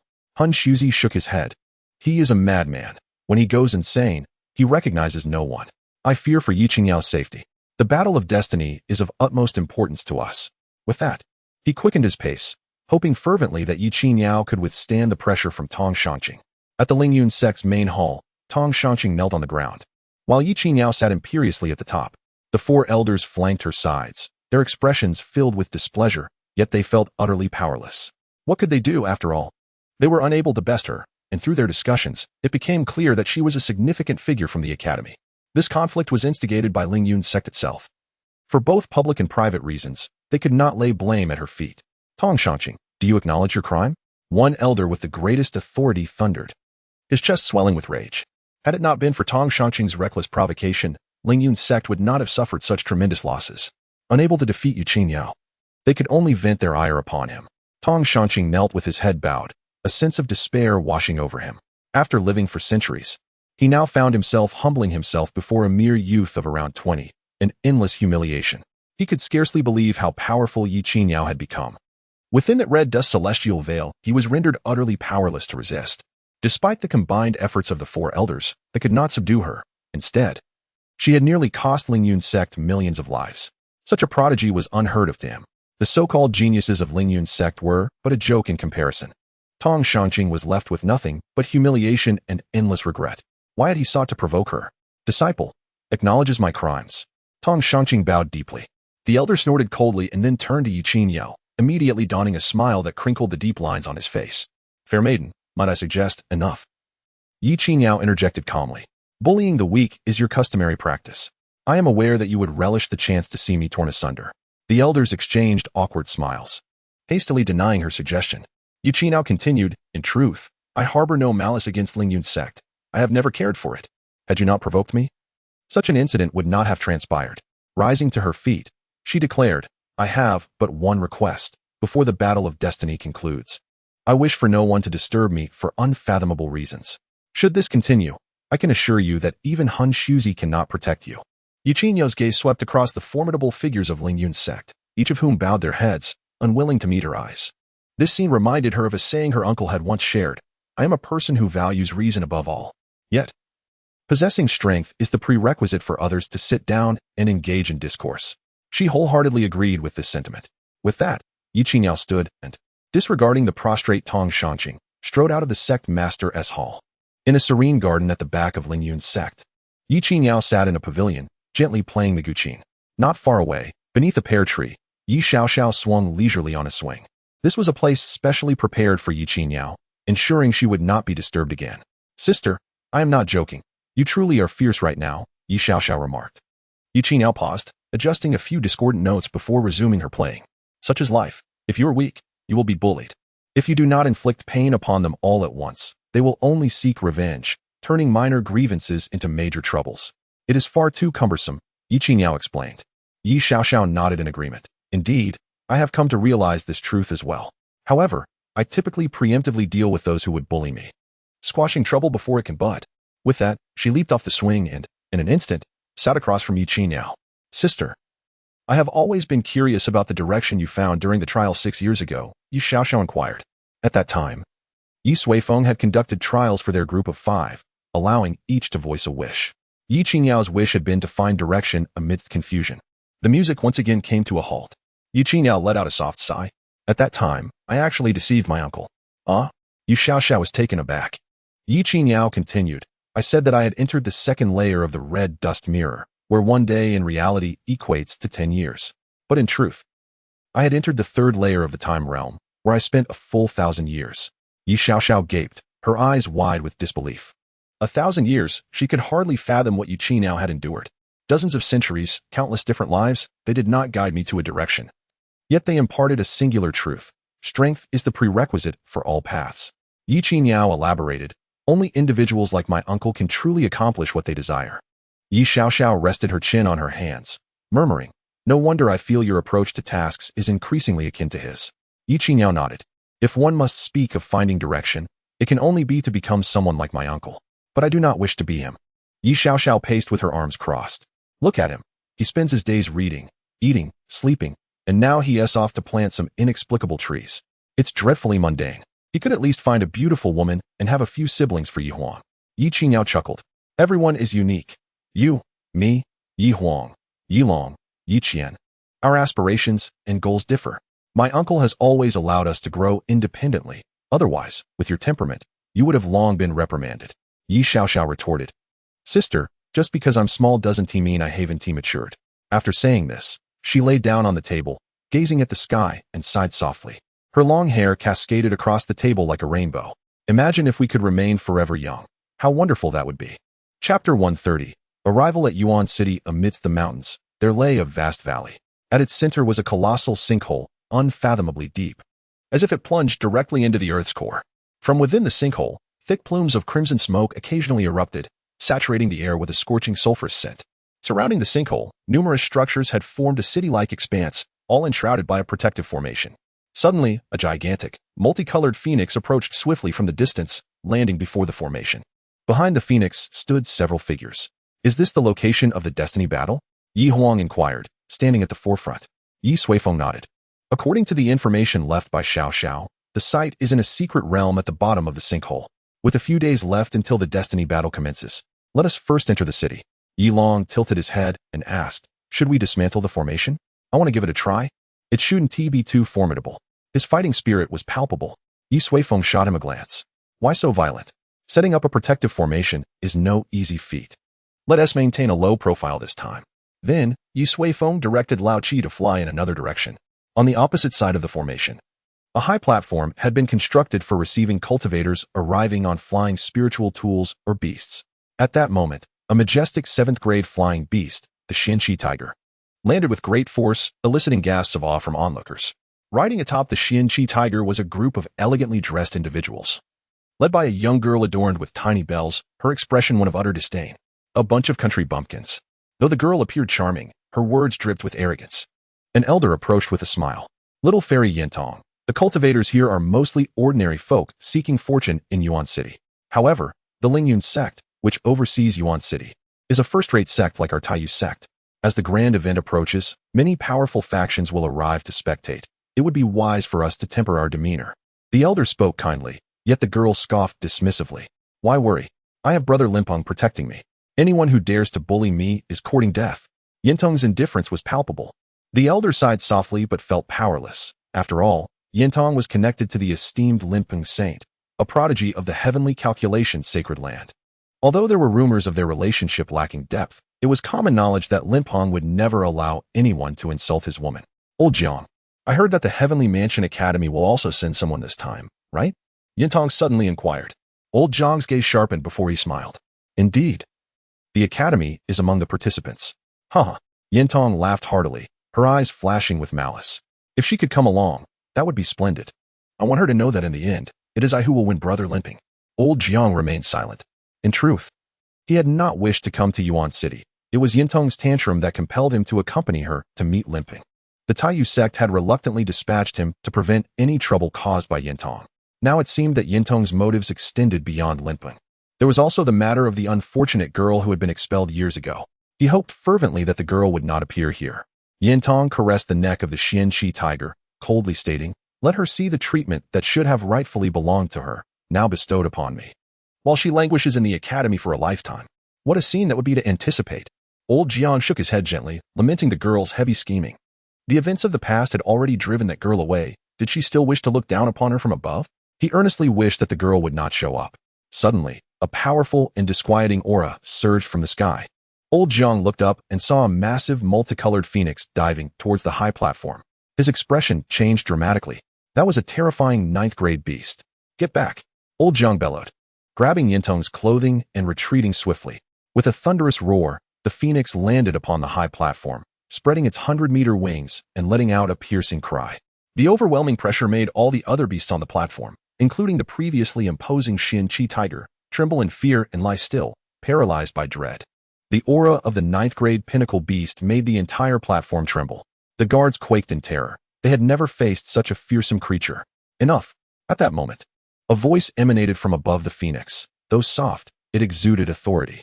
The guards, trembling in fear, watched as the fearsome beast shrank back, tucking its head in apprehension. The phoenix swiftly transformed into a rather scruffy-looking Taoist. Dozens of figures materialized before the astonished and trembling crowd. As Ye Long exclaimed, "Uncle, your low profile is truly remarkable." Ye Suifeng's gaze lowered. "Little dragon, I didn't summon you back to critique me." Ye Long grinned broadly. "I'm merely learning from your esteemed demeanor." Behind them, Xiao Mia and Si Chunlan looked on in shock, having never witnessed this side of the Dragon Lord. Their image of him had crumbled in an instant. Ye Suifeng snorted softly and stepped forward. The guards trembled uncontrollably, nearly losing their balance. The beast alone was terrifying, but the one who rode it must be immensely powerful. "Predecessors, we are from the Lingyun sect, managing this area," one guard stammered. "Do not panic. We merely seek to enter the city." "This is the entrance, correct?" Ye Suifeng inquired. The guard exclaimed and quickly replied, "Yes, senior, you can enter the Abyss City from here. The toll for each person is 1,000 spirit stones." Soon, Yi Huang counted the spirit stones and handed them over. Given their wealth, they were not reduced to taking the path of banditry. However, just as they were about to enter, they noticed that Yin Shi had not followed but stood at the back, staring blankly at the edge of the platform. There, an elder and a young girl were also in a daze. "Grandpa Jiang." After a moment, Yin Shi spoke. In the distance, Elder Jiang looked shocked and surprised. He did not expect to encounter that girl from years ago here. "Little Shi, it has been a long time." His voice was somewhat hoarse. At that moment, Ye Suifeng approached. An acquaintance? To meet someone familiar here is indeed a rare fate. Yet, Yin Shi shook her head, her expression complex. "No, head of the Yi family. I have no connection with them anymore." With that, Yin Shi turned and returned to the group. Ye Suifeng glanced at them but said nothing more, leading the group to disappear at the entrance of Abyss City. Sighing, Elder Jiang heavily exhaled, while Yin Tong beside him was already in a state of shock. How is it possible? How could such a powerful person be by her side? How could she ride such a terrifying beast? Was she not supposed to be alone in the academy, grieving and weeping? Yin Tong found it hard to accept. She turned to look at the Xin Qi tiger she had just been proud of, now trembling on the ground, soiling itself. A surge of rage and unwillingness welled up within her. "No, I refuse to believe this." Chapter 131. The bewilderment of Han Shuzi outside Lingyun sect. Two figures swiftly crossed the sky, arriving above the sect. It was Han Shuzi and Jin Xian. They had rushed for 2 whole days, finally making a round trip between the academy and Lingyun sect. However, upon seeing the situation below, they gasped in shock. Did someone attack Lingyun sect? Jin Xian's eyes widened, his expression shaken. Below, numerous buildings had collapsed, and ruins were strewn everywhere. More alarmingly, the main peak of Lingyun had collapsed by half. Just 2 days ago, everything was fine. What had happened? A sense of foreboding rose within Han Shuzi. He carefully observed, detecting a familiar aura lingering in the air. Identical to the methods used by Yi Qiniao in the Tiandi Garden, they truly had taken action. Moreover, judging by the scene below, both sides had unleashed their true fire, fighting with all their might. Perhaps some ancient ancestor buried deep underground had also intervened. Damn it! Han Shuzi's expression darkened as he transformed into a streak of light, rushing towards the Sectmaster Hall. "Tong Shanqing, get out here!" His furious shout echoed in the sky. If Yi Qiniao were killed or severely injured, affecting the upcoming Destiny War, he would not spare Lingyun sect. Han Shuzi stormed into the Sectmaster Hall, where Tong Shanqing also looked up. "Tong Shanqing, you!" He was about to explode with anger when he noticed Tong Shanqing's pale face, weakened aura, and half-white hair, clearly indicating he had suffered severe injuries. "What happened to you?"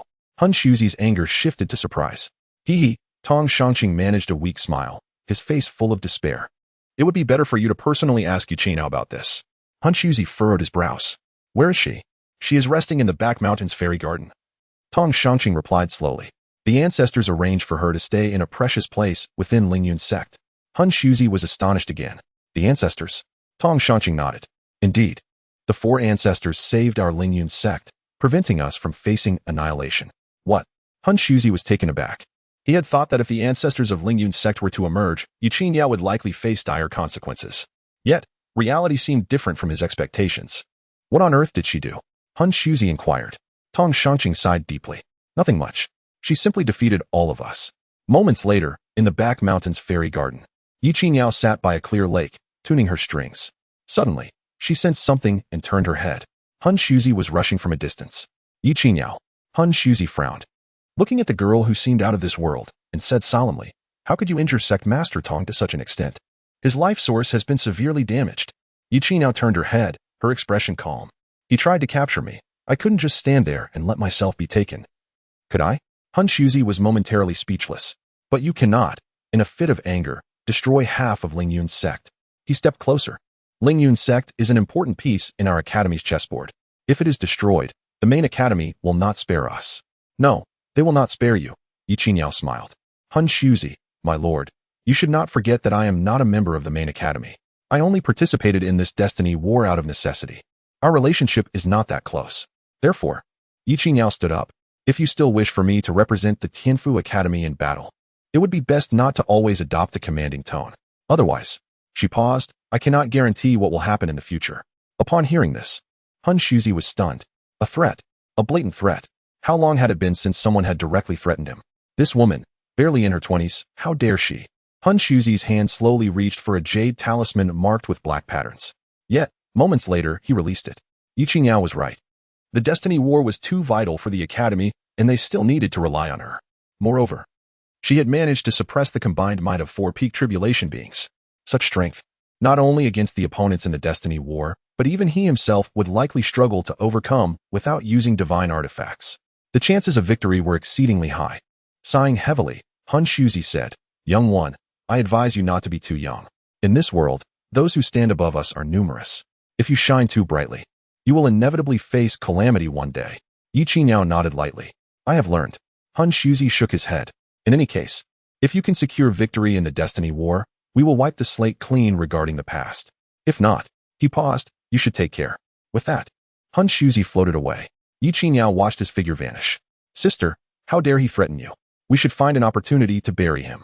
Yi Xiaoxiao popped her head out from the void. Yuqinao shook her head slightly. This person, in truth, is quite decent in his dealings. However, he has long been accustomed to looking down on others. In his eyes, obedience is what others should do. Yi Xiaoxiao scoffed. He has never met our uncle. His perspective is too narrow. Yuqinao chuckled. Before anyone meets our uncle, their perspective will not be broad.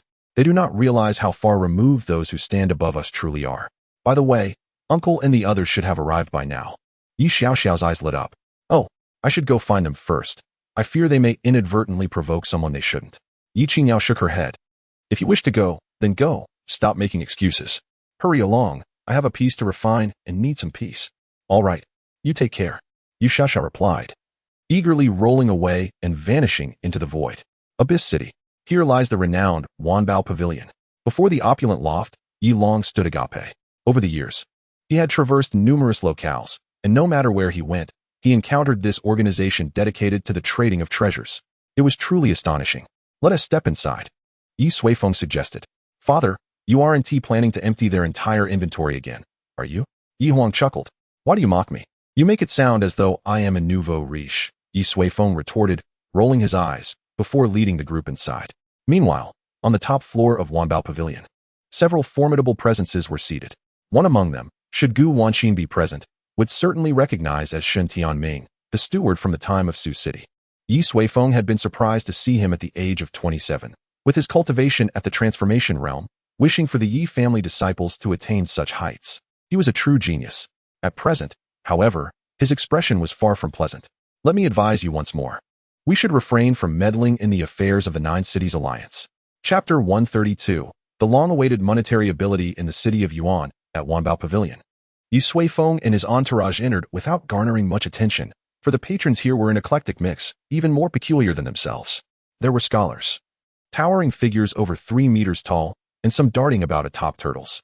Others paraded with chickens, one of which playfully balanced on a ball. This place is quite different from ours, Yilong remarked. The management of sex here is rather lax, devoid of many worldly regulations, Yi Qian explained. Of course, disputes abound. As if to illustrate, 2 cultivators nearby began to quarrel and shove one another, on the verge of drawing their weapons, until the guards of Wanbao Pavilion swiftly ejected them. Ye Suifeng paid them no mind and approached the counter, where a comprehensive inventory of the first floor lay before him. A cursory glance revealed that the wares were predominantly of yellow grade, utterly useless to the current Yi family. However, he was not there to clear out their stock. Moments later, something particularly intriguing caught Ye Suifeng's eye. "Excuse me," he called to a shop assistant. "What is this earth firestone? You must be new to Yuan City." The assistant beamed, proceeding to explain, "The earth firestone is a local specialty, a treasure rare beyond compare. Bring me one to examine," Ye Suifeng requested. Shortly, the assistant returned with a red stone and handed it to him. After a brief inspection, Ye Suifeng's consciousness delved into the stone's depths, revealing that it was simply a stone rich in earth-fire energy. This energy could refine spiritual qi and enhance the body, indeed a commendable item for cultivation. Unfortunately, its energy purity was low, imbued with a volatile essence that could backfire if absorbed excessively, even scorching the soul. However, Yi Huang's cultivation method was quite suitable for absorbing earth-fire stones. "Are there superior qualities?" Ye Suifeng inquired. "Certainly," the assistant replied with a grin, recognizing a potential big spender in Ye Suifeng. "What you have is merely a low-grade earth firestone. Above this, we have medium, high, and premium grades. Which do you desire?" "Let me see the premium," Ye Suifeng stated. "Of course," the assistant chirped. "Please follow me. I'll fetch the manager. The premium earth firestone is too precious for me to handle." "Not a problem," Ye Suifeng replied. He soon entered a private chamber, where the manager promptly appeared. Before the manager could speak, Ye Suifeng interjected, "Let us skip the pleasantries. Show me the goods. If I am satisfied, I will make a purchase." The manager was taken aback, then smiled broadly, relishing such straightforward and generous customers. "As you wish." He approached and unveiled a beautifully crafted box. Opening it revealed a stone resembling red crystal, radiating a searing warmth that raised the room's temperature significantly. "Please be cautious. The earth fire within is exceedingly volatile and may cause harm," the manager began, but was astonished to see Ye Suifeng grasp the premium earth fire stone as if it were nothing. Clearly, he must be from a significant sect. Yet, after obtaining it, Ye Suifeng frowned. The premium earth fire stone contained truly pure energy, worthy of being called a treasure. In the outside world, even transformation realm cultivators would vie for it. However, to him, such quality was merely adequate for cooking. "Is there nothing of higher caliber?" Ye Suifeng pressed. "Are you dissatisfied?" The manager exclaimed in shock. Having witnessed many things in his years, he had never encountered a customer unimpressed even by a premium earth fire stone. "Well, we do have some. But their price." "Enough," Ye Suifeng said, irritation creeping into his tone. "I do not wish to hear about status or pricing. If you have it, present it. I can afford it." "Very well." The manager wiped his brow, feeling the pressure of the wealthy patron. After a brief interval, he returned, carrying a pitch-black iron box. "I apologize, but the energy of the fire crystal is so potent that it can only be sealed within a millennium-grade black iron." Ye Suifeng nodded and opened the box. Instantly, a small figure, accompanied by a melodious chirp, soared into the air. It was an incredibly pure, manifested entity of earth-fire energy. The fiery bird ascended with a fierce aura, charging towards Ye Suifeng. With a swift motion, Ye Suifeng clapped his hand down, capturing it back into the box and sealing it shut. "What is the price?" he inquired. The manager beamed, declaring, "If calculated in high-grade spirit stones, one fire crystal costs 100 million high-grade spirit stones. However, we can also exchange it for other treasures, evaluating their absolute worth." Ye Suifeng waved his hand dismissively. "I will use spirit stones." He glanced at his pouch. The quantity of spirit stones had remained unchanged for quite some time, which was rather vexing. "How many fire crystals do you have in total?" he asked. The manager hesitated before responding. "We have a total of 31. "That few?" Ye Suifeng frowned.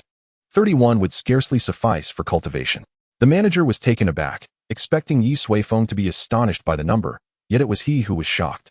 "Ahem, esteemed guest," he began. "Such treasures are typically kept by those who acquire them for personal use and are rarely sold to Wanbao Pavilion. If you truly require them, you might visit the Yuan Valley, where a surge of earth fire recently occurred, yielding many fire crystals. However, numerous powerful cultivators will also be competing for them. Ye Suifeng nodded.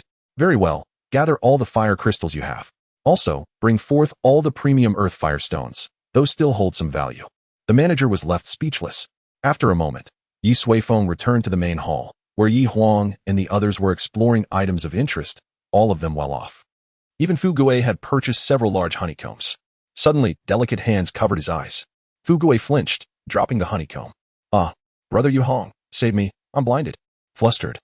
He dashed about, knocking over several cultivators in his panic, creating quite a commotion. Ye Suifeng sighed, flicking his finger. With a resounding thud, a petite figure tumbled from thin air. Immortal Master? Yu Hong exclaimed, cradling Fu Gui, a look of exasperation on his face. He. Ye Xiaoxiao smiled. And in the next moment, she appeared beside Ye Suifeng. What are you so happy about? Did you steal someone's roof tiles? Ye Suifeng asked, somewhat annoyed. No. I'm just simply delighted. Is that a crime? Ye Xiaoxiao replied. And by the way, if we're talking about demolishing houses, my sister is far better at it than I am. Let me tell you, Ye Xiaoxiao chattered incessantly about the remarkable feats she and Ye Qiniao had accomplished in recent days. At that moment, guards from the lower level of Wanbao Pavilion rushed over. Who dares to act recklessly in Wanbao Pavilion? They surrounded Ye Suifeng and his companions aggressively. However, just then, the shopkeeper ran out. What is going on? What is going on? Everyone disperse. He shouted, driving away the guards. Then, with a beaming smile, his eyes squinted into slits. He said, Dear guests, I hope we haven't disturbed you. This scene left the surrounding cultivators dumbfounded. The usually imposing shopkeeper appeared so humble before this man. Who on earth was he? Ye Suifeng waved his hand dismissively. It's nothing, you carry on. After saying this, he beckoned Ye Huang and the others to leave Wanbao Pavilion together. He had long lost interest in such petty conflicts. Once Ye Suifeng departed, the shopkeeper slowly reined in his smile, returning to his usual serious demeanor. After a moment of contemplation, he turned and headed upstairs. Such a person of this caliber was certainly not to be underestimated. He needed to promptly report this to the pavilion master. Rumor had it that someone from the main pavilion had arrived in the Abyss City. Chapter 133. Missed opportunity at the top of Wanbao Pavilion. The atmosphere was tense and fraught with hostility. Shin Tianming, what do you mean by this? A powerful middle-aged man shouted angrily. Pavilion Master Fong. Shin Tianming's expression darkened. I believe I have made myself clear enough. We cannot act lightly in the territory of the Nine-City Alliance. Pavilion Master Fong grinned, revealing a mouthful of yellowed teeth. So, according to you, are we to abandon this heavenly mandate battle? Indeed, Shin Tianming affirmed. You're talking nonsense. Pavilion Master Fong flipped the table and stormed over to Shin Tianming, shouting, Don't think just because you hold a position as an attendant, you can speak recklessly in the Abyss City. I have prepared for decades for this heavenly mandate battle. How can you dismiss it with a few careless words? He glared at Shin Tianming, who stood unafraid. It seemed a physical altercation was imminent. Enough. An elderly man with white hair interjected. Both of you have made significant contributions to Wanbao Pavilion.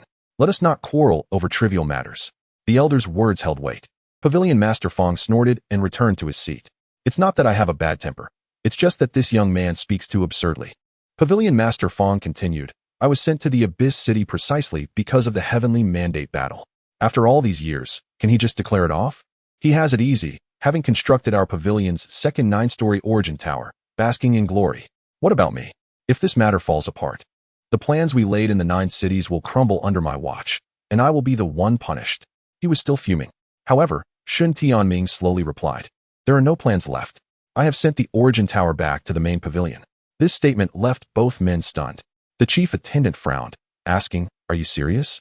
Shin Tianming nodded. Pavilion Master Fong burst into laughter. What did I say? This young man has completely lost his mind. The chief attendant furrowed his brow deeper. Why would you do such a thing? Capturing the 9 cities is a direct order from the higher-ups of the main pavilion, and you dare take matters into your own hands? Shin Tianming sighed deeply. Chief attendant, I have stated many times that an extraordinary figure has emerged there and has unified the 9-city alliance. We cannot approach lightly without preparation. You mean the Ye family? The chief attendant inquired. Shin Tianming nodded. Over the years, I have personally witnessed the Ye family's growth. It is not something ordinary individuals can achieve. The strength of Ye Suifeng, their family head, is such that even as I approach the tribulation phase, I cannot discern the extent of his power. If you do not believe me, you may investigate for yourselves. Shin Tianming's urgency was palpable. For years, He had been secretly preparing Wanbao Pavilion's second 9-story origin tower in Sioux City. The Ye family had managed to conquer the entire 9 cities in just 6 years with only 2 direct descendants deployed. He had once witnessed the devastating aura of the sword Yi Huang left in Huangya City. It sent shivers down his spine. Remarkably, Yi Huang had unleashed that sword strike while still in the foundation establishment phase. It was evident how terrifying her father, Ye Suifeng, must be. Then why haven't you reported this to the main pavilion? The chief attendant asked. As I said many times. But Shen Tianming lowered his head. The main pavilion's reaction has been similar to yours. They do not believe a small, peripheral force could threaten Wanbao Pavilion in just a few years. They think I am too young, misjudging the situation, hence they have not sent anyone. After this, silence enveloped the room. Pavilion Master Fong scoffed and ceased speaking. The chief attendant pondered the plausibility of Shen Tianming's words. After much contemplation, he still felt that the likelihood was nearly zero. Throughout history, there have indeed been forces that rose rapidly, but they were typically found in the Central Plains, where talents abound and opportunities flourish. Yet, the 9 cities were simply too barren to support such forces, and the time frame was far too short. 5 or 6 years, after all, is less than the time it takes to enter seclusion. However, he knew Shen Tianming well enough to understand he would not make a frivolous spectacle of himself. Perhaps, it warranted an investigation. Sensing the chief attendant's wavering resolve, Shen Tianming urged, with only 4 days until the heavenly mandate battle, we can make a round trip and ascertain the truth. The Yi family is truly not to be trifled with, he asserted resolutely. When have the Shen family members ever been so easily intimidated? Suddenly, a cold voice echoed through the room. Then, a woman pushed the door open and walked straight in. She was a striking figure, her gaze sharp, and a fierce aura emanated from her, disdainfully fixed on Shen Tianming. Ningyue? Shen Tianming was momentarily taken aback. Haha, fairy Ningyue. I have been waiting for you for quite some time. Pavilion Master Fong rose with a face full of joy. You were the chosen one for this event? Shen Tianming's pupils constricted. Indeed. Even the chief attendant's expression softened as he spoke. Shen Ningyue has returned from the Divine Gate trials, having acquired the true essence of a divine artifact. This heavenly mandate battle is ours for the taking. Shen Ningyue bowed to the chief attendant before taking a seat beside Shen Tianming. At that moment, Shen Tianming's expression shifted and his face paled. No, he suddenly shouted, standing up and addressing Shen Ningyue. Sister, you absolutely cannot participate in this heavenly mandate battle. Everyone was taken aback. They had not anticipated Shen Tianming's unwavering stance. You must come back with me now. Shen Tianming spoke sternly. After all, the origin tower has already been returned to the main pavilion. I have retrieved it. He added, in a few days, it will be sent back to the Abyss City. Shen Ningyue smiled. Shen Tianming, I did not expect that after years apart. You would have grown so timid. Can a small family from the periphery intimidate you to this extent? Shen Tianming clenched his teeth, gazing at his sister, who looked down on him, leaving him utterly speechless. This is my first battle after my return. No matter what, I shall seize it. If you are afraid, you might as well return home and hide in your mother's embrace. A scornful smile adorned Shen Ningyue's face. The great steward and Master Fong exchanged no further words, a profound sense of disappointment and sorrow swelling within Shen Tianming's heart. Even his own sister was unwilling to believe his words. After a brief moment, he remained silent and turned to leave the room. At this point, he could only hope that the Yi family had not sent anyone over. Once the fateful battle concluded, he was determined to bring his sister back. As he stepped outside, he brushed past the shopkeeper of Wanbage. The shopkeeper, beaming with joy, greeted him without noticing Shen Tianming's expression before stepping inside. Esteemed sirs, Master Fong, I bear good news. Master Fong raised an eyebrow, intrigued. Oh, what is it? The shopkeeper replied with a smile. Just a moment ago, someone visited our Wanbage and purchased all the premium earth fire stones and fire crystals with spirit stones. Master Fong's face immediately lit up with delight. He knew that spirit stones were of utmost importance to Wanbage. Haha, indeed, Miss Ningyue is my lucky star. This time, our Wanbage shall receive continuous good news. Ha ha ha. At that moment, Shen Tianming had already distanced himself, oblivious to Master Fong's laughter. Otherwise, he would certainly recall that there was someone who had similarly made such a grand gesture. Chapter 134. The Nodes of Heaven's Path in the outskirts of Yuancheng. The surrounding valley was perpetually scorching, the air heavy with the acrid scent of sulfur. Each day, chaotic and violent earth fire erupted from the depths of the valley. Occasionally, a surge of earth fire would occur. Any cultivator with lesser prowess would meet their demise merely by approaching. Yet, despite the peril, as long as treasures were present, cultivators would venture forth in search of fortune and opportunities. The earth fire stones were the coveted prospects of the valley. With the eruption of earth fire, a multitude of earth fire stones would surface, serving as precious resources for cultivation. Should one possess the fortune to unearth a high-quality earth fire stone, they would instantaneously become immensely wealthy. Daily, numerous cultivators awaited the eruption of earth fire, eager to embark on the path to sudden wealth. Ye Suifeng and his companions had also arrived at this location, though not in pursuit of wealth. Their purpose was twofold: to acquire some fire crystals for Ye Huang's cultivation, and to explore the depths of the valley, to ascertain what the so-called secret realm and battlefield of the fateful battle truly entailed. "Let us find some fire crystals for Sister Ye Huang first," exclaimed Ye Xiaoxiao. Along the way, Ye Suifeng had already informed them about the fire crystals and allowed Ye Huang to try them. As anticipated, the fire crystals significantly enhanced Ye Huang's cultivation. Suddenly, a gaunt old Taoist nearby burst into laughter and remarked, "Whose little darling is this?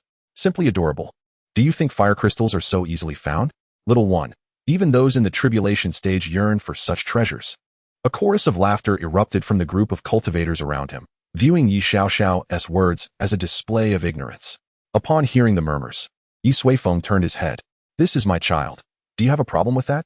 The old Taoist turned to see Ye Suifeng grasping a fire crystal resembling a butterfly, flitting about in his hand. The old man's expression shifted dramatically. Someone capable of catching a fire crystal barehanded was no ordinary individual. "Senior, I beg your pardon, I misspoke." In the searing heat, beads of cold sweat appeared on his forehead. He had misjudged, not realizing that this unfamiliar face belonged to a legendary figure. Ye Xiaoxiao jumped up, snatching the fire crystal from Ye Suifeng's hand and presenting it before the old man.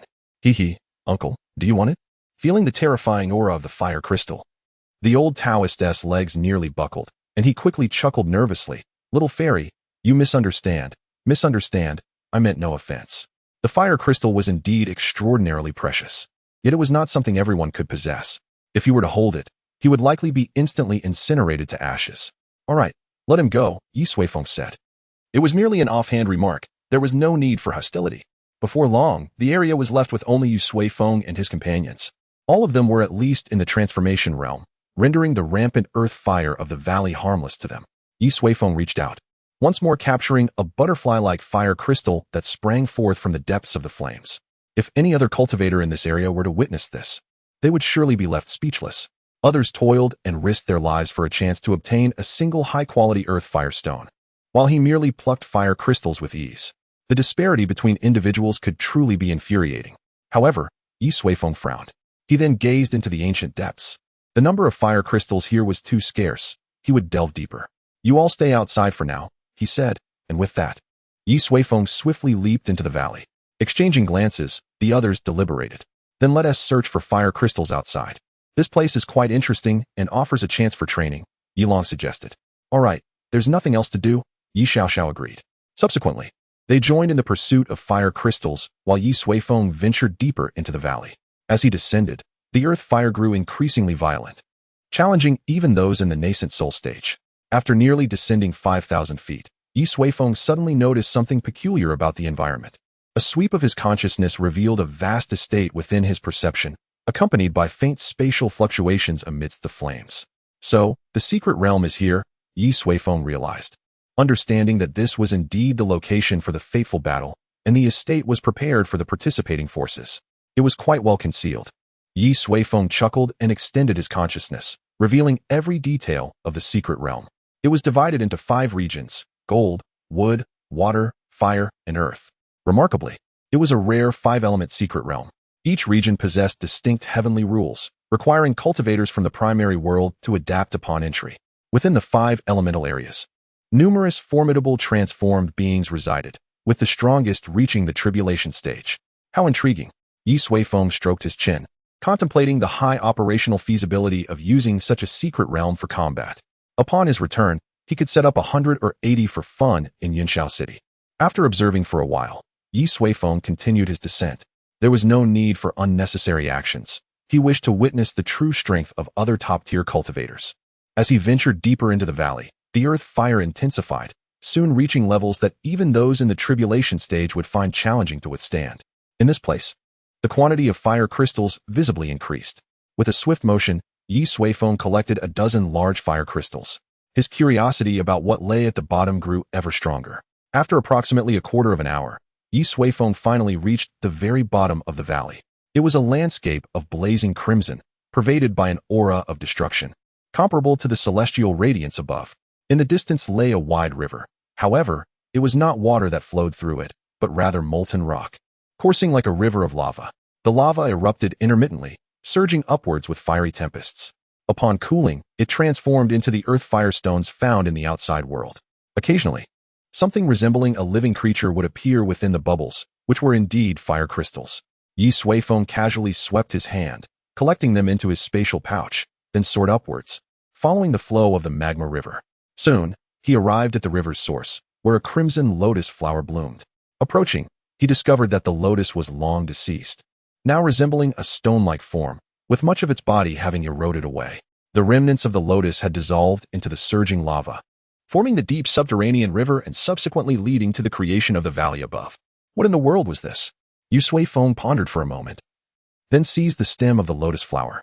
In an instant, the world before him transformed. Countless slender threads of celestial laws radiated outward from the lotus, exploding into a myriad of directions, leading to unknown distances. Ye Suifeng furrowed his brow as he unleashed his immense divine consciousness, extending it along several distinct lines of law. Soon, his consciousness traveled over 1,000,000 miles, revealing several locations nearly identical to his own. The same lotus, the same death, the same dissolution.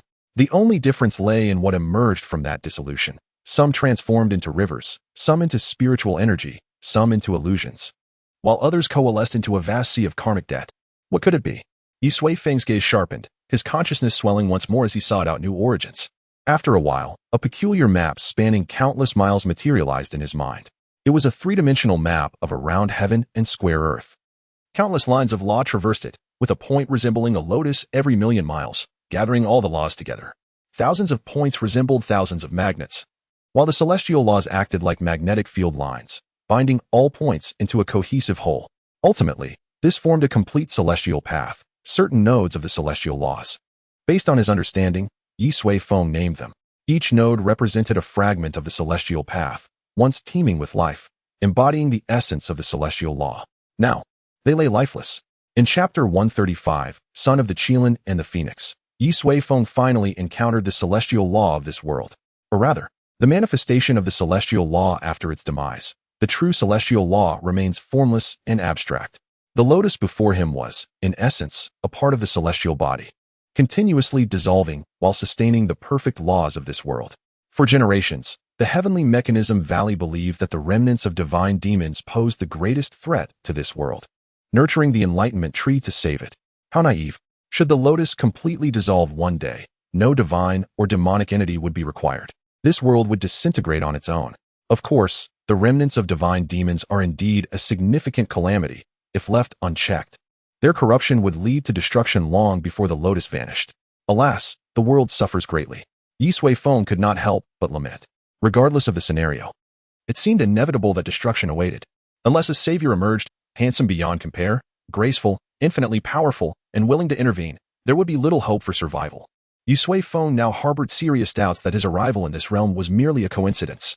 Shaking his head, a vibrant green sapling appeared in his hand. Indeed, based on his earlier discoveries, planting the enlightenment tree at the celestial law nodes was the most suitable course of action. Not only would it quickly assimilate into the laws, but its growth would also accelerate. Conservatively estimated, what would typically require around 70 years to fully mature could thrive within just 50 years when planted among the nodes. Furthermore, in this location, its purifying abilities would significantly enhance. No longer would he need to search for suitable planting grounds. Counting them, there were over 6,000 celestial law nodes in this world. Once he planted the enlightenment trees at all these locations and eradicated the most potent remnants of divine demons, this realm would truly come to life. Perhaps the spirit of the celestial law would also be reborn, granting the world renewed hope for advancement. Subsequently, Ye Suifeng extracted the deceased lotus flower and planted the sapling within a celestial law node. Instantly, the enlightenment tree unfurled its branches and leaves, its roots growing rapidly. In the blink of an eye, it transformed into a towering giant. The node beneath seemed to awaken, gradually emanating a life force. The node lived. Soon, the enlightenment tree began to fade, disappearing within the node, becoming imperceptible even to approaching cultivators on the verge of ascension. Very well. Ye Suifeng discarded the remaining half of the lotus flower into his spatial pocket. The celestial law node manifested the fire law, hence transforming into a river of magma, nurturing fire spirits. He planned to return and offer it to Ye Huang for cultivation. With the removal of the lotus, the magma river would lose its source. Perhaps in a few years, the Abyss Valley would become nothing more than a relic of the past. Have I just uprooted the foundation of Abyss City? How intriguing. At that moment, above the Abyss Valley, Ye Huang and her companions employed their respective abilities to search for fire crystals amidst the raging earth fire. Yet, while Ye Suifeng could effortlessly seize a fire crystal as if breathing, these elusive entities proved difficult to capture, being agile and powerful, with some even opting for self-detonation. Ye Long suffered a significant blow, his face covered in soot, hair standing on end. Nevertheless, the greater the challenge, the more it spurred their enthusiasm. Soon enough, they had gathered considerable spoils. Besides them, other formidable cultivators also sought fire crystals. A group clad in matching attire, adorned with a beaded abacus at their chests, was attempting to capture a fire crystal the size of a sparrow. Each of them radiated a powerful aura, unmistakably formidable. Should those from Zhongzhou be present, they would surely keep their distance, for this group hailed from the heavenly calculation sacred land of Zhongzhou, not to be trifled with. Leading the charge was a young man with sword-like eyebrows and starry eyes, relentlessly assaulting the fire sparrow to deplete its stamina. He was none other than the son of Qilin and Phoenix, sent by the heavenly calculation sacred land to participate in the Destiny War. Before long, the fire sparrow's aura significantly weakened, and soon it would surely fall into their grasp. Sister Ye Huang, come quickly. There's a large one here. Suddenly, a voice called out from across the way. Following that, a figure appeared in their line of sight. She was petite, with long, purplish-red hair, and when she spotted the group from the heavenly calculation sacred land, she paused for a moment. Then, with a mischievous grin, she summoned a blue bubble, enveloping the fire sparrow within, and promptly turned to flee, leaving behind a trail of laughter that provoked gritted teeth. Lin Peng's expression darkened. Chase! The pigeon they had nearly captured was snatched away, and he could not swallow this humiliation. With his followers in tow, they pursued with great speed, quickly locating the young girl, who was now handing the fire sparrow to another woman. Beside them stood a group of individuals who appeared quite extraordinary. Yet Lin Peng was unafraid. They were from the heavenly calculation sacred land. Halt! Lin Peng bellowed, crashing down with such force that the surrounding earth fire diminished momentarily. Other cultivators nearby, witnessing this, hurriedly distanced themselves, as conflicts erupted here daily, and they wished to avoid being caught in the crossfire. What do you want? Yu Xiao arched an eyebrow. Lin Peng maintained an indifferent demeanor. That fire crystal was found by this holy sun. Return it immediately, he barked. With his entourage glaring vehemently, their overwhelming pressure palpable. The wolf girl, Yu Hong, Xiaomia, and Si Qianlan likewise fixed their gazes upon him. Their own presence formidable. A powerful storm, centered around them, erupted, instantly dispersing the surrounding earth fire, causing distant onlookers to retreat in alarm. This time, they faced formidable opponents. Feeling the strength of his adversaries, Lin Peng was momentarily taken aback. Such powerful young cultivators existed in this place. Could they be from other factions participating in the Destiny War? Who are you? He queried coldly. Ye Huang stood at the forefront. And who might you be? Lin Peng scoffed. I am the son of the heavenly calculation sacred land. His declaration, imbued with the essence of the Dao, resonated powerfully, compelling attention from all around. The sacred land was a legendary existence, and these young individuals had inadvertently stepped on a landmine. Yet Ye Huang remained unperturbed. I am Ye Huang of the Yi family from Yunxiao City, she replied calmly. Lin Peng frowned slightly. He had never heard of Yunxiao City, let alone the Yi family. Is it truly a local force? He said impatiently. Return the fire crystal to me, or do not blame me for being ungracious. A murderous intent surged within his gaze. He had slain far too many arrogant cultivators. Upon sensing the murderous aura, Ye Huang smiled gently. What we have captured is rightfully ours. I advise you to leave swiftly, lest blood be spilled. You seek death. Lin Peng was instantly enraged, unleashing a terrifying aura from his tribulation stage. His golden fist, embodying boundless might, barreled towards Ye Huang and her companions. This strike was born of his murderous intent. However, the individuals before him did not display the usual terror he encountered. Instead, they bore a hint of mockery. Clang! A beam of sword light surged into the heavens. Chapter 136, Defeating Lin Peng. Boom! A massive tremor shook the outskirts of the Abyss Valley, caused merely by the clash of two young cultivators' first strikes. I recognize them.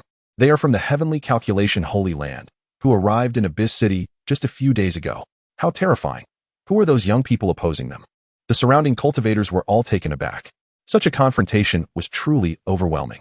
Lin Peng, the Holy Sun, unleashed a punch, revealing the dread power of the Tribulation stage.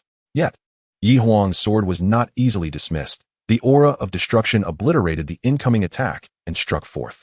Lin Peng's expression tightened, and he retaliated with another punch, finally countering Ye Huang's assault. However, at that moment, a brick appeared at the back of his head. Bang! The brick shattered into dust, leaving Lin Peng's head ringing. Presumptuous. The members of the Heavenly Calculation Holy Land were instantly incensed, unleashing various formidable techniques and treasures to assault Ye Suifeng. Yet, after striking the black brick, Ye Suifeng chuckled and vanished into the void once more. Meanwhile, Ye Long and the others also took action. A spear, infused with boundless combat intent, thrust forward fiercely, scattering a group of adversaries. Yi Qian tore off his shirt. Every golden character on his body represented a supreme technique, inscribed by Ye Suifeng himself. He surged into the crowd, radiating golden light, each punch akin to a battle deity. Little Yi, behind him, was captivated. She had never witnessed such a formidable Yi Qian. Yu Hong and the others did not remain idle either. The wolf girl, Qiumia, Si Chenlan, Jiang Fei, and Lao Qi all charged in alongside Yu Qian, their battle intent soaring to the heavens. Yu Hong, with a calm demeanor, produced a shimmering array disc. With a flick of his fingers, several grand array diagrams surged forth, weaving through the ranks of the Heavenly Calculation Holy Land. Fu Gui transformed into his true form, a towering black bear with long fur. Roaring as he swatted one person away, blood spraying into the air. Although he appeared clumsy, he was indeed a beast of the sacred level. Even a casual strike could rend the heavens. Under the onslaught of these fierce warriors, the members of the Heavenly Calculation Holy Land almost instantly fell into disarray. Fleeing in panic, the surrounding cultivators were left dumbfounded. Were these truly the people from the Heavenly Calculation Holy Land? Who, then, were their adversaries? Bang! In the forefront, Lin Peng received another brick to the forehead. Though not fatal, the sensation of being suppressed drove him to madness. Die! He charged at Ye Huang. Resembling a ferocious ancient beast, Lin Peng understood that only by subduing Ye Huang could he hope to turn the tide.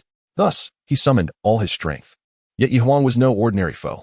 With the trials of the 9 heavens and the resources from the 9-layer origin tower, coupled with the occasional guidance from Ye Suifeng, her true power had reached unparalleled heights.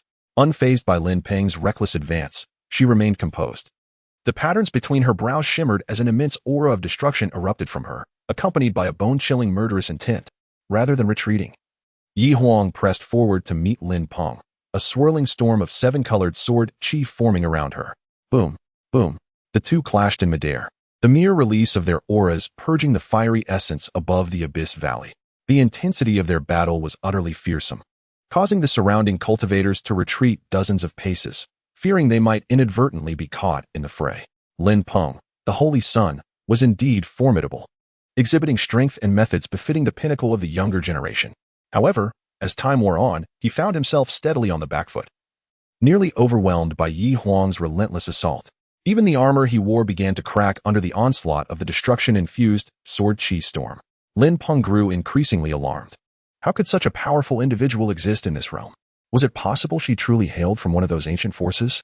In a brief moment, a sword light sliced across his chest, causing his armor to splinter. Crimson blood stained half of his body. Just then, that brick, which had driven him to the brink of madness, reappeared, striking him squarely on the forehead. Lin Peng felt dazed. When he finally regained his senses, a long sword rested against his neck. Surveying his surroundings, he saw that the members of the Heavenly Calculation Holy Land had all been subdued, some dead, others wounded. Lin Peng's eyes reflected disbelief. He had truly lost.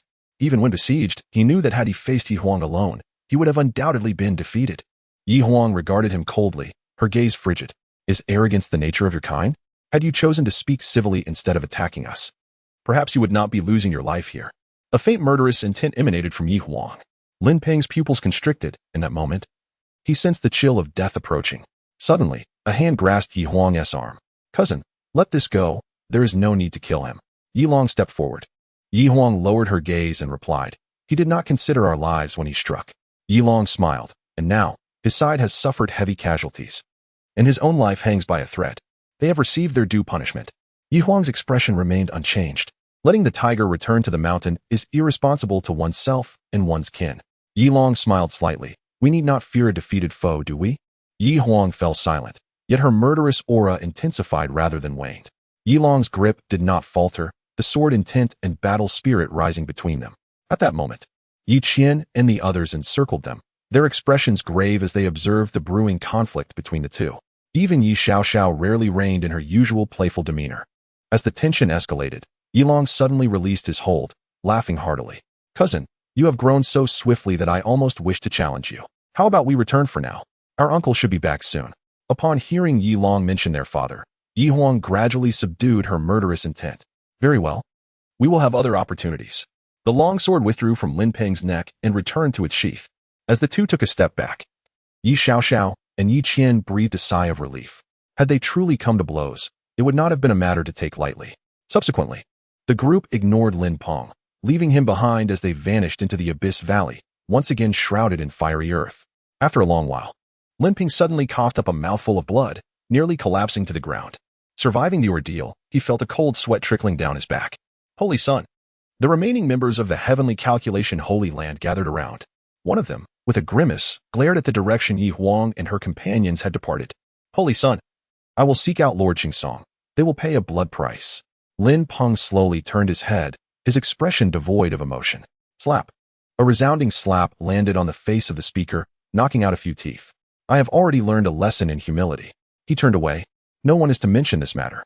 If you encounter them in the future, just walk around." Chapter 137. The commencement of Destiny's battle. Ye Suifeng returned from the depths of the Abyss Valley.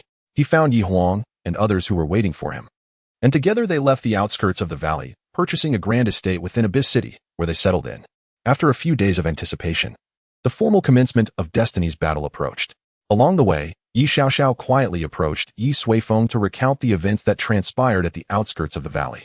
They had defeated the Saint Child of the Celestial Calculation Sacred Ground, but in the end, Yi Huang and Yi Long found themselves at an impasse, one advocating for death, the other for mercy. Upon hearing this, Ye Suifeng shook his head and smiled, remarking that such disagreements were entirely normal, as each individual experiences life differently. Even the core members of their family do not always share the same intent. He was no longer a child. He understood this principle, which is why they ultimately chose to retreat. The wisdom of humanity is born from divergence and conflict. If everyone were the same, progress would be unattainable. Yi Xiaoxiao nodded, though somewhat perplexed. After a brief moment, she suddenly realized that her uncle's words implied that since Yi Huang and the others were not children, her lack of understanding suggested she had yet to mature. How infuriating. Days later, the Destiny's battle officially commenced. This was a grand assembly of elite forces, and the battleground lay within the secret realm deep in the Abyss Valley. Therefore, it was not disclosed to the general populace. Only select powerful factions were granted the opportunity to witness this pinnacle confrontation. Naturally, Ye Suifeng and his companions faced no such obstacles. When Ye Xiaoxiao presented a jade token from the ancestors of the Lingyun sect, the guards trembled, welcoming them in the most deferential manner. Within the estate, a vast plaza awaited. The battles would unfold within the secret realm, while the powerful would project the happenings from within onto the plaza. Ye Suifeng casually chose a secluded spot to sit, awaiting the start of the event. He wished to observe the caliber of the world's most exceptional talents, and, more importantly, to discern whether the remnants of divine and demonic forces held a common origin. While he waited, in a lavish hall within the estate, Yi Qinyao sat serenely. Han Shuzi, Zhen Xian, and an elder from the Lingyun sect were present, having already gathered some information about their opponents. Han Shuzi produced a jade talisman, upon which 5 figures appeared: the Tianfu Academy, the Eastern Chongguang Empire, the Southeastern Mingyan Empire, the Western Eshan sect, the Wanbage, and the Celestial Calculation Sacred Ground from Zhengzhou. The Chongguang Empire's Fu Huanyu practiced a technique akin to the righteous aura. The Mingyan Empire's Yus excelled in ghostly arts. The Eshan sect's Fadi was skilled in curses and misfortune. The Celestial Calculation Sacred Ground's Lin Ping practiced a domineering and arrogant technique. As for Wanbage Xinning Yue, specific information about her was currently unavailable. Han Shuzi provided a brief introduction, stating, "For you, the others pose little threat, but Xinning Yue from Wanbage warrants special attention. She may be the only one capable of posing a genuine threat to you." Yu Qinao nodded. In truth, she held little interest in this battle. However, with her uncle seated there, she desired to showcase her efforts and progress over the years. Thus, she would give her all. Han Shuzi then dismissed the elder from the Lingyun sect and Zhen Xian, drawing nearer to Yi Qinyao. "I know you feel no sense of belonging to the academy. I implore you to help us secure victory this time. Once accomplished, all your actions will be absolved. And I will elevate your Ye family to become a true top-tier force. Therefore, I hope you will exert your utmost effort. Do you understand? Hun Shuzi spoke with a hint of veiled threat. Yi Qingyao glanced at him. This man, accustomed to high status, still could not fully relinquish his identity. She then nodded, stating, I will do my best. Hun Shuzi, satisfied, rose and smiled. Relax. You are the most outstanding young person I have encountered. You shall undoubtedly succeed. You are already familiar with the rules of the Destiny's battle, so prepare yourself, as it is about to commence.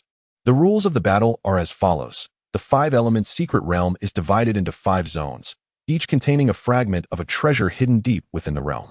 6 participants will randomly be assigned to different zones, where they must defeat the formidable magical beasts within their respective areas to locate the treasure.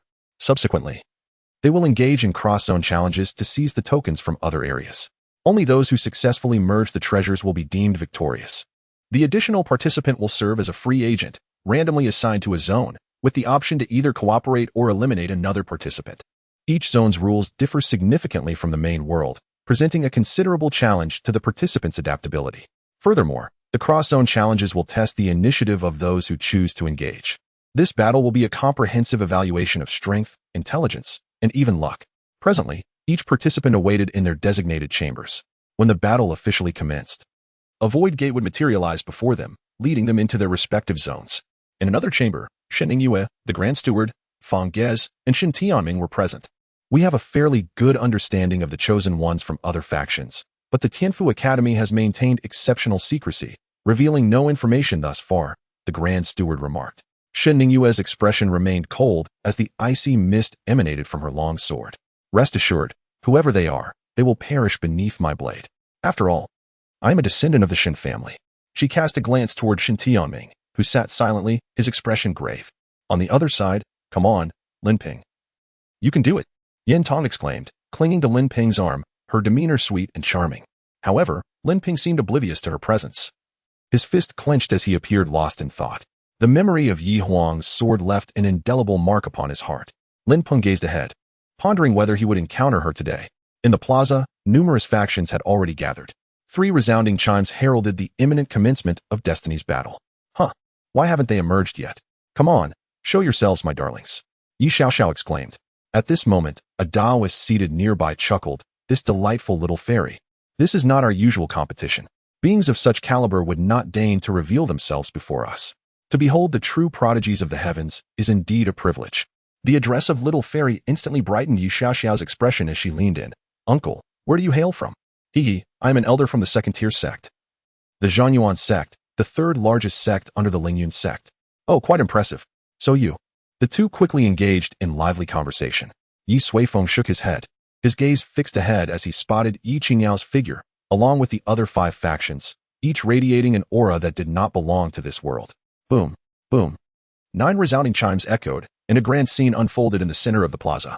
Destiny's battle had officially begun. Chapter 138. Comprehending the principles at the sound of 9 chimes, Yi Qingyao opened her eyes. A white void gate appeared before her, the entrance to the secret realm, leading to the battlefield of destiny. Without hesitation, Yi Qingyao rose and stepped through the gate, her figure gradually vanishing within. Once all 6 chosen ones entered the secret battlefield, a magnificent scroll materialized in the plaza. The same scroll illuminated in the chambers of each participating faction, revealing 5 distinct regions, each showcasing a unique landscape. A world filled with fierce winds and scattered broken swords represented metal. The primordial forest, shrouded in darkness, symbolized wood. An icy expanse, engulfed in blizzards, stood for water. Flames soaring and lava erupting characterized fire, and a desolate land, with yellow sands swirling, epitomized earth. 6 resplendent orbs of light gradually emerged within the scroll. As the brilliance slowly faded, the true faces of the 6 chosen ones finally materialized before the audience. Shin Tianming gazed at the figure within the icy realm, his complexion turning pale as he slumped into his chair, terror evident on his face, his voice trembling. They have truly arrived. In the square, the appearance of all the chosen ones immediately ignited a fervent cheer. Look, that's our person from Lingyun sect. Elder Tuao of Zhanyuan sect pointed at Yi Qingyao within the snowy secret realm. Clad in a dark red dress, Yi Qingyao bore an embroidered brush and a pattern of auspicious clouds on her back, emblematic of the Lingyun sect. However, Yi Xiaoxiao understood the true meaning of that insignia. It represented Tianfu Academy. Yet, The likes of Zhang Yuan's sect remained oblivious to the existence of another superpower overshadowing Ling Yun's sect. That's my sister. She will undoubtedly triumph in this battle, Ye Xiaoxiao exclaimed, shaking her small fists. Ha! Elder Tuo has grown increasingly fond of this little girl. He teased. With your charm, if fate permits, that fairy will surely recognize you as her sister. He clearly took Ye Xiaoxiao's words as a jest. However, you speak a truth. Our people absolutely fear no challenge. Ye Xiaoxiao and Elder Tuo continued their banter. Meanwhile, Ye Suifeng surveyed the other competitors. Through Ye Qingyao, he had gleaned their information. The individual in the fire realm was Fu Huanyu from the Chongguang Empire, a tall figure exuding righteousness.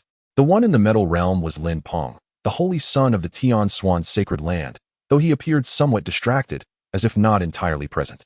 The contestant in the earth realm was Shun Ningyue from the Wanbao Pavilion, a remarkable woman whose youthful vigor reached its zenith, posing the greatest challenge to Ye Qingyao. In the wood realm, two figures emerged, Yuzhe from the Mingyan Empire and Fei Ti from the. They appeared in different locations, both considered free agents. Though neither was aware of the other's presence, all 6 chosen ones had entered the secret realm. The battle of destiny had truly commenced. Ye Suifeng turned his gaze towards Ye Qingyao, now in the icy secret realm, a place that embodied a genuine frozen world. The entire environment was composed of ice and snow, with a climate far harsher than the northern snowfields. Upon entering, Ye Qingyao immediately felt a bone-chilling cold that made her shiver involuntarily. Despite being a peak cultivator, ordinary cold had no effect on her. Ye Qingyao extended her hand, catching a snowflake that swiftly melted in her palm. She distinctly sensed that the laws of this realm differed significantly from those in the main world. Overall, they were somewhat weaker, yet possessed unique characteristics, akin to a derivative of the laws in the primary world. Quite intriguing, she mused with a slight smile, before sitting cross-legged and closing her eyes to contemplate the surrounding laws of the realm. This was not only to adapt to this miniature world, but also a form of cultivation. She was in no rush, according to the rules of the battle of destiny. Remaining in her own world while awaiting others to seize the spoils was the most prudent strategy. Entering a different world necessitated first adapting to its rules. Failure to do so could significantly impact one's strength. However, Ye Qingyao would neither be overly conservative nor excessively aggressive. Steadiness was her consistent approach. At this moment, the other participants also began to comprehend the laws of their respective realms, though each employed different methods. Fu Huanyu leaped directly into a bubbling lava pool, utilizing the ferocious flames to temper his body. Lin Peng soared into the sky, grasping the laws of metal amidst the relentless winds. Yuzhe transformed into a plume of black smoke, merging with the forest earth. Fei Ti's actions were even more bizarre. He consumed a seed and lay on the ground, from which a colossal tree rapidly sprouted, using his body as its foundation. As for Shun Ningyue, she merely stood amidst the sandstorm, slowly closing her eyes. They all began to quietly ponder the laws of the secret realm. Meanwhile, the audience in the square grew increasingly animated. Elder Tuo and several other second-tier sect elders gathered, engaging in fervent discussions about the chosen ones. Following the commencement, fragments of information about the 6 participants were released. This is problematic. Fu Huanyu's path of cultivation aligns perfectly with the laws of fire. It's no wonder he entered the fire realm. Someone exclaimed. Yuzhe and Fei Ti entering the wood realm also seems fitting, but their solitary styles suggest collaboration may be difficult, another analyzed. Ye Qingyao excels in the path of music, which is indeed rare. Too bad there is no significant enhancement for her in the 5-element secret realm. Goodness. Shun Ningyue practices the path of water. Thankfully, she did not enter the icy realm. Lin Peng in the metal realm appeared somewhat ordinary today, yet he seemed a bit off. Just then, Ye Xiaoxiao chimed in. That's because a few days ago, my cousin and I gave him a good thrashing. My cousin almost stabbed him to death with her sword.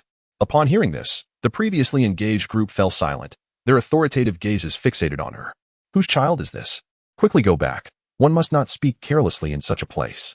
Elder Tuo quickly smiled and interjected. She is a little friend of ours. Please excuse her. He cast a discreet glance at Ye Xiaoxiao, signaling her to refrain from such boastful remarks in this serious setting. Ye Xiaoxiao giggled, refraining from further comments, and listened as they analyzed the competitors in the secret realm. Here are all these young individuals, barely in their 20s, yet they have all reached peak cultivation. Compared to them, we feel as if we have lived like dogs, one person sighed. Such heights are unattainable. Talent, family background, resources, and luck, one cannot lack any.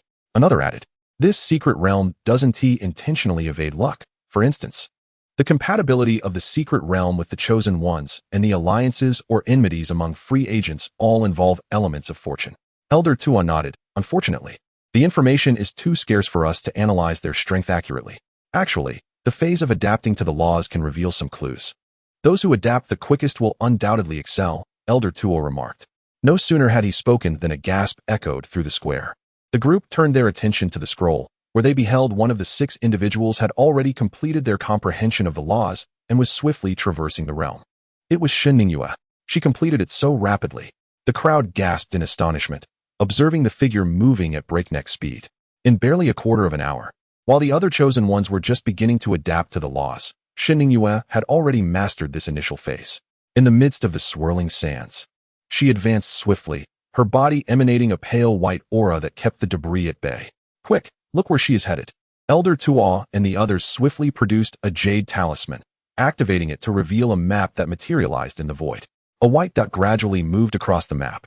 Elder Tuo's brow furrowed deeply. This direction, is she headed to the origin of the secret realm? The others exchanged glances, unsure of what to make of it. The primordial secret realm serves as a nexus connecting the 5 small worlds, enabling passage into other realms.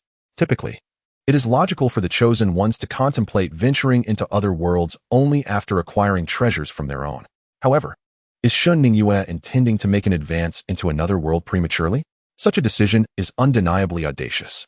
The rules prohibit the use of spirit artifacts surpassing celestial grade, while the treasures of the secret realm stand as the sole sacred artifacts, significantly enhancing combat prowess. If she were to obtain the secret realm's treasure before entering another world, would that not be exceedingly perilous? One person remarked. Elder Tuo's expression grew grave, unless she possesses unwavering confidence in herself. Shen Ningyue's strength is evidenced by her rapid comprehension of the laws, prompting him to fervently wish she would not choose the ice and snow realm. Within the chambers of the Wanbao Pavilion, the chief steward observed Shen Ningyue's figure, a smile gracing his lips. We, of the Wanbao Pavilion, are meant to embody such resolve. He then turned to Shen Tianming, grinning as he said, Congratulations, your Shen family is about to unveil another formidable powerhouse. Yet, Shen Tianming paid no heed to the chief steward. His mind was entirely elsewhere. He recognized Ye Qingyao. Her presence here indicated that Ye Suifeng would likely arrive as well. Perhaps the Ye family has already discerned that this battle is instrumental in determining the future dominion of the 9 cities. Trouble is brewing. After a time, Shen Ningyue arrived at the primordial secret realm. This place was a sheer void, surrounded by 5 distinct portals, each representing a small world. Shen Ningyue stood before the portal to the ice and snow world, a realm perfectly aligned with her cultivation path, capable of unleashing her utmost strength. Logically, entering the ice and snow world would be the optimal choice. All eyes were fixed anxiously upon Shen Ningyue. No, please don't go in. Shen Tianming's nerves were taut, within the ice and snow world. Ye Qingyao had already completed her comprehension of the laws and was heading toward the world's center to seek the secret realm's treasure. Please, don't. Outside. Elder Tuo and the others were equally tense. Shen Ningyue appeared formidable, should she indeed enter the ice and snow world. It would undoubtedly pose a formidable challenge for Ye Qingyao, representing Lingyun's sect. Under the collective gaze of anxiety, Shen Ningyue smiled gently. She then turned and leapt into the lava world. A sigh of relief escaped Shen Tianming. The majority outside discreetly wiped the cold sweat from their brows. Thank goodness she didn't go. Ye Xiaoxiao chuckled at their expressions. Elder Tuo resumed his seat. The situation had shifted. The earth world was now vacant, while the lava and wood worlds each hosted 2 individuals. During Shen Ningyue's presence in the primordial secret realm, the other chosen ones also gradually completed their realizations. The second to awaken was none other than Ye Qingyao, taking roughly a quarter of an hour. This girl has begun cultivating within the secret realm. Ye Suifeng mused with a smile. What do you mean? Yi Huang inquired curiously. Ye Suifeng elaborated. Qingyao, while comprehending the laws, has also woven them into her musical scores. If it were merely to adapt to the world, it would likely take no more than a cup of tea's time. Ye Suifeng chuckled and shook his head. This girl's state of mind has transcended her cultivation level. I cannot fathom how long she has been honing herself within the mundane mirror. Yi Huang understood now. She had been pondering, given those small worlds. Even Ye Xiaoxiao would require no more than a quarter of an hour to adapt, let alone Qingyao. As for Shen Ningyue, she was indeed powerful but still somewhat inexperienced. Her gaze returned to Ye Qingyao, who was now approaching the core of the ice and snow world. Here, a raging blizzard had commenced. with boulders of ice the size of heads soaring through the air, wreaking havoc amidst the snowy mountains. Ye Qingyao navigated through the mountains, her essence shielded from the harsh external environment. Suddenly, a nearby peak exploded. A towering ice giant, hundreds of feet tall, roared skyward, causing the world to tremble. Soon after, several other snow-capped mountains detonated in succession, surrounding Ye Qingyao with a total of 7 ice giants. These were the magical beasts of the ice and snow world. Their power comparable to that of a unified body phase cultivator, augmented within the secret realm. Elder Tuo swiftly located information on the ice giants. His brow furrowed. If he were to place himself in such a scenario, it wouldn't be long before he was defeated. What would Ye Qingyao do? A dark red ancient zither appeared in her hands. The 7 giants began to advance, their colossal forms shaking the ground with every step. Ye Qingyao stood amidst them, appearing as diminutive as an ant. With a thunderous roar, one giant bent down and seized a small ice mountain, hurling it toward Ye Qingyao. Undaunted, she lightly plucked the strings of her zither, unleashing an invisible wave that instantly shattered the oncoming mountain and cleared the surrounding ice shards. However, the 7 ice giants struck simultaneously, their fists blotting out the sun as they charged at her. Just the opportunity to test her newly acquired insights. Ye Qingyao smiled faintly as a melody flowed from her fingertips. She floated serenely in the air as the giant's fists came crashing down. Yet, just as they were about to strike Ye Qingyao, a circle of intricate ice crystals manifested around her. Boom! A cataclysmic wave erupted as the ice giant's attacks crashed against the ice crystals. Yet, what appeared to be a mere thin layer of frost remained unscathed, not a single crack marring its surface. Conversely, the fists of the ice giants detonated, a powerful force radiating from the shattering. Their mountainous arms crumbled continuously. Another chilling melody resonated as the ice crystals surrounding Ye Qingyao transformed, morphing into countless needle-like spikes. They then burst forth. Though they seemed diminutive, these spikes harbored tremendous power, striking the ice giants with ferocity, causing them to explode into fragments. The ice giants howled mournfully as they began to collapse. Moments later, they disintegrated into countless massive ice shards scattered around Ye Qingyao. Quite satisfactory. Yet, Ye Qingyao appeared as though she had accomplished something trivial, stowing away her ancient zither and drifting away. Chapter 140, The First Great Battle.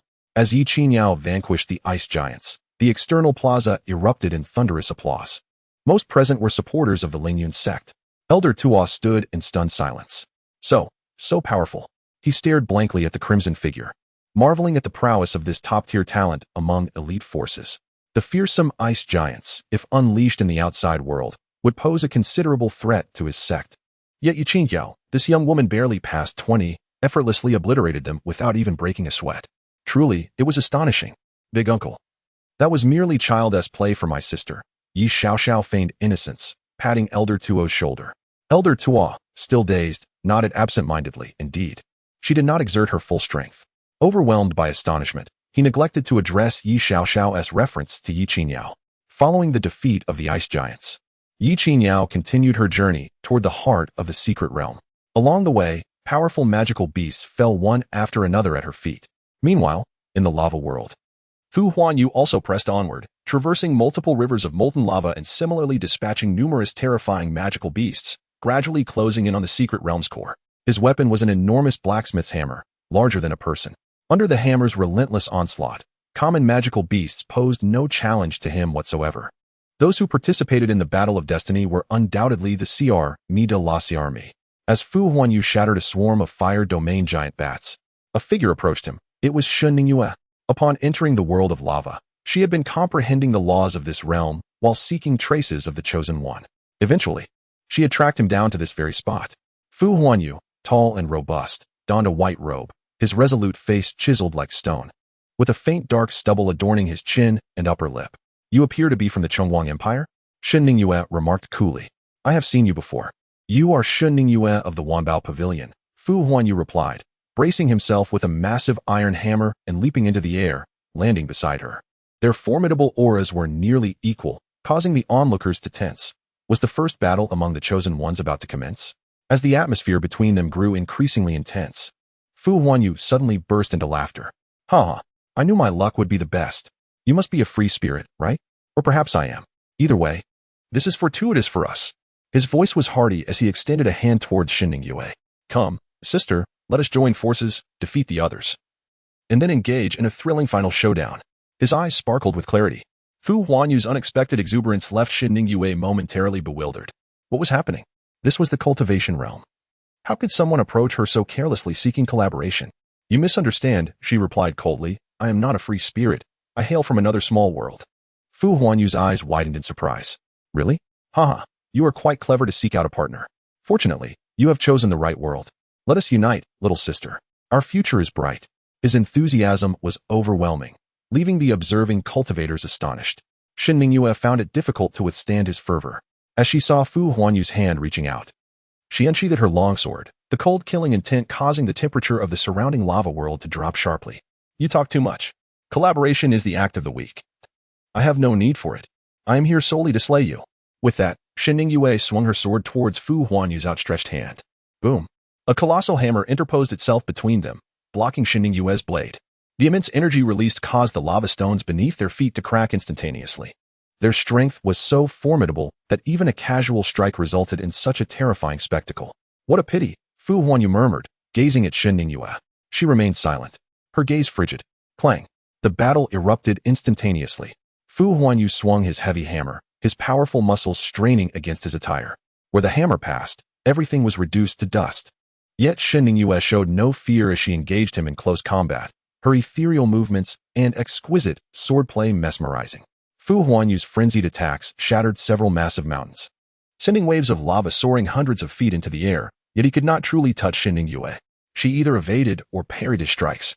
It seemed Fu Huanyu's strength was inexhaustible. With each blow, he grew more vigorous, causing the very small world to tremble. Their clash split the earth, and magma erupted, scalding lava rocks raining down from the sky. The onlookers were captivated, their hearts racing at the display of power they yearned for. Though the battle seemed slow, it unfolded at an astonishing pace, ordinary cultivators unable to even discern their movements. Moments later, with a resounding crash, Shen Ningyue was propelled backward, and for the first time, they created distance between them. However, she immediately reversed direction, charging back with an expression of disdain. If this is all you can muster, then perish. Her longsword lunged forward. Fu Huanyu's brow furrowed, sensing the threat in her strike. This was no ordinary sword technique. Leaning against his hammer, he realized he could not defend adequately. It was time to unleash his true abilities. Gripping the hammer with both hands, he twisted it forcefully just as her sword was about to strike. A transparent circular shield materialized around him. Boom. Another explosive collision occurred, causing the ground beneath them to sink deeply, with countless lava bursts shooting into the sky, darkening the heavens. As debris rained down, the spectators were momentarily stunned. The shield flickered but held firm against Shen Ningyue's supreme sword strike. Then, to Fu Huanyu's astonishment, his massive hammer began to morph, elongating into a peculiar form, with two short serrated edges emerging from its front. In the center of the serrations, a brilliant orb of light rapidly coalesced. Ah! Fu Huanyu roared, and the orb's brilliance intensified, a sphere of destructive energy hurtling towards Shen Ningyue. She furrowed her brow and swiftly ascended, narrowly evading the orb. It traveled several dozen miles before crashing to the ground, erupting into a fiery explosion akin to a miniature sun. The earth trembled. Come on! Fu Huanyu shouted in frenzy, hoisting his hammer, aiming it at Shen Ningyue, as orbs of light flew one after another. Boom, boom, boom. The deafening explosions reverberated, and the entire lava realm seemed on the verge of collapse under such might. The external observer Ye Suifeng raised an eyebrow, sensing the light laws not belonging to this world. Chapter 141. Fu Huanyu's demise. The lava world was on the brink of destruction. Under Fu Huanyu's relentless bombardment, the ground was rent asunder, and torrents of lava gushed forth wildly. The astonished cultivators outside could scarcely fathom the catastrophic devastation that would ensue if such chaos erupted in the main world. It was no wonder the site of the fateful battle had been chosen within a small secret realm. However, it appeared that if this continued, even the secret realm might not withstand the onslaught. The power of the light orbs was simply too terrifying. Fu Huanyu was relentless, fixating on Shen Ningyue, pursuing her shadow. Meanwhile, she darted through the sky with astounding speed, leaving only fleeting afterimages. Yet the orbs grew increasingly dense, and finally, one struck her head-on. Boom! A terrifying explosion erupted close to Fu Huanyu, and the lava-laden ground could endure no more, shattering beneath them. Fu Huanyu leaped into the sky, his gaze fixed on the epicenter of the explosion, feeling Shen Ningyue's presence there. As the aftermath subsided, his pupils constricted in shock. Shinning Yue stood unscathed, a thin veil of water rippling before her, reflecting a smirk tinged with mockery. You seem to enjoy yourself just now. The external plaza erupted in uproar. What kind of law could withstand a direct confrontation with the light orbs? Ye Suifeng stroked his chin, intrigued by the water law that transcended the world. He quickly discerned that the water veil contained an even higher law, clearly an otherworldly remnant of divine and demonic origins. Moreover, Shinning Yue's law appeared far more refined than Fu Huanyu's. It seemed the outcome was already determined. Ye Suifeng made his judgment. Meanwhile, within the secret realm, Fu Huanyu's expression darkened considerably. He had not anticipated that his ultimate technique would be countered. This would be the most arduous battle of his life. Yet he felt no fear. Again, Fu Huanyu raised his hammer once more, launching another orb of light. However, Shinning Yue's longsword arced through the air, layers of water enveloping its blade completely. With a swift motion, she cleaved through the incoming orb, splitting it in two as it fell behind her. The flames from the explosion surged up behind her, illuminating Shinning Yue like a celestial deity. Fu Huanyu unleashed several orbs of light, all effortlessly cleaved apart by Shinning Yue. His gaze sharpened, hands tightening around the hammer's handle. The iron hammer resumed its original form with a series of sharp clinks. Subsequently, Fu Huanyu let out a roar and leaped high into the air. The rolling hammer emitted a resplendent glow as it descended fiercely towards Shinning Yue. With her sword in hand, Shinning Yue stood composed, awaiting the impact. The two collided head-on. Boom! The heavens and earth resonated, and the small world erupted in blinding light, so intense that even those outside struggled to keep their eyes open. After what felt like an eternity, the brilliant radiance gradually faded, as people cautiously returned their gaze. They were struck with shock. Fu Huanyu's towering figure nearly obscured Shinning Yue entirely. Yet, from behind him, a long sword pierced through his back. Blood stained his wide outer robe. The sword slowly retracted, and Fu Huanyu's body plummeted into the seething lava below. Shinning Yue remained unfazed, her expression cold and devoid of emotion. The first, she stated calmly. She then sheathed her sword and turned away, heading towards the direction of the treasure hidden within the lava world, as they were nearing the world's center. Moreover, it was likely that other chosen ones from different small worlds were soon to acquire their treasures as well. Fu Huanyu's body, along with his hammer, was completely engulfed in the depths of the lava. In the chambers of the Chongguang Empire, a group of individuals stared at the luminous screen before them, their faces etched with sorrow and fury. The people from Wanbao Pavilion are too ruthless. One person shouted in anger. This battle was not meant to be a fight to the death, yet Shinning Yue came with the intent to kill. We must confront them. Someone else roared, infuriated and eager to seek retribution from Wanbao Pavilion. Enough, interrupted a figure clad in a golden dragon robe, rising to his feet. We chose to participate in the battle, and we anticipated such an outcome. Huanyu's death, it was his fate. With that, he turned away. Let us depart. Meanwhile, outside in the plaza, silence enveloped the crowd. It was true, he had perished. Elder Tua stared wide-eyed, seemingly unable to believe the events that unfolded in the secret realm. With Fu Huanyu's formidable prowess, he was undoubtedly a prominent figure in the outside world. And at merely over 20 years of age, he was destined to ascend to the celestial realm. Yet, such an individual had met his demise in the small world of the secret realm. Even more terrifying was the fact that his slayer was also a young prodigy. How fearsome were the apex forces in this world? A deep-seated dread welled up within Elder Tua. Even Yu Shaosha shook her head in lament. What a pity, such a bright elder brother, she sighed. That woman is far too ruthless. She might as well seek out my sister instead. Elder Tua promptly turned around. What foolish talk. If she truly sought out Fairy Qinyao, it would be disastrous. His eyes widened, clearly intimidated by Shinning Yue's strength. In his estimation, even Yu Qinyao would find it challenging to contend with her. All they could do now was hope they would encounter each other in the end. Elder Tua directed his gaze towards Ye Qinyao, who had already arrived at the very center of the icy world. A small, snow-white beast lay at her feet, the most powerful entity within the ice realm, having reached the later stages of tribulation. Yet, it had failed to withstand Ye Qinyao's melodic path. Behind the small beast stood a high platform crafted from ice and snow. Atop the platform hovered a hexagonal ice crystal, radiating brilliant light. It was indeed the treasure of the secret realm, a celestial-grade supreme treasure, the only sacred spirit treasure usable within the secret realm. Ye Qinyao floated upwards, approaching it. The icy crystal emanated a chilling aura, its profound rhythm enveloping it. Ye Qinyao raised an eyebrow, glancing at the ice crystal. This object appeared strangely familiar. She opened her palm, revealing a small leaf insignia that emitted a faint glow.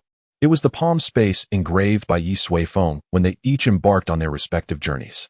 Within that space lay not only abundant resources, but also the most treasured artifact of the world, the nine-tiered origin tower. Ye Qingyao caressed the palm space, and soon, a drop of strange liquid formed at her fingertip. She then infused her understanding of the rules into the liquid. Moments later, the droplet transformed into a hexagonal ice crystal. Its aura perfectly aligned with that of the treasure from the secret realm. So that's how it is, Ye Qingyao realized with clarity. The so-called treasure of the secret realm was, in fact, crafted from the rule essence generated by the 8th layer of the origin tower. Acquiring it equated to obtaining a rule treasure, indeed comparable to a sacred artifact. Should all 5 elements converge, it would become an exceptional treasure. Chapter 142, Limping's Abandonment. The alliance of the underworld and the small world of metal within the 5 elements secret realm, Saint Limping traversed through the raging winds, defeating dozens of iron giants, ultimately arriving at the center of the secret realm.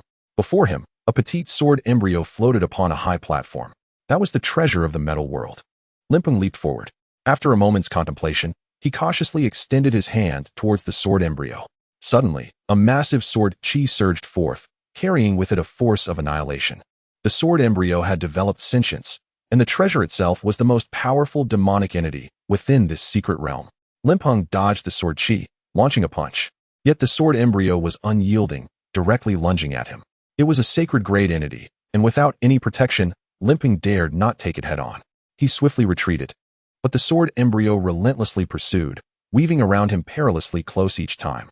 Limping's fists collided, unleashing a violent force that finally sent the sword embryo flying. He then swiftly waved his hands, conjuring a pitch-black calculating device above his head. A heavy and formidable law power radiated from it. Limping had grasped a certain law that transcended this world. Sensing the pressure, the sword embryo refrained from recklessly attacking, observing from a distance. Moments later, the sword embryo soared into the sky. Suddenly, a colossal sword, as large as a mountain peak, manifested in the heavens. It whipped up relentless and tempestuous winds, descending with a strike. Its might seemed capable of cleaving the very heavens and earth in two. Limping's expression turned grave, and the calculating device above his head began to spin wildly, countless law forces coalescing around him. In an instant, the giant sword descended, crashing down upon Limping's calculating device. Boom! The power of annihilation surged forth uncontrollably. Even the surrounding winds were blown into a calm zone by the collision. Yet, the calculating device remained steadfast, its law barrier showing no signs of cracking. Impressive, someone exclaimed from the outside. It seemed that Saint Limping was on the verge of obtaining the secret realm's treasure. Since the giant sword could not breach his defenses, the outcome was all but sealed. They awaited Limping's next move. However, to everyone's surprise, Limping stood frozen, his expression pale. His gaze was fixated on the distant great sword, inexplicably sensing a chill. That strike felt eerily similar to the one Ye Huang had unleashed days prior. No, it was simply an ordinary demonic entity. Limping clenched his teeth, struggling to calm his turbulent emotions. Yet the more he tried, the more the memory of that previous strike magnified in his mind, paralyzing him with inaction. Cold sweat gradually soaked his clothes. Observing Limping's stillness, the sword embryo paused momentarily before launching a series of strikes, each causing tremendous upheaval. The law barrier remained unyielding. However, Limping's cold sweat continued to accumulate, and his body began to tremble slightly. After a long while, he finally closed his eyes.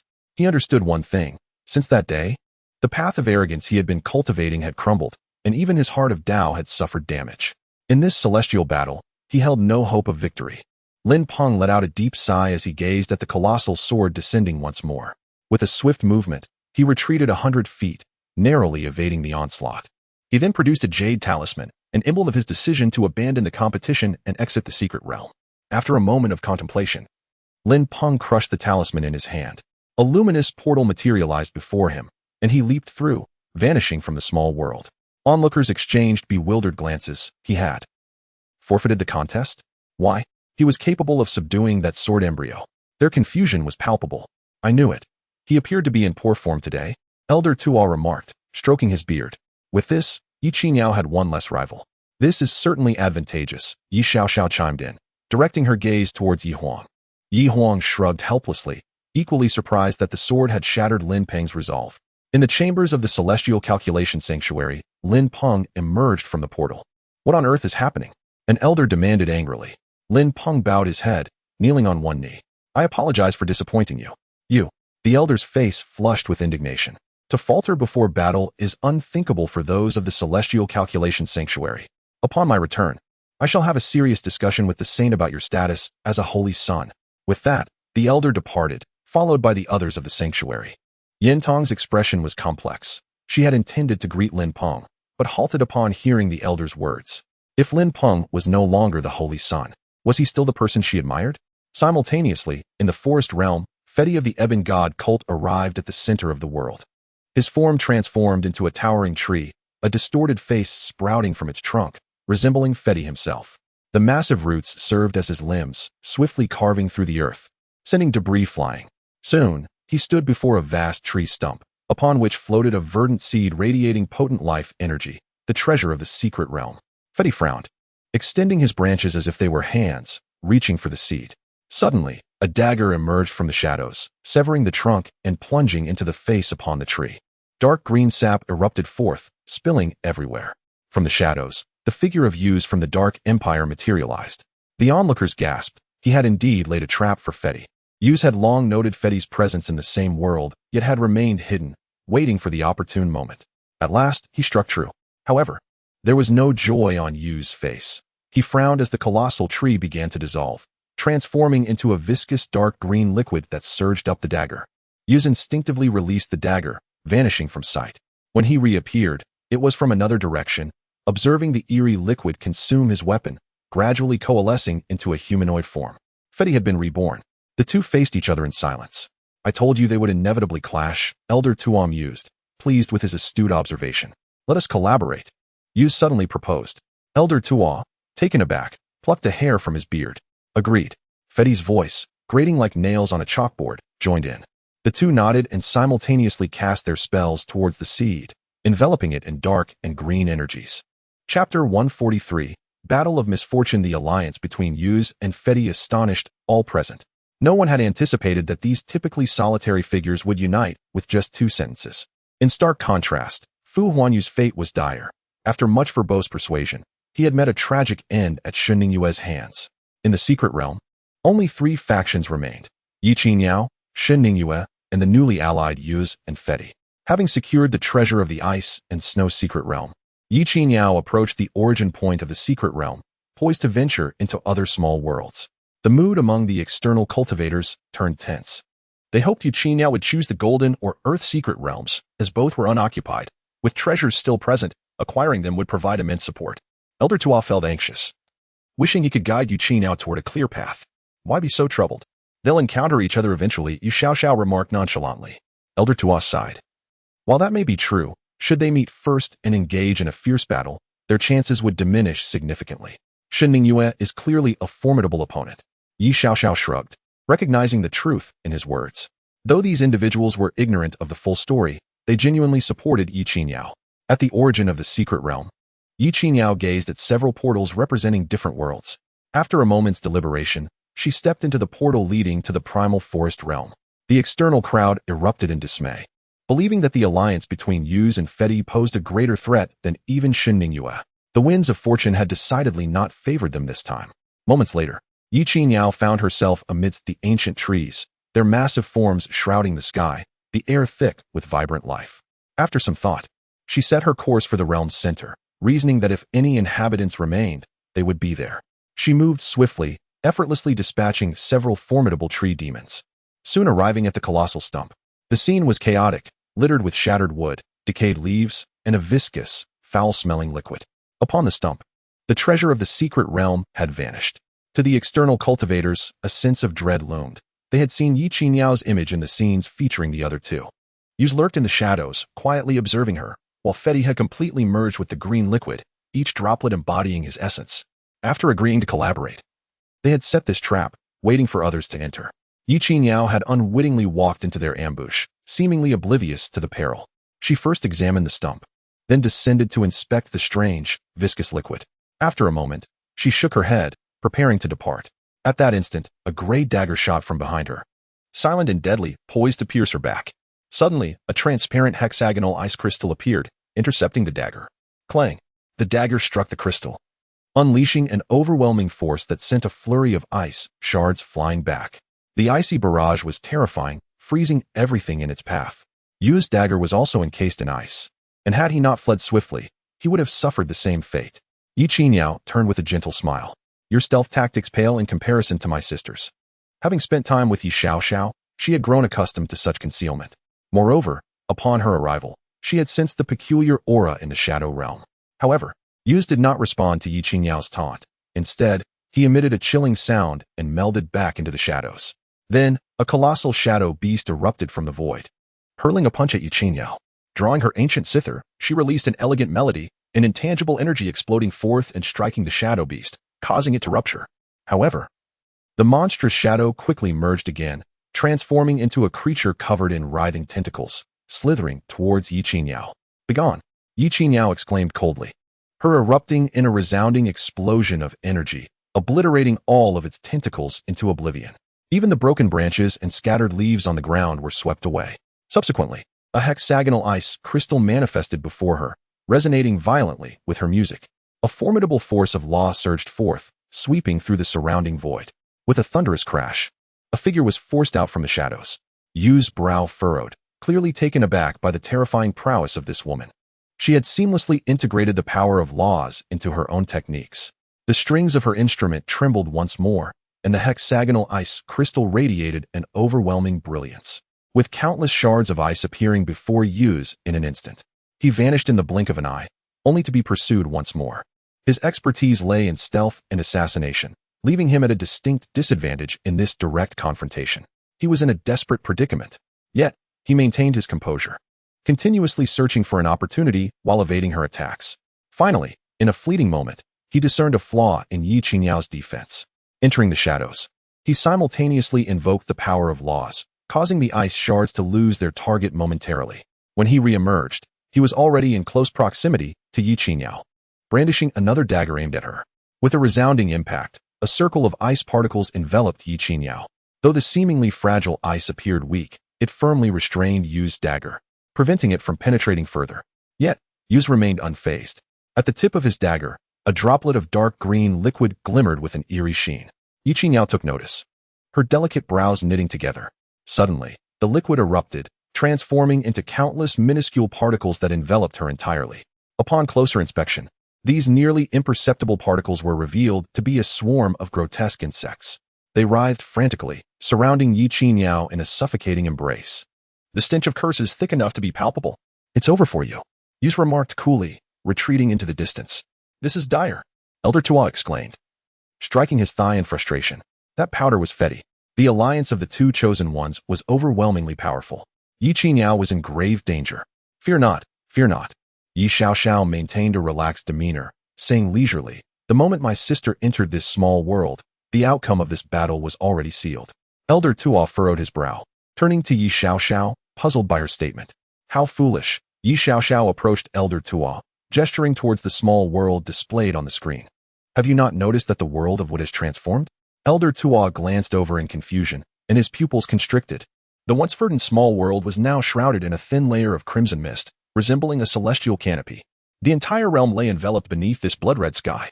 In the five elements' secret realm, within the wood world, a faint red aura cloaked the entire realm. Is this the technique of Sister Qingyao? Yi Huang inquired curiously. Ye Suifeng nodded. This girl has undoubtedly experienced countless lives within the red dust mirror. The path Ye Qingyao traversed was one of the collective consciousness. The more experiences she accumulated, the deeper the essence of the red dust became. The overwhelming presence of this red dust enveloping the entire small world was truly unfathomable, leaving one to ponder the extent of her experiences. Within the small world, the two had successfully collaborated, and a smirk played on Yu's lips. Yet suddenly, a cry of alarm echoed from Ye Qinyao's direction. Run! We've fallen into a trap. It was Fetty's voice.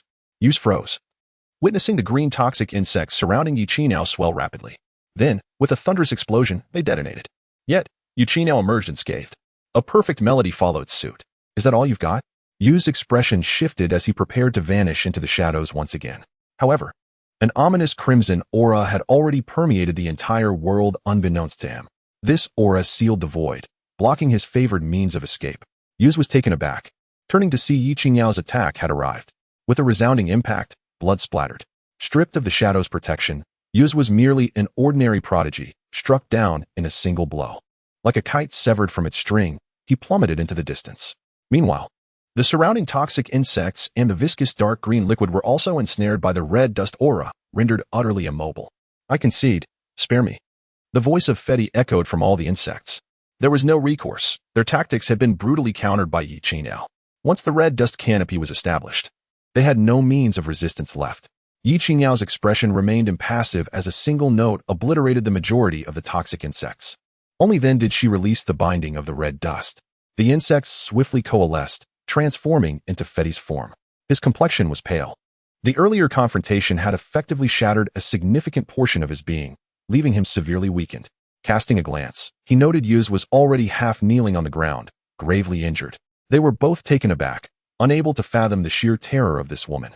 Ye Suifeng descended, hovering effortlessly before them. "Thank you," Fetty murmured, his head bowed. With Ye Suifeng's capability, she could have easily eliminated them before their escape from the secret realm, yet she refrained from doing so. "Let us depart," Ye Suifeng stated matter-of-factly. The two exchanged glances before shattering their jade talismans, stepping through the luminous portal leading out of the small world.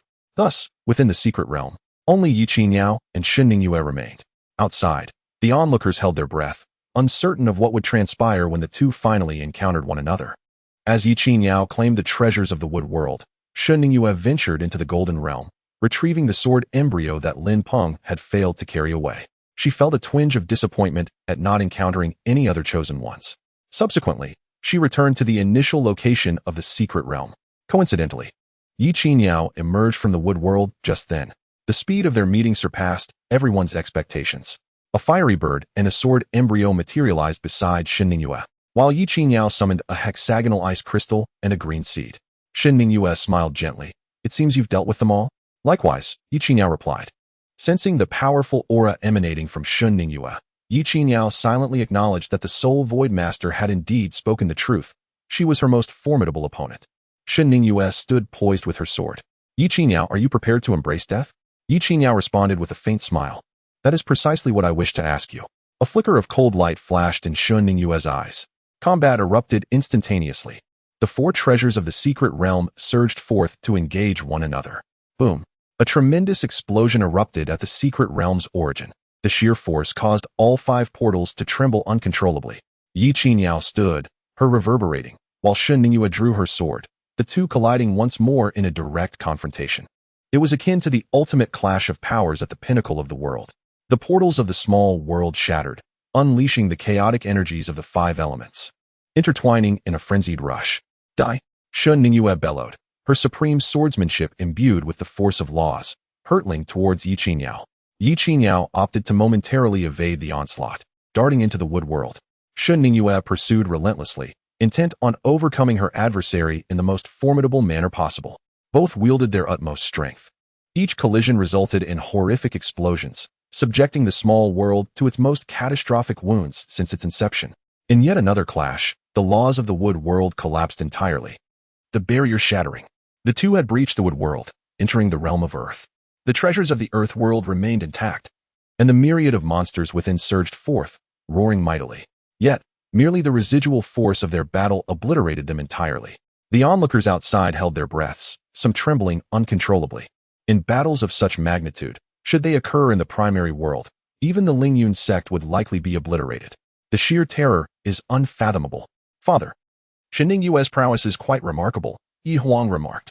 Ye Suifeng nodded in agreement. "If Qin Yao does not reveal her true capabilities, she is unlikely to prevail against her." Ye Huang was taken aback. "Sister Qin Yao possesses even more formidable techniques?" Ye Suifeng stroked his chin thoughtfully. "The path of the mundane world exhibits power that is merely superficial. The truly alarming aspect lies within the state of one's mind. Judging by the intensity of Ye Qin Yao's worldly aura, it is evident that she has become the strongest among the five of the Yi family." Suddenly, Ye Suifeng raised an eyebrow, his gaze directed into the distance. His vast consciousness surged forth. At the entrance of a courtyard deep within the abyssal valley, two factions encountered one another. They were the eliminated members of the Chongguang Empire and the individuals from the heavenly calculation sacred land who had forfeited the battle. Being both losers, their animosity was palpable. "Fifth Prince, the journey is long. Be cautious not to sprain your ankle," the Qingsong Taoist remarked coldly. "Huh. You should be more concerned about your sacred land, as your talents are dwindling," retorted a middle-aged man clad in a dragon robe with a mocking smile. Qingsong scoffed. At least we have not suffered casualties. The fifth prince narrowed his eyes. At least our universe fought until the end. Neither party yielded an inch. For the remnants of divine and demonic forces made them natural adversaries. After a moment, Qing Song sighed lightly. Let us cease our quarrel, judging by today's results. Those several factions have firmly secured the upper hand. This world will inevitably belong to them. The fifth prince shook his head. Such matters are beyond anyone's control. Do not forget, as of now, the heavenly mechanism valley has yet to be entirely eradicated. A silence ensued. To the outside world, they appeared as the pinnacle of existence. The arbiters of fate. Yet unbeknownst to the masses, there were matters beyond even their influence. Let us focus on preserving ourselves, Qing Song advised. The fifth prince nodded in agreement. Farewell. They then proceeded to exit the gates, only to be confronted by a tall figure who appeared before them. He seemed remarkably youthful, a gentle smile gracing his face.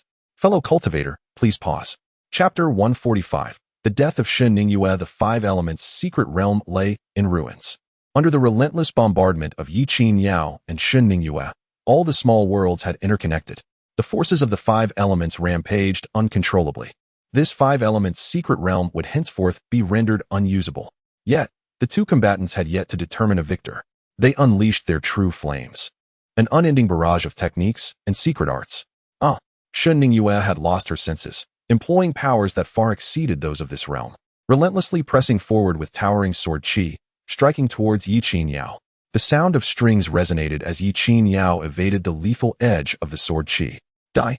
Shen Ningyue summoned all her strength, merging her essence into one final, formidable strike, simultaneously severing all escape routes for Yi Qin Yao. She was determined to resolve their conflict with this blow. Sensing the overwhelming power of the sword qi infused with profound laws, Yi Qin Yao sighed softly. The red dust melody had yet to reach its full potential. Relying solely on the power of the mundane world, she could not withstand the attack. Gazing into the distance, her eyes seemed to pierce through the secret realm to the outside plaza. I hope I have not disappointed my uncle. The ancient Sither vanished before her. Then, to the astonishment of all present, Yi Qin Yao opened her arms, bracing her body to meet Shen Ningyue's most potent strike. With a piercing thrust, the sword penetrated Yi Qin Yao's form. Blood cascaded down, staining her long gown a more enchanting hue. No, Elder Tuo cried out. Beautiful, laughed the master of Wanbao Pavilion, while the chief steward beside him also smiled. Yet Shen Tianming remained silent. Damn it, Ding Zhenxian lamented, his face etched with regret, while Han Suzi appeared grave. It is over. Ye Suifeng's lips curled into a smile, his gaze penetrating the five elements' secret realm to a realm painted in crimson. Shen Ningyue found herself in an elegant garden, her expression one of confusion, uncertain of how she had arrived there. Suddenly, two young eunuchs clad in official garb approached her briskly, their faces twisted in sinister grins. Shen Ningyue furrowed her brow, coolly questioning, "Who are you?" However, the eunuchs offered no reply, swiftly reaching her side and seizing her arms. "You seek death." Shen Ningyue's fury ignited. No man had ever dared treat her in such a manner. She aimed to eliminate the two, only to find her strength had inexplicably waned, rendering her weaker than an ordinary mortal. "You are the ones courting death." One eunuch struck her across the face, sneering, "The Empress Dowager awaits you. Your demise is certain." With that, they restrained Shen Ningyue and forcibly dragged her away. Moments later, they arrived at a foreboding palace, where she was unceremoniously thrown to the ground. Nearby, an elderly matron bore a cruel smile. "Who told you to serve the emperor? Do you aspire to become a consort?" The absurdity of her words brought sudden clarity to Shen Ningyue. She was ensnared within an illusion. The matron, lowering her voice, continued, "Not speaking, are we? Do you think your silence renders you immune?" She then produced a small cloth pouch, filled with slender steel needles. "Will you speak, or not?" As she brandished a needle, she grabbed Shen Ningyue's finger, driving it towards her nail. Shen Ningyue scoffed inwardly. As a cultivator, she was accustomed to such pain. It would never. The excruciating agony pierced her, and she realized, in this realm, she was merely a frail mortal. Her wails echoed throughout the palace. The empress appeared in the shadows, her visage mirroring that of Yi Qin Yao. The stabbing pain of the needles tormented Shen Ningyue, yet she persevered. Suddenly, the surrounding voices fell silent. Upon opening her eyes, she discovered herself transformed into a peasant girl traversing a desolate wilderness. She extended her hand, her fingers returning to their pristine state. Damn it! Observing her attire, she recognized the illusion had yet to be dispelled. Benefactor, a figure emerged ahead. Shen Ningyue looked up to see a monk, accompanied by two oddly featured disciples. standing within a glowing circle. The monk's face was that of Ye Qingyao. You must flee. The fiend approaches. The monk urged again. Go to hell. Shen Ningyue erupted in fury, charging forward, for she realized she possessed some magical abilities in this world. Yet, as she approached, a massive iron rod struck her. Halt, you vile creature. How dare you harm my master? The clang of blood splattering rang out as similar scenes unfolded within the tapestry of the mundane world. Countless fragments flashing by in the blink of an eye. Shen Ningyue endured endless torment in each vignette. Outside, the onlookers were perplexed. After Shen Ningyue's sword pierced Ye Qingyao, the two bizarrely halted, suspended in the void, motionless. The laughter of the pavilion master ceased. What is happening? The chief steward's expression turned grave, for he sensed Shen Ningyue's life force waning. Suddenly, Shen Ningyue stirred. Gazing at Ye Qingyao, her eyes brimmed with profound terror. With a piercing scream, she relinquished the sword's hilt, her body plummeting like a severed kite. As she descended, countless wounds emerged upon her form, blood cascading forth. Her life ebbed away rapidly, ultimately vanishing into the Vishan. Tianming let out a wild howl and fell to his knees, tears blurring his vision. Everyone around him was taken aback, unable to comprehend the unfolding events. Clearly, it was Shen Ningyue who had pierced Ye Qingyao, yet why was Shen Ningyue the one collapsing? What was happening? Zheng Xian also bore an expression of astonishment. Han Shuzi sighed in relief. They had emerged victorious. The battle of destiny concluded with Shen Ningyue's fall, and the five elements secret realm, utilized for combat, was utterly destroyed, destined to vanish in the near future. Moments later, Ye Qingyao returned to her chamber, her lips slightly pale. Shen Ningyue's strength was formidable, and that strike had indeed inflicted considerable harm upon her. I knew I was right about you, Han Shuzi remarked as he entered, accompanied by Zheng Xian and the elder of Lingyun sect. Ye Qingyao took a seat in silence. I shall uphold my promise. All your previous actions are hereby nullified, Han Shuzi declared with a smile. Come back to the main hall with me, and you must present the treasures acquired from the secret realm, as I promised they would be reserved for Lingyun's sect. The treasures were crafted from the essence of the 8th level of the Origin Tower, indeed treasures for the average person. However, Ye Qingyao had no inclination to discuss this matter with them at that moment. I will not accompany you anywhere, she retorted. Han Shuzi, I advise you to temper your lofty demeanor. Han Shuzi immediately suppressed his smile. Ye Qingyao, I have already been sufficiently lenient with you. Allowing you to return to the main hall is a rare opportunity. Ye Qingyao shook her head. Spare me, my clan's elder has already arrived. Han Shuzi frowned, his tone heavy with authority. Then you should further restrain your brilliance to avoid bringing calamity upon your kin. Just then, a slender hand emerged from the void behind Han Shuzi, and with a resounding thud, it struck him on the head. Huh, I finally succeeded. A melodious laughter echoed within the chamber. Han Shuzi's mind buzzed as he turned sharply. A tall man stood behind him, accompanied by a group of unusually powerful young individuals, and a beautiful girl giggled while playfully pinching her fingers at him. Who are you? Han Shuzi demanded, shaken. Ye Suifeng smiled faintly. Qinyao's kin. What did you say you would do?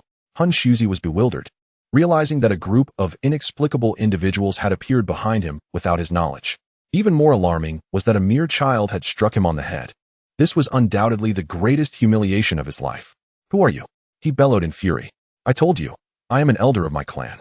Ye Qingyao approached, kneeling on one knee. Niece Ye Qingyao pays her respects to the clan leader. Ye Suifeng smiled and nodded, gently raising Ye Qingyao back to her feet. You have done very well. As he spoke, a potent life force enveloped her, instantly healing all her wounds. Ye Qingyao beamed with joy.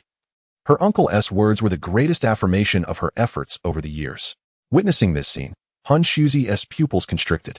Healing through the laws of the universe was not something just anyone could achieve. You are the clan leader of the Yi family from Yunshao City, the esteemed Yisheng?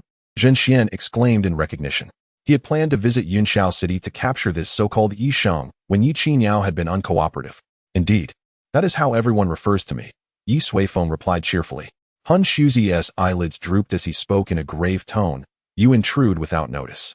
Do you intend to make enemies of Tianfu Academy? As he spoke, his hand rested upon a jade talisman adorned with black markings. Ye Suifeng shook his head. Spare me. As soon as he finished speaking, Han Shuzi roared in anger and took the initiative to attack. Countless black tendrils burst forth, shattering the void as they surged toward Ye Suifeng. Han Shuzi sneered, confident that the laws derived from divine artifacts were insurmountable unless Ye Suifeng possessed a divine artifact as well. This was precisely why he had never considered Ye Qingyao a threat. Only those who had encountered divine artifacts could comprehend their true terror. The black tendrils swiftly approached Ye Suifeng. You brought this upon yourself, Han Shuzi coldly declared. Yet, Ye Suifeng merely shook his head and smiled.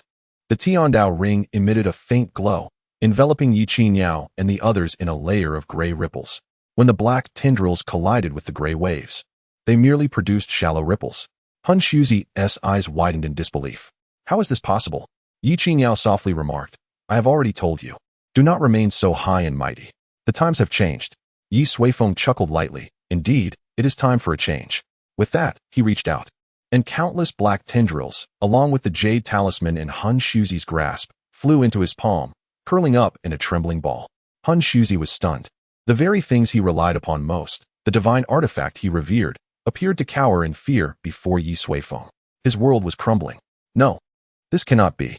Han Shuzi's expression turned frantic as he collapsed to the ground, unable to believe the reality before him.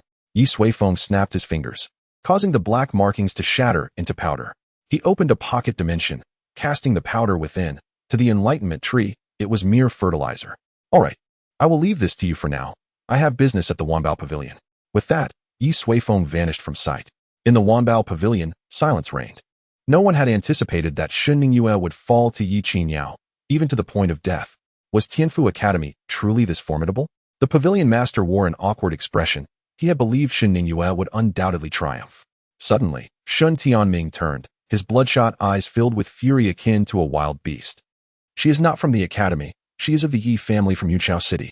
I warned you all to abandon the battle of destiny, yet you refused to listen. Now my sister is dead.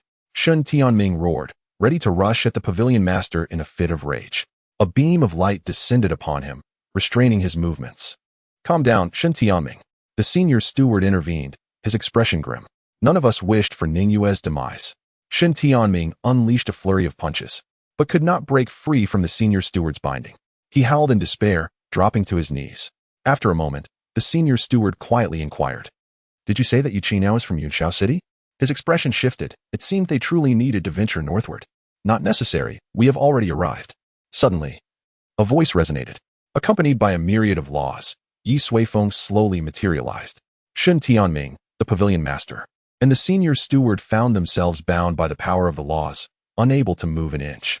A jade vial flew from the senior steward's embrace, landing in Ye Suifeng's hand. The vial emanated a terrifying aura of laws, identical to the water laws Shen Ningyue had wielded. Yi family leader? Shen Tianming stood in shock. The senior steward gasped in astonishment. This was the Yi family leader? How could he possess such strength? No wonder Shen Tianming had been so adamant, even willing to sacrifice the origin tower and forsake the battle of destiny. This individual truly had the capability to challenge the supreme divine artifacts. At that moment, he began to regret not heeding Shen Tianming's warnings. Long time no see. Ye Suifeng greeted Shen Tianming with a casual nod. They were somewhat acquainted, both hailing from the 9 cities. Shen Tianming gazed at Ye Suifeng and suddenly knelt on the ground, fervently knocking his head against the hard earth. Master of the Yi family, I implore you. Please save my sister. I know that with your prowess, you can surely accomplish it. I beg you, I beg you. He incessantly prostrated himself, his forehead striking the ground with such force that it drew blood. Ye Suifeng sighed softly and raised him gently. To save her is beyond my means. I can only assist you in retrieving her remains. He was not one to rescue people lightly. Yet, he harbored no particular disdain for Shen Tianming, so he decided to bring back his sister's body without much thought. Soon, Shen Ningyue's lifeless form appeared in the room. Shen Tianming looked upon his sister, pale and motionless, then bowed deeply before Ye Suifeng. A moment later, in a spacious chamber, the sole Void Master, the Grand Steward, the members of the Eerie God sect, the denizens of the Underworld Empire, and those from the Heavenly Calculation Sacred Land who had been unable to depart, along with people from the Radiant Empire, all stood together. In the outside world, each of them was a formidable force, commanding respect and power. Yet now, they appeared despondent, seated on the ground, awaiting the judgment of the family master. Ye Suifeng sat nearby.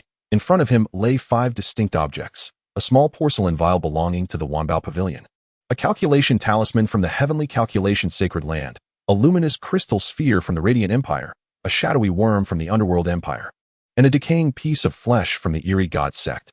These items were remnants of divine and demonic beings, each embodying the rules that stemmed from their respective factions. As for the artifacts from the Tianfu Academy, Ye Suifeng had already seen them, having transformed into fertilizer for the enlightenment tree. Among the remaining 5, their powers varied in strength. Notably, the artifact from the Wanbao Pavilion contained the most potent laws, far surpassing those of this realm and other divine artifacts, even comparable to the laws of the gates of the celestial realm. This piqued Ye Suifeng's curiosity about its origins.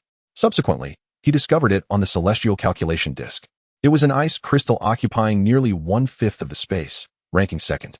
This indicated that its corruption of the world had reached a truly alarming extent. There were 4 others similarly formidable. It appeared that these 5 factions were currently the most powerful entities in existence. Once they were eradicated, the remaining so-called divine and demonic remnants would be mere trifles, and the enlightenment tree would suffice to eliminate them all. Therefore, the next step was to confront them directly. Chapter 147. The planting of trees in the room. A group of individuals sat on the ground, looking disheveled. Who would have thought that each of them, if placed in the outside world, would be a dominant force? Yet now, they trembled before the man in front of them. With a mere flick of his hand, Ye Suifeng had shattered the very divine and demonic laws upon which their power relied, dismantling their psychological defenses. How could such a terrifying existence be present in this world?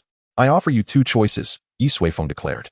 First, lead me to your lair and present the divine and demonic remnants. He surveyed their reactions.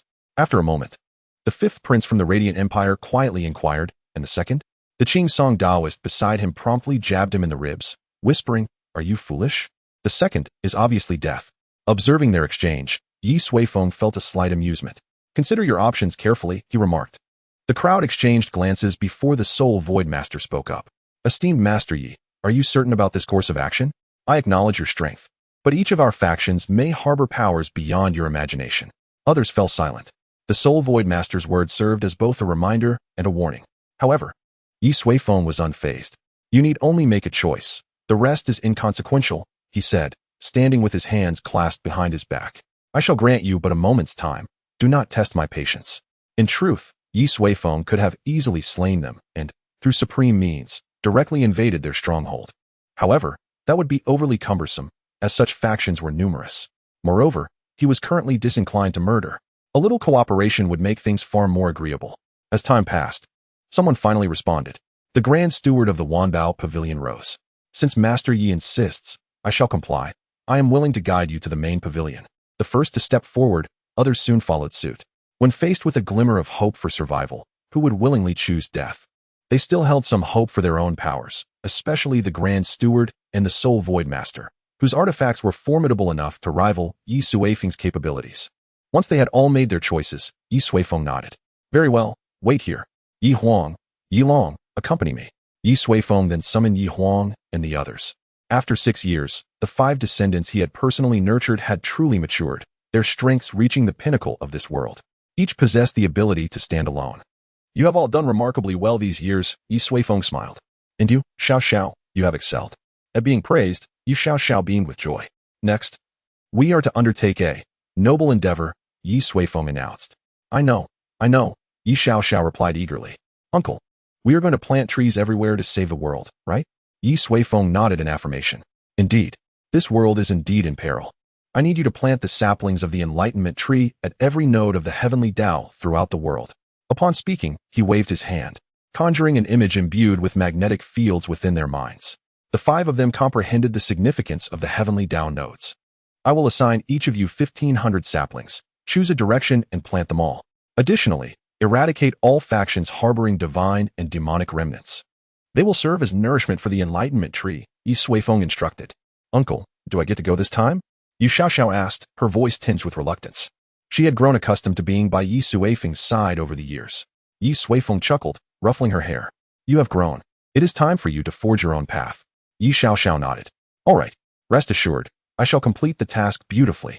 At that moment, Yi Huang spoke up. "Father, will you not accompany us this time?"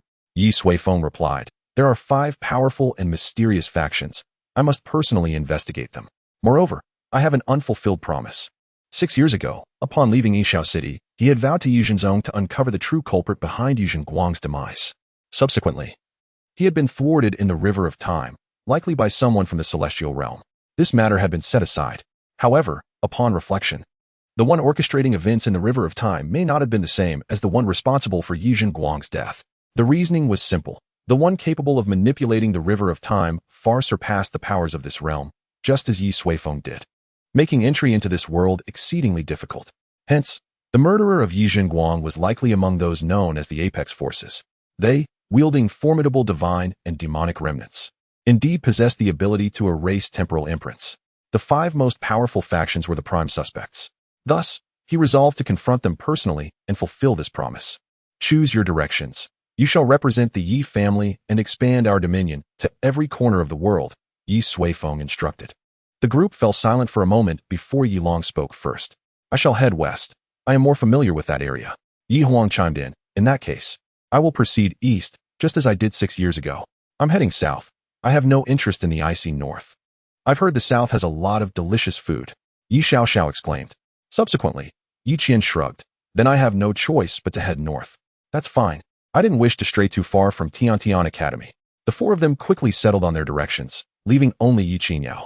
You should accompany Xiaoxiao, Ye Suifeng suggested. From this point, the southern expanse is vast, and we have yet to approach the central continent. The task is indeed formidable. With 2 of you together, you'll have each other's backs. His main concern was that Yi Xiaoxiao would become too reckless, causing chaos in the south. No problem, Yi Qianyao replied with a smile. Thus, all 5 chose their paths.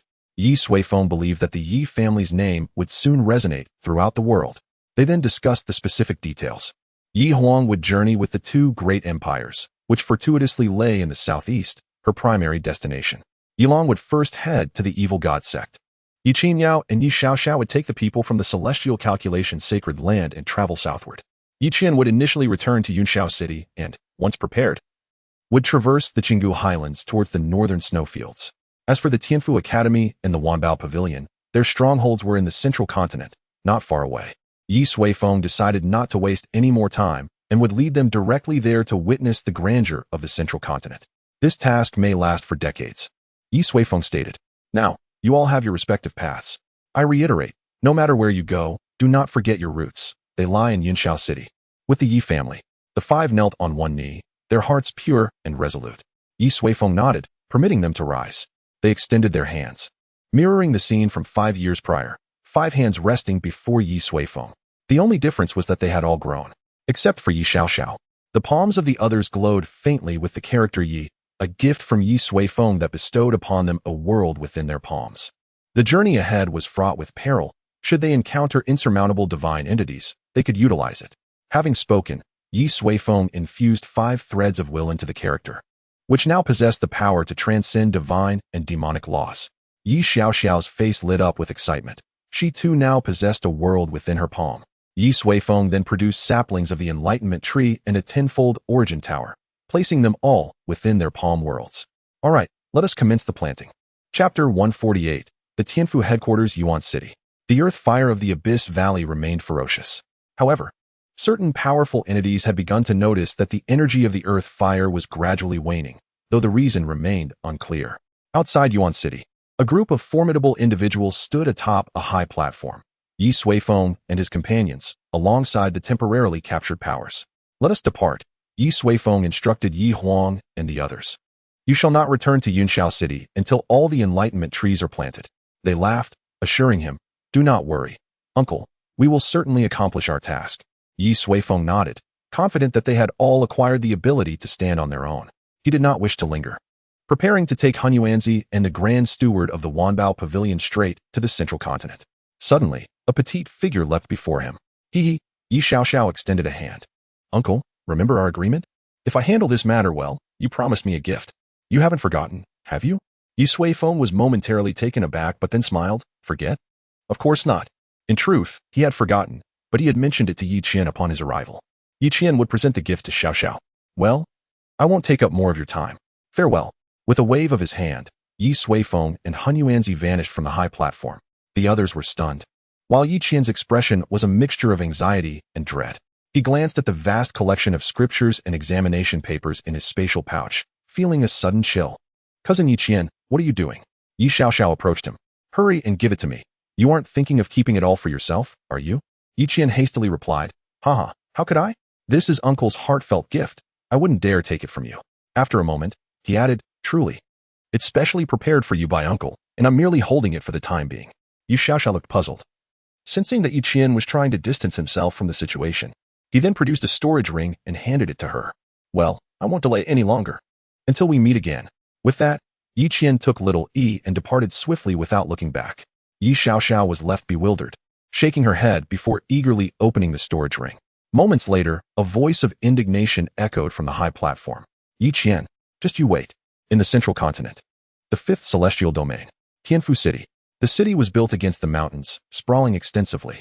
Towering pavilions reached skyward, piercing the clouds, and were plentiful. Above, various powerful beasts and magnificent aerial ships traversed the skies. Within the city, nascent soul cultivators were ubiquitous, and those at the transformation stage were not uncommon. A sight that the populace had grown accustomed to. In comparison, the Nine-City Alliance appeared to be a remote and impoverished place. It was no wonder that when Han Yuanzi heard of Yunshao's sacred land, he scoffed. However, this became his greatest regret. Had he not disregarded Yunshao's city and investigated, he would not have been captured by Ye Suifeng and brought back. The Tianfu Academy's main campus lay nestled in the mountains behind Tianfu City, the most powerful institution in the fifth celestial domain, holding supreme authority. Suddenly, three figures materialized from the void above the Grand Mountain Gate: Ye Suifeng, Han Yuanzi, and the Grand Steward of Wanbao Pavilion, Dongyuan Daoist. This time, Ye Suifeng ventured alone, having sent Gu Yulan back to Yinshao City, for he intended to spend little time on this matter. Ye family head, this is our main campus, Han Yuanzi remarked. Ye Suifeng nodded, gazing at the expansive mountains below. Under the heavenly vision, countless black tendrils dug deep into the laws of the heavens, resembling a dense black spider web. These tendrils were siphoning the world's essence through their control over the heavenly laws. Eventually, they converged in the darkest depths of the Tianfu Academy. Ye Suifeng sighed inwardly. The fifth celestial domain had been completely tainted by the divine entities of the Tianfu Academy, and the situation was similar across other domains. This was akin to inflicting several massive wounds upon the world and continuously draining its lifeblood. No wonder the world was on the brink of destruction. Ye family head, the dean should be within the rear mountains. Do you wish to proceed? Han Yuanzi inquired. Suddenly, a resounding bell tolled. Ye Suifeng turned his gaze to a side gate, where a magnificent cauldron loomed, exuding an aura of power. He had heard that this was the Academy's Dragon Gate. Every genius newly admitted to the Academy had to pass through the Dragon Gate, which determined their allocation to various departments. Yi Qinyao had rung the bell 9 times to enter the Heavenly Earth Academy. However, the main campus's Dragon Gate was even more rigorous. Those who entered the Heavenly Earth Academy were destined to wield the power of heaven and earth. Boom. The bell tolled a total of 7 times before ceasing. The young crowd below erupted in excitement. 7 tolls indicated that a peerless talent could enter the Starry Academy, a rarity occurring only a few times a year. Ye Suifeng stroked his chin. No rush. This Dragon Gate of yours seems intriguing. Hunyunzi was momentarily taken aback, unable to believe his ears as he inquired, Master Yi, do you also wish to give it a try? Is that a problem? Ye Suifeng raised an eyebrow. Hunyunzi cleared his throat and replied, I do not intend to offend you, but the Dragon Gate of the main academy can only assess the talents of individuals under the age of 50. 50 years old is indeed considered young for someone like Hunyunzi, who has lived for over 1,000 years. Ye Suifeng turned back. And what of it? Do I appear to be someone who is 50? With that, Ye Suifeng soared downward. If calculated by bone age, he was merely in his 30s. He had fathered Yi Huang when he was still in his teens. Hunyunzi and Dongyuan Darn exchanged glances. Unable to fathom that the immensely powerful Ye Suifeng was still under 50, doubt filled their eyes, making them wonder if all their years of cultivation had been in vain. As they observed, Ye Suifeng had already arrived at the Dragon Gate. Hunyunzi and Dongyuan hastily followed, not daring to show any negligence toward Ye Suifeng, for they feared the repercussions of provoking such a formidable ancestor. Chapter 149. The Dragon Gate explodes at the Tianshu Academy's main courtyard before the Dragon Gate. Ye Suifeng's sudden appearance elicited only a few curious glances from several women, without causing any significant stir. Most individuals were engrossed in the remarkable occurrence of the 7 ringing chimes. Such brilliance! Once again, our 5th heavenly domain has produced an extraordinary individual. Indeed, the 7 chimes signify a high probability of ascension to immortality. People discussed animatedly. Meanwhile, numerous individuals clad in specialized robes, all teachers from Tianshu Academy, flew into the sky and began to argue over the recent prodigy. The Xingshan Academy had barely enrolled a few students in a year, and they were unwilling to let this opportunity slip by. Ye Suifeng paid them no heed and made his way toward the Dragon Gate. Is that lad attempting to challenge the Dragon Gate? His actions inevitably drew attention. Hey, My friend, come back tomorrow. Today, with such a prodigy present, you'll garner no attention. It's not worth it, advised a round-faced cultivator. Ye Suifeng paused, surveying the various expressions around him, and suddenly felt a wave of sentimentality. Since arriving in this world, he had either been focused on developing his family or nurturing the next generation. Now, he was on a path to save the world. In truth, he had not yet experienced the vibrant tapestry of the ordinary cultivation realm. Longing for a change, are we? Ye Suifeng mused. It appears I must occasionally relinquish my status and embrace the life of an ordinary cultivator in this mortal realm. Thank you for the reminder, fellow cultivator, he said with a smile, performing a respectful bow. Just then, Hunyunzi and Danyuan arrived. Upon witnessing Ye Suifeng's courteous demeanor toward an ordinary cultivator, they were rendered speechless. Was this truly the legendary figure capable of annihilating divine laws with a mere wave of his hand? Ye Suifeng exchanged a few words with the young cultivator, then continued toward the Dragon Gate. The young man wore an encouraging expression, leaving Hunyunzi and Danyuan in a state of bewilderment. Before long, Ye Suifeng stepped into the Dragon Gate. Inside was a wondrous space, shimmering with light as though he had entered another realm. As the light brushed past him, Ye Suifeng instantly discerned the principles of the Dragon Gate. The enormous bell was an extraordinary artifact. It resonated with the laws of heaven and earth. When someone entered the Dragon Gate, the bell would extend the laws, sweeping over the person's body and probing into their soul, life source, and roots, elements indicative of their cultivation talent. Subsequently, the information gathered would return to the bell. The stronger the talent, the more chimes would resonate. Soon, a gleam of light surged toward Ye Suifeng. He did not resist, he allowed it to enter his body. However, as soon as the light penetrated him, it began to tremble violently, as if it had encountered an ancient ferocious beast, and it promptly retreated back into the bell. In the next instant, the entire bell began to vibrate. Ye Suifeng thought to himself, this is bad. Outside, a resounding chime rang out, drawing everyone's attention. Wait, has someone else entered? They possess such audacity? Some wondered. With the recent 7 chimes, this person's entrance is either an act of showmanship or self-degradation, someone scoffed. Nonsense. He is simply confident in himself. The round-faced cultivator retorted. The scoffer chuckled. Does he intend to challenge the 7 chimes? The round-faced cultivator fell silent, his expression darkening. Others began to murmur. Confidence is commendable, but 7 chimes are exceedingly challenging. I doubt it. It's been so long for just 1 chime. You must understand. The stronger the talent, the shorter the intervals between chimes will be. Just as he finished speaking, a flurry of rapid chimes reverberated through the heavens. Boom, boom, boom, boom, boom. The sound was so overwhelming and rapid that it temporarily rendered everyone deaf. All present were momentarily stunned.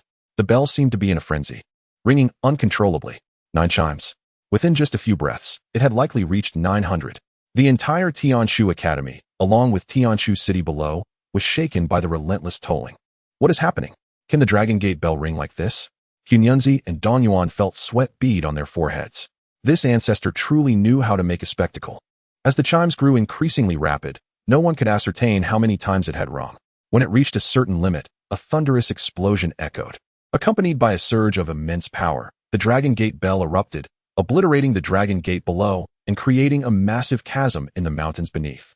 A figure gradually emerged, leaving everyone in a state of shock. What kind of talent could cause the Dragon Gate bell to explode? They could hardly fathom it. Ye Suifeng glanced at Hunyunzi outside and shrugged. I never anticipated it would be so timid and feeble. Hunyunzi twitched at the corners of his eyes, desperately trying to reassure himself. As long as you remain calm, everything will be fine. As long as no one dares to provoke you, all will be well. Suddenly, a boisterous laughter echoed, causing Hunyunzi to jump. Oh no, they're coming. The Dragon Gate bell had exploded. What a once-in-a-millennium spectacle. No one dared to compete with him for this disciple. Amidst the raucous laughter, a burly man with a stubbled face appeared above the Dragon Gate. The Vice Dean. The members of the Academy immediately bowed in respect. He surveyed the ruins beneath him, his expression devoid of anger, instead radiating excitement. The heavens have blessed our Academy, delivering us an unparalleled genius not seen in a millennium. He gazed at Ye Suifeng, proclaiming, Young man, join my ranks, and I shall show you the unparalleled splendor of this world. Before Ye Suifeng could respond, Hunyunzi erupted. Hong Jiao, get back here at once, he bellowed, appearing before Hong Jiao in an instant. What are you doing here, flaunting yourself? Go away. Hunyunzi's forehead glistened with cold sweat. This fool dared to recruit Ye Suifeng as his disciple. Did he not realize that Ye Suifeng was here to challenge them? However, Hong Jiao remained oblivious. casting a sideways glance at Hunyunzi. Old Hunyunzi, are you vying for him as well? Hunyunzi gritted his teeth, wishing to strangle this oafish man. How could he not see that Ye Suifeng was not an ordinary cultivator? Enough chatter, retreat. Hunyunzi's temples throbbed. Hong Jiao leaned closer, his eyes wide with confusion. Old Hunyunzi, why are you so irritable today, as if you've lost your father? If you want him, take him. No need to be so angry, right? As he spoke, he casually patted the shoulder of Hun Shuzi. Hun Shuzi was on the verge of madness. If this fellow continued, it would undoubtedly lead to disaster.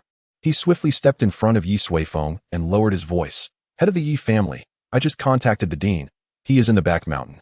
And I shall take you there immediately. Moreover, that person is gravely ill. Please do not pay him any mind. Ye Suifeng found it amusing but acknowledged that it was indeed unnecessary to linger here any longer. Thus, he nodded in agreement. Let us depart. Chapter 150. The astonished dean today, the Tianfu General Institute was abuzz with activity. First, a prodigious talent emerged, ringing the bell 7 times, granting admission to the Starry Academy, which incited fierce competition among the teachers. Shortly thereafter, another formidable individual from Tianfu set off a sensation at the Dragon Gate, prompting even the vice dean to personally take on apprentices. Yet, he was met with a barrage of scolding from an elderly man and left empty-handed. It was recognized that this elder was the ancient teacher of the academy, akin to a senior elder of a sect, a figure rarely seen. Subsequently, the ancient teacher led the young man to the back mountain, but onlookers noted that this esteemed figure treated the youth with utmost deference, which was utterly astonishing. In an elegant villa nestled in the back mountain, an elderly man with white hair and a warm demeanor sat in the main seat. He was none other than the dean of the Tianfu General Institute, Qing Xuanzi. Ye Suifeng and Hun Shuzi sat together, being a place of significance. Dong Yuan had not entered and remained outside to enjoy the cool air. Hun Shuzi, your return is rather sudden. You did not give any prior notice. Qing Xuanzi remarked with a smile. Hun Shuzi appeared somewhat awkward. He wished to greet him, but in the presence of Ye Suifeng, he dared not. What is the status of the destiny battle? Qing Xuanzi continued, then turned to Ye Suifeng. Is he our chosen one for the destiny battle? Quite impressive. You have brought us an extraordinary genius, he laughed. Hun Shuzi's eyelids twitched, and he quickly replied, not at all, not at all. Internally conflicted. He pondered how to articulate his thoughts. He could not simply confess that he had not brought back a genius, but rather a formidable figure. At that moment, a hand rested on his shoulder. Ye Suifeng smiled and said, allow me to speak. Qing Xuanzi's expression shifted to one of surprise. It seemed the relationship between this young man and Han Shuzi was not as he had initially presumed. You must not be the true authority of the Tianfu Academy, Ye Suifeng stated directly. Upon entering, he had already discerned that Qing Xuanzi was merely an ordinary peak tribulation cultivator, possessing only a fraction of the laws of divine artifacts. No different from Hun Shuzi. Faced with this assertion, Qing Xuanzi furrowed his brow. Such a manner of speaking did not resemble that of a youthful genius. Fearing he might inadvertently provoke Ye Suifeng, Hun Shuzi interjected, Qing Su-he is a senior. Qing Xuanzi was instantly taken aback. Only those under 50 years of age could enter the Dragon Gate, thus he must be relatively young. Yet, Hun Shuzi had referred to him as a senior. Despite both being peak tribulation cultivators, they were not akin to the tribulation practitioners of the outside world. They had forsaken ascension to devote themselves to a greater cause. To be called a senior by Han Shuzi was a rarity in the world, as there were scarcely 100 such individuals, all formidable masters of divine artifacts. Could this young man also be a master of divine artifacts? What do you mean, sir? Qing Xuanzi's tone shifted. If he were indeed a master of divine artifacts, a serious approach was warranted. I shall not beat around the bush, Ye Suifeng declared. You are familiar with the Tianji Valley, I presume? Qing Xuanzi frowned.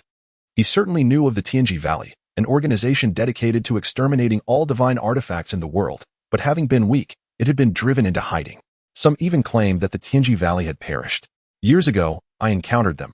A fellow named Tianji Lauren informed me that this world is on the brink of destruction. Ye Suifeng continued, upon my investigation, I found this to be true. I do not wish for my homeland to be rendered entirely void. Therefore, he fixed his gaze upon Qing Xuanzi. I aim to eradicate all foreign entities, that which you referred to as divine artifacts, from this world.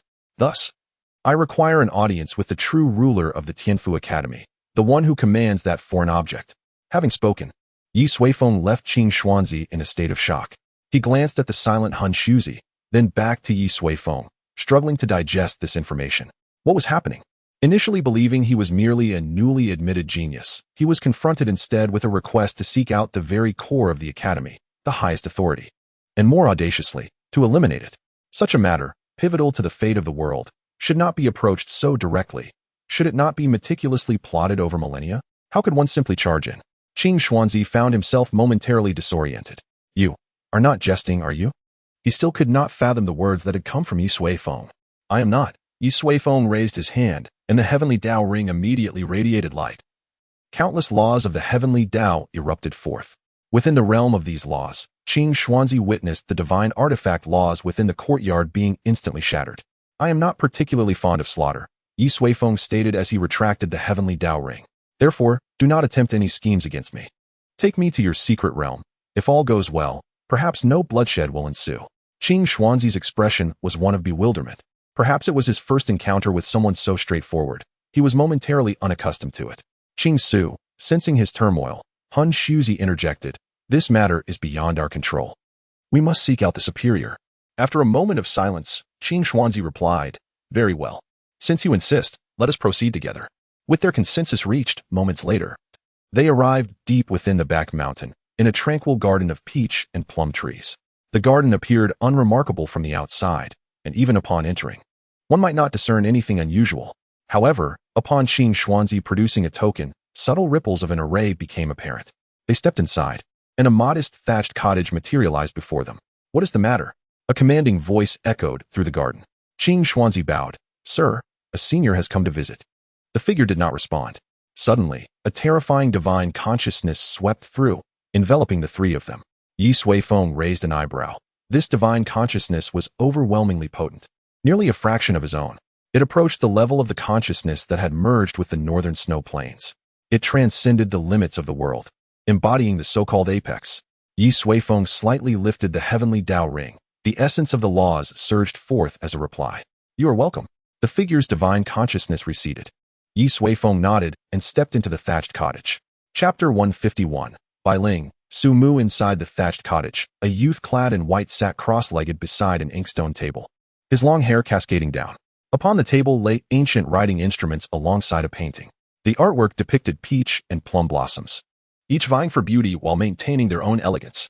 Just a glance brought a sense of tranquility to the heart. Ye Suifeng entered. "Esteemed guest, please take a seat." The youth greeted with a warm smile, a chair crafted from peach and plumwood appearing from thin air. Ye Suifeng sat down, observing the young man without uttering a word. The youth chuckled lightly. "May I inquire your name?" "Ye Suifeng," he replied. "I am Su Mu." The young man introduced himself. The man remarked, "I can sense that you two are favored by divine entities." Ye Suifeng let out a gentle sigh, shaking his head in response. "I can also perceive that you are not truly Su Mu, are you?" Such peculiar words caused Su Mu's expression to shift dramatically. His brow shot up, and his eyes darkened ominously. Immediately, a tangible black force emanated from the vicinity of his chair, enveloping Ye Suifeng entirely. A sinister whisper echoed within the thatched cottage. "He. The laws of heaven delivered to me on a platter. What a sumptuous feast." On the table, the brush ascended into the air, its bristles exploding outward, casting a shadow over Ye Suifeng's head. A tremendous force of attraction surged forth. Just as it believed victory was at hand, a soft sigh escaped Ye Suifeng's lips. Gray ripples radiated from his position, dispersing the encroaching black loss. Even the brush above him suffered a violent backlash, its numerous bristles snapping and disintegrating into fine powder that wafted through the air. How is this possible? Su Mu stared in disbelief at the unfolding scene, while Ye Suifeng maintained a calm demeanor. In truth, upon entering, he had already observed the young man seated within, devoid of any human essence. It was merely the consciousness of the brush. "You cannot harm me. Speak, where's the real Su Mu?" Ye Suifeng inquired. Yet, Su Mu appeared unwilling to concede. His expression twisted into a snarl as he roared, "This is not over." With that, the surroundings darkened instantaneously. In an instant, Ye Suifeng found himself in an unfamiliar realm, entirely composed of ink and wash. The intertwining laws of heaven and earth formed a terrifying cosmic prison, one from which even an advanced practitioner would struggle to escape. "Do you truly wish to avoid a proper conversation?" Ye Suifeng remained unfazed. Only a chilling laughter responded. In the distance, the ink-washed mountains began to writhe like a great serpent, and beneath Ye Suifeng's feet, the ground transformed into an ocean of ink, eroding all in its wake. "Prepare for endless suffering." The voice of the brush spirit echoed throughout the realm. Ye Suifeng, having lost his patience, declared, "If that is the case, then perish." His expression grew cold as he extended his hand, fingers curling in the void. In an instant, a terrifying force erupted. The grand ink world cracked and splintered under the pressure of his grasp. Within a mere breath, the realm reached its breaking point. With a thunderous crash, Ye Suifeng found himself back in the thatched cottage, clutching the brush tightly.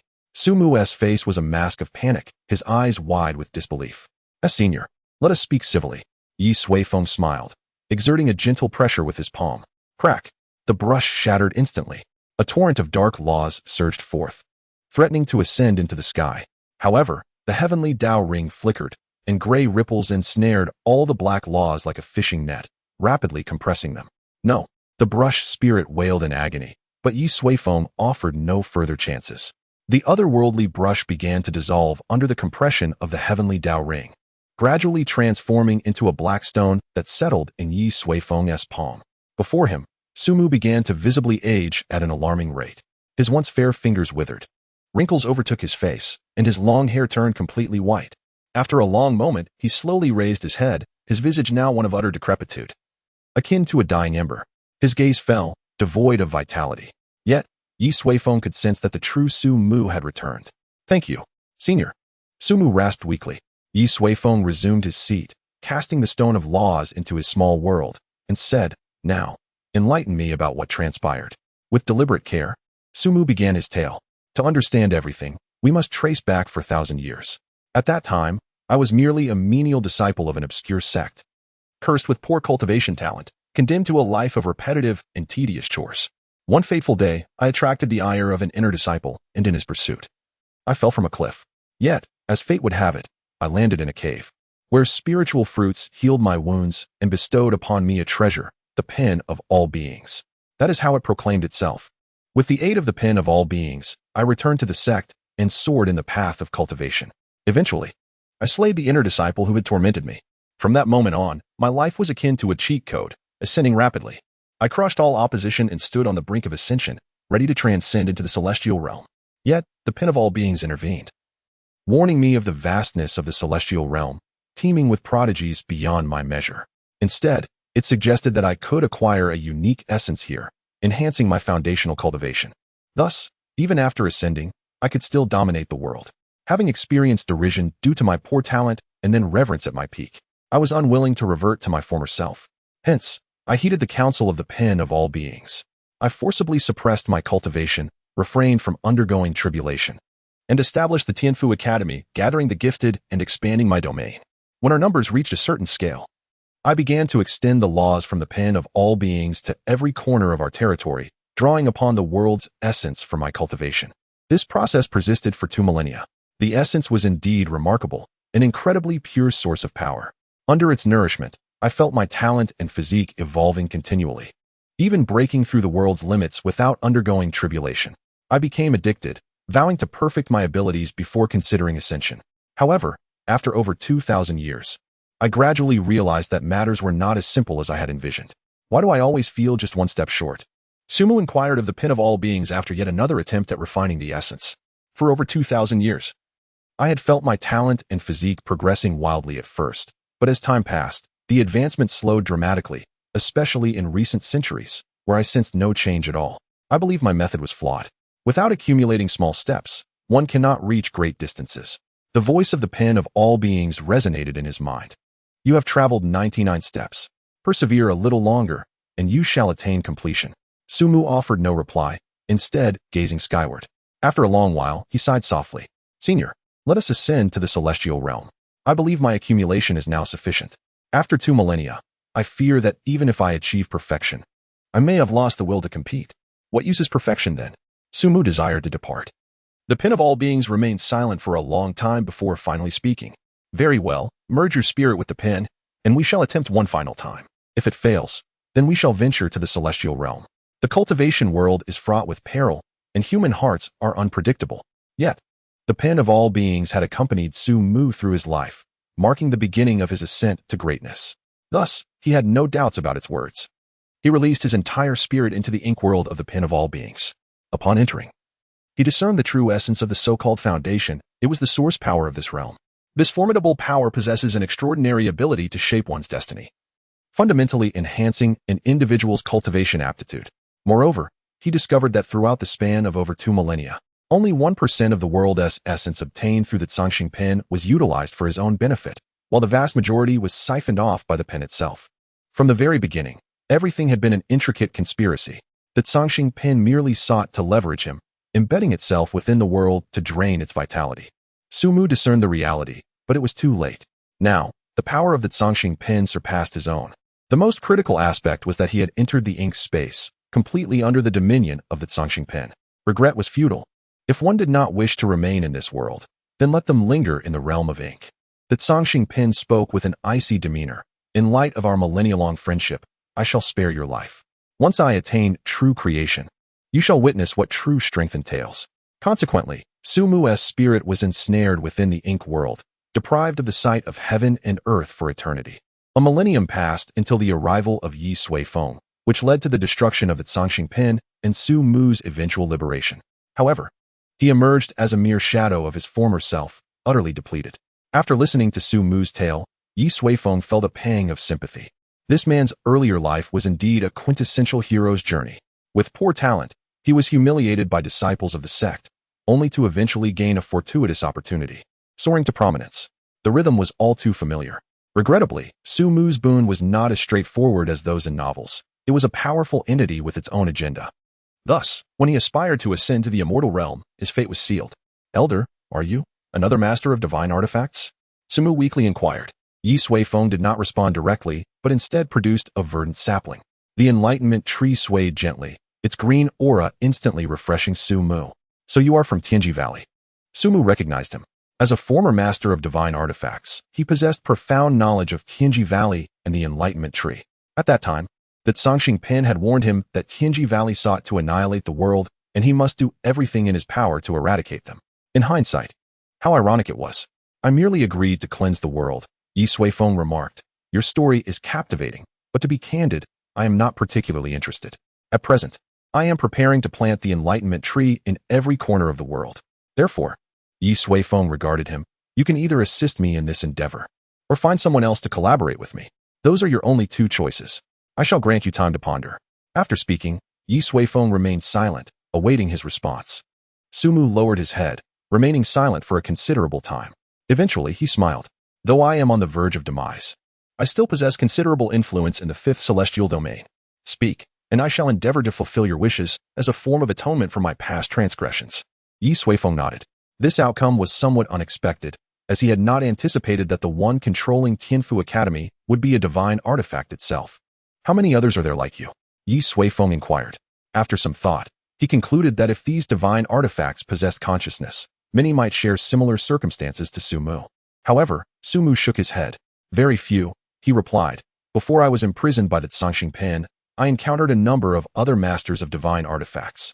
Most sought the world's essence, while some were immensely powerful themselves and thus controlled the artifacts. For instance, the Hall of Daos and the Treasure Pavilion. Ye Suifeng frowned slightly. He recognized the Treasure Pavilion, but the Hall of Daos was unfamiliar to him. Tell me everything you know about those divine artifacts, Ye Suifeng commanded. Sumu nodded in acquiescence and began to recount. Masters of divine artifacts were scattered across the world. However, in general, the Central State's 9 celestial domains boasted the most formidable overall strength. Tianfu Academy, which governed the entire 5th celestial domain, ranked merely 3rd. Above it were the actual rulers of the 3rd celestial domain, the Treasure Pavilion, and the true sovereign of the world, the Hall of Daos, residing in the 1st celestial domain. They were truly terrifying entities. Even the so-called sacred places trembled and submitted before the Hall of Daos.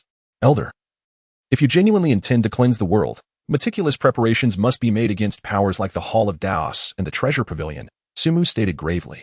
Even he harbored great apprehension towards these two forces. You need not concern yourself. I have my own plans, Ye Suifeng waved dismissively. So, this Hall of Daos is essentially the ruler of the Central State? Sumu confirmed. Indeed, as long as the Treasure Pavilion remains absent, the Central State does honor the Hall of Daos. That simplifies matters, Ye Suifeng mused. Once we subdue them, the entire Central State will be relatively uncomplicated. As for the unruly factions, they can be dealt with by the younger generation as a form of tempering. Very well, go inform them. The 5th celestial domain of the Central State shall be governed by the Yi family. Chapter 153. Subduing the 5th celestial domain in the Peach and Plum Garden. Han Shuzi and Qing Xian anxiously awaited outside the thatched cottage. Although to the outside world they appeared to be the pinnacle of power in this realm, they were acutely aware that above them loomed even more formidable figures, such as Su Mu, the creator of Tianfu Academy, and Ye Suifeng. The outcome of their confrontation would likely dictate the future of Tianfu Academy. Amidst their anxious anticipation, at last, two figures emerged from the cottage. Qing Xian let out a sigh of relief. Thankfully, these two great figures had not come to blows. Disciple pays respects to the master. Qing Xian knelt, deeply bowing to Su Mu, with Han Shuzi doing the same. They had once been students nurtured by Su Mu himself. Rise, Su Mu said slowly. The two stood, gazing at the aged Su Mu and the imposing Ye Suifeng, uncertain of the outcome of their clash. You are all acquainted with Elder Yi, Su Mu began. Instantly, Han Shuzi and Qing Xian's hearts raced. This statement was a signal. If Su Mu referred to Ye Suifeng as an elder, it indicated he had fully submitted to him. Indeed, Elder Yi accompanied me here, Qing Xian replied, lowering his head. You have done well, Su Mu said, a smile gracing his face. Had it not been for Elder Ye's intervention, I might never have seen the light of day again. Han Shuzi and Qing Xian were taken aback, unable to comprehend the implications of Su Mu's words. Their respect for Ye Suifeng deepened. How powerful must one be to ensnare their master? And how terrifying must Ye Suifeng, who saved their master, be? They could hardly fathom it. Enough, Su Mu stated. Let us proceed outside. I have an announcement to make. It is time for this realm to return to the correct path. Subsequently, the group made their way outside. Outside the peach and plum garden, two figures appeared. One was a burly man peeking in, while the other was a handsome young man radiating an air of arrogance. Teacher, is it true that someone has triggered the dragon gate? I refuse to believe it. The young man exclaimed. That is precisely why I asked you to come and test his mettle. The burly man, Vice Principal Hongjiao, retorted with a booming voice. Damn that old soul for daring to embarrass me so publicly. I shall see whose disciple is stronger. The young man's expression was haughty. Rest assured, teacher, I shall undoubtedly impart a valuable lesson to that newcomer. He is brimming with confidence. Just then, a ripple suddenly surged through the void. Several figures gradually emerged from the peach and plum garden. Old soul, Hongjiao bellowed, positioning himself in front of the group. Ha ha ha you, Dean? Goodness. Teacher. Upon recognizing the faces of the others, Hongjiao's mind was instantly engulfed in confusion. While he could accept the presence of the dean, whom he encountered from time to time, the teacher was someone he had not seen for centuries. This old soul had actually summoned the teacher. As he stood dazed, the young man followed suit, locking his gaze onto the seemingly youngest member, Ye Suifeng. Humph, so you are the one who triggered the Longman incident. The young man unleashed a formidable aura, extending a hand and indifferently stating, Come on, let me see what abilities you possess. Ye Suifeng. Before he could utter a word, the nearby Han Shuzi erupted. You want to see? How about a kick to your backside? Han Shuzi dashed forward and delivered a kick that sent the young man flying several dozen meters. He then swiftly returned to Hongjiao's side, delivering a resounding slap. I told you to behave, yet you come here, stirring trouble. I shall teach you a lesson on behalf of the teacher. Han Shuzi, now cursing, unleashed a flurry of slaps on Hongjiao, who was still in shock from seeing Su Mu and had no thought of retaliating, wailing in response. Observing this spectacle, Su Mu shook his head and apologized. Elder Yi, I must apologize for this. My disciple has always been like this, rather unrestrained, and I shall certainly discipline him. Ye Suifeng chuckled and replied, No worries. If the world were filled with rigid and pedantic individuals, how utterly dull it would be. Let us depart, he added. Su Mu smiled and extended his hand. After you. Subsequently, the duo departed, with Dean Qing Xuanzi trailing behind. Meanwhile, Han Shuzi continued to chastise Hongjiao, venting his frustration. Once they had left, Hongjiao resisted, grasping Han Shuzi's hand, his eyes filled with disbelief as he murmured, Old soul, I must have misheard. Teacher actually referred to that young man as elder? Han Shuzi shook off his grip. Do you truly believe he is my disciple? If we provoke that individual, our academy would be doomed. Do you understand? Han Shuzi exclaimed, astonished that Hongjiao would dare to challenge the way. Heavens! Hongjiao remained in a state of shock. Unable to fathom that someone capable of entering Longmen was a being of immense power, surpassing even the master. Thankfully, this formidable entity seemed to possess a rather amiable temperament. At the Tianfu Academy, Ye Suifeng and Su Mu arrived at a high platform atop the institution. Here, a colossal bell floated between heaven and earth. Qing Xian. The Ming Tian bell, Su Mu spoke softly. Yes, master, Qing Xuanzi replied, bowing before soaring toward the celestial bell, striking it forcefully. Boom, boom. The resounding chimes echoed grandly. Ye Suifeng looked up, sensing that this heavenly bell faintly resonated with the laws of the universe, its sound already reverberating throughout the fifth celestial domain. Moments later, numerous formidable auras rushed in from all directions, each possessing strength comparable to Han Shuzi. Clearly, they were the elite forces of Tianfu Academy. Upon sighting Sumu, dozens of figures immediately knelt, exclaiming, "We pay our respects to the old dean." Their expressions were filled with excitement. It had been years since they had seen him. At that moment, Han Shuzi and Hong Jiao also arrived. After Qing Xuanzi concluded ringing the bell, he descended. Alongside the recently arrived elite, they all knelt, with only Sumu and Ye Suifeng remaining standing. The others, aside from Han Shuzi and the three, were left pondering who Ye Suifeng truly was. Sumu gazed at them, suddenly producing a dragon-headed staff and forcefully striking it against the ground. Thud! The overwhelming aura compelled the crowd to bow their heads. "Today, I declare an important matter." Though Sumu hunched his back, his presence commanded respect.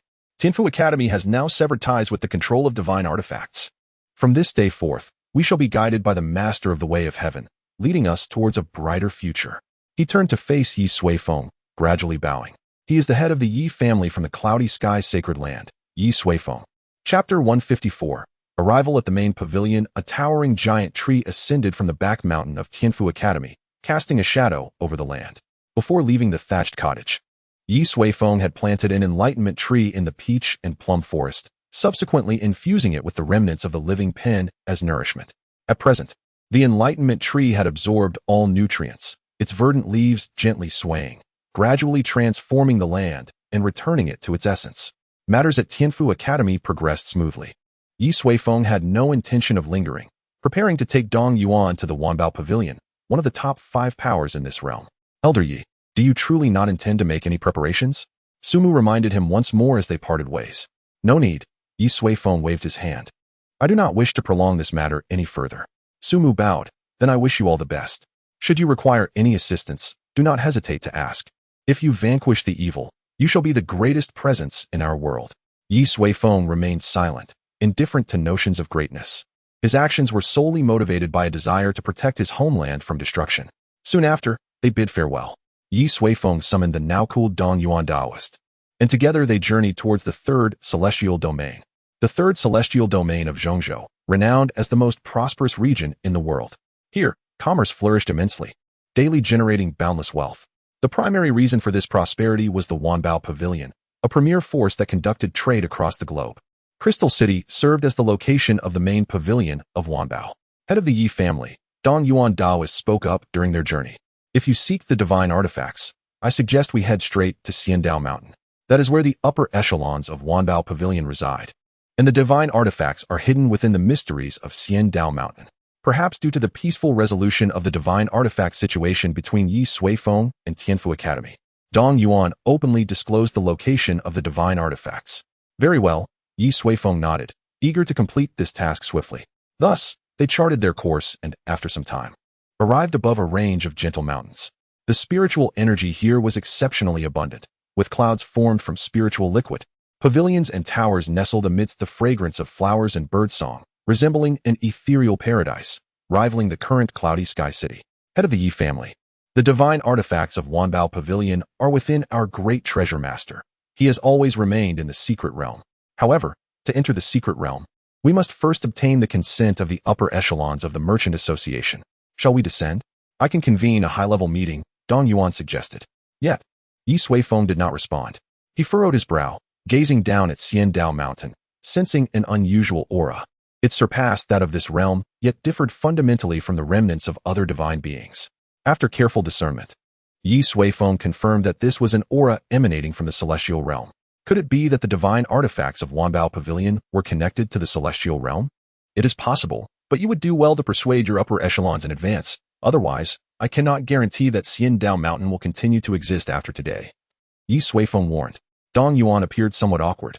I will, certainly. Moments later, Ye Suifeng and Dong Yuan entered Xiandao Mountain. Dong Yuan went to convene a high-level meeting while Ye Suifeng strolled leisurely outside. Upon his arrival, he discerned that the ethereal aura of the immortal realm within Xiandao Mountain was markedly more pronounced. Under the nurturing influence of this aura, all living beings within the mountain had reaped immense benefits. Even an ordinary loach possessed the strength of a harmonization realm being. It is worth noting that the koi in the Ye family's mirror lake thrived on the essence derived from 1,000 origin towers, enabling them to transcend their limits and attain extraordinary realms. Yet, Xiandao Mountain, merely through the wisps of celestial energy, achieved a similar magnitude, truly formidable. However, Ye Suifeng found himself in a state of perplexity. Could it be that the treasures of Wanbao Pavilion were artifacts from the immortal realm? Such treasures are not mere trifles. They embody the fusion of rules and are exceedingly rare and precious even in their native world. What manner of individual would transport such treasures from the immortal realm to this desolate world? What could their intentions possibly be? Ye Suifeng sensed that he might be on the verge of uncovering the ultimate truth of this realm. Ye family master? Suddenly, a familiar voice resonated. Ye Suifeng turned to find Shen Tianming, the individual who had departed from the abyssal valley earlier. His hair was disheveled, and he clutched a wine gourd, appearing somewhat melancholic and despondent. You have returned here, Shen Tianming remarked, taking a swig of liquor. So, it seems that Xiandao Mountain is soon to meet its demise? He laughed as he drank, his true emotions obscured. Ye Suifeng replied, if all proceeds smoothly, there should not be too many changes. Shen Tianming chuckled, settling himself on a stone by the lake. After another sip of strong liquor, he softly remarked, I truly envy individuals like you, who, with formidable strength, can dictate their own fates and easily influence the destinies of others. Ye Suifeng frowned slightly. The statement felt somewhat offensive. Yet, Shen Tianming appeared unperturbed, as if he had relinquished certain burdens entirely. Is your resentment towards me due to Shen Ningyue's death? Ye Suifeng inquired. Shen Tianming shook his head. No. Though my sister perished at the hands of Yi Qingyao, that was a battle of destiny, a choice of her own. I bear no grudges against anyone. If there is any hatred, it is directed solely at my own inadequacy to protect my loved ones. His gaze was resolute as he continued to drink, embodying a sense of desolation. Ye Suifeng chose to remain silent. Some matters, some conflicts, are irreconcilable. Shen Ningyue sought to slay Yi Qingyao. Yet Yi Qingyao could not simply stand idly by. While now Pavilion aimed to obliterate this world, he could not quietly witness the disintegration of his homeland. Shen Tianming's assertion held a grain of truth. Only through sufficient strength can one determine one's own fate. After a while, an individual approached from afar. Ye family master. It was Dong Yuan Daoist, who respectfully announced, the high-level meeting has commenced. We may proceed now. Rest assured, I have already conveyed our intentions to them in advance. Ye Suifeng nodded. Observing Shen Tianming, who remained engrossed in his drinking, he extended his fingers to produce a green leaf, placing it upon his shoulder. This world still requires forces like Wanbao Pavilion. Should you come to terms with this, return to the 9 cities. With that, he departed the lakeside alongside Dong Yuan. Shen Tianming removed the leaf from his shoulder. The vibrant green shimmered, the glow of Daoist magic flickering, a symbol of great power. Heh! Shen Tianming's eyes gradually reddened, and suddenly, he cast the leaf into the lake. He yearned for strength, yet loathed it. The leaf swiftly sank. Moments later, with a splash, he plunged into the water, soaked, retrieving the leaf with care and stowing it safely within his storage space. Indeed, he despised strength, yet his desire for it was even greater. Chapter 155. The treasure master has escaped in the highest council chamber of Xiandao Mountain. A dozen figures sat in solemnity. Each exuded an aura of terror, their identities capable of instilling fear in anyone. It is not an exaggeration to say that their mere footsteps could cause the world to tremble thrice. Yet now, they sat upright, fixated on the young man at the forefront. Ladies and gentlemen, this is the holy master of Yunshao Sacred Land, the head of the Yi family. Ye Suifeng. Dong Yuan Daoist rose to speak. As I mentioned earlier, 4 hours ago, Holy Master Yi arrived at the Heavenly Mansion Academy's main campus. 3 hours ago, the entire 5th Heavenly Domain had completely submitted to Holy Master Ye's command. Dong Yuan surveyed the room, his gaze imbued with caution. The individuals present were not fools. They stood at the pinnacle of the world and understood the immense power of the Heavenly Mansion Academy. To subdue the entire academy in a mere hour is a feat that, if one were to reflect honestly, even 10 Wanbao pavilions could not accomplish. Yet, some had doubted Dong Yuan, believing him to be exaggerating. However, upon verifying through their own means from the 5th Heavenly Domain, they discovered that this seemingly fantastical claim was, in fact, true. Consequently, the senior members of Wanbao Pavilion fell into silence. They recognized that this matter had surpassed their capacity to manage. To engage in a futile struggle against an insurmountable force would not be bravery, it would be sheer folly. Esteemed Holy Master Yi, a strikingly beautiful woman inquired, arms crossed. May I ask why you seek our great treasure, master? Bang! Dong Yuan slammed his hand on the table, exclaiming sternly, Shinmi. Did I not inform you that Holy Master Ye comes in pursuit of divine artifacts? He feared that these individuals might provoke Ye Suifeng's ire. Shinmi spread her palms. Dong Yuan, our great treasure master, is often oblivious to worldly affairs. We are the actual overseers of Wanbao Pavilion. Many depend on us for sustenance. Should we not be concerned about Wanbao Pavilion's future? Dong Yuan's expression darkened. He had not anticipated that despite his prior warnings, such a situation would arise. Ye Suifeng raised his hand, signaling Dong Yuan to sit. Your points are both valid and responsible, he remarked. I shall not conceal my intentions. I have come primarily to retrieve and destroy your divine artifacts. Upon hearing this, the assembly exchanged glances of astonishment. Shinmi's brows furrowed slightly as she stated, Holy Master Yi, I mean no offense. The divine artifacts are the foundation of Wanbao Pavilion's strength. To destroy them is tantamount to annihilating our foundation, which is indistinguishable from declaring war. Ye Suifeng chuckled. Without these so-called divine artifacts, would Wanbao Pavilion collapse? Absolutely not. Shinmi quickly responded. While divine artifacts are indeed powerful, they lack the energy to sustain themselves without us. However, I believe you understand that, at present, those who possess and control the divine artifacts are at the apex of this world. If Wanbao Pavilion were to lose its divine artifacts, other forces would undoubtedly seize upon us like vultures. Ye Suifeng nodded. You speak with keen insight. However, it will not be long before all divine artifacts in this world are utterly eradicated. I shall visit each of you in turn, he concluded, prompting a flurry of discourse within the room. The attendees, all of whom were figures at the summit of the world, swiftly concluded that if Ye Suifeng's assertions bore truth, the loss of divine artifacts would affect everyone equally. In fact, Wanbao Pavilion would likely feel the least impact, as their vast operations primarily involve trade, seldom entangled in worldly conflicts. The pressure upon them was minimal. Before long, consensus emerged among the group, since they could not hope to overcome him. And given Ye Suifeng had articulated this sentiment, they would entrust the matter entirely to the great treasure master to handle. Regardless of the outcome, at least they would possess clarity in their hearts. Holy Master Yi, may I inquire further? Shinmi asked with a smile. Why do you wish to obliterate all divine artifacts in the world? Ye Suifeng, without any pretense, stated directly, the divine artifact you speak of is, in fact, a means of siphoning the world's essence. If this issue remains unresolved, our world will inevitably face collapse and destruction.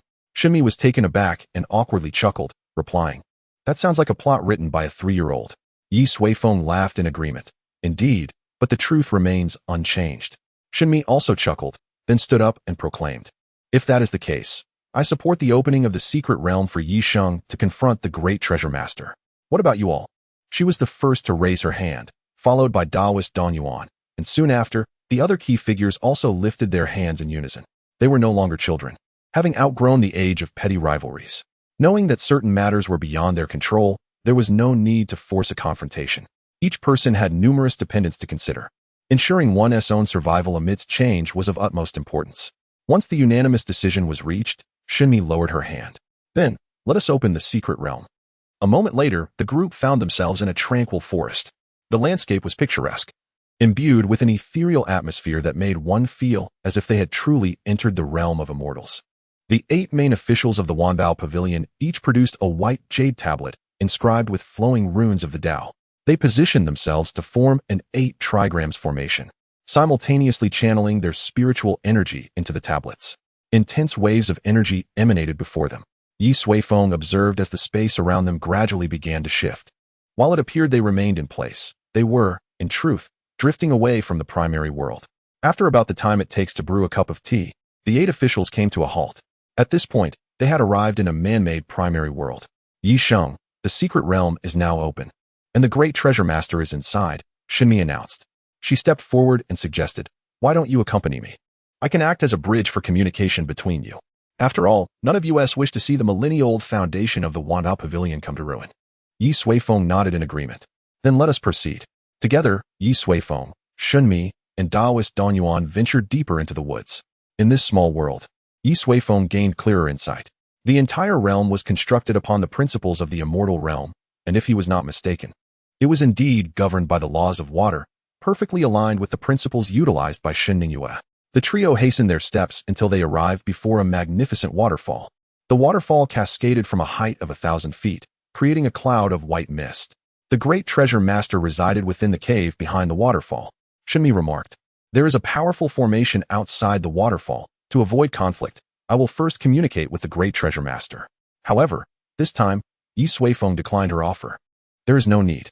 Before either of them could react, Ye Suifeng activated the heavenly Dao ring, unleashing a surge of formidable heavenly Dao energy that surged directly into the waterfall. With a thunderous roar, the entire waterfall was forced to flow upwards, shattering the external formation in an instant. A large cave appeared before them. Ye Xing, you. Shinmi gasped in astonishment. Yet, Ye Suifeng paid her no heed and flew straight into the cave. Shunmi and Daoist Danyuan exchanged glances and hurriedly followed him inside. The cave was modest, with very simple furnishings, but upon entering, Shunmi and Daoist Danyuan were left dumbfounded, for there was nothing within. Ye Suifeng surveyed his surroundings and said calmly, "Your great treasure master has fled." Chapter 156. The Wanbao Pavilion submits in the secret realm of the immortal Dao Mountain, behind the waterfall, faced with the empty cave. Both Daoist Danyuan and Shunmi wore expressions of distress. Perhaps the great treasure master has gone elsewhere? Daoist Danyuan suggested. Impossible. Shunmi interjected vehemently. For a millennium, the great treasure master has been here safeguarding the divine artifact. The artifact is rooted in this place, and it is utterly inconceivable that it could have gone anywhere else. Her voice was filled with fury, as she had not anticipated that the great treasure master would abandon them and flee. Daoist Danyuan sighed. Aware of the underlying concern, Ye Suifeng's potential wrath. Ye Sheng, this, he began hesitantly. Ye Suifeng remained silent and approached. Before them stood a circular stone platform. The surrounding immortal Dao laws coalescing here, marking it as the nexus of those laws and the source of the world's essence. However, above the platform, an empty void appeared, indicating that someone had taken the divine artifact away. Ye Suifeng stood before the platform, his eyes shimmering with starlight as he began to trace back through time, seeking the origins of the event. Yet, upon reaching yesterday, he encountered a temporal black hole, reminiscent of the moment he had sought the murderer of Yi Jingguan. This great treasure master possessed the ability to sever time and erase causality. Nevertheless, this cave had been his residence for thousands of years, and certain traces would be difficult to erase. Ye Suifeng extended his palm, and a small array disc materialized in his grasp. During his time in the Eternal Winter Kingdom, he had merged all the secret arts of the Tianji Valley, one of which was called Dao Yin Sun Yuan, allowing him to find a faint resonance through the techniques of Tianji. Soon, he activated the array disc, initiating the Dao Yun Sun Yuan. Waves of profound energy swept across every corner of the cave. Each grain of sand became a medium for storing information, reflecting back what Ye Suifeng sought to uncover. After a while, a presence gradually coalesced above the array disc. It is the aura of the great treasure master, Shinmi exclaimed, her eyes wide with astonishment at Ye Suifeng's method. Ye Suifeng revealed a peculiar smile. It is you. Indeed, this aura was familiar to him. He had encountered it when he first entered the void space while preparing for Yi Long's ancient arena. At that time, while traversing the river of time, he had unwittingly discovered a colossal tortoise, resting quietly in the void space, seemingly in slumber. When Ye Suifeng attempted to probe into the tortoise's spiritual realm, 5 immensely powerful consciousnesses had surged forth, leaving their mark on the tortoise. Anyone who approached it would trigger their awareness. Among those 5 consciousnesses was a formidable being from the northern snowfields, and another was none other than the great treasure master of the Wanbao Pavilion. At that time, Ye Suifeng was still new to this world and focused on nurturing Yi Long and the others. Thus he had chosen to disregard them, intending to discuss matters of trade later on. However, he had not anticipated encountering them now, only to find that the other party had fled. Interesting, all 5 of them. Ye Suifeng mused, stroking his chin. There were 5 consciousnesses in the void space, and the most powerful forces in this world were also 5 in number. What a coincidence. Could it be that some fool had orchestrated this? Ye Suifeng pondered, deciding to refrain from hasty judgments. His next target was the Grand Temple of the First Domain, the world's hegemon. If he were indeed one of those 5, then it could be confirmed that the entity in the void space was certainly affiliated with these 5 powers. Furthermore, that ancient tortoise was likely closely connected to the world's essence. Contemplating this, Ye Suifeng recalled that he had inadvertently shattered half of the void space. He wondered if it had affected that ancient tortoise. He resolved to visit the void space after confirming matters at the Grand Temple. With that, Ye Suifeng put away the array disc and returned. Ye Sheng, Shinmi, and Daoist Danyuan exchanged complex glances. They had set out to find the great treasure master to resolve their issues, yet they had encountered naught but emptiness. The great treasure master's willingness to abandon the cultivation of the divine artifact and flee only solidified their fears regarding Ye Suifeng's formidable strength. and deepened their anxiety about his possible wrath towards them. No matter, he has fled. Ye Suifeng gently remarked, now, there lies a pressing question. With your Grand Master gone, how will Wanbao Pavilion proceed? This statement caused both individuals to raise their brows. They were astute individuals, fully aware that the moment for making a choice had arrived. After a brief silence, Dong Yuan spoke first. Yi Sheng, is there any possibility of the Grand Master returning? Ye Suifeng replied, even if he were to return, he would fully respect your decisions. This was already an implicit indication. Dong Yuan lowered his head and bowed. I am willing to lead Wanbao Pavilion towards a brighter future, just as Tiangu Academy does. He chose to submit, or rather, to temporarily submit. For Ye Suifeng's strength alone surpassed them all. Resistance would be utterly unwise. At this juncture, preserving Wanbao Pavilion was the most prudent choice. In the future, even if Ye Suifeng were to be defeated and the Grand Master returned, he would surely comprehend the situation. Do not be so hypocritical. However, Shen Qian held a different perspective. With a hint of ire, she exclaimed, for so many years, we have diligently labored for Wanbao Pavilion, exerting every effort to forge the origin tower. How many of our kin have perished in the struggle for territory, all for this cursed divine artifact. With a swift kick, she shattered the elevated platform within the cave. And now, he leaves us without a word. What do you take us for? A pack of dogs? Shen Qian gritted her teeth. They were all at the pinnacle of the world, capable of turning clouds and rain, yet the Grand Master treated them thus, which infuriated her beyond measure. She turned to Ye Suifeng and said, Yi Sheng, please forgive my outburst.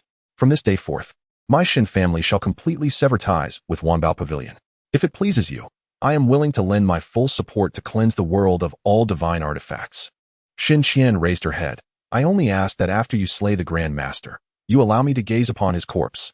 Clearly, she had been thoroughly disillusioned by the Grand Master's actions. Very well, Ye Suifeng replied, observing the female leader. However, there is no need for such drastic measures as severing ties with Wanbao Pavilion. From this day forth, you shall be the new Grand Master of Wanbao Pavilion. I hope you can manage it well, transforming it into a purely commercial entity. In due time, I will arrange for you to meet with the Grand Master. After Ye Suifeng concluded, Shen Qian took a deep breath. She then clasped her fists and knelt on one knee. Observing this scene, Dong Yuan could not help but feel regret, for he was the one who had the greatest opportunity to attain this position. I will grant you a few days to settle the affairs of Wanbao Pavilion, Ye Suifeng stated. What needs to be kept should be preserved, and what must be eliminated should be eliminated. I trust you know how to proceed. Once completed, you will join me at the Great Dao Shrine. Chapter 157. The Great Dao Ladder in the Central Continent, the First Heavenly Domain. At the heart of the Heavenly Domain stands a vast expanse, where a continuous range of black mountains rises majestically, piercing the heavens like a sword. This place is known as the Divine Mountain, for within its embrace lies the only sovereign of the Central Continent, the Great Dao Shrine. The Divine Mountain is grand and imposing, surrounded by perilous natural formations and terrifying arrays. The most dreadful aspect is that these formations were not set by the Great Dao Shrine but are naturally formed, wielding immense power. This signifies the extraordinary nature of both the Great Dao Shrine and the Divine Mountain. For outsiders wishing to enter the Great Dao Shrine, there exists but one path, the Great Dao Ladder. The ladder comprises a total of 9,999 steps, leading directly into the inner sanctum of the shrine. Successfully ascending the ladder signifies one's qualification to become a part of the Great Dao Shrine.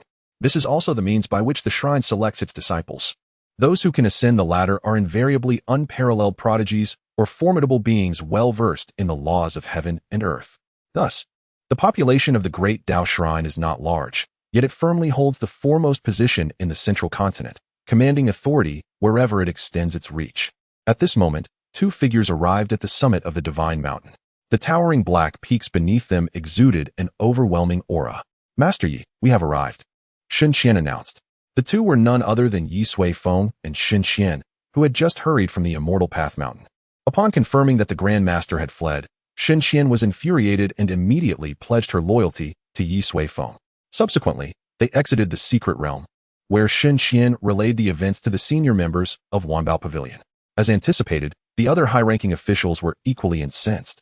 They had toiled for Wanbao Pavilion for many years, with many comrades perishing in the process, only for the Grand Master to abandon them at the most perilous moment.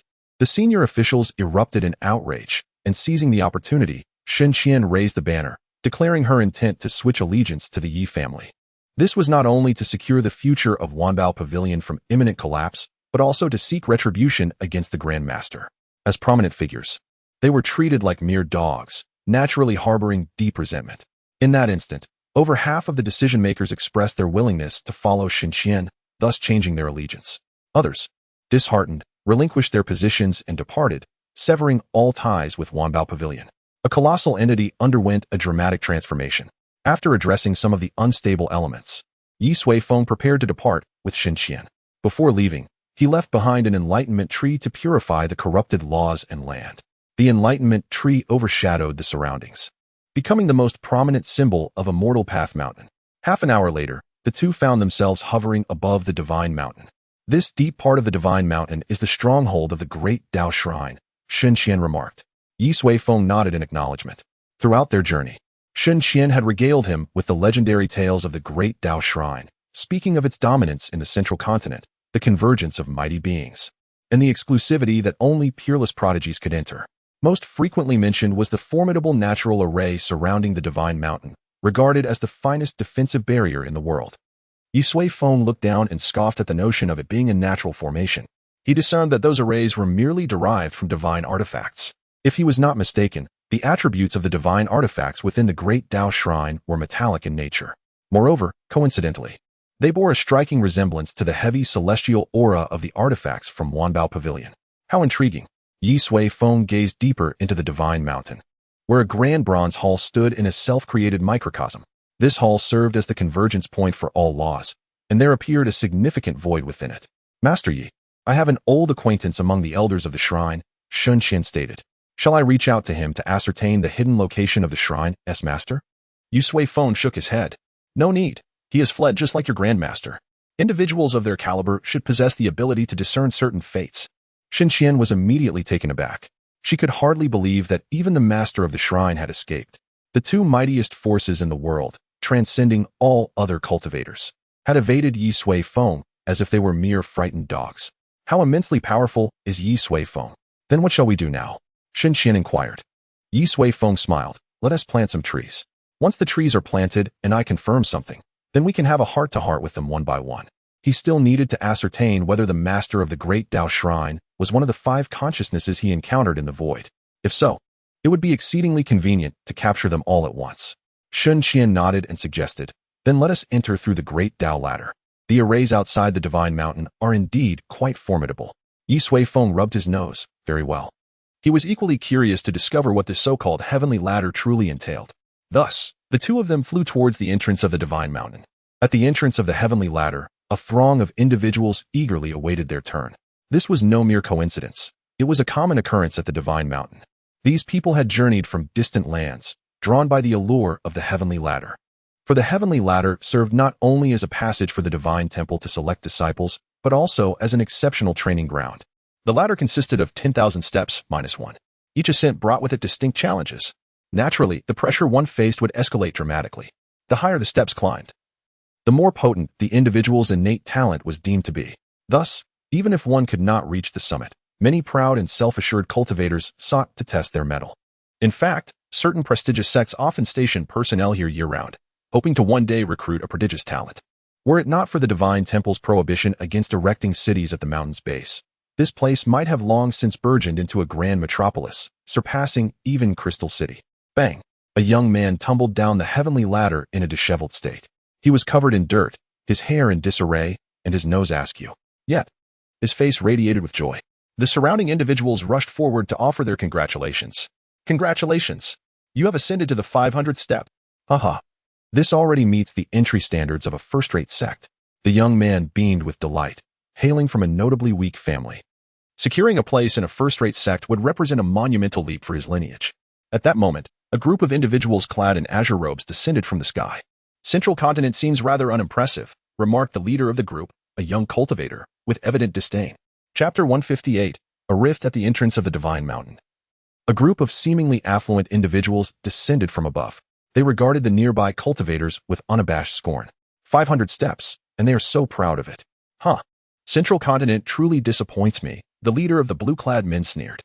The surrounding cultivators were incensed. Central Continent had always held a prestigious status, and to be so openly derided was infuriating. Who are these bumpkins? How dare they speak ill of our Central Continent's talents? They shouted, glaring at the blue-clad man. The man's expression remained indifferent as an overwhelming aura suddenly erupted from him, sending the cultivators reeling backward. The young man who had just ascended to the 500th step spat blood, appearing utterly wretched. The disdain on the blue-clad man's face deepened. They say the continent is filled with geniuses, yet I find it laughable. Our islands are far superior. Had I known this, I wouldn't have traveled such a distance. The surrounding cultivators seethed with indignation but found themselves powerless. No formidable figures were present today, and they could only watch as the blue-clad man flaunted his arrogance. Just then, two figures descended from the sky. One landed beside the blue-clad man and placed a hand on his shoulder. You hail from overseas? Ye Suifeng inquired with keen interest. The blue-clad man was taken aback. As a late-stage integrator, he had not sensed the approach of someone so formidable. This person was undoubtedly a tribulation transcending expert. He attempted to break free but found himself firmly ensnared by an invisible force, unable to move a muscle. Uncle G, the man exclaimed in alarm. Impudent. An elder nearby bellowed. Instantly, a tremendous aura from the tribulation transcending cultivator surged toward Ye Suifeng. The surrounding cultivators gasped. This was indeed a being of considerable power. Yet, at that moment, a woman stepped in front of him. The so-called terrifying might of the tribulation transcending cultivator dissipated effortlessly with a mere wave of her hand. Impudent? When did residents from overseas islands gain the audacity to speak so brazenly in our central continent? Shinmi shook her head, casually swatting the tribulation transcending cultivator and the surrounding blue-clad ones away, causing them to crash to the ground, coughing up blood in a pitiful state. The scene evoked uproarious laughter from the surrounding cultivators, who applauded with glee. These intruders had been excessively arrogant, and now that they faced retribution, it was immensely satisfying. The previously haughty blue-clad man was now reduced to trembling and fear. Uncle G was one of the most formidable beings on their island, with the potential to ascend to immortality. Yet, such a figure had been so easily swatted aside by a woman. Was this the true strength of the central continent? Senior, please spare me. He quickly submitted. Ye Suifeng chuckled. Weren't you quite brave just a moment ago? The man forced a smile, unable to respond. Tell me, did you come from the southern islands? Ye Suifeng inquired.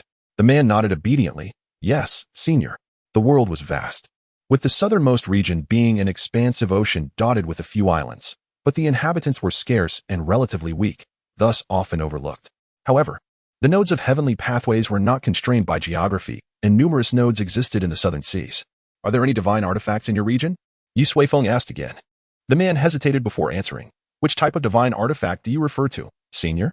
Sacred beast inner cores or sacred grade spiritual tools? That will suffice.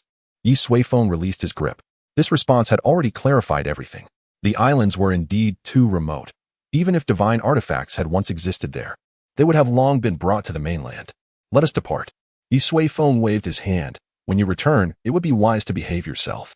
The mainland is not a place you can provoke at will, understood? The man nodded repeatedly, assuring that he would never again challenge the mainland's authority. Having said this, he hurriedly led his companions away. An amusing interlude had come to a close, yet this incident drew the attention of all cultivators outside the heavenly ladder. These two were genuine powerhouses, and they had upheld the dignity of the central continent. The cultivators were eager to know if their arrival was also in pursuit of the heavenly ladder. For powerful figures to ascend the heavenly ladder meant they were aiming for the higher echelons of the divine temple, an event that occurred only once every few years. Given their notable status, failing to ascend would surely be a source of ridicule. The cultivators watched expectantly as Ye Suifeng and his companion approached the entrance of the heavenly ladder. Head of the Ye family. This heavenly ladder is a treasure of the divine temple. The formations above are truly remarkable, Shinmi remarked. When I first came here 100 years ago, I struggled greatly before successfully reaching the top. This statement was not conveyed through thought transmission. Ye Suifeng observed the surrounding cultivators rolling their eyes in response, their mouths twitching. Shinmi, you truly are a master of understatement. Let me give it a try, Ye Suifeng declared, stepping forward. As he approached, he felt the presence of myriad laws enveloping him entirely, reminiscent of his experience entering the Dragon Gate at the Academy. However, unlike the Dragon Gate, which sought to explore the potential of those entering, the heavenly ladder exerted immense force to suppress those ascending it, thereby compelling their potential to surface. Thus, the heavenly ladder also served as a trial. Yet, its suppressive power had its limits. Ye Suifeng lifted his foot and stepped onto the first rung of the heavenly ladder. Thud! A resounding echo reverberated through the heavens and the earth. Every individual present felt an unusual pressure weighing upon their hearts, as if something extraordinary had transpired. The atmosphere grew tense, and expressions turned grave. Suddenly, a resounding crack echoed. The earth trembled, and the mountains swayed. The crowd stood in shock, bewildered by the unfolding events. Once they regained their composure and glanced towards Ye Suifeng, their faces drained of color. A deep fissure had formed beneath his feet, extending upward along the heavenly ladder, leading directly to the grand temple deep within the divine mountain. The onlookers were stunned.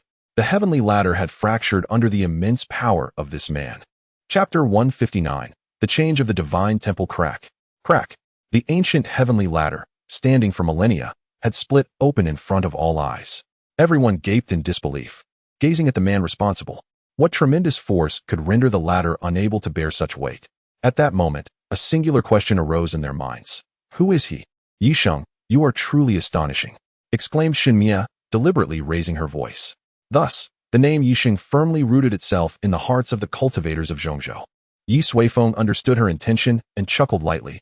Let us proceed. With that, he ascended the heavenly ladder once more. The natural laws that had sought to suppress him receded, yielding a clear and open path. Soon, Ye Suifeng and Shun Mia reached the pinnacle of the ladder. A group of extraordinary beings, their expressions grave, watched the spreading fissure with concern. Who are you? An elder stepped forward, his voice solemn. His entire being radiated the essence of celestial laws, indicating his status as a high-ranking figure within the temple.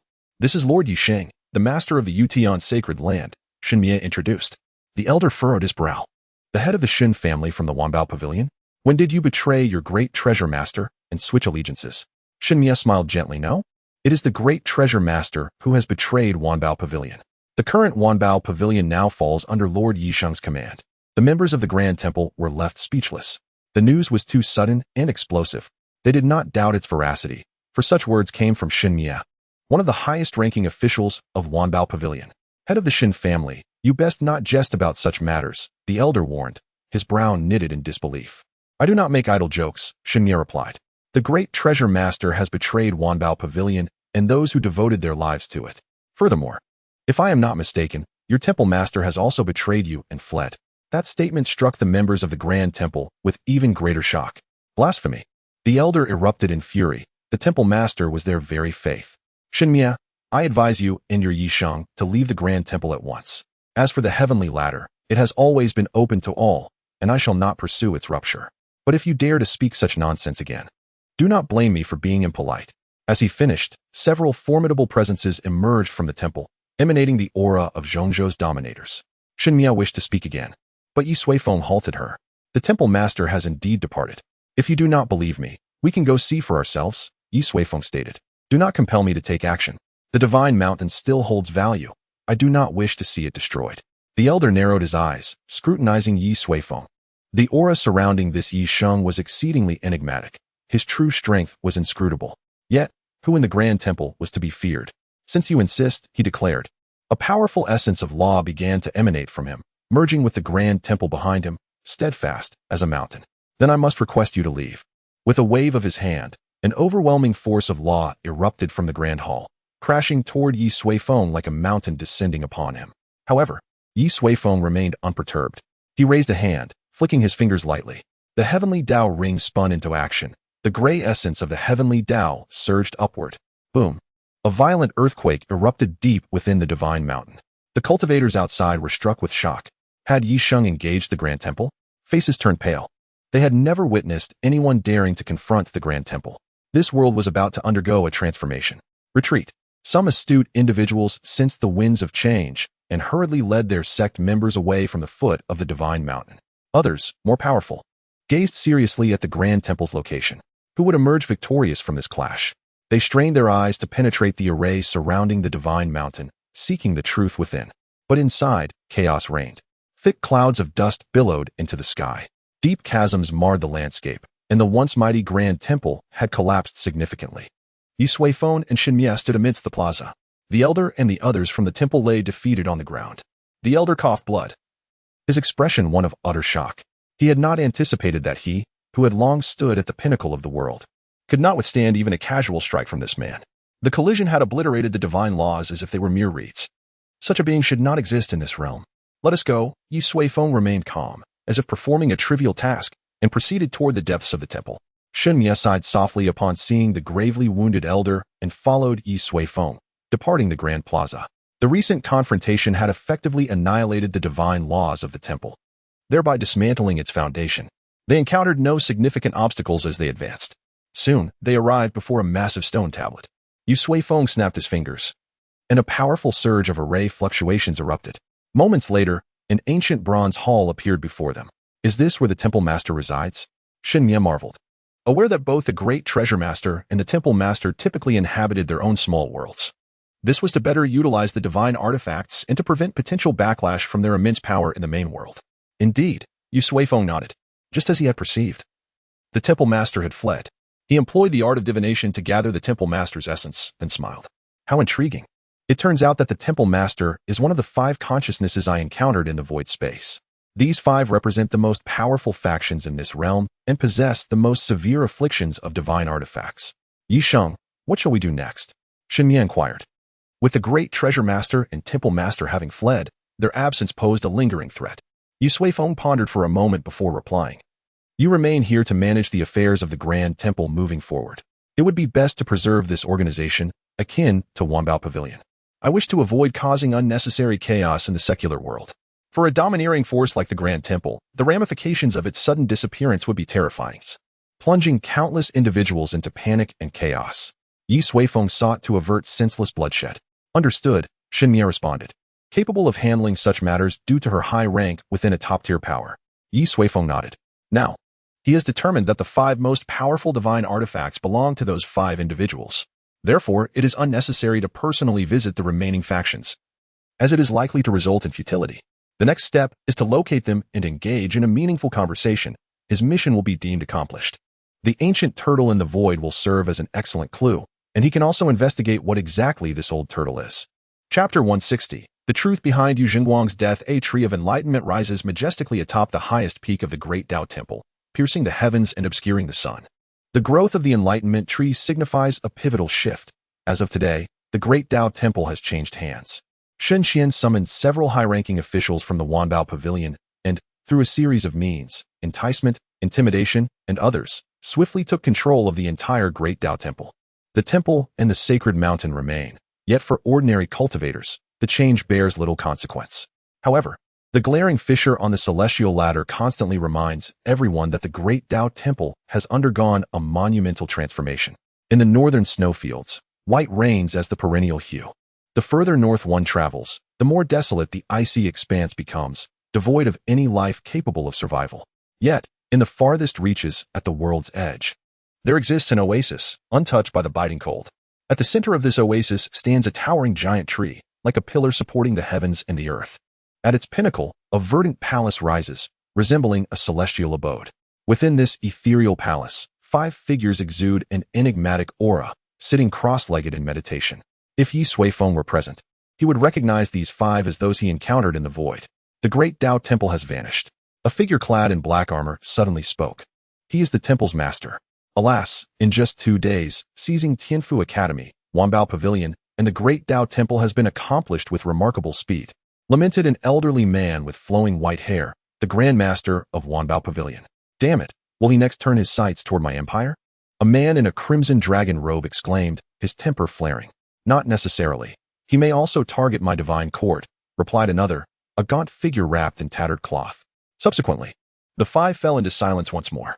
The Grand Master chuckled unexpectedly. I never anticipated that after battling for over 10,000 years, we would ultimately be compelled to abandon all we established and retreat here. The Temple Master shook his head, saying, in truth, I had long observed that a veil obscured the wheel of fate. Yet, I never expected such a primordial beast to lurk within this fog. Moreover, its rise has been astonishingly swift, leaving us no time to react. The others nodded in agreement. As the apex beings in this realm, it was inconceivable for them to anticipate the emergence of an incomprehensible entity capable of shattering their millennia-long plans with overwhelming power. In fact, I sensed this anomaly years ago. One of the 5, the only woman among them, spoke. She continued, initially, I believed he would be a threat from the north, and thus I employed certain measures to eliminate him. The others were taken aback. You killed him? Then who is this? The man in the dragon robe queried. The woman shook her head. No, I eradicated another individual. Later, I discovered that he was the head of a family in a small border town in the north, named Ye Suifeng. The one cleansing the divine artifacts now is Ye Suifeng. They are father and son. Upon hearing this, the others were astounded, their expressions reflecting disbelief. They had known each other for millennia and were well acquainted with one another's methods. The woman, proficient in the art of celestial calculation, should have been incapable of error, unless an existence far beyond them obscured the path, causing a deviation in her calculations. But why would such a being act in this manner? To protect Ye Suifeng? Yet, did Ye Suifeng even require protection? Countless questions surged in their minds. What transpired then? The Grand Master asked, furrowing his brow. The woman sighed softly. Years ago, while refining divine artifacts, I suddenly felt a stirring in my heart. I proceeded to perform a divination and discovered that a gray star had risen in a small region south of the high ridge, which could potentially impact the northern situation. Upon further analysis, the gray star was linked to Ye Suifeng. She paused, her expression turning contemplative. However, Ye Suifeng and his entire family exhibited no extraordinary traits. They were merely ordinary cultivators. Nevertheless, to be cautious, I employed some tactics to ensure his accidental demise within the ancient high ridge.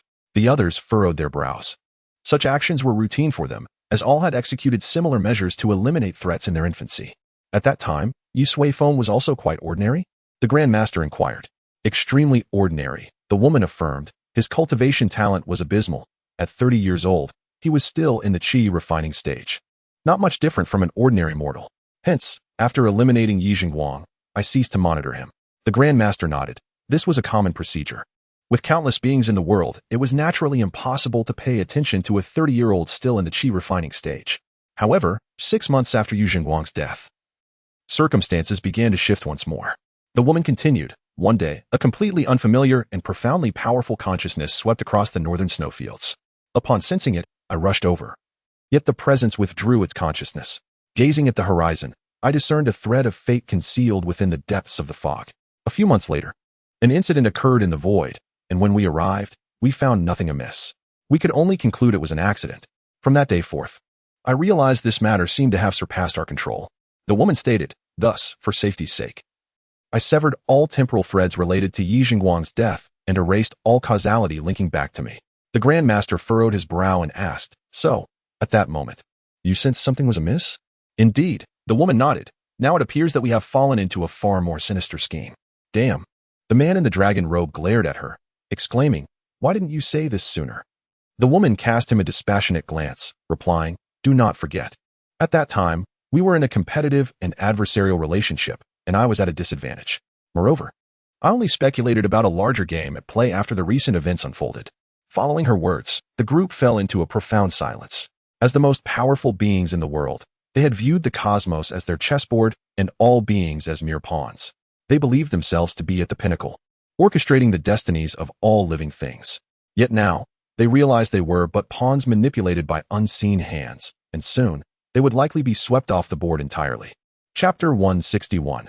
Return to the void. The words of the woman from the northern snowfields plunged the assembly into silence. All along, they had stood at the apex of the world, gazing down upon all life, believing themselves to be the ultimate rulers of this realm, controlling the fates of all beings and even the progression of the world itself. But now, what remained? Initially, a figure named Ye Suifeng emerged, wielding formidable power that swiftly brought their millennia-long scheme to the brink of collapse. Subsequently, they discerned that they had become entangled in an even more perilous gambit, inducing a sense of profound frustration. I am utterly exasperated. How did this individual suddenly become so potent? Even if a denizen of the celestial realm were to reincarnate in our world, it would be improbable to attain such a degree of power within a mere few years. The dragon-robed man wrung his hands, unable to comprehend the genesis of Ye Suifeng's might. The Grand Treasure Master gravely intoned, indeed, this matter is exceedingly peculiar. However, Ye Suifeng's strength is undeniable. Moreover, owing to our divergent allegiances, we are intrinsically at odds with him. The most pressing concern is whether he possesses the means to locate us. We must prepare ourselves in advance. The dragon-robed man, taken aback, exclaimed, locate us? Preposterous. We have severed all causal links. Had he been capable of finding us, he would have liquidated that scoundrel long ago. He gestured toward the woman from the northern snow plains, causing her countenance to darken ominously. Do not presume that our present alliance precludes me from assailing you. The dragon-robed man, abashed, explained that it was merely a habitual expression. At that juncture, The temple master declared, exercise restraint. The current circumstances preclude internecine conflict. Ye Suifeng's power has surpassed our expectations. We cannot dismiss the possibility that he possesses formidable means of ascertaining our location. Therefore, the Grand Treasure Master's counsel is sound. We must undertake preemptive preparations. A man swathed in bandages stated, we must first ascertain the source of Ye Suifeng's power. The others assented. Subsequently, the Grand Treasure Master produced a clod of black soil, presenting it to the assembly. I procured this from the fifth celestial domain during Ye Suifeng's destruction of the common life pen. The emanations suggest that Ye Suifeng's methods closely approximate the heavenly Dao. The temple master furrowed his brow. Does this imply that he has mastered the heavenly Dao's laws? The others exchanged glances. The bandaged man remarked, if that is the extent of it, then it is not overly concerning. Indeed, the dragon-robed man exclaimed, why should we be apprehensive? It is merely the laws of a deceased heavenly Dao. The divine artifacts we possess are far superior. The woman from the northern snow plains coldly retorted, what if it is the complete heavenly Dao's laws? Silence descended upon the assembly. The complete heavenly Dao's laws were a different matter entirely. If Ye Suifeng had mastered them, he would effectively be the spirit of the heavenly Dao. A living embodiment of the heavenly Dao would not be easily opposed. Surely, that is improbable. No one could be so aberrant, the dragon-robed man ventured. We cannot dismiss the possibility, the Grand Treasure Master cautioned. However, even with the complete heavenly Dao, we are not without recourse. We can devise a means of luring him beyond the confines of the primary world. In such a scenario, neither we nor our divine artifacts would be subject to the constraints of this world, allowing us to unleash our full potential. The temple master nodded. Moreover, if Ye Suifeng were to lose the protection of the primary world, the efficacy of the heavenly Dao's laws would be significantly diminished. The others concurred, the plan was viable. As venerable beings who had lived for millennia, they swiftly identified the crux of the matter. Subsequently, they meticulously analyzed and arranged contingency plans, awaiting Ye Suifeng's descent into their carefully constructed ambush. What if he cannot locate us? Would our efforts be in vain? The dragon-robed man jested. The Grand Treasure Master demurred. Not at all. Ye Suifeng remains a menace. Even if he does not seek us out, we must devise a means of eliminating him. With only a millennium remaining before we can devour the entirety of this world, I trust none of you wish to abandon our objective. The others nodded. After so many years of striving, they could not countenance relinquishing their ambition.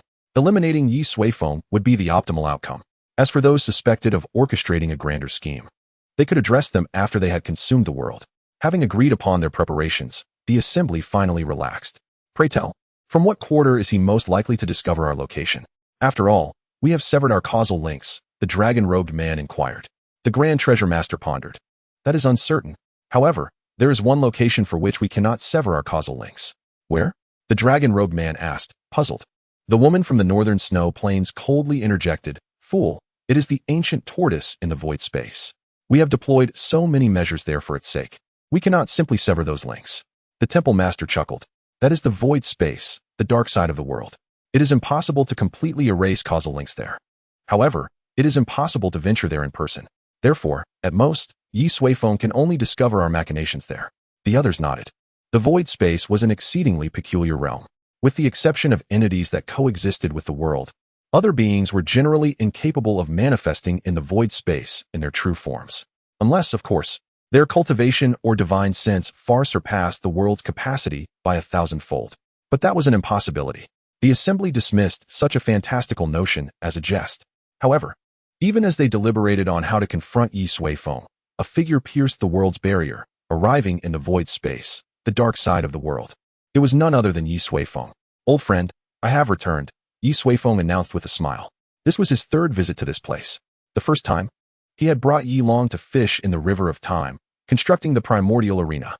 The second time, he had sought the truth behind Yi Jingguang's death, exploring the river of time, only to be deceived by someone, causing his cultivation to advance too rapidly, inadvertently shattering the river of time and causing all time before that year to vanish. And this time, he had come to examine the ancient tortoise and ascertain its nature, as well as to locate those 5 reclusive friends and have a cordial conversation. Chapter 162. The ancient tortoise awakens. Ye Suifeng drifted leisurely through the void space. Upon arriving, he deactivated the heavenly Dao ring's protection, experiencing a sensation of liberation. Although it was merely a layer of law membrane, not affecting any senses, it felt as if he had been encased in a sheath, causing a degree of discomfort. Soon, Ye Suifeng beheld the river of time, including the massive chasm he had created. The river of time had increased in length over the past few years. However, the time before Ye Jingguang's attack had vanished entirely, and the chasm continued to spew chaos mist, which had occupied approximately half of the void space. Ye Suifeng approached, grasping a handful of chaos. This substance existed between being and non-being, constantly undergoing violent transformations, filled with chaos. It was a primordial energy, exceedingly difficult to harness, requiring a heaven-defying artifact to extract its power and transform it. The enlightenment tree was one such artifact. As it matured, its roots could penetrate the chaos, promoting the world's development and evolution. Of course, that was under the auspices of a living heavenly Dao spirit. After a cursory inspection, Ye Suifeng departed. Following his recollection of the ancient tortoise's location, he moved with great speed, soon beholding the colossal tortoise, resembling a world in itself. Fortunately, the encroaching chaos energy was still distant, requiring at least a decade to affect it. The colossal tortoise floated silently in the void, remaining utterly motionless.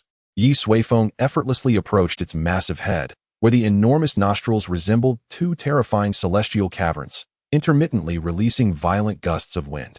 "Let me see what you truly are," he thought. Without hesitation, Ye Suifeng extended his hand and pressed it against the dark armor on its head. In an instant, an unfathomable surge of terrifying energy erupted forth, accompanied by an overwhelmingly dreadful aura of law, violently rushing towards Ye Suifeng. Such power could obliterate even the most formidable cultivators in the Mahayana stage in an instant. This fearsome energy rustled the cuffs of Ye Suifeng's robe, only to be completely shattered and annihilated by the force emanating from his body. "Indeed, it is you five." Ye Suifeng nodded. The earlier attack was clearly the work of a meticulously arranged superformation. Judging by the aura of the formation, it was a collaboration by the five great powers of the world, likely devised to prevent anyone from approaching the tortoise. The last time this occurred, Ye Suifeng had been reluctant to see them and chose not to investigate further. However, this time, the five consciousnesses did not make an appearance. "Do not falter, my friends." Ye Suifeng shook his head, then probed his formidable divine sense into the creature. Instantly, five gigantic formations became discernible. These were five similar formations affixed to the surface of the tortoise, each creating a passage that extended into the main world. Two of them led to the central region, specifically to the Immortal Path Mountain and the Great Dao Temple. One directed to the far north, where Ye Suifeng had previously encountered the Law of Wood. The remaining two led to the eastern and western parts of the world, representing the laws of fire and earth, respectively. Furthermore, all these diverse laws were imbued with the essence of the immortal realm, originating from the five element laws of that realm. Ye Suifeng furrowed his brow, realizing that the deeper he probed, the more all evidence pointed toward the immortal realm. The simultaneous appearance of the five element treasures from the immortal realm in this world had forged five overwhelmingly powerful factions. If anyone were to claim this was mere coincidence, he would personally seek them out for a heart-to-heart discussion. Additionally, the one who orchestrated the schemes in the River of Time was likely also from the immortal realm. Given the current circumstances, it appeared that there were entities from the immortal realm with intentions to manipulate this world. But what could possibly be so valuable in this world that would warrant the attention of such powerful beings? Could it be the source of the world itself? Ye Suifeng pondered, stroking his chin. The primary function of these five formations was to extract energy, and perhaps that was indeed the case. This tortoise served as the source of their energy extraction. In other words, this ancient creature was the very embodiment of the world's will.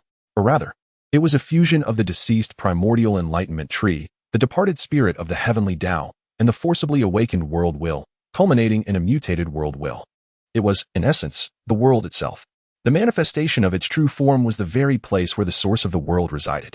It was no wonder that the five had inscribed formations upon the old tortoise, as this was to hasten the extraction of the source's power. Excessive, indeed. Ye Suifeng shook his head, temporarily ignoring the five formations, and once again delved into the internal realm of the tortoise. To his astonishment, within the vast expanse of the tortoise's body, there lay an empty void. A significant portion of its being had been stripped away by various so-called divine and demonic entities, with the five factions being the most egregious thieves. The tortoise seen from the outside was merely a shell, while its consciousness still lingered, albeit trapped in an endless slumber. "You truly are wretched." Previously, he had learned from the old sage that the tortoise had sacrificed its own path of advancement for the survival of the world, expelling the remnants of divine and demonic beings. Yet today, it found itself reduced to a mere resource for cultivation, cruelly drained to the brink of death by beings born of this very world. "Awaken," at last. With a thought, Ye Suifeng snapped his fingers, instantly dismantling all formations that had been placed upon the tortoise. Then, his immense divine sense shattered the seals of slumber, awakening the world that had slept for countless years. Soon, a vast and ancient consciousness opened its eyes within the boundless darkness. The old tortoise had awakened. Ye Suifeng sensed an invisible gaze fixated upon him, its look warm and gentle. "Child, have you come to take my life?" A frail voice echoed in Ye Suifeng's mind. He rubbed his nose, feeling somewhat bashful as it was the first time someone had addressed him as a child since arriving here. "No, I am here to save you," Ye Suifeng replied. It seemed that due to its prolonged slumber, the tortoise took a while before responding again. "From you, I sense the essence of our world. Yet your strength should not exist in our realm. Truly, I am increasingly perplexed." The tortoise did not respond to Ye Suifeng, but instead spoke cryptically. Ye Suifeng assumed it was concerned he might take its life and reassured, "Do not worry. I am not like those who have inscribed formations upon you. I do not seek to steal the world's essence." A long sigh reached Ye Suifeng's ears. Those children cannot pierce the mists of this world. They have fallen too deep, becoming pawns in the hands of others. Ye Suifeng's brow furrowed, not due to the words themselves, but because the tortoise expressed neither anger nor resentment, only profound sorrow. "Do you not resent them?" Ye Suifeng inquired. After another silence, the ancient voice replied, "They are also my children." Chapter 163, Death and Rebirth. One more chapter. The old tortoise had awakened. Yet contrary to Ye Suifeng's expectations, it harbored no resentment towards those who drained its essence to the brink of death. Instead, it seemed to worry about their future fate, akin to a mother's concern for her children. This revelation stirred a sense of sentimentality within Ye Suifeng. "Do you know who covets this world?" "I have found some clues from the immortal realm," Ye Suifeng said. "I do not know, but it should not be limited to the immortal realm," the tortoise replied. Ye Suifeng frowned. "Even you do not know?" The tortoise sighed. "Our world is unique. Its fate was likely sealed from the moment of its inception." Ye Suifeng fell silent. If the tortoise, the embodiment of the world itself, was unaware of the shadowy puppeteer behind the scenes, then this matter indeed seemed quite ominous. After some time, the tortoise suddenly spoke again. "Why has this void space transformed into such a state? Even the river of time has been severed." Ye Suifeng felt a bit awkward and coughed lightly, somewhat embarrassed as he explained, "A few years ago, someone laid a trap in the river of time, intending to confine me here. In my bid to escape, I inadvertently exerted too much force and severed the river." The void space was essentially the tortoise's dwelling, and it was indeed somewhat awkward to have destroyed its home. However, the tortoise appeared unconcerned and instead asked, "Was that person from the immortal realm?" "Most likely." Ye Suifeng nodded. "Have you found him?" Ye Suifeng shook his head. "No, but 5 treasures from the immortal realm have simultaneously appeared in our world. I suspect they are connected to that individual from the immortal realm." "Yes," the tortoise responded. "That must have happened a long time ago when the 5 elemental origins fell from the immortal realm. Eventually, those 5 children obtained them and, after some time, inscribed the same formations upon me. That formation also originated from an immortal realm artifact." Ye Suifeng understood. The tortoise must have been aware before falling into slumber, as it had not yet succumbed to sleep. "Do you know that individual's purpose?" Ye Suifeng inquired. "Perhaps he intends to refine me," the old turtle remarked. "He cannot directly breach the barrier of the celestial realm to arrive here. The 5 elements treasures are, in essence, altars meant for summoning. Once they reach a certain stage of growth, they will call him forth, bringing the final act to fruition." The old turtle inquired. "Is that person the one who has trapped you within the river of time?" Ye Suifeng furrowed his brow, stating, "There is an 80% chance that it is indeed him." The old turtle acknowledged this with a nod, then added, "If you wish to find him, I can assist you." Ye Suifeng was taken aback. "You are on the brink of death, and yet you think of aiding the beings of your world? How can you help me?" The old turtle explained. "The growth conditions of the 5 elements treasures rely on the primordial power of the world. If you manage to locate them and bring them here, I can release the primordial power to nurture them, thus meeting the summoning conditions in advance." Ye Suifeng was momentarily stunned. "But if that happens, won't it hasten your demise?" The old turtle smiled faintly. "I am already on the verge of death, in truth. I died when the divine tree fell and the essence of the heavenly path shattered." This statement reminded Ye Suifeng of the lotus he had discovered at the nodes of the heavenly path. Indeed, even in the absence of divine remnants, the theft of the world's primordial essence would ultimately lead to its ruin. However, at this moment, Ye Suifeng produced a verdant sapling. "I possess the enlightenment tree. I can save you." The old turtle appeared momentarily stunned, his gaze fixated on the seemingly delicate sapling. After a prolonged silence, The old turtle sighed. I can sense that in several locations around the world, seeds have already taken root and sprouted. How many saplings do you have? Ye Suifeng raised a finger. 10,000. More than enough to plant at all the nodes of the heavenly path. At that time, it will surely revive the world. The old turtle chuckled. It has already been revived. A new essence of the heavenly path is already in gestation and will soon break free from its shell. Our world is finally whole once more. Ye Suifeng smiled as well, saying, therefore, you must strive to live. The world cannot be devoid of its own will. However, the old turtle once again declined his proposal. The newly born essence of the heavenly path can also become the new will of the world. I can rest in peace forever. Ha ha ha. The old turtle laughed heartily, which left Ye Suifeng feeling somewhat unsettled. He did not wish to witness the demise of this being who had guarded the world for a lifetime. Do not be troubled, child. Seemingly sensing Ye Suifeng's emotions, the old turtle continued, in a sense, the new will of the world is also me. The restoration of light to the world is a blessing for all beings, as well as for me. I thank you. Ye Suifeng was at a loss for words. The old turtle's joy was genuine. He harbored no fear of death, nor did he seem to be concerned about it. Perhaps to him, his own death was less significant than the beings of the world who had stolen the primordial essence from him. Go forth, find the 5 elements treasures, and allow me to do one last thing for you, the old turtle urged. Ye Suifeng remained silent for a long while before finally nodding in agreement. Regardless of the outcome, he must first locate those 5 thieves and retrieve the 5 elements treasures from the celestial realm. As for whether or not to sacrifice the old turtle afterward, that could be addressed later.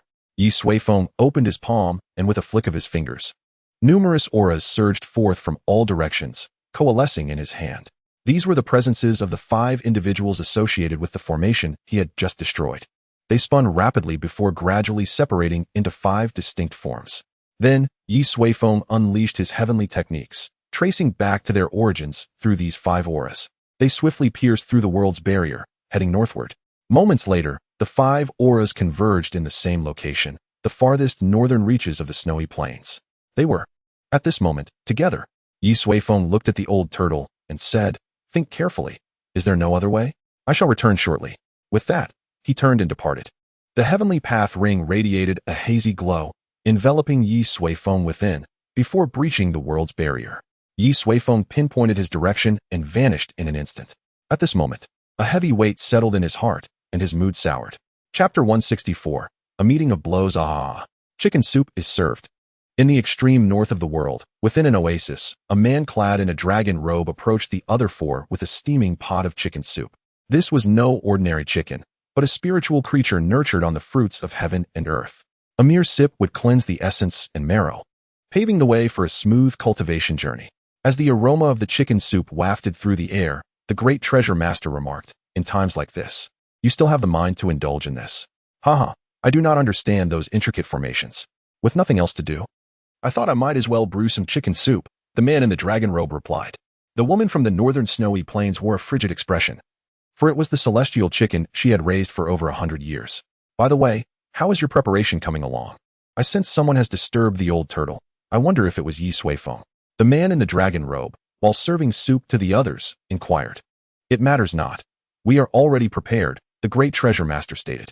We have harnessed the abilities of divine artifacts to construct an eternal killing formation. Even if the heavenly path were to descend, they would emerge bloodied. No matter how powerful Ye Suifeng may be, he cannot escape unscathed. The temple master nodded in agreement. Indeed, we have also set up a translocation formation passed down from ancient times. Once activated, it will transport anyone inside to beyond this world. At that point, Ye Suifeng will be at our mercy. The group, Ancient Relics of the World's Pinnacle, efficiently set up 2 awe-inspiring formations in a short period. Hehe. Hearing you all speak this way, I find myself looking forward to Ye Suifeng's arrival. The man in the dragon robe laughed. It would be better if he could not find us, the man with the torn cloth said. After all, time is short. We can only prepare these measures. Given ample time, we have plenty of ways to slowly eliminate him. With the 2 formations in place, they felt an immense surge of confidence. No matter how formidable Ye Suifeng might be, he was still confined to the bounds of this world. Come, let us toast to our imminent victory. The man in the dragon robe raised the chicken soup. This action seemed somewhat foolish, so no one stood to respond. However, the great treasure master smiled and said, we have always been this way, and we shall continue to be. Just as those words left his lips, a tremendous roar echoed from afar. shaking the great tree they resided in. "He's here." The group was immediately astonished. His arrival was far swifter than expected. "Is he trapped?" the man in the dragon robe queried. However, at that moment, he noticed that the others were frozen in place, their eyes wide with disbelief as they stared behind him. The man in the dragon robe turned, and a youthful visage sent chills down his spine. "Still drinking soup?" Ye Suifeng narrowed his eyes. Observing this group of individuals merrily sipping their chicken soup and recalling the dying old turtle filled him with rage. He reached out, seizing the soup bowl from the man in the dragon robe, and with a swift motion, smashed it against his face. In an instant, the man in the dragon robe felt a jolt of terror as he attempted to move, only to discover he was firmly bound by countless heavenly laws. Unable to budge an inch, forced to watch as the bowl shattered against his face. Splash! The bowl exploded, sending the succulent broth splattering everywhere, drenching him completely. Boom! Simultaneously, the other four erupted with overwhelming law-based energy. The laws of the 5 elements from the celestial realm shattered the constraints of Ye Suifeng's heavenly Dao ring. A pitch-black fist thundered towards Ye Suifeng, its force so tremendous that it fractured the very fabric of the void. The Lord of the Divine Temple had made his move. Yet, before his attack could reach Ye Suifeng, a colossal hand seized his face directly. In an instant, it slammed downwards. Boom! The Lord of the Divine Temple's body recoiled, pinned against the table, shattering its surface and splattering broth everywhere before crashing heavily to the ground. Beneath him, the trunk of a great tree split open with a massive fissure, causing the entire tree to tremble. The Lord of the Divine Temple's mind buzzed. He had never been struck so brutally before. "You shall perish." At that moment, the other 3 finally broke free from their restraints, unleashing terrifying Dao techniques. Each of their strikes, if unleashed in the outside world, could devastate mountains and rivers. Yet, Ye Suifeng remained unfazed. One hand pressing down on the Lord of the Divine Temple while the other stretched out towards them, as the heavenly Dao ring radiated with brilliant light. Instantly, boundless heavenly Dao laws surged forth like a colossal tide, sweeping everything away. All their Dao techniques were obliterated in an instant. The group hastily summoned their divine artifacts, straining to withstand the tidal wave of Ye Suifeng's laws.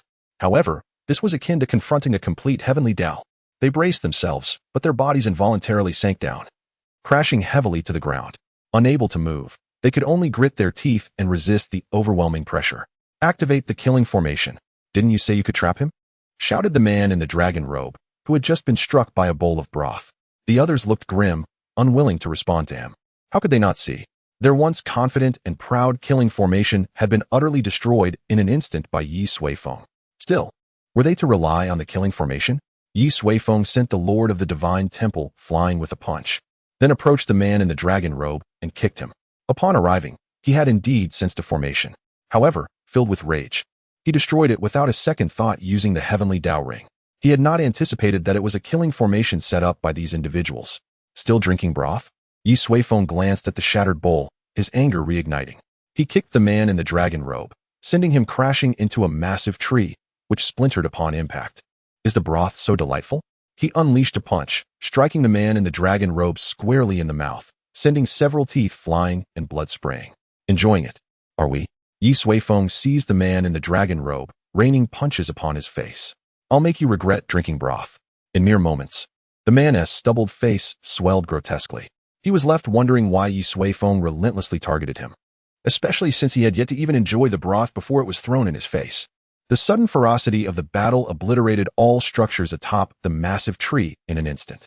However, while Ye Suifeng pummeled the man in the dragon robe, the other 3 again employed their divine artifacts, breaking free from the pressure of the heavenly Dao ring. Indeed, the heavenly Dao ring was formidable, but the 5-element treasures of the celestial realm fundamentally surpassed the level of the heavenly Dao. "Bring him out," roared the Lord of the Divine Temple. The great treasure master swiftly moved his hands, conjuring dozens of formation star plates. A wide, enormous beam of light erupted from beneath them, the intense spatial fluctuations causing the entire world to tremble. Then, with a loud bang, the figures atop the massive tree vanished without a trace. Meanwhile, beyond the world, a colossal formation platform shone brightly. As the brilliant light gradually subsided, 6 figures emerged in the void outside the world. "Ye Suifeng, this is your own doing." Outside the world, the great treasure master shouted furiously. His white hair billowed, and though his face bore the marks of age, his brow was furrowed with malice. Hovering before him was a white jade stone, exuding a celestial aura, its water laws emanating from the celestial realm, an existence that transcended the powers of the heavenly Dao in this world. The man in the dragon robe returned to their side, clutching a red dragon pearl, its fiery power distorting the void around them. "Ye Su, you dare to insult me," he exclaimed, his fury evident despite the fact that most of his teeth were gone, causing his words to escape in a rush. The Lord of the Divine Temple remained silent, yet a swirling black storm formed around his body, a broken sword brimming with murderous intent. The man wrapped in rags transformed into a mound of yellow sand, obscuring the sky. As for the woman from the northern snowfields, a seed floated before her, emanating boundless vitality and the essence of wood. The jade stone, the dragon pearl, the broken sword, the sand, the seed. Ye Suifeng recognized them. They were indeed the 5 factions that had most severely eroded the world during the celestial mechanism. Observing the sudden resurgence of confidence among the group, Ye Suifeng felt a twinge of confusion, wondering why they had chosen to transport themselves outside the world. Turning to examine the teleportation formation, he stroked his chin. The formation was quite intriguing. It appeared to be some form of ancient array. "Have you chosen your burial ground here?" Ye Suifeng inquired. "Heh, the great treasure master sneered. Ye Suifeng, this is the grave we have chosen for you." Ye Suifeng's strength had indeed surpassed their expectations once more. Who could have foreseen that the carefully devised deadly formation would be obliterated in an instant? Then, without further ado, he had come over and unleashed a brutal beating upon them. Since entering the cultivation world, they had never experienced such a severe thrashing, especially the man in the dragon robe, whose face was swollen and bruised. Moreover, Ye Suifeng had employed the laws of the heavenly Dao while attacking him, making it impossible for him to recover in the short term. His once illustrious reputation lay in ruins. Yet now, the situation had changed. "Humph, have you not noticed that within the world, our powers are actually suppressed?" the great treasure master said coldly. Ye Suifeng let out an elongated O. He understood now. This was their plan. The rules of the main world indeed suppressed the foreign laws they wielded, allowing them to unleash their full power only outside the heavenly Dao. Upon realizing this, Ye Suifeng couldn't help but chuckle. Truly, those who do not provoke fate shall not perish. Had he remained in the main world, to avoid leaving scars upon it, he might have needed to exert considerable effort to deliver a sound thrashing to them. But now, enough of this nonsense. Kill him. The Lord of the Divine Temple, still seething from the earlier beating, roared and charged forward. He wielded the broken sword, instantly unleashing a sword energy imbued with the laws of the celestial path. Ye Suifeng activated the heavenly Dao ring, meeting the sword energy with dense heavenly Dao energy, gradually dismantling it while also depleting a significant amount of his own strength. The source of his power lay within the ring on his hand. If they severed it, they could kill Ye Suifeng. Finally, someone had noticed the heavenly Dao ring. The 5 of them instantly focused, their expressions lighting up with elation. If Ye Suifeng's power derived from an external object, it would indeed be simpler. Let us strike together. Just as they prepared to launch their assault once more, Ye Suifeng shook his head. "I'm not in the mood to play with you today." With that, he reached for the heavenly Dao ring. "Since you do not wish for me to wear it, I shall simply remove it." Then, after wearing the heavenly Dao ring for several years, Ye Suifeng slowly took it off. The group momentarily froze, uncertain as to why Ye Suifeng would make such a seemingly self-destructive move. However, they would not let this opportunity slip away. In an instant, 5 powerful celestial laws erupted simultaneously, with each of them following suit. Each individual unleashed their most formidable techniques, aiming to obliterate Ye Suifeng in one decisive strike. In the blink of an eye, all attacks bore down upon Ye Suifeng, who had just completely removed the heavenly Dao ring, his gaze calm as he faced them without any defensive movements. Boom. The 5 supreme laws from the celestial realm struck Ye Suifeng's body head-on, eliciting elation from the assailants. These were, after all, forces that transcended the world by an immeasurable degree. Any creature struck by them would surely meet its demise. The Grand Treasure Master wore a ferocious grin, only to witness their most potent combined assault barely ruffling the hem of Ye Suifeng's garment. A terrifying aura, beyond the capacity of language to describe, then erupted from Ye Suifeng. The smiles of the attackers froze on their faces, their jubilant expressions replaced by a bone-chilling dread, as if they were plunging into the abyss. Yet, with the attack already launched, retreat was impossible. The Grand Treasure Master extended a finger, aiming for Ye Suifeng's chest, only for his entire arm to instantly explode into fragments. A dragon-robed man launched a kick, but before making contact with Ye Suifeng's body, his bones shattered and his thigh was severed at the root. The Temple Master unleashed a punch, striking Ye Suifeng's side, causing his full-body black armor to disintegrate into nothingness, revealing a pallid face marred by scars. The woman from the northern snow plains delivered a fearsome sword strike aimed at Ye Suifeng's head, but the sacred grade blade shattered, its fragments piercing her own body. As for the man who transformed into sand, his attempt to ensnare Ye Suifeng was met with his own disintegration into smoke. All of this transpired in an instant. In the aftermath of the explosions, the four figures were sent hurtling backward at an even greater speed, leaving a trail of blood in the void. The man clad in cloth gradually materialized, his garments torn asunder, his lower body still partially composed of sand. They halted in the distance, gazing at Ye Suifeng, who had removed the heavenly Dao ring, their expressions filled with terror. Ye Suifeng now radiated like a dazzling sun, while the five of them appeared as mere mortals standing too close. Even with the sun simply standing still, they could feel their life force rapidly dissipating under its aura, their skin beginning to wither, threatening their complete annihilation within moments. Ye Suifeng, expressionless, replaced the heavenly Dao ring, causing the dreadful aura to vanish. Observing the unrecognizable state of the five, he spoke slowly, "As you wished, I have refrained from using the power of the heavenly Dao ring. How does it feel?" Beyond the world, the Grand Treasure Master and his companions were gripped by extreme fear, tinged with profound bewilderment. Why did a being like Ye Suifeng exist in this world? It defied the very rules of the heavenly Dao. They now understood that the ring was not the source of Ye Suifeng's power, but rather a restraint on his terrifying strength. When Ye Suifeng removed the ring, his mere presence had been enough to obliterate their most powerful attacks. That aura transcended the entire world. How could a world give rise to a being that surpassed it, especially in such a short span of years? Having cultivated and schemed for millennia, the five, who had maintained their positions at the pinnacle for ages, experienced a complete collapse of their Dao hearts. "Flee!" The Grand Treasure Master roared, summoning his remaining strength to escape. The others followed suit. However, Ye Suifeng had no intention of letting them go. The laws of the heavenly Dao firmly locked their forms in place. In the next instant, the disfigured apex beings of the world were returned to Ye Suifeng's presence. The Grand Treasure Master and his companions stared at Ye Suifeng, their expressions a mask of utter dread. This man was simply unbeatable. Alas, Ye Suifeng sighed softly. Why did you choose to engage in such sordid deeds, stealing the very essence of your own world, when you could have ascended to the celestial realm 10,000 years ago? Are you not concerned that your world might collapse as a result? He voiced his long-held question. Demonic remnants had always been the bane of the world. People like Su Mu were one thing, as he had been kept in the dark by the Tsang Sheng brush and ultimately had his soul imprisoned and his body seized. But the five before him had, in a sense, subdued divine objects and were well aware of their actions. Furthermore, they were aware of the old turtle's existence. Yet they had laid a super array upon it, draining its remaining life force. Hell, why? Perhaps resigned to his fate, the Grand Treasure Master chuckled softly. The celestial realm is an unknown. Without sufficient strength, what use is it to ascend? Would we not simply be trampled underfoot? By refining the essence of the world, we would have a greater chance of establishing ourselves at the pinnacle in the celestial realm as well. The Grand Treasure Master glared at Ye Suifeng with resentment. You, in your strength, cannot comprehend the despair of the weak. If I were stronger than you, it would be you, Ye Suifeng, kneeling here. What is wrong with wanting to become stronger? Tell me, what have we done wrong? The Grand Treasure Master grew increasingly agitated, almost shouting. Ye Suifeng shook his head. The same excuse again. To become stronger, to establish themselves after ascending to the celestial realm. At first glance, it seemed reasonable enough.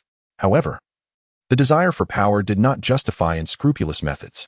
Some might agree with the Grand Treasure Master's philosophy, but Ye Suifeng did not favor such means. He would not sacrifice the land that had nurtured him to secure his own bright future. One could argue that it was a difference in ideals that might makes right. Fortunately, Ye Suifeng was stronger than them all. Ye Suifeng was not satisfied with the Grand Treasure Master's answer, but he had gleaned what he sought. He decided to cease the conversation, for speaking with such individuals could lead one to question their own righteousness. After a moment of contemplation, Ye Suifeng extended his hand. No, do not kill me. The Temple Master, now without his armor, cried out. I know many secrets of this world, as well as the locations of hidden treasures. I can tell you. At that moment, he cast aside all pretense, begging for his life. However, Ye Suifeng remained impassive. There is no need. I have my own methods.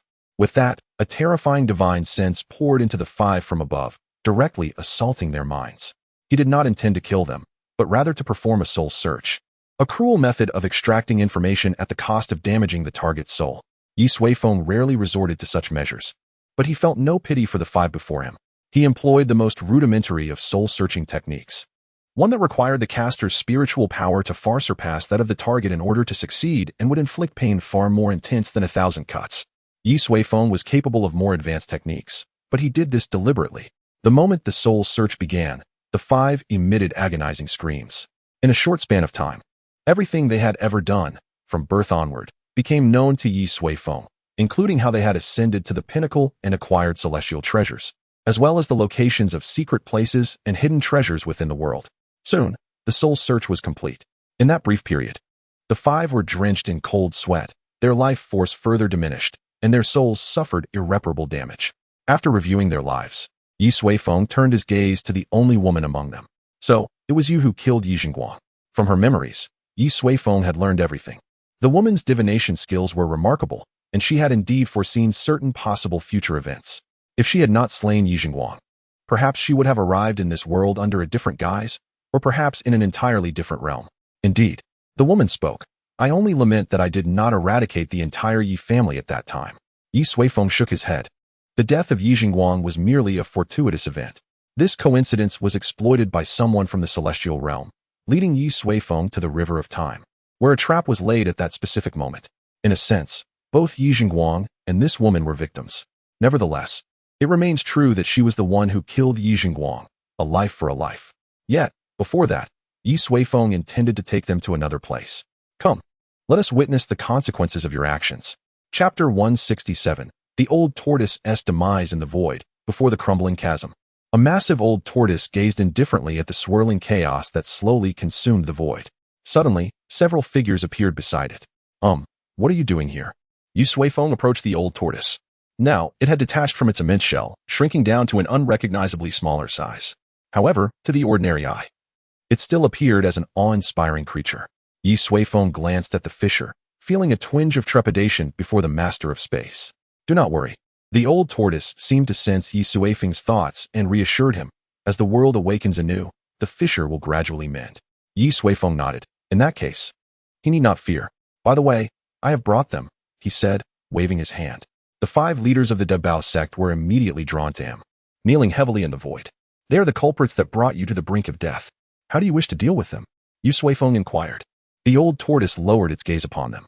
The group bowed their heads, seemingly in remorse, though in truth, Ye Suifeng had compelled them to do so. 5 unfilial sons. Alas! After a moment, the old tortoise sighed deeply. You may deal with them. I cannot interfere in the grievances among living beings. It raised its head, its eyes filled with weariness. This is a matter between you. Ye Suifeng wished to honor the old tortoise's opinion. Direct execution was an option. Yet if it chose to spare them, that too was acceptable. At worst, he could strip them of their powers and let them survive for a decade. However, the old tortoise shook its head. I harbor no grievances. Ye Suifeng fell silent, and then waved his hand, imprisoning the 5 leaders within his own miniature world. Since the old tortoise was unwilling to make a choice, he could not force it. This matter should not be mentioned in its presence. Have you found the 5 elemental treasures of the celestial realm? The old tortoise asked. Yes, Ye Suifeng affirmed, producing the 5 items he had obtained from them: a jade stone, a dragon pearl, a broken sword, a seed, and a handful of yellow sand, each corresponding to the 5 elements. Follow me, the old tortoise instructed, turning to depart. They distanced themselves from the river of time and the great chasm, arriving in an open expanse. We do not know which entity of the celestial realm orchestrated this scheme. However, based on my conjecture, it possesses the means to refine the lower realms and must be formidable in strength. Summoning such a being carries significant risk. Are you truly prepared? The old tortoise conveyed. Ye Suifeng did not directly answer but countered. Have you truly considered your own readiness? Is there truly no alternative? If it could be avoided, Ye Suifeng did not wish to sacrifice the old tortoise. He could always venture to the celestial realm himself to confront the shadowy figure. It would merely require additional time. The old tortoise chuckled. You still do not understand. I have been dead for tens of thousands of years. Now, the world has birthed a new will. I must make way for it to truly emerge. As it spoke, the old tortoise transformed into a sapling, the enlightenment tree. Yet, this sapling resembled an unborn child, innocent and adorable, full of vitality. My death is the price for the world's rebirth. Surely, you cannot expect me to obstruct my own path to rebirth, it laughed. Thus, before my end, I feel honored to assist you, the one who will rejuvenate our world. Hearing this, Ye Suifeng quickly waved his hand. Do not say such things. It was merely a matter of fortune and convenience. Before such a great existence, he felt the need to maintain a semblance of humility. Regardless, it was indeed a matter of fate. Due to my limited strength, I cannot perceive the essence of chaos. I do not know the reason or purpose behind your appearance in our world. This is something you must seek for yourself. It gazed deeply into the chaos, sighing. Our realm is not so simple. Ye Suifeng remained silent. His arrival could also be deemed a mere coincidence. However, how many coincidences can exist in this world? As for the truth of his system and its origins, he was determined to uncover the ultimate reality. Yet for now, he must first address the immediate matters at hand. Let us begin, the old tortoise urged. Ye Suifeng nodded. Since the old tortoise had chosen death for the sake of the new world's will, he truly had no reason to intervene. The 5 elemental treasures floated in the void, gradually enveloping the old tortoise. The laws of the 5 elements emanated forth, forming a structure akin to an altar. At the apex of this altar lay the old tortoise, which slowly closed its eyes. Moments later, a vast source of primordial power began to surge from its body. This was the purest essence of the world, the very nourishment needed for the 5 elemental treasures, and the essence of the old tortoise itself. As it actively released this source of power, its form visibly shrank, from the size of a towering peak to that of a small hill, then to that of a house, and finally, the once boundless old tortoise diminished to the size of an ordinary being. The 5 elemental treasures, serving as the altar, also transformed during this process, becoming 5 spheres of exquisitely pure elemental energy. The aura of the celestial realm surged forth. The altar was complete. The old tortoise slowly raised its head to gaze at Ye Suifeng, appearing even older than before. Please, do not let our world be destroyed. Upon finishing its words, a white mist emanated from the old tortoise's body, a force straddling the line between life and death. Moments later, the old tortoise's essence vanished entirely, replaced by a black egg. Ye Suifeng sighed, extending his hand to draw the egg closer, cradling it in his palm. The egg was warm, palm-sized, with a peculiar and exceptionally hard shell. Within, a being was developing, brimming with vitality. Its aura mirrored that of the enlightenment tree that the old tortoise had just transformed into. It was none other than the new world will, the new spirit of the heavenly path. The day it truly hatched would herald the rebirth of this realm, granting it the potential for evolution once more. Ye Suifeng regarded it with a sense of nostalgia, carefully returning it to his miniature world, then turned his gaze to the 5-element altar. At this moment, the altar had been ignited, the celestial aura soaring skyward, forming a passageway leading to unknown heights. Ye Suifeng could feel a presence emerging from the other end of the passageway. Chapter 168. The Divine Martial Celestial Emperor in the Void. The 5-element altar coalesced, enveloped in celestial energy. Above it, a colossal passageway formed, extending into the unfathomable depths of chaos, connecting to another vast world. That is the realm of immortals. All of this occurred after the 5 elements treasures absorbed sufficient primordial essence from the world, leading to a self-generated phenomenon. In other words, the 5 great masters, upon believing they had achieved their objective, would ultimately realize they were merely tailoring garments for others. It is indeed pitiable and sorrowful. The passage formed by the altar is exceedingly robust. With their combined might, the 5 cannot hope to breach it. Naturally, they are incapable of hindering the arrival of that individual. Ye Suifeng possesses that power, yet he refrains from acting so. He is eager to discern the identity of the one who seeks to refine the world and has intricately woven plans throughout the river of time. The aura emanating from the passage gradually solidifies, bringing forth an overwhelming and terrifying presence that descends from the heavens. Its intensity is simply unfathomable, nearly reaching 1,000th of Ye Suifeng's own power. It is essential to note that he has drawn upon billions of years of cultivation. For instance, compared to the 5 great masters, they scarcely reach 1/millionth of his strength. Who could this be? At that moment, an immense consciousness swept downward.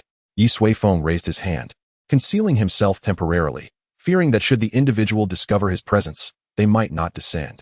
After a thorough scan, a hazy figure slowly descended from the passage, soon arriving within the void. Ye Suifeng regarded him with indifference. The figure was tall, clad in shimmering silver armor, devoid of a helmet. His chiseled visage and piercing gaze exuded an overwhelming majesty. With his arrival, a colossal aura of the immortal realm surged forth, creating gentle ripples throughout the entire void, a testament to the suppression from a plane of the highest order upon this world. The man descended slowly, observing the lonely altar below with a furrowed brow, seemingly perplexed. Abruptly, he turned sharply, spotting a figure standing behind him, smiling. "Hello."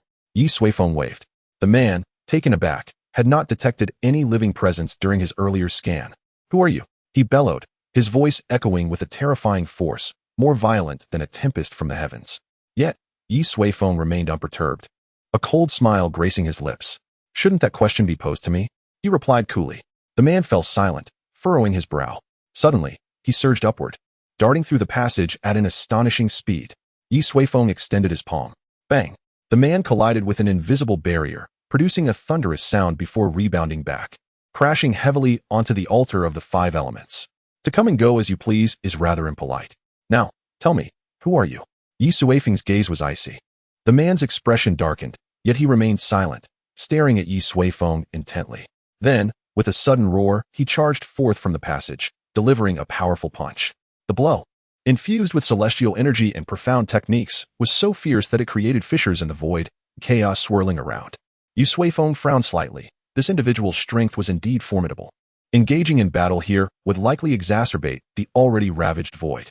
Observing the apocalyptic strike, Ye Suifeng waved his hand, and the surroundings instantly transformed. They found themselves in a lush, verdant realm, Ye Suifeng's personal domain. However, to draw the man into this realm, he refrained from erecting any defenses. Boom! The man's punch connected directly with Ye Suifeng's chest, unleashing a torrent of energy that swept through the small world, causing the earth and stones to tremble. Yet, the precious items within this realm were safeguarded by Ye Suifeng, remaining unscathed. Once the dust settled, both figures became visible. The man had indeed struck Ye Suifeng, but his punch merely rustled the fabric of Ye Suifeng's robe. Ye Suifeng stood unwavering, a faint smile lingering on his face, less coldness and more mockery. The man, witnessing this, immediately unleashed another punch, even more ferocious than the last. No howling.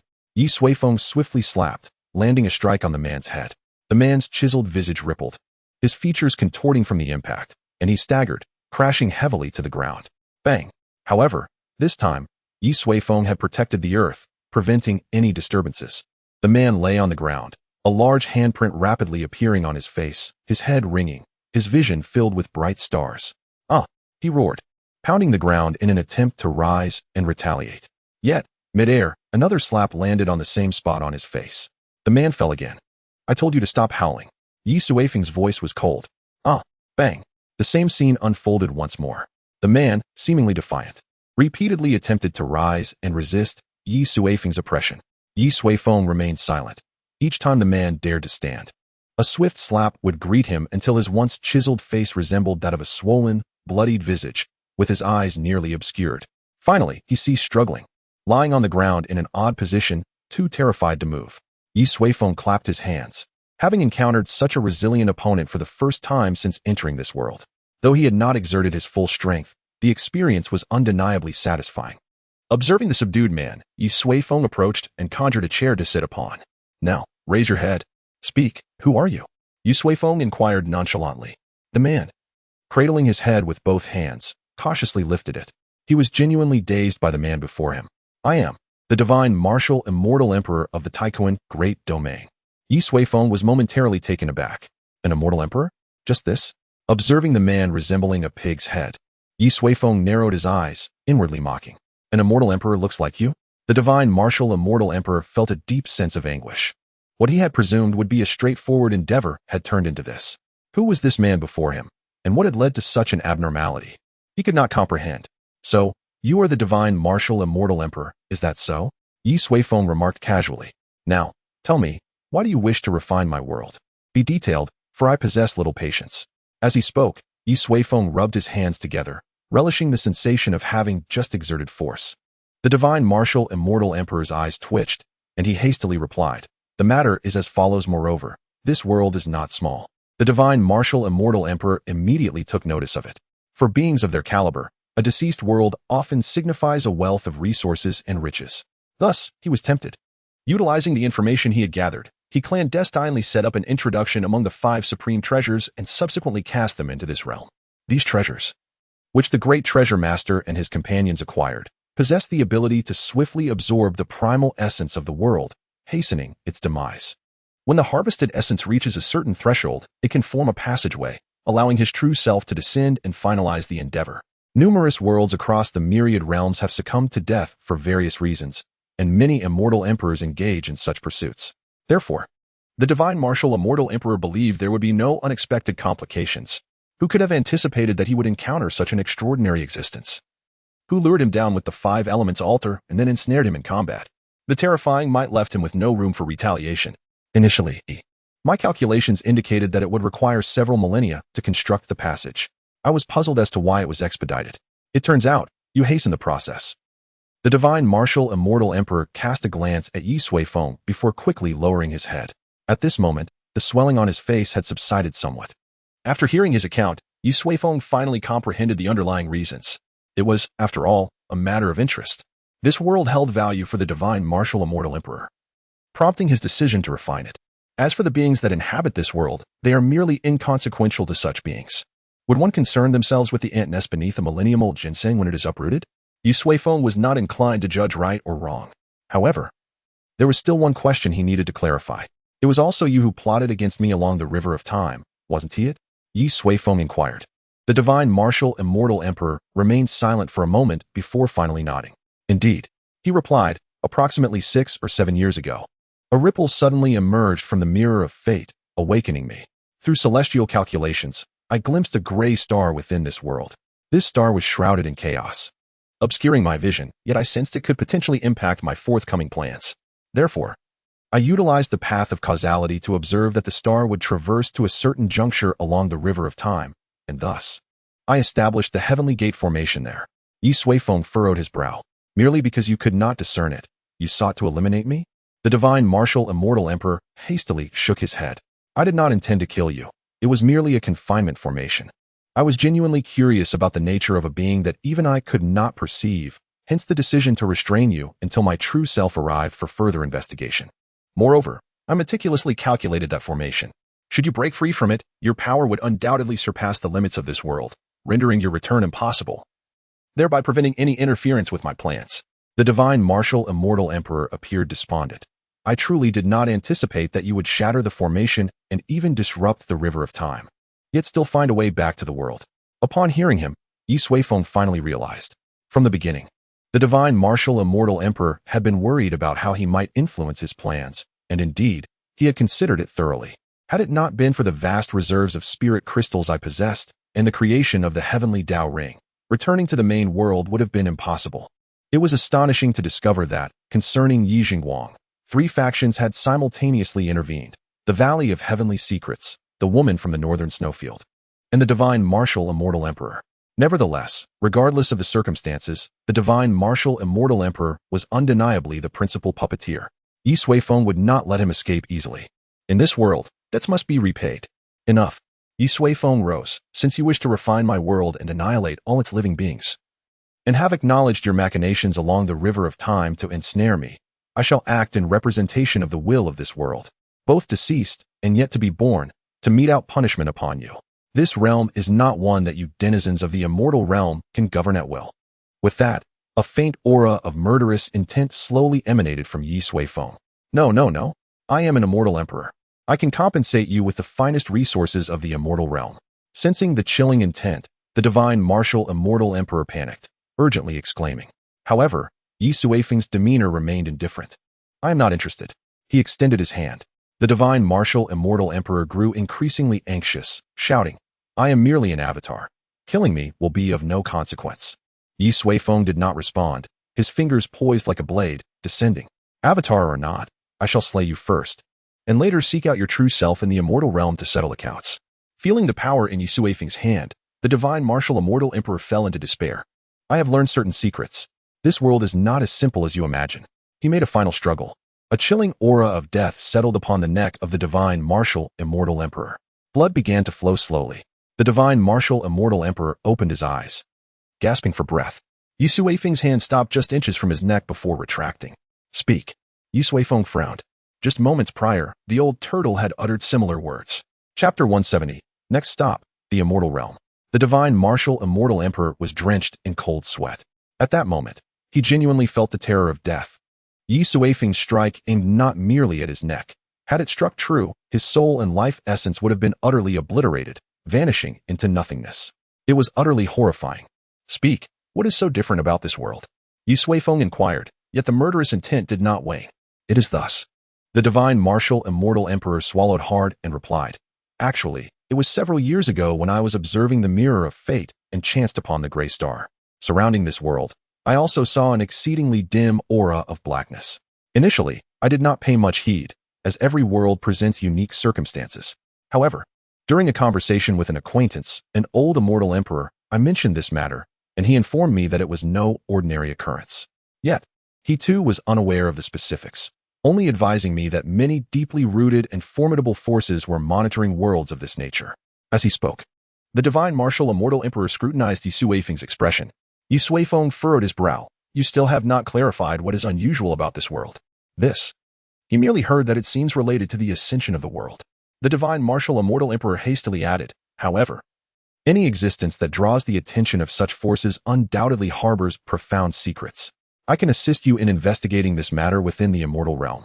Ye Suifeng's frown deepened, connecting the words of the divine martial immortal emperor with the warnings and instructions given to him by the old turtle before his passing. This world indeed appeared to be far from simple.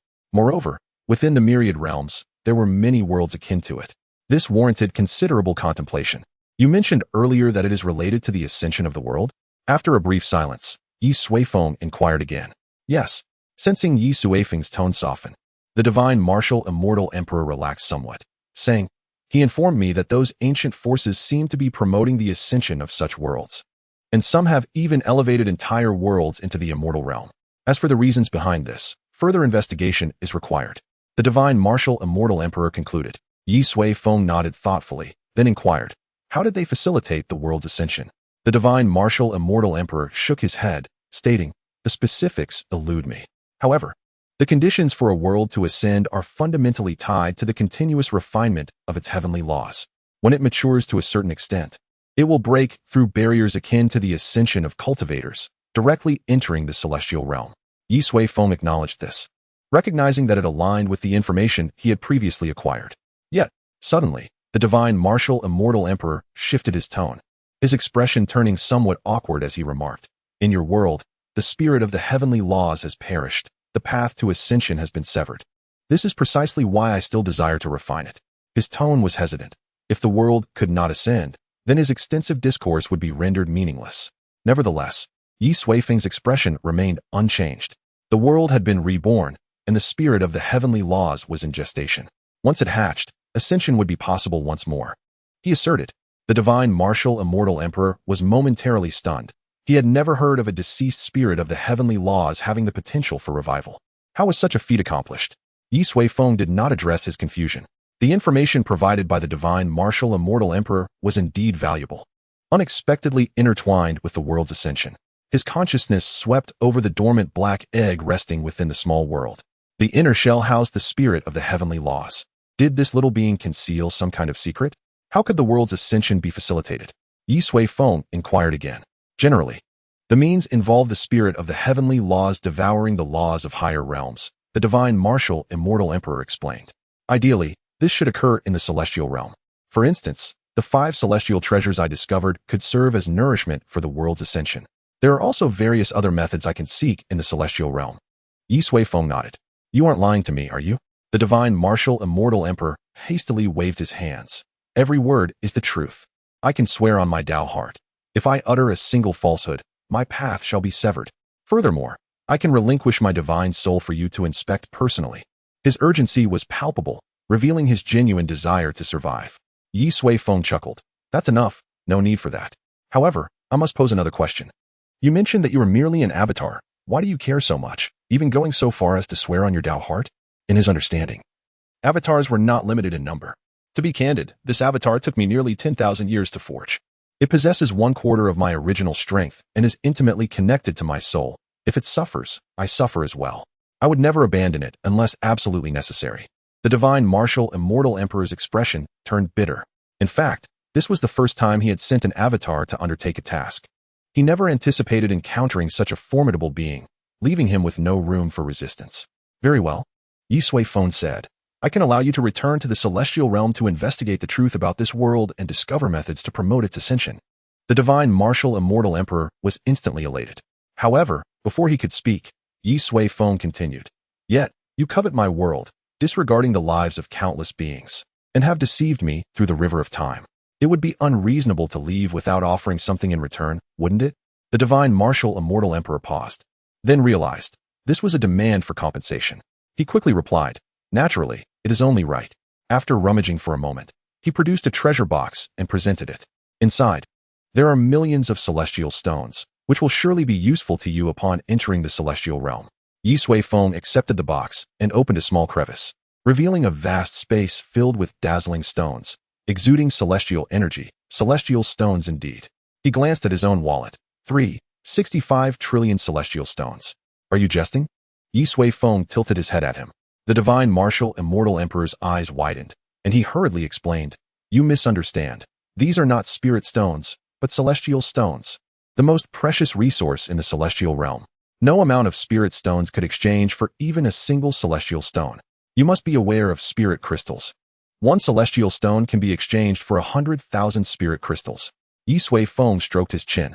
A 9-layer origin tower requires 100 billion spirit crystals.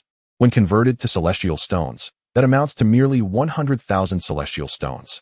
Millions of celestial stones are indeed substantial, yet he truly found them lacking. Enough of this. Bring forth everything else you possess. Ye Suifeng commanded. Subsequently, the divine martial immortal emperor's entire storage space was thoroughly plundered by Ye Suifeng. Various celestial pills, artifacts, herbs, fruits, and a plethora of miscellaneous items were all stuffed into Ye Suifeng's pockets. The divine martial immortal emperor wore a mournful expression. He was not affluent to begin with, and this only added to his woes. Ah, this armor looks impressive. It's celestial armor, isn't it? Let me take a look. A moment later, the divine martial immortal emperor stood there pitifully, clad only in a few thin undergarments, having lost even his shoes. Very well. You may return to the celestial realm now. Ye Suifeng, with his formidable divine consciousness, established a beacon within the divine martial immortal emperor's sea of consciousness. If you uncover any clues, use it to contact me. You had best take this seriously, otherwise, when I reach the celestial realm, you know what the consequences will be. The divine martial immortal emperor forced a smile. Certainly, certainly. Soon after, Ye Suifeng led him away from the small world, returning to the altar. In no time, the divine martial immortal emperor ascended the altar once more, traversing the passage back to the celestial realm. Moments later, the passageway on the altar gradually vanished, and the 5 elemental treasures reappeared. Ye Suifeng waved his hand, collecting them all. They were nutrient-rich sustenance for the spirit of the heavenly laws after its hatching. As he gazed at the now silent void, Ye Suifeng sighed softly. He had initially believed he had uncovered the truth of this world, only to find that the truth was shrouded in even greater obscurity. What is so special about this world? Why do the superpowers of the celestial realm pay it heed? What secrets lie behind the world's ascension? Moreover, he himself remained an ultimate enigma. After a prolonged silence, Ye Suifeng smiled. Regardless of what is concealed, he would diligently pursue the ultimate truth step by step. First, he would await the hatching of the new spirit of the heavenly laws to see what revelations might arise. Then, the next destination would be the celestial realm. Chapter 171. The Fate of 5. The divine martial immortal emperor had returned to the celestial realm. Departing with great relief, he had relinquished all his valuable possessions to Ye Suifeng, celestial pills, herbs, and techniques in abundance. The quantity was considerable, and since they were produced by an immortal emperor, they were far from ordinary.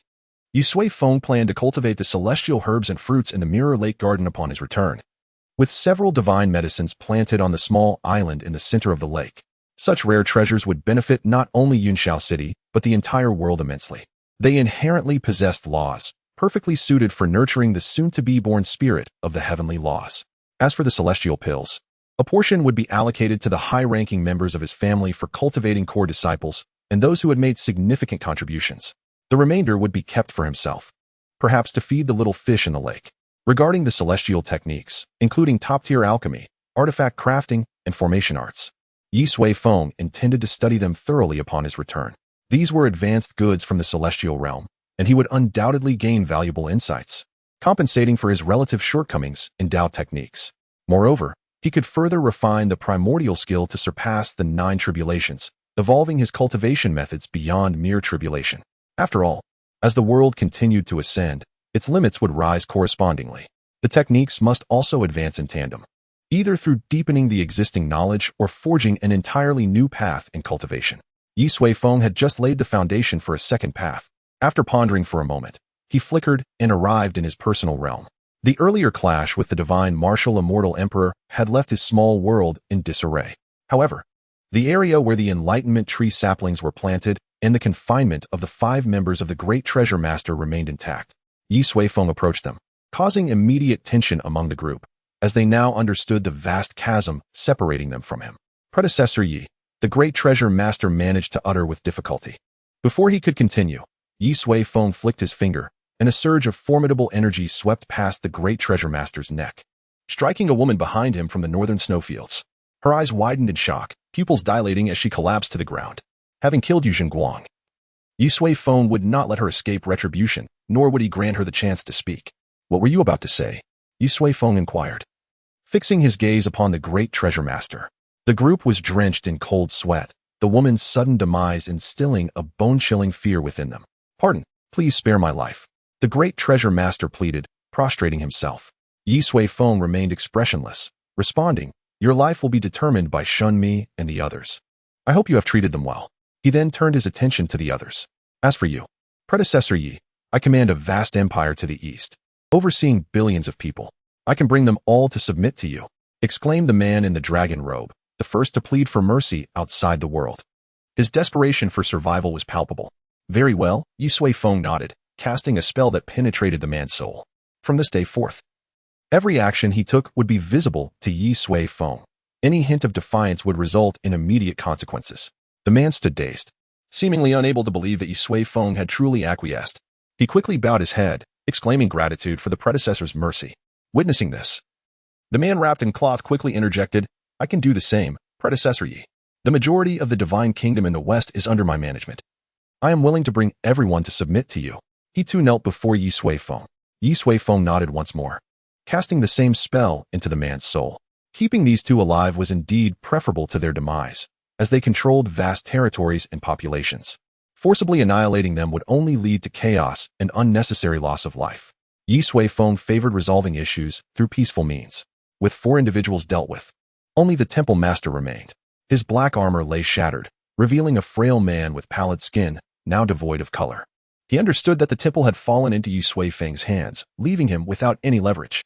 "I will not kill you," Ye Suifeng stated, igniting a flicker of hope within the temple master. However, he continued indifferently, "I shall strip you of all your cultivation, forcing you to live out your days as a mere mortal." The temple master's gaze fell, realizing that after standing atop the world for millennia, being reduced to a commoner was akin to death. "Then you might as well kill me," he lamented. Ye Suifeng smirked coldly. "Do you believe you have the right to choose?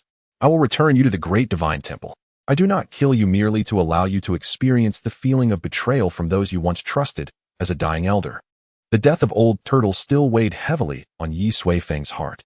Not killing him did not equate to a lack of punishment. "That will be sufficient," he concluded, subsequently dismissing them as he departed the small world. Upon exiting, he contemplated briefly before vanishing into the void. When he reappeared, he stood before the colossal formation array outside the world. This array was the focal point from which they had been teleported from the extreme north. The formation pulsated with the essence of ancient spells, remarkably intricate. Ye Suifeng quickly comprehended its principles. It essentially utilized the immense energy of spirit stones to create something akin to a spatial gate for long-distance teleportation. After optimization, it could prove remarkably useful. Ye Suifeng mused, waving his hand to absorb the entire array into his small world. The world was vast, and even the most exceptional cultivators might not traverse its every corner in a lifetime. A means of teleportation would make things infinitely more convenient. Distance often posed a formidable barrier to the advancement of civilization. After completing these tasks, Ye Suifeng activated the protection of the heavenly Dao Ring, merging into the world. Chapter 172. The Death of the Great Treasure Master. One more chapter. In the third domain of Central Continent, at the Immortal Path Mountain, beneath the colossal enlightenment tree, a newly constructed pavilion housed Shun Mi, who sat at a table, furrowing her brow over messages contained within several jade talismans. The table was cluttered with similar talismans. In just a single day, the Wanbao Pavilion had undergone tremendous upheaval, with the Great Divine Temple also being integrated. As the current overseer, Shun Mi found herself overwhelmed with responsibilities. balancing the stability of Wanbao pavilions worldwide while managing the rebellious forces of the Great Divine Temple, leaving her utterly exhausted. Yet, what troubled her most was the fate of the Great Treasure Master. If Ye Suifeng failed to locate him and he were to return, both she and the Shin family would undoubtedly be the first targets of his wrath. She was gambling. If she won, the Shin family would reach unprecedented heights under her leadership. If she lost, there would be no escape, only a path to demise. She could only hope that Ye Suifeng was indeed powerful enough to eliminate the Great Treasure Master. With a sigh, Shinmi tossed aside a jade talisman, massaging her temples in frustration. Suddenly, a knock echoed from outside. Head of the family, it is I, Shin Tianming. Shinmi furrowed her brow, recognizing Shin Tianming as a capable younger member of the family. His sister, Shin Ningyue, had once been the family's star but tragically perished at the hands of Yuchinya during the Destiny battle. However, she bore no resentment, as they had all been aware of the risks involved in that confrontation.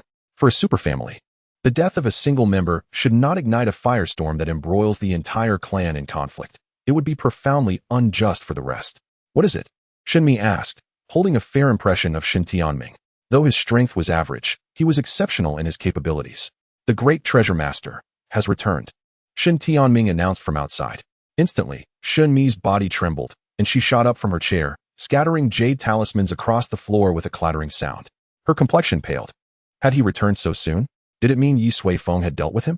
Shinmi's hands trembled slightly as she pinched her arm, forcing herself to regain composure. Her expression darkening.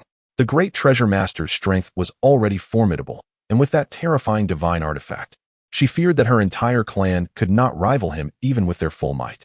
Taking a deep breath, Shinmi stepped forward and opened the door. Where is he? She inquired solemnly. Seeing the head of the family's grim countenance, Shin Tianming paused briefly before responding. He is in the Immortal Garden. The other overseers of the Wanbao Pavilion are gathered there. The Great Treasure Master. You should go see for yourself, Shin Tianming advised. Shinmi nodded and quickly made her way to the Immortal Garden, her mind racing with thoughts. She resigned herself to her fate, but wondered if there was any way to save her family from being uprooted. She walked slowly along the path, contemplating myriad possibilities. However, there was an undeniable feeling that time was slipping away too swiftly. In the blink of an eye, he found himself within the Celestial Garden. Before him stood a multitude, encircled together, comprising the most elite members of the Wanbao Pavilion. Upon spotting Shinmi, they greeted him and subsequently parted to create a pathway. Shinmi took a deep breath, making a concerted effort to compose himself as he advanced. As his field of vision widened, he beheld a familiar figure seated quietly upon a slab of green stone. It was none other than the Grand Master. A tumult of emotions surged within Shinmi, yet confusion soon clouded his gaze. The Grand Master before him emanated no air of the formidable presence he once commanded. His hair hung loosely, his back hunched, struggling for breath. The gauntness of his skin made him appear to have aged decades. He bore no trace of cultivation, resembling an ordinary elderly man in his twilight years.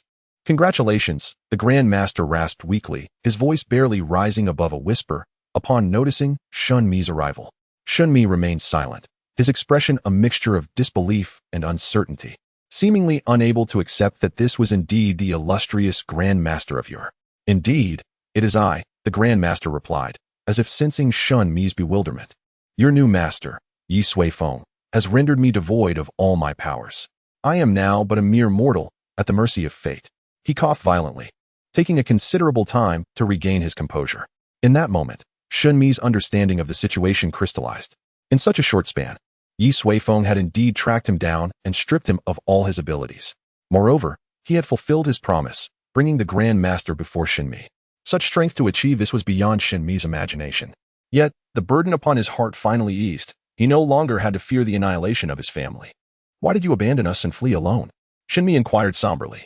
This question resonated in the hearts of all present. The Grand Master chuckled weakly, looking up. I foresaw Ye Suifeng's arrival and realized I was no match for him. Should I remain, would I not simply await my demise? Shinmi furrowed his brow. You ought to have informed us or left some arrangements. To escape without a word. Did you consider what would happen to us when confronted by Ye Suifeng? If he were a slayer, none of us would survive. Her words were laced with anger. The Grand Master's clandestine retreat incensed her the most. Upon hearing Shinmi's accusation, the Grand Master bowed his head, a mysterious smile gracing his lips.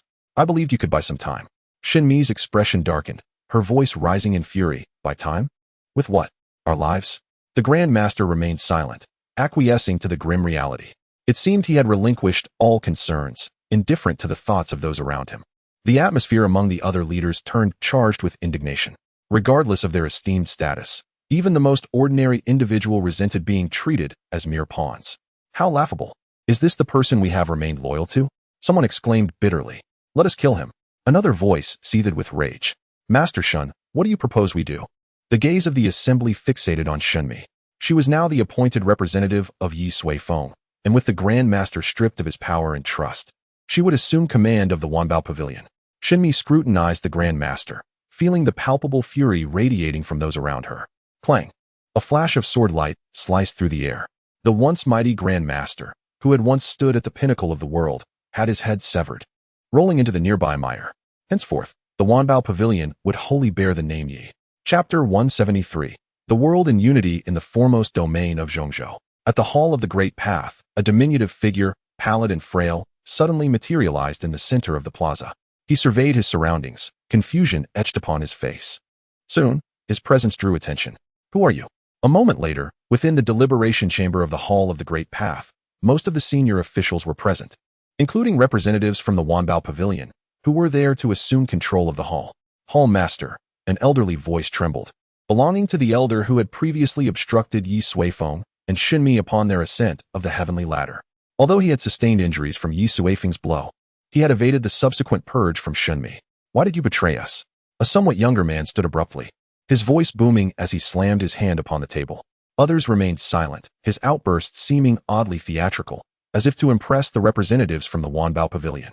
The Hall Master regarded the young man, disbelief mingled with sorrow in his gaze. Nephew, who is your nephew?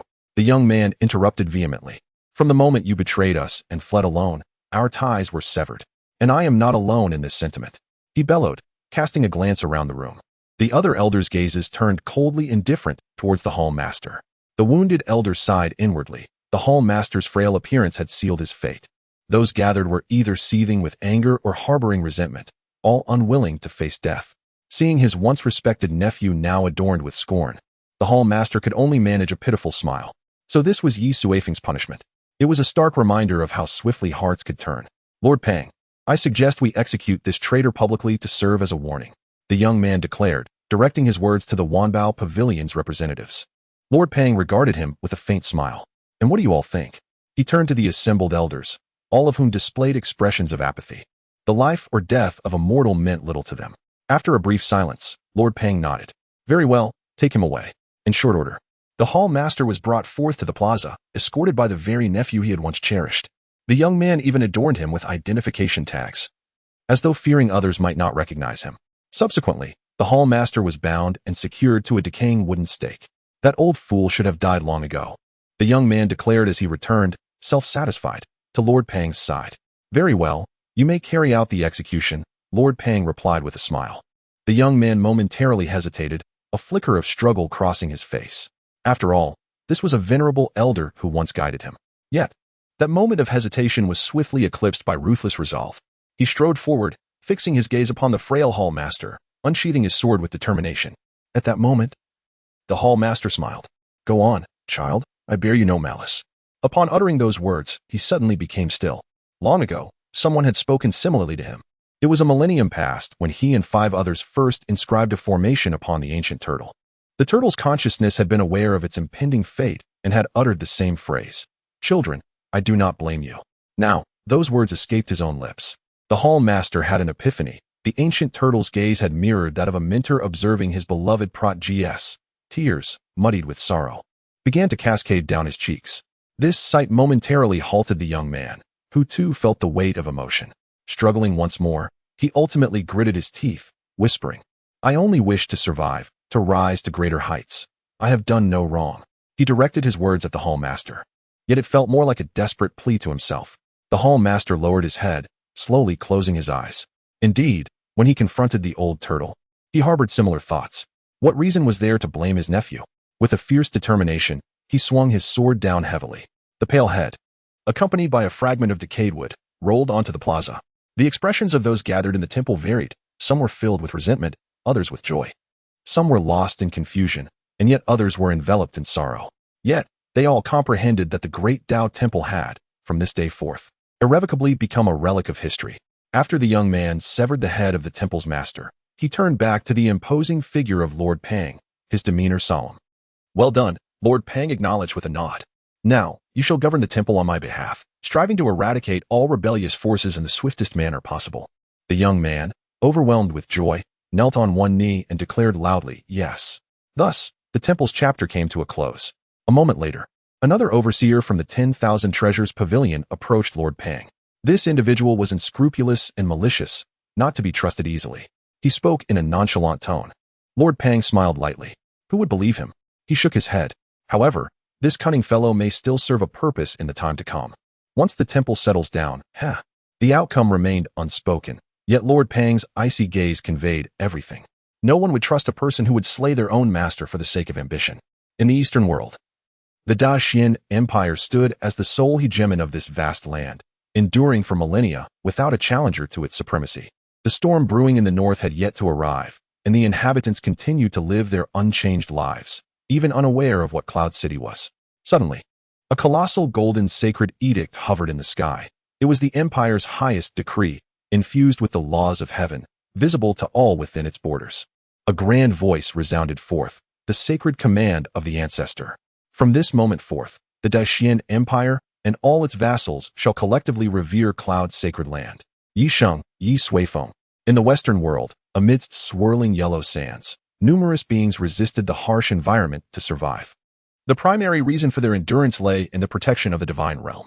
In every human settlement, statues of deities were venerated, and the gods occasionally bestowed blessings, aiding them against the ferocious elements and the formidable beasts hidden within the sandstorms. Today, the divine statue shone once more, prompting the people to gather at its base, kneeling in utmost devotion. As per usual, the deity granted grace, allowing those afflicted by pain to gradually recover. But then, astonishingly, the deity spoke. "Worshippers, this realm has welcomed the one true God. The God descends from the heavens, residing in the Cloud sacred city. His name is Ye Suifeng."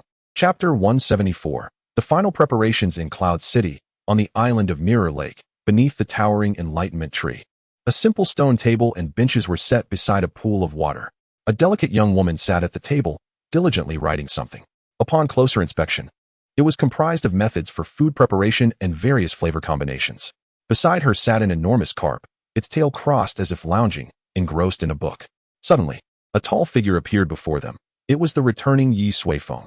He gazed at the carp, raising an eyebrow in mild surprise.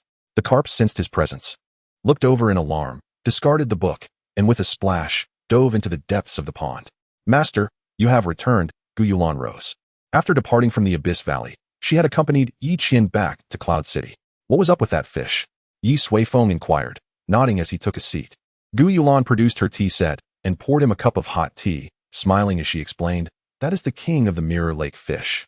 It used to bully the wealthy ones, claiming it wanted to study human cultivation methods. Under the nurturing of Mirror Lake, these fish have truly become sentient." Ye Suifeng sipped his tea, then noticed Gu Yulan's recipe on the table, suddenly feeling a pang of hunger. Having been away for a while, he yearned for a decent meal. "How about we prepare a fish today?" he suggested. As soon as he spoke, the pond began to bubble and churn. Soon, several plump carp floated to the surface, clearly just stunned. "It's rather timid," Gu Yulan chuckled.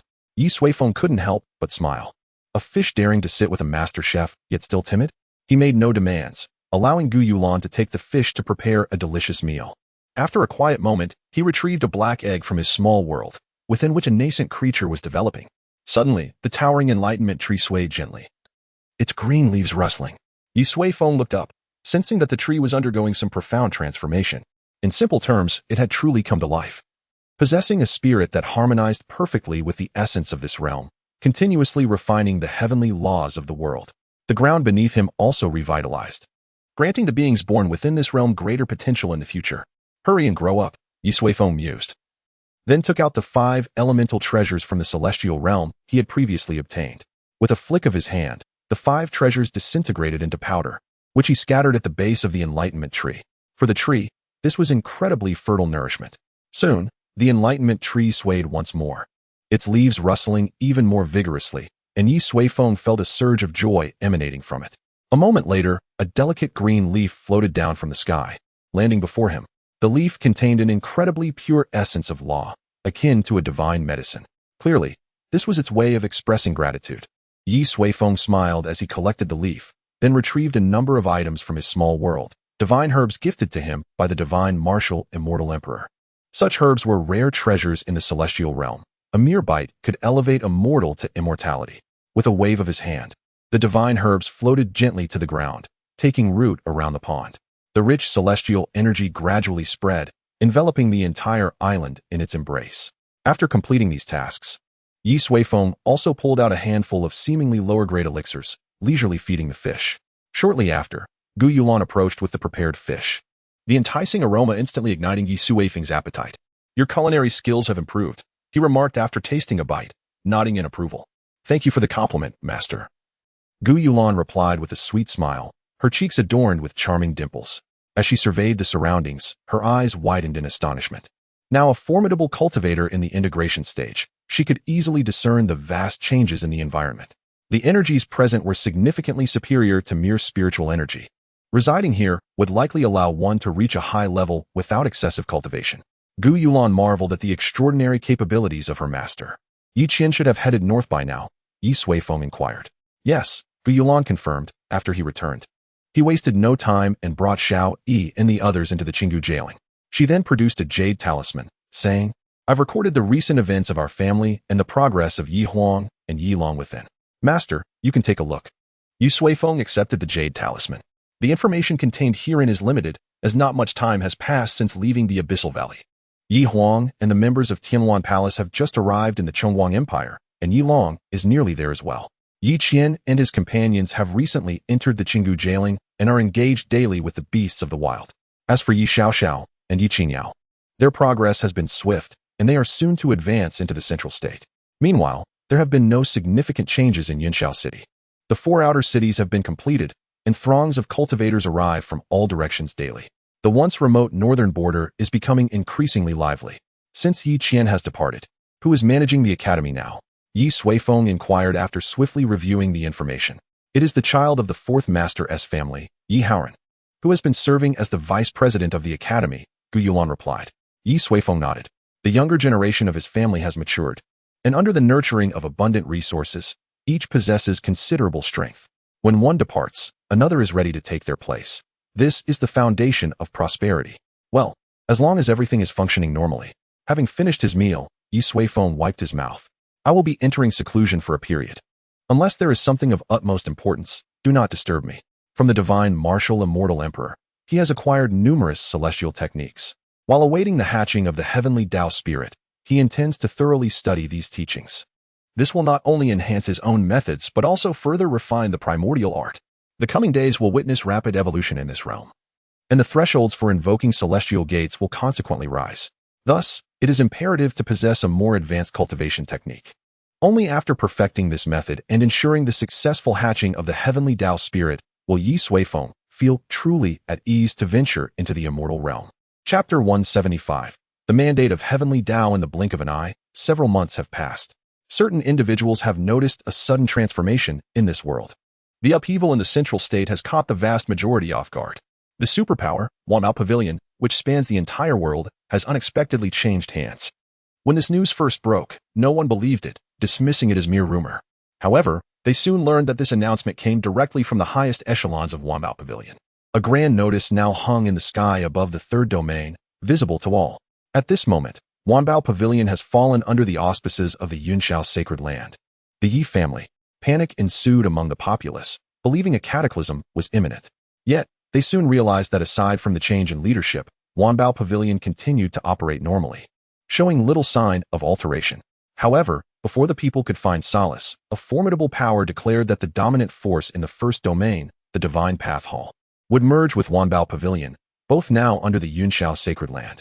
Concurrently, news emerged that the Tianshu Academy in the 5th domain had also submitted, all aligning under one banner, the Yunxiao Yi family, Yi Sheng, and Ye Suifeng. The cultivators of the central state were left dumbfounded. This name was unfamiliar to them. How had it suddenly swept through the central state, incorporating the top 3 superpowers in an instant? They had witnessed changes in power before, but never such a swift upheaval. Who could possibly achieve such a formidable feat? The people of the central state began a frenzied investigation, and soon, countless pieces of information flooded in. Before long, They unraveled the origins of the Yunshao sacred land, only to find themselves even more bewildered. It was merely a border force that had risen in recent years. Although its ascent was remarkably swift, how could it topple the legendary Wanbao Pavilion and the Divine Path Hall, which had stood unyielding for millennia? This was utterly illogical. Many remained skeptical of this outcome and resolved to journey north to uncover the truth. A faction of ancient beings, however, had already taken note of the changes in the heavens and the transformations of the world. They raised their banners and declared their allegiance to follow in Wanbao Pavilion's footsteps, coalescing under the Yunshao sacred land in hopes of seizing advantageous opportunities amid the forthcoming upheaval. The central state began to stir with immense tides, while the eastern domain also experienced a seismic shift. The Dashuan Empire, the hegemon of the East, suddenly issued the highest decree overnight, fully aligning under Yunshao's command. In contrast, in the distant western domain, a true deity was directly replaced. Over these past months, the most discussed topic across the world has been the Yunshao sacred land, Ye Suifeng, and Ye Suifeng. At the mirror lake of the Ye family, the aura of celestial energy has spread across the entire lake surface, suffused with a misty atmosphere due to the effects of divine herbs. Countless birds, fish, and insects have made their homes here, rapidly undergoing transformation under the nourishment of celestial energy and potent primordial essence. On the small island at the heart of the lake, Ye Suifeng slowly opened his eyes. Oh, finally complete. He exhaled a breath and stretched widely. Over the past few months, he had thoroughly studied the celestial techniques sent by the divine martial immortal emperor. The complexity of these techniques was immense, yet before Ye Suifeng's timeless spirit, they posed no challenge. He even managed to rectify certain minor flaws on his own. Furthermore, his primordial art has made notable progress. The 9 difficulties, traditionally associated with the Tribulation period, have now expanded by 4 levels: Earth Immortal, Heavenly Immortal, Golden Immortal, and Great Luo Golden Immortal. Through the materials left by the divine martial immortal emperor, Ye Suifeng learned about the cultivation levels in the immortal realm. After undergoing tribulation, one enters the Great Ascension phase, and upon absorbing celestial energy, they transform into a true immortal, referred to as the Earth Immortal. This is followed by the Heavenly Immortal, Golden Immortal, Great Luo Golden Immortal, Immortal King, Immortal Sovereign, and ultimately, the Immortal Emperor. Thus, Ye Suifeng, taking a shortcut, adopted the cultivation stages of the immortal realm. After the 9 difficulties, one would achieve the realm of Earth Immortal. Aside from not having undergone the celestial energy infusion, there would be no difference from the Earth Immortals of the immortal realm. In other words, if someone were to cultivate the primordial art to the Great Luo Golden Immortal level in this world, upon ascending to the immortal realm and absorbing celestial energy, they would become a true Great Luo Golden Immortal. However, all of this hinges on the heavenly Dao laws reaching a similar level. While this may sound peculiar, it becomes quite comprehensible from another perspective. The myriad worlds, both large and small, are as vast as the stars. Each world possesses its strengths and weaknesses. Some extraordinarily powerful worlds have heavenly Dao laws that are nearly akin to those of the immortal realm. Therefore, a peak powerhouse from such a world, upon ascending to the immortal realm, would certainly not start their cultivation as an Earth Immortal. The stronger the ascendant, the easier it is to establish themselves in the immortal realm, yielding greater benefits to their original world. This creates a virtuous cycle, aligning with the principles of the Great Path. Well, I shall make do for now. Ye Suifeng nodded and put away the techniques. The primordial art, having been extrapolated to the level of Great Luo Golden Immortal, has already surpassed the limits of this world. Only with the hatching and gradual growth of the heavenly Dao spirit will the limits begin to elevate. When the two approaches a closer proximity, he may further refine the subsequent stages of the primordial art, which would not be too late. After some thought, Ye Suifeng retrieved the obsidian egg once more. Compared to several months ago, the life force within has intensified, seemingly on the verge of breaking free from its shell. Yi Huang and Yi Long have already located over 1,000 heavenly Dao nodes and planted the enlightenment trees. Ye Suifeng estimated that it would not be necessary to fill all the nodes. Approximately half would suffice for the new heavenly Dao spirit to emerge. The life within the black egg remains enshrouded in chaos, obscuring its form. Suddenly, Ye Suifeng furrowed his brow, recalling an important thought. This egg was transformed from the old turtle. Could it be that the hatching form will also resemble a turtle? Ye Suifeng stroked his chin, pondering. Could this be a turtle offspring? It seemed to sense his emotions, for the black egg quivered suddenly. Ye Suifeng shook his head, deciding that whether it is a turtle offspring would be revealed in due time. Taking advantage of this moment, let us complete all that needs to be done. After a brief contemplation, Ye Suifeng raised his head to gaze at the heavens. Suddenly, with a sweeping gesture of his hand, the fundamental laws of the universe began to resonate. In mere moments, a colossal edict unfurled in the sky, emanating boundless Dao rhythm that reached every corner of the world. Inscribed upon the edict were three grand characters: primordial skill. Chapter 176, the promotion of primordial skill at Qinggu Jailing. An intense battle was underway, pitting a group of cultivators clad in pale blue robes against a terrifying colossal beast. Those familiar with the lore would be horrified to recognize the beast as the legendary holy beast, the winterwood fragrance. This creature was extraordinarily ferocious, its roar shattering numerous mountain peaks. Yet, the cultivators were no ordinary opponents.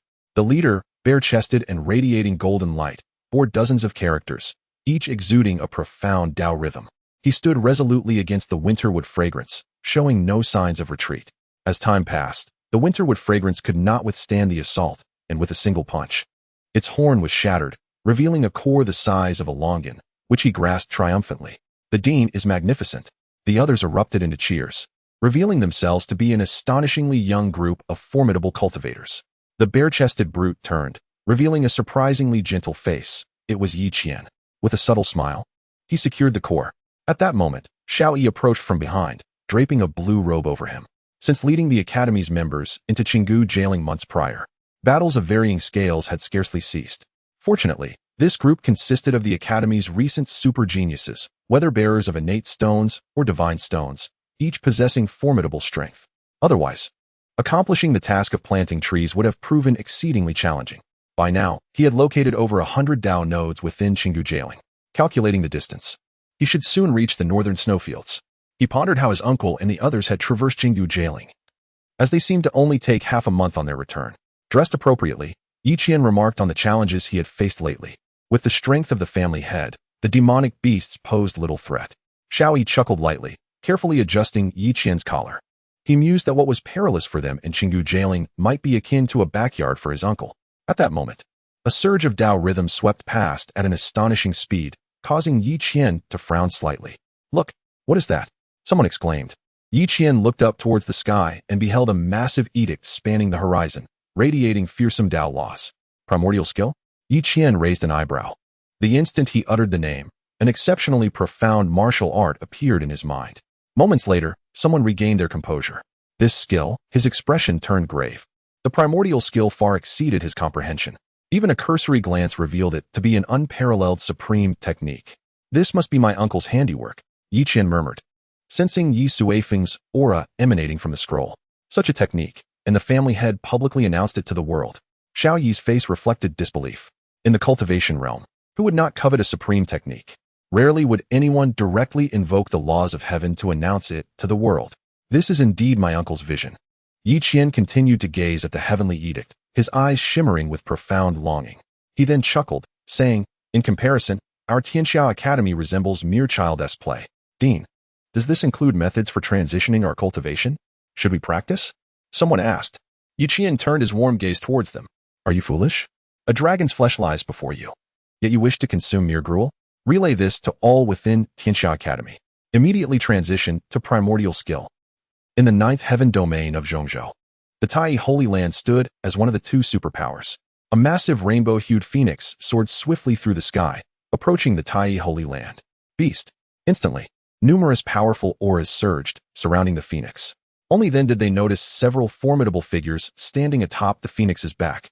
"Hee, Old Seven, you've been called a beast again." A girl with purplish-red hair laughed. Old Seven's expression was one of resignation. Each place they visited, people would emerge to scold him, leaving him utterly speechless. They assumed he could be easily bullied. Yet, indeed, they typically found themselves in sacred lands, where inhabitants would not fear a ninth-grade demon beast. The elders of Tai Holy Land, observing this seemingly troublesome group, frowned slightly. "Please depart swiftly. Flying is prohibited above the Holy Land," they bellowed. Leading the charge was Yu Qingyao, who stepped forward. "We come solely for the divine artifact. Hand it over, and we shall part ways amicably. Otherwise, Tai Holy Land shall be erased from existence," she declared. Her recent experiences taught her that no amount of flattery could persuade these individuals to relinquish their divine artifact. So a more direct approach was warranted. "Presumptuous," came the familiar retort. "I tell you we." Before they could finish, Yi Qingyao struck. She had no desire to engage in unnecessary dialogue. Simultaneously, Ye Xiaoxiao, Yu Hong, and the wolf girl also took action, having coordinated for months. They had become familiar with each other's techniques. In mere moments, the Tai Holy Land's members were subdued. When will this tiresome affair conclude? I'm growing weary of it, Ye Xiaoxiao remarked, producing a brick. Suddenly, an immense surge of Dao rhythm swept through. The group was taken aback, turning their gazes skyward. The colossal edict spanned the heavens. Primordial skill? Yi Qingyao's eyes widened. Soon, they comprehended the detailed techniques contained within the edict. Haha. One member of Tai sect suddenly burst into laughter, his expression twisted. I tell you, that is the edict of the Holy One of Yunqiao City. Our Tai sect has already pledged allegiance to the Holy One. So I advise you, do not act too recklessly. This proclamation left everyone momentarily stunned. Yu Xiaoxiao and Yu Qingyao exchanged glances, both reflecting surprise in their eyes. Had their uncle already come? Similar scenes unfolded across the globe, in every corner of the world. On this day, countless individuals looked skyward, trembling at the sight of the boundless Dao edict. Some even knelt upon the ground, perceiving it as the blessing of the Holy One. Across the major domains of Zhangzhou, the Eastern Dashuan Empire, and the countless divine nations of the Western region, directives were issued. Primordial skill had firmly taken root in this land. Meanwhile, having completed all these tasks, Ye Suifeng received a message from the divine martial immortal emperor. Chapter 177, the 10th layer of the Origin Tower. The heavenly edict stretched across the sky. Outside the Mirror Lake, several powerful figures descended, namely the Yi family's operatives, including Sui Yun, Ye Suifeng, on the island at the heart of the lake. Since their arrival, he instructed them to transition to primordial skill. Ye Suifeng conveyed his thoughts to Gu Yulan. He had no time to meet with Sui Yun and the others, for the divine martial immortal emperor had sent his first message since returning to the immortal realm. Ye Suifeng approached the enlightenment tree, retrieving a jade talisman from his spatial pouch and placing it upon the table. Infusing it with immortal energy, a towering figure materialized before him. The figure donned in resplendent golden armor, with sword-like brows and starry eyes, possessed a strikingly chiseled visage that exuded an undeniable authority. Indeed, it was the divine martial emperor. Have you acquired new attire? Ye Suifeng inquired, stroking his chin thoughtfully. The divine martial emperor immediately recoiled slightly, the air of majesty around him dissipating as he chuckled nervously. No, just some trinkets from a street vendor, hardly valuable. Ye Suifeng smirked. Look at how frightened you are. The entity before him was merely a phantom, incapable of being stripped of its guise. Now, tell me, have you unearthed any clues? Ye Suifeng pressed. The divine martial emperor paused before responding. It pertains to the ascension of worlds.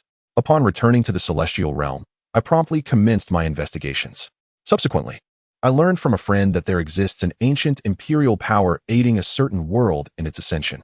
He continued, I discreetly approached this force and, after paying a rather substantial price, acquired a crucial piece of information. There exists an ancient Dao artifact that significantly aids in the ascension of worlds, known as the Tower of Origin. Upon hearing this, Ye Suifeng was momentarily taken aback. What? The divine martial emperor's expression grew grave. The Tower of Origin.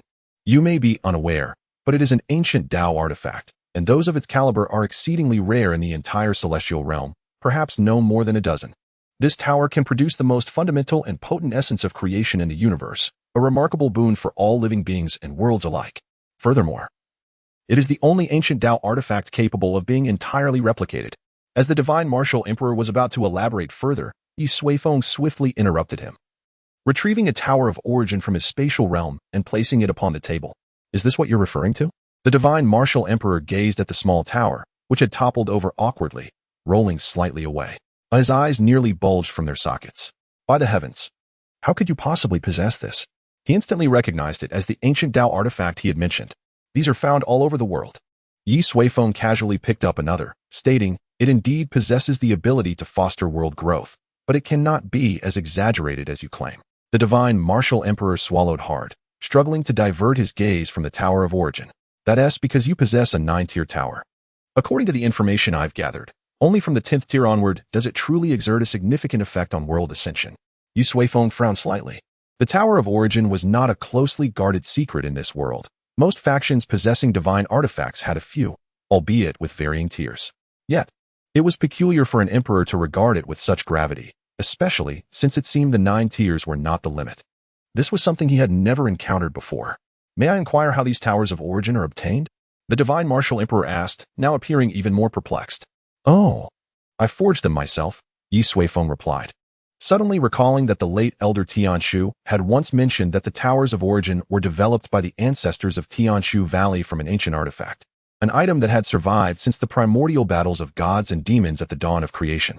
He relayed this information to the divine martial emperor, who then appeared enlightened, exclaiming, "Indeed, this world harbors hidden secrets. An ancient Dao artifact has passed down to this realm." Ye Suifeng shrugged. "Didn't you say it could be replicated? It must be a forgery. That is still remarkable." The divine martial emperor sighed. "Such artifacts can only be possessed by ancient powers. After a millennium as an emperor, I have merely heard of them." Ye Suifeng regarded him knowingly. "Have you not considered the possibility that the Tower of Origin is not uncommon in the celestial realm? Your ignorance may stem from your lack of strength." "I lack a formidable background," the divine martial emperor retorted. "To govern vast territories requires immense effort. For instance, if you were to command the entire world, how long would it take? Perhaps a little over 7 years, Ye Suifeng estimated. Must you be so blunt?" The divine martial emperor coughed. Ye Suifeng deftly changed the subject. "Have you managed to discern the crafting methods for the 10th tier tower?" The divine martial emperor shook his head. "Beyond the 9th tier, all remains a mystery. I only acquired the methods for the first 9 tiers, and it seems you no longer require them." Then, after a moment's contemplation, he added, "Earlier, you mentioned that there are towers of origin that have been passed down in this world. If a 10th tier exists, surely there are others as well. I shall continue my efforts to see if I can procure those from above the 10th tier." Ye Suifeng nodded. With a means to hasten world ascension in sight, he would not let the opportunity slip by. The elder Tianshu had passed away, but he could seek out Yu Hong later to inquire about the whereabouts of the ancient towers of origin. "Is there any other information?" Ye Suifeng asked. "None. My purpose this time was merely to bring you the crafting methods for the 9-tier tower," the divine martial emperor replied, his gaze fixed on the tower on the table. "Brother Yi, how many towers of origin do you possess?" Ye Suifeng remarked. "Not many, just a few scattered, totaling over 100,000. The divine martial emperor's lips twitched. A 9-tier tower required billions of spirit crystals. One celestial stone could be exchanged for 1,000,000 spirit crystals. Thus, the total for 100,000 towers would exceed 10 billion celestial stones. No wonder, when he had presented a mere 10 million celestial stones, Ye Suifeng had likened it to giving alms to a beggar. Where did this fellow acquire such an abundance of spirit crystals? However, he chose not to pursue the matter further, fearing it would be too much for his heart to bear. "I have learned that crafting a 10th tier tower requires 1,000,000 celestial stones. The last time you, honored me with celestial stones, I could only forge 10. The divine martial emperor stated. Ye Suifeng regarded him thoughtfully, deciding against revealing the extent of his wealth for now. Let us first find the crafting method for the 10th tier. Chapter 178, Divination, another chapter to follow, in the central state, at the Taiji Holy Land. Truly, it was a case of the flood overwhelming the Dragon King's temple. The holy ancestor of Taiji had not emerged for centuries, yet today, he personally welcomed a group of young individuals. This was due to the fact that they hailed from the Cloud Sky Holy Land, a terrifying force that had swept across the world like a bolt of lightning, and they were indeed direct descendants. "So, you are voluntarily aligning yourselves with the Yi family?" Yuqing Yu inquired. The holy ancestor of Taiji chuckled. "Indeed. At this very moment, our envoy should be nearing the Holy Land." Haha. Yu Xiaoxiao handed a piece of honeycomb to the nearby Fugue, laughing. "Who would have thought that Uncle's name has become so illustrious? Shall we take a brief respite then? Perhaps indulge in some leisurely activities while planting trees?" After months of monotonous labor, she was quite weary of the routine. Yet, upon finishing her sentence, she noticed that everyone had fallen silent, staring at her with peculiar expressions. Yu Xiaoxiao turned her head, only to see a massive head looming closer. Ah, bang. Her hair seemed to explode from shock. All she thought about was slacking off. Ye Suifeng shook his head. Yu Xiaoxiao rubbed her forehead, hastily explaining. "I was only joking, just joking. Uncle." Yi Qingyao rose to her feet, and the others promptly followed suit, bowing respectfully. "You are Yi Sheng." Tai Xingzhu widened his eyes in astonishment. He had not anticipated the individual they were discussing would arrive so promptly. Upon witnessing Ye Suifeng in person, his conviction deepened that this was someone he could not afford to provoke, for he had been completely unaware of how Ye Suifeng had manifested in this place. "Oh." Ye Suifeng nodded slightly. "Tai, your name is quite ambitious. Indeed, I have high hopes for your future." After exchanging a few casual remarks, Ye Suifeng turned his gaze toward Yu Hong. "Come with me," he instructed. A moment later, the two found themselves in a tranquil location outside. The Origin Tower's true form? Yu Hong was taken aback.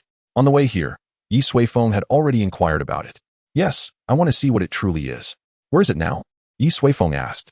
Yu Hong responded. it should still be in the South Sea region. Over 1,000 years ago, the Tianji Valley faced suppression from several major forces, reaching a critical point of survival. My ancestor, the Tianji elder at the time, feared that the small tower would fall into their hands. So he entrusted it to his descendants. If they still exist, then that small tower should be there as well. Ye Suifeng furrowed his brow slightly. Is he not concerned about his descendants being discovered and implicated? Yu Hong chuckled. The Tianji Valley possesses some methods of concealment. Moreover, that small tower is exceptionally unique. Although it originated from the ancient battlefield, it does not corrupt the world like other remnants of gods and demons. It has no aura of its own, rendering it undetectable. If you are in a hurry, I can search for it right away. The ancestors' descendants possess formidable strength and are likely still there, Yu Hong offered. Ye Suifeng pondered for a moment before shaking his head. Never mind, just tell me the location, and I will go myself. Yu Hong's speed was too slow. Ye Suifeng wished to find that small tower swiftly. Additionally, the Southern Sea region held numerous celestial nodes, where he could conveniently plant the enlightenment trees. Calculating the numbers. If he were to plant all of them there, the spirit of the heavenly path would be near to hatching. Shortly after, Ye Suifeng's figure gracefully departed from Tai's sacred land. In the Southern Sea region, amidst a cluster of islands, there lay a relatively large island. Its overall area nearly equivalent to half of the 9-city alliance. A magnificent city stood at the very heart of the island. Suddenly, a slender figure appeared above the colossal city. It was Ye Suifeng. After sensing his surroundings for a moment, he vanished in a flash. Within the city, a voice rang out. Come and have your fortune told. Authentic fortune-telling, satisfaction guaranteed. If it's inaccurate, you own nothing. An elderly Taoist with a prominent mustache lounged by the roadside, lazily hawking his fortune-telling services. However, the bustling street was filled with passers-by, none of whom stopped, for they all recognized him as a notorious charlatan. As the old man continued to shout, he sipped from a gourd filled with wine, soon draining its contents. Is it accurate? Suddenly, a voice interrupted. The old man looked up to see a stranger standing before his stall. A glimmer of excitement flashed in his eyes as he scrambled to his feet. Oh, a fateful encounter. Please, take a seat. The old man stroked his beard, adopting the demeanor of a sage. Ye Suifeng smiled as he sat down, then produced a transparent crystal stone, placing it on the table. If you can predict correctly, this is yours. The old man's eyes gleamed with greed at the sight of the crystal stone. It was a high-grade spirit stone, enough to buy him fine wine for half a year. At that moment, another passerby noticed and chimed in, Young man, that's just a fraud. Don't believe him. The old man's eyes widened in fury. You fool. How dare you slander my name? Watch out, or your children will be born without backsides. His words revealed his true nature. The passerby, equally hot-tempered, retorted, rolling up his sleeves as if ready to fight. A crowd began to gather, most joining in to berate the old man. Ye Suifeng observed the scene with amusement, curious about the old man's past actions that invited such disdain. Just as it seemed a brawl would erupt, he intervened. No need. I am not concerned about the spirit stones. If he cannot predict accurately, I will ensure he does not benefit easily. Upon hearing this, the passerby huffed and crossed his arms, waiting for the old man. The old man, still defiant, secretly reveled in the gathering crowd. Today, I shall display my skills before these commoners and enjoy the fruits for a long time. Yet, he maintained an air of calm, stroking his beard as he asked, Young man, what would you like to measure? Fate, fortune, or future? Ye Suifeng chuckled. You claim to divine fortunes. Today, I shall measure my fate. The old man was taken aback. Such a request was rare. However, he was confident in his abilities. Very well. He surveyed his surroundings, then snorted. He grasped the talisman and traced a pattern with his fingers. With a whoosh, the talisman ignited in midair. Heavenly Eye. The old man pressed his finger against his brow and drew downward, leaving a crimson mark that shimmered faintly, causing gasps from the onlookers. The old man, reveling in the crowd's reaction, was pleased with the display of his true skill. However, as he peered into Ye Suifeng's fate, an overwhelming chill enveloped his soul. Instead of the expected fate, he was met with an unimaginable terror. Ah! The old man spat a mouthful of blood, his form retreating in horror. Trembling, he pointed at Ye Suifeng, utterly speechless from fear. At that moment, Ye Suifeng had also located what he sought, a dilapidated small tower, silently concealed deep within the old man's soul. Kinji Pavilion, you truly have your methods. Chapter 179, The Pulsation of the World Above the Boundless Sea. Two figures materialized out of thin air. It was Ye Suifeng and the old Taoist who had just attempted to divine his fate. A conspicuous blood mark marred the old man's brow, revealing his fear mixed with confusion. His fright stemmed from the moment he attempted to glimpse into Ye Suifeng's fate. whereupon he was met with a terrifying aura that rebounded upon him, causing him to bleed. Subsequently, he found himself being lifted by Ye Suifeng, entirely powerless to resist. His confusion arose from the fact that since their departure from the island, this fearsome being had led him through the vast ocean, soaring through the skies and diving into the depths, planting verdant saplings into the void. "Elder, what are we doing?" The old man finally could not restrain himself and inquired. "Aren't you the fortune teller? Why not divine it?" Ye Suifeng chuckled lightly, producing an enlightenment tree and embedding it into the spatial node before him. "Before an elder like you, I would not dare to show off my skills." The old man awkwardly smiled, realizing the true extent of the individual before him, likely a being in the tribulation stage.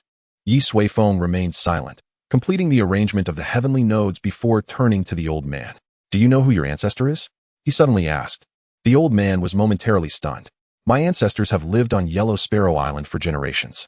If the elder is interested, I can show you my family tree." Ye Suifeng shook his head. It appears that the old Taoist is unaware that he is a descendant of the renowned elder of heavenly secrets. This is understandable, for if even the slightest hint were left behind, it could potentially lead hostile forces to his kin. "What about your other relatives?" Ye Suifeng inquired further. Upon hearing this, the old Taoist's expression darkened. "In this generation, I am the sole survivor. However, our ancestors once held a prominent position on Huangke Island." Ye Suifeng nodded, sighing inwardly. According to Yu Hong, the lineage left by the elder of heavenly secrets indeed began with great splendor. Yet time has passed, and now only the old Taoist remains. Moreover, this individual possesses only mediocre skills and lives a life of indulgence. "I am a friend of your ancestor," Ye Suifeng stated. "Remember, your forebear was a noble soul who cared deeply for the people. Do not tarnish his name in the future." Each generation of the elder of heavenly secrets dedicated their lives to this world. Their descendants should not merely survive in such a manner. The old Taoist was taken aback. He knew of their former glory but had never considered the possibility of achieving such an impact on the lives of others. Yet, the being before him seemed unlikely to deceive him regarding such matters. "I shall heed the esteemed elder's teachings," the old Taoist replied respectfully. Ye Suifeng nodded. "Very well. Let us depart. I shall take you to another place." With that, he grasped the collar of the old Taoist and vanished from sight. Days later, Ye Suifeng returned to the island at the center of the lake. He had traversed from south to north, making a round trip. Along the way, he had sown thousands of enlightenment trees at various nodes of the heavenly path he passed. This endeavor had reached the threshold necessary to awaken the spirit of the heavenly path. The stirring within the black egg grew increasingly pronounced, and it likely would not be long before it hatched. As for the old Taoist, he had been brought back by Ye Suifeng and settled in Yushao City, where he was advised to live well and focus on ensuring the continuation of his lineage. Before departing, Ye Suifeng took the dilapidated small tower from the depths of the old Taoist soul. At that moment, the small tower rested upon the stone table before him, devoid of any aura, revealing its 12 layers. Ye Suifeng felt a flicker of surprise, although the tower was damaged. It was evident from the remnants that it had originally comprised 12 complete layers. He could not discern whether it was a replica or a genuine artifact from ancient times. He was unsure how many layers the true origin tower possessed, making it difficult to judge its authenticity. However, as the divine martial immortal emperor had said, the presence of a 12-layered origin tower in this world, regardless of its genuineness, was indeed remarkable. Such artifacts were closely guarded by the ancient powers of the celestial realm. "Let us see if I can ascertain the method of refinement from it," he mused. Ye Suifeng picked up the small tower and scrutinized it carefully. The structure appeared to have been violently truncated from the top, extending down to the 8th layer, which was missing a significant portion. The first 8 layers remained relatively intact. Layers 1 through 9 were crafted from spiritual crystals, and the formations inscribed on them bore a striking resemblance to those on the origin tower he currently possessed. The modifications were merely to better conform to the rules of this realm.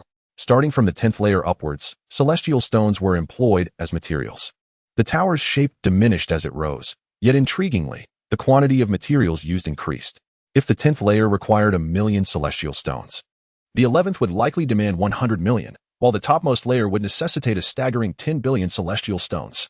It was no wonder that Tianji Valley had only managed to study the first 9 layers.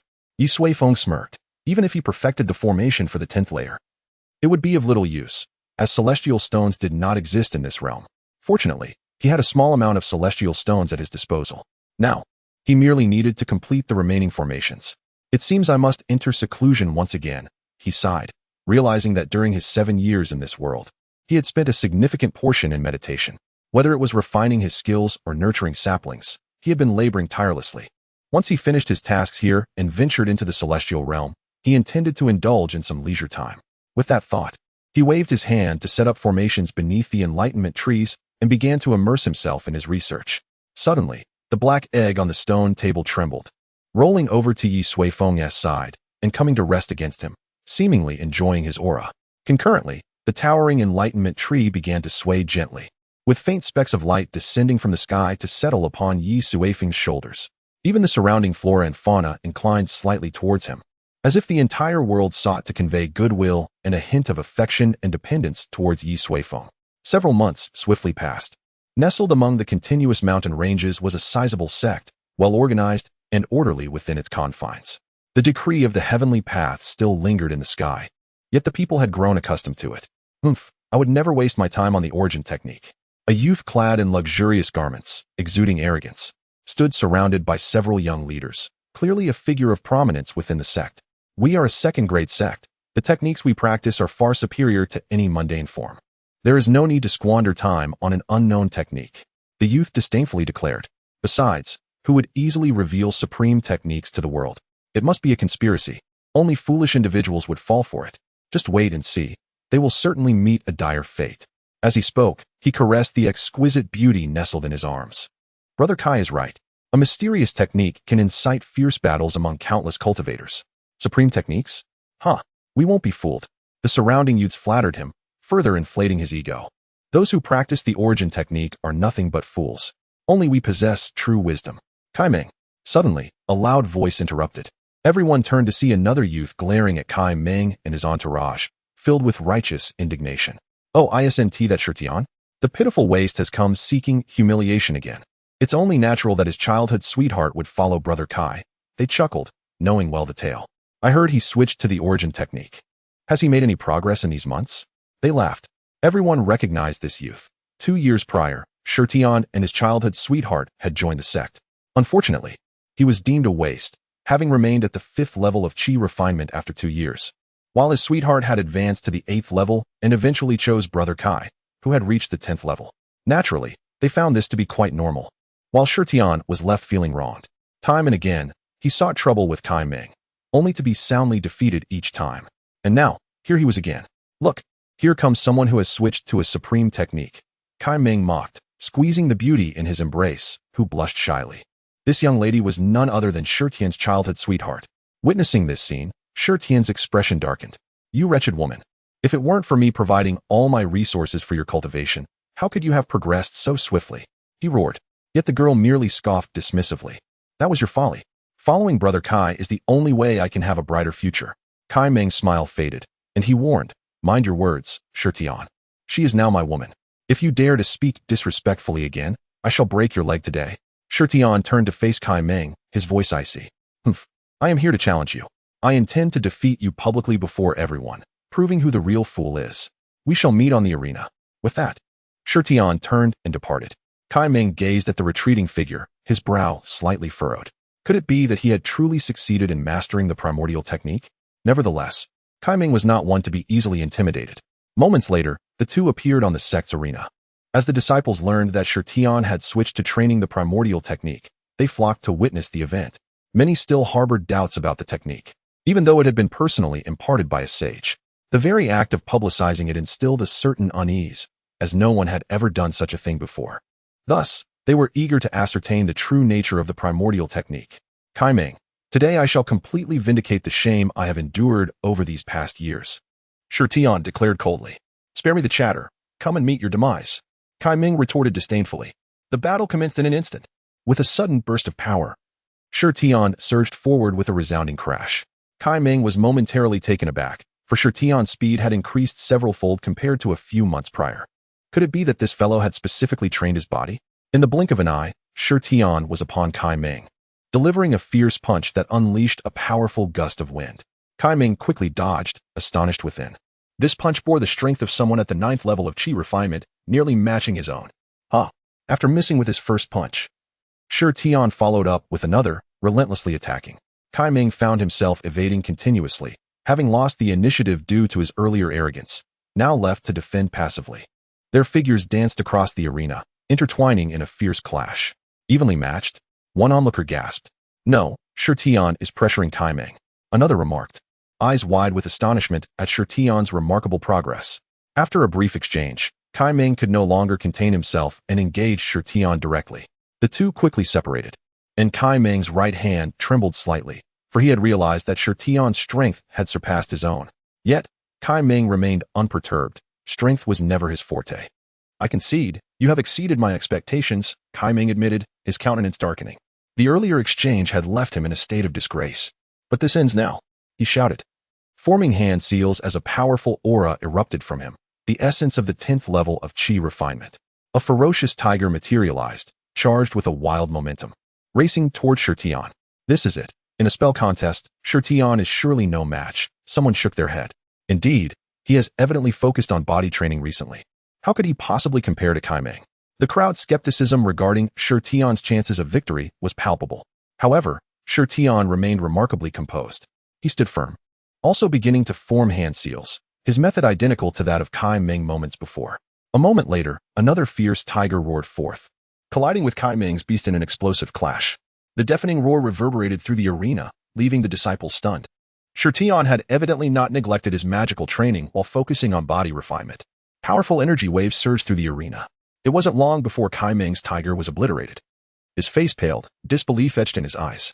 Then, with a fierce roar, Shirtian charged again, landing a punch that sent Kaimeng crashing to the ground. Blood spewed from Kaimeng's mouth as he lay beneath Shirtian's foot, still unable to comprehend how he had become so formidable. With a cold glare, Shirtian regarded his former childhood companion, then forcefully kicked Kaimeng off the arena. Is this what you call a future? He scoffed, turning away without casting another glance at the woman. Once he departed, the disciples surrounding the arena erupted in a cacophony of astonishment. What just happened? How did Shirtian's power surge so suddenly? One asked, bewildered. He was the first to switch to the primordial technique a few months ago. Could that be the reason? The primordial technique truly is that powerful. Another exclaimed, quick, find him and inquire about the essence of his transition. Shirtian's rise had dispelled their doubts, prompting many to begin their own studies of the primordial technique. Similar scenes unfolded across the world, as a wave of transitions began to sweep through. Meanwhile, Ye Suifeng finally concluded his seclusion, opening his eyes. Chapter 181. The terrifying 12th layer. One more chapter. This endeavor is indeed quite intricate, Ye Suifeng mused, calculating the time spent in seclusion, which had surprisingly exceeded that of his previous research into celestial techniques. It was no wonder that this artifact was regarded by the divine martial immortal emperor as a relic from the ancient era. It was understandable that the people of the heavenly mechanism valley had devoted generations and millennia to deciphering the methods for the first 9 layers. Fortunately, the efforts bore fruit. Ye Suifeng surveyed the battered little tower before him. He had finally deciphered the crafting methods for the 10th to 12th layers, and the requisite celestial stones had been determined, aligning closely with his prior estimations. The 10th layer required 1,000,000 celestial stones to successfully forge, yielding a primordial essence even more potent than the 9th layer's heavenly Dao liquid. Ye Suifeng referred to this as the essence of the Great Dao. The Great Dao encapsulates the path of all worlds, transcending the heavenly Dao governing realms beyond the immortal realm. This pure essence serves as a supreme tonic for ordinary minor worlds. No wonder the divine martial immortal emperor claimed that only above the 10th layer could the Tower of All Origins significantly elevate a world. The 11th layer, however, surged to a staggering 100 million celestial stones to forge. The essence produced by the 11th layer is even more formidable, a primordial energy birthed at the world's inception. Ye Suifeng named this the Xian Huang essence. If the essence of the Great Dao represents the soul of the world, then the Xian Huang essence embodies its physical form, capable of elevating the land itself and fundamentally enhancing all beings within the world, imbuing them with greater spirituality and discernment. In simpler terms, it enhances the innate potential of all life. As for the 12th layer, the essence it produces is a true and rare ultimate treasure. To forge it, an investment of 10 billion celestial stones is required. It is well known that even the divine martial immortal emperor, one of the foremost figures in the immortal realm, would feel a twinge of pain parting with millions of celestial stones. 10 billion is a sum likely possessed only by ancient superpowers. The essence produced by the 12th layer emanates from the primordial chaos at the dawn of creation. Ye Suifeng dubbed it the Hongming essence. This essence possesses the power to effortlessly alter a being's fate, elevating their destiny to unimaginable heights. It can also illuminate the world, facilitating its path to ascension. The supreme essences produced from the 10th to the 12th layers are treasures of unparalleled significance to the world. If we regard the world as a cultivator, the essence of the great Tao promotes cultivation, the Xianhuang essence enhances the body, while the Haoming essence serves as a catalyst for enlightenment. Ah, Black Kid. I truly worry for you. Ye Suifeng sighed as he gazed at the black egg on the table. Subsequently, he dismantled the surrounding formations. After months in seclusion, he found the air outside remarkably refreshing. Ye Suifeng uttered softly. After months of neglect, he noticed that the surrounding environment had undergone significant changes. The vegetation thrived, and the celestial energy was abundant. Most notably, it seemed as though the world had developed a consciousness, no longer bearing the desolate appearance of yore. It appeared that the spirit of the heavenly Tao was maturing. Master, Gu Yulan approached Ye Suifeng eagerly, having awaited his return outside all this time. Just grab something to eat, Ye Suifeng instructed, ever reluctant to forsake his appetite. Understood, Gu Yulan replied before turning to leave. After a while, Ye Suifeng, having indulged in food and drink, retrieved a 9-story origin tower from his miniature world. He contemplated the final effect of the 12-story tower. Without hesitation, he produced a substantial quantity of celestial stones, their radiance illuminating the entire island in the lake. He swiftly cast a series of incantations, sending the celestial stones soaring towards the pinnacle of the origin tower, where they seamlessly merged into its structure. This was an intricate process. Each celestial stone required the engraving of exceptionally complex and esoteric formations, necessitating connections with other stones. Only those with profound mastery in the art of formations could complete even a single stone after expending considerable effort. Even Ye Suifeng proceeded with utmost caution, managing to inscribe only a few thousand formations at a time. The refinement process lasted for 2 to 3 hours before he successfully crafted the 10th layer of the origin tower. An aura of profundity slowly emanated from the tower, and the powerful resonance of the great Tao began to crystallize within the 10th layer. Similar to before, it would take approximately a year to condense a drop of the primordial essence. However, upon its successful refinement, the production speed of the primordial essence from the previous 9 layers significantly increased. Ye Suifeng calculated that the output had surged by nearly 100-fold. Previously, each additional layer only increased the essence production 10-fold. Surprisingly, after the 10th layer, the rate of increase escalated to 100-fold. Intriguing. Ye Suifeng marveled at this phenomenon. Inspecting the state of the origin tower and finding no issues, he then set about refining the 11th layer. With newfound experience, he was less cautious than before, deploying over 100 soul clones to refine millions of celestial stones simultaneously. His intention was to complete the remaining 2 layers in one go. After several more hours, a magnificent 12-story origin tower hovered gracefully before him. Finally, it was complete. Ye Suifeng exhaled, gazing upon the topmost layer, shrouded in a faint purple aura, which represented the ultimate creative force, the primordial essence. The 11th layer exuded a dense dark yellow mist, embodying the Xianhuang essence. With the completion of the 12 layers, its condensation speed had also increased 100-fold. Moreover, the 10th layer had already manifested a transparent liquid, the essence of the great Tao. As for the production speed of the layers below 10, it had escalated by an astonishing millionfold. In essence, the output of this 12-story origin tower equated to that of 1,000,000 9-story towers. Truly terrifying. Should he refine all existing origin towers to the 12th layer, the entire world would mirror the grandeur found within the cloudy sacred land. Monthly spiritual rains would nourish the world. It was unfathomable to envision the future state of this realm and the myriad beings thriving within it.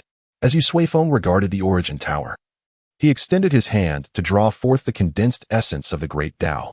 The primal essence surged forth, rushing skyward. Simultaneously, the long silent black egg cracked with a sharp sound.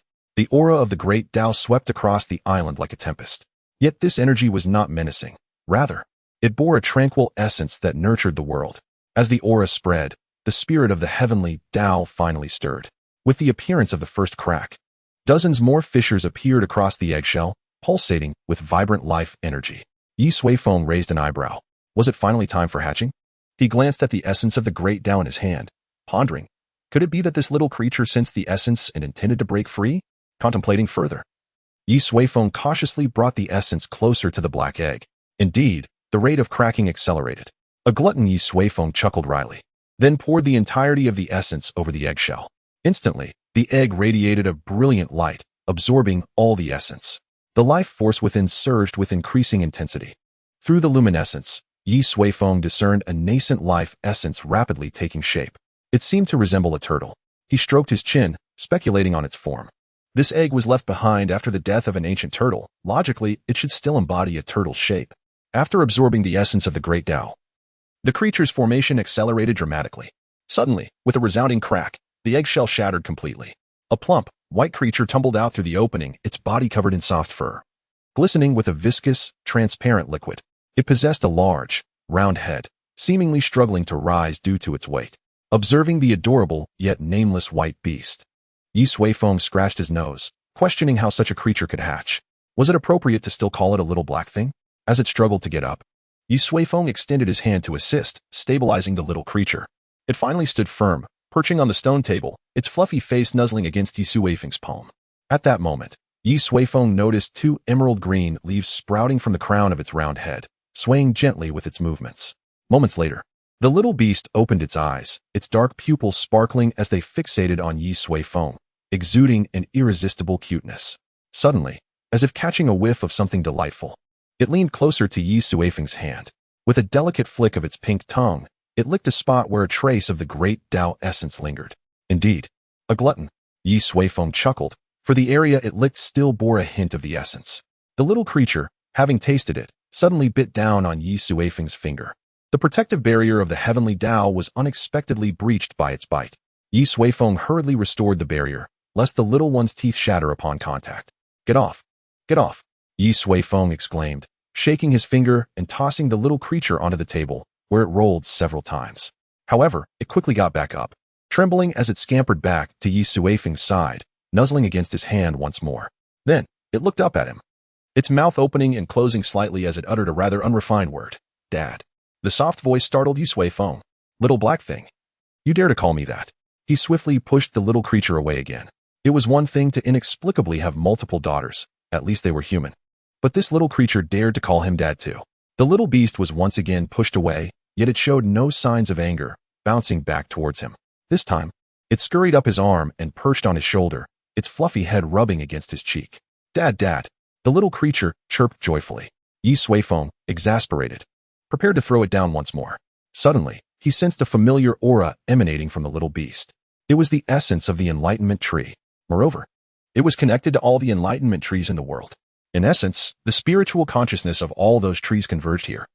The little creature was a manifestation of their fusion. Ye Suifeng fell silent. Those enlightenment trees were seeds he had personally nurtured into seedlings and raised. In a certain sense, he could indeed be considered the little beast's father. Clearly, the little creature believed this as well. Little black thing. Ye Suifeng shook his head in resignation. Fine. If it must be so, then I shall be a father, at least to the heavenly Dao. Thankfully, the little creature did not resemble a turtle. Had it been one, Ye Suifeng would have never accepted the role of dad. Instead of tossing it away, Ye Suifeng extended his hand to playfully tease the little creature. The little beast was instantly filled with joy, as if it reveled in the interaction with Ye Suifeng. Moments later, it nimbly leaped onto the stone table, beginning to gnaw at the dark shell of an egg, along with the transparent liquid that flowed from it. To the creature, these were rare delicacies. Before long, it had devoured every morsel. Hey, little one, come over here, Ye Suifeng called, and the little beast immediately turned its head and darted into his embrace. He affectionately rubbed its fluffy head, and then pulled out a handful of elixirs from his spatial pouch, placing them before the beast. These were of the highest quality, obtained from the divine martial immortal emperor. The little beast sniffed the elixirs with its tiny nose, but soon lost interest and turned away. Oh, quite the picky eater, aren't you? Ye Suifeng raised an eyebrow and then presented some celestial artifacts, rare materials, and treasures. Unfortunately, none of them appealed to the little creature. It was only when he revealed a piece of silver celestial armor that the beast perked up, cautiously taking a large bite and crunching down happily. Is it only attuned to the essence of the laws? Ye Suifeng pondered, noting that this celestial armor, unlike other artifacts, was infused with the principles of the universe, having been meticulously refined by the divine martial immortal emperor, inherently containing the laws of immortality, akin to the 5 elemental treasures. Ye Suifeng proceeded to try other items, such as the heavenly Dao liquid from the 9th layer of the origin tower and some law-infused spiritual fruits. He even offered a taste of the divine herbs he had planted earlier, as well as a fish king from Mirror Lake. But the little beast showed no interest in the fish, prompting Ye Suifeng to release it back. Ultimately, The results revealed that the more concentrated the essence of the laws, the more the little beast favored it. Unsurprisingly, its favorite remained the primordial essence. "Daddy, I want more. I want more." After drinking another sip of the primordial essence, the little beast exclaimed joyfully, its words now fluent. "What do you want? It's all gone." Ye Suifeng sighed. Realizing the creature's insatiable appetite had consumed all the primordial essence he had just produced. Watching the little beast bounce around in sheer delight, he couldn't help but sigh internally. What a turn of events, suddenly acquiring a son of the heavenly Dao, and a gluttonous one at that. He glanced at his spatial pouch, where thousands of 9-layer origin towers lay quietly. Alas, what a burdensome fate. Chapter 183. The transformation of heaven and earth. Over a year had passed since the decree of the heavenly Dao descended upon the world. As practitioners began to embrace the Yuan Shigong and step into the limelight, the vast majority of cultivators swiftly followed suit. Some fervent individuals even discarded all their previous cultivation to start anew from scratch. After all, who among cultivators could resist the allure of a technique that promised greater power? However, there remained a faction that chose not to transition, those who had retreated into seclusion prior to the announcement of the Yuan Shigong. Time was inconsequential in cultivation. A single retreat could last for years or even decades, particularly for those formidable beings striving to transcend the tribulation. Emerging from seclusion often meant confronting a drastically changed world. In a powerful first-rate sect, a sudden surge of formidable energy erupted from the back mountain. "Haha, I, Yangsang, have finally succeeded." A figure soared into the sky, his booming voice resonating throughout the sect. "Yangsang? Who is that?" Some disciples looked on with confusion. "Fools, that is our sect's ancestor, who has been in seclusion for decades." Older disciples recognized him. Meanwhile, several figures ascended to the heavens, gathering around Yangsang. "We welcome our ancestor back from seclusion." The leader was none other than the current sect master, surrounded by core elders. Yangsang turned to face them, his presence commanding. "Li Wenxue, it seems you are now the sect master of our generation." Naturally, the sect master bore distinctive symbols of his position. "Indeed," Li Wenxue replied respectfully. He then raised his head, eagerly inquiring, "Ancestor, have you truly succeeded?" Yangsang nodded. "Of course. For decades, I have nearly reached my limit, yet in the final moment, I finally crossed that last threshold. Within a few days, I shall undergo the heavenly tribulation and prepare for my ascension." Upon hearing this, Li Wenxue and the elders were instantly filled with joy. Even among first-rate sects, those who could transcend the tribulation and ascend would be immortalized in history. "Wenxue, during my years in seclusion, has there been any significant change in the sect?" Yangsang inquired. Li Wenxue hesitated momentarily. "Well," Yangsang frowned. "What is it? Has the sect encountered an insurmountable calamity?" Li Wenxue scratched his head. Not exactly. The sect has been developing smoothly. Disciples are increasing in number and strength daily." Yangsang remained puzzled. "Then why were you hesitant just now?" Li Wenshue's expression turned awkward. Then he sighed. "Ancestor, the thing is, although we are flourishing, 1 year ago, the entire sect came under the domain of the Yunshao sacred land, under the command of Saint Yi." Upon hearing this, Yangsang's eyes widened in fury. "What did you say?" He was already prone to anger, and for a first-rate sect to easily submit to another power was unacceptable, even to a sacred land. What on earth had transpired? "Calm down, ancestor," Li Wenxue quickly urged. "In fact, all forces across the realm have united under Yunshao. Allow me to explain." Thus, Li Wenxue recounted the upheavals that had transpired in the world over the past few years. After hearing his account, Yangsang felt a tumult of emotions. If it were not for the decree of the heavenly Dao still looming in the sky, he would hardly believe that one person could bring the entire world under his control in such a short span of years. It was utterly astonishing. Yet, reality was as such. As he gazed at the decree of the heavenly Dao, the Yuan Shigong materialized in his consciousness, a supreme technique. "Alas, I have already reached this stage. Otherwise, I would certainly have practiced the Yuan Shigong." Yangsang lamented, his heart still shaken, yet ultimately accepting this truth. Days later, Yangsang erected a grand altar amidst desolate mountains, preparing to face the tribulation. Li Wenxue and the powerful elders of the sect stood at a distance, guarding him. Once prepared, Yangsang unleashed his cultivation, summoning the heavenly thunder tribulation. In an instant, the power of the tribulation surged, and dark clouds roiled in the sky. Everyone felt the terrifying pressure of heaven and earth. They could not help but grow tense, for countless powerful beings had perished beneath such tribulations throughout history. Adequate preparations were essential. The tribulation clouds grew denser, as black as ink.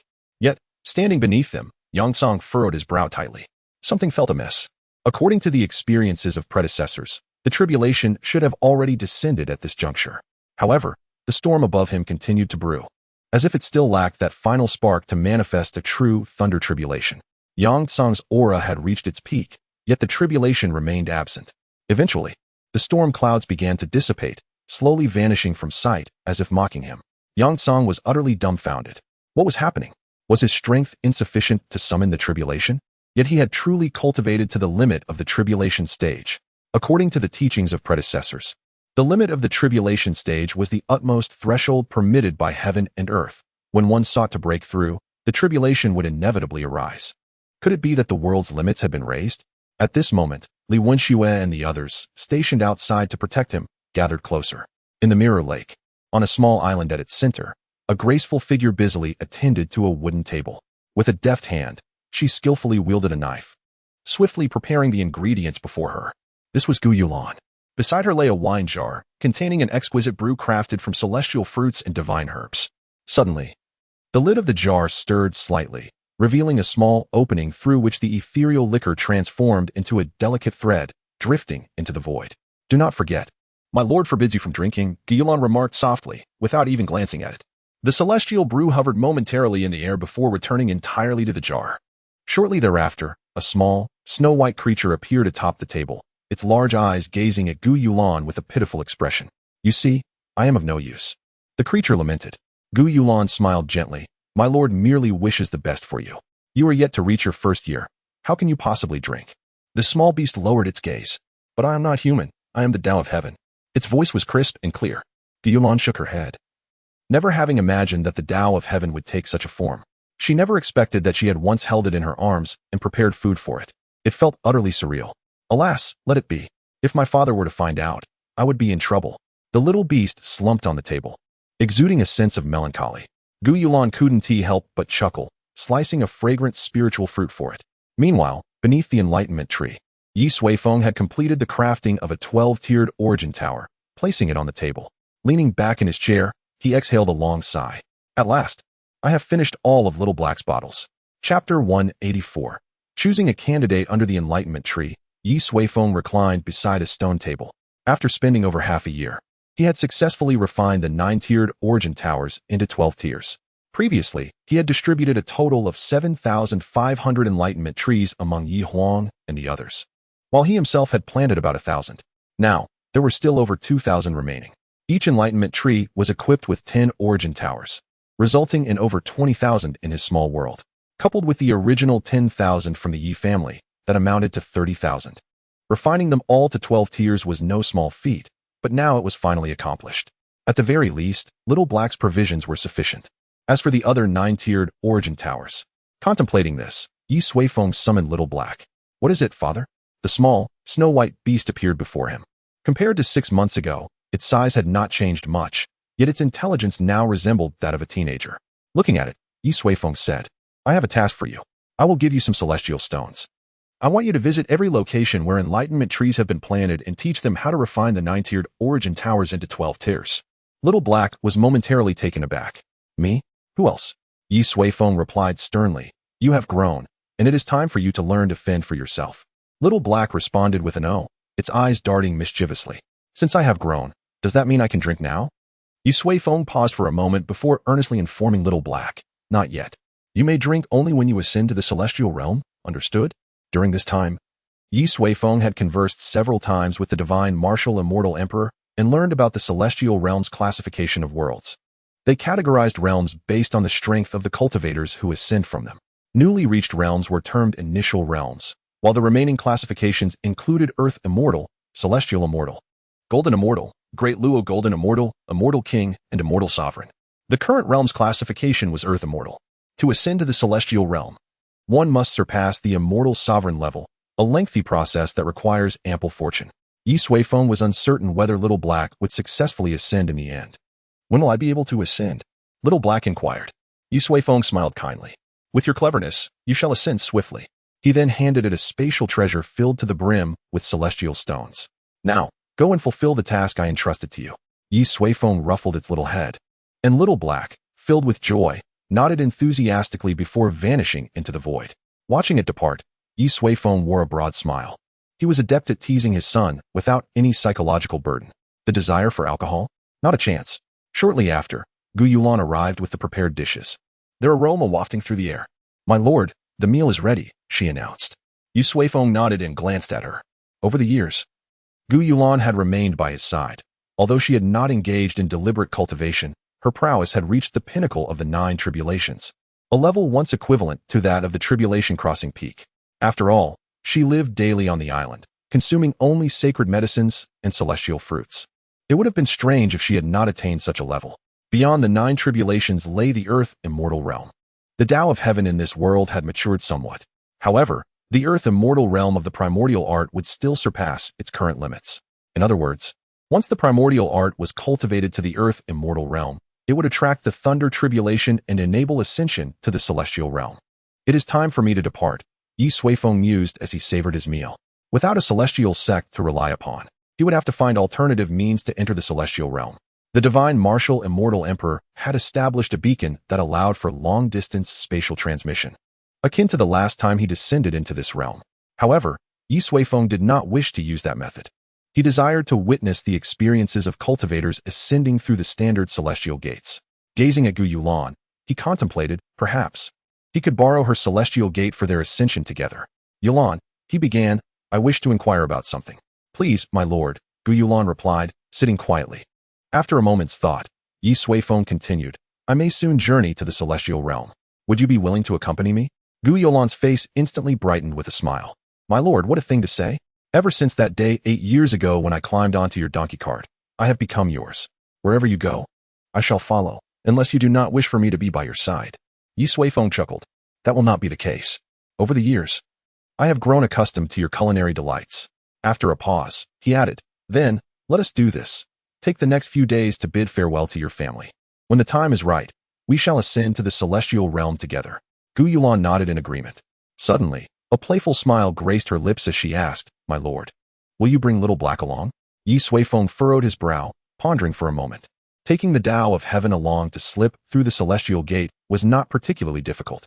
Furthermore, according to the divine martial immortal emperor's investigations, while the essence of the great Dao was the finest nourishment for the Dao of heaven, its growth also depended on treasures of law akin to the invisible supreme treasures.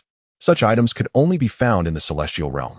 Thus, bringing little black along to the celestial realm would indeed be highly beneficial. "Let us take him. Just the 3 of us," Ye Suifeng decided. This time, he did not intend to bring many people along, including Yi Huang and the others. The celestial realm was an unknown territory, and he preferred to scout the way first. Moreover, he sought to temporarily set aside the burdens of family and world, allowing himself a respite. After the meal, Gu Yulan departed from the island at the center of the lake. Ye Suifeng sat alone by the water's edge, a complex array hovering above his palm. This array resembled the one designed over a year ago by de Bao Zhu and his companions to transport several individuals beyond the confines of their world. Its core was an ancient formation. During the time spent refining the 12-layered origin tower, he had significantly optimized the array. The transmission distance became more precise, and the required spirit stones were greatly reduced. Once the cost was minimized to a certain extent, it could be disseminated throughout the world. It was time for me to bid farewell. Ye Suifeng nodded, retracting the array from his palm. Subsequently, his figure slowly faded from sight. Chapter 185. Farewell within Yunxiao City. At the Gu family estate, a newly risen clan that began to emerge approximately 7 years prior. Though modest in size, the inhabitants of Yunxiao City could not afford to overlook their presence, for the head of the Wanbao Pavilion, Gu Gezhu, hailed from this family. However, some familiar with the inner workings knew the true reason for the Gu family's rise was not Gu Wanxin, but rather the woman who had been taken as a maid by Yi Shang. Today, a lithe figure approached the grand entrance of the Gu family. "Who goes there?" inquired the guard stationed at the door. Gu Yulan gazed at the splendidly adorned gate, her expression somewhat complicated. She then produced a delicate token. The guard's demeanor shifted instantly, bowing respectfully. "I humbly welcome the 5th miss." After a brief moment, within the inner courtyard of the Gu family, a gathering of direct descendants and elders convened. Gu Yulan sat quietly in a position just below the family head. The elders displayed expressions of reverence, showering her with various flattering remarks. Even the family head, her father, spoke with utmost respect, uttering countless formalities as if fearing to displease her. Meanwhile, her childhood companions appeared uneasy, fidgeting restlessly. Observing the scene, Gu Yulan felt a wave of disinterest wash over her. Merely a few years apart, and yet everything had transformed so drastically. She merely wished to return home, but the home she envisioned had long since lost its original hue. Desiring to leave, Gu Yulan interrupted the elder's incessant flattery, asking, "Where is my mother?"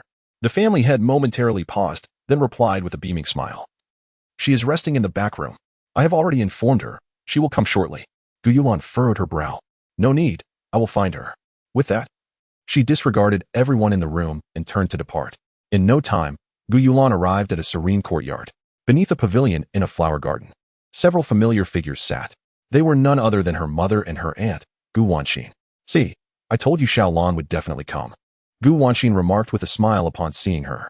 An older woman turned her head, gently smiling. "Lan and I." "Ah, mother." At the sound of this call, Gu Yulan's heart stirred with long-forgotten ripples. The mother and daughter shared intimate conversations, their time together seemingly endless. After a while, Gu Yulan languidly rested her head on the table as her mother carefully adorned her hair with a flower-shaped hairpin. "I had prepared this for your coming of age. I have kept it all this time," the woman said. Gu Yulan absent-mindedly fiddled with the grapes before her. "Mother, in a few days, I will accompany the Lord to the immortal realm." The woman paused momentarily, then secured the hairpin and smiled. "That is your fortune. Do not worry about me. My current life surpasses even my wildest dreams, truly." Gu Yulan lifted her head, unsure of what to say. The woman tidied her hair, smiling. "Go with peace of mind. Your aunt and father will take care of everything here. Do not blame your father. We have only just arrived in Yushao, and he bears the heavy burden of considering the entire family. He loves you dearly, though he may struggle to express his feelings." Gu Yulan sighed. How could she genuinely reproach her father? She nestled closer to her mother, resting her head on her lap, saying, "I will stay at home for a while at the foot of the enlightenment tree on Dao Mountain." Shenxian sat within the pavilion, attending to the daily affairs of Wanbao Pavilion. Over the past year, the pavilion had stabilized completely and even flourished under the auspices of the unified Yushao. The Divine Hall had essentially purged opposition forces, now governed jointly by several high-ranking officials from Wanbao Pavilion and the Divine Hall. As the situation gradually stabilized, the central continent had entered a fervor of cultivating the primordial technique. Suddenly, a figure appeared before Shenxian. Startled, she stood up. "Saint." She bowed respectfully. "Yes." Ye Suifeng glanced at the table filled with communication jade symbols, saying, "You have done well during this time. However, do not neglect your own cultivation." Shenxian felt a rush of joy and replied with a smile. "Thank you for the reminder, Saint." Ye Suifeng nodded, then produced a small array disk. This is a prototype of the teleportation array. Its specific functions and crafting methods are contained within. I hope you can thoroughly understand it and maximize its potential to connect the entire world. Upon receiving the array disk and skimming through it, Shenxian felt her heart shake in astonishment. This formation could facilitate space transmission between two locations, requiring only a small amount of spirit stones, accessible to anyone. For someone in commerce, she could easily envision the immense significance of such a device and its potential to transform the human realm. "Saint, you truly are a beacon of wisdom." Shenxian marveled. "It is merely a matter of learning from others." Ye Suifeng waved his hand, saying, "Continue your hard work, and in the future, you will undoubtedly find your place." With that, his figure gradually faded from the pavilion. Shenxian gazed at the spot where Ye Suifeng had vanished, her heart aflame with excitement. The saint's promise was not mere words. The Shen family, under her guidance, would ascend to unprecedented heights, and her name would forever be etched in the annals of her clan. After departing from Dao Mountain, Ye Suifeng also visited the Dao Empire in the eastern region and the Divine Nation in the western region. He similarly bestowed the teleportation array to the man in the dragon robe and the one ensconced in bandages. Both held considerable influence and could swiftly arrange for the deployment of the teleportation array. During this time, Little Black had completed its mission and returned to Ye Suifeng's side. As an embodiment of the heavenly Tao, its power was undeniable. Moreover, those enlightenment trees were part of it, sharing a common consciousness. This excursion primarily served to secure sufficient materials. "Father, are we about to depart?" it inquired, sensing an unusual atmosphere. "Yes," Ye Suifeng nodded. He then gazed into the distant horizon, his eyes fixed upon a slender figure. "It is time to say goodbye." Ye Suifeng smiled at Little Black, saying, "Come, I shall take you to meet someone." "Who?" Little Black asked, taken aback. "Yi Huang, your sister." Chapter 186. The Rise of Yinshao in the Eastern Region. In a desolate expanse, 5 figures traversed the skies, their movements a blur. Countless sword energies stirred the heavens, the clash of blades resonating like thunder. Occasionally, the faintest sword energy would strike distant lowly peaks, causing them to shatter into fragments. It is unimaginable how ferocious the battles among these individuals were. Should such combat erupt in a human settlement, it would surely lead to untold devastation. Moments later, a purple figure descended with a resounding crash. The other four quickly surrounded her. In the sky, a colossal array resembling a blade suddenly pressed down. "Stop, stop, I concede," gasped the surrounded woman. The formidable power of the array above her was simply overwhelming, and she found it difficult to withstand. Upon hearing her words, the other four sheathed their swords, and the array in the sky dissipated. "Master, I concede." They approached her, with the foremost being Feng Ji, accompanied by the three guardians of Ye Huang, whom Ye Suifeng had saved at Qinggu jailing. The sword technique taught by Ye Suifeng was a simplified version of the Zhuxian sword array, inherently powerful. Without the use of the Jiutian sword intent, Ye Huang could not completely suppress them. After all these years, I still cannot defeat you." Ye Huang gradually calmed her breath, shaking her head with a smile. Ever since their first meeting in Ye Suifeng's courtyard, she had lost to Feng Ji and his companions. Back then, she had confidently assured her father that she would triumph over them. Yet years had passed, and the outcome remained unchanged. "Your progress is accelerating. It won't be long before we are no match for you," Feng Ji remarked with a smile. A year prior, after the Taoist decree descended from the heavens, Ye Huang decisively began cultivating the Yuan Shigong and was nearing completion, experiencing a qualitative leap in strength. "I truly did not expect my father to provide you with such significant assistance," Ye Huang chuckled, then produced some spiritual essence and offered it to them, while sitting cross-legged to recover from the previous battle's exhaustion. She had already learned that the four guardians assigned to her by Ye Suifeng had begun their training in Yuan Shigong long ago. "Indeed, there is a rationale behind the master's actions," Feng Ji replied with a smile. "TCH, I've grown accustomed to being left to my own devices," Ye Huang retorted, pouting. "Who knows, one day he might take a liking to some woman and have a few little ones, and then I'd be left out, just like the tales in those romantic novels. At that point, my joy, poof, would vanish." She spread her hands in exasperation. However, just then, Feng Ji handed her a flask of fine wine. "The master holds a high position. Having multiple wives is quite normal. Yet, all these years, he has remained solitary. To be honest, I have never seen anyone as disciplined as him," Feng Ji said. Ye Huang took a swig of the liquor and replied, "Actually, I have no objections to this matter. Cultivating knows no bounds. Finding a companion is also a wonderful thing, as long as they aren't overly petty. For such individuals often cause chaos in the household. Moreover, it would be best if he could inform me in advance to prepare myself. If he suddenly brought home a younger brother, I would be utterly shocked. It would be too difficult to accept." As she spoke, Ye Huang suddenly noticed that the others had fallen silent, their gazes fixated behind her. She turned around abruptly and saw Ye Suifeng standing quietly behind her, gazing at her with a serene expression. A mouthful of wine splattered on the ground. "Father? What brings you here?" She quickly stood up, and the four guardians also rose to pay their respects. "Are you trying to play matchmaker for me?" Ye Suifeng asked. Ye Huang chuckled sheepishly. "No. We were just discussing your greatness." At that moment, a small white creature popped its head from Ye Suifeng's shoulder. "Father, is she my sister?" The little beast spoke. "What?" Ye Huang stared at the adorable creature, momentarily at a loss. "You really brought me a brother." In a secluded area, Ye Suifeng recounted the story of the little black creature to Ye Huang. She remained dazed, watching the little black creature burrow in her arms, unable to find the right words. "So, my brother is actually the current Dao?" she said, as if in a dream, finding it utterly surreal. "Indeed, he is the Dao," Ye Suifeng confirmed. "In a few days, I will be heading to the celestial realm. I came to ask if you have any plans," he continued. He held a special affection for this daughter. If she wished to accompany him, he would not refuse. Ye Huang paused for a moment, but ultimately shook her head. "If, as you say, the world is constantly evolving, then cultivating here is not much different from the celestial realm." She smiled. "Once I reach the limits of this world, I will ascend to the celestial realm, and I believe I will have a different understanding. Moreover, my task is not yet complete," she added, shaking the sapling of enlightenment in her hand, having only planted less than half of it. "Decide for yourself," Ye Suifeng nodded. His daughter had long grown up and developed her own thoughts. "Then we shall meet in the celestial realm." With that, Ye Suifeng summoned the little black creature and prepared to leave. "Goodbye, sister." The little black creature chirped sweetly, clearly pleased with its sister. Ye Huang stood in place, watching her father turn away, her emotions swirling within her. "Father," she suddenly called out. Ye Suifeng turned his head. Ye Huang clenched the sapling in her hands. biting her lip before speaking. In this lifetime, I will always be your daughter. Ye Suifeng was momentarily taken aback, then broke into a warm smile. Silly girl. I have always been your father. With that, Ye Suifeng turned and slowly vanished into the void. In Yunshao City, after meeting Yi Huang, Ye Suifeng sought out several others, distributing some celestial stones to them, instructing them to place the stones within the sapling of enlightenment as they planted it. The little black creature had already issued commands to the saplings, which would autonomously cultivate the origin towers to the 12th level.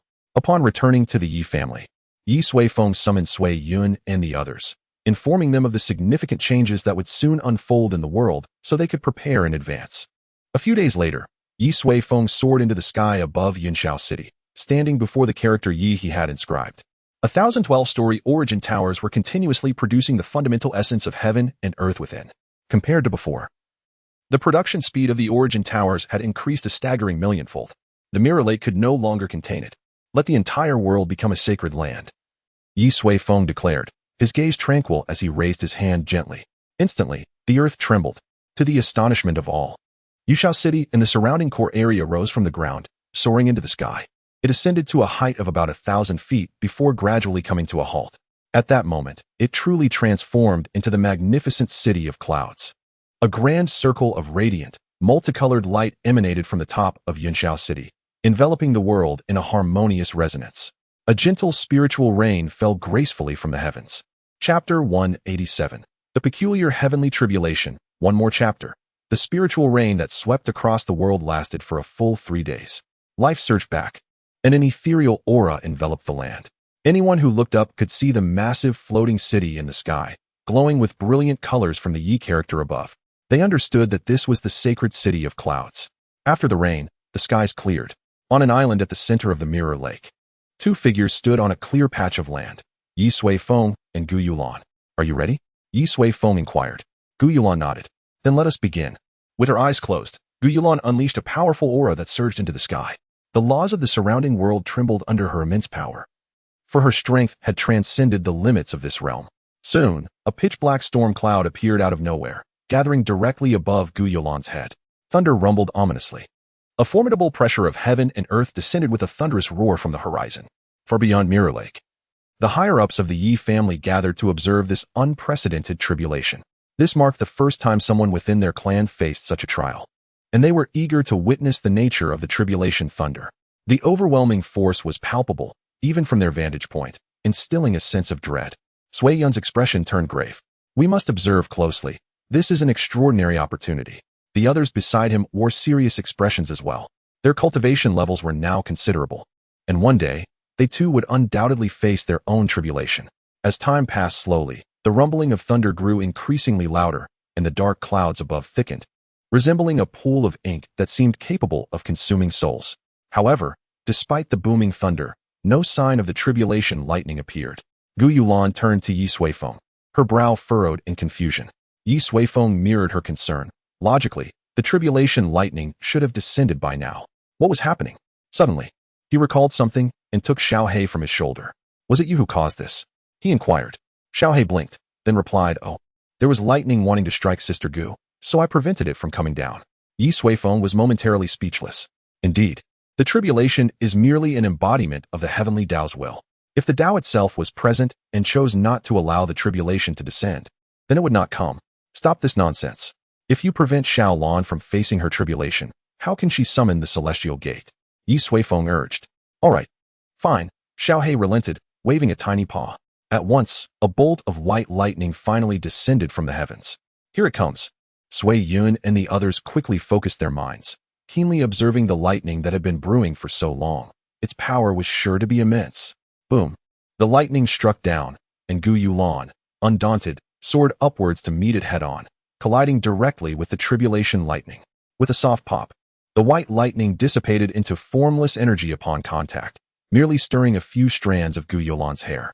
Is this the tribulation lightning? Sui Yun and the others were left bewildered. It felt weaker than the lightning spells cast by a mere Qi refinement stage cultivator. Their gazes shifted back to Xiaohe. What are you up to now? Ye Suifeng asked, exasperated. Xiaohe looked taken aback, then said, It's nothing. I can determine that Sister Gu has already passed her tribulation, which means she can summon the celestial gate. Just watch. With that, it waved its paw once more, causing the dark clouds to vanish entirely.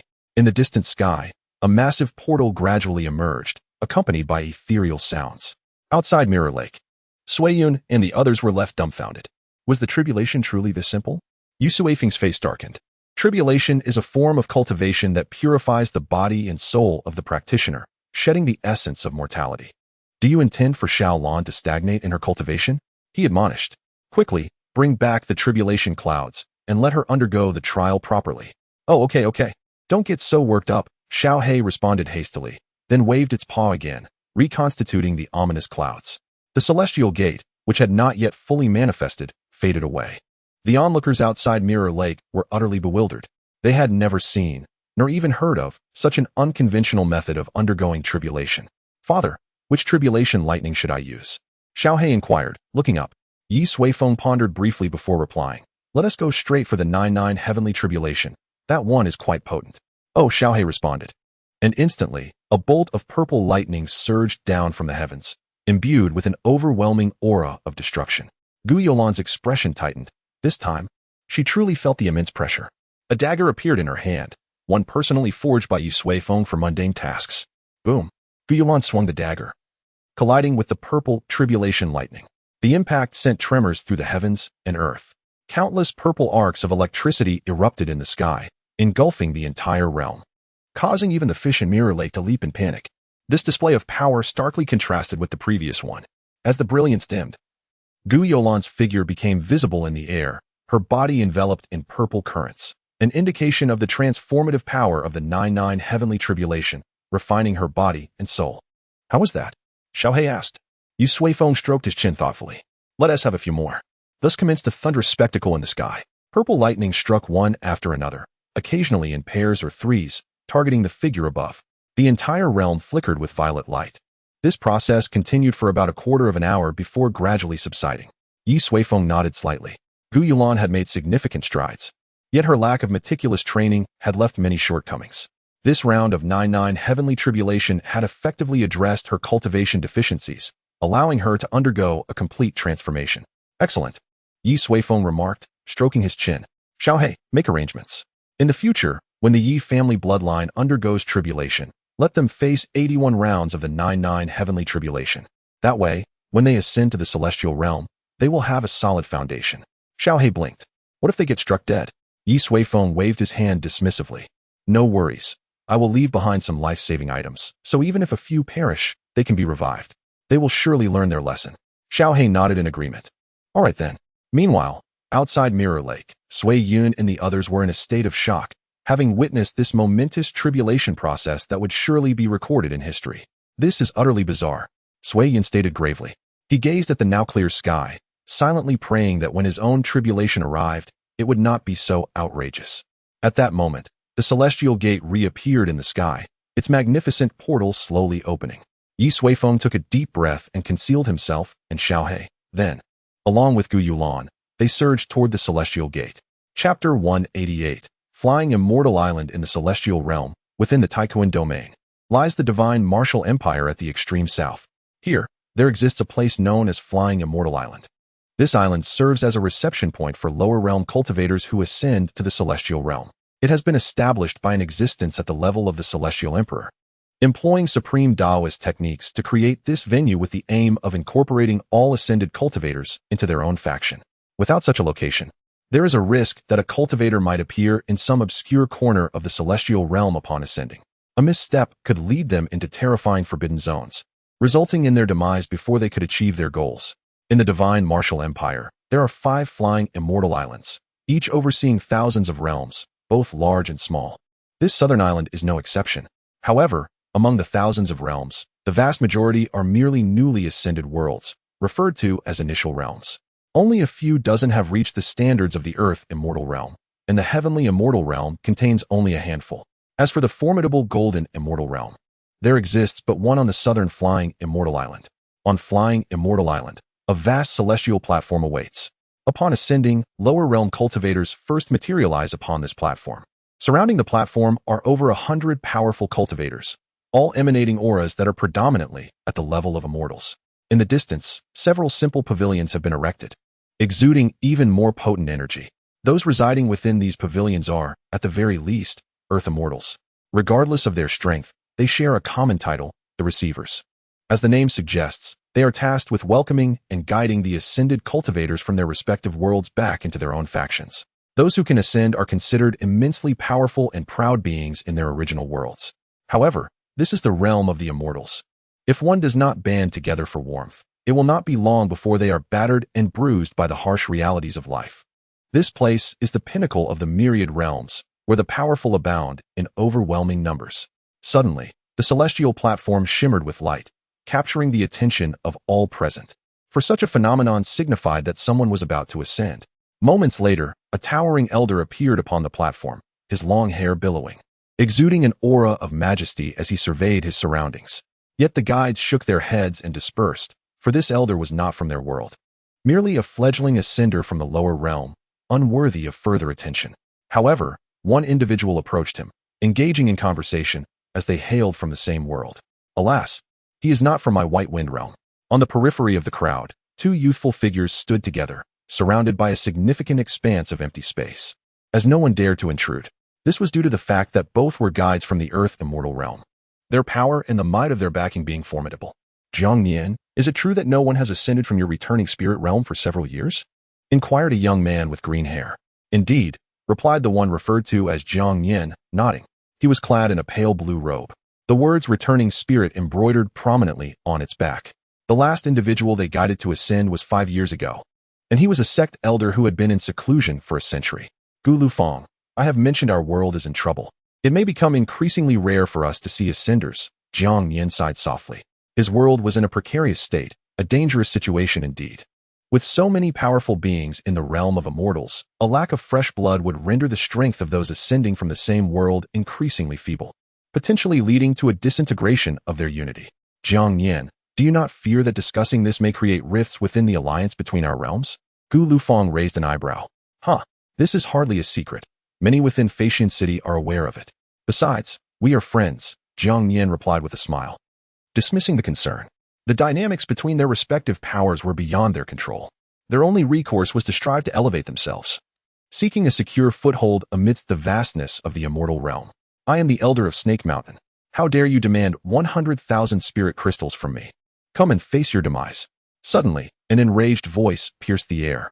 The two turned to see the elder who had just ascended, engaging in a furious altercation with his guide, resembling a wrathful lion. Yet, in less than a moment, he was left bloodied and forcibly dragged away by the guide. The other guides wore expressions of amusement, having witnessed such spectacles before. Jiang Nian and his companion turned back, accustomed to such scenes. Who among those ascending to the immortal realm is not a figure of renown in the lower realms? Upon their arrival, they would not shed that mindset, believing themselves to be exalted, only to be brought down to reality through bitter experiences. 100,000 spirit crystals is indeed quite a steep price for a fledgling cultivator. Gu Lufeng remarked. By the way, is your returning spirit realm's guiding fee also 100,000 spirit crystals? Is there no increase? Among all the Earth Immortal realms, theirs was likely the lowest. Naturally, guides do not provide their services without compensation. They remain stationed here for years, often without a single ascender from their world, necessitating some form of remuneration. Jiang Nian sighed again at this matter. You do not understand.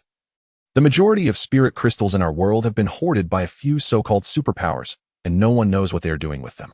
100,000 spirit crystals is something those individuals might struggle to procure. The elder who ascended years ago had only some upper-grade spirit stones and had to gather several top-tier treasures to meet the requirement, nearly causing him great distress. Upon ascending, he realized the peculiar state of his world. Not only was the heavenly path damaged, but several superpowers were secretly monopolizing vast amounts of wealth without ascending themselves. Consequently, among all the Earth Immortal realms, the returning spirit realm was notably weak, with its financial resources at the bottom. Gu Lufeng nodded earnestly. Indeed, who could have anticipated how exorbitantly priced items would be upon ascending to the immortal realm? It takes 1,000,000 spirit crystals just to exchange for a single immortal stone, enough only to procure the lowest grade inferior immortal artifact. After guarding this place for over a decade, the guiding fees we collect amount to merely one immortal stone. His expression bore the weight of resignation. In the lower realms, they had been brimming with confidence, but upon reaching the immortal realm, they discovered themselves to be utterly impoverished. The precious treasures were merely objects of longing. I hope that the next ascender we guide is wealthy. That way, we can earn a bit more for our efforts. Gu Lufeng said. Jiang Yin smirked. I simply wish he does not turn out to be like that elder of Snake Mountain. As the two conversed, the celestial platform once again emanated a brilliant light. A new ascender from the Earth Immortal Realm. Someone exclaimed, breaking the tension in the air. Jiang Yin. It is someone from your returning spirit realm. Gu Lufeng shouted as he recognized the information from the lower realm. Jiang Yin too turned his gaze, eager to discern which faction this new arrival belonged to. As the brilliance faded, two figures materialized simultaneously upon the celestial platform. Chapter 189. Upon arrival at Pavilion Island. As the light gradually dissipated, the ethereal sounds surrounding Ye Suifeng grew faint until they vanished entirely. At this moment, Gu Yulan had completed the infusion of celestial energy into her body, becoming a true Earth Immortal practitioner, starting at a commendable level, likely in the mid to late stages of Earth Immortal. As for Ye Suifeng, he required no such infusion, with epochs of cultivation and an eternity of spirit. The qualitative transformation from quantity had rendered him immortal, a truth that bore no exaggeration. Feeling the surrounding laws of the celestial path, Ye Suifeng finally raised his hand and removed the heavenly Dao ring. The laws of the celestial path represented the zenith of all realms, capable of withstanding the aura emanating from Ye Suifeng, thus rendering the heavenly Dao ring unnecessary for protection. A sense of exhilaration washed over him. After a deep breath, Ye Suifeng suddenly paused, glancing down to find Little Black trembling within his garments, too frightened to make a sound. It had even suppressed all of its aura. What troubles you? Ye Suifeng inquired. Father, there is a giant outside, and I fear it. Little Black stammered. Ye Suifeng raised an eyebrow, sensing the celestial laws around them, and quickly understood. Little Black was no ordinary being, but a spirit of the heavenly path from its own world. Such an existence could only enter the immortal realm if the entire world ascended, otherwise, it was utterly impossible. Thus, Little Black had essentially smuggled itself in. Should the heavenly path possess sentience, Little Black's presence would undoubtedly be detected within the immortal realm. The consequences of such an event were unknown. After contemplating, Ye Suifeng decided it was prudent to avoid provoking the heavenly path at such an early stage. He took the heavenly Dao ring, and after a few breaths, a rule for concealing aura manifested upon it. Subsequently, he enlarged the ring, transforming it into the shape of a silver collar, which he placed around Little Black's neck. With this, it will not be able to detect you, Ye Suifeng assured. I think I will just hide for now, Little Black timidly responded, staying within Ye Suifeng's clothes, its fearful demeanor eliciting a chuckle from him. Master, someone is approaching. Suddenly, Gu Yulan, who was beside him, spoke up. Ye Suifeng raised his head and saw two men approaching them. One of them stepped forward and clasped his fists, saying, My name is Jiang Mian. We both originate from the same world. Welcome to your arrival. Jiang Mian stood still, scanning the two individuals. One was a young man and the other a woman, both appearing remarkably youthful. In particular, the woman had completed the infusion of celestial energy, possessing a cultivation level in the mid-stage of Earth Immortals, exuding an exceptionally pure aura, undoubtedly a rare talent from the lower realms. The man was also quite extraordinary. He seemed to possess a treasure that concealed his aura, making it impossible to discern his exact cultivation. He stood there casually, neither arrogant nor overly cautious, but rather with an air of tranquility. Same world? Ye Suifeng assessed Jiang Mian, realizing that he was at the pinnacle of Earth Immortal status, evidently having ascended to the celestial realm long ago. Yes. Jiang Mian immediately fixed his gaze on Ye Suifeng, as the latter appeared to be the one in a dominant position. I ascended to the celestial realm over 200 years ago. Back then, the Great Dao Temple was the ruler of the central continent. I wonder how it fares now? Jiang Mian inquired, deliberately mentioning the Great Dao Temple to facilitate the other's trust. 5 years prior, when he had welcomed another visitor, he had posed a similar question. Thus, Jiang Mian was well aware that the Great Dao Temple remained steadfast and had grown even more powerful. Well, more or less. Ye Suifeng refrained from disclosing the truth to Jiang Mian, revealing that the Great Dao Temple had fallen would inevitably lead to unnecessary discussions, which he found tedious. Then that's good. Jiang Mian chuckled. May I ask, from which force do you hail? Yinshao City, Ye Suifeng replied. Jiang Mian pondered for a moment, unable to recall this name. Perhaps it was a newly emerged power. A fine place. Jiang Mian casually complimented, then continued. However, regardless of our previous affiliations, once we arrive in the celestial realm, unity is imperative. Subsequently, Jiang Mian seized the opportunity to relay the general situation of the celestial realm, as well as the current circumstances of the Guiling realm, to Ye Suifeng. This is my friend and our ally in the Guiling realm, from the Baifeng realm.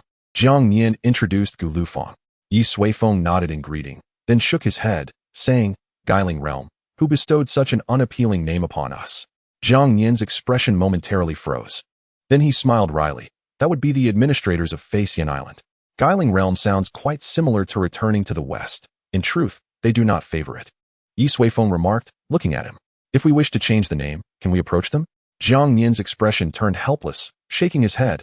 My friend, such matters are best not contemplated too deeply. The names from the lower realms were designated by the Shunwu, immortal mansion. Once established, they cannot be altered.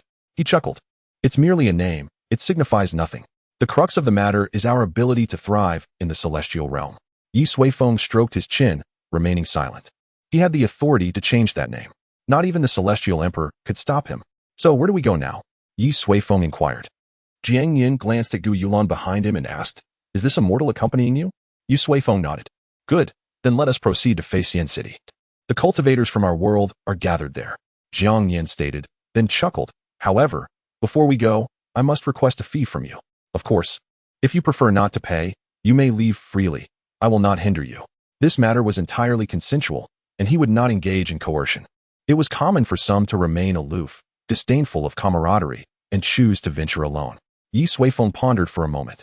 Ultimately, he decided to first visit this Pavilion City to ascertain its nature. Establishing a foundation could facilitate matters for his kin upon their ascension. How much? Ye Suifeng asked. Jiang Nian extended a finger, 100,000 spirit crystals per person. Since there are 2 of you, that amounts to 200,000 spirit crystals. What?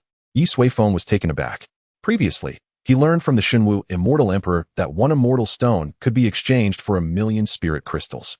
200,000 spirit crystals were not even worth a single immortal stone.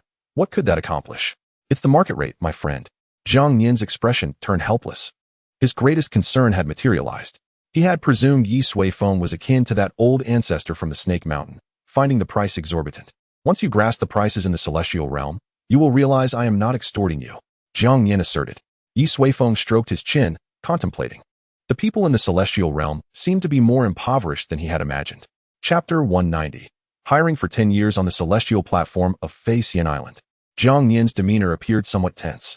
After he proposed the fee of 200,000 spirit crystals, Ye Suifeng's reaction was less than optimistic. Friend Ye, this is truly quite affordable, Jiang Nian reiterated. Once you become familiar with the rules here, you will understand that our Guiling realm has the most reasonable charges among all Earth immortal realms.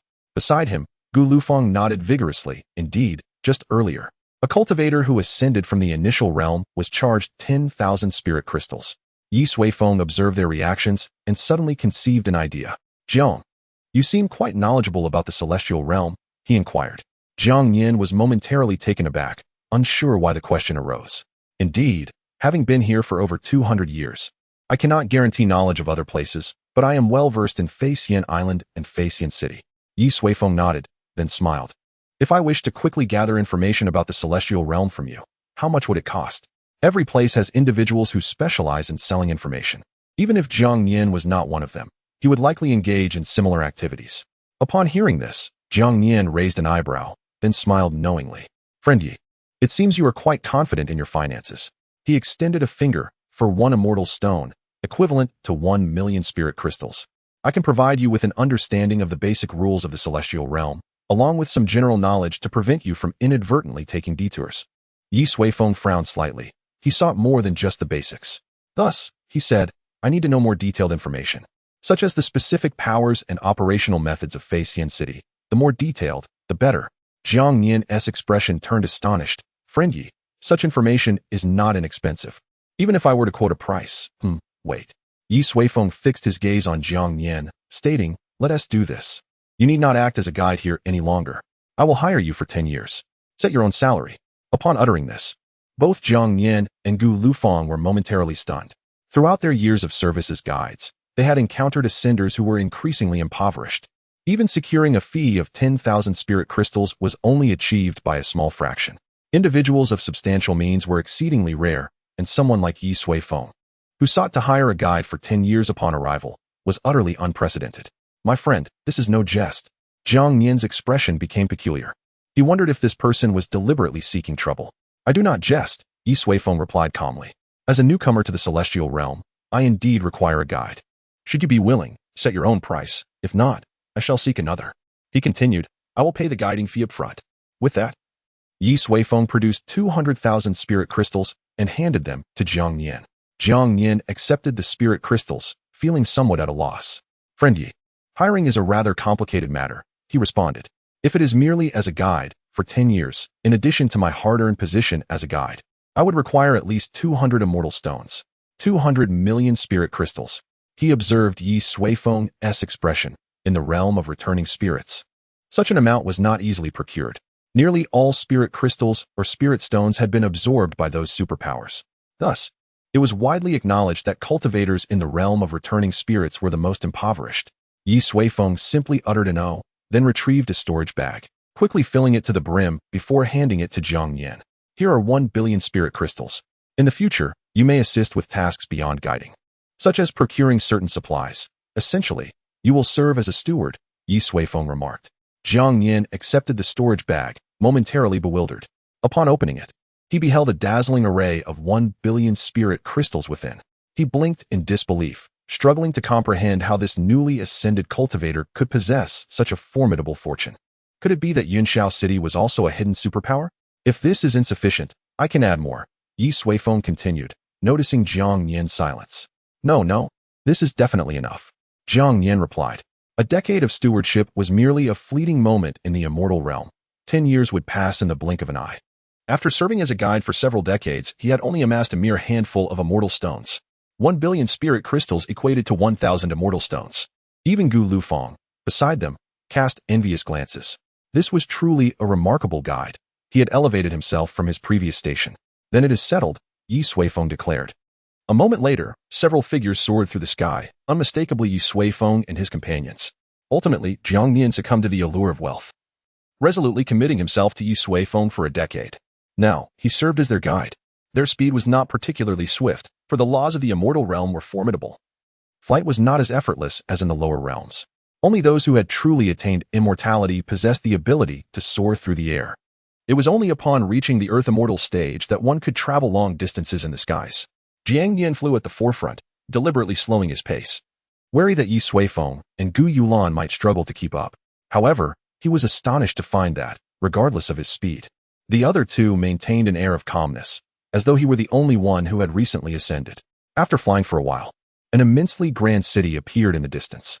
As they drew closer, Ye Suifeng realized that this place resembled not merely a city, but rather a vast conglomerate of towns. The entire city was structured such that, apart from the central area resembling a conventional city, the surrounding regions comprised various large and small towns woven together. The farther they ventured outward, the more dispersed the towns became, with some separated by several miles. Brother Dao, this is the outer city of Pavilion City, Jiang Nian explained. The outer city is primarily a gathering place for lower realm cultivators. Each world has its designated area, akin to the villages in the mortal realm. The initial realm is sparse and weak, resembling a village, while the earth immortal and heaven immortal realms are populous and strong, akin to larger towns. As for the only gold immortal realm here, its inhabitants reside entirely within the inner city, holding significant positions. As Jiang Nian continued to elucidate, they advanced through increasingly compact gathering areas, the streets becoming progressively lively. Eventually, they halted before a grand gatehouse, not far from the inner city gates. From the exterior, one could see a series of interconnected buildings. The streets bustled with people entering and exiting various shops, resembling towns in the mortal realm. Above the gatehouse, 3 large characters were inscribed, Guiling Town. We have arrived, Jiang Nian announced. Chapter 191. Housing rentals in the outer city of Pavilion City, Guiling Town. Although referred to as a town, in comparison to the vastness of Pavilion City, its true scale was not inferior to those large cities in the lower realms. The streets were deep and winding, with houses arranged in an orderly fashion. Foot traffic was sparse, with occasional children dashing about, creating a scene of tranquility and peace. Brother Dao, in Guiling Town, those who have ascended from the lower realms do not constitute the majority. Most residents are descendants of cultivators who ascended long ago, along with some who moved here later due to various reasons, such as marriage. Over time, this has formed the current scale, excluding those who are often away. The permanent residents here total several tens of thousands. As they strolled along the street, Jiang Nian provided insights into Guiling Town, which, according to him, boasted a history of merely over 10,000 years. This town was established after the divine martial immortal emperor ascended, when a batch of lower realm inhabitants was traded and settled in the southern Phaeacian island, as the lower realms were rich in resources and talent, including the realm of returning spirits. Among those who ascended over 10,000 years, many had either perished on the path of cultivation or joined other factions. Zhang Yin mentioned that, as far as he knew, only one remained. Tu Zheng, the town's mayor, a great Luo golden immortal. A great Luo golden immortal merely serving as a town mayor? Ye Suifeng found this surprising.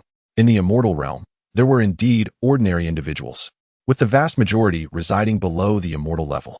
The hierarchy included immortal, earth immortal, heaven immortal, gold immortal, great Luo golden immortal, immortal king, immortal sovereign, and immortal emperor. A great Luo golden immortal, while not at the pinnacle, was still a rare existence, constituting the backbone of the immortal realm. The fact that such a figure was merely a town mayor seemed somewhat exaggerated. This is merely a unique circumstance of Phaeacian City, Zhang Yin chuckled. The towns we see are essentially markers to gather cultivators who ascend from the same world. In some places, town mayors might even be of immortal king or immortal sovereign caliber. Ye Suifeng understood now. He had been contemplating how exaggerated it would be if town mayors in the immortal realm were all great Luo golden immortals. The group ambled leisurely along the streets, during which Zhang Yin led them to explore several small shops. These establishments offered a variety of goods, including pills, spirit herbs, and spirit artifacts, covering all essentials. However, the quality was generally low, with most items still within the realm of spirit artifacts, while a few decent low-grade immortal artifacts could be considered high-end products. Naturally, Ye Suifeng showed little interest. He had an ample collection of top-tier immortal artifacts procured from the divine martial immortal emperor, which would be akin to scrap metal if tossed on the ground. What he sought were treasures akin to the 5 elements supreme treasures, imbued with the rules of the immortal realm.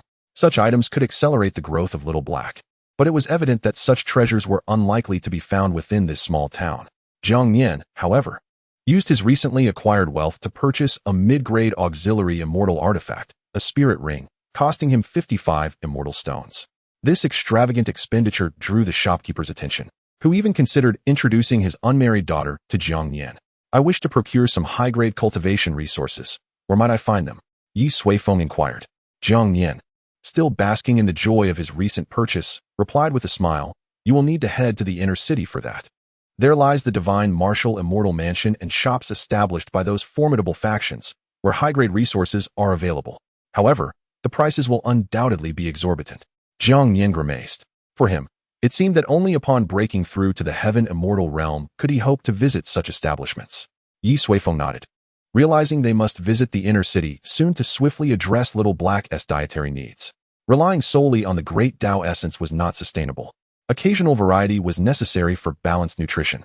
Moments later, they arrived at a relatively spacious shop, where Zhang Yin informed Ye Suifeng that this was the town's housing rental center. Every cultivator who has just ascended to the upper realm should ideally secure a place to reside before making further plans. Ah, Jiang, my friend. Upon the entrance of several individuals, the shopkeeper, who had been dozing at the table, immediately perked up. It had been 5 years since their last meeting. The shopkeeper, evidently familiar with Zhang Yin, smiled and remarked, it seems another friend has ascended from the spirit returning realm. He surveyed Ye Suifeng and Gu Yulan, expressing mild surprise. Are these two newcomers? Indeed, Zhang Yin replied, leaning closer to the shopkeeper and whispering, these two are not ordinary individuals, and I am currently serving as their guide. You would do well to tuck away any of your mischievous thoughts. The shopkeeper raised an eyebrow, taken aback by this revelation. Employing Zhang Yin as a guide would likely require at least 1 spirit stone. Typically, newly ascended individuals would not possess such wealth. Rest assured, I would not tarnish my own reputation, the shopkeeper responded, then turned his cheerful gaze towards Ye Suifeng. Welcome to the celestial realm, esteemed friends. Ye Suifeng, with an unruffled demeanor, stated, I seek a place to settle. Please provide me with the relevant information. After examining the situation in the spirit returning town, Ye Suifeng decided against residing there, as it lacked what he desired, rendering it rather meaningless.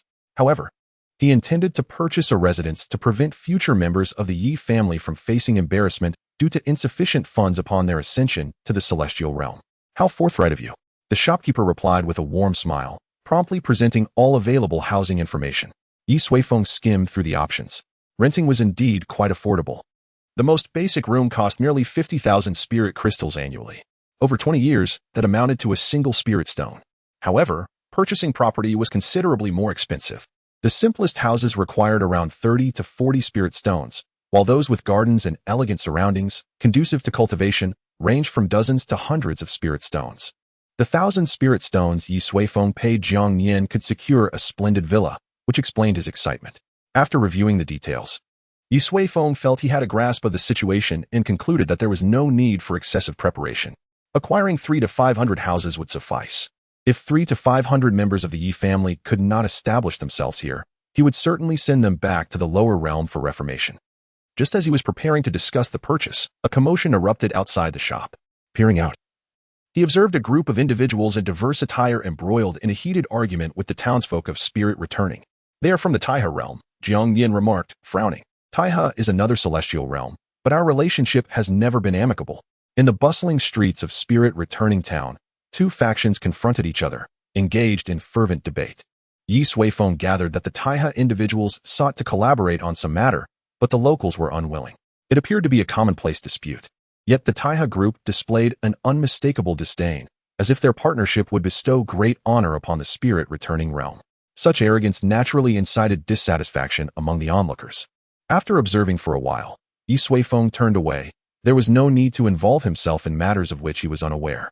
As a newcomer, maintaining a low profile was prudent.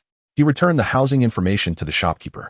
I will take all the properties in the southernmost area, along with the surrounding vacant land, Ye Suifeng declared. What? The shopkeeper was momentarily stunned, suspecting he had misheard. You mean to buy them all? He inquired. Ye Suifeng nodded. The shopkeeper gaped. At a loss for words. Having resided there for several centuries, he had encountered affluent newcomers, yet none had been so extravagant. Even the inner city's nobles likely did not spend so lavishly. Jiang Nian beside him was equally astonished. Friend, you jest. That area has over 400 houses. While the price is low due to its remoteness, it's still a considerable sum. He leaned closer, speaking in a hushed tone. Moreover, you only have 2 individuals residing here. Why acquire so many houses? Ye Suifeng cast him a sidelong glance. Who said I intend to live here? Jiang Nian's eyes widened. You don't plan to stay, yet you wish to buy a multitude of houses? For progeny? Ye Suifeng chuckled and patted his shoulder. You needn't concern yourself with the specifics. Since you are acquainted with the shopkeeper, I entrust this matter to you. It would be best to find some individuals to arrange and manage the interiors. No need to worry about spirit stones. Having said this, he and Gu Yulan moved to a nearby lounge, where they brewed tea and observed the eclectic crowd outside. Such mundane matters as purchasing property could be delegated to Jiang Nian, especially since he was being paid for his services. Are you preparing for the future ascensions of your clan? Gu Yulan discerned Ye Suifeng's intentions with a single glance. Ye Suifeng nodded. It's not solely for the Ye family. Those in the lower realm who respect Yunxiao can be considered kin. Providing them with a basic place to settle after their ascension is also a favorable endeavor for Xiaohe. If cultivators from our realm can shine in the celestial realm, they can also benefit our original world, Gu Yulan remarked, her smile radiant. Ye Suifeng shrugged. Primarily, there is simply too much money lying around, which is rather vexing. Such wealth, if not spent, becomes as worthless as ordinary stones. Gu Yulan could not help but chuckle. Such sentiments could only be expressed by him. She had grown accustomed to it. Moments later, several graceful maidens emerged from within the shop, bearing fragrant spirit fruits and fine wines. They approached, placing the fruits down and pouring drinks for Ye Suifeng and Gu Yulan, each adorned with alluring smiles. Meanwhile, Jiang Nian had seemingly finalized the arrangements with the shopkeeper and approached them. Esteemed friend, here is the detailed list of properties. The prices are absolutely accurate. Please have a look. He presented a jade token, his tone now respectful. Ye Suifeng, disregarding the maiden's flirtations, accepted the token. The total came to just over 3,000 spirit stones for more than 400 houses and some barren land. Recently, he had invested over 10 trillion spirit stones into the origin towers, leaving him with around 2.5 trillion. Not excessive, but enough for real estate. Contemplating briefly, Ye Suifeng prepared 4,000 spirit stones and handed them to Jiang Nian. The excess can be used to hire individuals to manage the properties and plant some flowers and plants. You may allocate the funds as you see fit. He opted not to use spirit crystals for payment, as the exchange rate was exorbitant and spirit crystals might serve other purposes in the future. The sight of so many spirit stones left Jiang Nian wide-eyed. This individual possessed spirit stones even in the lower realm. How had he acquired such wealth? However, Jiang Yin refrained from asking such foolish questions. Rest assured, I shall see to it, he pledged, thumping his chest. After some time, Jiang Yin swiftly completed all necessary property deeds. Once the transaction was finalized, the shopkeeper attempted to befriend Ye Suifeng, casting fervent glances at the maidens. Yet, Ye Suifeng held no interest in such trivialities. After receiving the deeds, he departed the so-called housing center with Gu Yulan and Jiang Yin. Before long, they arrived at a cluster of buildings. On the outskirts of a quaint town, the population is sparse, primarily consisting of individuals of modest means who rent here. Little do they know, their landlord has changed. Ye Suifeng remarked to Jiang Yin that the area needed some aesthetic enhancement to resemble a celestial realm. Jiang Yin nodded vigorously, noting all the requests made. Taoist Jiang. Suddenly, an elderly voice interrupted. An old man in a black long robe approached. What brings you here? He turned to glance at Ye Suifeng, and Jiang Yin, suddenly enlightened. Ah, it seems another friend has ascended to the spirit realm. With that, he offered a respectful bow to Ye Suifeng. Jiang Yin smiled. Brother Ye, this is the Taoist I mentioned, who ascended 5 years ago, a venerable ancestor of a first-rate sect. Upon hearing this, the old man could only manage a bitter smile. First-rate sect? Venerable ancestor? Once I arrived in the celestial realm, I realized such titles mean little. Had I known this, I would have chosen to enjoy my twilight years in the mortal realm instead. He shook his head with a sigh. Ye Suifeng remained silent, understanding that such sentiments were commonplace in the celestial realm. Ascendants often stood at the pinnacle of their previous lives, wielding great power and influence, only to be humbled upon arrival in the celestial realm. The stark contrast of their new reality was not easily articulated. The youth, driven by ambition, sought to become stronger and explore broader horizons in the celestial realm. However, for an ancestor like him, the path of cultivation had nearly reached its end. If he lacked the will to pursue further, he might as well have enjoyed a leisurely life in the mortal realm, where even the celestial realm has its mundanity. Jiang Yin added, once you familiarize yourself with the celestial realm, if you truly have no desire to cultivate with your earth immortal level, you could venture into the mundane world and become a prominent figure there. The earth immortal realm, after all, is not weak. The celestial realm is vast. There will always be a place for you. If you seek a comfortable spot to rest, it should pose no problem. The old man nodded with a rueful smile, already contemplating this path. Then, he looked at Ye Suifeng and inquired, is this Taoist also renting here? He chuckled, though this place is remote, it is affordable. Soon, we shall be neighbors. Before Ye Suifeng could respond, Jiang Yin cleared his throat and interjected, you misunderstand. Brother Ye does not reside here.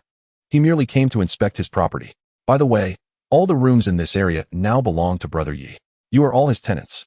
Upon hearing this, the old man was left speechless, his eyes wide in disbelief.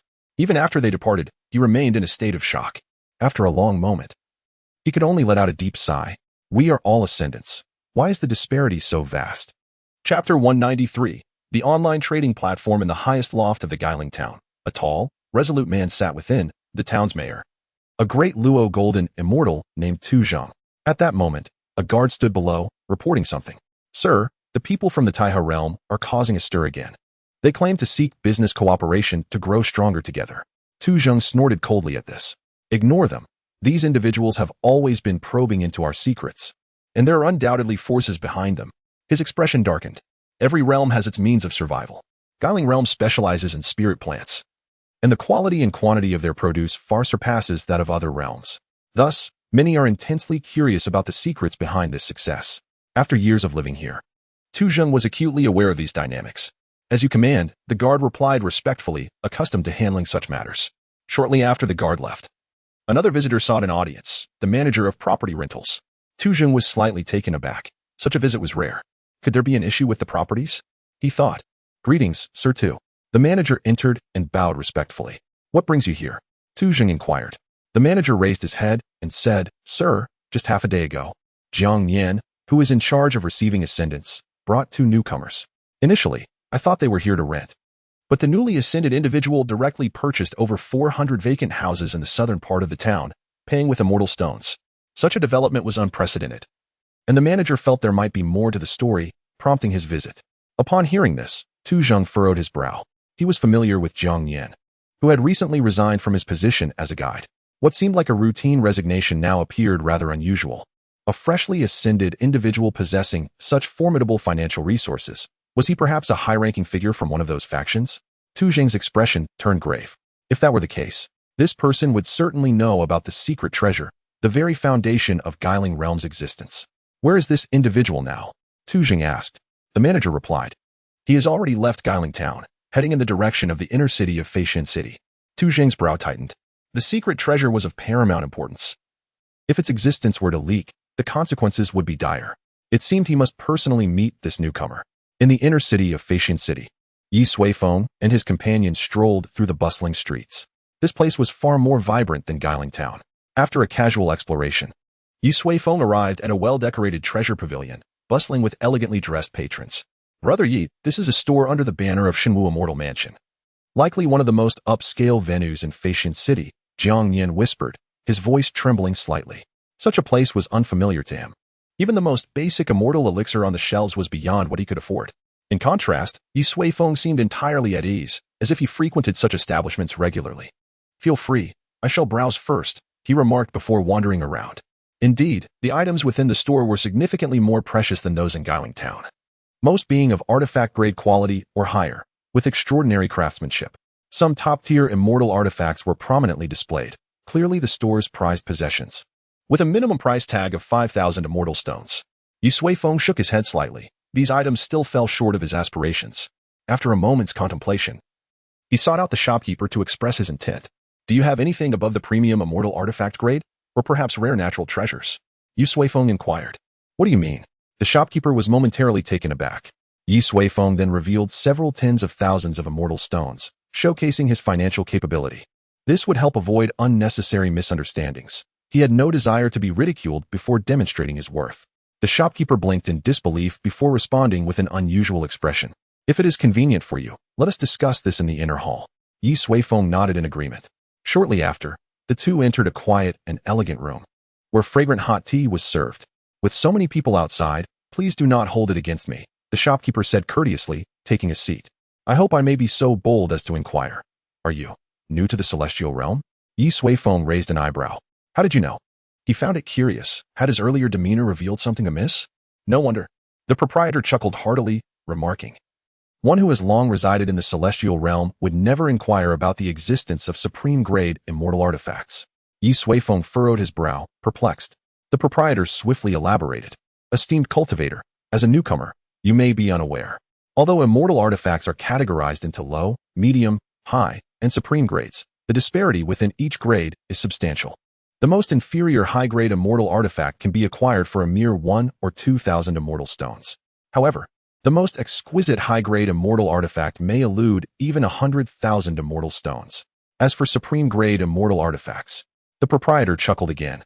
Such items are imbued with Taoist essence and are rarely passed down. Even if a few were to surface, they would be swiftly seized by powerful factions. The most exceptional supreme-grade immortal artifacts are coveted even by immortal kings and venerables. Thus, your inquiry, with no offense intended, betrays a certain naivete. Upon hearing the proprietor's explanation, Ye Suifeng finally understood. He had mistakenly assumed that supreme-grade immortal artifacts were merely more expensive weapons. He glanced at the dozens of supreme-grade immortal artifacts haphazardly piled in his personal space. He had not realized their rarity. In that case, you likely do not possess such treasures here? Ye Suifeng sighed softly, lamenting the difficulty of finding sustenance for Xiaohe. Regrettably, we do not possess what you seek, the proprietor stated, before abruptly changing his tone. However, if you are truly in need, you might try the Universal Commerce Guild. What is that? Ye Suifeng inquired. Raising an eyebrow, the proprietor smiled. It is a super guild capable of traversing the void to transport goods. Its inventory is as boundless as the stars. Anything you can imagine, they possess. However, the barrier to entry is rather high. We commonly refer to it as the exclusive guild for the affluent. Subsequently, the proprietor elucidated the workings of the Universal Commerce Guild in detail. It was a super guild spanning the majority of the immortal realm, proficient in spatial and virtual realm techniques. By employing a specialized array disk, one could enter the virtual realm from the comfort of one's abode, where all merchandise information was available. Once a product was selected and the transaction completed, they would employ spatial techniques to transport the goods directly across domains. One simply needed to pay the corresponding transportation fee. As Ye Suifeng listened, he suddenly realized, this is essentially an online trading platform. Within an elegant chamber in the treasure pavilion, the proprietor enthusiastically detailed the operational methods of the Universal Commerce Guild to Ye Suifeng. Cultivators could independently sell within the virtual realm, while buyers selected items from the offerings. Upon confirming a purchase, both parties would directly conduct the transaction using the transmission array disk provided by the Universal Commerce Guild. In Ye Suifeng's estimation, it was clearly a super online trading platform spanning the majority of the immortal realm. The Universal Commerce Guild even offered a range of after-sales services, such as returns and refunds for substandard goods, as well as 10-year exchange policies, lifetime warranties, and group purchases. Ye Suifeng was utterly flabbergasted. Had he suddenly arrived in a modern technological society? Upon reflection, it made sense. Immortal realm civilization had evolved for millions of years. Even though strength was paramount and individual combat prowess was amplified, other aspects would not lag too far behind. For instance, food, daily life, transportation, and certain entertainment venues had reached a very high standard. How does one log into this Universal Commerce Guild? How does one enter it? Ye Suifeng asked. One must purchase the Universal Commerce Guild's transmission array disk, the proprietor replied. The Universal Commerce Guild has established a chamber in Flying Immortal City. An array disk costs 3,000 immortal stones. 3,000 immortal stones could barely purchase a decent high-grade immortal artifact. Hence, we say it is an exclusive guild for the affluent. Ye Suifeng nodded. I will purchase an array disk later and see what this Universal Commerce Guild is like. If I can truly acquire law treasures, it will save me much effort. Thank you for informing me. Ye Suifeng cupped his fist in salute and then said, In that case, please prepare a batch of immortal fruits for me. I wish to sample some delicacies. Offer a wide variety worth around 10,000 immortal stones. Regardless of the proprietor's motives, he had assisted him. He did not wish to be indebted to others, even slightly. The proprietor understood and said with a smile, You are truly generous. 10,000 immortal stones could likely empty our store of immortal fruits. Rest assured, I will offer you the most favorable price. And we welcome your return in the future. Thus, a substantial transaction was concluded. The proprietor departed to prepare the immortal fruits, while Ye Suifeng exited the elegant chamber and strolled through the hall. However, he immediately witnessed a dispute unfolding. Isn't that Jiang Yan? You impoverished wretches from the returning spirit realm dare to enter the treasure pavilion? Have you come to broaden your horizons? A group of individuals clad in cyan black robes approached Jiang Yan, exclaiming loudly. This immediately attracted attention. Ye Suifeng raised an eyebrow. This group was the same one that had caused a ruckus in returning Spirit Town not long ago. According to Jiang Yan, they were from the Taiha realm and had a long-standing animosity with the returning spirit realm. Observing their disdainful expressions, Ye Suifeng shook his head slightly, lamenting how such foolish and immature individuals existed even in the immortal realm. Wang Chengzhou, my presence here is none of your concern. Jiang Yan retorted, his face dark. Being mocked so openly would not sit well with anyone.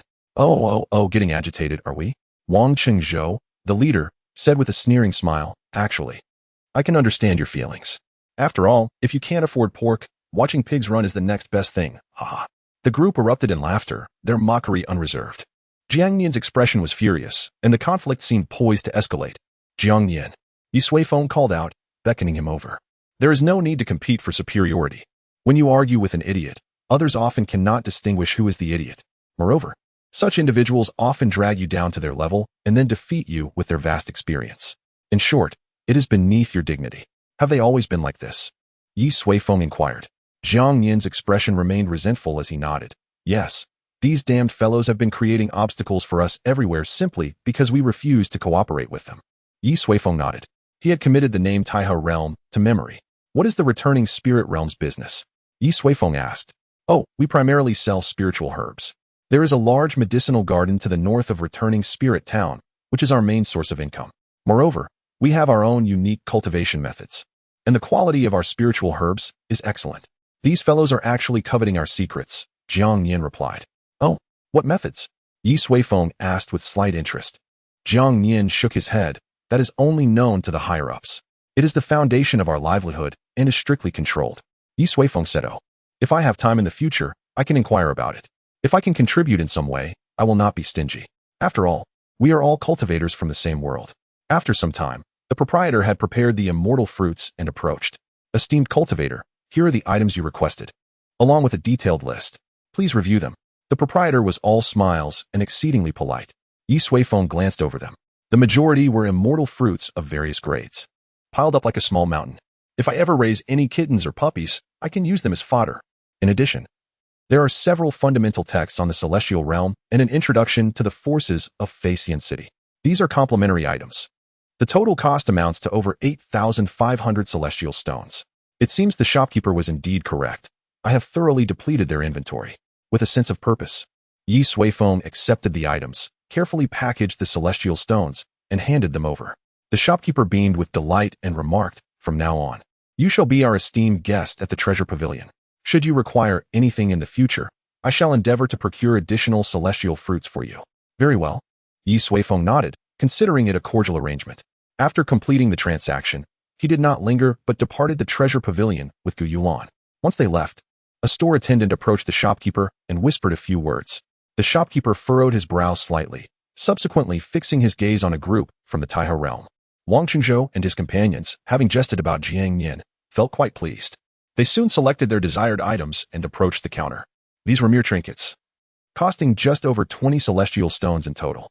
Though they mocked the Ling realm for its impoverishment, they themselves were not particularly affluent. Time to settle the bill. The attendant called out, quickly calculating their total and cheerily inquiring, "You are Wang Qingzhou from the Taihe realm, correct?"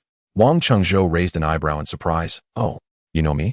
Astonished, he wondered when he had become so renowned that even the attendants of the treasure pavilion recognized his name. "Indeed, we were specifically instructed by our shopkeeper. Any resident of the Taihe realm shopping at our treasure pavilion is entitled to special discounts." "What kind of discount?" Wang Qingzhou asked, his excitement palpable. The attendant raised a single finger, a full 100% off. "What?" Wang Qingzhou was momentarily dumbfounded. Was this truly a discount? It seemed more like a tenfold increase. "And not just here," the attendant continued, "across all establishments under the treasure pavilion throughout Pavilion City. We offer the same 100% discount." He gestured toward the assortment of trinkets before them. "The total is 250 celestial stones. You can either pay or leave." The attendant then disregarded them entirely. The group from the Taihe realm stood frozen, exchanging bewildered glances.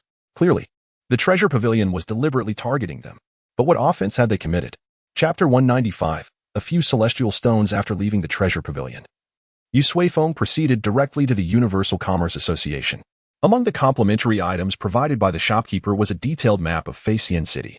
The exterior of the building was even less impressive than the neighboring establishment selling tofu pudding. Yet, the higher the cultivation level of a practitioner, the more they understood the immense power and influence of this organization.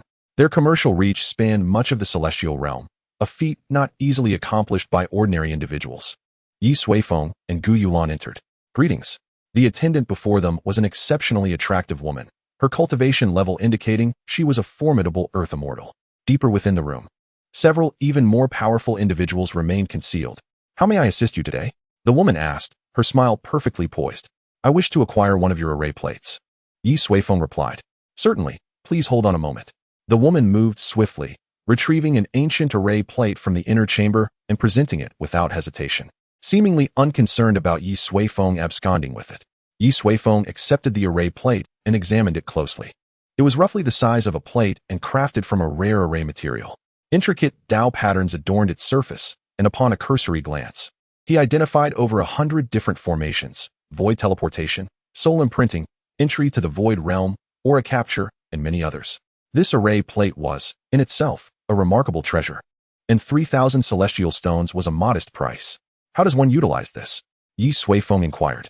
The woman smiled. "It is quite simple.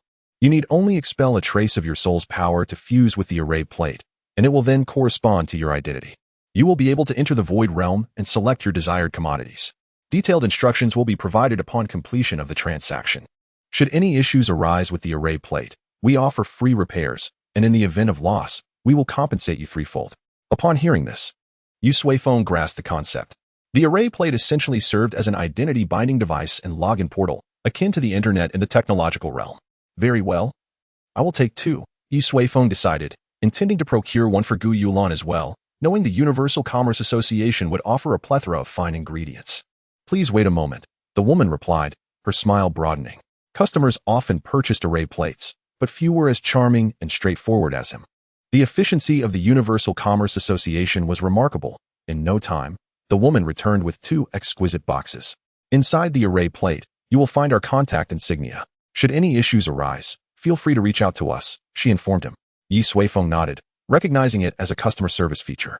He produced the celestial stones, completed the transaction, and departed the Universal Commerce Association.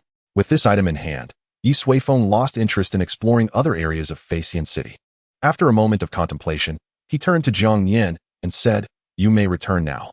As I instructed, prepare that area thoroughly, and should any issues arise, simply inform me." With that, Ye Suifeng produced a communication jade talisman. Given the complimentary items from the shopkeeper, he had no immediate need for the guide. Jiang Yin accepted the talisman, somewhat astonished. In less than a day's time, he had earned quite an easy sum.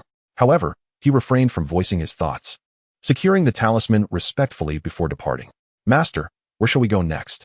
Gu Yulan inquired. "Perhaps we could explore the culinary delights of the celestial realm?" Ye Suifeng chuckled lightly. "Do you truly regard me as a glutton? You may take your time to explore the culinary offerings. For now, we shall seek a place to settle." Gu Yulan nodded with a smile. Subsequently, Ye Suifeng guided her to the administrative hall of Pavilion City, established by the divine martial immortal manor. This venue encompassed various aspects of public life, including storefront rentals and property purchases. Before long, Ye Suifeng identified a sizable estate that appealed to him.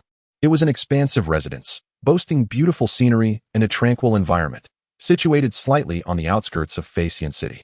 The asking price was 13,000 celestial stones. Ye Suifeng was particularly drawn to its serenity and spaciousness. He paid the full amount up front, drawing the attention of onlookers who marveled at his audacity. Which powerful scion could this be, spending over 10,000 celestial stones without a hint of hesitation? They murmured, speculating he might be from elsewhere. The transaction was swiftly concluded. With the specialized property deed in hand, Ye Suifeng departed the administrative hall under the astonished gazes of the crowd. Moments later, he arrived at the estate he had just purchased. There were no other inhabitants, only several automatons diligently performing routine cleaning and organizing tasks. "We shall make do here for the time being. In due course, we will seek a more suitable location," Ye Suifeng remarked. Gu Yulan laughed. "Master, if the outside world hears you say that, they might just choke on their disbelief." Ye Suifeng shrugged, neither confirming nor denying her statement. He then handed Gu Yulan a box and a storage pouch. "Take one of these array plates and venture into the void realm. If you discover any fine ingredients or items beneficial for cultivation, feel free to purchase them. The storage pouch contains some celestial stones. Use them wisely. And if you require more, simply ask." Gu Yulan responded with a soft affirmative and accepted the items. Subsequently, Ye Suifeng casually selected a room and stepped inside. His curiosity piqued regarding the celestial realm's online trading platform. Observing Ye Suifeng depart, Gu Yulan did not rush to choose her own room. Instead, she strolled around the courtyard, tidying up a bit before following the stream within to create a small pond. Next, she placed a stone table and several stone stools beside the pond. Finally, she transplanted a large tree from another area nearby. Immediately, the arrangement began to resemble the small island in Mirror Lake. Gu Yulan tossed a group of small fish into the pond, satisfied with her work. After completing these tasks, she took out a small box and a storage bag. Having been closely following Ye Suifeng, she had no need for spirit stones or celestial stones, making this her first encounter with such items. How much does the master possess? Unable to contain her curiosity, Gu Yulan opened the storage bag. Instantly, the dazzling celestial stones illuminated her face. Inside, there was clearly a mountain made of celestial stones. With her powerful divine sense, she quickly assessed the quantity, an astounding total of 100 billion. Having gained an understanding of the celestial realm's pricing, Gu Yulan was left speechless. So this is a mere fraction of celestial stones. Chapter 196. The first journey into the virtual realm inside the room. Ye Suifeng opened the box and retrieved the ancient array disc. At that moment, the little black creature, nestled within his clothing, cautiously peeked out to survey the surroundings. "What are you so afraid of?" Ye Suifeng remarked, bemused by the creature's timidity since entering the celestial realm. It had been too frightened to venture out of his clothing. "You don't understand. If that giant outside spots me, it will eat me," the little black creature exclaimed.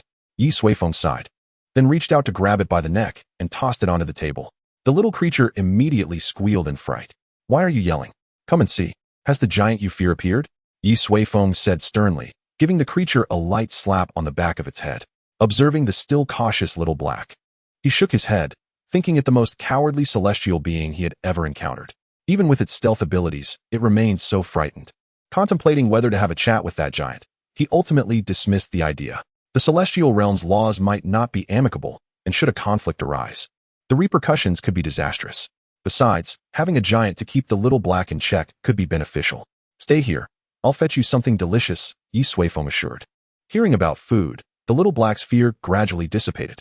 It obediently perched on the table, eagerly watching Ye Suifeng. He shook his head, deciding to ignore it further. Taking out the array disk, Ye Suifeng extended his divine sense. Instantly, a powerful wave of array energy erupted from the disk. A thread of his divine sense was drawn into the array disk. At that moment, Ye Suifeng discovered that the gateway to the virtual realm within the disk was ready to be opened.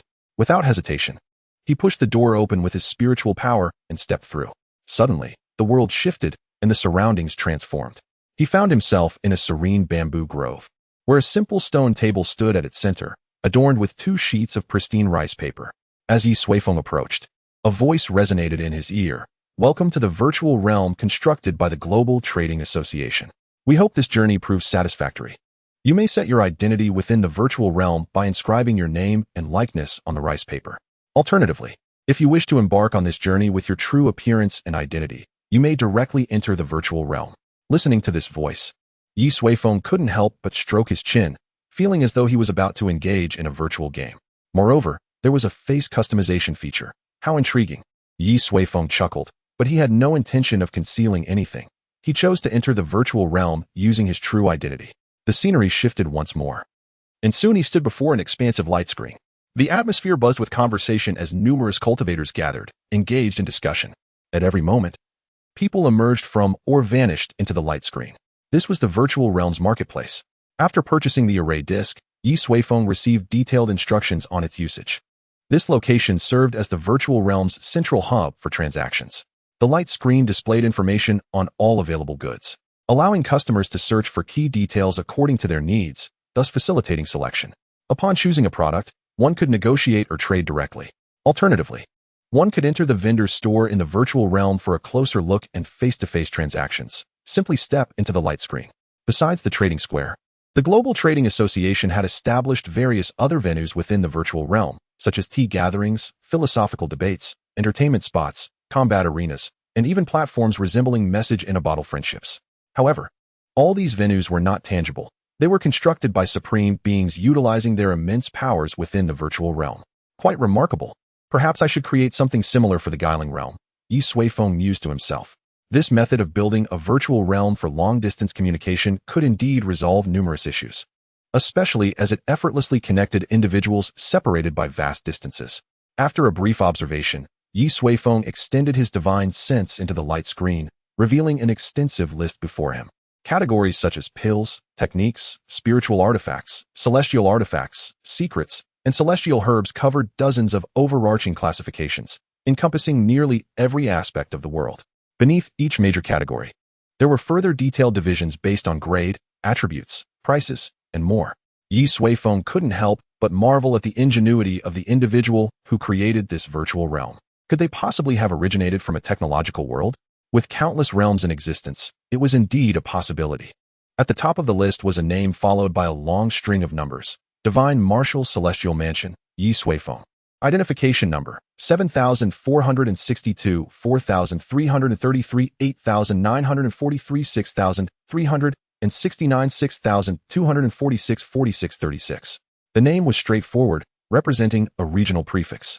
As for the mysterious code, Ye Suifeng surmised it served as a form of identification, distinguishing each individual within the virtual realm. Additionally, there were numerous leaderboards in another section, the most prominent being the Trading Association rankings and the Wealthy Elite rankings. The Trading Association rankings evaluated merchants based on transaction volume, customer reviews, and activity levels. At the top was a merchant named Heavenly Treasures, boasting exceptionally high ratings across the board. The Wealthy Elite rankings, on the other hand, were rather blunt in their criteria, purely financial power. The leading individual, known as Eternal Taoist Hall, Yang Tianhao, had amassed an astonishing expenditure exceeding 100 billion celestial stones. Those following closely behind were equally formidable, all nearing his level. Ye Suifeng clicked his tongue in astonishment. 100 billion celestial stones. Just a mere 10 million would cause Divine Martial Celestial Emperor considerable distress, indicating he truly was quite impoverished. Beneath the overall leaderboard, regional rankings existed. Ye Suifeng noted that in the regional standings for Divine Martial Celestial Mansion, the top wealthiest individual possessed merely over 20 million celestial stones, an entirely different magnitude compared to the overall leaderboard. After browsing for a while, Ye Suifeng refocused and navigated to the product listings. After some contemplation, he selected the major category for celestial artifacts and directly opted for the subcategory of premium celestial artifacts. Instantly, the array of dazzling goods transformed into an empty expanse. As the proprietor of the treasure pavilion stated, supreme celestial artifacts exist beyond the realm of ordinary celestial tools, making their valuation exceedingly challenging. Within that catalog, there are scarcely any finished supreme celestial artifacts. Most are fragments or mysterious items suspected of being supreme artifacts, with the majority consisting of information regarding their locations. After perusing for quite a while, Ye Suifeng slightly furrowed his brow. Given this situation, it would be quite difficult to locate what he desired. After pondering for a moment, in the real world, Ye Suifeng retrieved a finely crafted long sword from his storage space. This exquisite piece was obtained from the divine martial celestial emperor, and it was indeed a commendable supreme celestial artifact. Subsequently, he projected the aura of the sword into the virtual realm. Following that, he cast the projection of the long sword directly onto the free trading platform without assigning a price. His intention was to utilize this sword as a key to unlock the gates of higher-tier transactions. After completing these tasks, he browsed through other items while awaiting a valuable response. Chapter 197. The Concerns of the Divine Martial Celestial Emperor. Within the Divine Martial Celestial Mansion, atop the Grand Hall, a figure sat majestically upon the throne, exuding an air of authority. He was none other than the architect of the mansion, the Divine Martial Celestial Emperor. Below him stood a shadowy figure cloaked in black robes, a mere projection. How go the inquiries? The Divine Martial Celestial Emperor's voice resonated, heavy and magnetic, throughout the hall. We are still in the process of probing, the shadowy figure responded. The Emperor frowned slightly. You are the Grand Elder of Xuandu. After all this time, have you uncovered no leads? The projection replied solemnly. Indeed, I am merely the Grand Elder, overshadowed by a host of upper elders and the Lord of Xuandu. The matter regarding the ascension of worlds is of the utmost secrecy. You expect me to unravel everything in merely 2 years? Such expectations are unrealistic. The Divine Martial Celestial Emperor's expression darkened. I have made considerable sacrifices. At the very least, I ought to see some returns. I have provided you with the refining methods for the first 12 levels of the Origin Tower. The projection retorted, there are already those who have sensed something amiss. If I rush this, I might jeopardize my own safety. Even you would not wish to incur the wrath of the Lord of Xuandu, would you? The Emperor seethed with anger, yet he found no grounds for rebuttal. In 2 years, acquiring the refining methods for the 12 levels of the Origin Tower was indeed commendable. If he were to expose himself due to impatience, it would be a grave miscalculation. With a soft sigh, the Divine Martial Celestial Emperor conceded, I have been too hasty. The projection's tone softened. I fail to comprehend why you are so fixated on the issue of world ascension. Only ancient and deeply rooted forces engage in such endeavors. The Divine Martial Mansion has existed for merely a short span of 10,000 years. Even if you uncover the secrets, what then? The Divine Martial Celestial Emperor sighed once more. His mansion was inherently impoverished, lacking in resources. Even if the world ascension concealed immense benefits, they could not partake. Yet, this was a promise made to Ye Suifeng, an individual hailing from the lower realms, yet possessing unfathomable strength. He had uncovered the existence of the Origin Tower and procured the refining methods for its first 12 levels. Regrettably, Ye Suifeng had managed to obtain them ahead of him. When Ye Suifeng ascended to the celestial realm, if he had made no new advancements, it would likely invoke the young man's fury. Compared to Ye Suifeng's ire, the Lord of Xuandu was inconsequential. You need not concern yourself with the specifics, the Divine Martial Celestial Emperor stated. Just expedite your investigation. Once this matter is resolved, I would not hesitate to grant you half a celestial mansion. The projection shook its head repeatedly, exclaiming, You have truly lost your mind. After a moment of silence, it raised its head and said, Grant me 100 million celestial stones, and I shall endeavor to seek a breakthrough from one of the upper elders. However, as a longtime friend, I must advise you to consider an escape route in advance. Should matters come to light, the Lord of Xuandu will certainly not spare us. The Divine Martial Celestial Emperor pondered for a moment before ultimately nodding in agreement. He extracted 100 million celestial stones from his storage space and tossed them to the projection, his face contorted in pain. After receiving the celestial stones, the projection vanished from the hall. The Emperor, witnessing its departure, let out a deep sigh and slumped back onto his throne. If this continued, he would truly become destitute.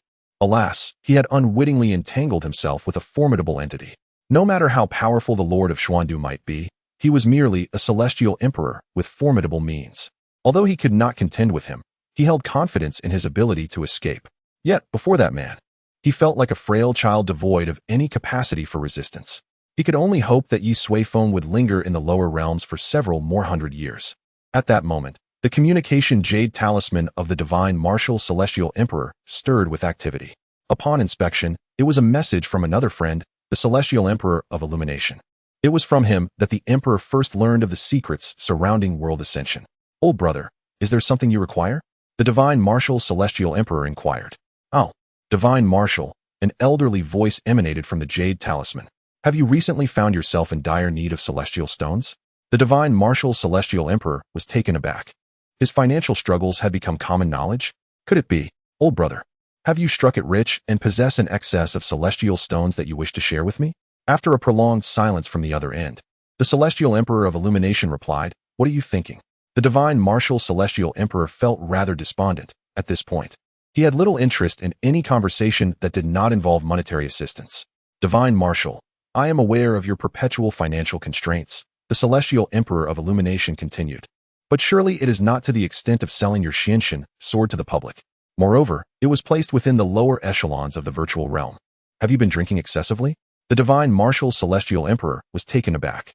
His Xinshin sword had been entrusted to his avatar and was subsequently taken by Ye Suifeng during his time in the lower realms. How could it possibly appear in the public trading market? Unless, in an instant, the divine martial celestial emperor sprang to his feet, his expression a mix of horror and realization. "This is disastrous." In the virtual realm of the Universal Trade Association, after Ye Suifeng had listed the celestial sword, he paid it no further mind and continued browsing through other treasures. Notably, the celestial fruits were abundant. The blue jade celestial fruit appeared enticing. He decided to purchase a ton for a taste test. He opted for direct trading, clearing the store that sold blue jade celestial fruits. Moments later, several hundred pounds of blue jade celestial fruits found their way into his personal space. Within that space, small mounds of celestial fruits had accumulated, with at least 100 different varieties. He cast away tens of thousands of celestial stones in the process. A mysterious egg purportedly containing true Qilin blood. Let's buy it and see. If it proves genuine, it will be a delightful meal. He continued his shopping spree, yet in the grand scheme of the virtual realm, his purchases were but a drop in the bucket. Suddenly, a melodious voice rang in his ear, "Esteemed guest. Elder Pingcheng of the Treasure Appraisal Pavilion at the Universal Trade Association requests a dialogue with you." Ye Suifeng was momentarily taken aback. Why would customer service reach out to him? After a brief contemplation, he chose to accept the conversation. "Welcome, esteemed guest. Cut to the chase." Ye Suifeng interrupted the lengthy preamble. It is regarding the supreme celestial sword you placed in the free trading market, correct?" "Indeed," Ye Suifeng nodded.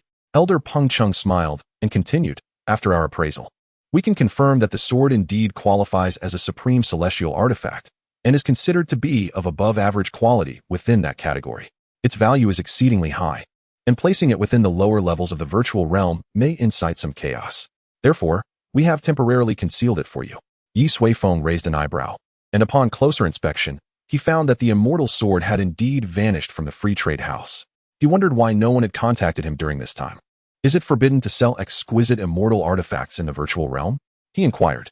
"Certainly not," Pengcheng replied hastily. "However, treasures of this caliber are typically traded in the upper echelons, as those with the financial means to acquire them usually reside there."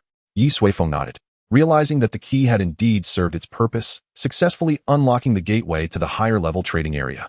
But what exactly lay in the upper realm? Chapter 198. The upper realm of the virtual world in the virtual realm, before the luminous facade of the divine martial immortal mansion. The majority of individuals were engaged in purchasing goods from shops within the mansion's designated sectors. The farther one ventured, the higher the transportation fees levied by the Global Commerce Association. Except for those who were indifferent to monetary concerns, ordinary cultivators were keen to minimize expenses. Some traveled alone, while others formed small groups, marveling at the array of goods displayed on the luminous screen. Others lounged in virtual tea houses, indulging in idle chatter. "Mukai, I heard you acquired a fine upper-grade immortal artifact today," remarked a group of young men, savoring fragrant tea. The tea, though ethereal, contained genuine Taoist essence, crafted by adept individuals who infused it into this virtual concoction. Naturally, it came at a steep price, 50 immortal stones for a mere cup. "I'm currently experimenting with alchemy. It's merely a Dan furnace, hardly worth mentioning," Mukai replied with a faint smile.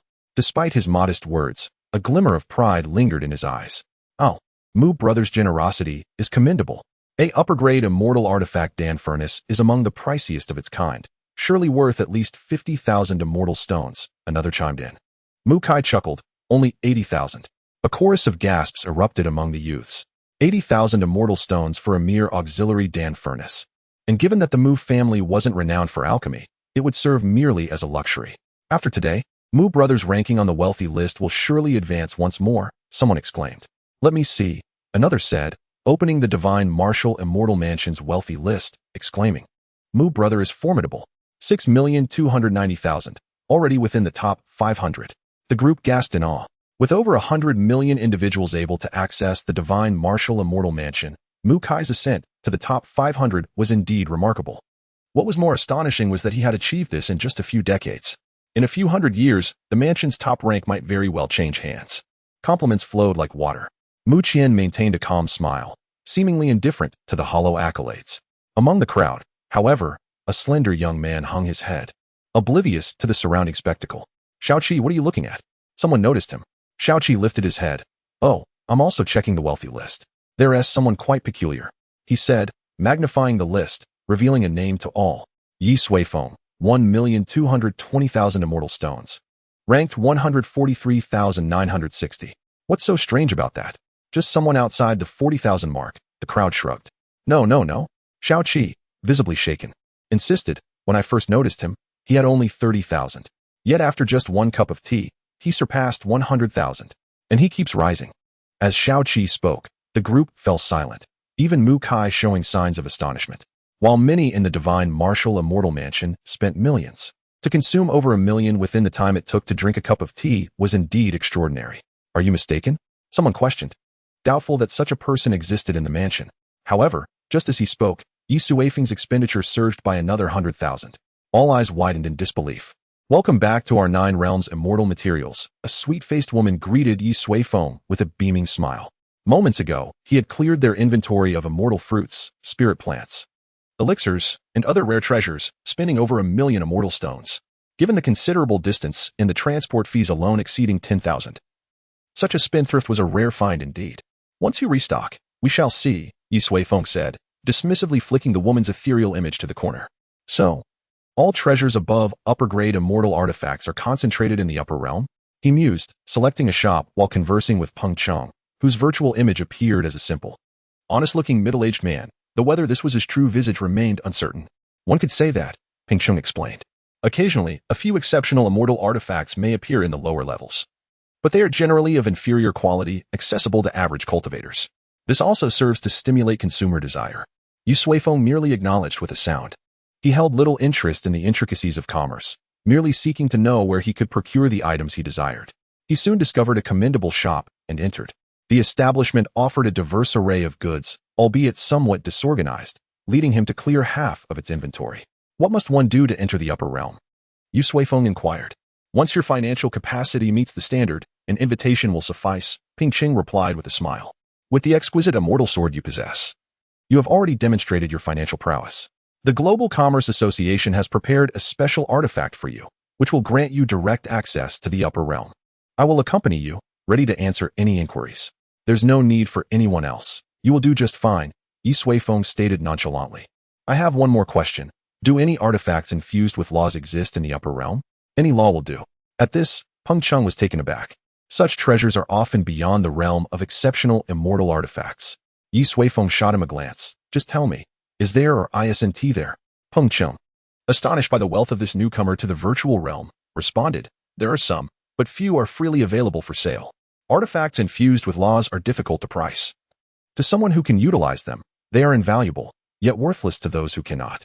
Thus, most transactions are conducted through direct negotiations. Ye Suifeng nodded, satisfied that there were indeed options. He continued to search through the luminous screen, clearing several larger shops of their stocks. His spatial storage was now overflowing with immortal fruits and spiritual herbs, a veritable mountain. He wondered how long it would last. After completing his purchases, he finally withdrew his gaze from the screen. The immortal realm was vast beyond measure, its diverse species staggering. It was impossible to explore it all in a short time. Once he was outside, he would bestow Gu Yulan several billion in pocket money for her leisurely selection. Very well, let us ascend to the upper realm.